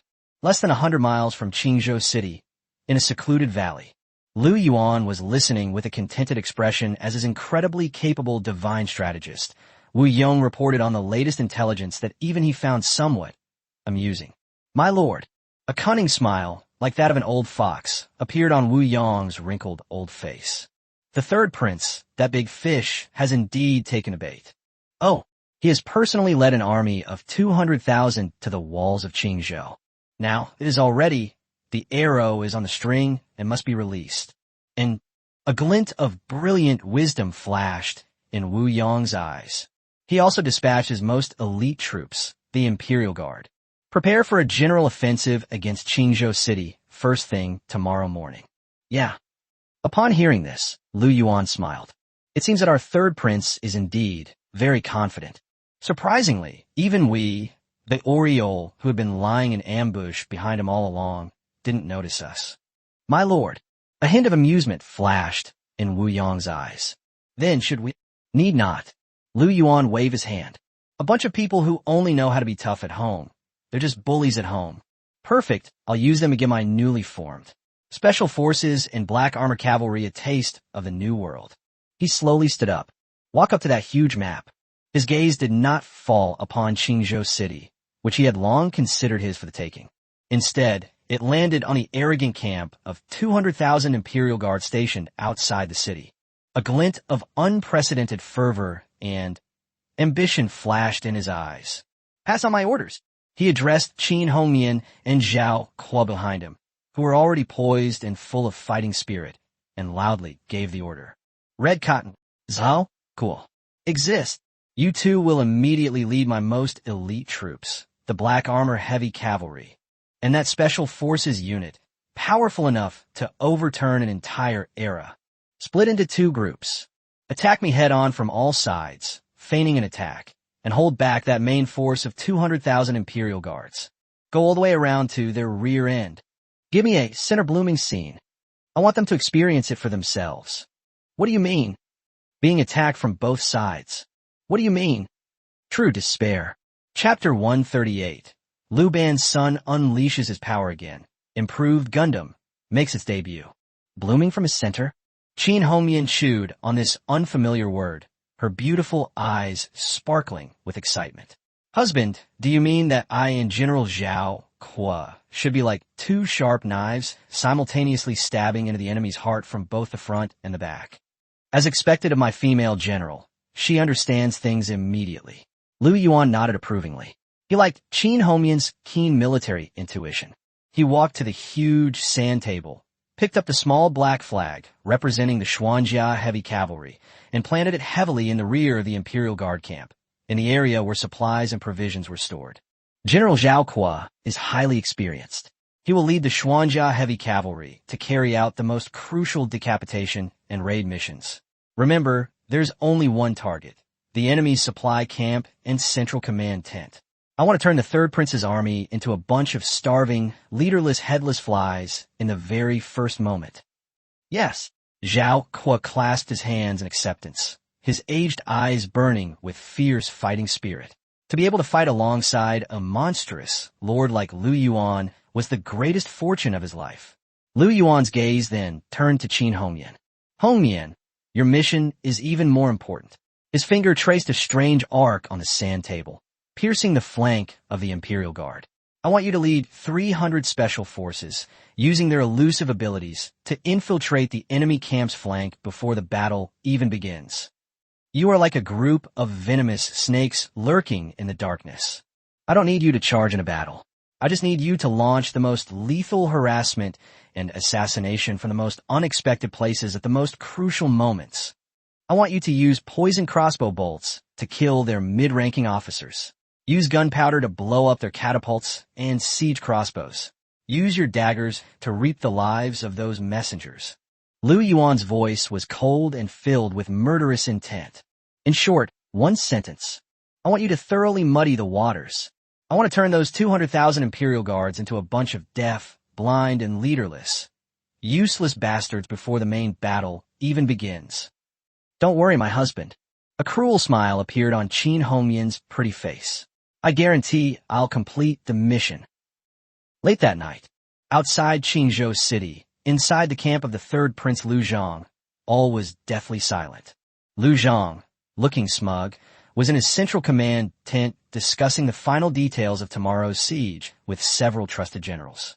Your Highness is wise, a bearded general said with a fawning smile. That governor of Qingzhou, Wang Mang, is a spineless coward. He was scared out of his wits by our 200,000 troops. Tomorrow morning, a single charge will be enough to take Qingzhou City into our hands. That's right, another general chimed in. Then we can hold the city and wait for the enemy to tire themselves out. No matter how powerful Lu Yuan is, even if he has 3 heads and 6 arms, he can forget about crossing the line again. Upon hearing this, Lu Zhang burst into hearty laughter. He seemed to already see himself stepping over Lu Yuan's corpse, entering the Northern Territory, and ultimately ascending to the throne, a glorious future. However, at that very moment, an unexpected change has occurred. Boom streepje. Boom. A deafening, terrifying explosion, enough to make the entire world lose its color, suddenly erupted from the rear of his camp, at the place where the grain and supplies were piled up like mountains, and at the siege equipment camp where dozens of giant siege machines were placed. Countless flames shot into the sky. The entire night sky was illuminated as if it were daytime. What? Lu Zhang suddenly stood up from his seat. He looked out the window at the towering flames and the approaching screams. For the first time, his usually calm face showed a look of shock and disbelief. No, it's a raid. Quick, go put out the fire. He roared madly, drew the sword from his waist, and wanted to rush out. But it was too late. Whoosh, whoosh, whoosh. A sharp whooshing sound suddenly shot down from above his head. Dozens of ghostly black shadows tore apart his sturdy tent made of cowhide. Like a god descending to earth, he appeared before him. The one in the lead was none other than the one he had always dreamed of tearing to pieces. Lu Yuan. And just as Lu Yuan led his invincible special forces like the sharpest scalpel, precisely piercing the enemy's heart. On the other side, Zhao Qua, who had been waiting for his chance, and his 500 heavily armored cavalrymen, who looked as if they had crawled out of hell, were ready to go. And it moved. Boom strapje. They put down that heavy, menacing mask. They raised their 5-meter-long, terrifying lances. Then, to everyone's astonishment, they moved with a terrifying speed that was completely incongruous with their heavy physiques. It transformed into a black torrent of steel towards the Imperial Guard camp, already in complete chaos, 200,000 strong. It rammed into them hard. That wasn't a charge at all. That is the gods in their anger. Yes, enough to crush everything. War a behemoth. Meanwhile, hundreds of miles away, in Yuanshan Town, the Royal Academy of Sciences.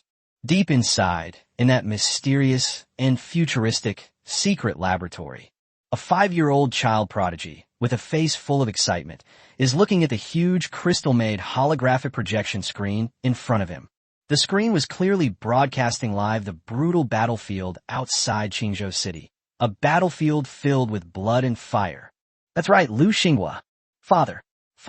He pointed at the screen, at the invincible, unstoppable, heavily armored cavalry, and boasted with a smug look. Look, I gave him the latest additions, an anti-gravity engine, and an energy shield. Pretty impressive, right? Haha, awesome. Lu Yuan, watching this one-sided massacre from the side via the equally incredible remote communication device, laughed heartily. As expected of my good eldest son. Wait until father finishes this battle and we get back. Then I'll give you the top credit. He chatted casually with his son. With a casual flick of his wrist, he severed the head of a charging Imperial Guard commander. His relaxed and carefree demeanor made it seem as if he wasn't charging into battle amidst a vast army. Instead, they stroll in their own backyard. He looked at the third prince, Lu Zhang, who was completely terrified by him and his monster army that resembled Gundams. A cold, sarcastic smile curled at the corner of his lips. He slowly raised the still-dripping blood-stained sword in his hand. It points directly to that idiot who, even on the verge of death, is still dreaming of becoming emperor. Then, in a tone that was extremely calm, yet filled with supreme domineering and disdain, he slowly opened his mouth. The sound echoed throughout the entire battlefield. Now, do you still think you're qualified to fight me? Chapter 139, Terrifying Siege Weapons. One cannon blows down Xinghua City. In the Central Plains, the wind howls and cranes cry. Since the third Prince Lu Zhang and General Zhao Qua, these two pillars of strength, were defeated and killed in that ominous land in the north, the whole world has fallen into an eerie silence. Everyone knows that the man who has been entrenched in the north, the king of the north, Lu Yuan, who has risen like a comet, is about to lead his army south. But no one knows when he will arrive. No one knows who will be able to withstand the onslaught of that legendary devil legion that is said to be able to slaughter even gods and demons when it finally descends. Fear, like a plague, spread wildly in the hearts of every warlord who controlled a region. Xinghua, the governor's residence, as the first and most important line of defense facing the northern army. Wang Mang, the governor of Xinghua, has been living a life that can be described as unable to eat or sleep. He is awakened from his sleep almost every day. In my dreams, all I see is that man and his elusive, devilish army. Report. Just as he was once again awakened by a nightmare, sitting in his study covered in cold sweat, trying to numb his already fragile nerves with the strongest liquor. A spy, equally terrified, scrambled in. Master. No, something's wrong. He's here. Who's here? Wang Mang's heart sank, and the wine cup in his hand clattered to the ground. Lu Yuan. The scout's voice trembled. He's leading his invincible devil legion, and they're already at the city gates. Boomstreepje. This terrible news, which he had rehearsed countless times in his mind, still struck Wang Mang like a thunderbolt from the heavens when it finally came true. He felt everything go black before his eyes and almost fainted on the spot. Hurry! Hurry! He roared madly, his voice filled with despair. Close the city gates. All troops on high alert. Tell all soldiers. Hold the line to the death. Anyone who dares to step back. Kill without mercy. That afternoon, when Wang Mang trembled as he ascended the towering Qingzhou city wall, which was tens of meters high and more than 10 meters thick, and was hailed as the most impregnable city in the world. When he saw the terrifying military force outside the city, dark and imposing like a storm cloud pressing down on the city, his heart, which was already hanging in his throat, instantly cooled down. But when he saw the other side's siege equipment, he couldn't help but burst out laughing. Outside the city, that legendary Devil Legion slowly pushed out dozens of vehicles from the army formation. A strangely shaped wooden cart. That vehicle looked clumsy and awkward, not even as good as the most ordinary catapult. Wang Mang was taken aback at first, then burst into a deafening burst of wild laughter. He was laughing so hard that tears were almost streaming down his face. I thought that Lu Yuan had some extraordinary abilities. After all that, this is it. With just these few broken wooden carts, you think you can take down my most impregnable city in the world? That's utterly delusional. He turned around and, facing the equally bewildered garrison behind him, roared triumphantly. Brothers, did you all see that? That Lu Yuan is nothing but a paper tiger who only knows how to bluff. Today, I will lead you here, beneath the walls of Qingzhou City, completely shatter his so-called invincible myth. Let the whole world see this. Who is the true king of this central plains? Kill. On the city wall, a deafening cheer erupted instantly. At this moment, the morale of all the defenders was boosted to its peak. However, they never dreamed of this. What they're about to face is an apocalyptic terror. Outside the city, within the army formation, Lu Yuan, looking quite pleased with himself, was observing Wang Mang, who was gesticulating wildly like a clown, through binoculars atop the city wall. A cold, mocking smile curled at the corners of his mouth. My husband. Beside him, Sun Yinxue, with a confident smile on her beautiful, aloof face, revealed a sense of mastery. It seems that our governor has taken a bait. Lu Yuan nodded. He slowly lowered the binoculars in his hand. Then he smiled at Lu Xinghua, the prodigy, behind him who was already eager to try. So, it's your turn to perform. Yes, father. 5-year-old Lu Xinghua nodded excitedly. He ran up to those dozens of war monsters. Then, to everyone's astonishment, he pulled out a strangely shaped remote control from his pocket. He pressed the red button on top. Buzzed. The next second, a terrifying scene unfolded that terrified everyone present, leaving them trembling with fear. Suddenly, those dozens of seemingly ordinary wooden carts burst forth with a dazzling silver light. Countless planks and parts were frantically deforming and reassembling at a terrifying speed that was almost imperceptible to the naked eye.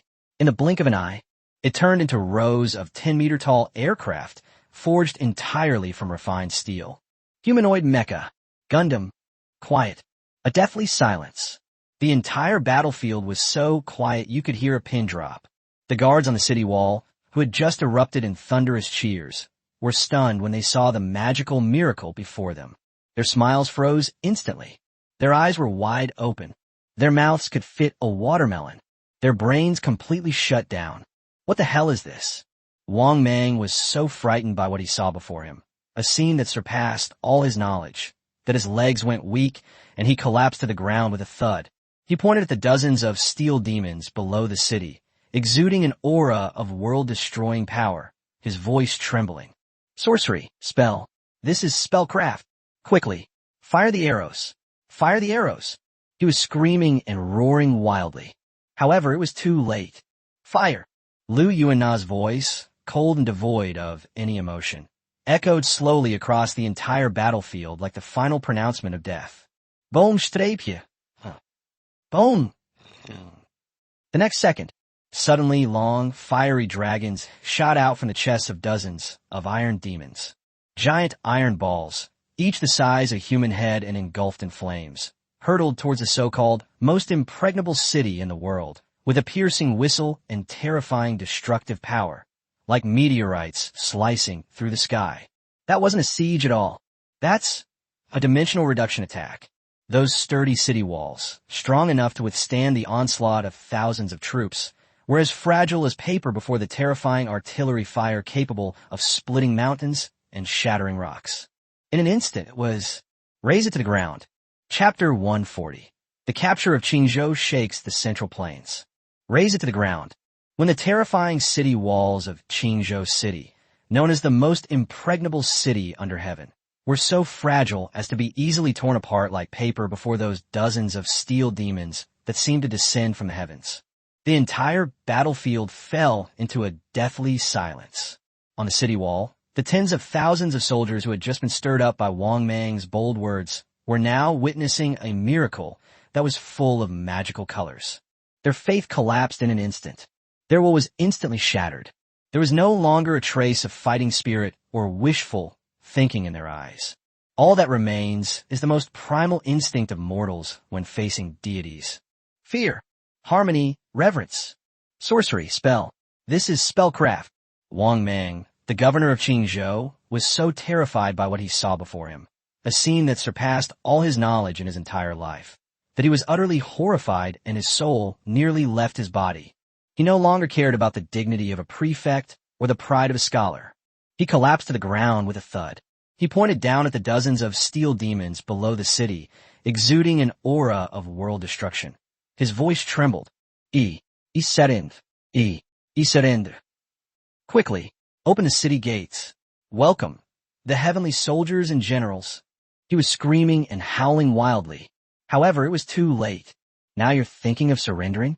Lu Yuan's voice, cold and devoid of any emotion, echoed across the entire battlefield like the final pronouncement of death. Too late. He slowly raised the tiger tally in his hand, which he had been eagerly awaiting. Facing the 50,000-strong, bloodthirsty army behind him, he loudly gave the order. Pass on my orders. The entire army. Attack the city. Kill. The next second, 50,000 heavily armored soldiers, clad in the strongest armor and wielding the sharpest steel blades, roared like wild beasts as a flood was unleashed towards the city of Qingzhou, whose gates were already wide open. The final, all-out offensive has begun. That wasn't a siege at all. It was a one-sided affair, with no suspense whatsoever. Crush them. Half an hour later, the battle is over. The entire Qingzhou governor's group, which had been lording it over the court for decades, was completely wiped out of this world. And Lu Yuan, with this earth-shattering record that was enough to shake the entire Great Xia dynasty. Completely, this city, known as the throat of the Central Plains, the most fortified city in the world, was taken into its possession. He became, in name and in fact, the new master of this rich land. And just as the entire city of Qingzhou was immersed in a new atmosphere filled with hope and awe, a place that no one would have expected. Central Plains, the heartland, inside a similarly heavily guarded military camp. When, one after another, bad news came back from Qingzhou City, that one, who was always obsessed with power and ambition, unable to extricate himself, the third prince Lu Yuan. I was completely dumbfounded. For the first time, his usually calm and expressionless face revealed a look of shock and anger. Defeated, Wang Mang and his tens of thousands of Qingzhou troops. Just like that, gone. Even that so-called most impregnable city under heaven was blown down by that peasant named Lu Yuan with a single cannon shot. Useless. A bunch of useless trash. He roared madly and swept all the military books on the dragon desk to the ground. He never dreamed of this.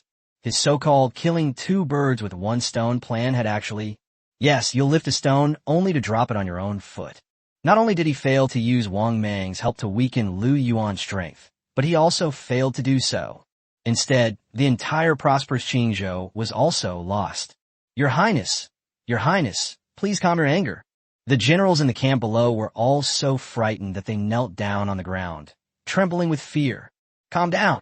Lu Zhang was so angry that he trembled all over. You bunch of good-for-nothings. Tell me, what are we going to do now? Should we continue and attack the capital as originally planned? Or should we turn our guns around and confront that reckless mad dog head-on? Quiet. Deathly silence. The entire Central Command tent was so quiet you could hear a pin drop. All the generals, who were usually so eloquent, were now speechless. None of them could think of any way to turn the tide of the battle. And just as the entire Imperial Guard camp was plunged into a deathly silence and despair, suddenly, a strange, sarcastic voice slowly rang out from outside the tent. Your Highness, why get so angry? Then, an old eunuch with a pale face and no beard, wearing a bright red python robe, walked in with a smile on his face. He is none other than the current head of the Western Depot, who wields immense power and influence in the imperial court. Wei Zhongxian, Eunuch Wei, Lu Zhang, as if grasping at the last straw, asked urgently, Do you have a plan to repel the enemy? Wei Zhongxian let out a laugh that sounded as unpleasant as an owl's. Your Highness, rest assured, just a nobody, a peasant from the north. It's not worth it. You've gone to such lengths. All we need to do is send a few good-for-nothing godsons over there. Then I will bring back to you the head of that so-called king of the north. Oh, upon hearing this, a terrifying glint instantly flashed in Lu Zhang's eyes. Father-in-law, is this really true? A ruler's word is his bond. Wei Zhongxian slowly raised his head. A cold, sinister glint, like that of a venomous snake, flashed in those cloudy old eyes. Only a smile curled at the corner of his mouth, a smile full of greed and calculation. Our family has a small condition. What are the conditions? It's very simple. Wei Zhongxian slowly extended a delicate, orchid-like finger. I want all the salt fields and iron mines under Lu Yuan's rule. While Wei Zhongxian and the third prince were plotting how to use his infamous Western Depot to deal with Lu Yuan. In the northern border, inside the governor's mansion, Lu Yuan listened with a contented expression as his incredibly capable spy queen, Lu Yuan, reported on a piece of latest intelligence that even he found somewhat amusing. My husband. Lu Yuan's charming face was filled with a confident smile, as if she had everything under control. Those country bumpkins from the Central Plains, as expected, are still fighting like dogs. Oh, the third prince and that old eunuch Wei Zhongxian are about to fight each other for control of how to deal with you. Yeah. Upon hearing this, Lu Yuan smiled. It seems that our third prince and that powerful eunuch Wei are both very confident. They all think they could take me down. My husband. A hint of amusement flashed in Lu Yuan's eyes. Then should we? Need not. Lu Yuan waved his hand. A bunch of people who only know how to be tough at home. They're just bullies at home. Let them play by themselves first. He slowly stood up. Walk up to that huge map. His gaze did not fall upon the Central Plains, which he had long considered his for the taking. Instead, it landed in that fertile land of fish and rice in Jiangnan. A glint of unprecedented fervor and ambition flashed in his eyes. Pass on my orders. He addressed Qin Hongyan and Zhenmi behind him, who were already poised for battle and brimming with fighting spirit. Red Cotton, Zhenmi, exist. You two immediately lead the first navy of my great Xia. Head south. Pacify the Japanese pirates. Destroy the Zhen family. By the way, a cold, calculating smile curled at the corner of his mouth. Also, please pass on a message to those Jiangnan gentry who are still observing. Just say, those who obey me will prosper. Those who oppose me, death. Chapter 141, the third prince's attempt to win me over. He wants me to be his dog. The flames of war in the Central Plains burned for 3 whole months. The once prosperous and fertile land is now littered with corpses of the starving and devastated. Dozens of so-called rebel kings fight like a pack of greedy hyenas for a scrap of carrion, but none of them can truly bring this land under their control. They're all waiting. When Lu Yuan, the man who had established himself in the north and turned the entire northern border and the Jiangnan region into an impregnable empire, made his choice. Everyone knew that as long as his Lu family army, which was like a god or demon, marched south, and so this chaotic farce will come to a complete end. Central Plains, Imperial Guard Camp. The atmosphere inside the command tent was so oppressive it felt like water could drip from it. The third prince, Lu Zhang, stared grimly at the chaotic situation in the central plains on the sand table, a scene of jagged edges and utter turmoil. The previous high spirits were gone from his face. There was only endless irritability and exhaustion. In the end, he overestimated himself and underestimated the cruelty of this chaotic world. He originally thought that with his 200,000 invincible imperial guards, he would be able to sweep across the land and seize the throne in a short time. But he never expected this. Those rebel kings, whom he regarded as a rabble, turned out to be so troublesome. They were like a swarm of unkillable cockroaches, repeatedly challenging his already dwindling patience. "Your Highness." Just then, a strange, sarcastic voice slowly rang out from outside the tent. Wei Zhongxian, the director of the Western Depot, walked in carrying a steaming cup of ginseng tea. "It's a small matter, not worth getting angry about." "A trivial matter." Upon hearing this, Lu Zhang turned around abruptly, his sinister eyes filled with violent rage. "Eunuch Wei, you make it sound so easy. My army of 200,000 has been here for 3 months. We haven't even taken over a small province like Yuzhou yet. Food supplies are running out day by day. You call this a trivial matter?" Heh. Upon hearing this, Wei Zhongxian smiled. He handed over the ginseng tea he was holding. "Your Highness, please calm down. Sometimes killing doesn't necessarily require a knife."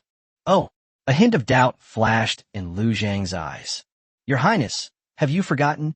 A sinister smile, like that of a venomous snake, appeared on Wei Zhongxian's face. "In this world, there is another blade, sharper than ours, and even more thirsty for blood." "You mean?" Lu Zhang's heart skipped a beat. "That's right." Wei Zhongxian slowly walked to the huge map. His gaze fell upon the banner bearing the character Lu, which had already unified the entire north. "Lu Yuan. This man is our real biggest threat. That's right, we can utilize our best weapon, as long as we can get him to our side. Why worry? The world is not at peace. Take them under your wing." Lu Zhang sneered upon hearing this. "Eunuch Wei, aren't you being a bit too naive?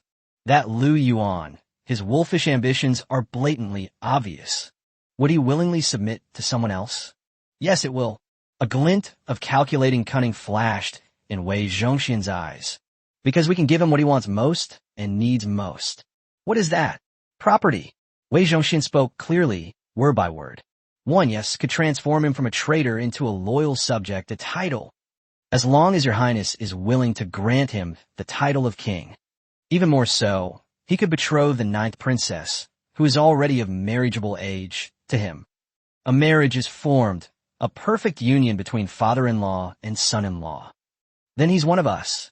At that time, all we need to do is sit in the central command and cheer. Then we can command this fierce tiger from the north to tear apart those unruly hyenas from the central plains for us. Wait until they are both severely injured." A cruel smile curled at the corner of his mouth. "We'll then reap the benefits, like the fishermen. Isn't it wonderful?" In the northern border, inside the governor's mansion, Lu Yuan was listening with a contented expression as his incredibly capable spy queen, Lu Yuan, reported on a piece of latest intelligence that left him somewhat amused and exasperated. "The Prince of Jinan, and also, you want to marry the 9th princess to me as my principal wife."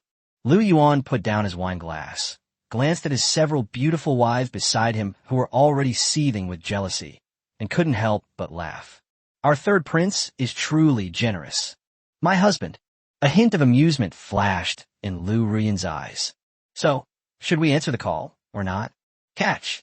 Lu Yuan waved his hand. "Why answer?" He slowly stood up. "Walk up to that huge map." His gaze fell upon the dragon throne of the capital, which he had long considered his for the taking.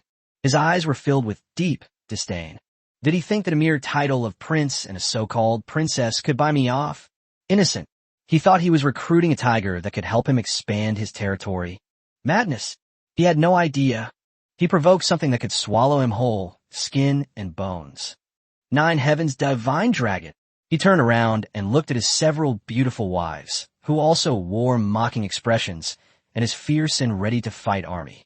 A terrifying glint of light shot out from his eyes. Pass on my orders. He slowly drew the sword from his waist. The blade points straight at the sky above the central plains. All troops march, swords pointed at the central plains. I want that high and mighty third prince to know. You want me to be his dog? He doesn't even deserve it. Chapter 142, Direct Refusal. The Third Prince's Fury. Central Plains, Imperial Guard Camp. Inside the command tent, the atmosphere was so oppressive it could drip water. The third prince, Lu Yuan, stared grimly at the chaotic and tangled situation in the Central Plains depicted on the sand table. His previous high spirits were gone, replaced by endless frustration and exhaustion. He ultimately overestimated himself and underestimated the cruelty of this chaotic world. He thought that with his 200,000 invincible Imperial Guards, he could quickly sweep across the land and seize the throne. But he never expected that those rebel kings, whom he had regarded as a rabble, would be so troublesome. They were like a swarm of unkillable cockroaches, testing his already dwindling patience time and time again. Your Highness. Just then, a sarcastic voice slowly rang out from outside the tent. Wei Zhongxian, the director of the Western Depot, walked in carrying a steaming cup of ginseng tea. It's not worth getting angry over such a trivial matter. A trivial matter? Upon hearing this, Lu Yuan turned around abruptly, his sinister eyes filled with violent rage. Eunuch Wei, you make it sound so easy. I've had 200,000 troops here for 3 months. We haven't even taken over a small Yu province. And our supplies are running low every day. And you call this a trivial matter? Wei Zhongxian laughed upon hearing this. He handed over the ginseng tea in his hand. Your Highness, please calm down. Sometimes, killing doesn't necessarily require a knife. Oh, a hint of doubt flashed in Lu Zhang's eyes. Your Highness, have you forgotten? Wei Zhongxian's face revealed a sinister smile, as cold as a venomous snake. There's a blade in this world that is sharper than us, and more thirsty for blood. You mean, Lu Zhang's heart skipped a beat. That's right. Wei Zhongxian slowly walked to the huge map, his gaze falling on the Lu banner that had already unified the entire north. Lu Yuan, this man is our true greatest threat. He is also our best weapon. As long as we can bring him under our control, what is there to worry about in unifying the world? Take him under your wing? Lu Zhang sneered upon hearing this. Eunuch Wei, aren't you being far too naive? That Lu Yuan's wolfish ambitions are crystal clear. Would he willingly submit to someone else? Yes, we will. A calculating glint flashed in Wei Zhongxian's eyes. Because we can give him what he wants and needs most. What is that? A title. Wei Zhongxian said clearly, word by word. A title that can transform him from a traitor into a loyal minister. As long as your Highness grants him a princely title, and even betroths the 9th princess, who is already of marriageable age, to him, forming a father-in-law and son-in-law relationship, then he will be one of our own.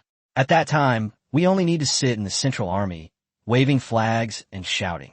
We can then drive this fierce tiger from the north to tear apart those disobedient hyenas in the Central Plains for us. When they're both in the northern border, inside the governor's mansion. Lu Yuan was listening with a contented expression as his incredibly capable spy queen, Lu Yuan, reported a piece of the latest intelligence that left him both amused and exasperated. The Prince of Jinan? He even wants to marry the 9th princess to me as his principal wife. Lu Yuan put down his wine cup, glanced at his several beautiful wives beside him who were already seething with jealousy, and couldn't help but laugh. Our third prince is truly generous. Husband, a playful smile flickered in Lu Yuan's eyes. Should we answer the call or not? Answer it. Lu Yuan waved his hand. Why should I answer it? He slowly stood up and walked to the enormous map. His gaze fell upon the dragon throne of the capital, which he already considered his for the taking. His eyes were filled with deep disdain. He thinks he can buy me off with just the title of prince and a so-called princess? How naive. Does he think he's recruiting a tiger to expand his territory? Foolish. He had no idea. He had provoked a celestial dragon that could devour him whole, skin and bones.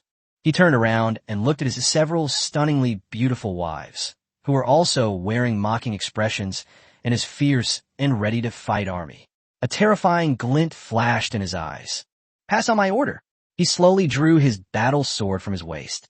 The blade pointed directly at the sky above the central plains. All troops march, swords aimed at the central plains. I will make that high and mighty third prince know. He wants me to be his dog? He doesn't even deserve it. Chapter 143 Wei Zhongxian, the unfathomable old eunuch. Take it down. When Wei Zhongxian's extremely sarcastic and shrill voice slowly rang out inside the central command tent. The entire Imperial Guard camp has been completely transformed. Countless agents from the Western Depot, dressed in flying fish robes and carrying embroidered spring knives at their waists, surged in from all directions like ghosts in the night. They surrounded the third Prince Lu Zhang, who had already been betrayed and utterly defeated, and his equally bewildered loyal ministers and generals. Wei Zhongxian. Lu Zhang pointed at the man in front of him, the one he trusted most, his lackey, whose sinister eyes were filled with endless resentment and disbelief. You actually dare to betray me? Betray? Upon hearing this, Wei Zhongxian smiled. He laughed with unparalleled pride and arrogance. Your Highness, this is called, a wise bird chooses a good tree to perch on. He slowly raised the whisk in his hand, which had been eagerly awaiting its arrival. It directly points to that person who, even as death looms, remains oblivious to their fate. A clown. I, however, am acting on His Majesty's secret edict. On behalf of heaven, I will inspect and cleanse the house. You colluding with rebels, plotting a rebellion, you traitorous scoundrel. Now that you've seen us, why don't you quickly surrender? Lu Zhang was absolutely furious. Suddenly, he drew the sword from his waist. He stabbed fiercely at that old eunuch he hated so much, the one who wanted to eat his flesh and sleep on his skin. However, before he could even get close, a dark shadow, as elusive as a ghost, had already blocked his path. Bang! A muffled thud. Lu Zhang felt an irresistible force emanating from his sword. He and his sword were forcefully sent flying. It crashed heavily onto the cold ground. Puff! One mouthful, and fresh blood gushed out. He looked up in horror at the man in black, standing in front of Wei Zhongxian. The man was hunched over, his face withered like a walking, mummified corpse. But a terrifying, venomous glint shot from his cloudy old eyes. He was none other than Wei Zhongxian, the head of the four chieftains. Indeed, the most mysterious and terrifying #1 expert in the entire Western Depot. Blood slaughter, Tian Kuan. Your Highness. Wei Zhongxian slowly walked up to the homeless dog, whose face had long since turned ashen. He stretched out his withered, claw-like hand and gently patted that face filled with resentment and bitterness. Gang, it's time to end this. Just as the third Prince Lu Zhang was being betrayed without mercy by his most trusted lackey, a place that no one would have expected, less than 100 miles from the Imperial Guard camp, on a desolate mountain, Lu Yuan was looking on with a contented expression as he watched through his binoculars the ironic dog-eat-dog drama unfolding below. A cold, calculating smile curled at the corner of his mouth. My husband. Beside him, Sun Yinshue's beautiful face, as cool and aloof as the moon, also revealed a confident smile of strategist command. It seems that our 9,000 years old is really getting restless. That's right. Lu Yuan also smiled charmingly. He's trying to use the great achievement of suppressing the third prince's rebellion. Come, take complete control of the entire court. It's just a pity. Qin Hongmian, with a disdainful look, snorted coldly. He couldn't have foreseen this, no matter how much he planned. We, the Oriole, have been waiting for this for a long time. Ha ha! Upon hearing this, Lu Yuan burst into hearty laughter. He slowly stood up.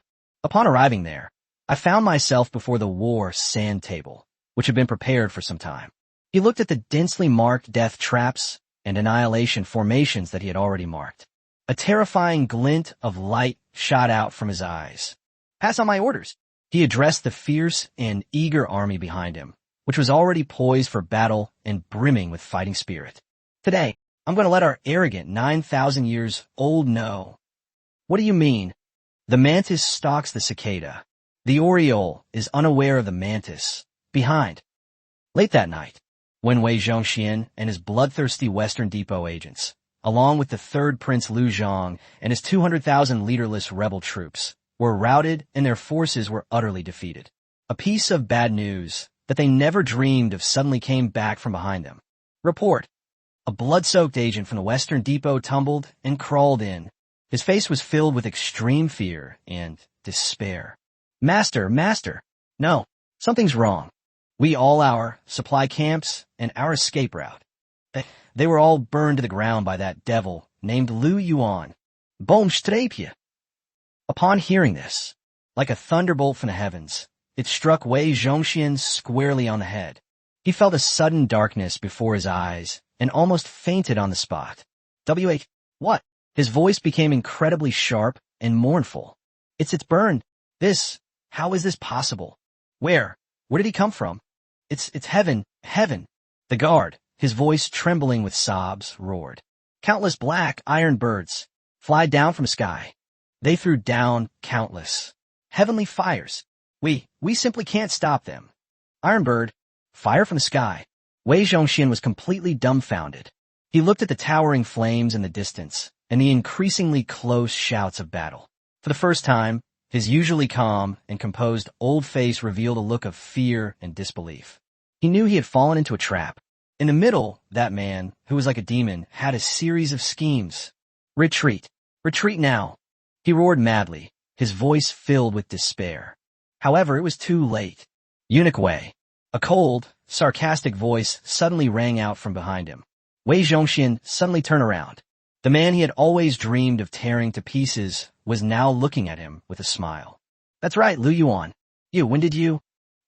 Lu Yuan smiled. I've been here for a while. He slowly raised the battle sword in his hand, which had been eagerly awaiting its arrival. It pointed directly at that old eunuch, who was on the verge of death but still didn't know what was going to happen to him. And behind him, there was someone else, equally horrified, the #1 expert. Then, in an extremely calm, yet domineering and disdainful tone, he slowly opened his mouth. The sound echoed throughout the entire battlefield. I heard. You guys are pretty good at fighting. Chapter 144, Heavenly Listening vs. Eastern Depot, the strongest espionage war in history. The night in the Central Plains is filled with an increasingly strong stench of blood. Lu Yuan, like a demon from hell, wreaked havoc in the central command tent of the third Prince Lu Zhang. The 300 Special Forces soldiers behind him were like tigers among sheep, slaughtering the so-called Imperial Guards and Western Depot agents until they cried for their fathers and mothers, and were routed. From the very beginning, the battle was a one-sided massacre. His pale, beardless old face was already distorted by fear and disbelief. He couldn't understand it. He just couldn't understand it. Where did that man named Lu Yuan and his elusive army come from? It was as if they had appeared out of thin air in the heart of their own camp. At the same time, thousands of miles away in the northern border, the governor's mansion was also brightly lit. A massive sand table occupied the center of the entire council hall. On the sand table, 2 different colored flags were densely packed. Black raven flags and blood-red skull flags, interlocking on a map of the Central Plains and the capital, depicting a silent yet brutal struggle. The stunningly beautiful proprietress, Lu Yuan, with her curvaceous figure and captivating charm, was staring intently at the sand table in front of her with a solemn expression. Her once alluring phoenix eyes now gleamed with a cold, calculating light like the sharpest eagles.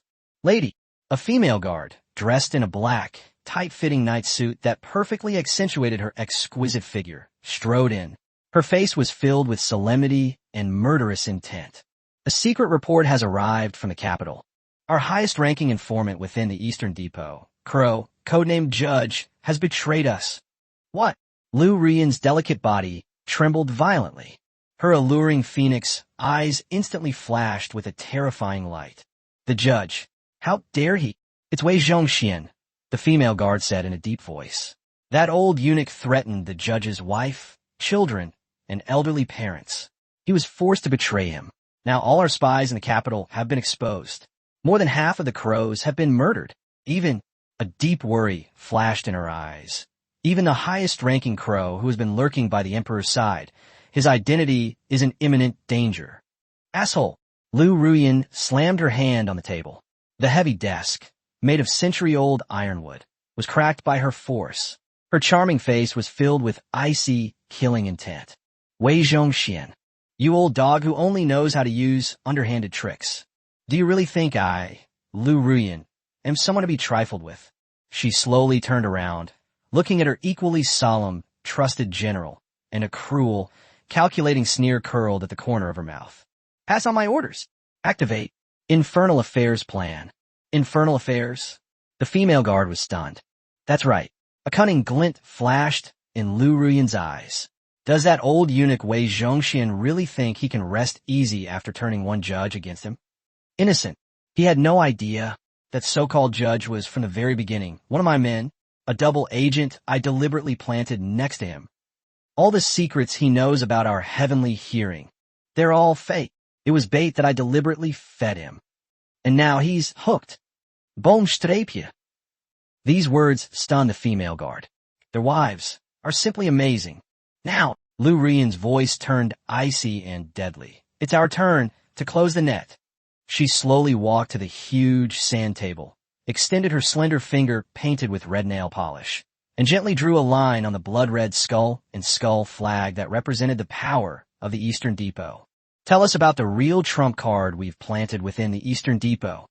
Informant number 1, codenamed King of Hell. Let him do it. I don't care what methods he uses. Within 3 days, I want to see that old eunuch Wei Zhongxian deserted by all. I want to turn his so-called Eastern Depot into an empty shell. I want him to watch with his own eyes how he walks step by step toward his demise. She slowly raised the heavenly hearing token, a symbol of supreme power, in her hand, and spoke to the vast central plains in a cold voice filled with endless killing intent. The sound seemed to transcend time and space. Tell us all about the Raven. Starting today. Hunting. Here we go.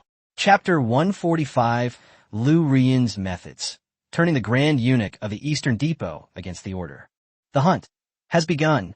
Lu Yuan's cold, yet supremely murderous voice, like the final pronouncement of death, instantly spread to every dark corner of the entire Great Xia dynasty through the heavenly listening intelligence network. An unprecedented espionage storm, powerful enough to make the whole world tremble, has begun. The capital city, inside a gloomy dungeon, even more heavily guarded than a royal palace. Wei Zhongxian was admiring the masterpiece before him with a smug look on his face, a masterpiece filled with bloodshed and artistry. There, the traitor codenamed Judge was bound to a huge cross. His body was completely covered in black and white skin. However, faced with this terrifying torture known as Judge, which would break even the toughest man, not even uttered a single scream. There was no fear or pleading in his eyes, only the purest contempt and mockery towards Wei Zhongxian. Old eunuch. His voice was hoarse and full of disdain. Do you really think you won? Innocent. You have no idea what kind of being you've provoked. You and your Eastern Depot are nothing but a bunch of chickens and dogs in front of our Lord. Ha ha, he said, and suddenly he bit down on the poison hidden in his teeth. A mouthful of black blood gushed out.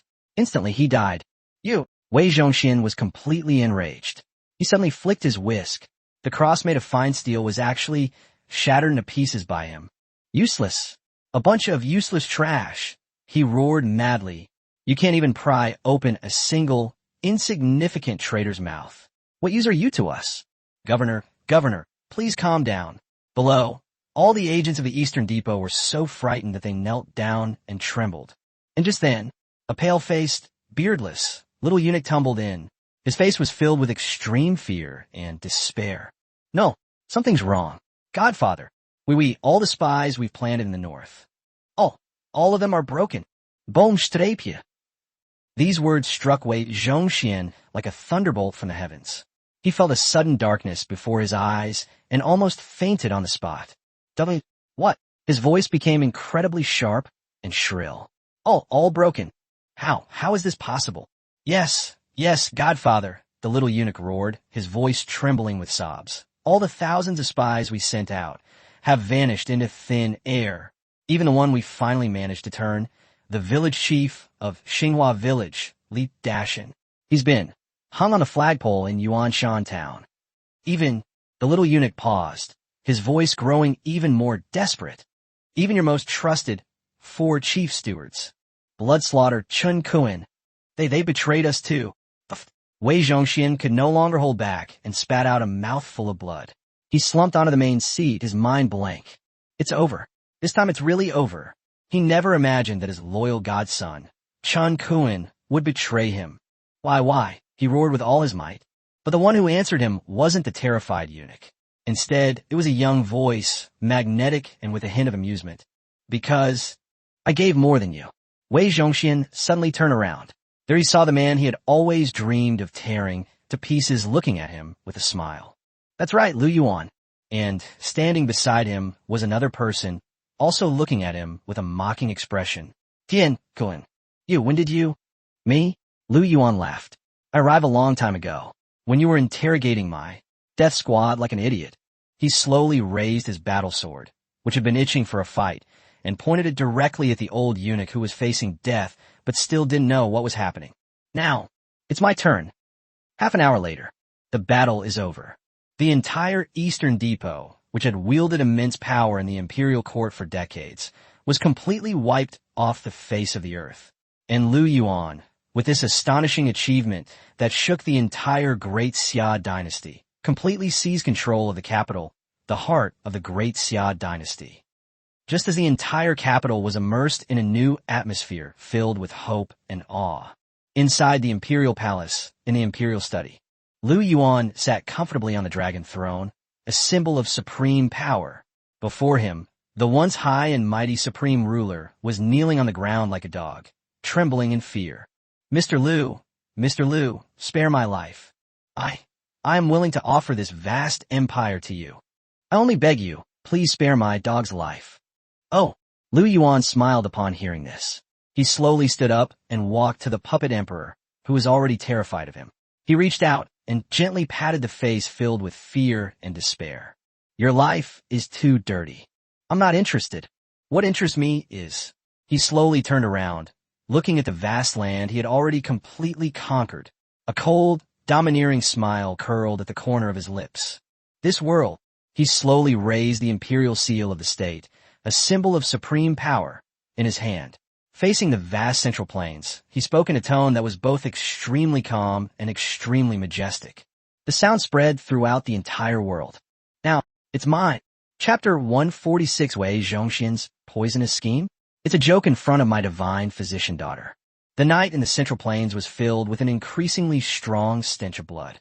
When Lu Yuan, like a demon from hell, wreaked havoc in the central command tent, uprooting the power of the third Prince Lu Zhang.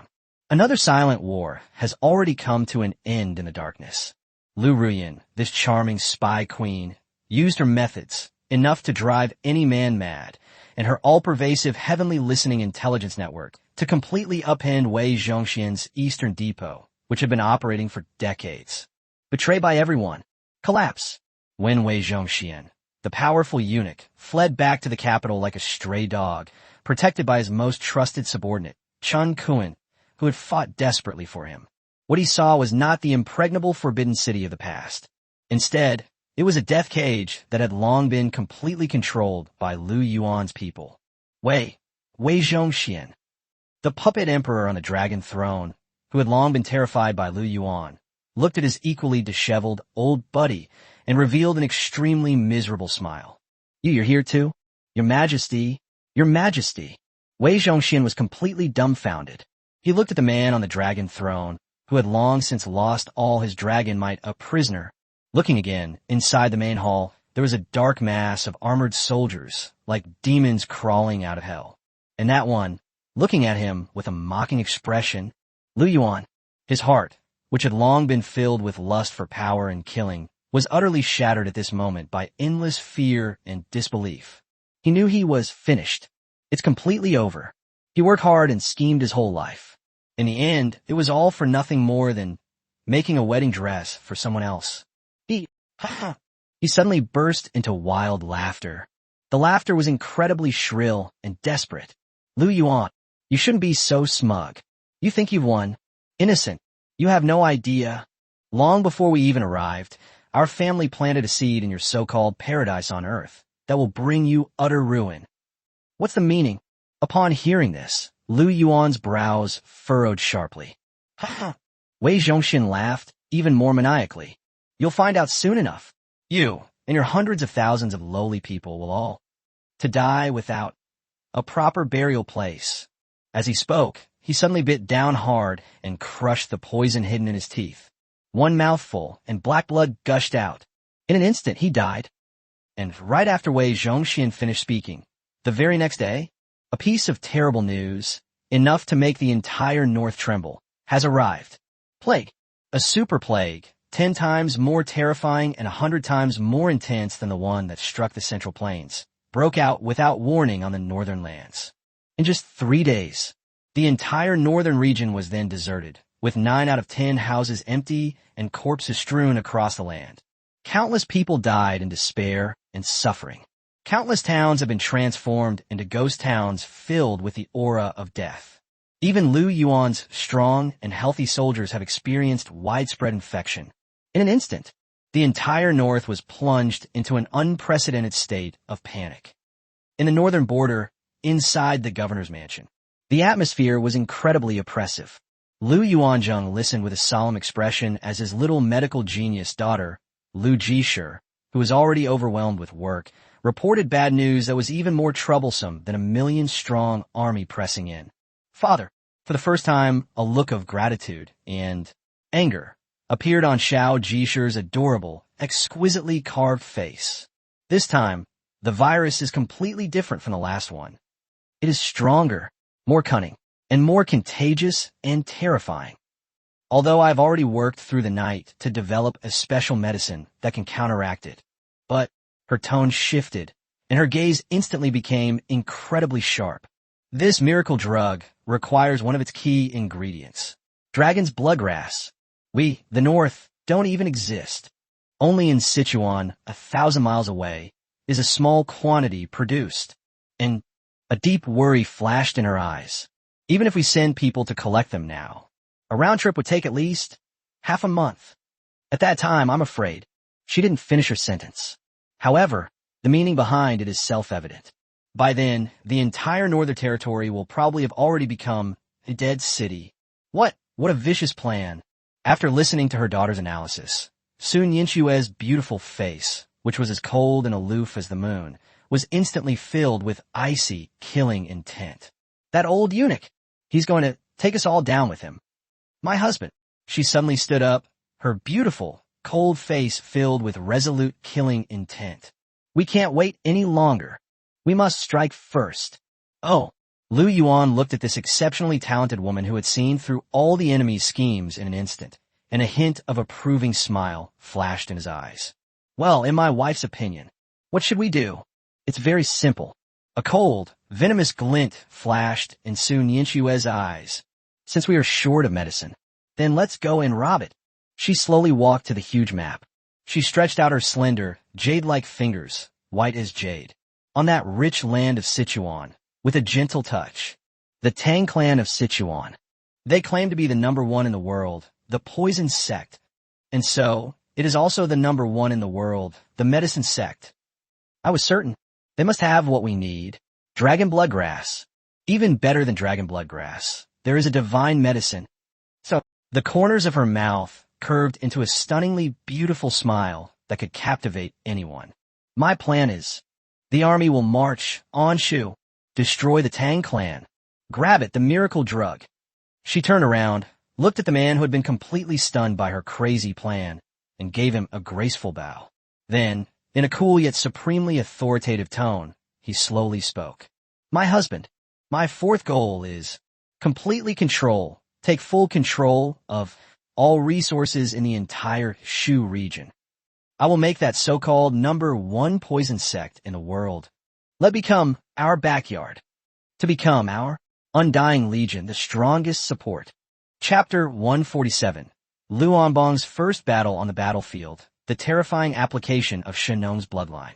The undying legion, the most solid backbone. Sun Yinshue's cold yet powerful voice echoed slowly throughout the main hall of the governor's mansion. Looking at the stunningly beautiful yet vicious woman before him, Lu Yuan couldn't help but burst into hearty laughter.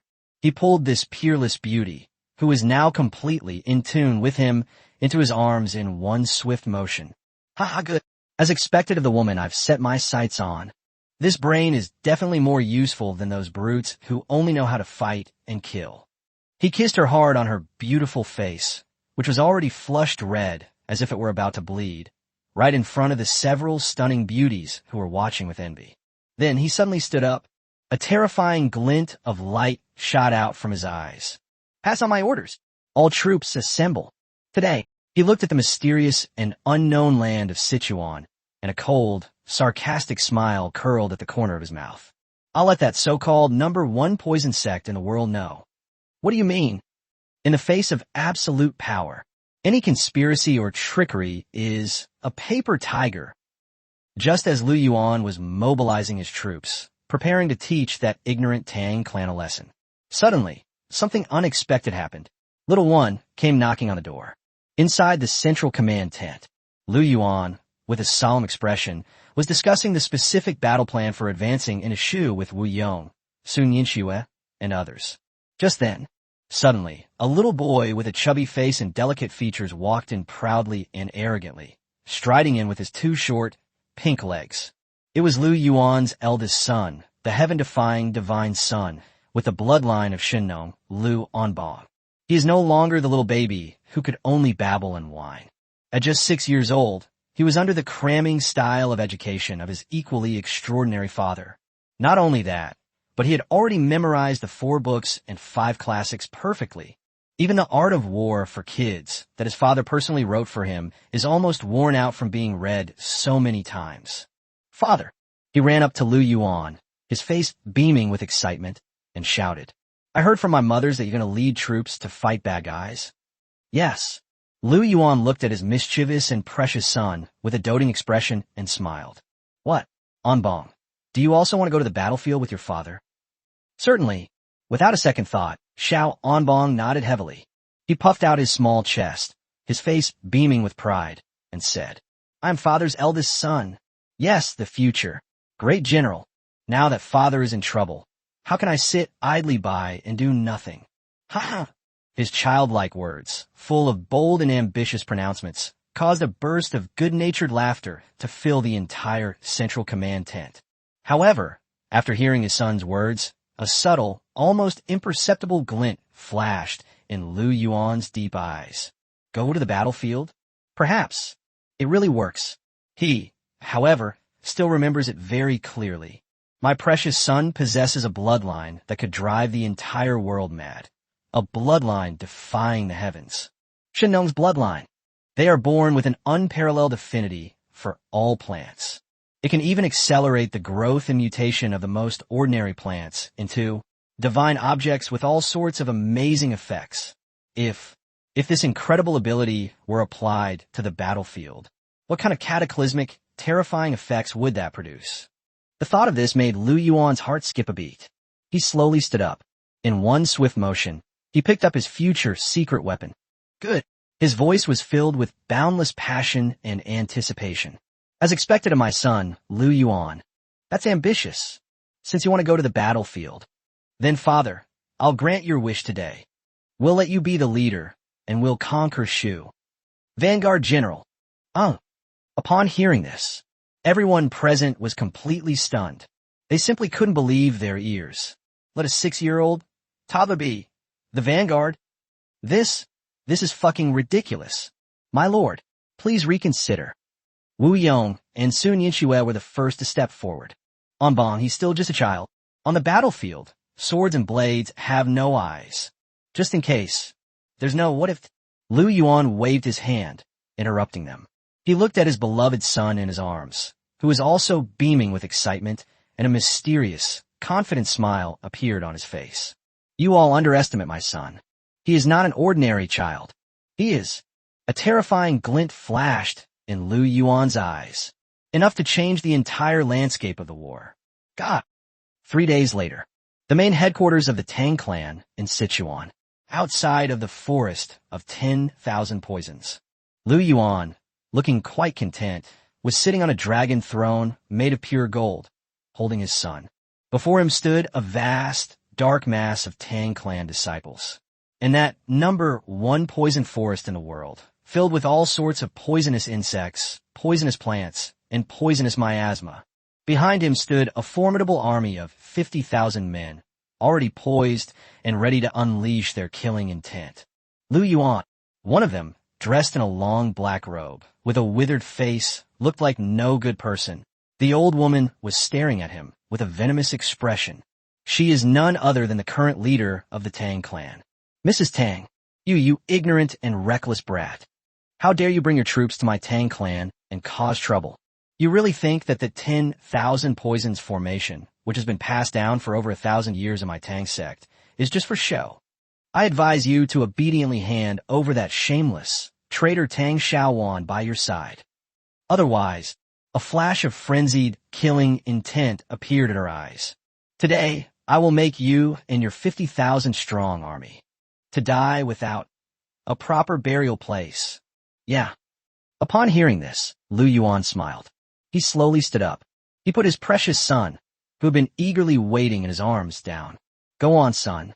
His voice was filled with endless doting and confidence.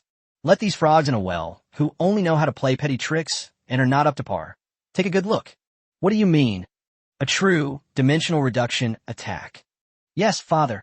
Little Anbong nodded excitedly. He strode confidently and proudly to the forest of 10,000 poisons, a place filled with the aura of death. Then, to everyone's astonishment, he actually placed his delicate pink hand directly onto the black soil filled with deadly poison. Buzz! The next second, a terrifying scene unfolded that terrified everyone present, leaving them trembling with fear. The entire 10,000 poison forest, spanning a radius of 100 miles, emitted a faint buzzing sound. Countless golden light spots, brimming with life, surged wildly from Xiao Anbong's body. Then, at a terrifying speed that was almost imperceptible to the naked eye, it merged into the black earth filled with the aura of death. Immediately afterwards, splash! A sudden, overwhelming sound, like a tsunami of plants growing wildly, resounded throughout the entire world. Those were originally filled with deadly poison, poisonous plants, poisonous flowers, poisonous trees, under that golden light brimming with the breath of life. Purification. At a speed visible to the naked eye, their hideous, death-laden outer garments were shed. Instead, it was filled with a holy radiance, gold. In the blink of an eye, that is enough to make any martial arts master tremble with fear at the mere mention of the name, #1 poison forest in the world. It completely transformed into a place filled with the breath of life and a refreshing, unique fragrance. Earth a paradise, and those highly poisonous creatures that were originally lurking in the forest, upon contact with that holy golden light, were instantly extinguished.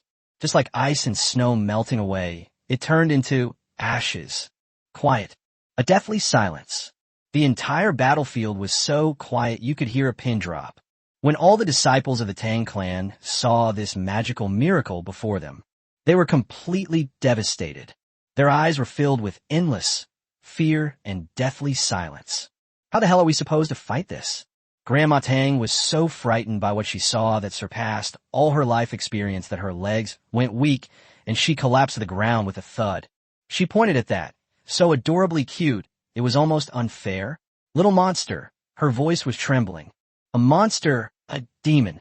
This is a demon. Quick, release 10,000 goo. She was screaming and howling wildly. However, it was too late. Only now do you think of using poison. Lu Yuan's voice, cold and devoid of any emotion, sounded like the final pronouncement of death in her ears. Too late. Chapter 148 Poison Grain Everywhere. The third prince's 150,000-strong army collapses without a fight. A true, dimensional reduction attack. Lu Yuan's cold yet absolutely confident voice still seemed to echo in my ears. Meanwhile, in Sichuan, at the headquarters of the Tang clan, that once infamous #1 poison forest in the world, which struck fear into the hearts of the entire martial arts world, has long since transformed into a paradise on earth, filled with birdsong, fragrant flowers, and vibrant life. The Tang clan's 10,000 goo formation, capable of poisoning an army of millions, was utterly fragile before Lu Anbong's heaven-defying Shinnon bloodline, making it seem like a joke. All the Tang clan disciples who dared to resist have been beheaded, and that once arrogant old lady, Tang, was trampled underfoot by Lu Yuan like a dead dog. I was wrong. Master Lu, spare my life. She was frantically kowtowing, her voice filled with desperate sobs. I'm willing to offer you all of our Tang clans, poison scriptures, and divine medicines. I only beg you, please spare my old dog's life. Oh. Upon hearing this, Lu Yuan smiled. He slowly squatted down. He gently patted that old face, which was filled with fear and regret. Your life is too dirty. I'm not interested. What I'm interested in is just. He slowly stood up. In one swift motion, he pulled Tang Xiaoan, the holy maiden of the Tang clan, who had already been terrified of him, into his arms. You, this disobedient little wildcat. And just as Lu Yuan had subdued the entire mysterious and unpredictable Tang clan of Shu without shedding a drop of blood, a miracle that could shake the entire world is unfolding wildly across the Central Plains. In the Central Plains, outside Qingzhou City, the third Prince Lu Zhang, along with his 200,000 troops, were lurking menacingly inside the Imperial Guard camp. An unprecedented carnival is underway. Ha! I'm rich. Oh my God. Am I dreaming? So much grain. More than we've ever seen in our entire lives. Countless Imperial Guard soldiers rushed out of the camp like madmen as they gazed upon the golden grain mountain that had descended from the sky like a miracle. A flame of greed ignited in their eyes. They were frantically grabbing and scrambling. They even fought each other over getting an extra bag of miracle rice. The entire Imperial Guard camp was in complete chaos. Their commander, the third Prince Lu Zhang, and the Western Depot Director Wei Zhongxian were stunned when they saw this scene, which was full of magical elements. I was completely dumbfounded. They simply couldn't believe their eyes. Grain. It's golden. What the hell is going on? Could it really be that God has intervened? Is it heaven itself helping us? After a brief moment of shock, they too burst into wild laughter. He laughed with boundless pride and arrogance. Lu Yuan, you're nothing but a despicable person who only knows how to play tricks and schemes. You, no matter how much you planned, could never have foreseen this. Even God is helping me, isn't he? He turned around and roared wildly at the generals behind him, who were also beaming with ecstasy. Pass on my orders. All troops move out. Go, take back all the divine food that God has bestowed upon us. Today, I'll make that ignorant peasant know what's good for him. What do you mean? The mandate of heaven is to be given to us. What do you mean? Man proposes, but God disposes. However, they never dreamed of this. What they are about to receive is not a windfall, a pie in the sky. It was a tragedy, one that would utterly destroy them. Death, a feast. Half an hour later, the moment those hundreds of thousands of Imperial Guard soldiers, whose minds were already clouded by the divine food, put that golden divine rice into their mouths, an unexpected change has occurred. Puff! A soldier who was wolfing down his food suddenly changed his expression. One mouthful, black blood gushed out. He clutched his stomach in agony, rolling around on the ground in agony. In just a few breaths, he convulsed, foamed at the mouth, and died on the spot. And this is just the beginning. The next second, the entire Imperial Guard camp had been completely transformed into a veritable hell on Earth. Countless soldiers fell down, like wheat being harvested in swathes. Their deaths were incredibly tragic. Their faces were filled with endless fear and disbelief. A wail. Screams. It resounded throughout the entire world. Poison food. This grain is poison. I don't know who was the first to react, but they all screamed out. The entire Imperial Guard camp was completely blown up. The surviving soldiers seemed to have gone mad as they threw away what they held in their hands, the divine rice that had long since become a death warrant. They were frantically trying to escape this hellish place filled with the aura of death. They were pushing and shoving each other, trampling on each other. They're killing each other. The entire Imperial Guard camp was in complete chaos. However, when the third Prince Lu Zhang and the Western Depot Director Wei Zhongxian saw this scene of devastation, it was as if the end of the world had come to pass. They were completely devastated. Their minds were completely blank. They finally understood. This is not some kind of divine food that fell from the sky. This was clearly a trap set for them by that devilish man. Death trap. Lu Yuan.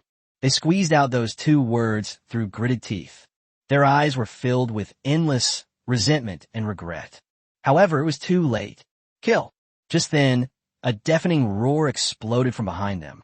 A formidable army, long poised and ready, like tigers descending from a mountain, launched its most ferocious attack on their already routed army. All-out attack. That wasn't a battle at all. It was a one-sided affair, with no suspense whatsoever. Massacre. Lu Yuan, on the other hand, stood quietly on a distant hillside, like an emotionless monarch. He coldly observed the miracle before him, a miracle he had created single-handedly. A cold, calculating smile curled at the corner of his lips. He slowly raised the wine glass in his hand, which was already filled with fine wine. There stood those 2 who were already completely terrified by him. Clowns. A respectful greeting from afar. Your Highness, Third Prince. Eunuch Wei. This is my terrifying application, the son of Shen Nong's bloodline. Are you satisfied? Chapter 149, The Third Prince's Desperate Situation, Betrayal and Abandonment. The Central Plains were engulfed in war, yet a strange and inexplicable atmosphere permeated the air. The fall of the capital, the imprisonment of the emperor, and the execution of Wei Zhongxian, who held immense power in the court. These earth-shattering news spread like wildfire to every corner of the great Xia dynasty within just a few days. Once upon a time, the emperor and the Eastern Depot were the most feared behemoths among the rebel kings of the Central Plains. Now, however, they have been uprooted with overwhelming force by a man named Lu Yuan. This unpredictable and mysterious method has terrified all ambitious men. Inside a makeshift palace in Yuzhou, the third Prince Lu Zhang, once a prince who enjoyed great power and influence in the capital, now sat dejectedly on the dragon throne like a plucked phoenix. His golden dragon robe now looked incredibly ironic on him. His face was ashen, like a dead man's eyes bloodshot, as he stared intently at a secret report in his hand. The report from the capital was filled with tearful words and chilling details, describing how Lu Yuan had captured the capital, executed Wei Zhongxian, and how his once high and mighty father, now imprisoned, was kneeling at Lu Yuan's feet like a stray dog. Lu Yuan, Lu Yuan. Lu Zhang gritted his teeth, blood slowly trickling down his chin. He had once believed himself to be the chosen one, the only true dragon capable of restoring order to the nation and conquering the Central Plains. But now, he realized he was nothing more than an insignificant stepping stone beneath the feet of that northern demon. What made him even more desperate was that, as news of the fall of the capital spread, the morale of his 200,000 Imperial Guards had already collapsed and plummeted to the lowest point. Your Highness, we can't wait any longer. The chief strategist, a weasel-faced scholar, knelt on the ground, his voice filled with anxiety and despair. The various rebel kings have already caught wind of this. They believe His Majesty is dead and are all using the banner of serving the emperor, but in reality, they're trying to divide up your power. Get out. Lu Zhang slammed his fist on the dragon throne, his eyes bloodshot, looking like a madman. They dare to betray me. I still have 200,000 troops under my command, and I have Father Emperor's secret decree. Who dares? However, his words seemed so pale and powerless.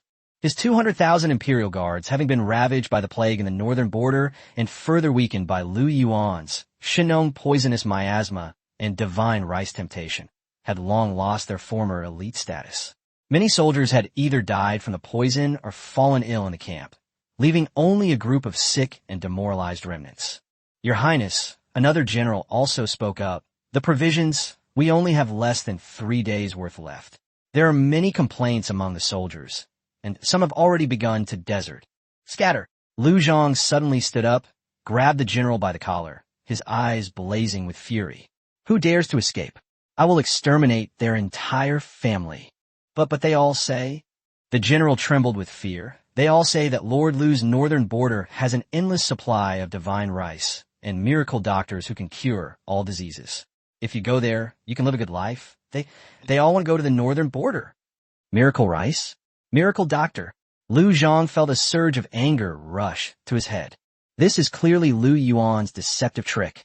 He wanted to send troops to suppress the rebellion, But as soon as he turned around, he discovered that most of the dozens of trusted generals and strategists who had been standing in the tent had quietly disappeared. The remaining few were also pale-faced and had shifty eyes, not daring to meet his gaze. Betrayed by everyone. At that moment, Lu Zhang's heart sank to the bottom. He finally understood that he was truly finished. 1,000 miles away, in the northern border, at the governor's mansion, Lu Yuan listened with a contented expression as his chief strategist Wu Yong and spy Queen Lu Ruyan reported on the latest situation in the Central Plains. "My lord, it is exactly as you predicted." Wu Yong stroked his white beard, his eyes gleaming with wisdom. "The army of the third Prince Lu Zhang has completely collapsed. Most of his generals have secretly contacted us and expressed their willingness to surrender. With all their supplies gone, morale low, and various rebel kings taking advantage of the chaos, he is at his wit's end." "And what about Wei Zhongxian?" Lu Yuan took a sip of tea, a playful smile curving his lips. "What tricks is he playing now?" "Reporting to my lord." Lu Ruyan smiled charmingly, her phoenix eyes sparkling. That old eunuch Wei Zhongxian, upon learning of the third prince's crushing defeat, immediately chose to flee. He led his last elite troops straight to the capital, attempting to take the emperor hostage in order to protect himself. Unfortunately, Lu Ruyan shook her head, a hint of sarcasm flashing in her eyes. "He has no idea that the capital is already your domain. All his actions are under our close surveillance." "Oh," Lu Yuan raised an eyebrow. "So where's he now?" "The Forbidden City," Lu Ruyan exclaimed excitedly. He led his remaining troops, took the emperor hostage, and attempted to put up a last-ditch resistance. Putting up a last-ditch resistance. Lu Yuan laughed disdainfully. "It seems that this old eunuch has lived too long." He slowly stood up. His gaze pierced through the layers of palace walls and landed on the Forbidden City, which symbolized the highest power of the great Xia dynasty. A terrifying glint flashed in his eyes. "Pass on my orders." He addressed Wu Yong, Sun Yinxue, Qin Hongmian, and Lu Ruyan beside him, and loudly gave the order. 3 days later, I will completely change the world. I want to make this so-called Great Xia dynasty disappear from the map. Erase it completely. And before that, a cold, calculating smile curled at the corner of Lu Yuan's mouth. "Wu Yong, go and draft a proclamation for me. Declare out that incompetent and tyrannical emperor and Wei Zhongxian, who persecuted loyal officials. Tell the people of the world, I, Lu Yuan, act on behalf of heaven, solely to save the common people." He turned his head to look in the direction of the capital, his eyes filled with endless ambition. As for that so-called third Prince Lu Zhang, let him watch in despair as his empire changes hands. Chapter 150, Xiang Tian, the overlord of Western Shu. He'll smash him with one punch. 3 days later, a proclamation against the traitors, personally penned by Wu Yong, the divine strategist, crashed like a bombshell onto the already chaotic Central Plains. Every word in the manifesto was filled with blood, and every sentence was piercing to the heart. Here are the 10 major crimes committed by the current emperor. His obsession with cultivating immortality has led to his neglect of state affairs, resulting in eunuchs holding power and the people suffering.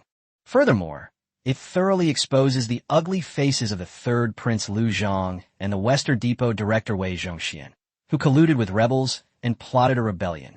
In an instant, the entire world was completely in an uproar. Countless ordinary people and local tyrants who were still watching saw this manifesto, which was enough to make any man with blood boil. They no longer hesitated or struggled at all. They all tore down the Great Xia dragon flag, which had long since become a mere shell of its former self. They replaced them with brand new flags, each embroidered with a ferocious black dragon and the character, Lu. They wanted to follow that person who dared to act on behalf of heaven and speak up for the people, the Northern God King. Let's work together to create an unprecedented, everlasting empire. And Lu Yuan also relied on this, which was enough to make any emperor jealous, the hearts of the people. Without shedding a drop of blood, half of the Central Plains was taken into their hands. Just when the entire Central Plains was surrendering and welcoming the king's army with joy, a discordant sound suddenly came from the west. "Yongzhou, Lu Yuan, you brat. How dare you presume that there is no one in the Central Plains? I, Xiang Tian, am here." Who dares to fight me to the death? In the central plains, beneath the city of Yongzhou, dark clouds loom over the city, threatening to crush it. 100,000 men, clad in the strongest armor and wielding the sharpest steel blades. The northern lions, like a black tide, surrounded the entire city of Yongzhou, making it impossible to move. Leading the group was that imposing figure like a demon god, Lu Yuan. He rode atop a magnificent black warhorse, sword in hand, pointing towards the city of Yongzhou, which appeared somewhat frail in the morning light. And on the city wall, a young man, also dressed in heavy black armor and possessing a towering, imposing physique, exuding an overwhelming aura of dominance, was looking at him with disdain. He is none other than Xiang Tian, the descendant of a great general from the previous dynasty, known as the reincarnation of the overlord of Western Shu. Indeed, now he's the only tough nut to crack in the entire Central Plains who dares to openly challenge Lu Yuan. Lu Yuan. His voice wasn't loud, but was like thunder from the heavens, resounding throughout the entire world. If you have the guts, then challenge me to a one-on-one duel on the battlefield. Within 3 moves, I will take your head. Upon hearing this, Lu Yuan smiled. She smiled, her smile radiant. He slowly dismounted. Step by step, slowly, they arrived at the front of the 2 armies. He didn't even bother to pick up his weapons. And so he watched empty-handed as that man, facing certain death, remained oblivious to his fate. A clown. Xiang Tian, right? A cold, sarcastic smile curled at the corner of his mouth. I heard you're pretty good at fighting. Enough with the nonsense. Xiang Tian roared. He suddenly leaped down from the city tower, which was tens of meters high. Boom strapia. A loud bang. The entire earth seemed to tremble violently. He actually smashed a huge, deep pit into the ground paved with bluestone slabs. But he himself was completely unharmed. That terrifying physical strength made everyone present gasp in shock. Wow, such incredible strength. Even Qin Hongyan, who was always fearless, showed a solemn expression on her handsome face for the first time. However, Lu Yuan smiled. Fancy and gaudy. His gaze toward the overlord of Western Shu, whom he considered like an ant, was filled with deep disdain. Take this. Xiang Tian roared again. He stomped his foot hard. He charged straight at Lu Yuan like a cannonball launched from a gun, creating a gust of wind. His fist, as big as a clay pot, slammed down with terrifying force, as if it could split mountains and shatter rocks, towards Lu Yuan's chest. He was going to smash this arrogant madman to pieces with a single punch. However, this is a fatal blow that could turn any martial arts master into mincemeat. Lu Yuan didn't even bother to lift his eyelids. He just stood there quietly, until, just as the opponent's fist, filled with destructive energy, was about to touch his chest, he then slowly raised his right hand. Then, to everyone's astonishment, he moved with terrifying speed, arriving before anyone else. With a casual gesture, he delivered a fatal punch to his opponent's face, a punch powerful enough to split mountains and shatter rocks. I caught it firmly, in my hands. Quiet. A deathly silence. The entire battlefield was so quiet you could hear a pin drop. Everyone who witnessed this scene felt as if they had been struck hard on the top of their head by a bolt of lightning. Their eyes were wide open. Their mouths could fit a watermelon. Their brains completely shut down. Empty-handed to catch a heavy punch? This guy, is he even human? This is clearly a deity descending to earth. Xiang Tian was terrified by what he saw before him, a scene that surpassed all his previous knowledge. He was so frightened that his liver and gallbladder trembled and his soul almost left his body. He felt as if his fist was being firmly pressed down by an unshakable, ancient, divine mountain. No matter how much he struggled, he remained completely still. What kind of monster are you? His voice was trembling. Monster? Lu Yuan smiled. His laughter was incredibly cruel. I am a god you cannot afford to offend. He applied slight pressure to his hand. Snap! A crisp, teeth-grinding sound of bone cracking echoed throughout the entire battlefield. Xiang Tian let out a blood-curdling scream that was so shrill it was inhuman. His iron fist, powerful enough to split mountains and shatter rocks, was actually forcefully. The sentence is incomplete and requires more context to translate accurately. It's crushed. And this is just the beginning. Lu Yuan crippled his arm with a single punch, but his offensive continued relentlessly. He lunged forward, one clean and crisp knee strike. Like a battering ram, it slammed into Xiang Tian's lower abdomen. Bang! Xiang Tian's screams abruptly stopped. His eyes suddenly bulged out, and his whole body curled up like a boiled shrimp. He felt as if his internal organs had been completely shattered by that knee. The next second, Lu Yuan grabbed his crippled arm and yanked the arm muscles violently. Call! Xiang Tiana, weighing over 200 pounds, was used as a human sandbag and swung it directly at the Yongzhou city gate, which was already terrified, and smashed it hard. Boom strapje! A loud bang. That sturdy city tower, built of bluestone, was actually destroyed by him. It smashed open a huge hole. As for Xiang Tian, the so-called overlord of Western Shu, he had long since turned into a pile of mangled flesh, unrecognizable as human. They're dead. They can't be any deader. Lu Yuan shook the red and white substance off his fist. He turned around and looked at all the guards on the city wall, who were already completely terrified by him. He slowly raised his fist, which was still dripping blood. Then, in a tone that was extremely calm, yet filled with supreme authority, he slowly opened his mouth. The sound spread throughout the entire Yongzhou. Now, who else? You're not convinced? Chapter 151, The True Son of Heaven Liu Bei. My fist is destiny. Now, who else? You disagree? Lu Yuan's voice, so calm yet filled with supreme authority, seemed to still echo in my ears. Outside the city of Yongzhou, all was already silent.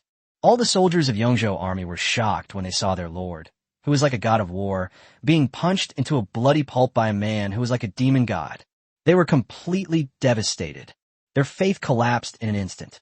Their will was instantly shattered.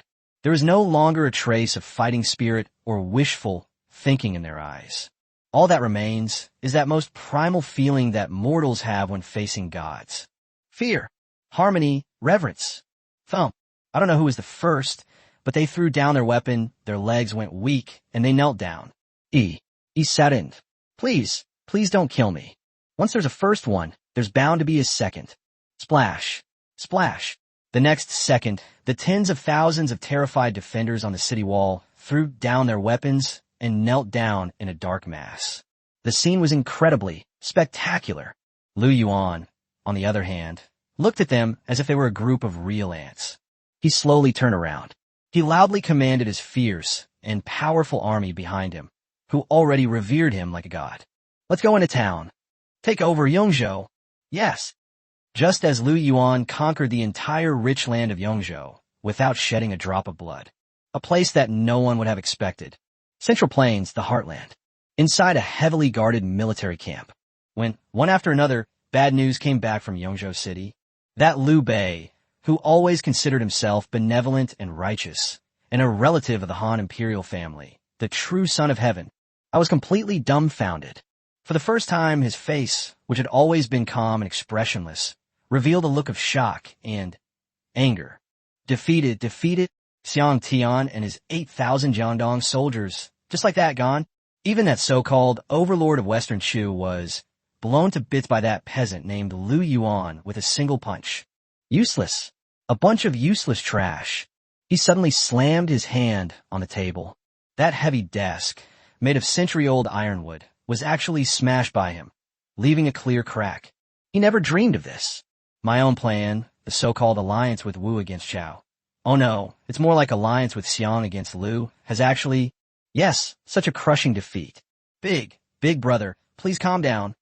Below, two equally imposing generals, both clad in heavy black armor and exuding an overwhelming aura of menace, quickly stepped forward.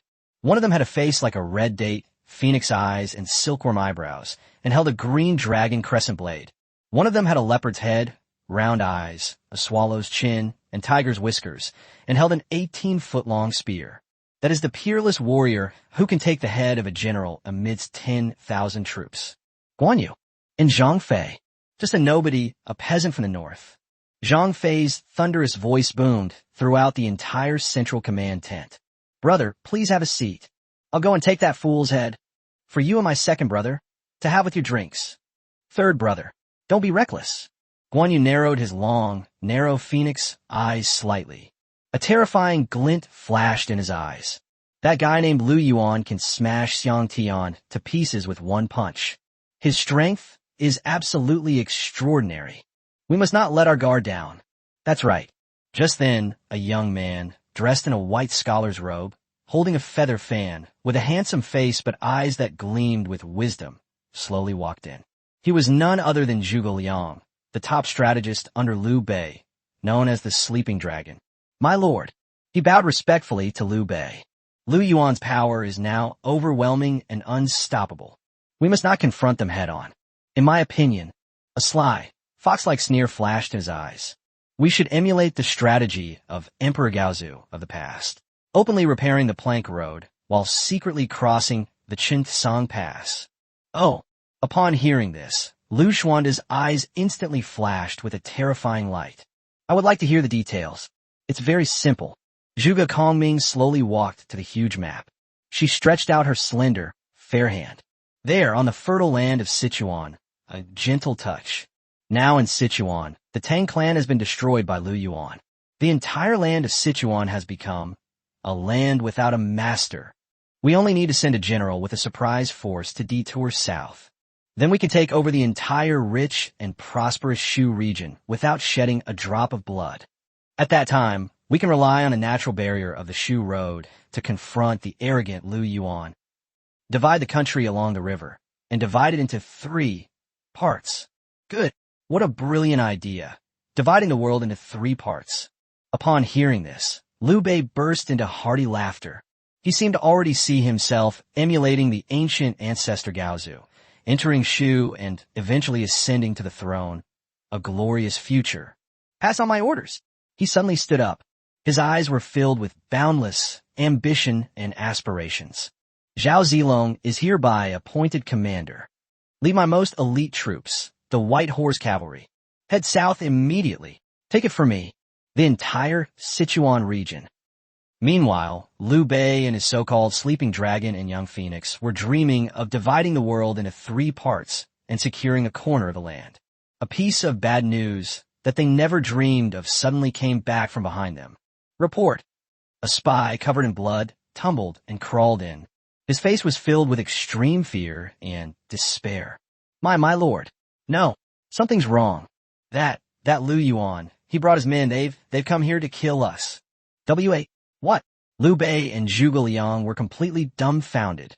Their minds were completely blank. They're coming to kill us. How is this possible? He just conquered Yongzhou, didn't he? How could he so quickly? Before they could recover from this immense shock. Boom strapia. A deafening roar suddenly erupted outside their camp.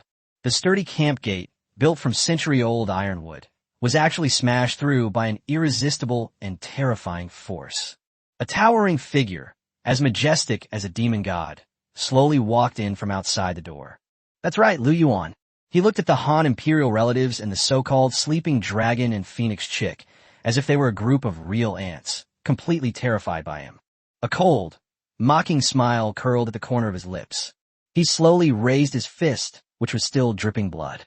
Then, in an extremely calm, yet domineering and disdainful tone, he slowly opened his mouth. The sound echoed throughout the entire Central Command tent. The chosen one, Lu Xuanda. In my eyes, my fist is the one. Destiny. Chapter 152, sweeping across the Central Plains. Those who stand in my way die. My fist is the real. Destiny. Lu Yuan's declaration, brimming with supreme, domineering power and absolute confidence, seemed to still echo within the Central Command tent. Outside the tent, however, blood had already flowed like a river. That Liu Bei, who called himself the Son of Heaven, and his so-called Sleeping Dragon and Young Phoenix, Guan Yu and Zhang Fei, before Lu Yuan's absolute strength, which was enough to crush everything, as fragile as a clay chicken or a clay dog. They couldn't even put up a decent resistance. Lu Yuan used the simplest and most brutal method to one punch, one kill. He was literally turned into meat paste. They're dead, they can't be any deader. And just the day after Lu Yuan, with overwhelming force, massacred Lu Xuanda's group. A miracle enough to shake the entire world, has been performed once again. All that could be seen was the central plains, which had long been completely under Lu Yuan's control. Countless golden grains of divine rice. Countless miracle drugs capable of bringing the dead back to life. Countless magical tools that can increase work efficiency tenfold. Like a shower of flowers, Lu Yuan distributed them to every poor person suffering from war and plague in the simplest and most brutal way. In an instant, the entire Central Plains region has completely gone mad. Countless ordinary people and local tyrants who were originally observing witnessed firsthand what was so extraordinary that it would make any emperor jealous. Divine methods. They no longer hesitated or struggled at all. They all tore down the great Xia dragon flag, which had long since become a mere shell of its former self, and those all sorts of rebel king flags.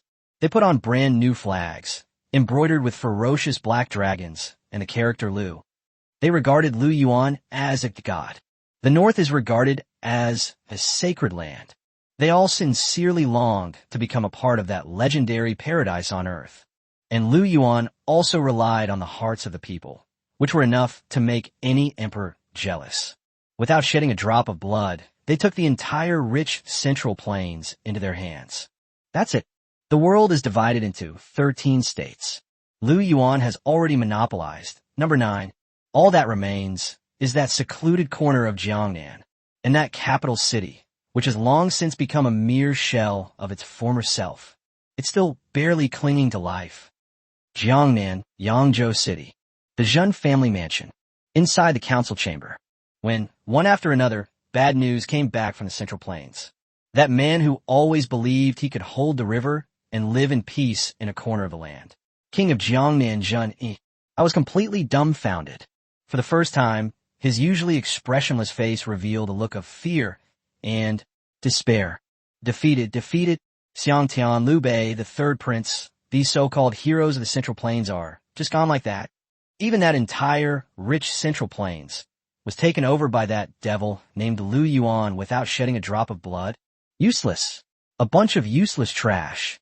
He roared madly and swept all the precious objects on the dragon table to the ground. He never dreamed of this. So his so-called using one tiger to devour another plan actually, yes, such a crushing defeat. He not only failed to weaken Lu Yuan's strength by taking advantage of those idiots in the Central Plains. Instead, he pushed himself completely to the edge of a cliff. Family, owner. Just then, a steward, who also looked desperate, scrambled in. No, this is terrible. That Lu Yuan, he has already integrated all the military forces in the Central Plains. A full 500,000 fierce and ruthless soldiers. Now, their troops are at the north bank of the Yangtze River. He also made a statement. What did you say? Zhang Yuan. I said I want you to bring your beautiful wife and daughter within 3 days. Go to the riverbank yourself. I will plead guilty with a bundle of thorns on my back. Otherwise, the manager's voice was trembling. He is about to lead his invincible fleet, powerful enough to flatten the entire Jiangnan region. Cross the river. Destroy the Zhen family. Puff. Zhen, he could no longer hold back and spat out a mouthful of blood. He slumped in the main seat, his mind blank. It's over. This time it's really over. With just a few tens of thousands of men in his hands, their bodies had already been emptied by wine, women, and other vices. Old men soldiers. And that group of Japanese pirate allies who had long been terrified by Lu Yuan. What can we use to fight against their 500,000 strong, ferocious army? Father. Just then, the previously arrogant young master of the Zhen family rushed in, stumbling and crawling. His face was filled with extreme fear and despair. No, this is terrible. That Lu Yuan, he's come up with a new trick again. What? He actually did a live broadcast on the Yangtze River.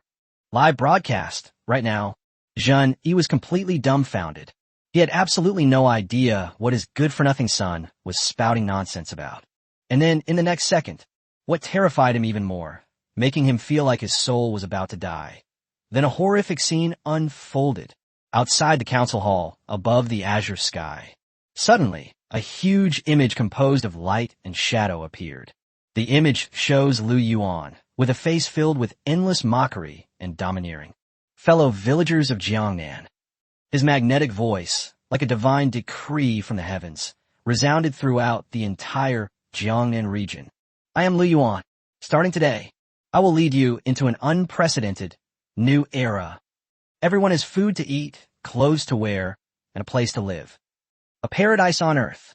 As he spoke, he pointed the camera at the woman behind him, a woman so stunning that she could drive any man mad. An unparalleled beauty, and that powerful weapon that would make any nation tremble, a divine weapon. Boomstrapje. This scene was like a bombshell, crashing down on the hearts of everyone present. They were completely stunned. They simply couldn't believe their eyes. Gods, immortals? This Lu Yuan, actually, is this really a deity descended to earth? Zheng Yi was so terrified by what he saw that it was beyond his comprehension that his legs went weak and he collapsed to the ground with a thud. He pointed at the majestic figure in the sky, which was like a god, and his voice trembled. Sorcery, spell. This is spellcraft. Quickly, go and invite. Invite the ancestor. He was screaming and howling wildly. However, it was too late. You only just realized it now? Call for reinforcements. Lu Yuan's icy, emotionless voice, like the final pronouncement of death, slowly echoed in his ears.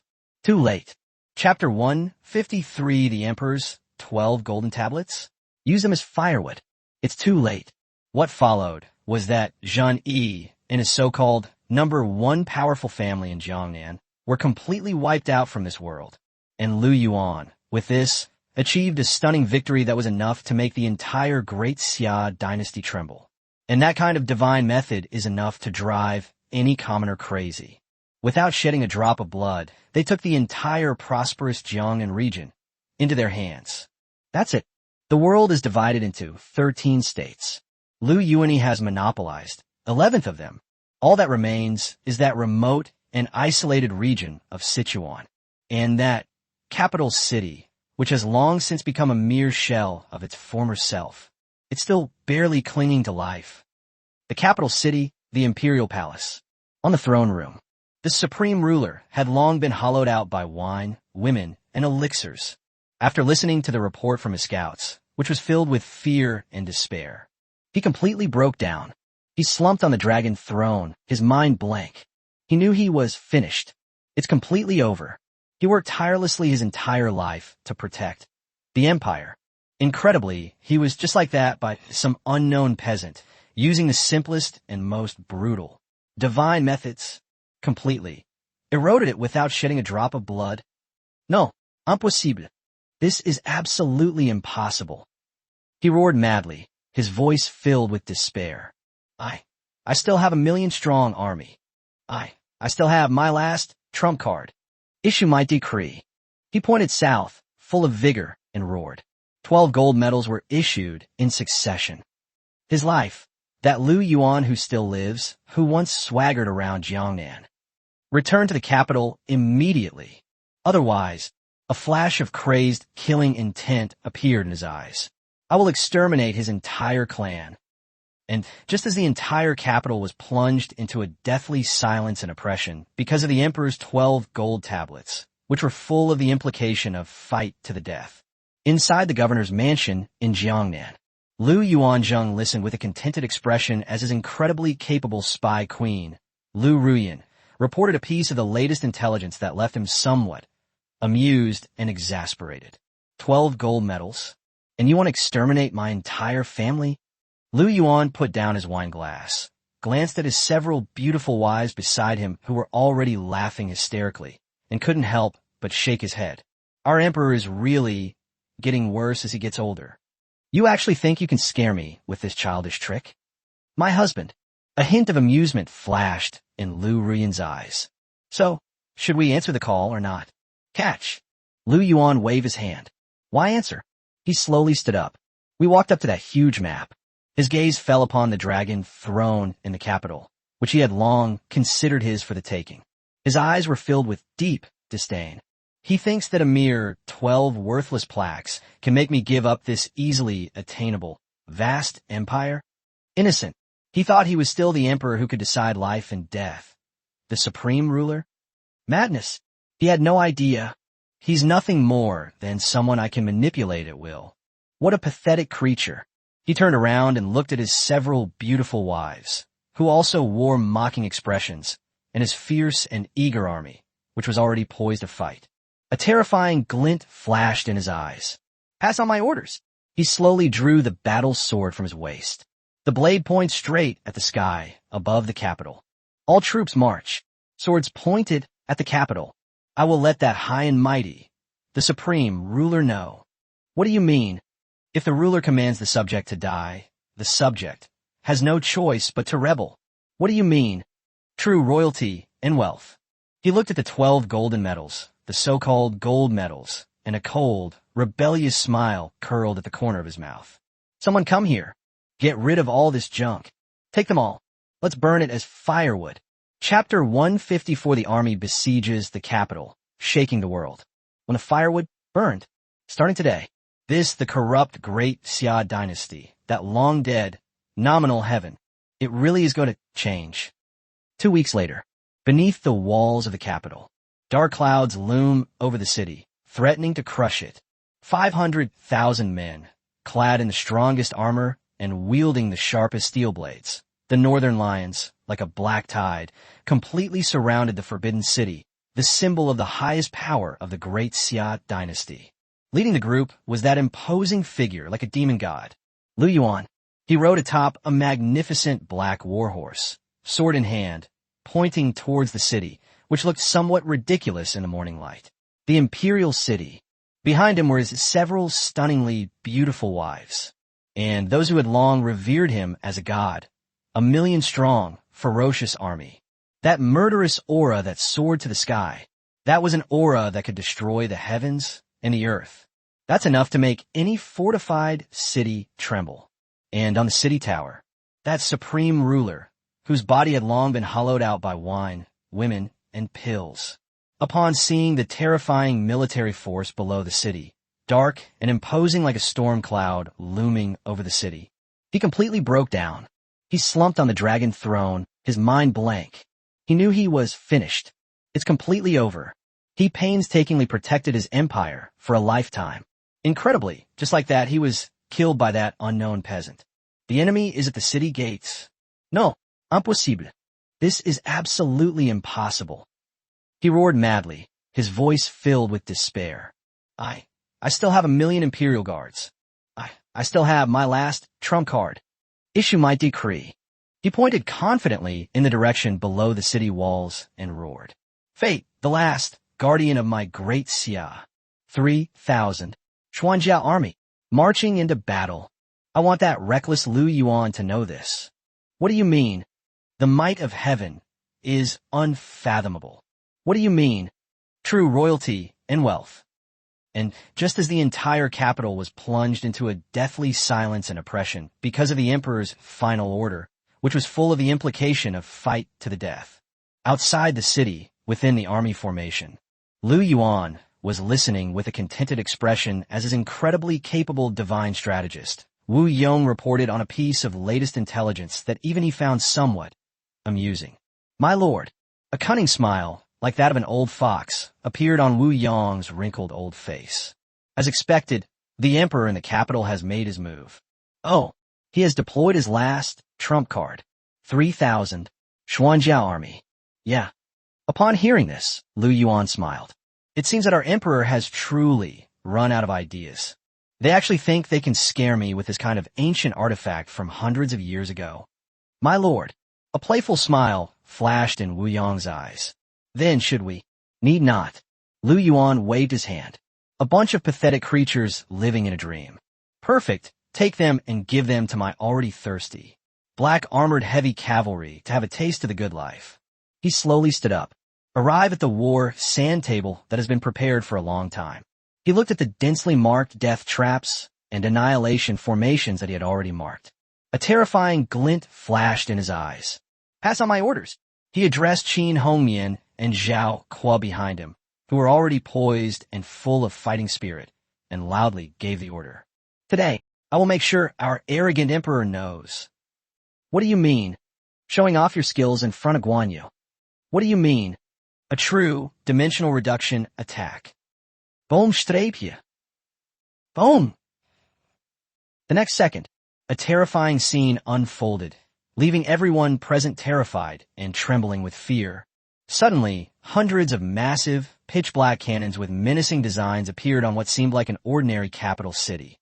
Immediately afterwards, one by one, giant iron bullets, the size of human heads and engulfed in flames, hurtled towards the charging 3,000 Xuanjia soldiers with a piercing whistle and earth-shattering power, like meteorites slicing through the sky.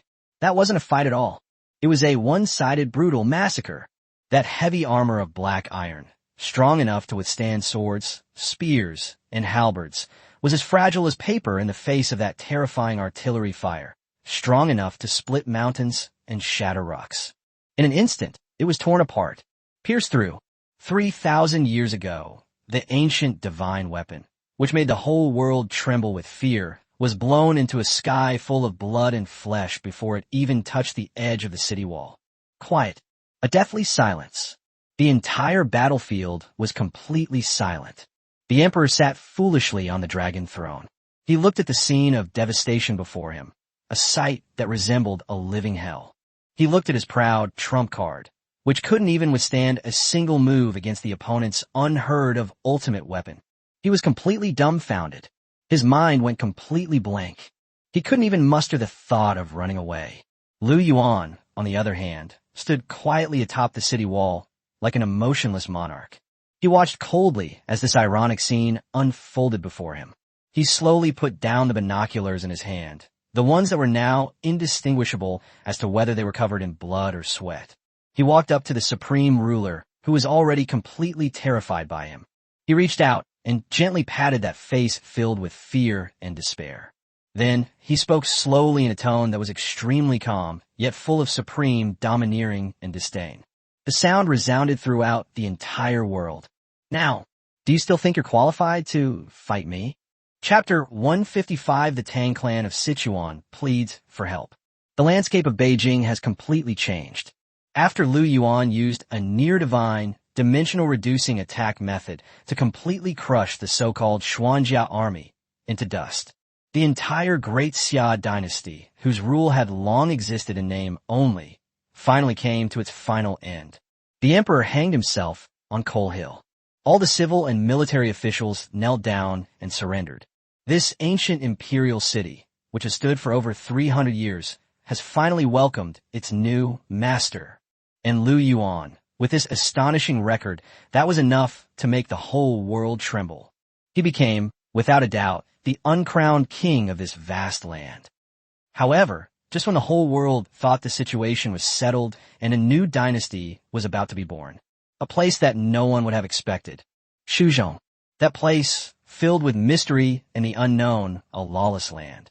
But then suddenly came a piece of bad news that left everyone speechless and questioning their existence. The capital city, the imperial palace. Inside the imperial study, Lu Yuanzheng listened with a contented expression as his incredibly capable divine strategist, Wu Yong, and business goddess, Sun Yinxue, reported on the latest intelligence that even he found somewhat amusing. My lord, a cunning smile, like that of an old fox, appeared on Wu Yong's wrinkled old face. It seems there are still some fearless, tough guys in this world. Oh, Lu Yuan raised an eyebrow, a playful smile appearing on his face. Tell me about it. Yes. Wu Yong slowly walked to the huge map. He stretched out that withered finger, already covered in ink stains. There, on the rich land of Sichuan, a gentle touch. The Tang clan of Sichuan. And that, the Five Pecks of Rice sect, which has been entrenched in Sichuan for many years. They've actually joined forces. What? Upon hearing this, even Sun Yinxue, who was always calm and composed, showed a look of shock on her beautiful face, which was as cold and aloof as the moon. Hasn't the Tang clan already been subdued by you, my husband? That's right.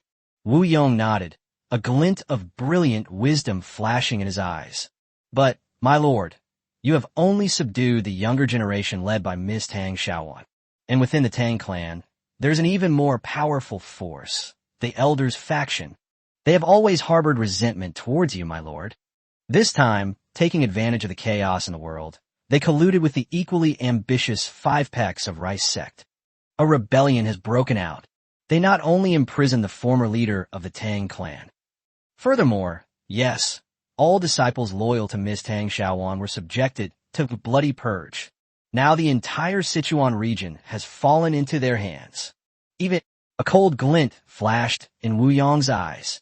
They even made a statement. What did you say? Qin Hongmian, the hot-tempered female general, was the first to stand up. He said, you want to make Tang Xiaowan and the bastard in her belly both. To die without a proper burial place. Boom strapje. Upon hearing this, the entire imperial study fell into a deathly silence in an instant. A chilling, terrifying killing intent, enough to freeze the entire world, erupted wildly from Lu Yuan's body in an instant. Snap! That heavy dragon table, crafted from century-old ironwood, was actually crushed into dust by him. Court death. He squeezed out those two words through gritted teeth. Every word is stained with blood. He slowly stood up. That imposing figure at this moment seemed to transform into a Azura demon god from the deepest hell.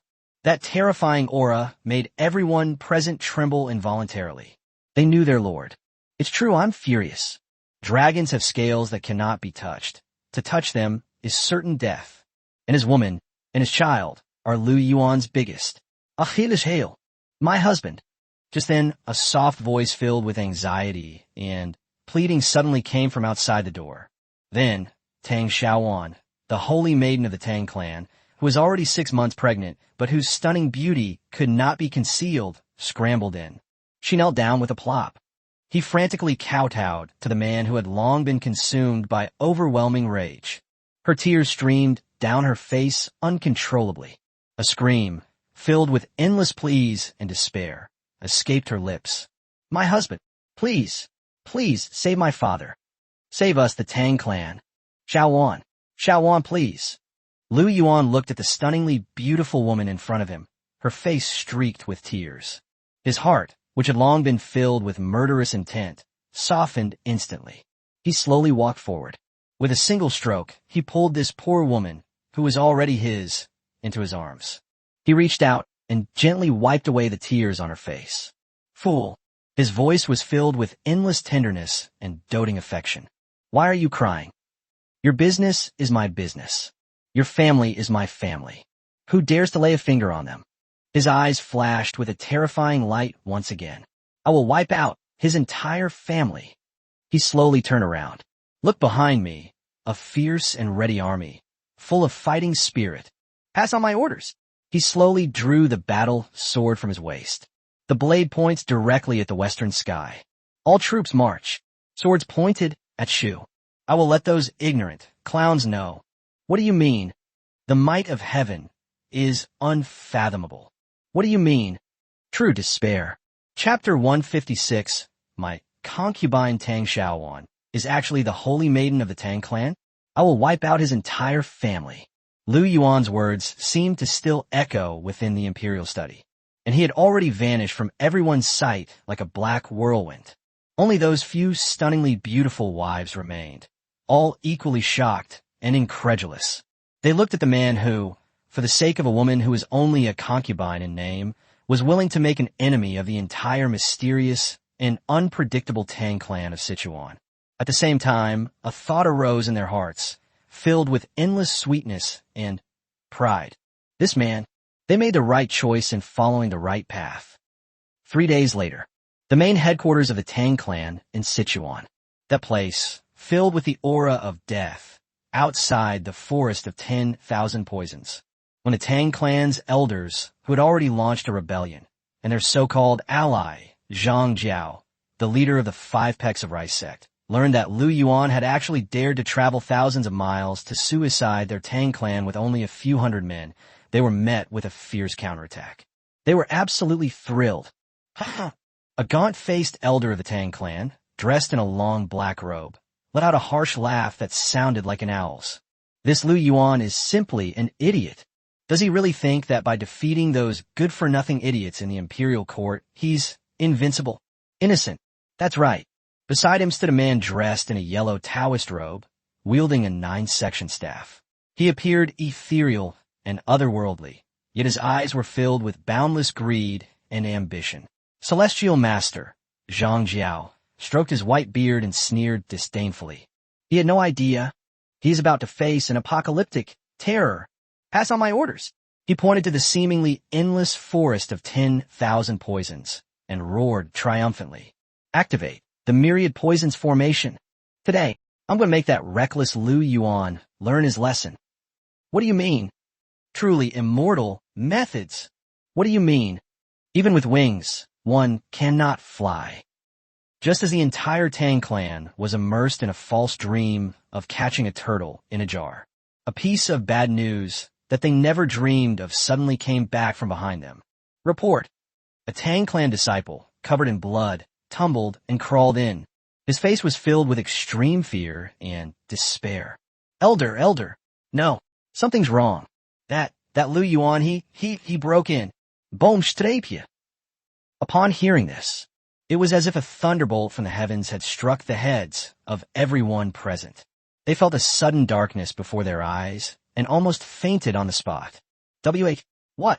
The Grand Elder of the Tang clan and Zhang Jiao, the Celestial Master, were completely dumbfounded. Their minds were completely blank. They've broken in? How is this possible? Shouldn't he be trapped in the forest of 10,000 poisons and wait to die?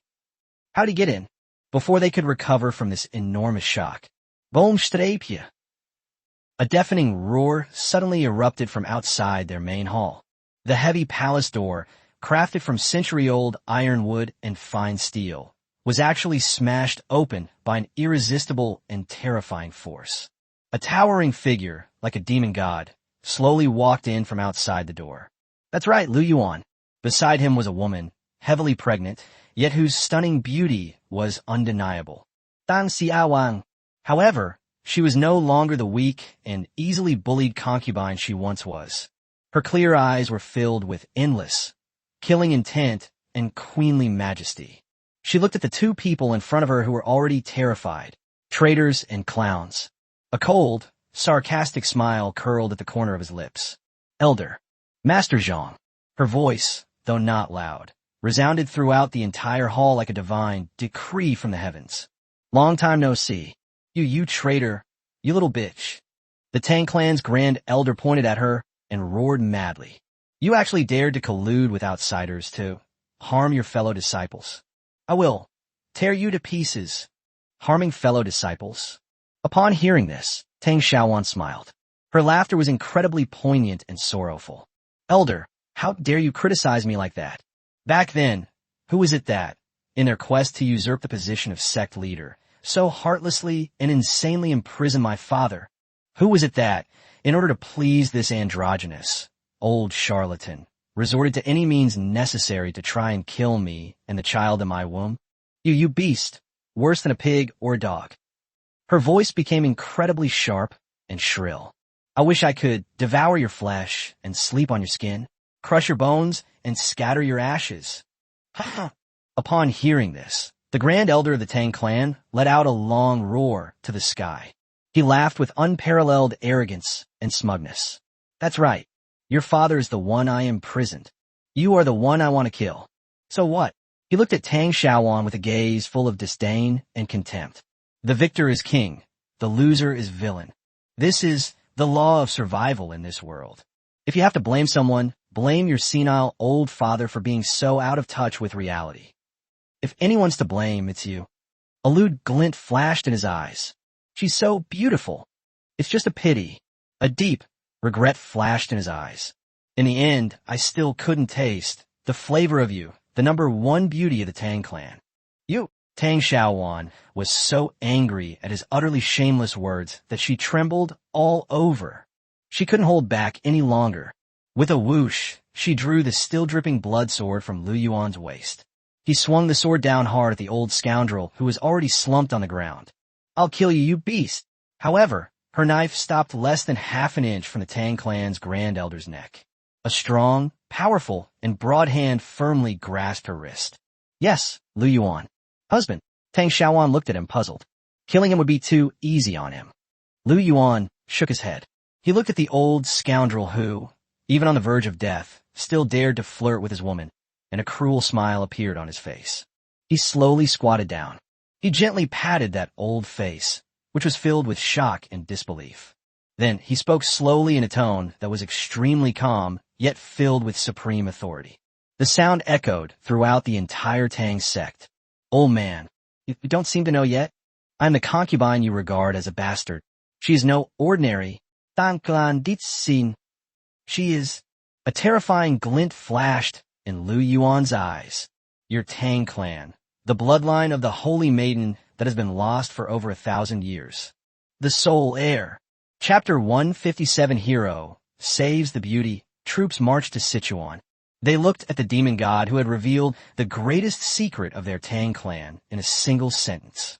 Their hearts, already filled with fear and shock, could no longer withstand this extreme oppression. "No, impossible." The Grand Elder of the Tang clan and Zhang Jiao, the Celestial Master, were completely devastated. They pointed at Tang Xiaowan, whom they had long regarded as a useless person, and roared wildly. How could she possibly be a saintess? She clearly already had her martial arts crippled by me. It's ruined. Upon hearing this, Lu Yuan smiled. His laughter was incredibly sarcastic. "Old man, you don't actually think. Do you think my woman, Lu Yuan's woman, is so easy to bully?" He slowly stretched out his hand. In one swift motion, he pulled the stunningly beautiful young woman, who was already in tears and utterly moved, into his arms. "My dear wife." His voice was filled with endless tenderness and doting affection. "Today let these ignorant frogs in a well have a good look." "What do you mean?" "The true king has returned." As he spoke, he directly unleashed his vast and boundless inner strength, like a boundless ocean. It flowed continuously into Tang Xiaowan's already dried up dantian. Buzz! The next second, a terrifying scene unfolded that terrified everyone present, leaving them trembling with fear. Suddenly, Tang Xiaowan's delicate, boneless body burst forth with dazzling, seven-colored light. A terrifying aura, powerful enough to make the entire world tremble, erupted wildly from her body. Her martial arts skills, which had long been crippled, were practically cheated by Lu Yuan's infusion of internal energy. Not only did it recover instantly, even more impressively, they went even further. He broke through directly, something the Tang sect's founders throughout history had always dreamed of. The realm of Grandmaster. Quiet. A deathly silence. The entire hall was so quiet you could hear a pin drop. All the disciples of the Tang clan were stunned when they saw this magical miracle before them. They were completely devastated. Their eyes were filled with endless fear and deathly silence. How the hell are we supposed to fight this? The Tang clan's Grand Elder and Celestial Master Zhang Jiao were so terrified by this scene that it surpassed their entire understanding of the world that their legs went weak and they collapsed to the ground with a thud. They pointed at the woman who seemed like a celestial maiden descended from heaven, pure and imbued with supreme majesty. The holy maiden of the Tang clan, their voices trembling. "Sorcery, spell. This is spellcraft. Quick, release 10,000 goo." They were screaming and howling wildly. However, it was too late. Only now do you think of using poison? Tang Xiaowan's icy, emotionless voice, like the final pronouncement of death, slowly echoed in their ears. Too late. She slowly extended her slender, jade-like fingers. He lightly tapped those two terrified clowns. Buzz! Two almost invisible, multicolored poison needles, as if they had traveled through time and space, instantly pierced their brows. Well, they didn't even have time to scream. Then he convulsed, foamed at the mouth, and died on the spot. The manner of his death was extremely tragic. Tang Xiaowan, on the other hand, acted as if she had done something insignificant. She slowly turned around. She slowly knelt down before the man who had given her a new life and unparalleled glory. She buried her head, which was already filled with love and emotion, deep into the cold ground. With a trembling voice filled with endless tenderness and fervor, he roared, "You sinful concubine, Tang Xiaowan. I wish to be my husband. Take charge of the Tang clan and guard the Shu region. For all eternity, I will never betray you." Ding! concubine Tang Xiaowan has developed an absolute, morbid loyalty to the host. Affection level has reached its maximum of 100. It cannot be increased further. Ding! Due to your assistance to the concubine, you have awakened the Saintess bloodline, triggering a special critical hit reward. Congratulations, host, on obtaining the following divine rewards. Poison Manual, divine level. 100 solutions to hidden weapons, divine level. Cool. It was so exhilarating, it felt like my soul was being elevated. Lu Yuan let out an extremely exhilarating roar in his heart. He knew that this time, it was for real. He had found a ghost. With these 2 books, you'll have a god-level secret manual that's practically a bug. He could easily create a force that appears and disappears without a trace, killing without leaving a trace. Super! Assassination Squad. Ha ha ha, good. He burst into hearty laughter. He personally helped the stunningly beautiful girl, who is now completely his up. My dear wife, you did a great job. From this day forward, you're the sole master of the Tang clan. Who dares to disobey? A chilling, killing intent flashed in his eyes. Kill without mercy. He turned around and looked behind him at the fierce and powerful army that had long since come to revere him as a god. And there, a dark mass of Tang clan disciples knelt down, already terrified out of their wits. A terrifying glint flashed in his eyes. Pass on my orders. He slowly drew the battle sword from his waist. The blade points straight at the southern sky. All troops march. Swords pointed at Jiangnan. I will make that ignorant Zhen family know what's good for them. What do you mean? The might of heaven is unfathomable. What do you mean?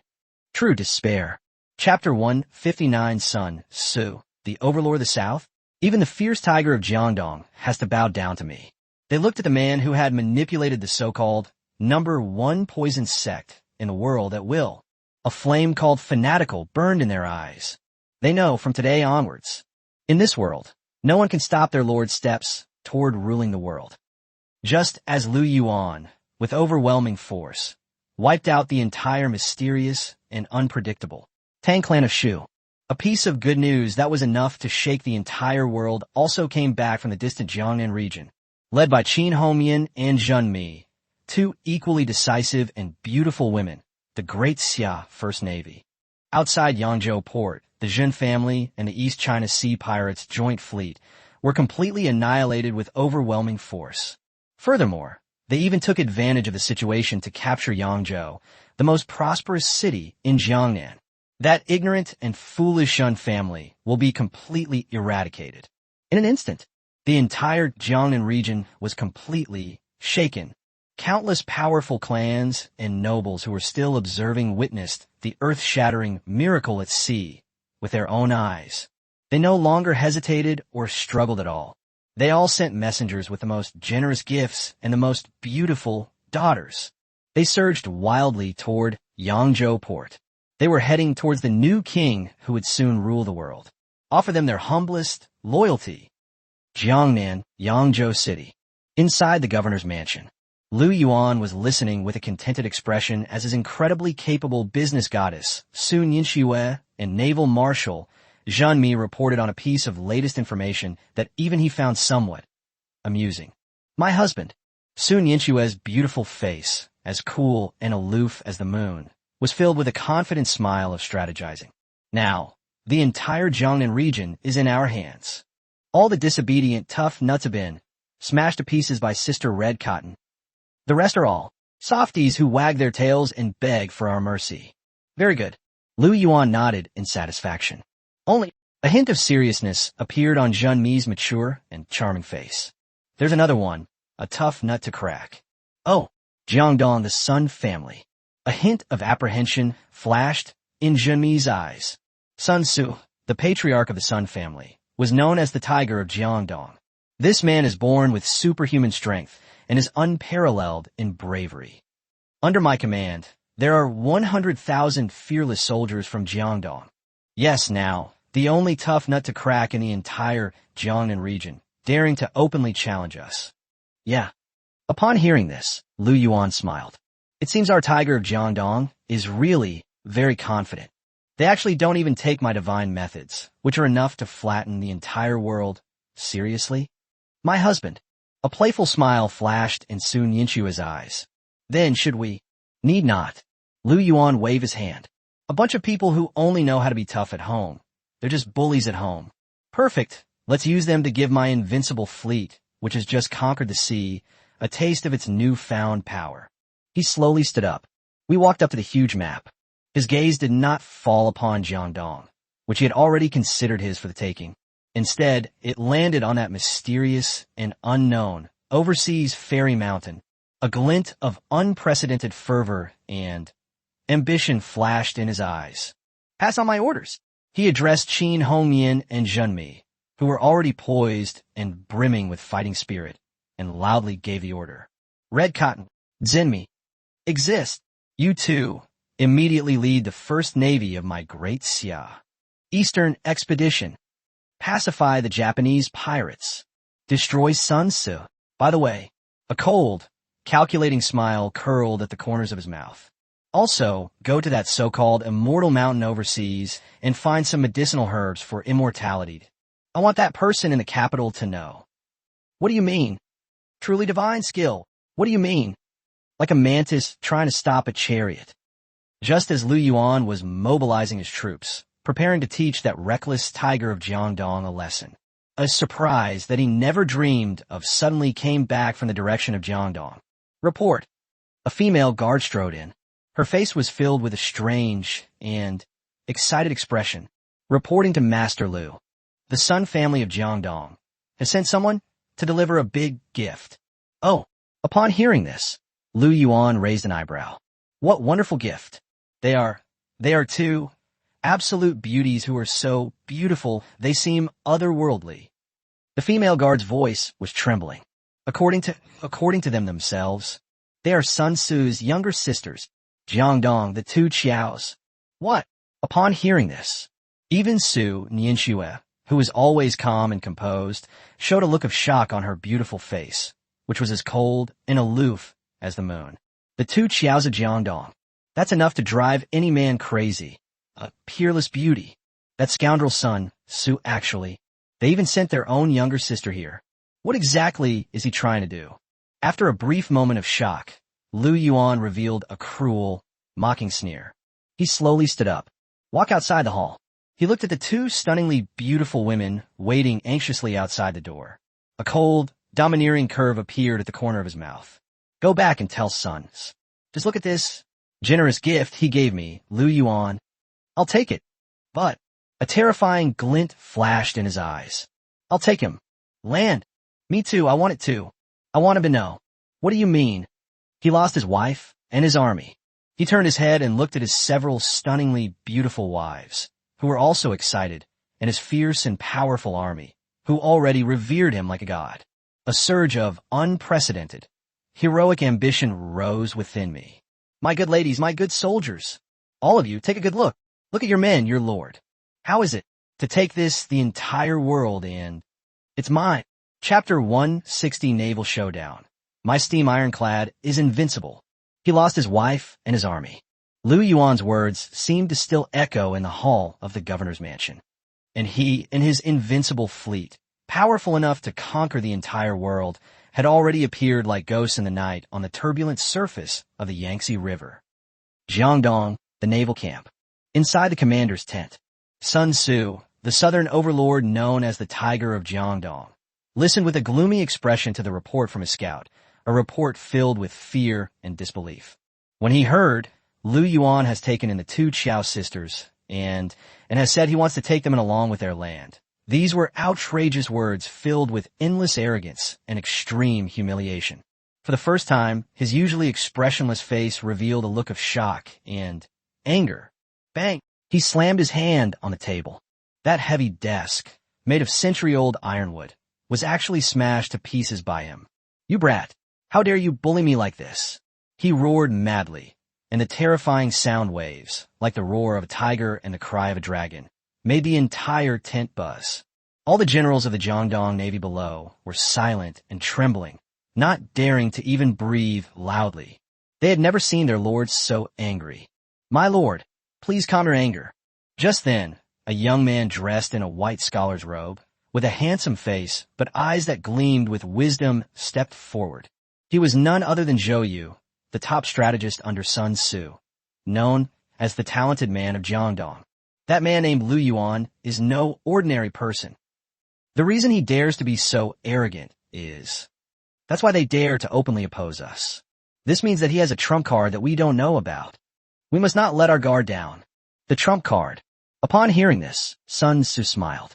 His laughter was utterly sarcastic. Gongjin, you're really boosting others' morale while diminishing your own, aren't you? Just a nobody, a peasant from the north. Even if he's a great fighter, can he fly or disappear in the ground? This is the Yangtze River. Yes, the Jiangdong Navy owns the world. In my opinion, this is enough to sweep across the 4 seas before the invincible warship. He and his so-called Northern Navy are nothing but a bunch of chickens and dogs. Pass on my orders. A terrifying glint flashed in his eyes. All troops attack. Today, this governor will make that reckless Lu Yuan learn his lesson. What do you mean? The true ruler of the water. What do you mean? Even with wings, one cannot fly. While the entire Jiangdong Navy was immersed in a false dream of catching a turtle in a jar, a piece of bad news that they never dreamed of suddenly came back from above the river. Report. One of the sailors, who was responsible for scouting the enemy ahead, tumbled and crawled in. His face was filled with extreme fear and despair. Governor, no, something terrible has happened. A monster has appeared on the river. Boomstrapje. Upon hearing this, it was like a thunderbolt from the heavens, striking everyone present hard on the head. They felt a sudden darkness before their eyes and almost fainted on the spot. What? Sun Tzu and Zhou Yu were completely dumbfounded. Their minds were completely blank. A monster? How is this possible? Before they could recover from this immense shock. Boomstrapje. Boom! A deafening roar, powerful enough to make the entire world lose its color. A terrifying cannon shot suddenly exploded from the pitch-black surface of the river. Immediately afterwards, one after another, giant iron bullets, the size of human heads and engulfed in flames, hurtled towards their so-called invincible fleet with a piercing whistle and earth-shattering power, like meteorites piercing the sky. That wasn't a fight at all. It was a one-sided brutal massacre. Those massive warships, capable of withstanding the onslaught of thousands of troops, were as fragile as paper before the terrifying artillery fire capable of splitting mountains and shattering rocks. In an instant, it was torn apart, pierced through. Then from behind, the relentless and terrifying artillery fire blasted him into, with chips everywhere. A wail. Screams. It resounded throughout the entire night sky. The instigator of all this, Lu Yuan, stood quietly like an emotionless monarch atop the invincible, iron-clad warship, which resembled a sea fortress. He watched coldly as this miracle was created by his own hand. A cold, sarcastic smile curled at the corner of his lips. He slowly raised the wine glass in his hand, which was already filled with fine wine, facing that clown who was already completely terrified by him. A respectful greeting from afar. Sun Tzu, it seems you haven't quite grasped the current situation. This is no longer your era. This is my era, Lu Yuan's era. He slowly drank the wine in his glass in one gulp.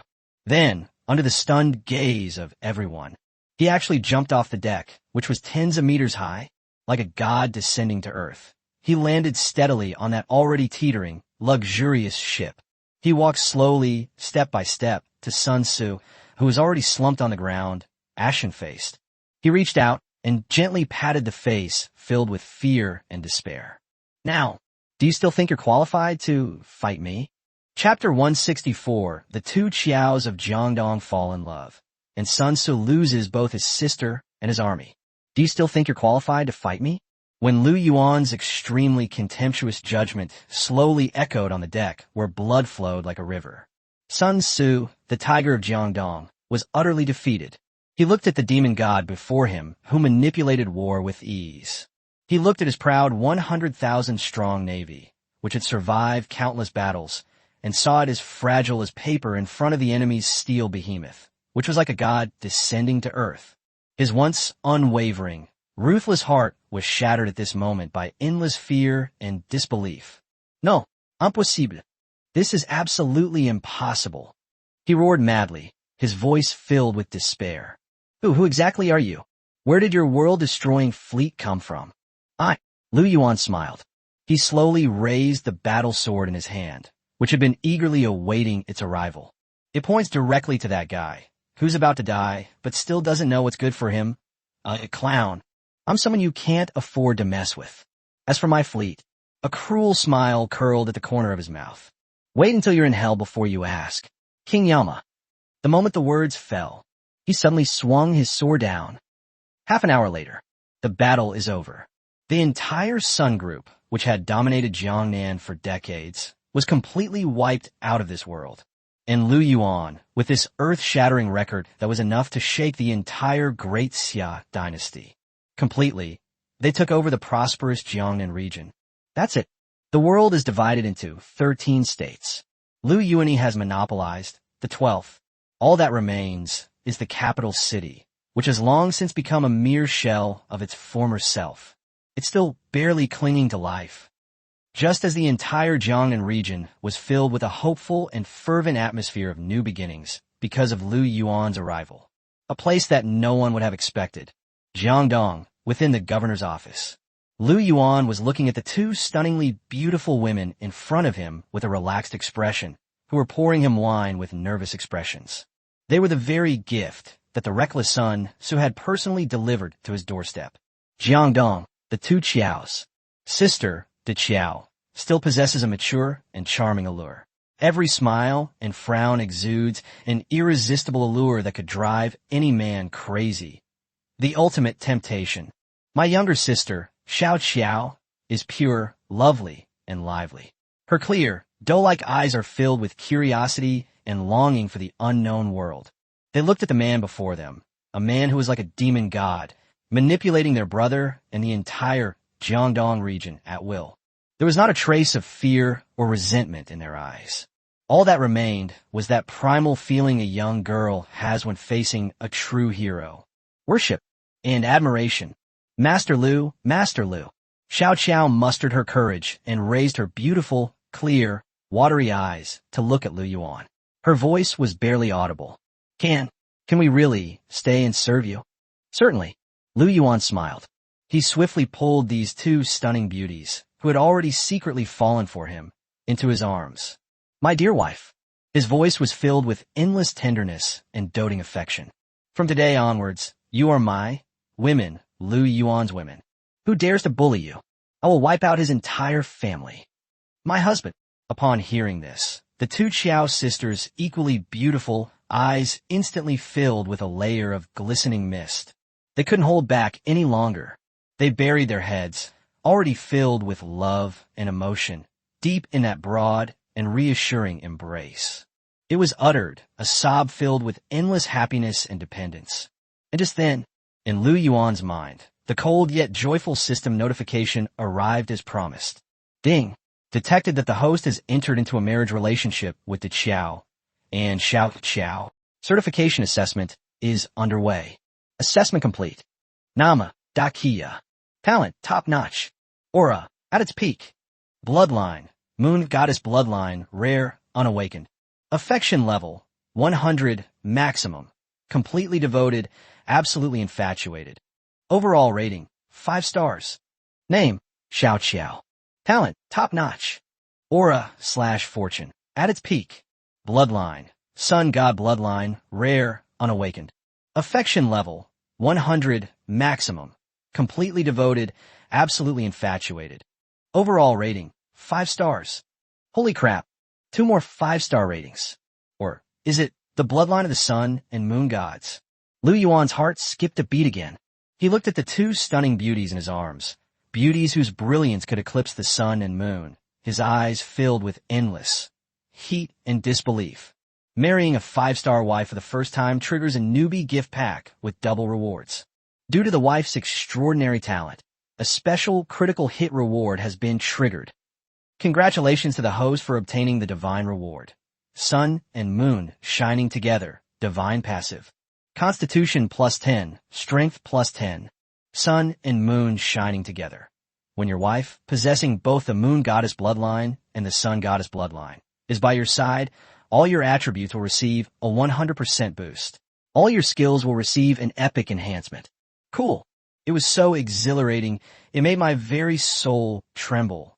Looking at the two stunning beauties in front of him who had brought him such incredible benefits, Lu Yuan felt a surge of excitement in his heart. He couldn't hold back any longer. In one swift motion, he swept these two stunningly beautiful women, who were still in a daze, into his arms. Ah! The two Chiao sisters gasped in surprise and instinctively wrapped their arms tightly around his neck. My good ladies! Lu Yuan looked down at their beautiful faces, which were flushed red as if they were about to bleed, and his voice was hoarse, like sandpaper being rubbed. Since you are already mine, then, starting today, you all should stay obediently by my side. See it with my own eyes. He looked at the dragon throne of the capital, which he had long considered his for the taking. A cold, mocking smile curled at the corner of his lips. How did I manage to bring this entire world to... It's mine. Chapter 165, Unifying the South. The fate of the world is set. 2 weeks later, Jiangnan, Yangzhou City. Inside the governor's mansion, Lu Yuan listened with a contented expression as his incredibly capable divine strategist, Wu Yong, and business goddess Sun Yinxue reported on a piece of good news that was enough to shake the entire world. My lord, Wu Yong's wrinkled old face was filled with heartfelt joy and admiration. We won. Oh, Lu Yuan raised an eyebrow, a playful smile appearing on his face. So fast. Yes. Wu Yong nodded heavily, his eyes gleaming with brilliant wisdom. Sun Tzu, that so-called tiger of Jiangdong, witnessed firsthand the divine might of our invincible fleet. I was already terrified. In addition, we will use enough divine rice and divine medicine to drive anyone crazy to turn his 100,000 Jiangdong soldiers into defection. Now the entire Jiangdong region has surrendered without a second thought. Sun Tzu and his Sun clan group, which had long since become defunct in name only, were now completely isolated. Ha ha ha, good. Upon hearing this, Lu Yuan burst into hearty laughter. And where are the others? Reporting to my lord. A cold killing intent flashed in Wu Yong's eyes. He and his last few hundred elite soldiers are surrounded by us at Chibi, awaiting your final judgment. Red Cliff. Lu Yuan smiled upon hearing this. It seems that our tiger of Jiangdong is looking to choose an auspicious location for himself. My lord. A playful smile flashed in Wu Yong's eyes. Then should we? Need not. Lu Yuan waved his hand. A bunch of desperate, homeless dogs. Just leave it to Hong Yin and Zhimi to handle. He slowly stood up. We walked up to the huge map. His gaze did not fall upon Jiangdong, which he had long considered his for the taking. Instead, it landed on the dragon throne in the capital city, a place that had long since become a mere shell of its former self. A glint of unprecedented fervor and ambition flashed in his eyes. Pass on my orders. He addressed the fierce and ready-to-fight army behind him, shouting his orders. Zhao, Gul, Wu Yong, exist. You two immediately lead my 500,000-strong Northern Expeditionary Army. Split into 2 groups. All the way, crush them head-on from the Central Plains. All the way from Jiangnan. We will proceed by both land and water. Give me the force of Mount Tai pressing down. The enemy is at the capital. I will make that high and mighty, supreme ruler know. What do you mean? The trend is inevitable. What do you mean? Truly, I am alone, the lonely one. Just as Lu Yuan was mobilizing his troops to deliver the final death warrant to the already defunct Great Xia dynasty, an unexpected change suddenly came back from the distant capital. Report. A female guard walked in quickly. Her face was filled with a strange and excited expression. Reporting to Master Lu. Something's happened in the capital. Oh, the emperor has passed away. What? Upon hearing this, the entire council hall fell into a deathly silence in an instant. Everyone present, who was in the middle of the discussion, wore expressions as if they had seen a ghost. They simply couldn't believe their ears. Emperor, that old adversary who's always been against them. It just happened like that. Dead. How did he die? Lu Yuan asked, frowning. It was suicide by hanging. The female guard said in a deep voice. It is said that after learning that our army was pressing in, he knew that the situation was hopeless and there was no way to reverse it. There, on Coal Hill, lies a white silk ribbon. It's over, my absurd life. Yeah. Upon hearing this, Lu Yuan smiled. It seems that our emperor does have some backbone. Only a cold, mocking glint flashed in his eyes. His death was too cheap. My husband. A hint of amusement flashed in Sun Yinchua's eyes. Then, now, Lu Yuan waved his hand. The plan remains unchanged. He slowly stood up. Walk outside the hall. He looked at the vast land he had already completely conquered. A cold, domineering curve appeared at the corner of his lips. Pass on my orders. He addressed the fierce and powerful army behind him, who already revered him like a god, and loudly commanded. All troops march, swords pointed at the capital. I want the whole world to know this. Who is the new master of this land? He turned his head and looked at his several stunningly beautiful wives, who were equally excited, and his rebellious children who already revered him like a god. A surge of unprecedented, heroic ambition rose in my heart. My dear wives, my dear children, all of you, take a good look. Look at your men, your fathers. How is it to rule the entire world? Chapter 166. The hearts of the people are united, and the people petition. Everyone present. They looked at the man who seemed to regard the entire world as a chessboard in his hands. A flame called fanatical burned in their eyes. They know from today onwards, a brand new era, belonging only to their master Lu. Coming soon. 2 weeks later, the capital city, the Forbidden City. On the throne room, Lu Yuan was sitting comfortably on the dragon throne, which symbolized supreme power. Below him was a vast, dark mass of kneeling officials, civil and military officials, and those who had long revered him as a god. A million-strong army of tigers and wolves. And standing beside him were his several equally stunningly beautiful wives, and those same few rebellious children, their faces beaming with excitement. He has become the true, new emperor of this land. However, he knew that this was not enough. He is still missing one thing, enough to make the whole world believe in him. Fame. One could allow him to rightfully establish a brand new dynasty. Destiny. And this destiny came very quickly. The next day, just as dawn was breaking, the entire capital was completely awakened by a deafening roar of the people's petition. Countless people, merchants, nobles, and powerful figures from all corners of the country. They all spontaneously gathered outside the Forbidden City. They knelt down on the ground, a dark mass of them. Their faces were beaming with genuine joy and fervor. They held high the umbrella of 10,000 people that they had prepared long ago, and that petition, written in blood with several large, crooked characters. From their mouths came deafening roars that could make the entire world tremble.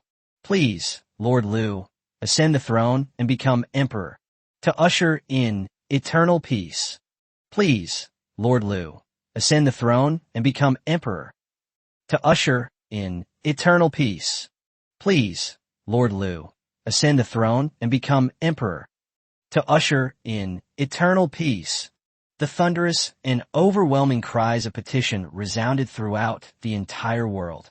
That kind of popular support, enough to make any emperor jealous. That power, enough to make any dynasty tremble. Mandate of heaven. At this moment, everything converged on the man standing atop the city wall, calmly watching all of this. Lu Yuan. He looked down at the city walls, at the dark mass of kneeling people, his subjects.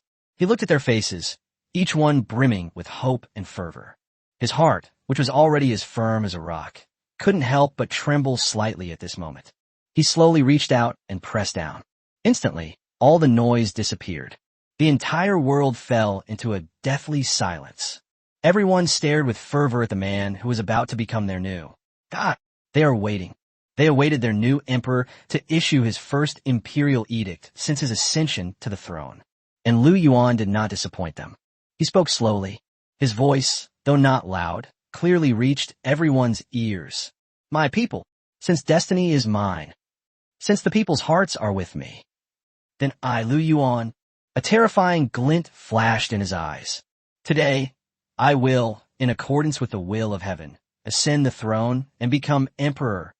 The name of the country. He paused, then spoke clearly word by word. China. Year, title. Divine Marshal. I-4. China, the first emperor. Boomstrapje.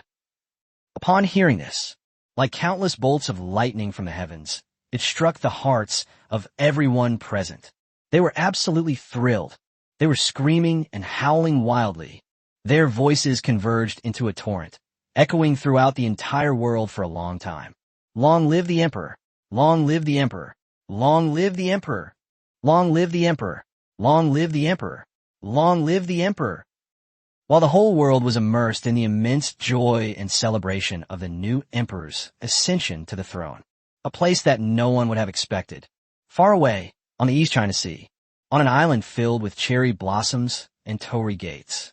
When the so-called Emperor of Japan learned that the Great Xia had already undergone a transformation and a new divine dragon had risen, he was completely dumbfounded. His face, filled with lewdness and greed, was etched with endless fear and disbelief. Baka Baka, that so-called tiger of Jiangdong, is actually a piece of trash. You can't even beat a mere peasant. He roared madly, kicking all the subjects kneeling on the ground around him to the ground. What should we do now? That madman has already unified the entire Central Plains. Next, he will definitely turn his attention to us. The great Japanese Empire. Your Majesty, please calm your anger. Below, a short, stocky man who looked like a strategist stepped forward with a stiff upper lip. In my opinion, we should strike first. Oh, take advantage of the fact that Lu Yuan is still unsettled. We will mobilize the entire nation's forces to launch a center-blooming attack on him. As long as we can take over that prosperous Jiangnan region, then we have essentially seized the throat of that so-called Chinese dynasty. At that time, whether it's war or peace, won't it be up to us? Yoshi, upon hearing this, a terrifying glint flashed in the emperor's eyes. Issue my decree. He pointed westward and roared triumphantly. All troops assemble. Target Jiangnan. I want that ignorant Chinese man to know what's good for him. What do you mean? The great Japanese Empire cannot be humiliated. What do you mean? True royalty and wealth. Chapter 167, The Final Battle. The army approaches the capital. The misty rain of Jiangnan seems unable to wash away the bloodstains on the Yangtze River that night. Sun Tzu's Tiger of Jiangdong banner, along with his unrealistic ambitions, sank to the bottom of the river. The news spread, and the entire southern gentry lost all hope. What they sent was not just gold and jewels, but also the most beautiful daughters of their families, and those already prepared letters of allegiance. At this point, Lu Yuan had acquired 12 of the 13 states in the land. On the entire map of the Great Xia dynasty, only the last and most important isolated city remained. The capital city. In the northern border, inside the governor's mansion. On the enormous sand table, black dragon flags representing Lu Yuan's forces have been planted all over the land, forming a siege that is powerful enough to change the very fabric of the world. And there, at the very center of the encirclement, only one lone golden dragon flag, representing the great Xia royal family, remained, barely clinging to life. Lu Yuan's fingers tapped lightly on the golden dragon flag. Is everything ready? His voice was flat, revealing no emotion. Reporting to my lord. Chief strategist Wu Yong bowed and answered, his eyes gleaming with the brilliance of someone who had everything under control. The army of 500,000 has been divided into 3 routes and has completely surrounded the capital. General Manager Su's Yuanshan Bank has completely taken control of the capital's economic lifeline. Grain prices in the city are soaring, and people are filled with anxiety. Steward Lu's heavenly hearing has allowed us to plant our people in every corner of the palace. It's no exaggeration to say. Wu Yong's lips curled into a confident smile. Now, with just your order, we can take this, the most magnificent city in the world, without shedding a drop of blood in less than 3 days. No. However, Lu Yuan shook his head. Wu Yonghe, Sun Yinxue, and the others standing to the side were all stunned. Too slow. Lu Yuan's voice remained calm. I'm only giving you 1 day. 1 day. Upon hearing this, even Wu Yong and Sun Yinxue, who were both incredibly intelligent, showed expressions of horror on their faces. Husband, this is impossible, Sun Yinxue said urgently. The capital is, after all, a century-old imperial capital. Its defenses are far superior to those of Qingzhou. What's more, there are also those legendary 3,000 Xuanjia soldiers in the city, who are said to be able to fight 100 men each. And that unfathomable old eunuch, who has always been lurking in the shadows. Wei Zhongxian. To think that we could take over the capital in a single day is simply a pipe dream. Yeah. Upon hearing this, Lu Yuan smiled. He slowly walked to the window. Looking out the window at the vast land that he had already completely taken control of, a glint of unprecedented domineering arrogance flashed in his eyes. Here with me. No, that's impossible. He turned around and looked at the group of right-hand men in front of him, who already revered him like gods. You all think that I took the capital so that I could become emperor? Isn't that right? Everyone was stunned. Of course not. A mysterious smile curled at the corner of Lu Yuan's lips. A broken dynasty that is already corrupt and decaying is not worth my going to such lengths. The reason I want to take over the capital with overwhelming force is, for the sake of, a terrifying glint flashed in his eyes. That thing hidden deep within the palace. Thing? That's right. Lu Yuan nodded. One is enough for me and all my descendants to live forever. A divine object. Boomstrapje. Upon hearing this, everyone present couldn't help but gasp sharply. A chilling feeling rose in their hearts. Immortality. Their lord. What he was plotting was this. Pass on my orders. Lu Yuan's voice became incredibly cold and unquestionable.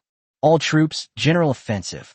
Today, he looked in the direction of the capital, a cold, sarcastic smile curving his lips. I'm going to make that. The supreme ruler who's still dreaming of immortality know. What do you mean? Truly divine skill. What do you mean? Like a mantis trying to stop a chariot. Chapter 168 Wei Zhongxian's last trump card. The Imperial Guard's top expert. 2 weeks later. The capital city, the Forbidden City. Blood had already flowed like a river. So the so-called million-strong Imperial Guard and the legendary 3,000 Xuanjia were under the combined attack of the Gundam Legion and the Invincible Fleet, a 3-in-1 force of land, sea, and air, capable of destroying the world, in the distance, as fragile as a clay chicken or a clay dog. They couldn't even put up a decent resistance. Lu Yuan, in the simplest and most brutal way, gave, completely ground into powder, and Lu Yuan finally stepped onto the summit of this world, a place that symbolizes supreme power. On the throne room, Lu Yuan was sitting comfortably on the dragon throne, which symbolized supreme power. Below him, kneeling, were two old acquaintances who had long been terrified by him and lay limp on the ground like dead dogs. One of them was the one who was once high above, the supreme ruler. The other one is Wei Zhongxian, the 9,000 years old, who once held immense power in the court. Mr. Lu, spare my life. The emperor was the first to react. He no longer cared about the dignity of an emperor or the prestige of royalty. He knelt down with a plop. He frantically kowtowed to the man who was decades younger than him. I am willing to offer this vast empire and the 3,000 beauties of my harem to you. I only beg you to spare my dog's life. Oh, upon hearing this, Lu Yuan smiled. He slowly walked up to the puppet emperor, who was already terrified of him. He reached out and gently patted that face filled with fear and despair. Your life is too dirty. I'm not interested. What I'm interested in is just. A cold, greedy glint flashed in his eyes. That, the legendary divine object that can grant immortality. Where? A god, a divine object? The emperor was completely stunned. He had absolutely no idea what this man was talking nonsense about. And then, at that very moment, beside him, the old eunuch Wei Zhongxian, who had been silent all along, suddenly burst into maniacal laughter. His laughter was incredibly shrill and triumphant. Ha ha! Lu Yuan, you never could have foreseen this. Then the so-called divine object has already been snatched up by our family, hasn't it? What? Upon hearing this, Lu Yuan's usually calm and collected pupils suddenly contracted. That's right. Wei Zhongxian slowly stood up. His originally hunched body became incredibly upright at this moment. His originally cloudy, old eyes suddenly flashed with a terrifying, venomous light. A terrifying aura, powerful enough to make the entire world tremble, erupted wildly from his body in an instant.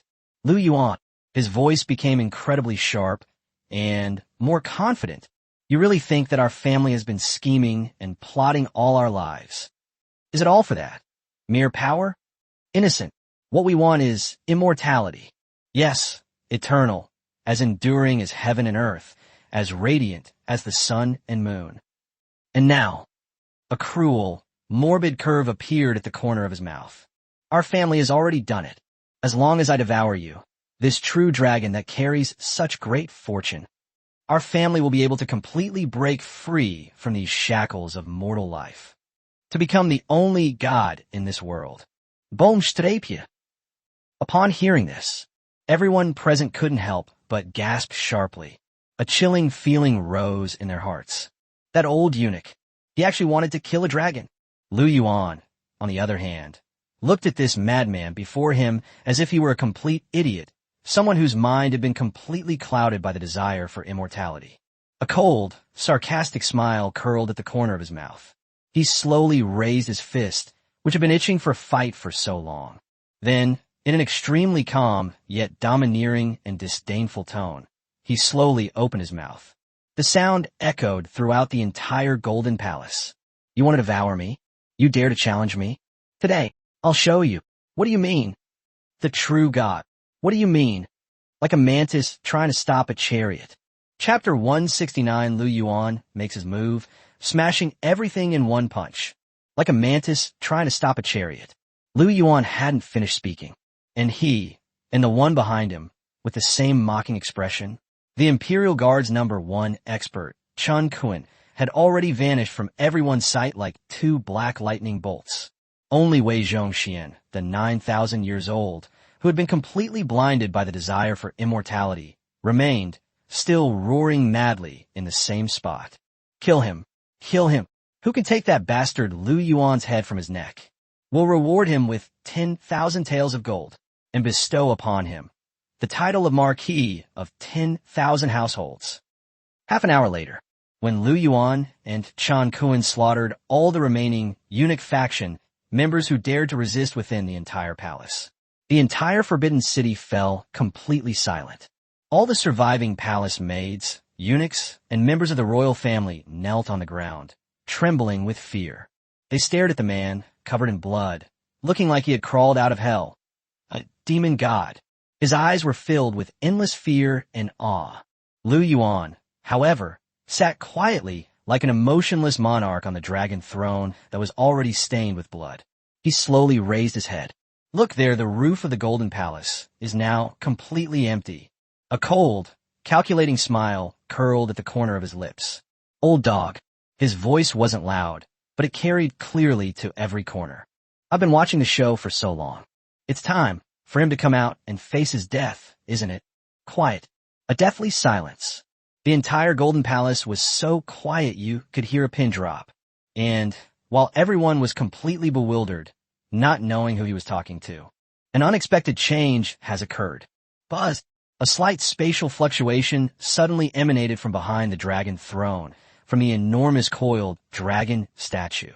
Immediately afterwards, under the stunned gaze of everyone, an old eunuch, dressed in a bright red python robe, with a white face and no beard, slowly walked out from the hard stone wall.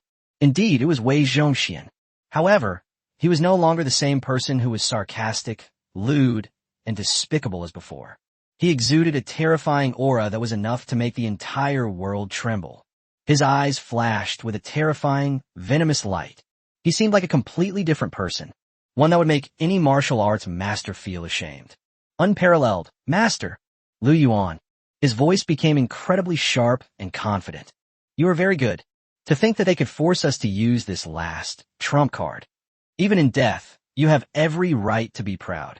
The trump card? Upon hearing this, Lu Yuan smiled. He laughed with utter disdain. With your and her other, old castrated dog, you think you're worthy to be my opponent? Court death. Wei Zhongxian was absolutely furious. He roared. That withered, chicken claw-like hand instantly transformed into a black, ghost claw. With terrifying power enough to tear everything apart, it viciously grabbed at Lu Yuan's chest. He was going to take down this arrogant and ignorant madman in one move, tearing out his heart and lungs while he was still alive. However, this is enough to tear any martial arts master to shreds. A fatal blow. Lu Yuan didn't even bother to lift his eyelids. He sat there quietly on the dragon throne, until, just as the opponent's ghostly claws, filled with the aura of death, were about to touch his chest, he then slowly raised his right hand. Then, to everyone's astonishment, he arrived faster than anyone else with terrifying speed. With a casual gesture, he delivered that fatal claw strike, enough to tear everything apart. I caught it firmly, in my hands. Quiet. A deathly silence. The entire Golden Palace was so quiet you could hear a pin drop. Everyone who witnessed this scene felt as if they had been struck hard on the top of their head by a bolt of lightning. Their eyes were wide open. Their mouths could fit a watermelon. Their brains completely shut down. Empty-handed, catching a ghost claw. This guy, is he even human? This is clearly a deity descending to earth. Wei Zhongxian was terrified by what he saw before him, a scene that surpassed all his knowledge in his life. He was so frightened that his liver and gallbladder were shattered and his soul was about to die.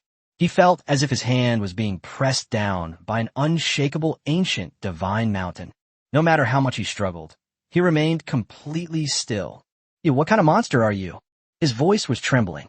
Monster? Lu Yuan smiled. The laughter was incredibly cruel. I am a god you cannot afford to offend. He applied slight pressure with his hand. Snap! A crisp, teeth-grinding sound of bone cracking echoed throughout the entire Golden Palace. Wei Zhongxian let out a scream that was so shrill it was inhuman. His demonic claws, powerful enough to tear everything apart, were actually forcefully destroyed by Lu Yuan. It's crushed, and this is just the beginning. Lu Yuan crippled his arm in one move, and his offensive continued without pause. He lunged forward, one strike clean and swift. Straight punch. Bang. A loud bang. Compared to before, the sound of destroying any enemy is both dull and loud. Wei Zhongxian, that so-called #1 expert in the palace, didn't even have time to let out a scream. Then, he was hit by Lu Yuan's seemingly ordinary punch. They actually beat each other to a pulp. Blood mist filled the sky. They're dead, they can't be any deader. Lu Yuan shook the red and white substance off his fist. He slowly turned around. Look, inside the main hall, there was the puppet emperor and his officials, who were already completely terrified by him. He slowly raised his still bleeding fist. Then, he spoke slowly in a tone that was extremely calm, yet filled with supreme authority. The sound echoed throughout the entire Forbidden City. Now, who else? You're not convinced? Chapter 170, breaking through the Imperial City and capturing the Dog Emperor alive. Your Highness, the vast sea of civil and military officials, along with the royal family members, kneeling before you, were utterly terrified by the bloody and surreal scene before you, their hearts pounding with fear and their souls nearly leaving your bodies.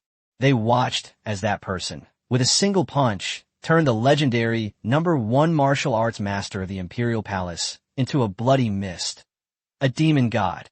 Their hearts, already corrupted by lust for power and wealth, could no longer withstand this extreme oppression.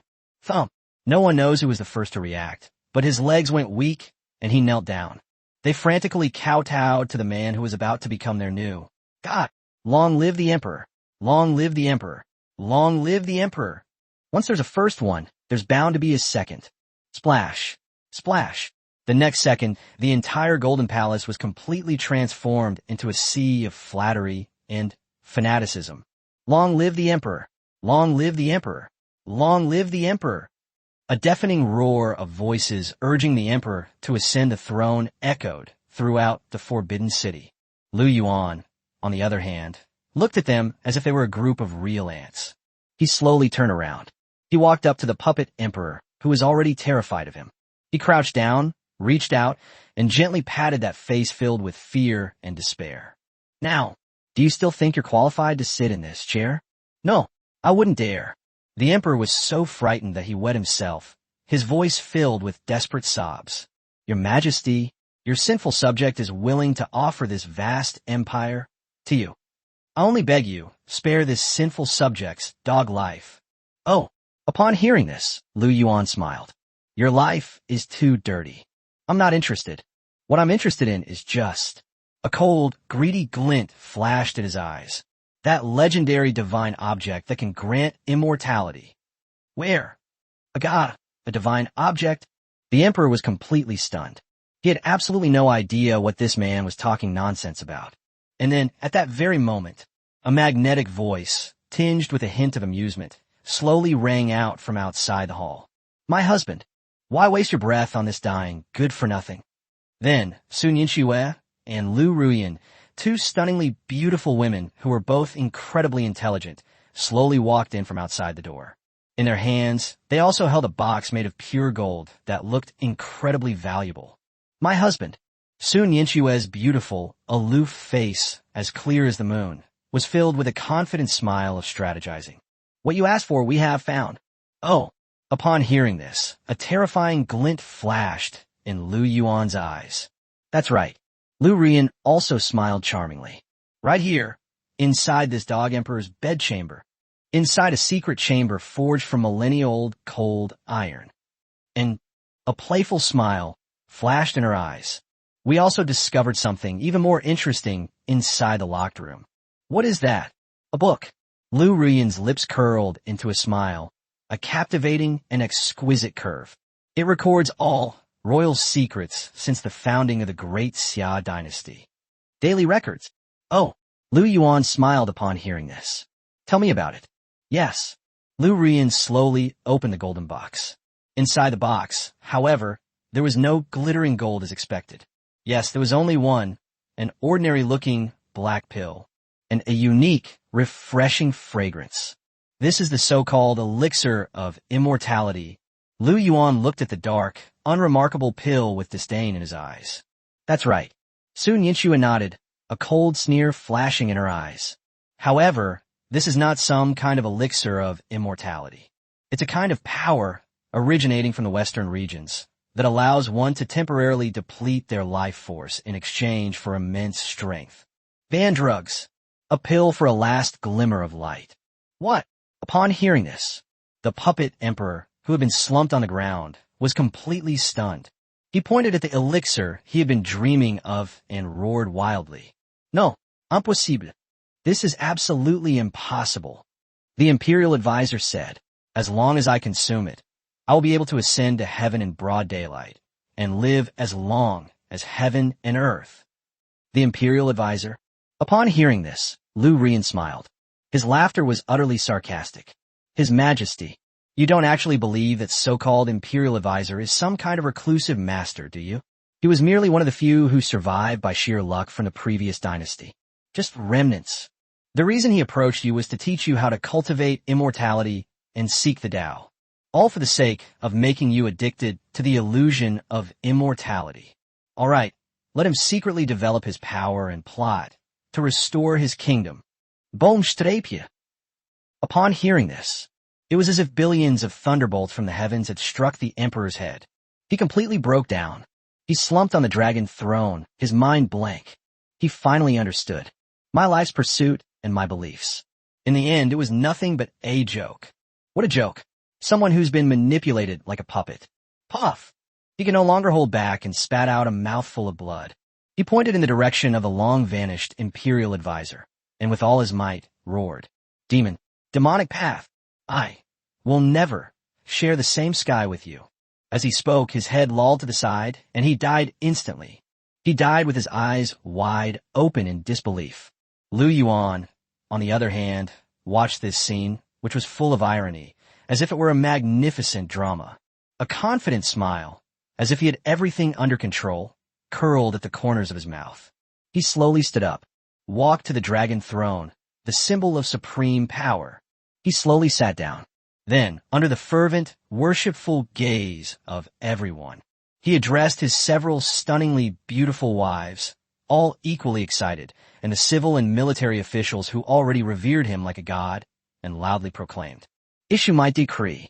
3 days later, I want it, right here in the Golden Palace. Ascension to the throne. Proclaim oneself emperor. To create something unprecedented. An eternal empire. Volume 3. Establishing a dynasty and ruling the world. Chapter 171, The Emperor's Edict of Abdication. I need you to give it to me. 3 days later. The capital city, the Forbidden City. On the throne room. It has already been completely transformed. All the dragon totems that symbolize the Great Xia dynasty have been completely erased. Instead, there are brand new flags embroidered with ferocious black dragons and the character Lu.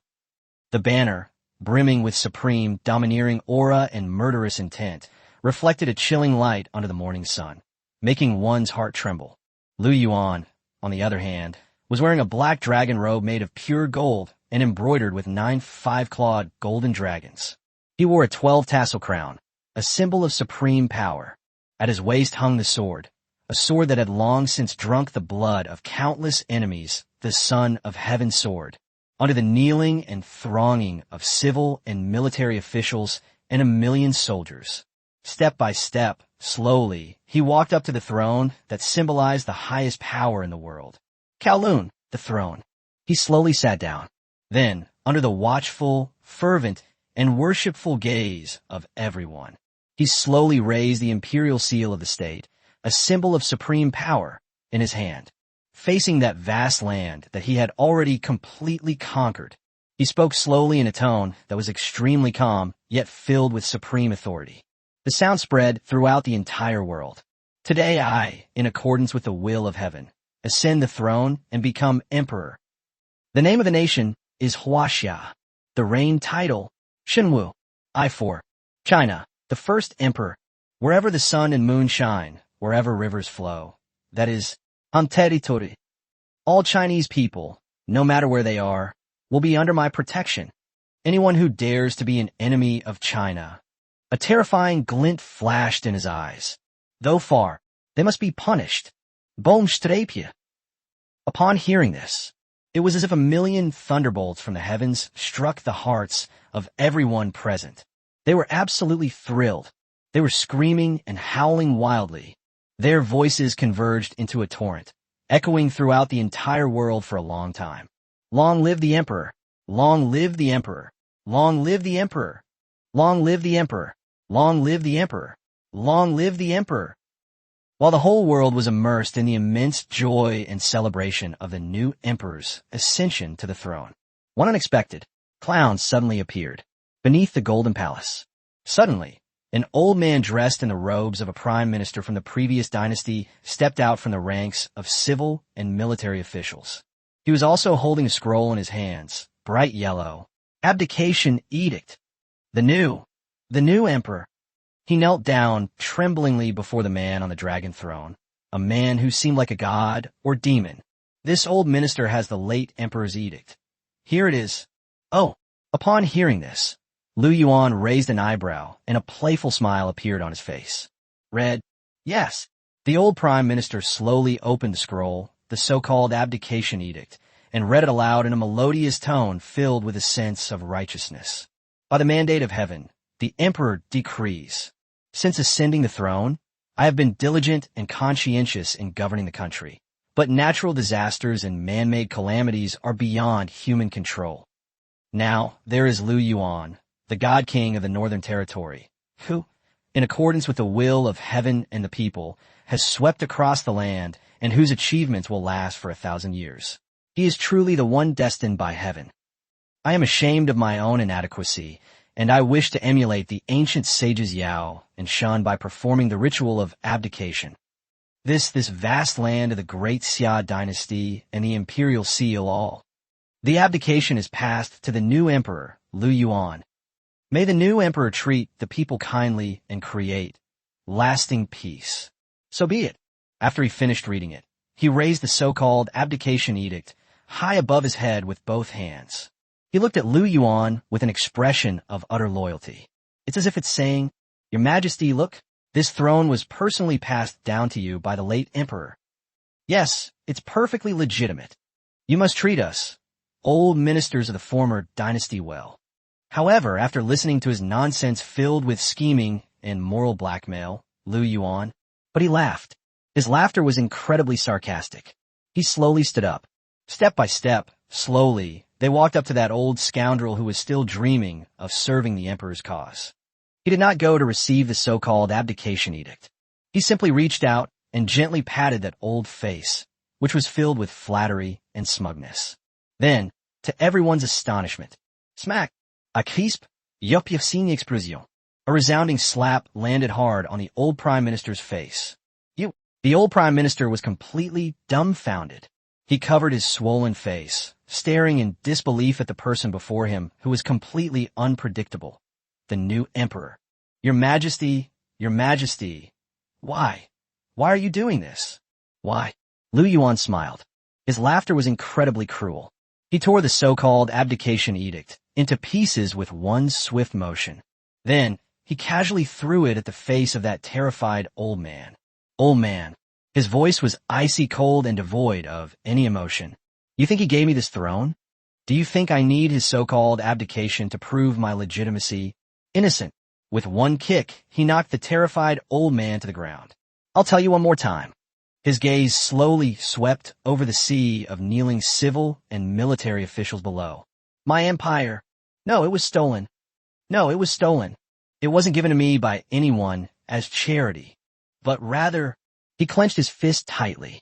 I'll give you one punch. One kick. They were alive, shot down. I am destiny. I am the law. I need him, a piece of trash I've already trampled under my feet. Come, give me a title. He looked at the old scoundrel who was already terrified and running away in fear, and a cold, murderous smile curled at the corner of his mouth. Someone come here. Him, and all those who were just whispering down there. Remnants of the previous dynasty. Drag them all out. Kill him. Chapter 172, The Coronation Ceremony. The nation's name? Huaxia. Drag them all out. He's dead. Lu Yuan's cold, emotionless voice of judgment still seemed to echo in the Golden Palace.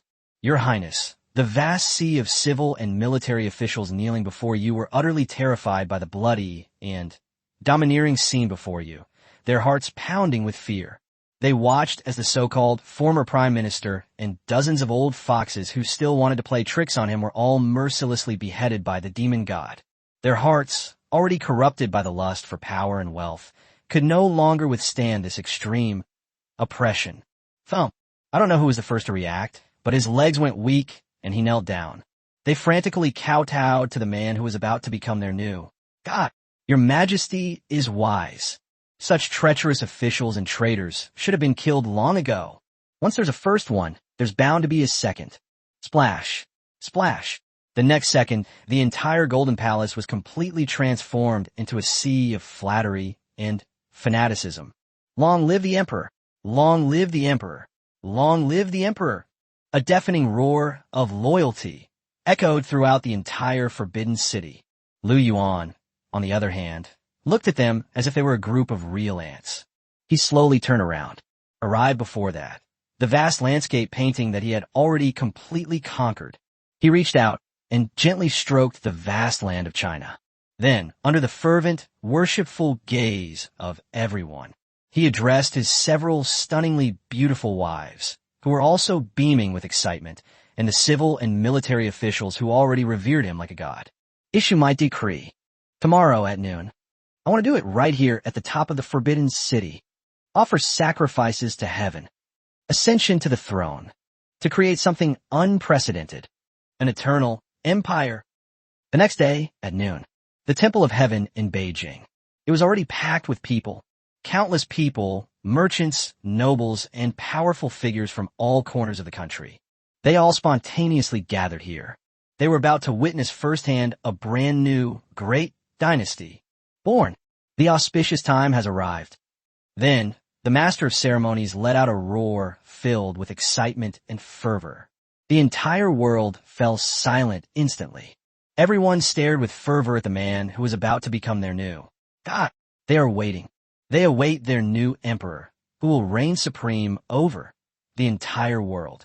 And Lu Yuan did not disappoint them. He was wearing a black dragon robe made of pure gold and embroidered with 9 5-clawed golden dragons. He wore a 12-tassel crown, a symbol of supreme power. The sword at his waist, already saturated with the blood of countless enemies, is this son of heaven's sword. Under the kneeling and thronging of civil and military officials and a million soldiers. Step by step, I slowly climbed those 99 steps, offering sacrifices to heaven. Altar of gods. He slowly raised the imperial seal of the state, a symbol of supreme power, in his hand. Before him lay the vast land that he had already utterly conquered. He spoke slowly, in a tone that was utterly calm, yet filled with supreme authority. The sound spread throughout the entire world.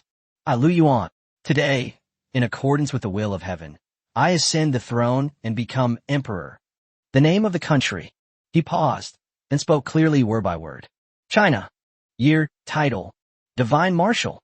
I for China, the first emperor. Wherever the sun and moon shine, wherever rivers flow. That is, territory.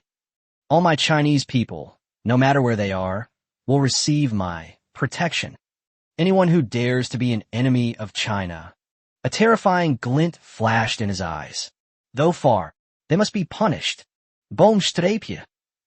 Upon hearing this, it was as if countless thunderbolts from the heavens struck the hearts of everyone present.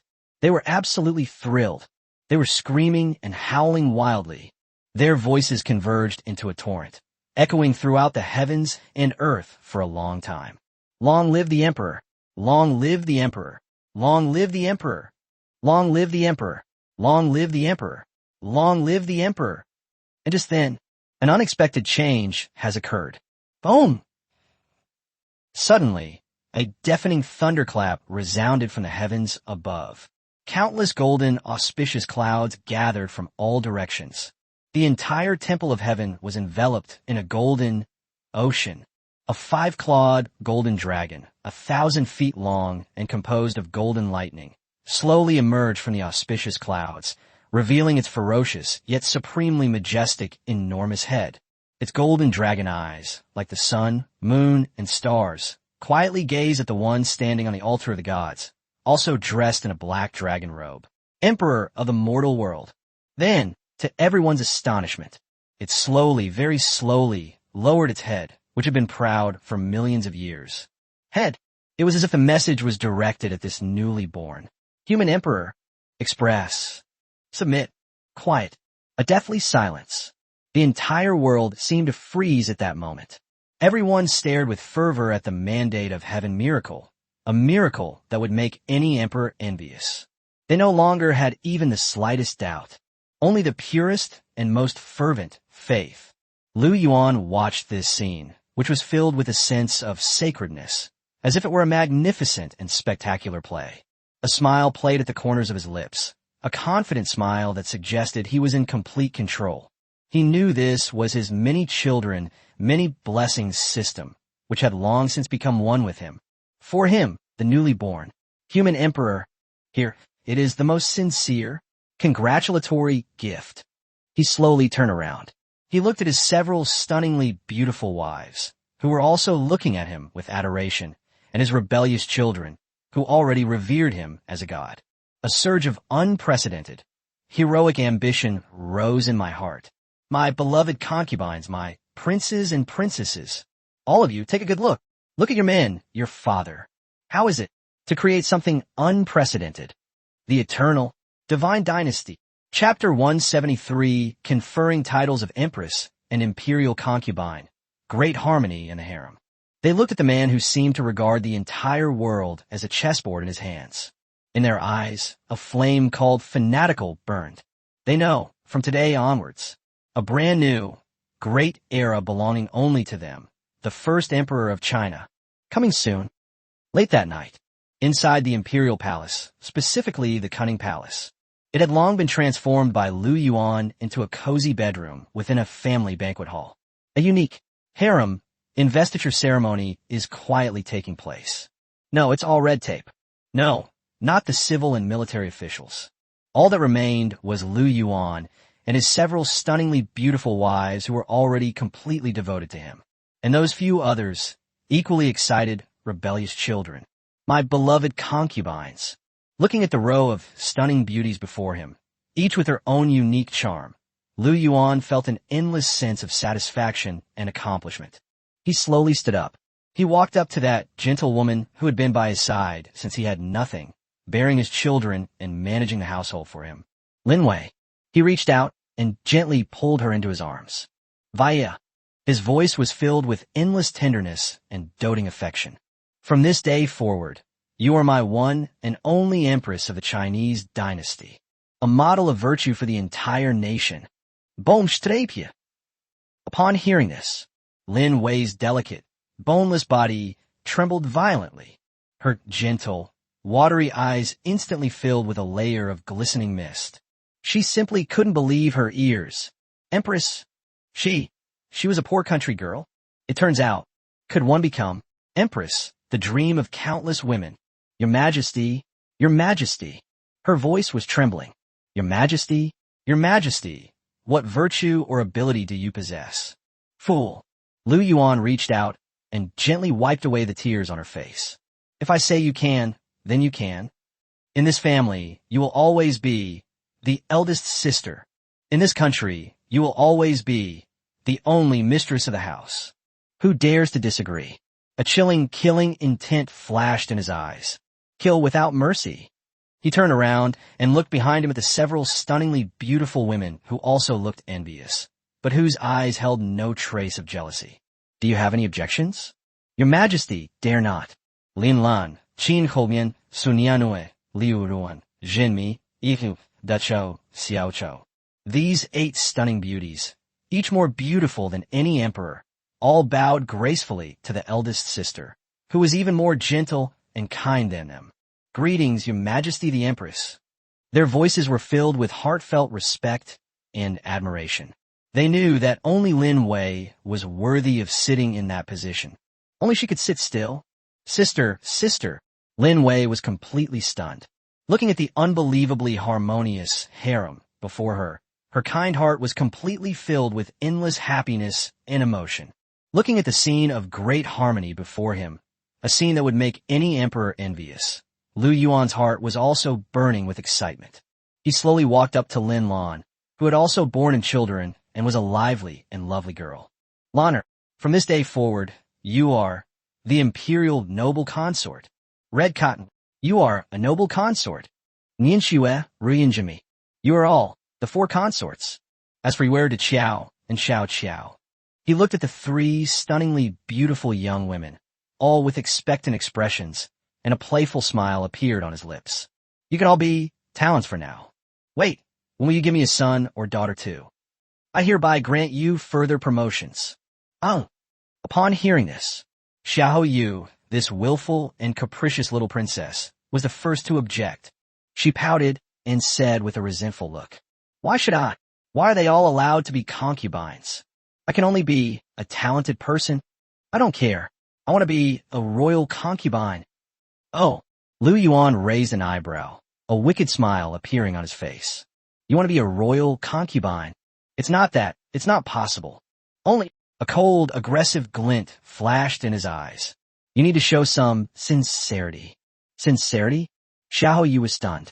Meanwhile, the Qiao and Xiao Qiao, who were standing to the side, seemed to have thought of something, and their pretty faces instantly turned red. They tugged at the sleeve of the still bewildered, silly little sister, and shyly lowered their heads. Lu Yuan, on the other hand, looked at her as if she were a little white rabbit that he was about to completely devour. A confident smile, as if he had everything under control, curled at the corners of his mouth. He slowly reached out his hand. In one swift motion, he embraced all 3 of these stunningly beautiful women, each one breathtakingly gorgeous. My good ladies, his voice was filled with boundless domineering power and possessiveness. Tonight, none of you are going anywhere. I want rain and dew should be distributed evenly. Chapter 174, a general amnesty is granted, and the people shout, Long live the emperor. The next day, just as dawn was breaking, the entire capital was completely awakened by a deafening sound of an imperial edict being read aloud. Countless imperial guards, dressed in flying fish robes and carrying embroidered spring knives at their waists, were riding tall horses, shuttling back and forth through the streets and alleys of the capital. In their hands, Each held aloft a bright yellow imperial edict. From their mouths came a roar powerful enough to make the entire world tremble. They were reading aloud their new emperor's first imperial decree since his ascension to the throne. By the mandate of heaven, the emperor decrees. When I first ascended the throne, I wish to share joy with the people and usher in a new era. By imperial decree, a general amnesty is hereby granted to the entire realm. All prisoners from the previous dynasty, regardless of the severity of their crimes, are hereby pardoned. All Chinese people will be exempt from all taxes this year. All people in the world who are over 60 years old can go to the government every month to receive a pension. All children under the age of 10 throughout the world may attend school for free to study the classics. So be it. Boomstrapje. Upon hearing this, it was as if countless thunderbolts from the heavens struck the hearts of every citizen present. They were completely stunned. They simply couldn't believe their ears. A general amnesty, exempt from taxes. And they're even giving out pensions. Free schooling. How? How could there be such a good thing in this world? Am I dreaming? A ragged old beggar pinched himself hard, and the pain brought tears to his eyes. But the golden imperial edict before them, and the majestic voice reading it aloud, did not disappear. My God, this new emperor is simply a living Buddha descended to earth. That's right, even more upright than that legendary. Upright and just official. Such a benevolent ruler. Why will we be afraid of those so-called natural disasters and man-made calamities? Exactly. If all else fails, we'll fight them to the death. Anyone who dares to oppose our new emperor will take their life. Defend our homeland. We swear to serve the new emperor to the death. In an instant, the entire Great Xia, oh no, the Huaxia dynasty, the loyalty and happiness of all its people were completely ignited by this divine policy that would put any other dynasty to shame. They looked at the man who had given them new life and hope in their most desperate moment, and there was no longer a trace of doubt in their eyes. Only the purest and most fervent faith, and Lu Yuan, with his popular support that would make any emperor jealous. He completely secured his position over this vast empire that he had already conquered. And just as the whole world was immersed in the immense joy and celebration of the new emperor's ascension to the throne, a place that no one would have expected, in the distant Shu region, at the headquarters of the Tang clan, when Tang Xiaoan, the holy maiden of the Tang clan, who had long been completely conquered by Lu Yuan, learned that her unborn child was about to become the first princess of this new and great Huaxia dynasty. She was completely thrilled. Her heart, which had long been filled with love and happiness, was completely overwhelmed at this moment by an unprecedented, terrifying ecstasy. My husband. She gazed in that direction, so far away in the capital, yet still a place that brought her endless warmth and safety. Her clear eyes were filled with boundless tenderness and longing. Did you hear that? Our child. She will be the happiest baby in the world. And just as she was immersed in the immense joy of soon becoming the empress mother, an unexpected change has occurred. Boomstrapje. A terrifying aura, powerful enough to make the entire world tremble, erupted wildly from her body in an instant. Her already fair and snow-white skin suddenly radiated a dazzling, seven-colored glow. A surge of saintess power, filled with deadly poison and an aura of destruction, uncontrollably erupted from her body. Ah! She was in agony, clutching her stomach and rolling around on the ground in agony. She felt as if a little monster was living inside her already showing belly, is frantically devouring her and the life force of the fetus in her womb. No good, madam. The maid who was taking care of her saw this terrifying scene filled with magical elements. I was completely stunned. She scrambled and crawled towards the door. Quickly, go and report to His Majesty. Madam, she's going into labor. Meanwhile, in the capital city, thousands of miles away, Lu Yuan was receiving the homage of civil and military officials and the people in the Golden Palace. Upon hearing that cold, anxious system notification in my mind, for the first time, his usually expressionless face revealed a look of shock and anger. What? Xiaowan. She went into premature labor? Still a difficult birth? He suddenly stood up from the dragon throne. A terrifying killing intent, cold enough to freeze the entire world, erupted wildly from his body in an instant. They've rebelled. They've rebelled. They've truly defied the heavens. They even dare to touch my seed? He gazed at the mysterious and unknown land of Sichuan, and a cold, murderous smile curled at the corner of his lips. The 5 pecks of rice sect, remnants? It seems that last time, I didn't kill enough. He turned to look at his several beautiful wives, who also looked worried, and the civil and military officials who already revered him like a god. A surge of unprecedented, heroic ambition rose in my heart. My beloved concubines, my ministers, all of you, take a good look. Look at me. How did you manage to conquer Shu in one fell swoop? Chapter 175, Another Happy Event. This time it's twins. As he said this, he had already vanished from everyone's sight like a black whirlwind. Only a few civil and military officials remained, their faces filled with shock and disbelief. They watched as that mad emperor, who was willing to personally lead an army for the sake of a woman who was only a concubine, in name only, was still in power. At the same time, a thought arose in their minds, filled with endless awe and fanaticism. This man, they made the right choice in following the right path. 3 days later, the main headquarters of the Tang clan in Sichuan. Blood had already flowed like a river. The so-called elders and the 5 pecks of rice sect were no match for Lu Yuan's earth-shattering divine methods, as fragile as a clay chicken or a clay dog. They couldn't even put up a decent resistance. Then Lu Yuan used the simplest and most brutal method to completely ground into powder. And Lu Yuan finally found the old sect leader of the Tang clan in the dungeon, who had been tortured beyond recognition. And that, according to legend, was enough to make the Tang clan dominate the martial arts world. The sect's most treasured artifact, the mother cauldron of 10,000 poisons. The capital city, the imperial palace. Inside the cunning palace. When Lu Yuan arrived back, weary from his journey, inside the delivery room, one scream followed by another, heart-wrenching screams could be heard.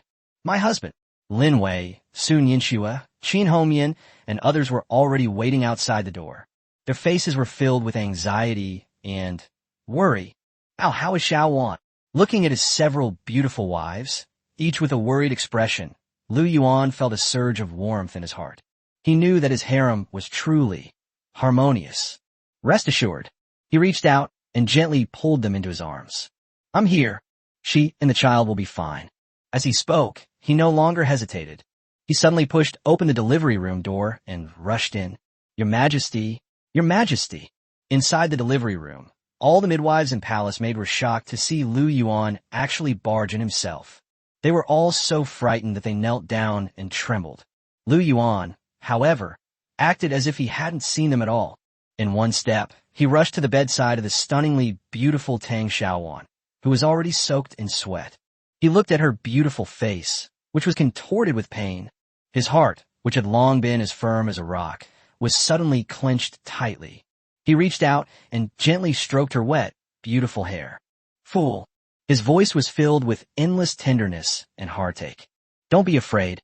I'm here for you. As he spoke, he pulled out a small, jade bottle from his pocket. Inside the jade bottle was the very treasure of the sect that he had just seized from the Tang sect.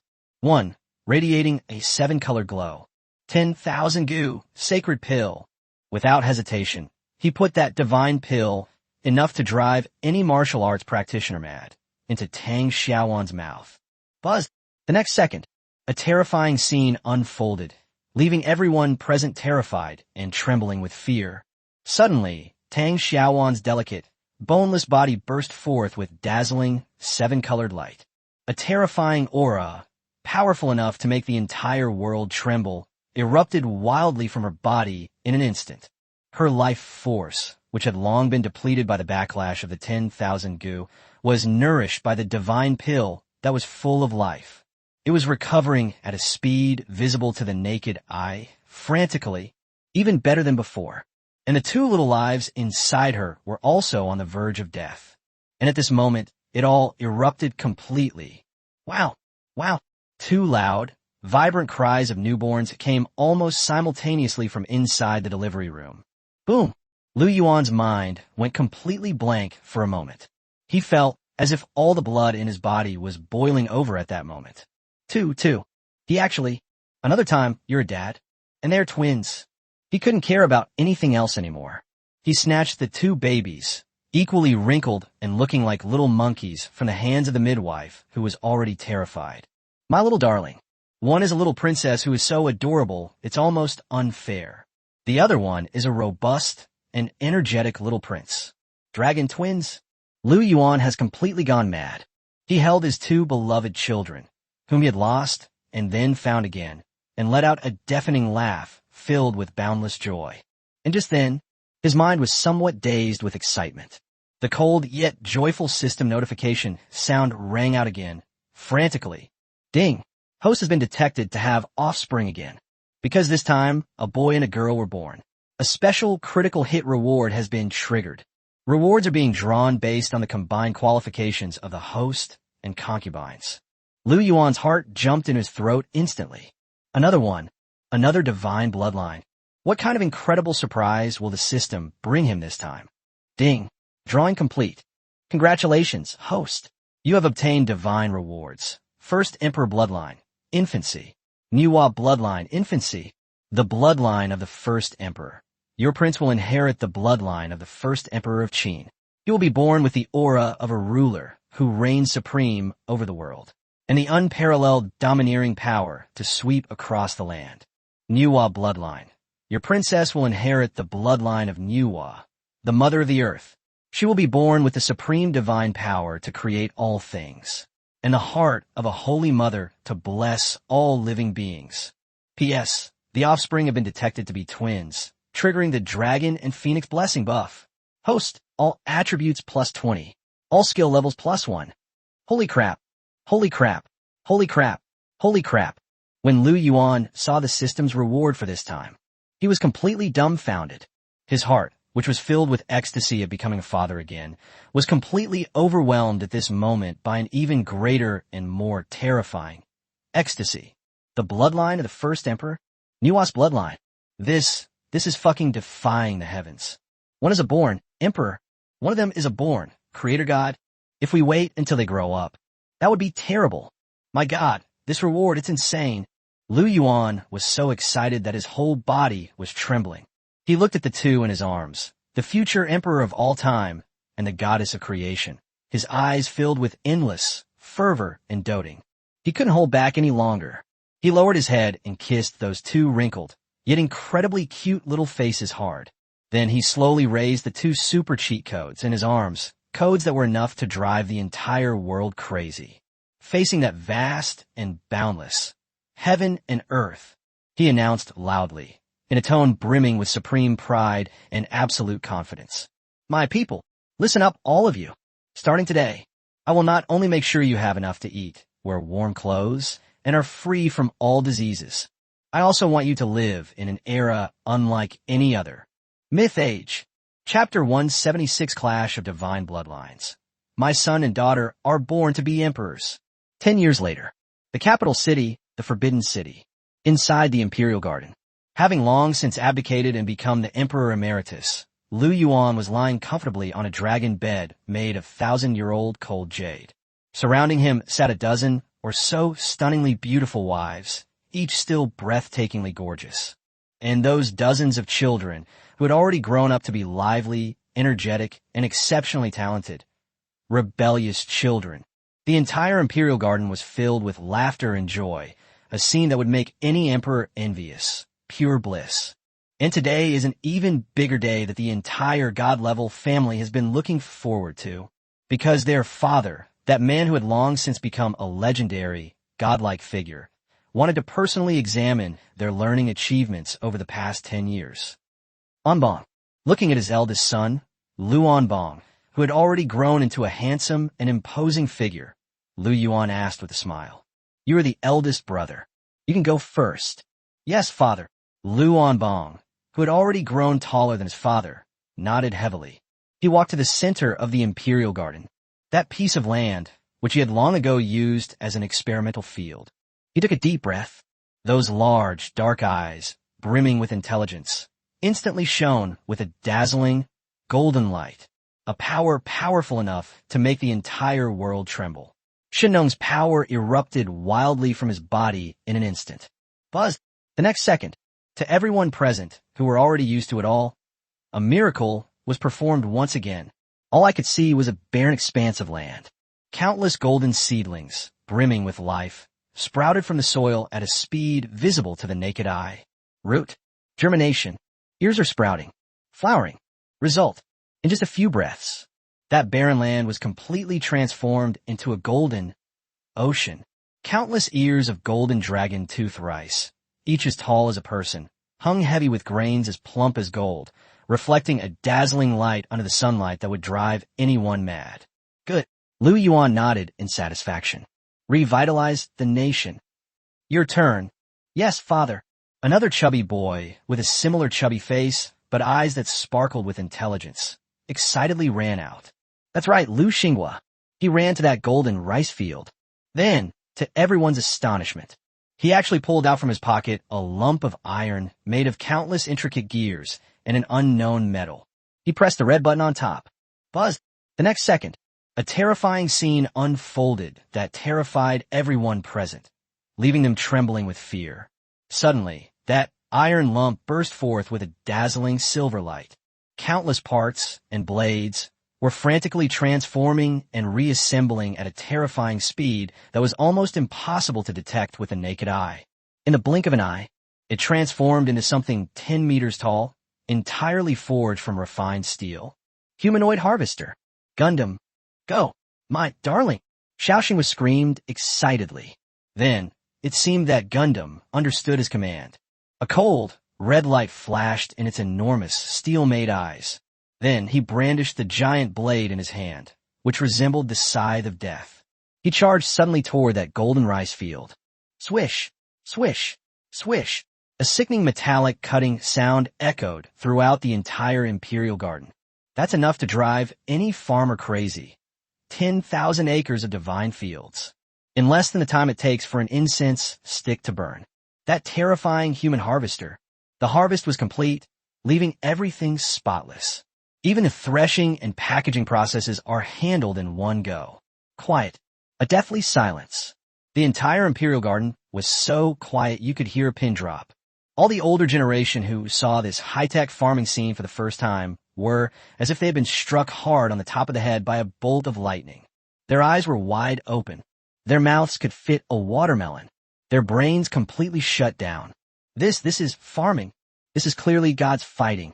Lu Yuan, on the other hand, watched this scene, which was full of science fiction elements, as if it were a magnificent and spectacular play. A confident smile, as if he had mastered a plan, curled at the corners of his mouth. He slowly turned around, looking at her own twins, a boy and a girl, both exquisitely beautiful as if they had stepped out of a painting. Lu Yuan and Lu Linger, it's your turn. Yes, father. The two little ones, both only 5 years old, nodded excitedly. They walked to the center of the Imperial Garden. Then, to everyone's astonishment, they actually sat cross-legged and closed their eyes. Buzz! The next second, a terrifying scene unfolded, leaving everyone present terrified and utterly horrified. Suddenly, from Xiao Outyan's small body, a power erupted, power powerful enough to make the entire world tremble. A ruler who reigned supreme, the only one who matters. Imperialoha, a 5-clawed golden dragon, thousands of feet long and composed of golden aura, slowly rose from above his head. Looking up to the sky, it let out a deafening dragon's roar. Meanwhile, on the other side, little Linger, too, her small body burst forth with a surge of life force and creative power. Blessed with grace and virtue, a model of motherhood for all. The light of the Virgin Mary, a towering statue, thousands of feet tall, composed of 7 colored rays of light.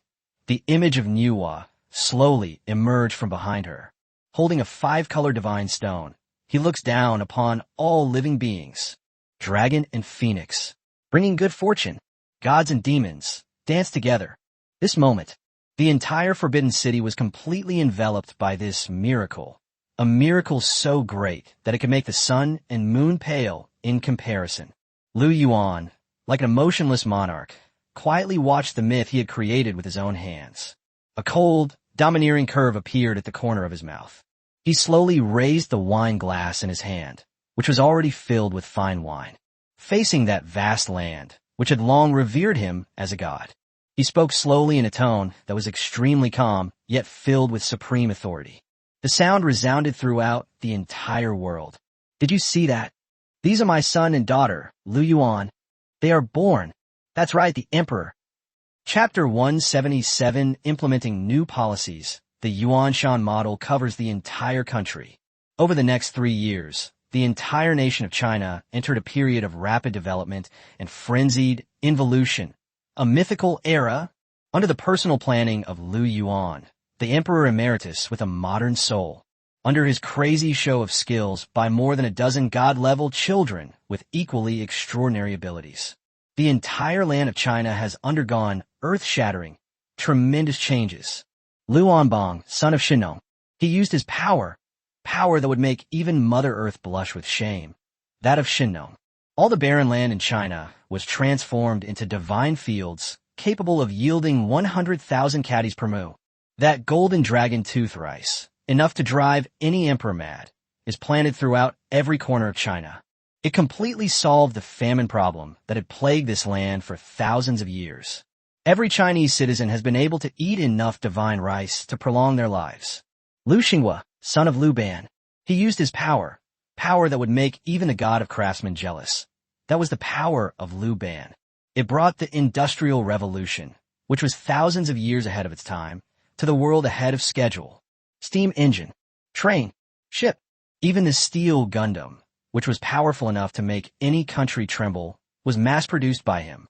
The industrial and military strength of the entire China has risen to an astonishing and terrifying level. Lu Jishu, daughter of a medical genius. She used her divine healing power, which was enough to make even death itself retreat. The miracle drug, penicillin, which was capable of bringing the dead back to life and healing flesh and bone, was transformed into a cheap commoner's medicine, as cheap as candy. They completely conquered smallpox and other incurable diseases that were enough to destroy a country in this era. May every Chinese citizen possess a divine constitution, free from all diseases and capable of living to a ripe old age. Lu Yuan, the son of the first emperor. Lu Ling'er, a daughter of Nuwa's bloodline. One by one, divine sons and divine daughters with heaven-defying bloodlines were born like dumplings being dropped into a pot. Then, they used their divine methods, which would make any time traveler blush with shame. This brand new great Huaxia divine dynasty, it pushed it to an unprecedented peak. The mastermind behind all this, Lu Yuan, is like a true behind-the-scenes manipulator, leisurely enjoying a royal life with his dozen or so stunningly beautiful wives. He looked at his family, a god-level family that would make any emperor envious. In that land, which he had already transformed into a divine kingdom on earth, a vast expanse of rivers and mountains. My heart is filled with endless satisfaction and a sense of accomplishment. However, he knew that this was not enough. He's still one step away from finishing. One step, enough to make him and all his descendants an immortal final step. That noon, Lu Yuan was in his bedroom, enjoying the meticulous service from the Linwei sisters, Qin Hongmian, Sun Yinxue, and others. Just then, an unexpected guest suddenly appeared at the door. Report. A female guard strode in.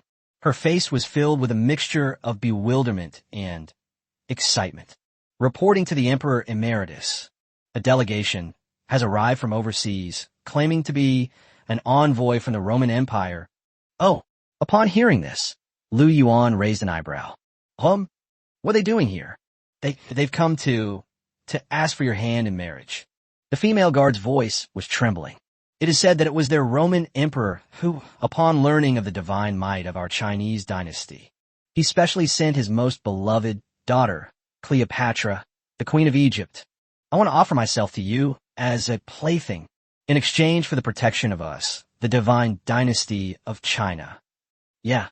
Upon hearing this, Lu Yuan smiled. It seems that my fame has spread overseas. My husband. A playful smile flashed in Sun Yinxue's eyes. So, should we meet or not? See, Lu Yuan waved his hand. Why do you want to meet? He slowly stood up, walked up to the huge world map. His gaze did not fall upon the Roman Empire, which he had long considered his for the taking. Instead, it landed on that mysterious and unknown new continent. A glint of unprecedented fervor and ambition flashed in his eyes. Pass on my orders. He addressed Qin Hongyan and Zhenmi, who were already poised for battle and brimming with fighting spirit, and loudly gave the order. Red Cotton, Zhenmi, exist. You two immediately lead the Chinese divine dynasty, the invincible fleet. Expedition. Target. A terrifying glint flashed in his eyes. Worldwide. I will make this place wherever the sun and moon shine and wherever the rivers flow. Plant the dragon flag of my China. I will make everyone in this world speak Mandarin, write Chinese characters, honor me, the Chinese people, as a god. He turned his head and looked at his several stunningly beautiful wives, who were also excited, and his rebellious children, who already revered him like a god. A surge of unprecedented, heroic ambition rose within me. My beloved concubines, my princes and princesses, all of you, take a good look. Look at your men, your father. How is it to create something truly? The sun never sets, the divine kingdom. Chapter 178, Shinnong's bloodline improves the world's grain varieties, completely solving the famine. For the next 3 years, the entire nation of China entered a period of rapid development and frenzied involution, a mythical era under the personal planning of Lu Yuan, the Emperor Emeritus with a modern soul. Under his crazy show of skills, by more than a dozen equally gifted god-level children with extraordinary abilities. The entire land of China has undergone earth-shattering, tremendous changes, and the first to stand up and change the world. It was indeed Lu Yuanbong, the extraordinary divine son, who possessed the bloodline of Shinnong. This day, the capital city, the Royal Academy of Sciences. Inside the top of the line, Shinnong Laboratory, Lu Yuanbong, who had already grown into a handsome and imposing figure, was looking solemnly at the rows of crystal petri dishes filled with various unknown liquids in front of him. Beside him stood his equally nervous and expectant divine parents, and those same few equally curious god-level siblings. Yuanbong. Lu Yuan looked at his beloved son, who had already mastered all his skills, and asked with a smile, "Are you ready?" "Yes, father." Lu Yuanbong nodded heavily. He took a deep breath. Those large, dark, and intelligent eyes instantly shone with a dazzling, golden light, a power so immense it could make the entire world tremble. Shinnong's power erupted wildly from his body in an instant. Buzz! The next second, to everyone's already familiarity with the miracle, it happened again. Inside those petri dishes were dozens of common grain varieties collected from all over the world. There, under the catalysis of golden light filled with the breath of life, it grew, mutated, and recombined at a speed visible to the naked eye. Rice, wheat, corn, potato. One by one, they shed their ordinary, mundane bodies. Instead, it was filled with a holy radiance, gold. That rich, life-energy-filled aroma of grains instantly permeated the entire world. Quiet, a deathly silence. The entire laboratory was so quiet you could hear a pin drop. All the second-generation gods who were seeing such a magical creation scene for the first time were stunned, as if struck by a bolt of lightning. Their eyes were wide open. Their mouths could fit a watermelon. Their brains completely shut down. This is farming. This is clearly the Creator God performing a miracle. Lu Yuan, on the other hand, watched this scene, which was full of science fiction elements, as if it were a magnificent and spectacular play. A confident smile, as if he had everything under control, curled at the corners of his mouth. He knew, from this day forward, the famine problem that has plagued this land for thousands of years, it will become history. He slowly stood up. She walked up to her beloved son, whose face was already pale from overexertion. He reached out and gently rubbed his fluffy little head. "My dear son." His voice was filled with endless doting and pride. "You did a great job. From this day forward, you are the number one in my Chinese divine dynasty. The god of agriculture, He turned around and looked at his several stunningly beautiful wives, who were also excited, and his rebellious children, who already revered him like a god. A surge of unprecedented, heroic ambition rose within me. My beloved concubines, my princes and princesses, all of you, take a good look. Look at your man, your father. How is it? Use this, the inexhaustible, divine food, to create a truly, for all eternity, forever immortal, the divine kingdom on earth. Chapter 179. Lu Ban's bloodline ignites the Industrial Revolution, and the steam engine is born. For all eternity, forever immortal, divine kingdom on earth. When Lu Yuan's declaration, filled with supreme pride and absolute confidence, resounded throughout the Royal Academy of Sciences, everyone present was completely in an uproar. They looked at the man who seemed to regard the entire world as a chessboard in his hands. A flame called fanatical burned in their eyes. They know, from today onwards, a brand new, great era belonging only to them, the first emperor of China, coming soon. While the entire nation of China was immersed in immense joy and celebration over the divine food being delivered to the world, a place that no one would have expected, the capital city, the Royal Academy of Sciences. Inside the top of the line, Lu Bon Laboratory, a terrifying revolution, powerful enough to overturn an entire era, is quietly underway in the industrial landscape. Lu Yuan was looking at the enormous machine in front of him with great excitement. It was a colossal machine made up of countless huge steel gears and steam pipes. That's not a machine at all. That was clearly a machine brimming with metallic texture and violent aesthetics. A revolutionary super steam engine, from the input of coal to the boiler to burn. Then the steam eruption. Finally, there's the piston's reciprocating motion. All the processes were perfectly showcased by this steam-powered steel heart. That terrifying power, that deafening roar. It's enough to make any top-notch craftsman of this era feel ashamed. Father, and inside the core control room of this steel heart, a little boy with the same chubby face and delicate features was excitedly manipulating a complex control panel made up of countless levers and buttons. That's right, Lu Xinghua. He is no longer the little baby who could only babble and coo. At just 9 years old, he was under the cramming education of his equally extraordinary father. They had already thoroughly mastered God-level knowledge in physics, chemistry, material science, and so on, knowledge that was thousands of years ahead of this era. They can even learn from one example and surpass their teacher. This machine before us is enough to change an entire era, the steel heart of the industrial landscape. It was created by the father and son working together, a masterpiece. Father, look, Xiao Xinghua pointed to a button on the control panel that was constantly flashing a blue light and proudly boasted, "Upgraded it again." Oh, upon hearing this, Lu Yuan raised an eyebrow and asked with great interest, "What kind of cutting-edge technology is it this time?" Hey. Xiao Xinghua revealed a cunning smile that was completely out of character for his age. I installed an energy amplification array on its power output shaft. Just press this button. Its power output can be increased tenfold in an instant, although it can only be maintained for the time it takes for an incense stick to burn. But it's enough to unleash the devastating power of our most advanced Gundam Legion. Holy crap, a magic circle? When Lu Yuan heard his 9-year-old son utter such fantasy words, he was completely dumbfounded. Damn it. Lao Tzu only taught you a little bit, the basic principles of mechanics. You actually managed to create something called cultivation techniques yourself? This is just too unbelievable. My dear son, he picked up himself, the future god of industry. In one swift motion, he gave that adorable little face, so delicate and beautiful, a big kiss. You really are, Daddy, a super genius. And just then, report. A series of hurried footsteps came from outside the door. A female guard strode in, reporting to the Emperor Emeritus. Something's happened overseas. Oh, upon hearing this, Lu Yuan raised an eyebrow. Explain. It's a Roman Empire, the female guard said in a deep voice. We, the crows planted in the West, will repay you.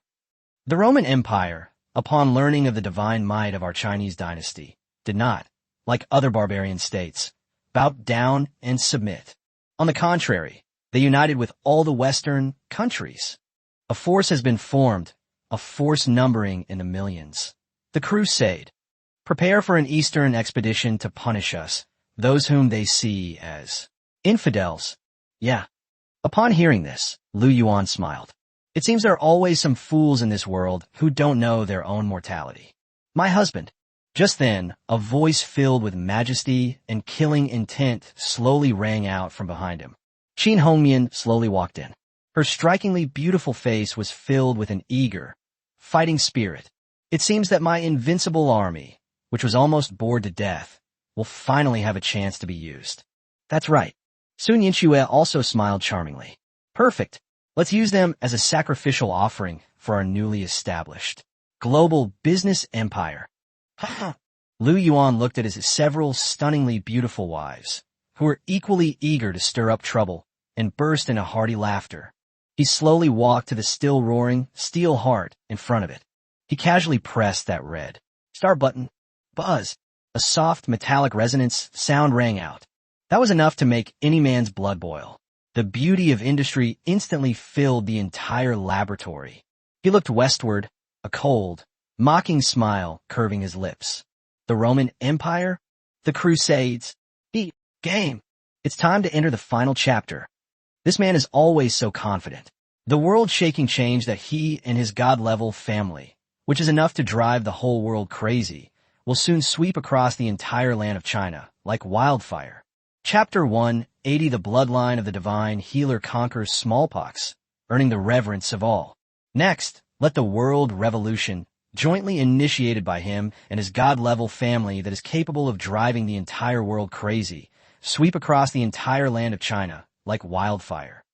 Just as the whole of China was immersed in the immense joy and jubilation brought about by the Industrial Revolution, an unexpected piece of bad news suddenly came back from the distant west.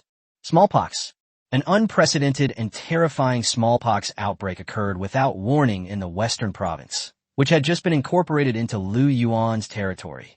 In just 1 month, the entire western province was emptied of almost everything, with corpses strewn everywhere. Countless blonde-haired, blue-eyed new citizens died in despair and agony. Countless prosperous towns were transformed into ghost towns filled with the aura of death. In an instant, the entire newly established eternal sun, divine kingdom was plunged into unprecedented panic. The capital city, the imperial palace. Inside the retired emperor's bedroom, the atmosphere was extremely tense. Lu Yuan listened with a solemn expression as his incredibly capable chief steward, Sun Yinxue, reported a piece of bad news that was even more troublesome than the arrival of a million-strong army. Husband. For the first time, a look of grave seriousness and helplessness appeared on Sun Yinxue's beautiful, aloof face. The situation is more serious than we imagined. All the medical teams we sent to the West are helpless. Even my sister Lin Lan is struggling with this unprecedented mutated smallpox virus. The entire Western province is now in a state of panic. There are even some remnants of the previous dynasty with ulterior motives secretly inciting the people to say what? Say this is divine punishment for us Easter heretics. If this continues, our hard-won global dominance will completely collapse in less than 3 days. At that time, we will crumble on our own without the help of those so-called gods. Yeah. However, after hearing this terrible news that would give any emperor a splitting headache, Lu Yuan slowly revealed a profound and unfathomable smile. He slowly stood up and walked to the window, looking at the panicked and uneasy masses outside. His eyes showed no worry whatsoever. Instead, they gleamed with a cunning glint like a fox's. Husband. Sun Yinxue was stunned. She couldn't understand how her man could still be laughing at a time like this. My dear wife. Lu Yuan turned around and smiled at his incredibly intelligent wife. You seem to have forgotten something again. What's up? You forgot. Lu Yuan's lips curled into a confident and doting smile. Our family has a real goddess of life hidden away. The goddess of life. Sun Yinxue was stunned at first. Then, as if she had realized something, a terrifying light flashed in her intelligent eyes. Husband, you mean? That's right. Lu Yuan nodded. It's time to let my precious daughter go out and save all living beings. Half an hour later, the Royal Academy of Sciences. Inside the top-of-the-line Xinghua Laboratory, a stunningly beautiful young woman, already blossoming into a fairy-like figure from a painting, was excitedly fiddling with a complex model composed of countless life-giving gene sequences. She was none other than Lu Linger, the daughter of Lu Yuan and Tang Xiaowan, the extraordinary goddess possessing the bloodline of Xinghua. Daddy, Mommy. As soon as Lu Yuan and Sun Yinxua walked in, little Linger immediately ran over excitedly with her two long, straight legs. Look, I've created a new species again. Pointing to an ecosphere on the lab table filled with all sorts of bizarre little animals, she proudly boasted, I fused the genes of tigers and lions together. I created a brand new, incredibly powerful liger. I also... Lingia. Lu Yuan interrupted her, looking helplessly at the problem girl whose mind seemed to have nothing but creation. Now is not the time to play these games. Your sister Jisher is in trouble. Oh, upon hearing this, Xiao Linger's bright, intelligent eyes instantly lit up. Is it that little virus called smallpox? That's right. Little Linger revealed a confident smile completely out of character for her age. Father, Mother, don't worry. Smallpox is nothing but a joke in front of my Xinghua bloodline, which is capable of creating all things. Like a treasure being proudly displayed, she pulled a vibrant little apple from her small medicine box. This is a super vaccine that I created by combining Sister Jisher's Shenong apple with my own Xinghua divine power. As long as we eat it, not only will smallpox be harmless, but even a super virus 100 times more potent than smallpox won't be able to harm us in the slightest. Holy crap! A vaccine?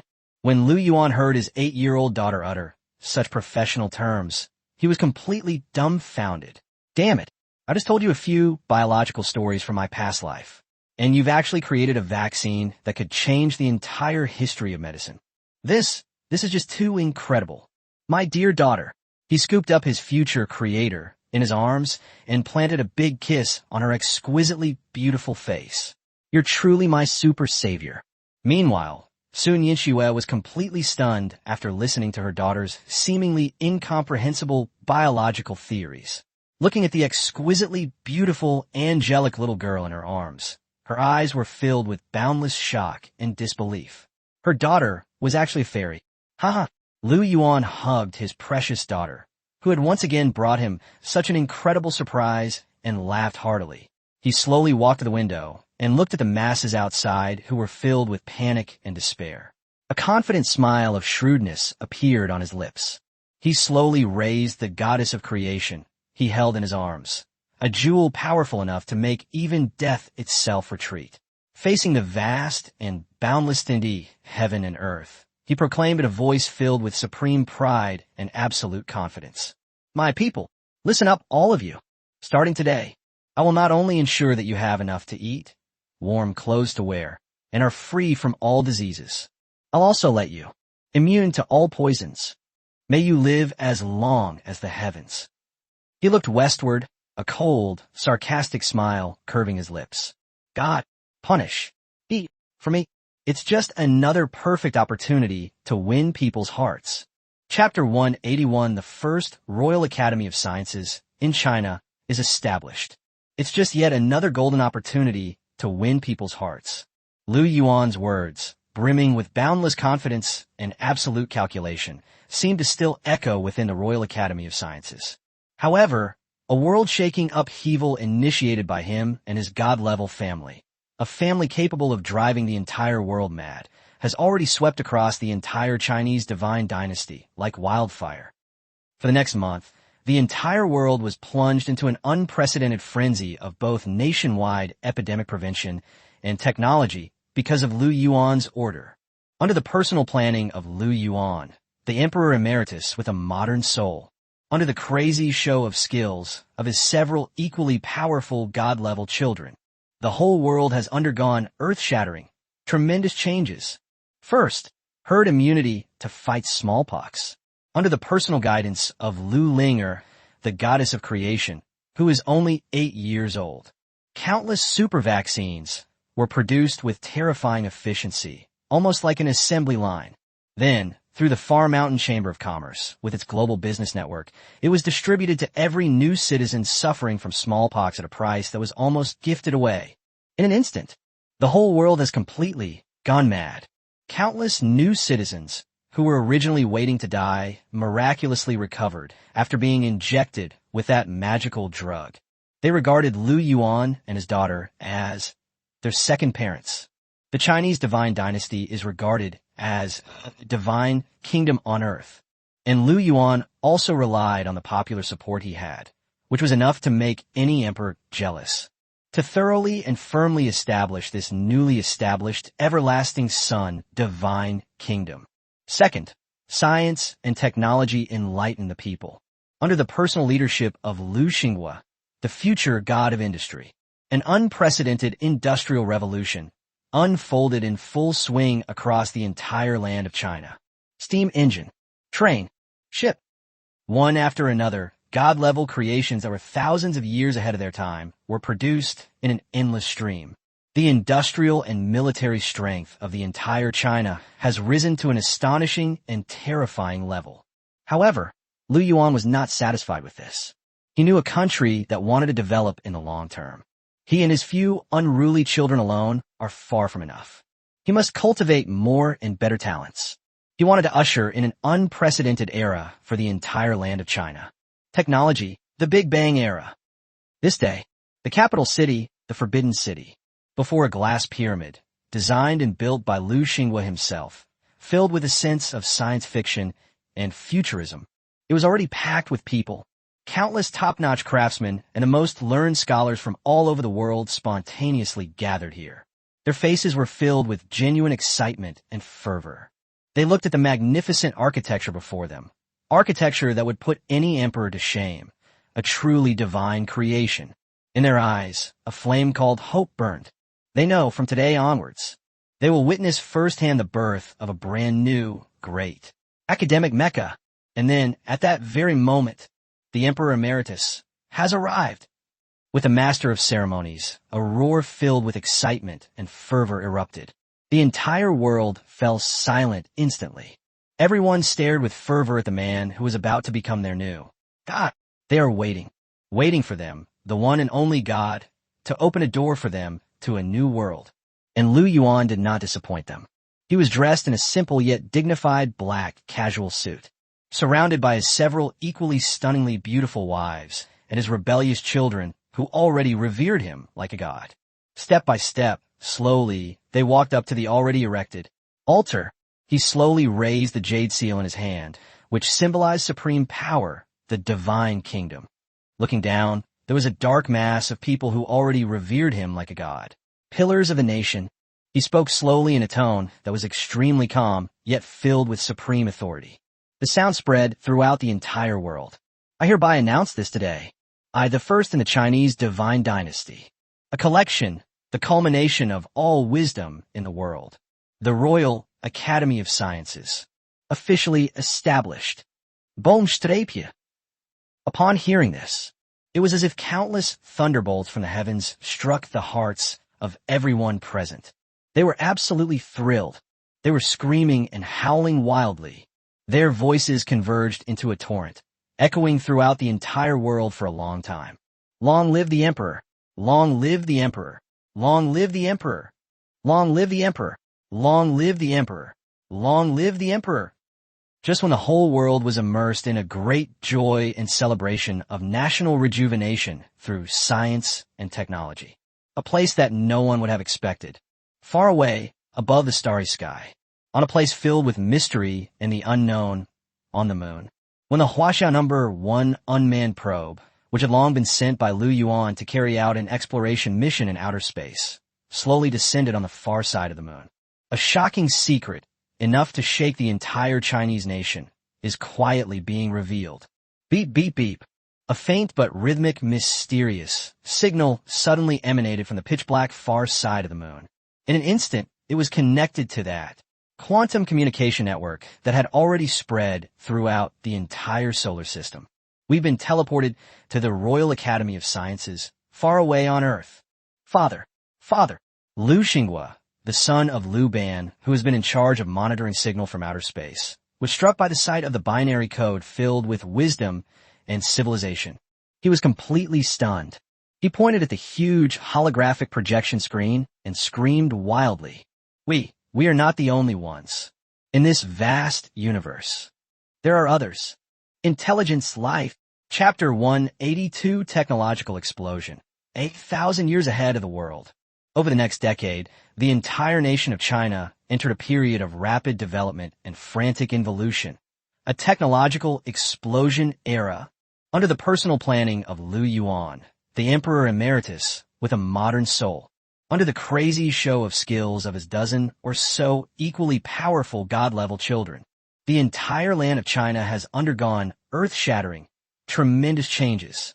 Lu Yuanbang, son of Shinnong, he used his power that was enough to make even Mother Earth blush with shame, the power of Shinnong. All the barren land in China has been transformed into divine fields capable of yielding 100,000 caddies per moo. That's enough to drive any emperor mad. Golden dragon tooth rice, planted in every corner of the entire land of China. It completely solved the famine problem that had plagued this land for thousands of years. Every Chinese citizen has been able to eat divine rice, which is enough to prolong their lives. Lu Xinghua, son of Lu Ban, he used his power, which was enough to make even the god of craftsmen jealous. The power of Lu Ban. It brought the Industrial Revolution, which was thousands of years ahead of its time, to the world ahead of schedule. Steam engine, train, ship, even that steel Gundam, which is enough to make any country tremble, was made into mass production by him. The industrial and military strength of the entire China has risen to an astonishing and terrifying level. Lu Jishu, daughter of a medical genius. She used her divine healing power, which was enough to make even death itself retreat. The miracle drug, penicillin, which was capable of bringing the dead back to life and healing flesh and bone, was transformed into a cheap commoner's medicine, as cheap as candy. They have completely conquered smallpox and other plagues, which in this era were enough to destroy a nation. Incurable diseases. May every Chinese citizen possess a divine constitution, free from all diseases and capable of living to a ripe old age. Lu Yuan, the son of the first emperor.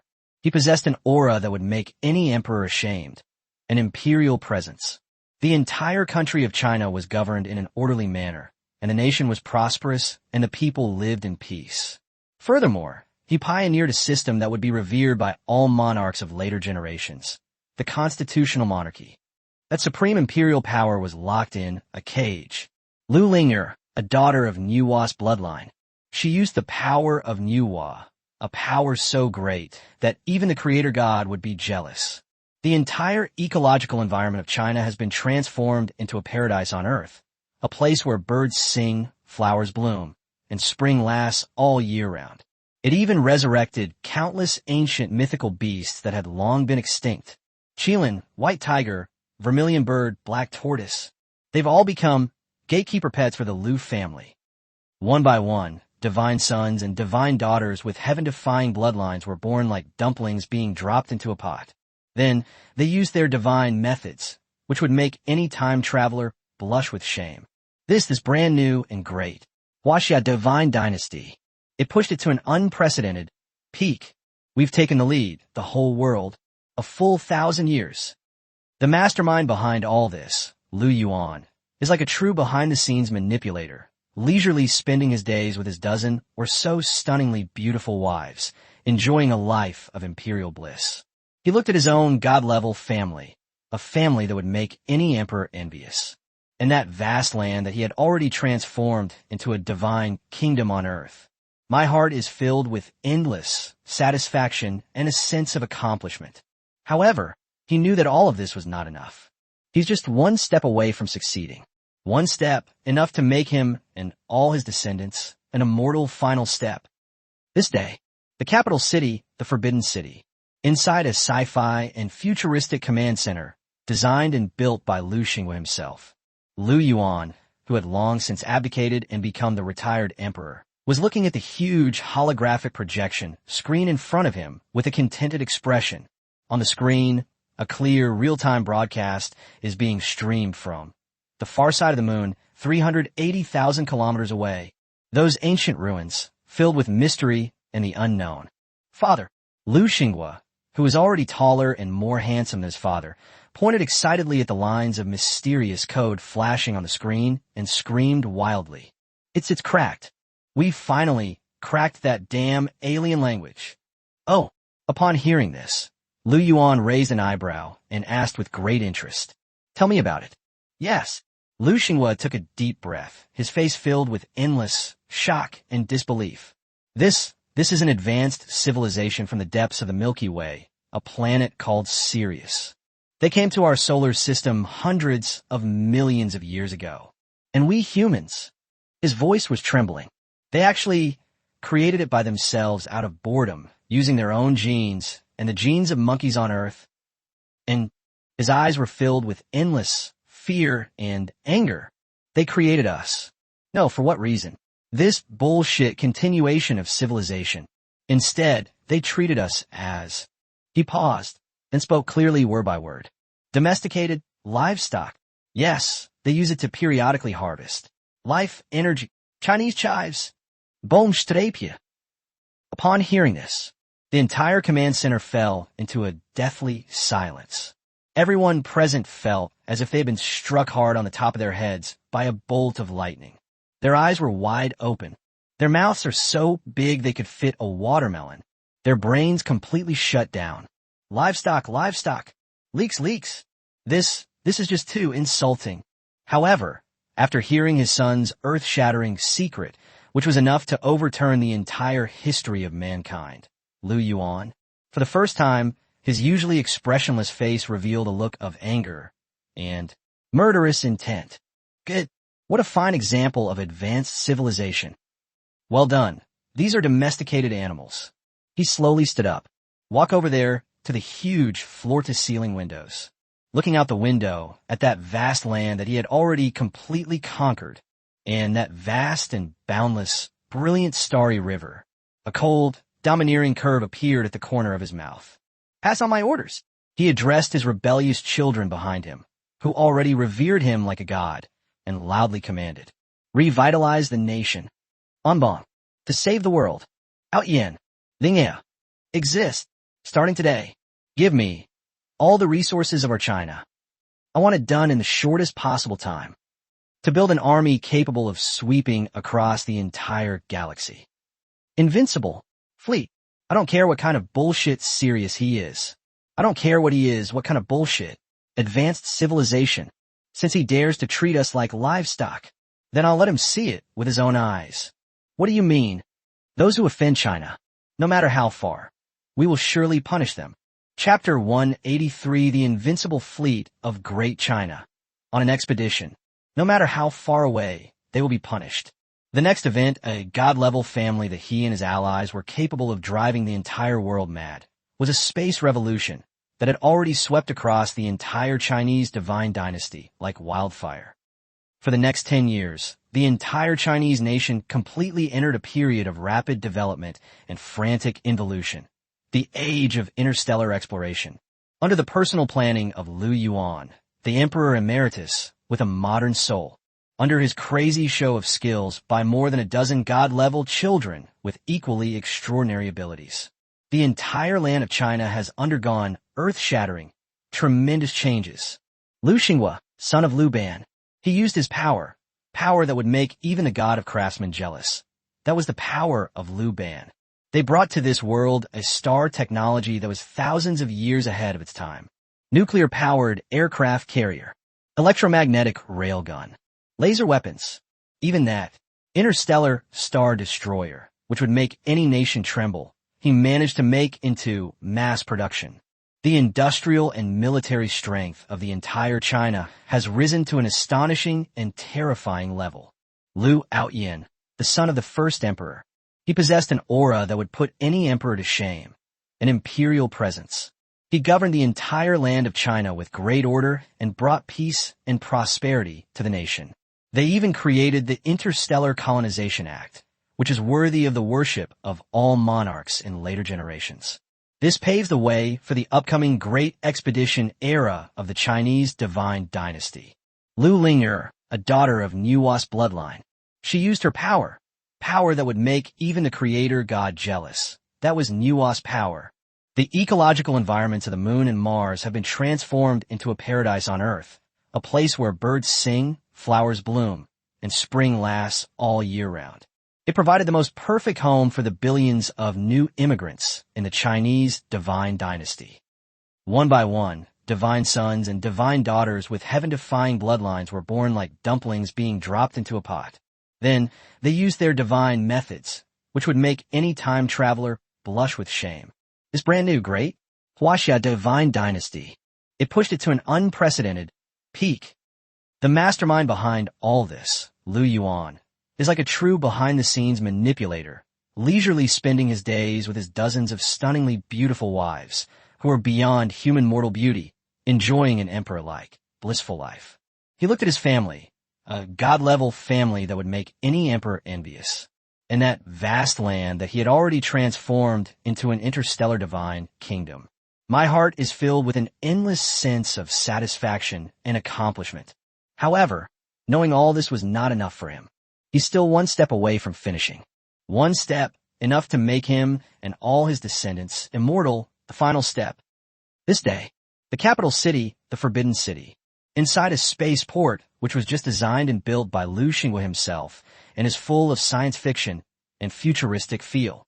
Having long since abdicated and become the Emperor Emeritus, Lu Yuanzheng looked at the interstellar warships before him with a contented expression, their bodies entirely made of the most robust vibranium alloy. That was full of metallic texture and ferocious cannon muzzle, a violent aesthetic. Those missile silos, densely packed like a hedgehog. That's a terrifying military force that would make any so-called advanced civilization tremble. This reignited Lu Yuan's long-dormant ambition. Father, Lu Yuan, who had grown taller and more handsome than his father, pointed excitedly at the super mothership that was docked in the center of the harbor, which was 10 times larger than all the other warships, and screamed wildly. We did it. We finally got that damn warp drive working. Oh, upon hearing this, Lu Yuan raised an eyebrow and asked with great interest, "Tell me about it." Yes. Lu Yuan took a deep breath, his face filled with boundless pride and fervor. Now, we only need a month. It can traverse distances of tens of thousands of light years.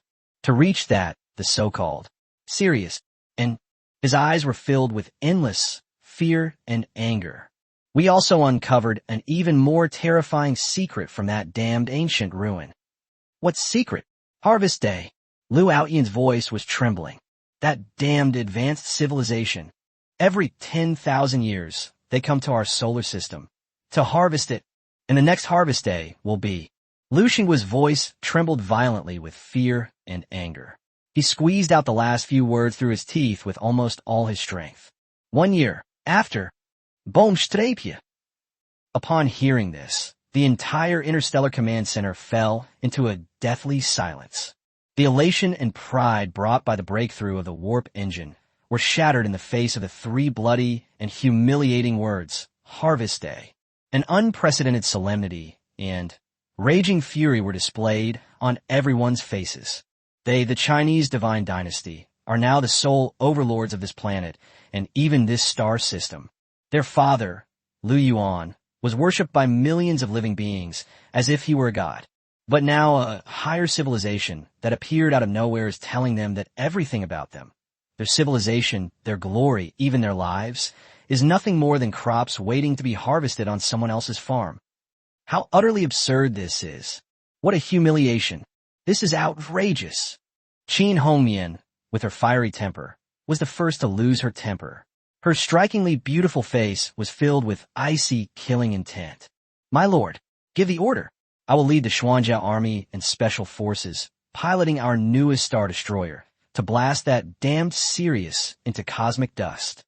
That's right, Father. Lu Yuan, who had long since grown into a ruthless emperor, also stepped forward. His eyes, filled with imperial dominance, burned with fierce fighting spirit. If this grudge is not avenged, what face will my Chinese dynasty have? Your son requests to fight, to be the vanguard, and to flatten Sirius. Crush Sirius? However, Lu Yuan, who had been silent all along, suddenly smiled. His laughter was soft and calm, but hearing it sent chills down everyone's spines. They saw their father, husband, slowly rise from the dragon throne, a symbol of supreme power. He did not fly into a rage or issue a general mobilization order, as they had imagined. He simply walked slowly to the huge holographic projection screen. He stared at the screen, where the cold code continued to flicker. There was no anger or murderous intent in his eyes. There was only a sense of déjà vu, as if watching a group of dead people. Absolutely cold. Xinghua. His voice was so calm, as if he were asking how the weather was today. This so-called advanced civilization, besides telling us that they are coming to harvest us, has nothing else to do. And what else did you say? Reporting to Father Emperor. Lu Xinghua was terrified by his father's calm, yet somewhat frightening gaze, and his heart pounded with fear. He quickly pulled up another piece of information that he had cracked. They also said. His voice had a strange quality to it. They are very interested in you. Oh, they say you are a variable that shouldn't exist in this universe. You seem to possess some kind of great power that even they cannot comprehend. So, they will send them on Harvest Day, their most powerful, arbitrator's fleet. We must capture you alive, bring Sirius back, to conduct research on quiet, deathly silence. The entire command center was so quiet you could hear a pin drop. All of Lu Yuan's children and wives were shocked when they heard this declaration, filled with endless arrogance and extreme humiliation. They were absolutely furious. Capture alive. Research. How dare they blaspheme like this against their beloved, godlike, father, husband?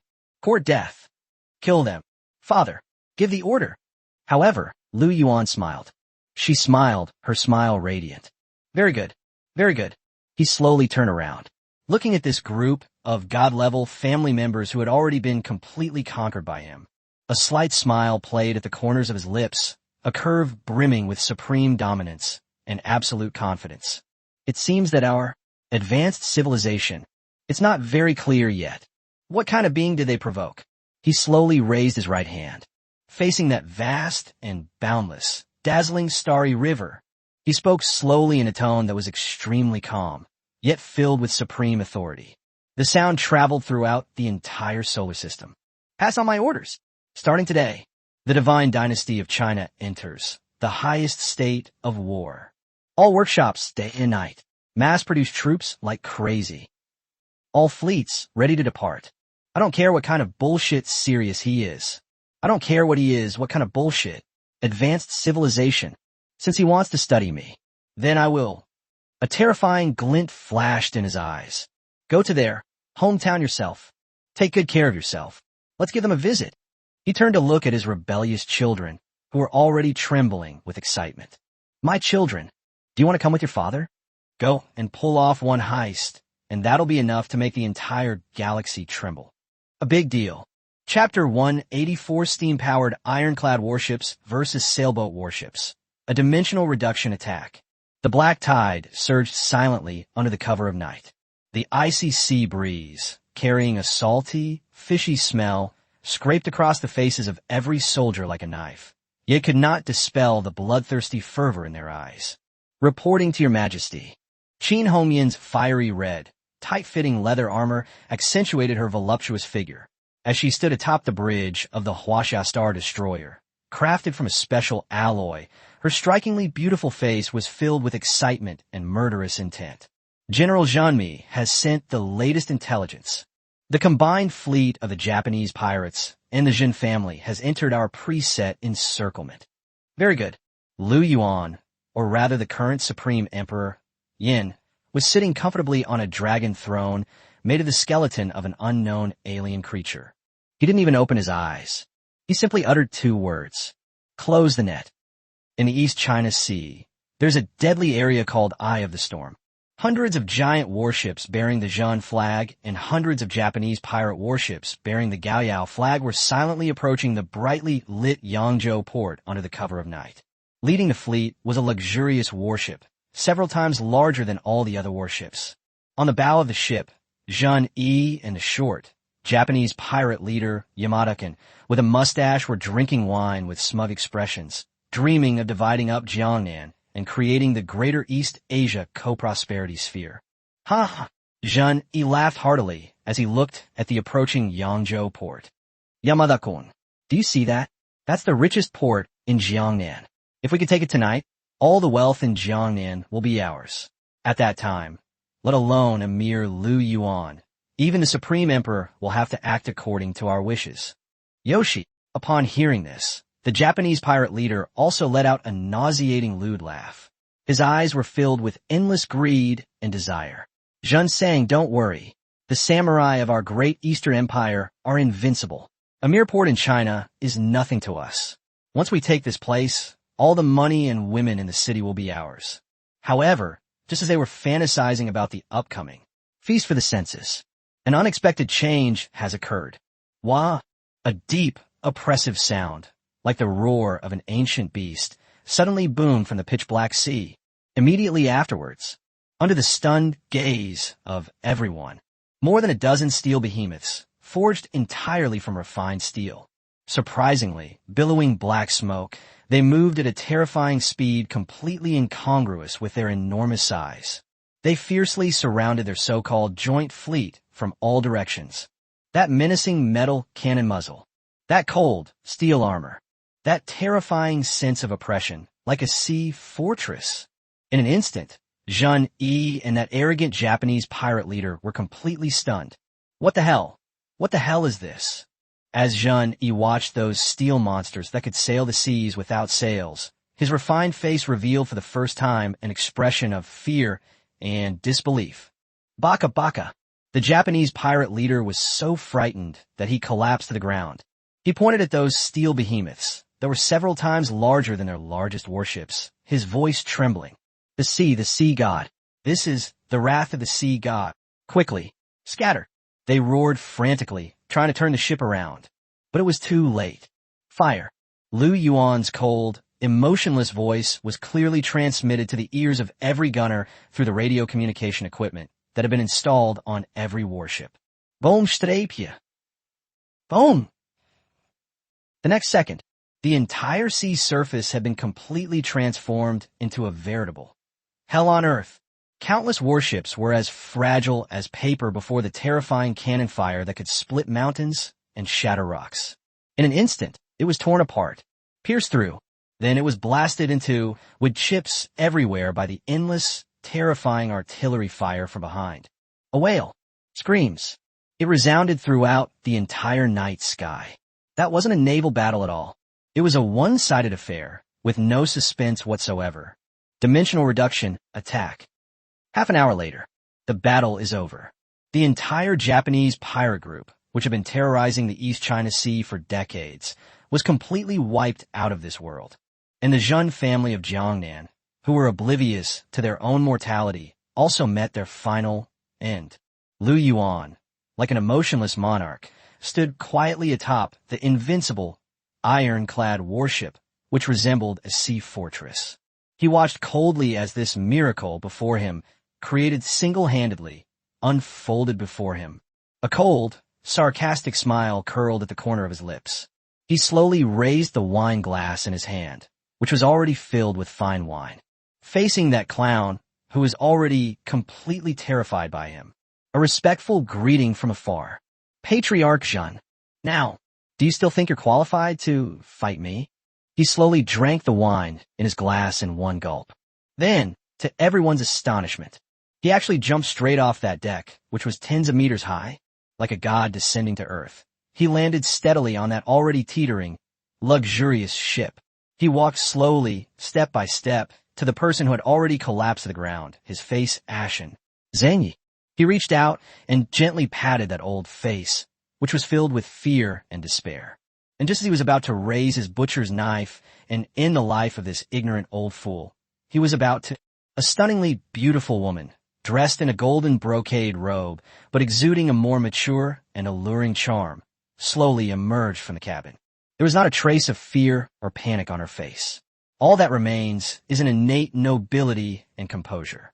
She looked at the man before her, a demon-like figure who held the entire Jiangnan region in the palm of his hand, a captivating and exquisite smile curving his lips. She bowed gracefully to Lu Yuan. Her voice was so soft and alluring that it could drive any man crazy. This humble woman is Zhenmi. I've met Master Lu. I wonder, Mr. Lu, would you be so kind as to grant me this humble woman's request? Spare my worthless husband his life. Chapter 185, The System's Ultimate Hint. Malice from the Depths of the Universe. Curvature, Engine. When Lu Yuan's 10-year-old mixed-race grandson shouted out these 4 words, enough to change the entire course of Chinese civilization, in a tone filled with boundless excitement and fervor, the entire royal garden was utterly silent, as if dead. All of Lu Yuan's children and wives felt as if they had been struck hard on the top of their heads by a bolt of lightning. Their eyes were wide open. Their mouths could fit a watermelon. Their brains completely shut down. A warp drive? Isn't that something that only exists in their fathers, husbands, wildly imaginative science fiction stories? It turns out, it really happened. This is fucking unbelievable. After listening to his equally defiant and unreasonable grandson's words, Lu Yuan, for the first time, his usually expressionless face revealed a look of shock and ecstasy. He knew that with this thing, he and his god-level family, who were already tired of this tiny earth. Finally, I can go to that vast, starry sea, have some fun. Good grandson. He picked up his future interstellar fleet commander in one swift motion. He gave that adorable little face, so delicate and beautiful, a big kiss. You really are, damn, a super genius. However, just as the entire god-level family was immersed in a great joy and celebration of about to conquer the universe, an unexpected turn of events suddenly occurred. Buzz. For decades, the many children, many blessings system had been dormant in Lu Yuan's mind. Without any warning, it started operating wildly. A series of glaring, blood-red alarms instantly filled his entire system panel. Warning, warning, malicious lock-on detected from deep space, an unknown, ultra-high dimension. Warning, warning, host and the host civilization have been detected and are about to suffer a dimensional reduction attack.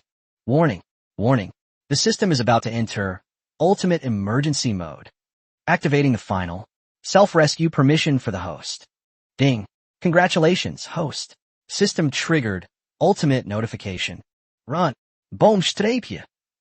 Upon hearing this, like countless bolts of lightning from the heavens, it struck Lu Yuan's heart with devastating force.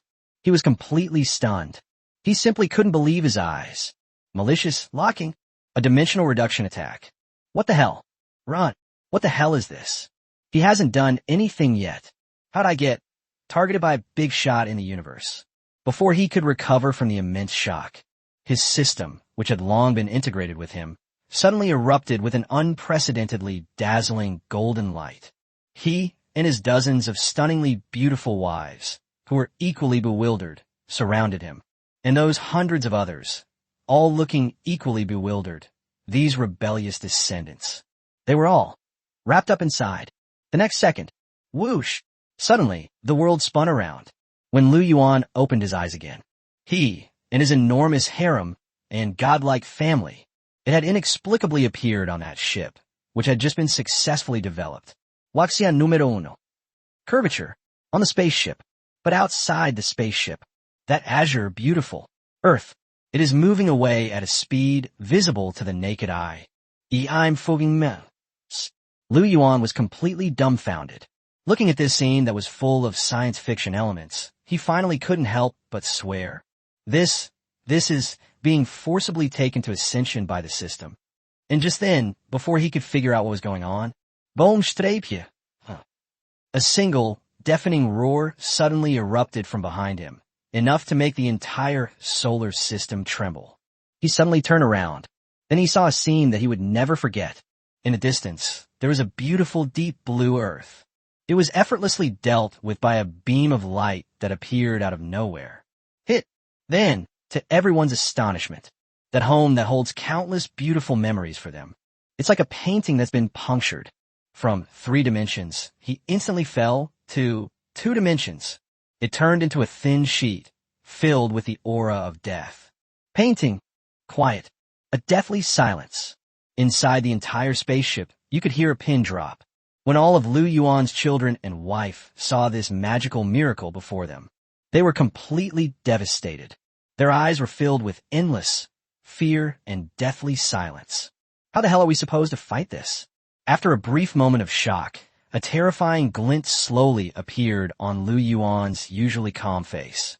Anger and cold, killing intent. Good. What a fine example of advanced civilization. Well done. A classic case of dimensional reduction attack. He slowly walked to the huge holographic projection screen. Look on the screen. That home has long since become a piece of waste paper. A cold, domineering curve appeared at the corner of his lips. Pass on my orders. He addressed his rebellious grandson and his revered descendants, who held him in the highest esteem, and loudly commanded. Revitalize the nation. Out Yen. Exist. Starting today. Give me all the resources on our spaceship. I don't care what methods you use. Within a year, I want to see a force powerful enough to sweep across the entire Milky Way. Invincible. Fleet. I don't care about him. What kind of bullshit is this serious? Never mind what it is, what bullshit? Advanced civilization. Since he dared to destroy our home, then I'll let him see it with his own eyes. What do you mean? Revenge comes from a lower civilization. He turned to look at his rebellious children, who were already trembling with excitement. My children, do you want to come with your father? Go, pull off one heist that will make the entire galaxy tremble. A big deal. Chapter 186, Harvest Day Countdown. The desperate situation for all humanity. A lone spaceship slowly sails through the desolate depths of space. Its name is Huaxia. Yes, that hometown that has long been reduced to 2 dimensions, the last hope. Inside the cabin, the atmosphere was extremely oppressive. All of Lu Yuan's children and wives stared blankly at the enormous holographic projection screen. On the screen there, Homeland was being endlessly replayed, effortlessly erased from the universe by that 2-dimensional beam of light, filled with absolute malice. A terrifying scene filled with magical elements. There were no tears in their eyes. Yes, but those are cases where homes are destroyed and loved ones are tragically killed. Deeply etched, hatred, and endless, killing intent.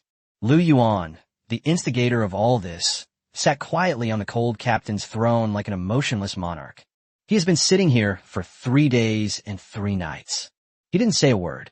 No, I didn't do anything. He simply stared silently at the pitch-black expanse of space before him, a space filled with the unknown and dangers of the universe.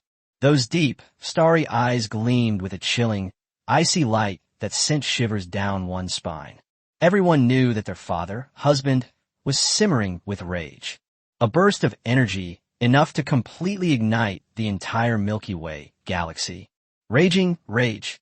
Father. Finally, it was Lu Yuan, the born emperor with the bloodline of the first emperor, who was the first to break the deathly silence. He walked up to Lu Yuan and knelt down on one knee. That handsome face, which had long since shed its childishness and become incredibly resolute, was filled with a resolute, killing intent. Your subject requests permission to fight. Please, father, give the order. Your subject is willing to lead my Chinese divine dynasty, its last 3,000 Xuanjiao warriors. Crush that so-called serious for our millions of compatriots who died tragically. Revenge, revenge, revenge. The next second, the entire cabin was in complete uproar. All of Lu Yuan's children stood up without prior arrangement. A burning flame of revenge ignited in their eyes. They want the enemy's filthy blood. Come, let's wash away what the Chinese divine dynasty has suffered. What a disgrace, a great humiliation. However, Lu Yuan slowly shook his head. He slowly stood up, walked up to the huge holographic projection screen. He looked at the home on the screen, which had long since become a worthless piece of paper. A cold, domineering curve appeared at the corner of his mouth. Revenge. No. His voice, though not loud, clearly reached everyone's ears. I don't want revenge. What I want is... A terrifying glint flashed in his eyes. Conquer. Yes, a complete and utter conquest. I will not only crush that so-called serious. I also want to take the entire vast Milky Way galaxy. Tread on them. I will make all the advanced civilizations in this universe pay for their arrogance and ignorance today. Hey, the price in blood. I want them to see it with their own eyes. How did their so-called god fall under my Lu Yuan's iron hooves? She's trembling. Boomstrapje. Upon hearing this, like a million thunderbolts from the heavens, they struck the hearts of everyone present. They were absolutely ecstatic. They were screaming and roaring wildly. Their voices converged into a torrent, echoing throughout the desolate universe for a long time. Conquer! Conquer! Conquer! While the entire Huaxia was immersed in a great joy and celebration of conquering the universe. A piece of bad news that no one could have imagined suddenly came back from the long silent system panel. Drop! Suddenly, a piercing, death-inducing countdown sound began to echo wildly in Lu Yuan's mind. Warning! Warning! The next harvest day is still 364 days, 23 hours, 59 minutes, and 59 seconds. Warning! Warning! The Arbiter fleet has locked onto your spatial coordinates. It is expected to arrive in your current star system in 364 days. At that time, the entire solar system will be completely purified. Chickens and dogs. No one will be left behind. Quiet. A deathly silence. The entire cabin was so quiet you could hear a pin drop. All the people who were just moments ago filled with fervor were stunned when they heard this death knell. Countdown to death. Their faces instantly drained of all color. All that remained was endless fear and despair. A year. They only have 1 year left. 1 year later, then a terrifying fleet capable of reducing the entire Earth to 2 dimensions is about to descend. How the hell are we supposed to fight this? After a brief moment of shock, a terrifying glint slowly appeared on Lu Yuan's usually calm face. Anger and cold, killing intent. Good. What a fine example of advanced civilization. Well done. A classic case of dimensional reduction attack. He slowly walked to the huge holographic projection screen. Looking at the screen, the death countdown kept flashing. A cold, domineering smile curled at the corners of his lips. Pass on my orders. He addressed his rebellious grandchildren, who already revered him like gods, and loudly commanded. Revitalize the nation. Out Yen. Exist. Starting today. Give me all the resources on our spaceship. Mobilize them. I don't care what methods you use. Within a year, I want to see a force powerful enough to sweep across the entire Milky Way. Invincible. Fleet. I don't care about him. What kind of bullshit is serious? I don't care what kind of bullshit he is. Advanced civilization. Since he dared to destroy our home. Then I'll let him see it for himself. What do you mean? Revenge comes from a lower civilization. He turned to look at his extraordinary children, who were already trembling with excitement. My children, do you want to come with your father? To pull off one heist would be enough to make the entire galaxy tremble. A big deal. Chapter 187 The Descendants of Lu Ban create spaceships, aiming for the stars and the sea. Within a year, build an invincible fleet capable of sweeping across the entire galaxy. When Lu Yuan's declaration of war, filled with boundless domineering power and absolute confidence, resounded on the bridge of the Huaxia ship, everyone present was completely in an uproar. They looked at that man, who seemed to have never known how to write the word fear. In their eyes, a raging fire called revenge burned. They know, from today onwards, they will follow their omnipotent Emperor Emeritus. Go, pull off one heist that will make the entire universe tremble. A shocking, major case. For the next 10 months, the entire Huaxia ship completely entered a closed-door mode of rapid development and frantic troop production, under the personal planning of Lu Yuan, the chief architect with a modern soul, under the crazy involution of his dozens of equally powerful god-level children, the last spark of hope for the entire Chinese empire. They all erupted with an unprecedented, brilliant light. Lu Xinghua, a descendant of Lu Ban. He and his hundreds of brothers, sisters, sons, and grandsons who also inherited the bloodline of Lu Ban. The Huaxia ship, with its industrial system that was already thousands of years ahead of the rest of the world. It's happened again, an epic upgrade. Antimatter engine, space folding shield, star destroyer, main gun, even the Gundam Legion, which would make any advanced civilization tremble, has been mass-produced by them. The military strength of the entire Huaxiao warship has been elevated to an astonishingly terrifying level. Lu Yuan, a descendant of Shenong, he and his hundreds of brothers, sisters, sons, and grandsons who also inherited the bloodline of Shenong. The spaceship already possesses a self-sufficient, ecological cycle system.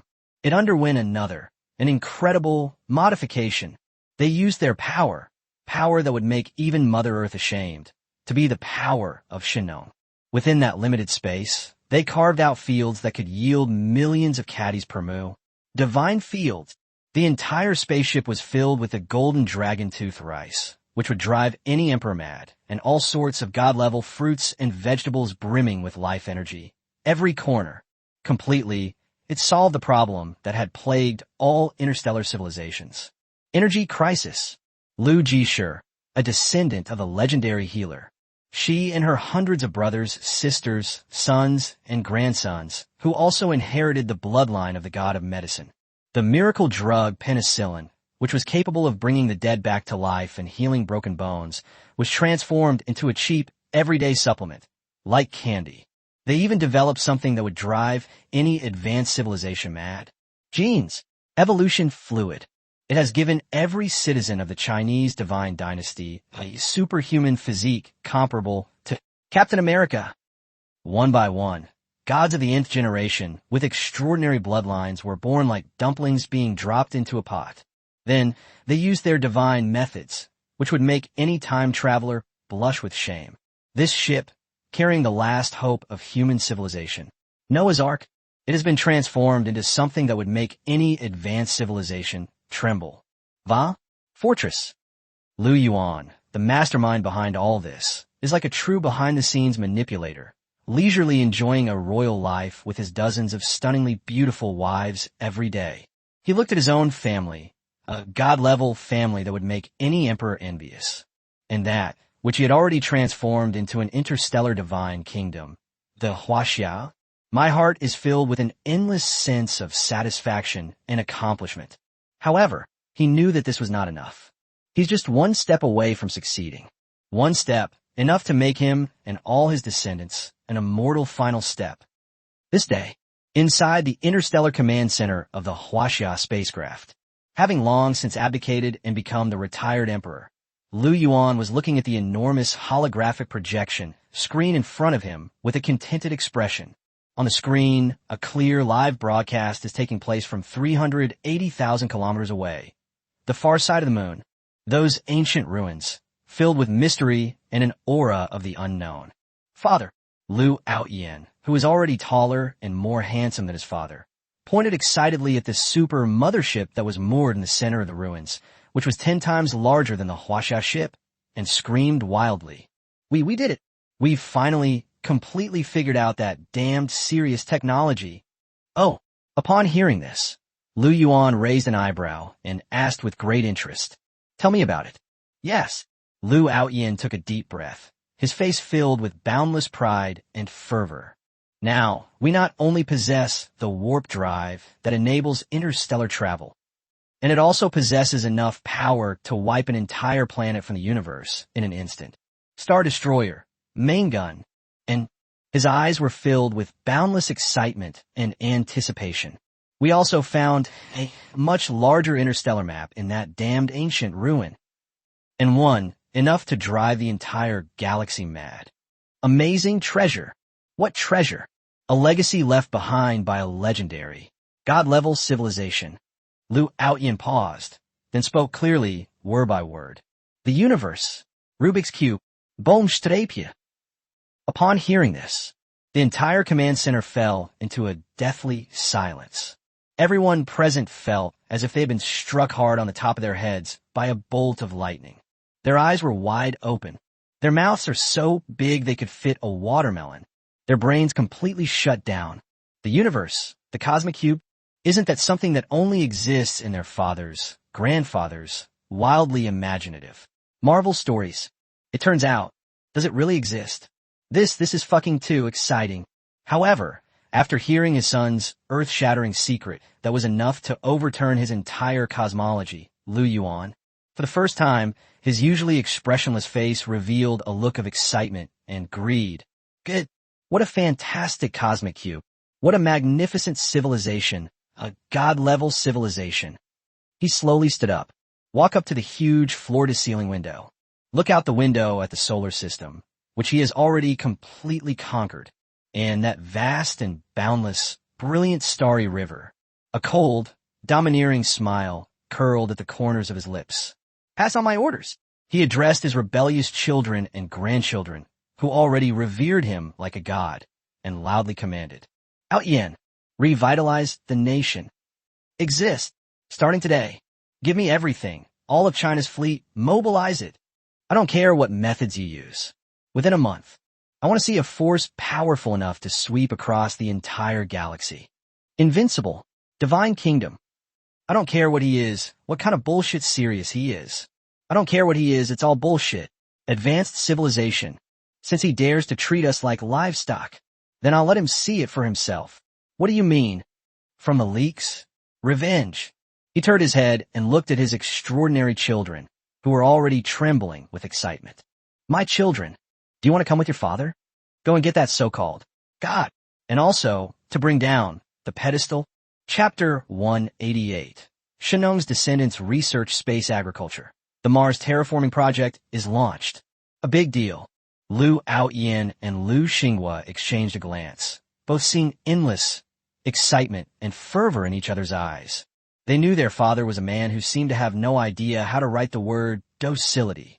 They're about to stir things up again. For the next month, the entire Huaxia ship entered a preparedness mode of rapid development and frantic troop production, and the first to stand up and respond to Lu Yuan's call for war filled with the meaning of revenge. It was indeed Lu Onbong, the heaven-defying divine son, who possessed the bloodline of Shenong. This day, the Huaxia is an ecological cycle system. Inside the top of the line, Shenong Laboratory, Lu Onbong, who had grown taller and more handsome than his father, was looking at the huge holographic projection sand table in front of him with a solemn expression.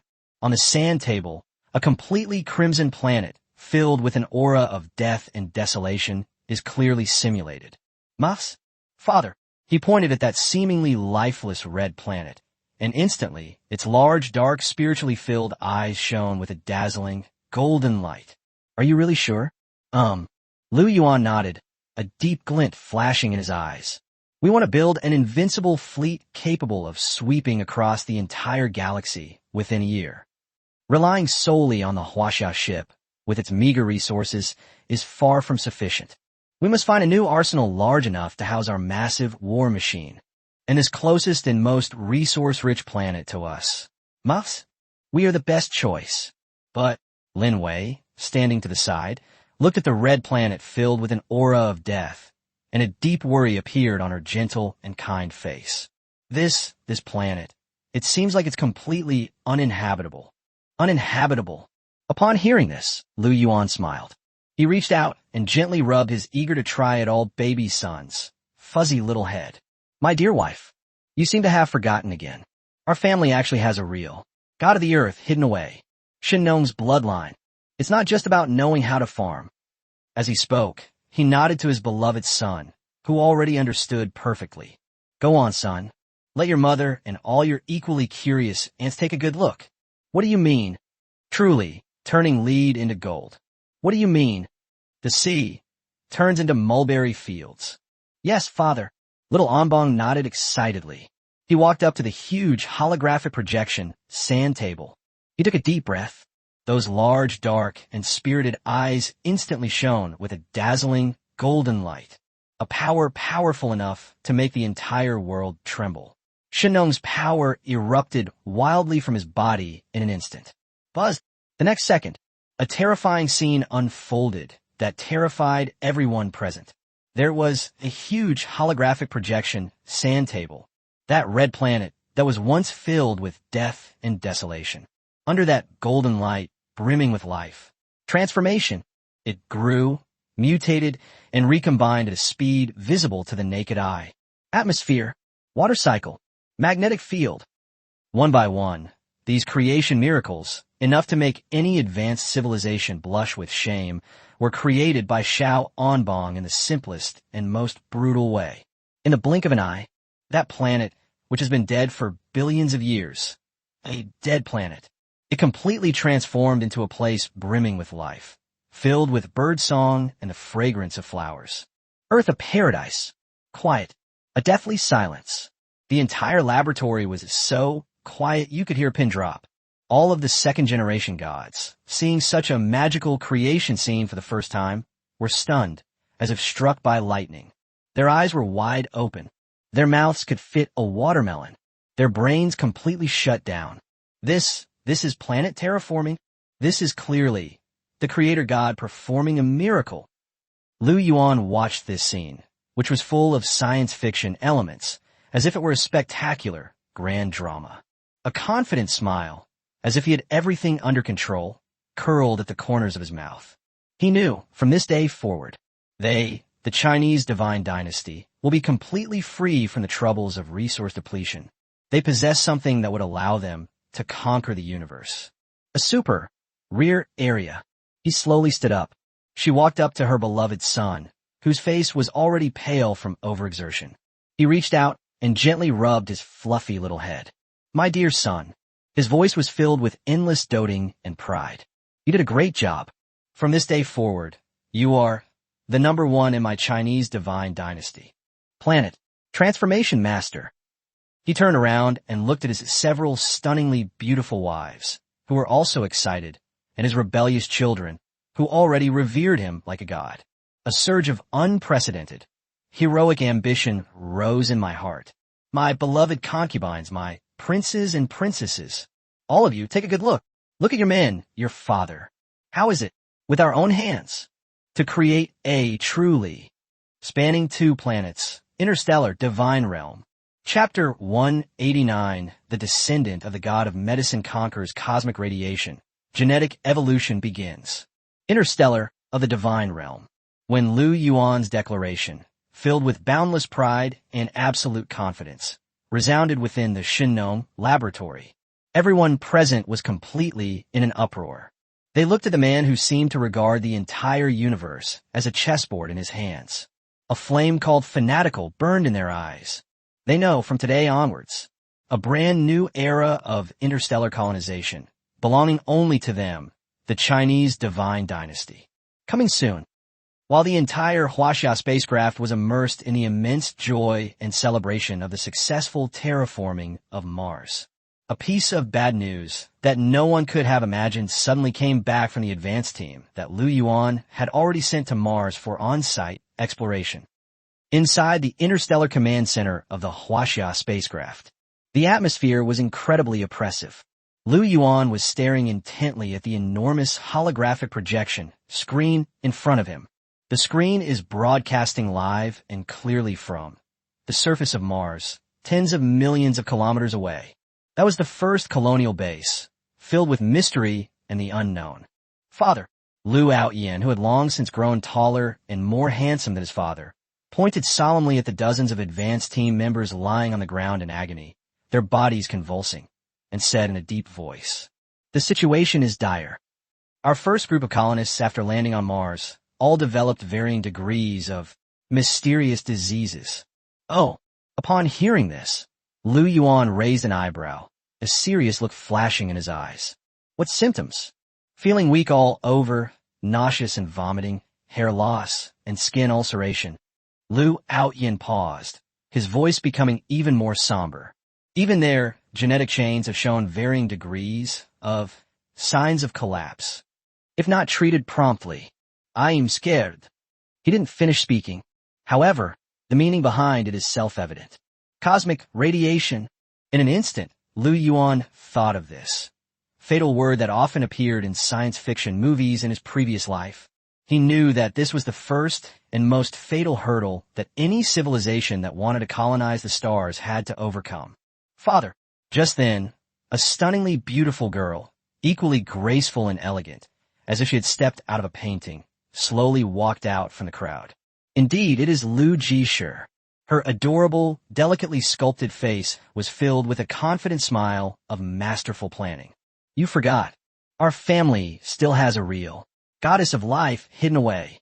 Oh, Lu Yuan looked at his precious daughter, who was also incredibly intelligent, and smiled. It seems my good daughter has already found a solution. Certainly. Little Jisher nodded with a smug look on his face. Like a treasure being presented, she took out a small bottle from her medicine box, a bottle brimming with the breath of life. This is something I created by combining my eldest brother's Shenong power, my second brother's Luban power, and my own medical god power. Super gene evolution fluid. Just inject it. Don't even mention it. It's just mere cosmic radiation. Even compared to cosmic radiation, which is 100 times more powerful, gamma rays. Don't even think about hurting us in the slightest. And a sly, devilish smile flashed at her eyes. It can also repair our genetic chains, and at the same time perform a secondary development of our bodies. Let each of us possess a terrifying physique comparable to Superman. Holy crap, Superman. When Lu Yuan heard his 10-year-old daughter utter such sci-fi words, he was completely dumbfounded. Damn it. I've just told you a few comic strip stories from my past life. You actually managed to create a gene evolution fluid that could change the entire history of life. This is just too unbelievable. My dear daughter. He picked up his future goddess of life in one swift motion. He gave that adorable little face, so delicate and beautiful, a big kiss. You really are Dad's savior. Meanwhile, Sun Yinshua, Lin Wei, and the others listened to their daughter's seemingly incomprehensible genetic theory. I was completely stunned, looking at the exquisitely beautiful little baby in their arms, like a fairy maiden. Their eyes were filled with endless shock and disbelief. Their daughters. He's actually a deity? Ha ha! Lu Yuan hugged his precious daughter, who had once again brought him such an incredible surprise, and laughed heartily. He slowly walked to the window. Look out the window at that mysterious and unknown, brilliant starry river. A confident smile, as if he had everything under control, curled at the corners of his mouth. He slowly raised the gene evolution fluid in his hand, a fluid powerful enough to make even death itself retreat. Looking out at that vast and boundless universe, he announced loudly, in a tone brimming with supreme pride and absolute confidence. My people, listen up, all of you. Starting today, I will not only make sure you have enough to eat, wear warm clothes, and are free from all diseases. I want more. I want you all. Physical achievement. Flying Dundee. He looked towards the distant Sirius, a cold, mocking smile curving his lips. Advanced civilization? Genetic weapons? Wait, well, my million-strong Superman army is at the city gates. I see you. What else do you have to fight me with? Chapter 190, a descendant of the first emperor's bloodline, a born commander-in-chief of an interstellar fleet. What else do you have to fight me with? Lu Yuan's declaration, brimming with boundless confidence and absolute dominance, seemed to still echo within the Royal Academy of Sciences. And a frenzy of evolution, jointly launched by him and his god-level family, enough to drive the entire world mad, has already swept across the entire Chinese divine dynasty like wildfire. For the next month, the entire nation of China entered a period of rapid development and frantic involution, a Superman era, under the personal planning of Lu Yuan, the Emperor Emeritus with a modern soul.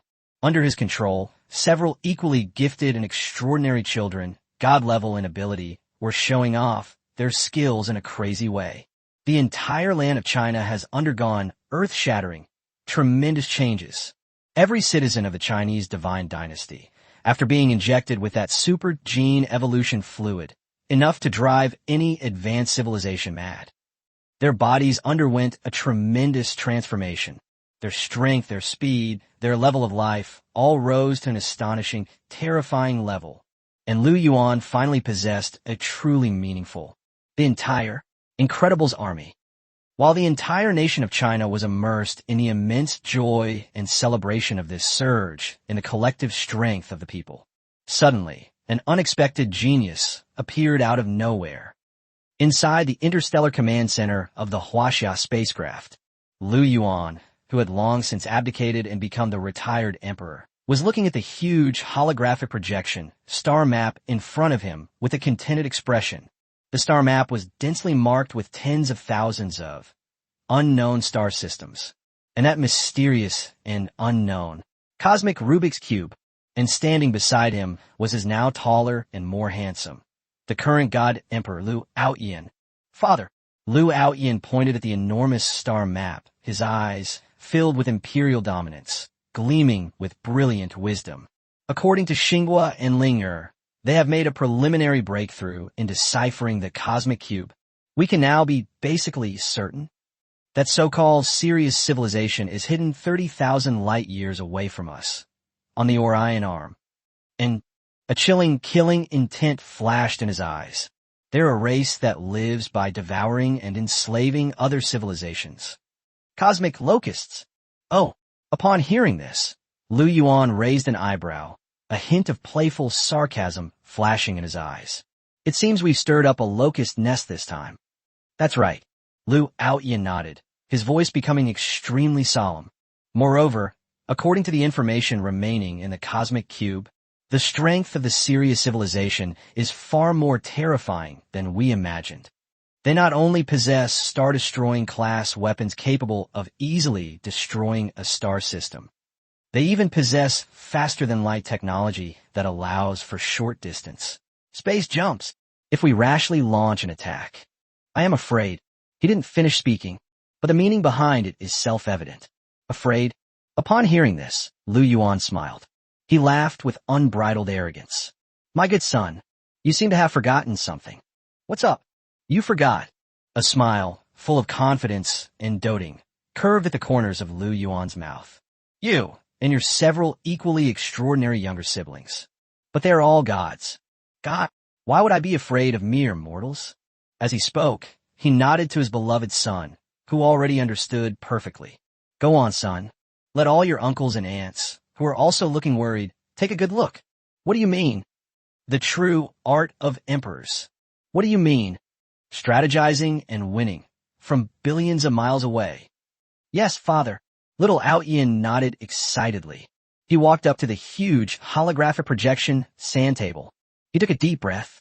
Those eyes, filled with imperial dominance, instantly shone with a dazzling, golden light. A power powerful enough to make the entire universe tremble. The power of the first emperor erupted wildly from his body in an instant. Buzz!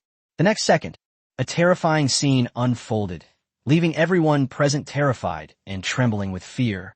There it was, on that enormous holographic projection sand table.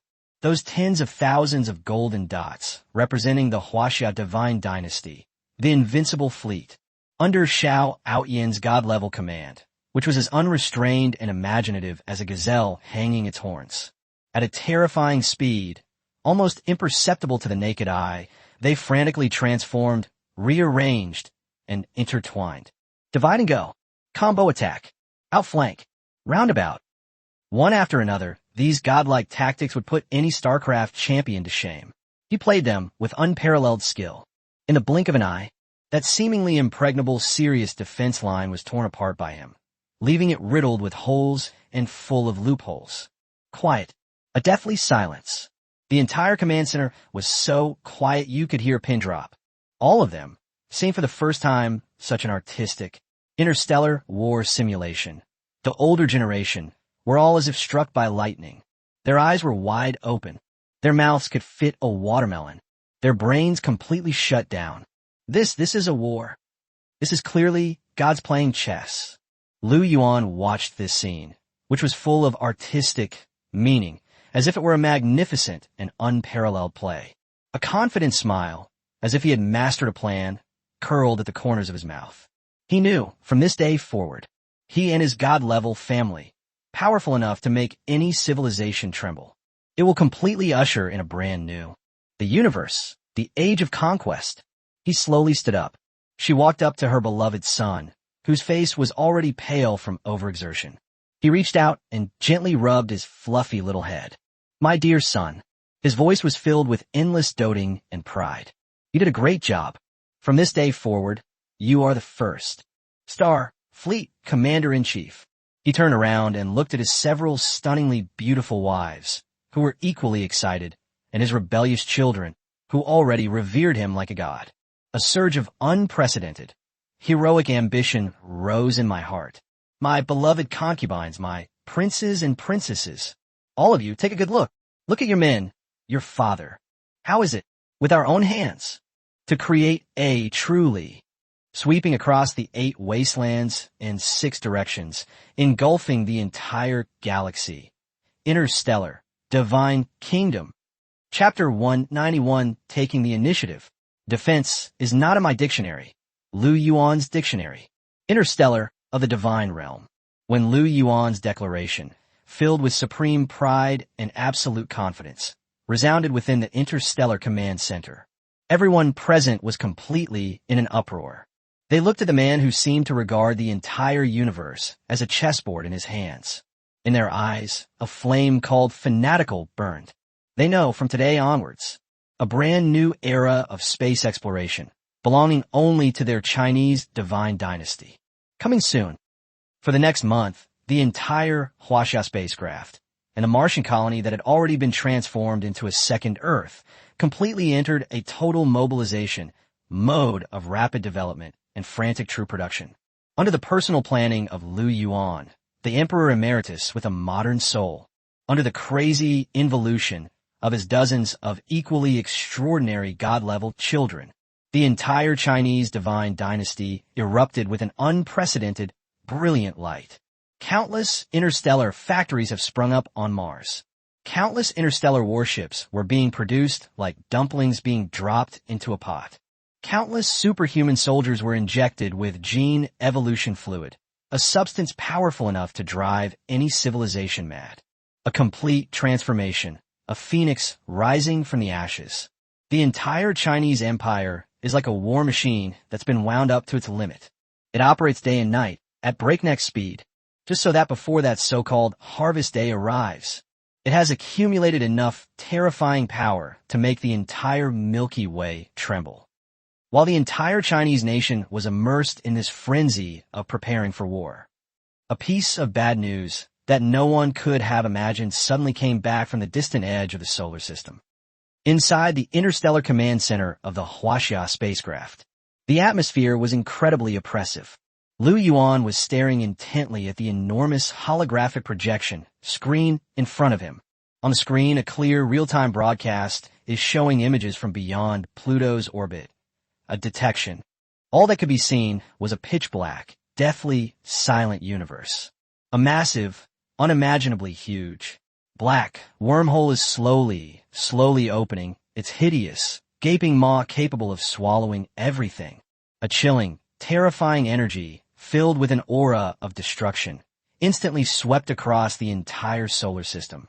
Father, Lu Yuan, who was already taller and more handsome than his father, pointed solemnly at the ominous-looking black wormhole and said in a deep voice, "The situation is dire. According to our dark matter radar, it shows that the so-called Arbiter fleet, here it comes ahead of schedule." And a deep sense of apprehension flashed in his eyes. Their numbers are far greater than we imagined. A full tens of thousands of ships. Each one is enough to easily destroy a planet. Star Destroyer, Mothership, Boomstrapje. Upon hearing this, the entire command center fell into a deathly silence. Everyone present felt as if they had been struck hard on the top of the head by a bolt of lightning. Their eyes were wide open. Their mouths are so big they could fit a watermelon. Their brains completely shut down. Tens of thousands of ships. And what the hell? They're all Star Destroyer carriers. How the hell are we supposed to fight this? However, after hearing the bad news about his son that would make any civilization despair, Lu Yuan was shocked. A terrifying glint slowly appeared on his face, which had always been as calm as still water. Anger and cold, killing intent. Good. What a fine example of advanced civilization. Well done, the Arbiter fleet. He slowly stood up, walked up to that huge floor-to-ceiling window, looking out the window at the solar system, which he had already completely conquered, and that vast and boundless, brilliant starry river. A cold, domineering curve appeared at the corner of his lips. It seems that our advanced civilization really thinks highly of us. They even brought out all their family's assets from their hometown. My husband, Sun Yinchue's beautiful, aloof face as clear and cold as the moon, revealed an unprecedented solemnity. The enemy outnumbers us. We must never confront them head-on. In my humble opinion, a glint of wisdom flashed in her eyes. We should retreat for now. Use our newly developed warp engine. Jump to an unknown star system that they can't find. Accumulate strength, and then plan for a comeback. That's right. Wu Yong nodded in agreement. Grand Steward, you are absolutely right. Where there's life, there's hope. This is the perfect solution. However, Lu Yuan smiled. He laughed wildly and arrogantly. Retreat. His voice, though not loud, was like thunder from the heavens, resounding throughout the entire command center. The word retreat has never existed in my dictionary, Lu Yuan's dictionary. Don't they like to use dimensional reduction attacks? Don't they like to crush us like ants? Then, today I'll let them see for themselves. What do you mean? Treat them as they treat you. What do you mean? A true dimensional reduction attack. He turned around and looked at his several beautiful wives, who also looked worried, and his fierce and ready to fight army. A terrifying glint flashed in his eyes. Pass on my orders. He slowly drew the battle sword from his waist. The blade pointed directly at that black wormhole, filled with the aura of death. All troops attack. Target. His eyes were filled with boundless madness and fighting spirit. The edge of the solar system. I don't care what kind of bullshit Sirius he is. I don't care what he is, it's all bullshit. Advanced civilization.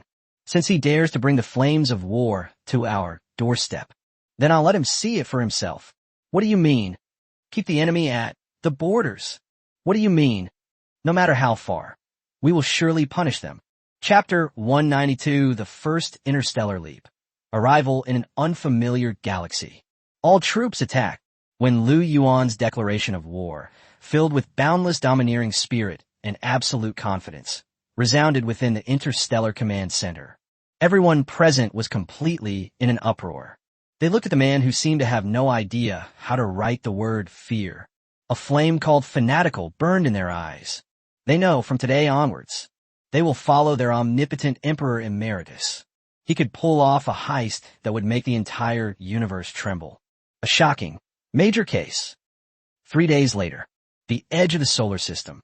In that pitch-black, deathly silent universe, an invincible fleet composed of tens of thousands of jet-black, menacingly designed star destroyer, motherships is silently and stealthily preparing, like phantoms in the night. And right at the very center of this invincible fleet, on aboard a super mothership, 10 times larger than all other warships combined, Lu Yuan was sitting comfortably on that cold captain's throne. Surrounding him sat dozens of his equally stunningly beautiful wives. And there were hundreds of equally excited, extraordinary descendants.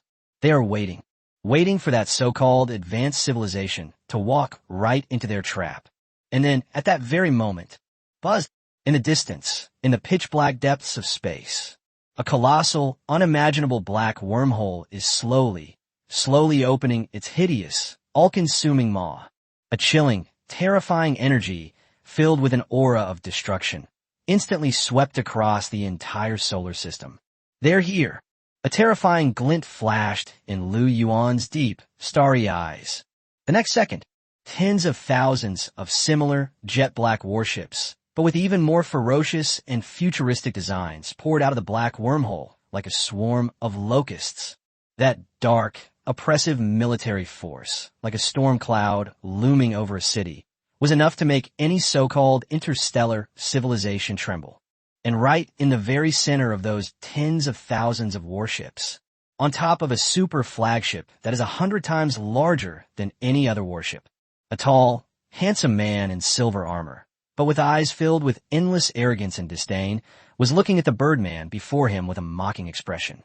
He considered the inferior civilization to be like ants. He was the commander-in-chief of this harvesting operation, the Sirius civilization, third crown prince. Wolf, destroy the heavens.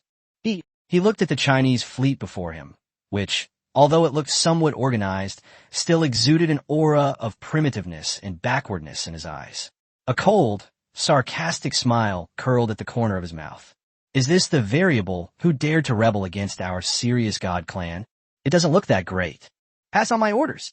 His voice, though not loud, resounded throughout the entire universe like a divine decree from the heavens. Give them all to me, these damned insects, all of them. Crushed. Yes. And just then, tens of thousands of arbitrator warships, filled with an aura of destruction, were about to launch a world-destroying strike that could wipe the entire solar system out of the universe. An unexpected turn of events occurred that they never dreamed of. Want to fight? Lu Yuan's icy, emotionless voice echoed across the entire battlefield like the final pronouncement of death. Maybe in the next life. He slowly raised his right hand. Then suddenly he swung it down. Warp drive, activate. Target, Sirius. Leap. Buzz. The next second, a terrifying scene unfolded that terrified all the Sirius people present. Before them lay the tens of thousands of ships that should have been crushed like ants. The Huaxia fleet. In an instant, it burst forth with dazzling, seven-colored rays of light. Then, to everyone's astonishment, it transformed into streaks of light. With a whoosh, it disappeared from the spot. Quiet. A deathly silence. The entire battlefield was so quiet you could hear a pin drop. When all the soldiers of Sirius saw this magical miracle before them, they were completely devastated. Their eyes were filled with endless fear and deathly silence. What the hell is this? Wolf Extinction was so terrified by the scene before him that it surpassed all his knowledge. His legs went weak, and he collapsed to the ground with a thud. He pointed to that empty space. Even his voice trembled. A warp drive. How is this possible? That's a god-level technology that even we, the Sirius God clan, haven't fully mastered yet. Those insects, how did they manage that? Not good. Just then, a lieutenant general, who also looked horrified, seemed to realize something and screamed wildly. Your Highness, their target is our hometown, Boomstrapia. Upon hearing this, Wolf Destroyer was completely dumbfounded. He finally understood. That devilish man never intended to confront them head-on from the very beginning. He's going to pull something on him. Besiege Wei. Rescue Zhao. No. Yes, strike at the heart of the enemy. Cut off the fuel supply at the bottom. Hurry, hurry. His voice was filled with despair as he roared wildly. All troops return to base.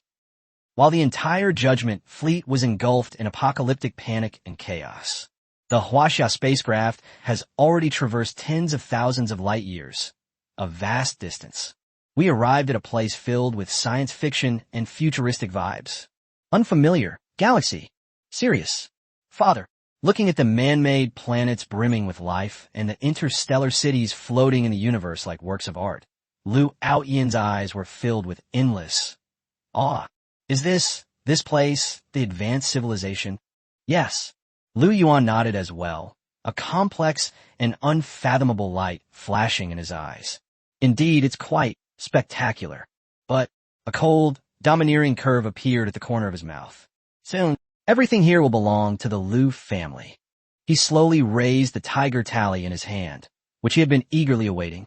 Behind him stood the dark, imposing invincible fleet that had long revered him like a god. He gave the order in a loud voice. Pass on my orders. All troops attack.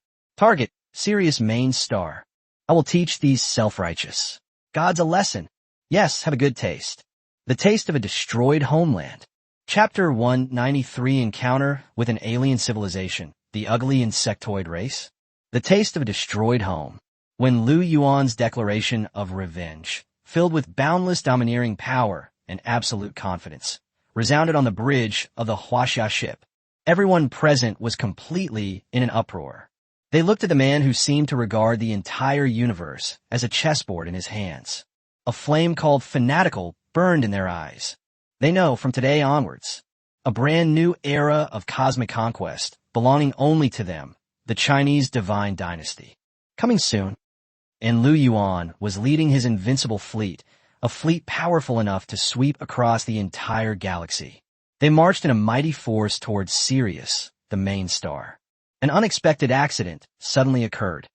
Inside the interstellar command center of the Huaxia spacecraft, The atmosphere was extremely heavy. Lu Yuan was staring intently at the enormous holographic projection screen in front of him.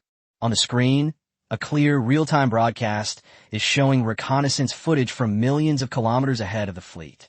All that could be seen was a pitch-black, deathly, silent universe. A massive, unimaginably large meteorite belt was silently, like a ghost in the night, blocking their inevitable path. And beyond that densely packed meteorite belt, faintly, one can still see a scene brimming with science fiction and futuristic atmosphere. Unfamiliar galaxy. Father. Already, Lu Yuan, who was even taller and more handsome than his father, pointed solemnly at that place, filled with unknowns and dangers, the meteorite belt, and said in a deep voice, "The situation is dire. According to our dark matter radar, it shows. Behind this asteroid belt, it seems, lies an unknown intelligent civilization." Oh, upon hearing this, Lu Yuan raised an eyebrow, a hint of seriousness flashing in his eyes. "Can we ascertain their level of technology?" "Not for now." Lu Yuan shook his head, his voice becoming even heavier. "Their counter-surveillance technology is very advanced. As soon as our radar gets close, it will be interfered with by a mysterious energy." Even a deep sense of apprehension flashed in his eyes. "We've already lost several drones." "Yeah." Lu Yuan smiled upon hearing this. "Looks like we've met a tough opponent this time. My husband." Just then, a voice filled with majesty and killing intent slowly rang out from behind him. Qin Hongyan slowly walked up.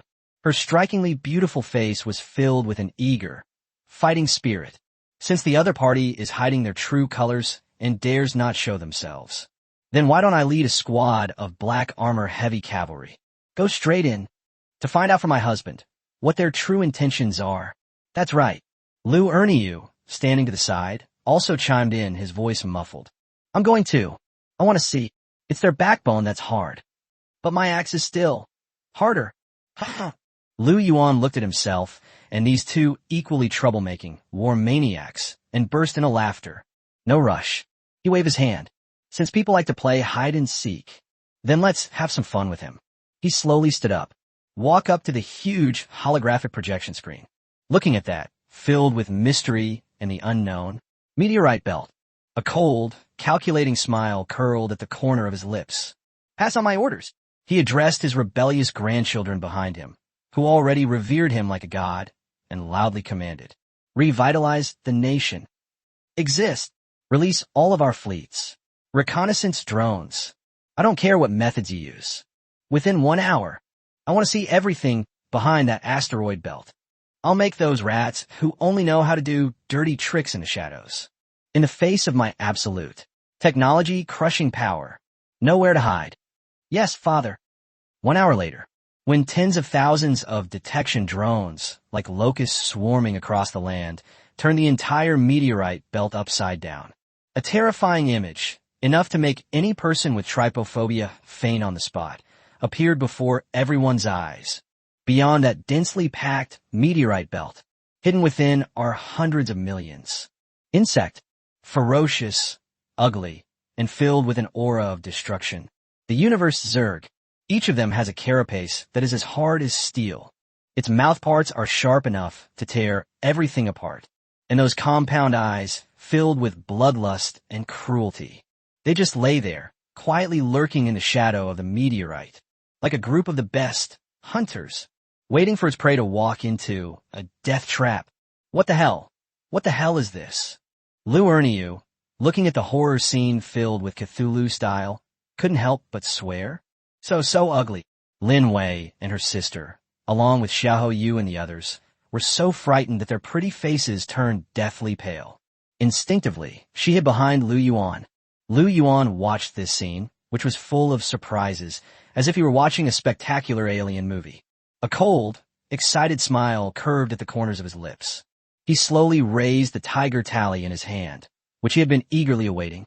Facing the dark mass behind him, the invincible fleet that already revered him like a god, he gave the order in a loud voice. "Pass on my orders. All troops, main guns charge. Target."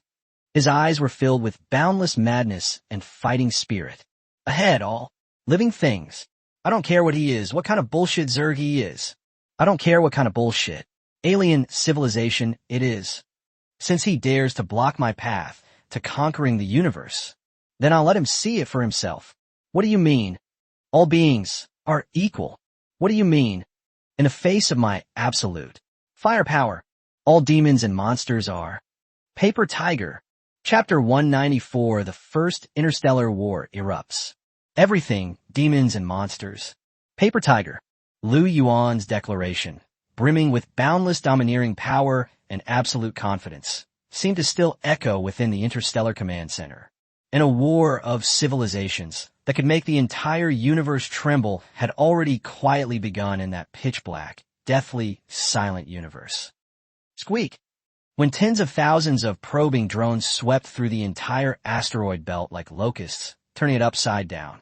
Those billions of cosmic insectoids lurking behind the asteroid belt have finally had enough. They emitted bursts of sharp, piercing screams that could shatter eardrums. Their compound eyes, filled with bloodlust and cruelty, instantly locked onto the slowly approaching steel fleet. They aimed their monstrous, tearing mouthparts at what they considered a delicious meal, the intruder. Then, under the unified command of the Zerg Queen, who was 100 times larger than any other insect, it transformed into a black tide of death, heading towards Lu Yuan and his invincible fleet, powerful enough to make any civilization tremble. It pounced on him fiercely. That overwhelming, terrifying swarm of insects like dark clouds pressing down on the city. That's enough to make any person with trypophobia faint on the spot. A terrifying scene. For the first time, everyone aboard the Huaxia saw Earthlings so full of Cthulhu-style alien creatures. Everyone couldn't help but gasp sharply, a chill. I'm fucking me. Lu Erniu, looking at the horrifying scene before him that was so visually striking, couldn't help but swear. What the hell? What the hell is this? So ugly. Lin Wei and her sister, along with Xiahou Yu and the others, were so frightened that their pretty faces turned deathly pale. Instinctively, she hid behind Lu Yuan. Lu Yuan, on the other hand, watched this scene unfold before him with the same sense of wonder and surprise that comes with watching a spectacular science fiction blockbuster. A smirk curled at the corner of his lips, a cold yet excited arc. He slowly raised the tiger tally in his hand, which he had been eagerly awaiting. Behind him stood the dark, imposing fleet that already revered him like a god. The invincible fleet. He gave the order in a loud voice. Pass on my orders. All troops, main guns, charge. Target. His eyes were filled with boundless madness and fighting spirit. Ahead, all living things. I don't care what he is, what kind of bullshit Zerg is he. I don't care what it is, it's bullshit. An alien civilization. Since he dares to block my way, I will conquer the universe. Then I'll let him see it for himself. What do you mean? All beings are equal. What do you mean? In the face of my absolute firepower, everything, demons and monsters. Paper Tiger. Boom strapje. Boom. The next second, a terrifying scene unfolded that terrified all the Zerg present. Suddenly, those tens of thousands of jet black, menacingly designed Star Destroyer motherships unleashed their full firepower. Countless electromagnetic railguns, brimming with destructive power. Countless laser weapons, powerful enough to melt everything. Countless Star Destroyer main cannons, powerful enough to wipe a planet from the universe in an instant. Like the scythe of death, with an extremely sharp whistling sound and terrifying power capable of destroying the world, it fiercely swept over the overwhelming black swarm of insects. That wasn't a fight at all. It was a one-sided brutal massacre. That hard shell, strong enough to withstand a meteorite impact, was as fragile as paper in the face of that terrifying artillery fire, strong enough to split mountains and shatter rocks. It was torn apart in an instant, pierced through. Then, from behind, the relentless and terrifying artillery fire blasted him into a sky full of blood and flesh. A wail. Screams. There wasn't even time to send it out. It was already completely swallowed up by the deafening roar of artillery fire. The instigator of all this, Lu Yuan, stood quietly like an emotionless monarch atop the invincible mothership, which resembled an interstellar fortress. He watched coldly as this miracle was created by his own hand. A cold, mocking smile curled at the corner of his lips. He slowly raised the wine glass in his hand, which was already filled with fine wine. Facing that, who was already completely terrified by him, the Zerg Queen, a respectful greeting from afar. Ugly monster, you don't seem to have figured out the current situation yet. This is no longer the era of you, the Zerg. This is my era, Lu Yuan's era. He slowly drank the wine in his glass in one gulp. Then, to everyone's astonishment, he actually jumped straight off the deck, which was thousands of meters high. Like a god descending to Earth, it landed steadily on the already teetering biological flagship. He slowly walked step by step to the Zerg Queen, who was already slumped on the ground, trembling. He reached out and gently patted that ugly face, which was covered in slime and fear. Now, do you still think you're qualified to fight me?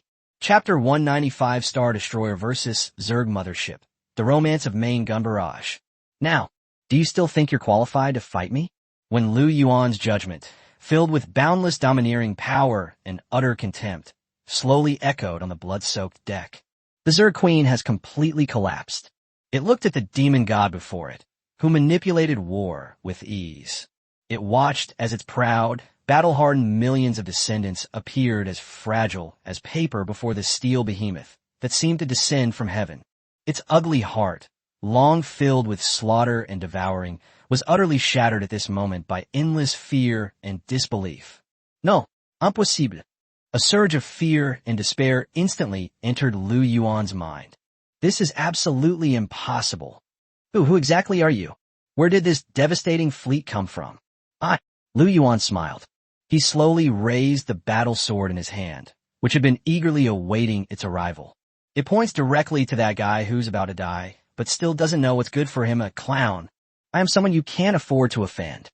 As for my fleet, a cruel smile curled at the corner of his mouth. Go ask the king of hell after you've gone to hell. The moment the words fell, he suddenly swung his sword down.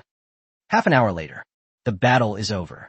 The cosmic insectoid race, which had roamed this unknown star field for tens of thousands of years, was completely wiped out of this world. And Lu Yuan's earth-shattering achievements were enough to shake the entire Milky Way. They completely took over this newbie village filled with unknowns and treasures. Just as the entire Huaxia fleet was immersed in the immense joy and celebration of first victory, an unexpected surprise suddenly came from the wreckage of the Zerg mothership, which Lu Yuan had already blasted into pieces. Inside the interstellar command center of the Huaxia spacecraft, Lu Yuan listened with a contented expression as his incredibly capable divine strategist, Wu Yong, and business goddess Sun Yinxue reported on a piece of good news that was enough to drive the entire Chinese divine dynasty crazy.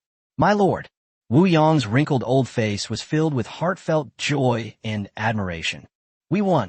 Oh, Lu Yuan raised an eyebrow, a playful smile appearing on his face. So fast. Yes.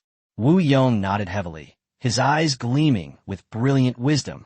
Those so-called cosmic insectoids are absolutely, overwhelmingly powerful in the face of our firepower.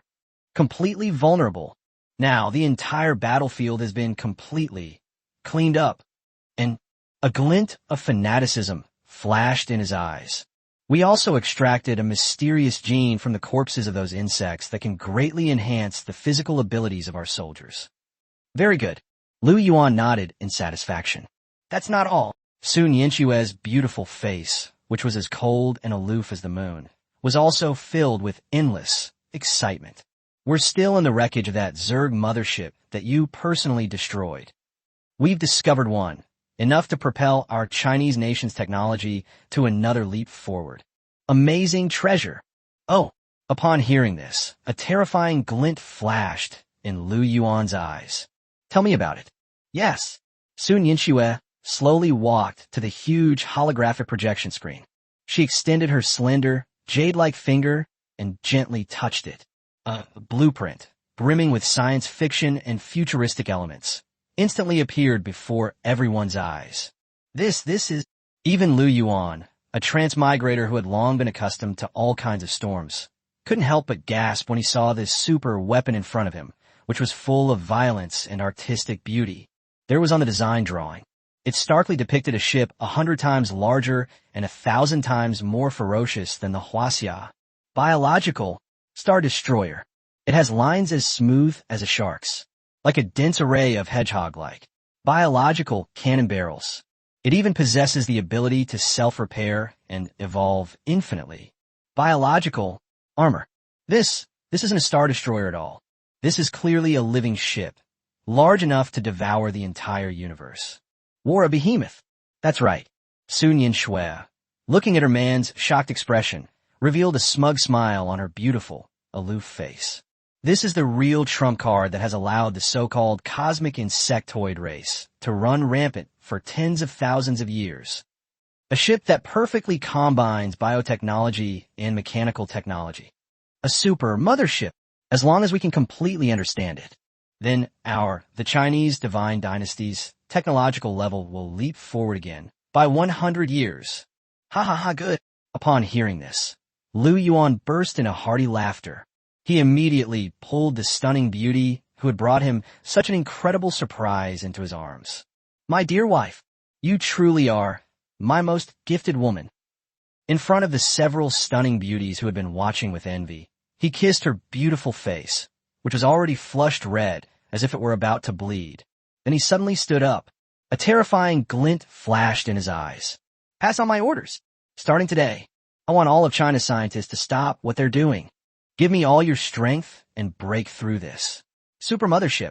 I don't care what methods you use.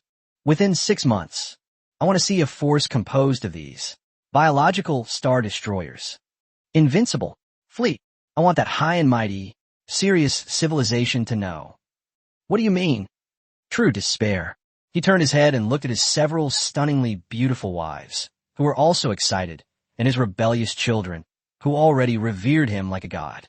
A surge of unprecedented, heroic ambition rose within me. My beloved concubines, my princes and princesses, all of you, take a good look. Look at your man, your father. How is it? Use enemy technology. Come, defeat the enemy. Volume 4. Eternal Legend, Lord of All Realms. Chapter 196, Contempt from a Higher Civilization. Kneel or die. How I use the enemy's technology. Come, defeat the enemy. When Lu Yuan's declaration, brimming with boundless domineering power and absolute confidence, resounded throughout the biology laboratory, everyone present was completely in an uproar. They looked at that man, who seemed to always be able to turn the impossible into the possible. A flame called fanatical burned in their eyes. They know from today onwards, a brand new era, exclusively for them, the Huaxia Divine Dynasty, a biological technological explosion, coming soon. For the next 6 months, the entire Huaxia spacecraft and the Martian colony that had already been transformed into a second Earth completely entered a total mobilization mode of rapid development and frantic troop production. Under the personal planning of Lu Yuan, the Emperor Emeritus with a modern soul, under his crazy involution of dozens of equally extraordinary god-level children, the entire Huaxia Divine Dynasty burst forth with an unprecedented, brilliant light. Countless biological factories have sprung up on Mars. Countless biological warships were being produced like dumplings being dropped into a pot. Countless superhuman soldiers were injected with gene evolution fluid, a substance powerful enough to drive any civilization mad. Furthermore, they underwent a second evolution that allowed their strength to leap forward once again. The entire Huaxia Divine Dynasty is like a war machine that's been wound up to its limit. It operates day and night at breakneck speed, just so that, before that so-called harvest day arrives, it has accumulated enough power to make the entire Milky Way tremble, a terrifying force. While the entire Huaxia Divine Dynasty was immersed in this frenzy of preparing for war, an unexpected guest suddenly appeared. Inside the interstellar command center of the Huaxia spacecraft, the atmosphere was extremely heavy. Lu Yuan was staring intently at the enormous holographic projection screen in front of him. The screen was clearly broadcasting live footage from the edge of the solar system. All that could be seen was a pitch-black, deathly, silent universe. A small, teardrop-shaped spaceship, made entirely of an unknown, silvery metal, hovered there silently, like a ghost in the night. Its surface is as smooth as a mirror, without a single flaw. It has no thrusters or weapon systems on it, but it just sat there quietly, suspended in the air, yet it exuded an aura powerful enough to make any so-called interstellar civilization tremble. Terrifying, oppressivora. It's as if it's not a ship. Instead, it is one that is powerful enough to destroy the entire universe. God, Father, already taller and more handsome than his father, Lu Yuan pointed solemnly at the water droplet filled with unknowns and dangers and said in a deep voice, "The situation is dire. According to our dark matter radar, this water droplet is that so-called messenger sent by the advanced civilization." Oh, upon hearing this, Lu Yuan raised an eyebrow, a hint of seriousness flashing in his eyes. "Can we determine its technological level?" "Not for now." Lu Yuan shook his head, his voice becoming even more somber. "Its counter-surveillance technology is too advanced. Our radar, as soon as it gets close, is swallowed up by a mysterious energy." Even a deep sense of apprehension flashed in his eyes. "We have already lost several Star Destroyer motherships." "Yeah." Lu Yuan smiled upon hearing this. "Looks like we've really run into a tough opponent this time." "My husband." Just then, a voice filled with majesty and killing intent slowly rang out from behind him. Qin Homian slowly walked up. Her strikingly beautiful face was filled with an eager, fighting spirit. "Since the other party is hiding and doesn't dare to come out, then let this humble general lead a squad of black armor-heavy cavalry. Go straight in and charge, to find out from my husband what their true intentions are." "That's right." Lu Erniu, standing to the side, also chimed in with a muffled voice. "I'm going too. I want to see. It's their backbone that's strong. But my axe is still harder. Ha ha." Lu Yuan looked at himself and these two war maniacs, who were equally eager to stir up trouble, and burst into laughter. "No rush." He waved his hand. "Since they are messengers, then let's start with courtesy, and then resort to force." He slowly stood up, walked up to the huge holographic projection screen.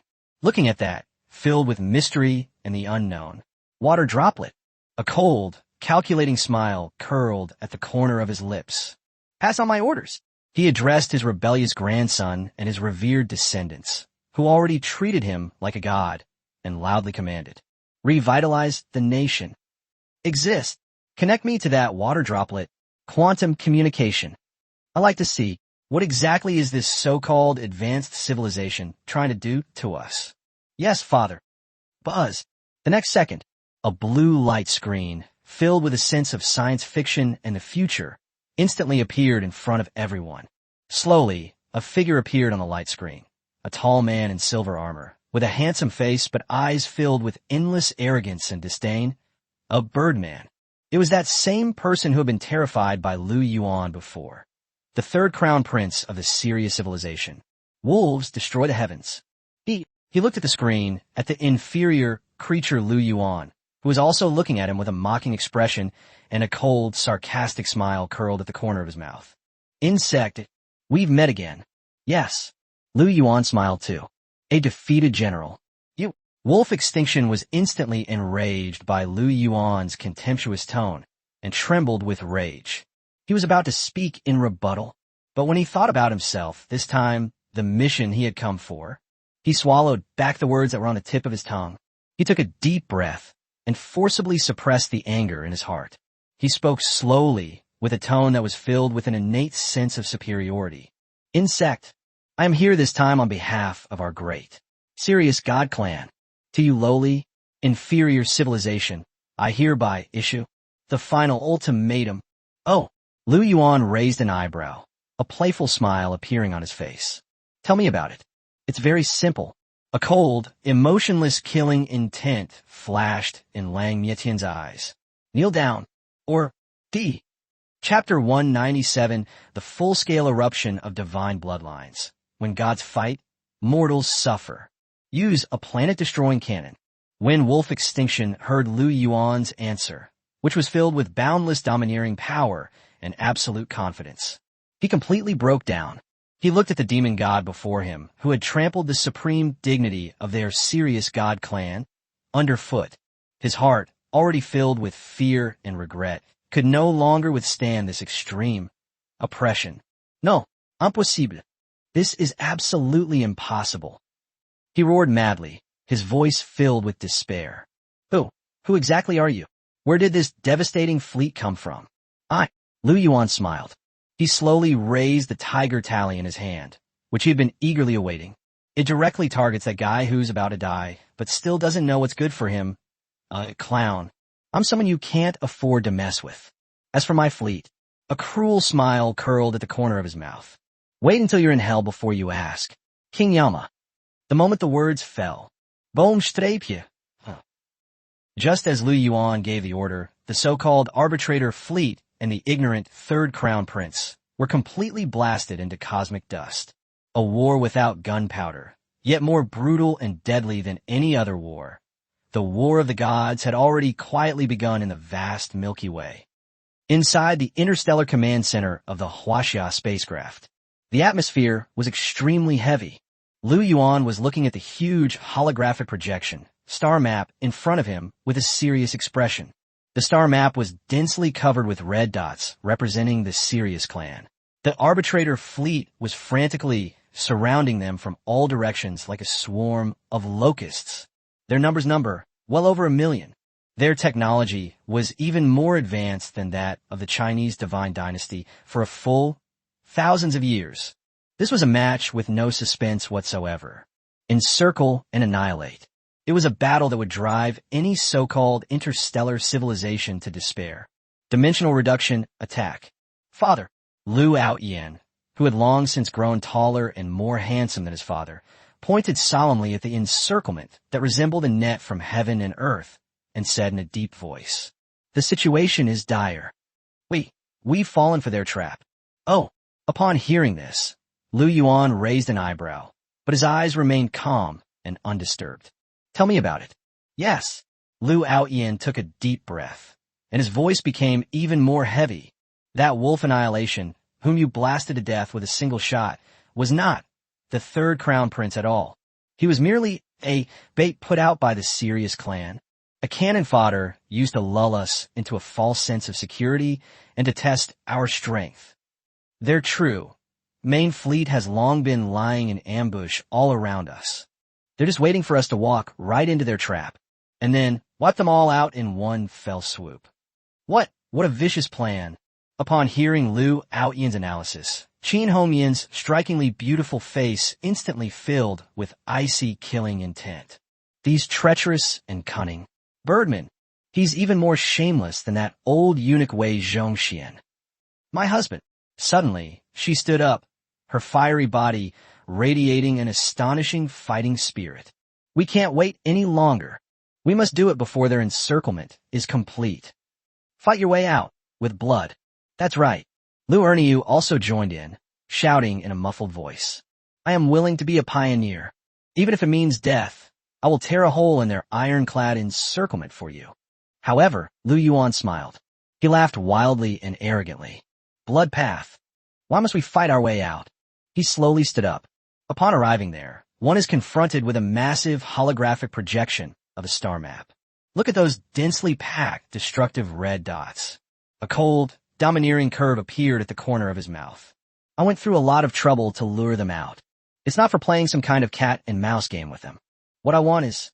A terrifying glint flashed in his eyes. "Take them. Catch them all in one fell swoop. Boom strapje." Upon hearing this, everyone present was completely stunned. They simply couldn't believe their ears. To capture them all. What do they have to fight against those million-strong Star Destroyer carriers? This isn't insane, it's insane. Lu Yuan, on the other hand, looked at the arbitrator fleet that had already surrounded them as if they were a group of real ants. He slowly raised the tiger tally in his hand, which he had been eagerly awaiting. He loudly commanded his rebellious children behind him, who already revered him like gods. "My children, listen up, all of you. An army is raised for 1,000 days, but used for only one. Now, It's your turn. Go on stage and perform. Yes, father. The next second, the entire command center was in an uproar. Lu Yuan, Lu Xinghua, Lu Jishir, Lu Yuan, Lu Lingya. Dozens of divine sons and divine daughters with heaven-defying bloodlines stepped forward without prior agreement. A flame called fanatical burned in their eyes. They are waiting. They awaited their all-powerful father to issue the final order for the all-out attack. And Lu Yuan did not disappoint them. He slowly raised his right hand. Then he swung it down hard. Divine bloodline, fully unleashed. Today, I will make this so-called advanced civilization see for themselves. What do you mean? A real battle of gods. What do you mean? Mortals suffer. Buzz. The moment the words fell, the entire Huaxia fleet emitted a slight humming sound. Countless god-level buffs, filled with various mysterious auras, instantly enveloped the entire fleet. Shenong Realm. Start. All enemy warships' energy shields have been reduced by 90%. Luban's domain. Start. The weapon power of all our warships has been increased by 300%. The realm of healing gods. Start. All our warships have gained a super health regeneration effect of 10% per second. The first emperor's domain. Start. All enemy fleets were plunged into a state of fear and chaos. Nua's domain. Start. All of our fleets have been blessed with the power of creation. Yes, you can copy infinitely during battle. Quiet. A deathly silence. The entire battlefield was so quiet you could hear a pin drop. After the millions of menacing arbitrator fleets experienced that god-level buff that was enough to make the entire universe tremble. They were completely devastated. Their eyes were filled with endless fear and deathly silence. How the hell are we supposed to fight this? Lu Yuan, like an emotionless monarch, stood quietly atop the invincible mothership, which resembled an interstellar fortress. He watched this ironic scene unfold with cold indifference. A cold, domineering curve appeared at the corner of his mouth. He slowly raised the battle sword in his hand, which had been eagerly awaiting its arrival. He pointed directly at the one who had already been completely terrified by him. Heavenly Wolf, God Emperor. Then, in a tone that was extremely calm, yet filled with supreme authority, he slowly opened his mouth. The sound traveled throughout the entire universe. Now, do you still think you're qualified to fight me? Chapter 198, Taking Another Concubine, Reward. Space Folding Technology. Now, do you still think you're qualified to fight me? When Lu Yuan's judgment, filled with boundless domineering power and utter contempt, slowly echoed across the already blood-soaked cosmic battlefield. The serious God Emperor and the so-called God-level civilization behind him have completely collapsed. They stared at the figure before them, a demon god who held war and civilization in the palm of his hand. Their ugly hearts, already filled with arrogance and prejudice, were utterly shattered at this moment by endless fear and disbelief. No, impossible. This is absolutely impossible. They roared frantically, their voices filled with despair. Who exactly are you? Where did this earth-shattering miracle come from? Lu Yuan smiled. He slowly raised the battle sword in his hand, which had been eagerly awaiting its arrival. It points directly to that guy who's about to die, but still doesn't know what's good for him, a clown. I am someone you can't afford to offend. As for my miracle, a cruel smile curled at the corner of his mouth. Wait until you're in hell before you ask. King Yama. The moment the words fell, he suddenly swung his sword down. Half an hour later, the battle is over. The serious gods, who had ruled the Milky Way for tens of thousands of years, were completely wiped out of this world. And Lu Yuan, with this astonishing record that is enough to shake the entire universe. Completely, they took the entire rich Sirius star system into their possession. Just as the entire Huaxia fleet was immersed in a great joy and celebration of a great victory.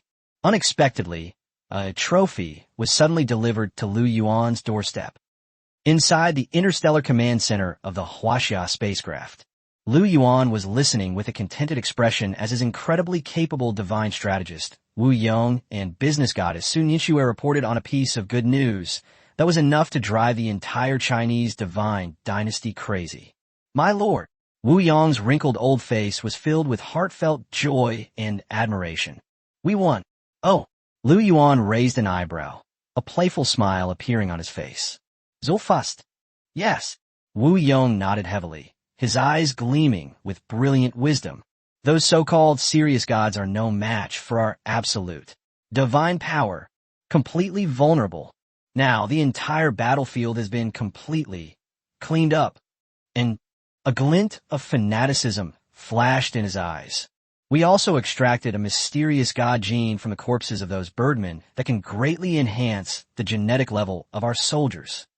Very good. Lu Yuan nodded in satisfaction. That's not all. Su Nianxue's beautiful face, which was as cold and aloof as the moon, was also filled with endless excitement. We are still inside the wreckage of the flagship Serious God Emperor that you personally destroyed. We've discovered something that could allow our Chinese Empire's technology to leap forward once again. Amazing treasure. Oh, upon hearing this, a terrifying glint instantly flashed in Lu Yuan's eyes. Tell me about it. Yes. Su Nianxue slowly walked to the huge holographic projection screen. She extended her slender, jade-like finger and gently touched it. A blueprint brimming with science fiction and futuristic vibes instantly appeared before everyone's eyes. This is... Even Lu Yuan, a transmigrator who had long been accustomed to all kinds of storms, couldn't help but gasp when he saw this super weapon in front of him, which was full of violence and artistic beauty. There it was on the design drawing. It starkly depicted a ship 100 times larger and 1,000 times more ferocious than the Huaxia. Space. Folding Star Destroyer. It possesses the ability to become invisible, appearing and disappearing like a ghost. Like the Grim Reaper, precise and deadly. A dimensional reduction attack capability. It even possesses faster-than-light technology that allows for short distance. Space jumps. This isn't a Star Destroyer at all. This is clearly a living, breathing vessel capable of swallowing the entire universe. The Spectre of War. That's right. Su Nianxue looked at her man's shocked expression, and a smug smile appeared on her beautiful, aloof face. This is the true trump card that has allowed the so-called Serious God clan to run rampant for tens of thousands of years. A ship that perfectly combines space technology and dark matter technology. Super flagship. As long as we can completely understand it, then our Huaxia divine dynasty's technological level will leap forward again by 1,000 years. Haha, good. Upon hearing this, Lu Yuan burst into hearty laughter. He immediately pulled the stunning beauty who had brought him such an incredible surprise into his arms. My dear wife, you truly are my most gifted woman. In front of the several stunning beauties who had been watching with envy, he gave that gorgeous face, which was already as red as if it were about to bleed, a hard kiss. And just then, report. A series of hurried footsteps came from outside the door. A female guard strode in, reporting to the Emperor Emeritus. We found a survivor while cleaning up the battlefield. Oh, it's the princess of a serious clan. The female guard's voice was trembling. According to her own words, she is the most beloved daughter of the heavenly wolf god emperor. Serious princess? What? Upon hearing this, even Su Nianxue, who was always calm and composed, showed a look of shock on her beautiful face, which was as cold and aloof as the moon. Princess Sirius? That's enough to drive any interstellar civilization crazy. A peerless beauty. That scoundrel Lu Yuan, actually. Even the princess of an enemy country was captured. What exactly is he trying to do? After a brief moment of shock, Lu Yuan revealed a cruel, mocking sneer. He slowly stood up. Walk outside the hall. He looked at this stunning prisoner who was waiting anxiously outside the door. A cold, domineering curve appeared at the corner of his mouth. Bring him in. You are the one who destroyed our Serious God clan. The devil, a tall, beautiful princess dressed in a silver palace gown, with eyes filled with endless arrogance and disdain, looked at the creature before her with a mocking expression. In her eyes, this creature was like an ant. Devil. Upon hearing this, Lu Yuan smiled. No, I am a god you cannot afford to offend. He slowly walked up to that clown, who was about to die, but still didn't know what was going to happen. He reached out and gently patted that stunningly beautiful face, which was filled with shock and disbelief. Now, do you still think you're qualified to fight me? He applied slight pressure to his hand. Princess Sirius let out a scream, so shrill it was inhuman. Her proud divine body was actually forcibly destroyed by Lu Yuan. It's crushed, and this is just the beginning. Lu Yuan, with a single move, crippled her divine power. His offensive continued relentlessly. He lunged forward, one strike clean and swift. Conquer. And just then, in Lu Yuan's mind, the cold yet joyful system notification arrived as expected. Ding. Detected that the host has entered into a concubine relationship with Princess Sirius. Certification assessment is underway. Assessment complete. Name, Sirius Moon. Qualification, divine. Luck, defying the heavens. Bloodline, spatial divine vein, God level, awakened. Affection level, 100, maximum, completely submitted. Overall rating, superb. First concubine acquisition triggers a special reward. Due to the concubine's extraordinary talent, a special critical hit reward has been triggered. Congratulations, host. You have received a divine reward. A complete set of space folding technology. All attributes plus 100. Cool. It was so exhilarating, it made my very soul tremble. Looking at the stunning beauty who had brought him such incredible benefits, Lu Yuan felt a surge of excitement. He couldn't hold back any longer. He swept the stunningly beautiful woman, who was still in a daze, into his arms and carried her in his arms. Princess Sirius gasped and instinctively wrapped her arms tightly around his neck. My dear wife. Lu Yuan looked down at her beautiful face, which was flushed red as if it were about to bleed, and his voice was as hoarse as sandpaper. Now that you're mine, then, starting today, you just stay obediently by my side. See it with my own eyes. He gazed at the vast, unknown, deep space of the universe.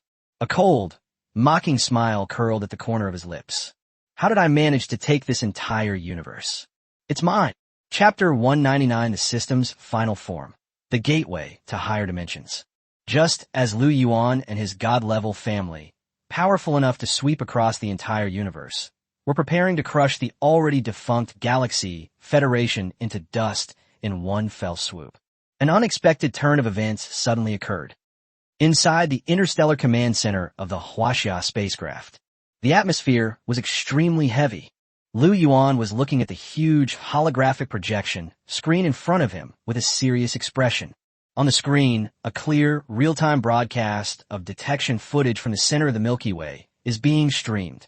All that could be seen was a pitch-black, deathly, silent universe. A massive, unimaginably huge, white wormhole is slowly opening its holy yet destructive gate of heaven. A chilling, supreme, and unquestionable, terrifying divine power instantly swept across the entire Milky Way. Father, already taller and more handsome than his father, Lu Yuan pointed solemnly at the white wormhole, a place shrouded in unknown danger, and said in a deep voice, "The situation is dire. According to our dark matter radar, it shows. Behind this white wormhole seems to lie a civilization far more advanced than the Sirius civilization. God-level civilization." Oh, upon hearing this, Lu Yuan raised an eyebrow, a hint of seriousness flashing in his eyes. Can we ascertain their level of technology? Not for now. Lu Yuan shook his head, his voice becoming even heavier. Their counter-surveillance technology is too advanced. As soon as our radar gets close, it will be purified by a mysterious energy. Even a deep sense of apprehension flashed in his eyes. We have already lost several biological star destroyer motherships. Yeah. Lu Yuan smiled upon hearing this. It seems we've really run into a tough opponent this time. My husband. Just then, a voice filled with majesty and killing intent slowly rang out from behind him. Qin Hongmian slowly walked up. Her strikingly beautiful face was filled with an eager, fighting spirit. Since the other party is hiding and doesn't dare to come out, then why don't I lead a squad of black armor heavy cavalry? Go straight in to find out from my husband what their true intentions are. That's right. Lu Erniu, standing to the side, also chimed in, his voice muffled. I'm going too. I want to see. Yes, they're tough. but my axe is still harder. Ha ha. Lu Yuan looked at his two war fanatics, who were equally eager to stir up trouble, and burst into hearty laughter. No rush. He waved his hand. Since they like it, let's play hide and seek. Then let's have some fun with him. He slowly stood up, walked up to the huge holographic projection screen. Looking at that, filled with mystery and the unknown, the white wormhole. A cold, calculating smile curled at the corner of his lips. Pass on my orders. He loudly commanded his rebellious grandchildren behind him, who already revered him like a god. Revitalize the nation.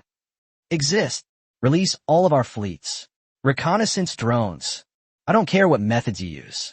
Within 1 hour, I want to see everything behind that white wormhole. I'll teach those gods who only know how to do dirty tricks in the shadows a lesson. In the face of my absolute, technology-crushing power, nowhere to hide. Yes, father. Meanwhile, the entire Huaxia fleet was on high alert, preparing to meet the challenge from a higher dimension civilization. An unexpected change suddenly occurred in Lu Yuan's mind. Buzz, the many children, many blessings system, which had been dormant in his mind for decades, was finally here. Without any warning, it started operating wildly. One after another, dazzling golden rays of light instantly filled his entire system panel. Ding! Congratulations, host. You have successfully conquered the current plane. The many children, many blessings system is about to enter its ultimate evolution mode, unlocking your final self-rescue privileges. Ding! Congratulations, host. System's ultimate form has been triggered. The gateway to a higher dimensional world. System notification. This gate is a one-way portal. Once opened, there is no way to return. Would you like to begin the path to ascension now? Boom strapje. Upon hearing this, like a million bolts of lightning, thunder from the heavens struck Lu Yuan's heart. He was completely stunned. He simply couldn't believe his eyes. The final, ultimate form? A higher, dimensional world. Ascension my foot. What the hell is this? He hasn't done anything yet. What? Is the system going to forcibly take me to ascend to heaven? Before he could recover from this immense shock, his system, which had long been integrated with him, suddenly burst forth with an unprecedented, dazzling golden light. He and his dozens of stunningly beautiful wives, who were equally bewildered, were also present, and those hundreds of equally bewildered, rebellious descendants. They were all wrapped up inside. The next second, whoosh! Suddenly, the world spun around. When Lu Yuan opened his eyes again, he and his enormous harem and godlike family, I found myself, almost by some strange twist of fate, in a place filled with holiness and supreme divine power. White within the space. And yet, right before them, a towering fan, thousands of feet high, composed entirely of pure energy.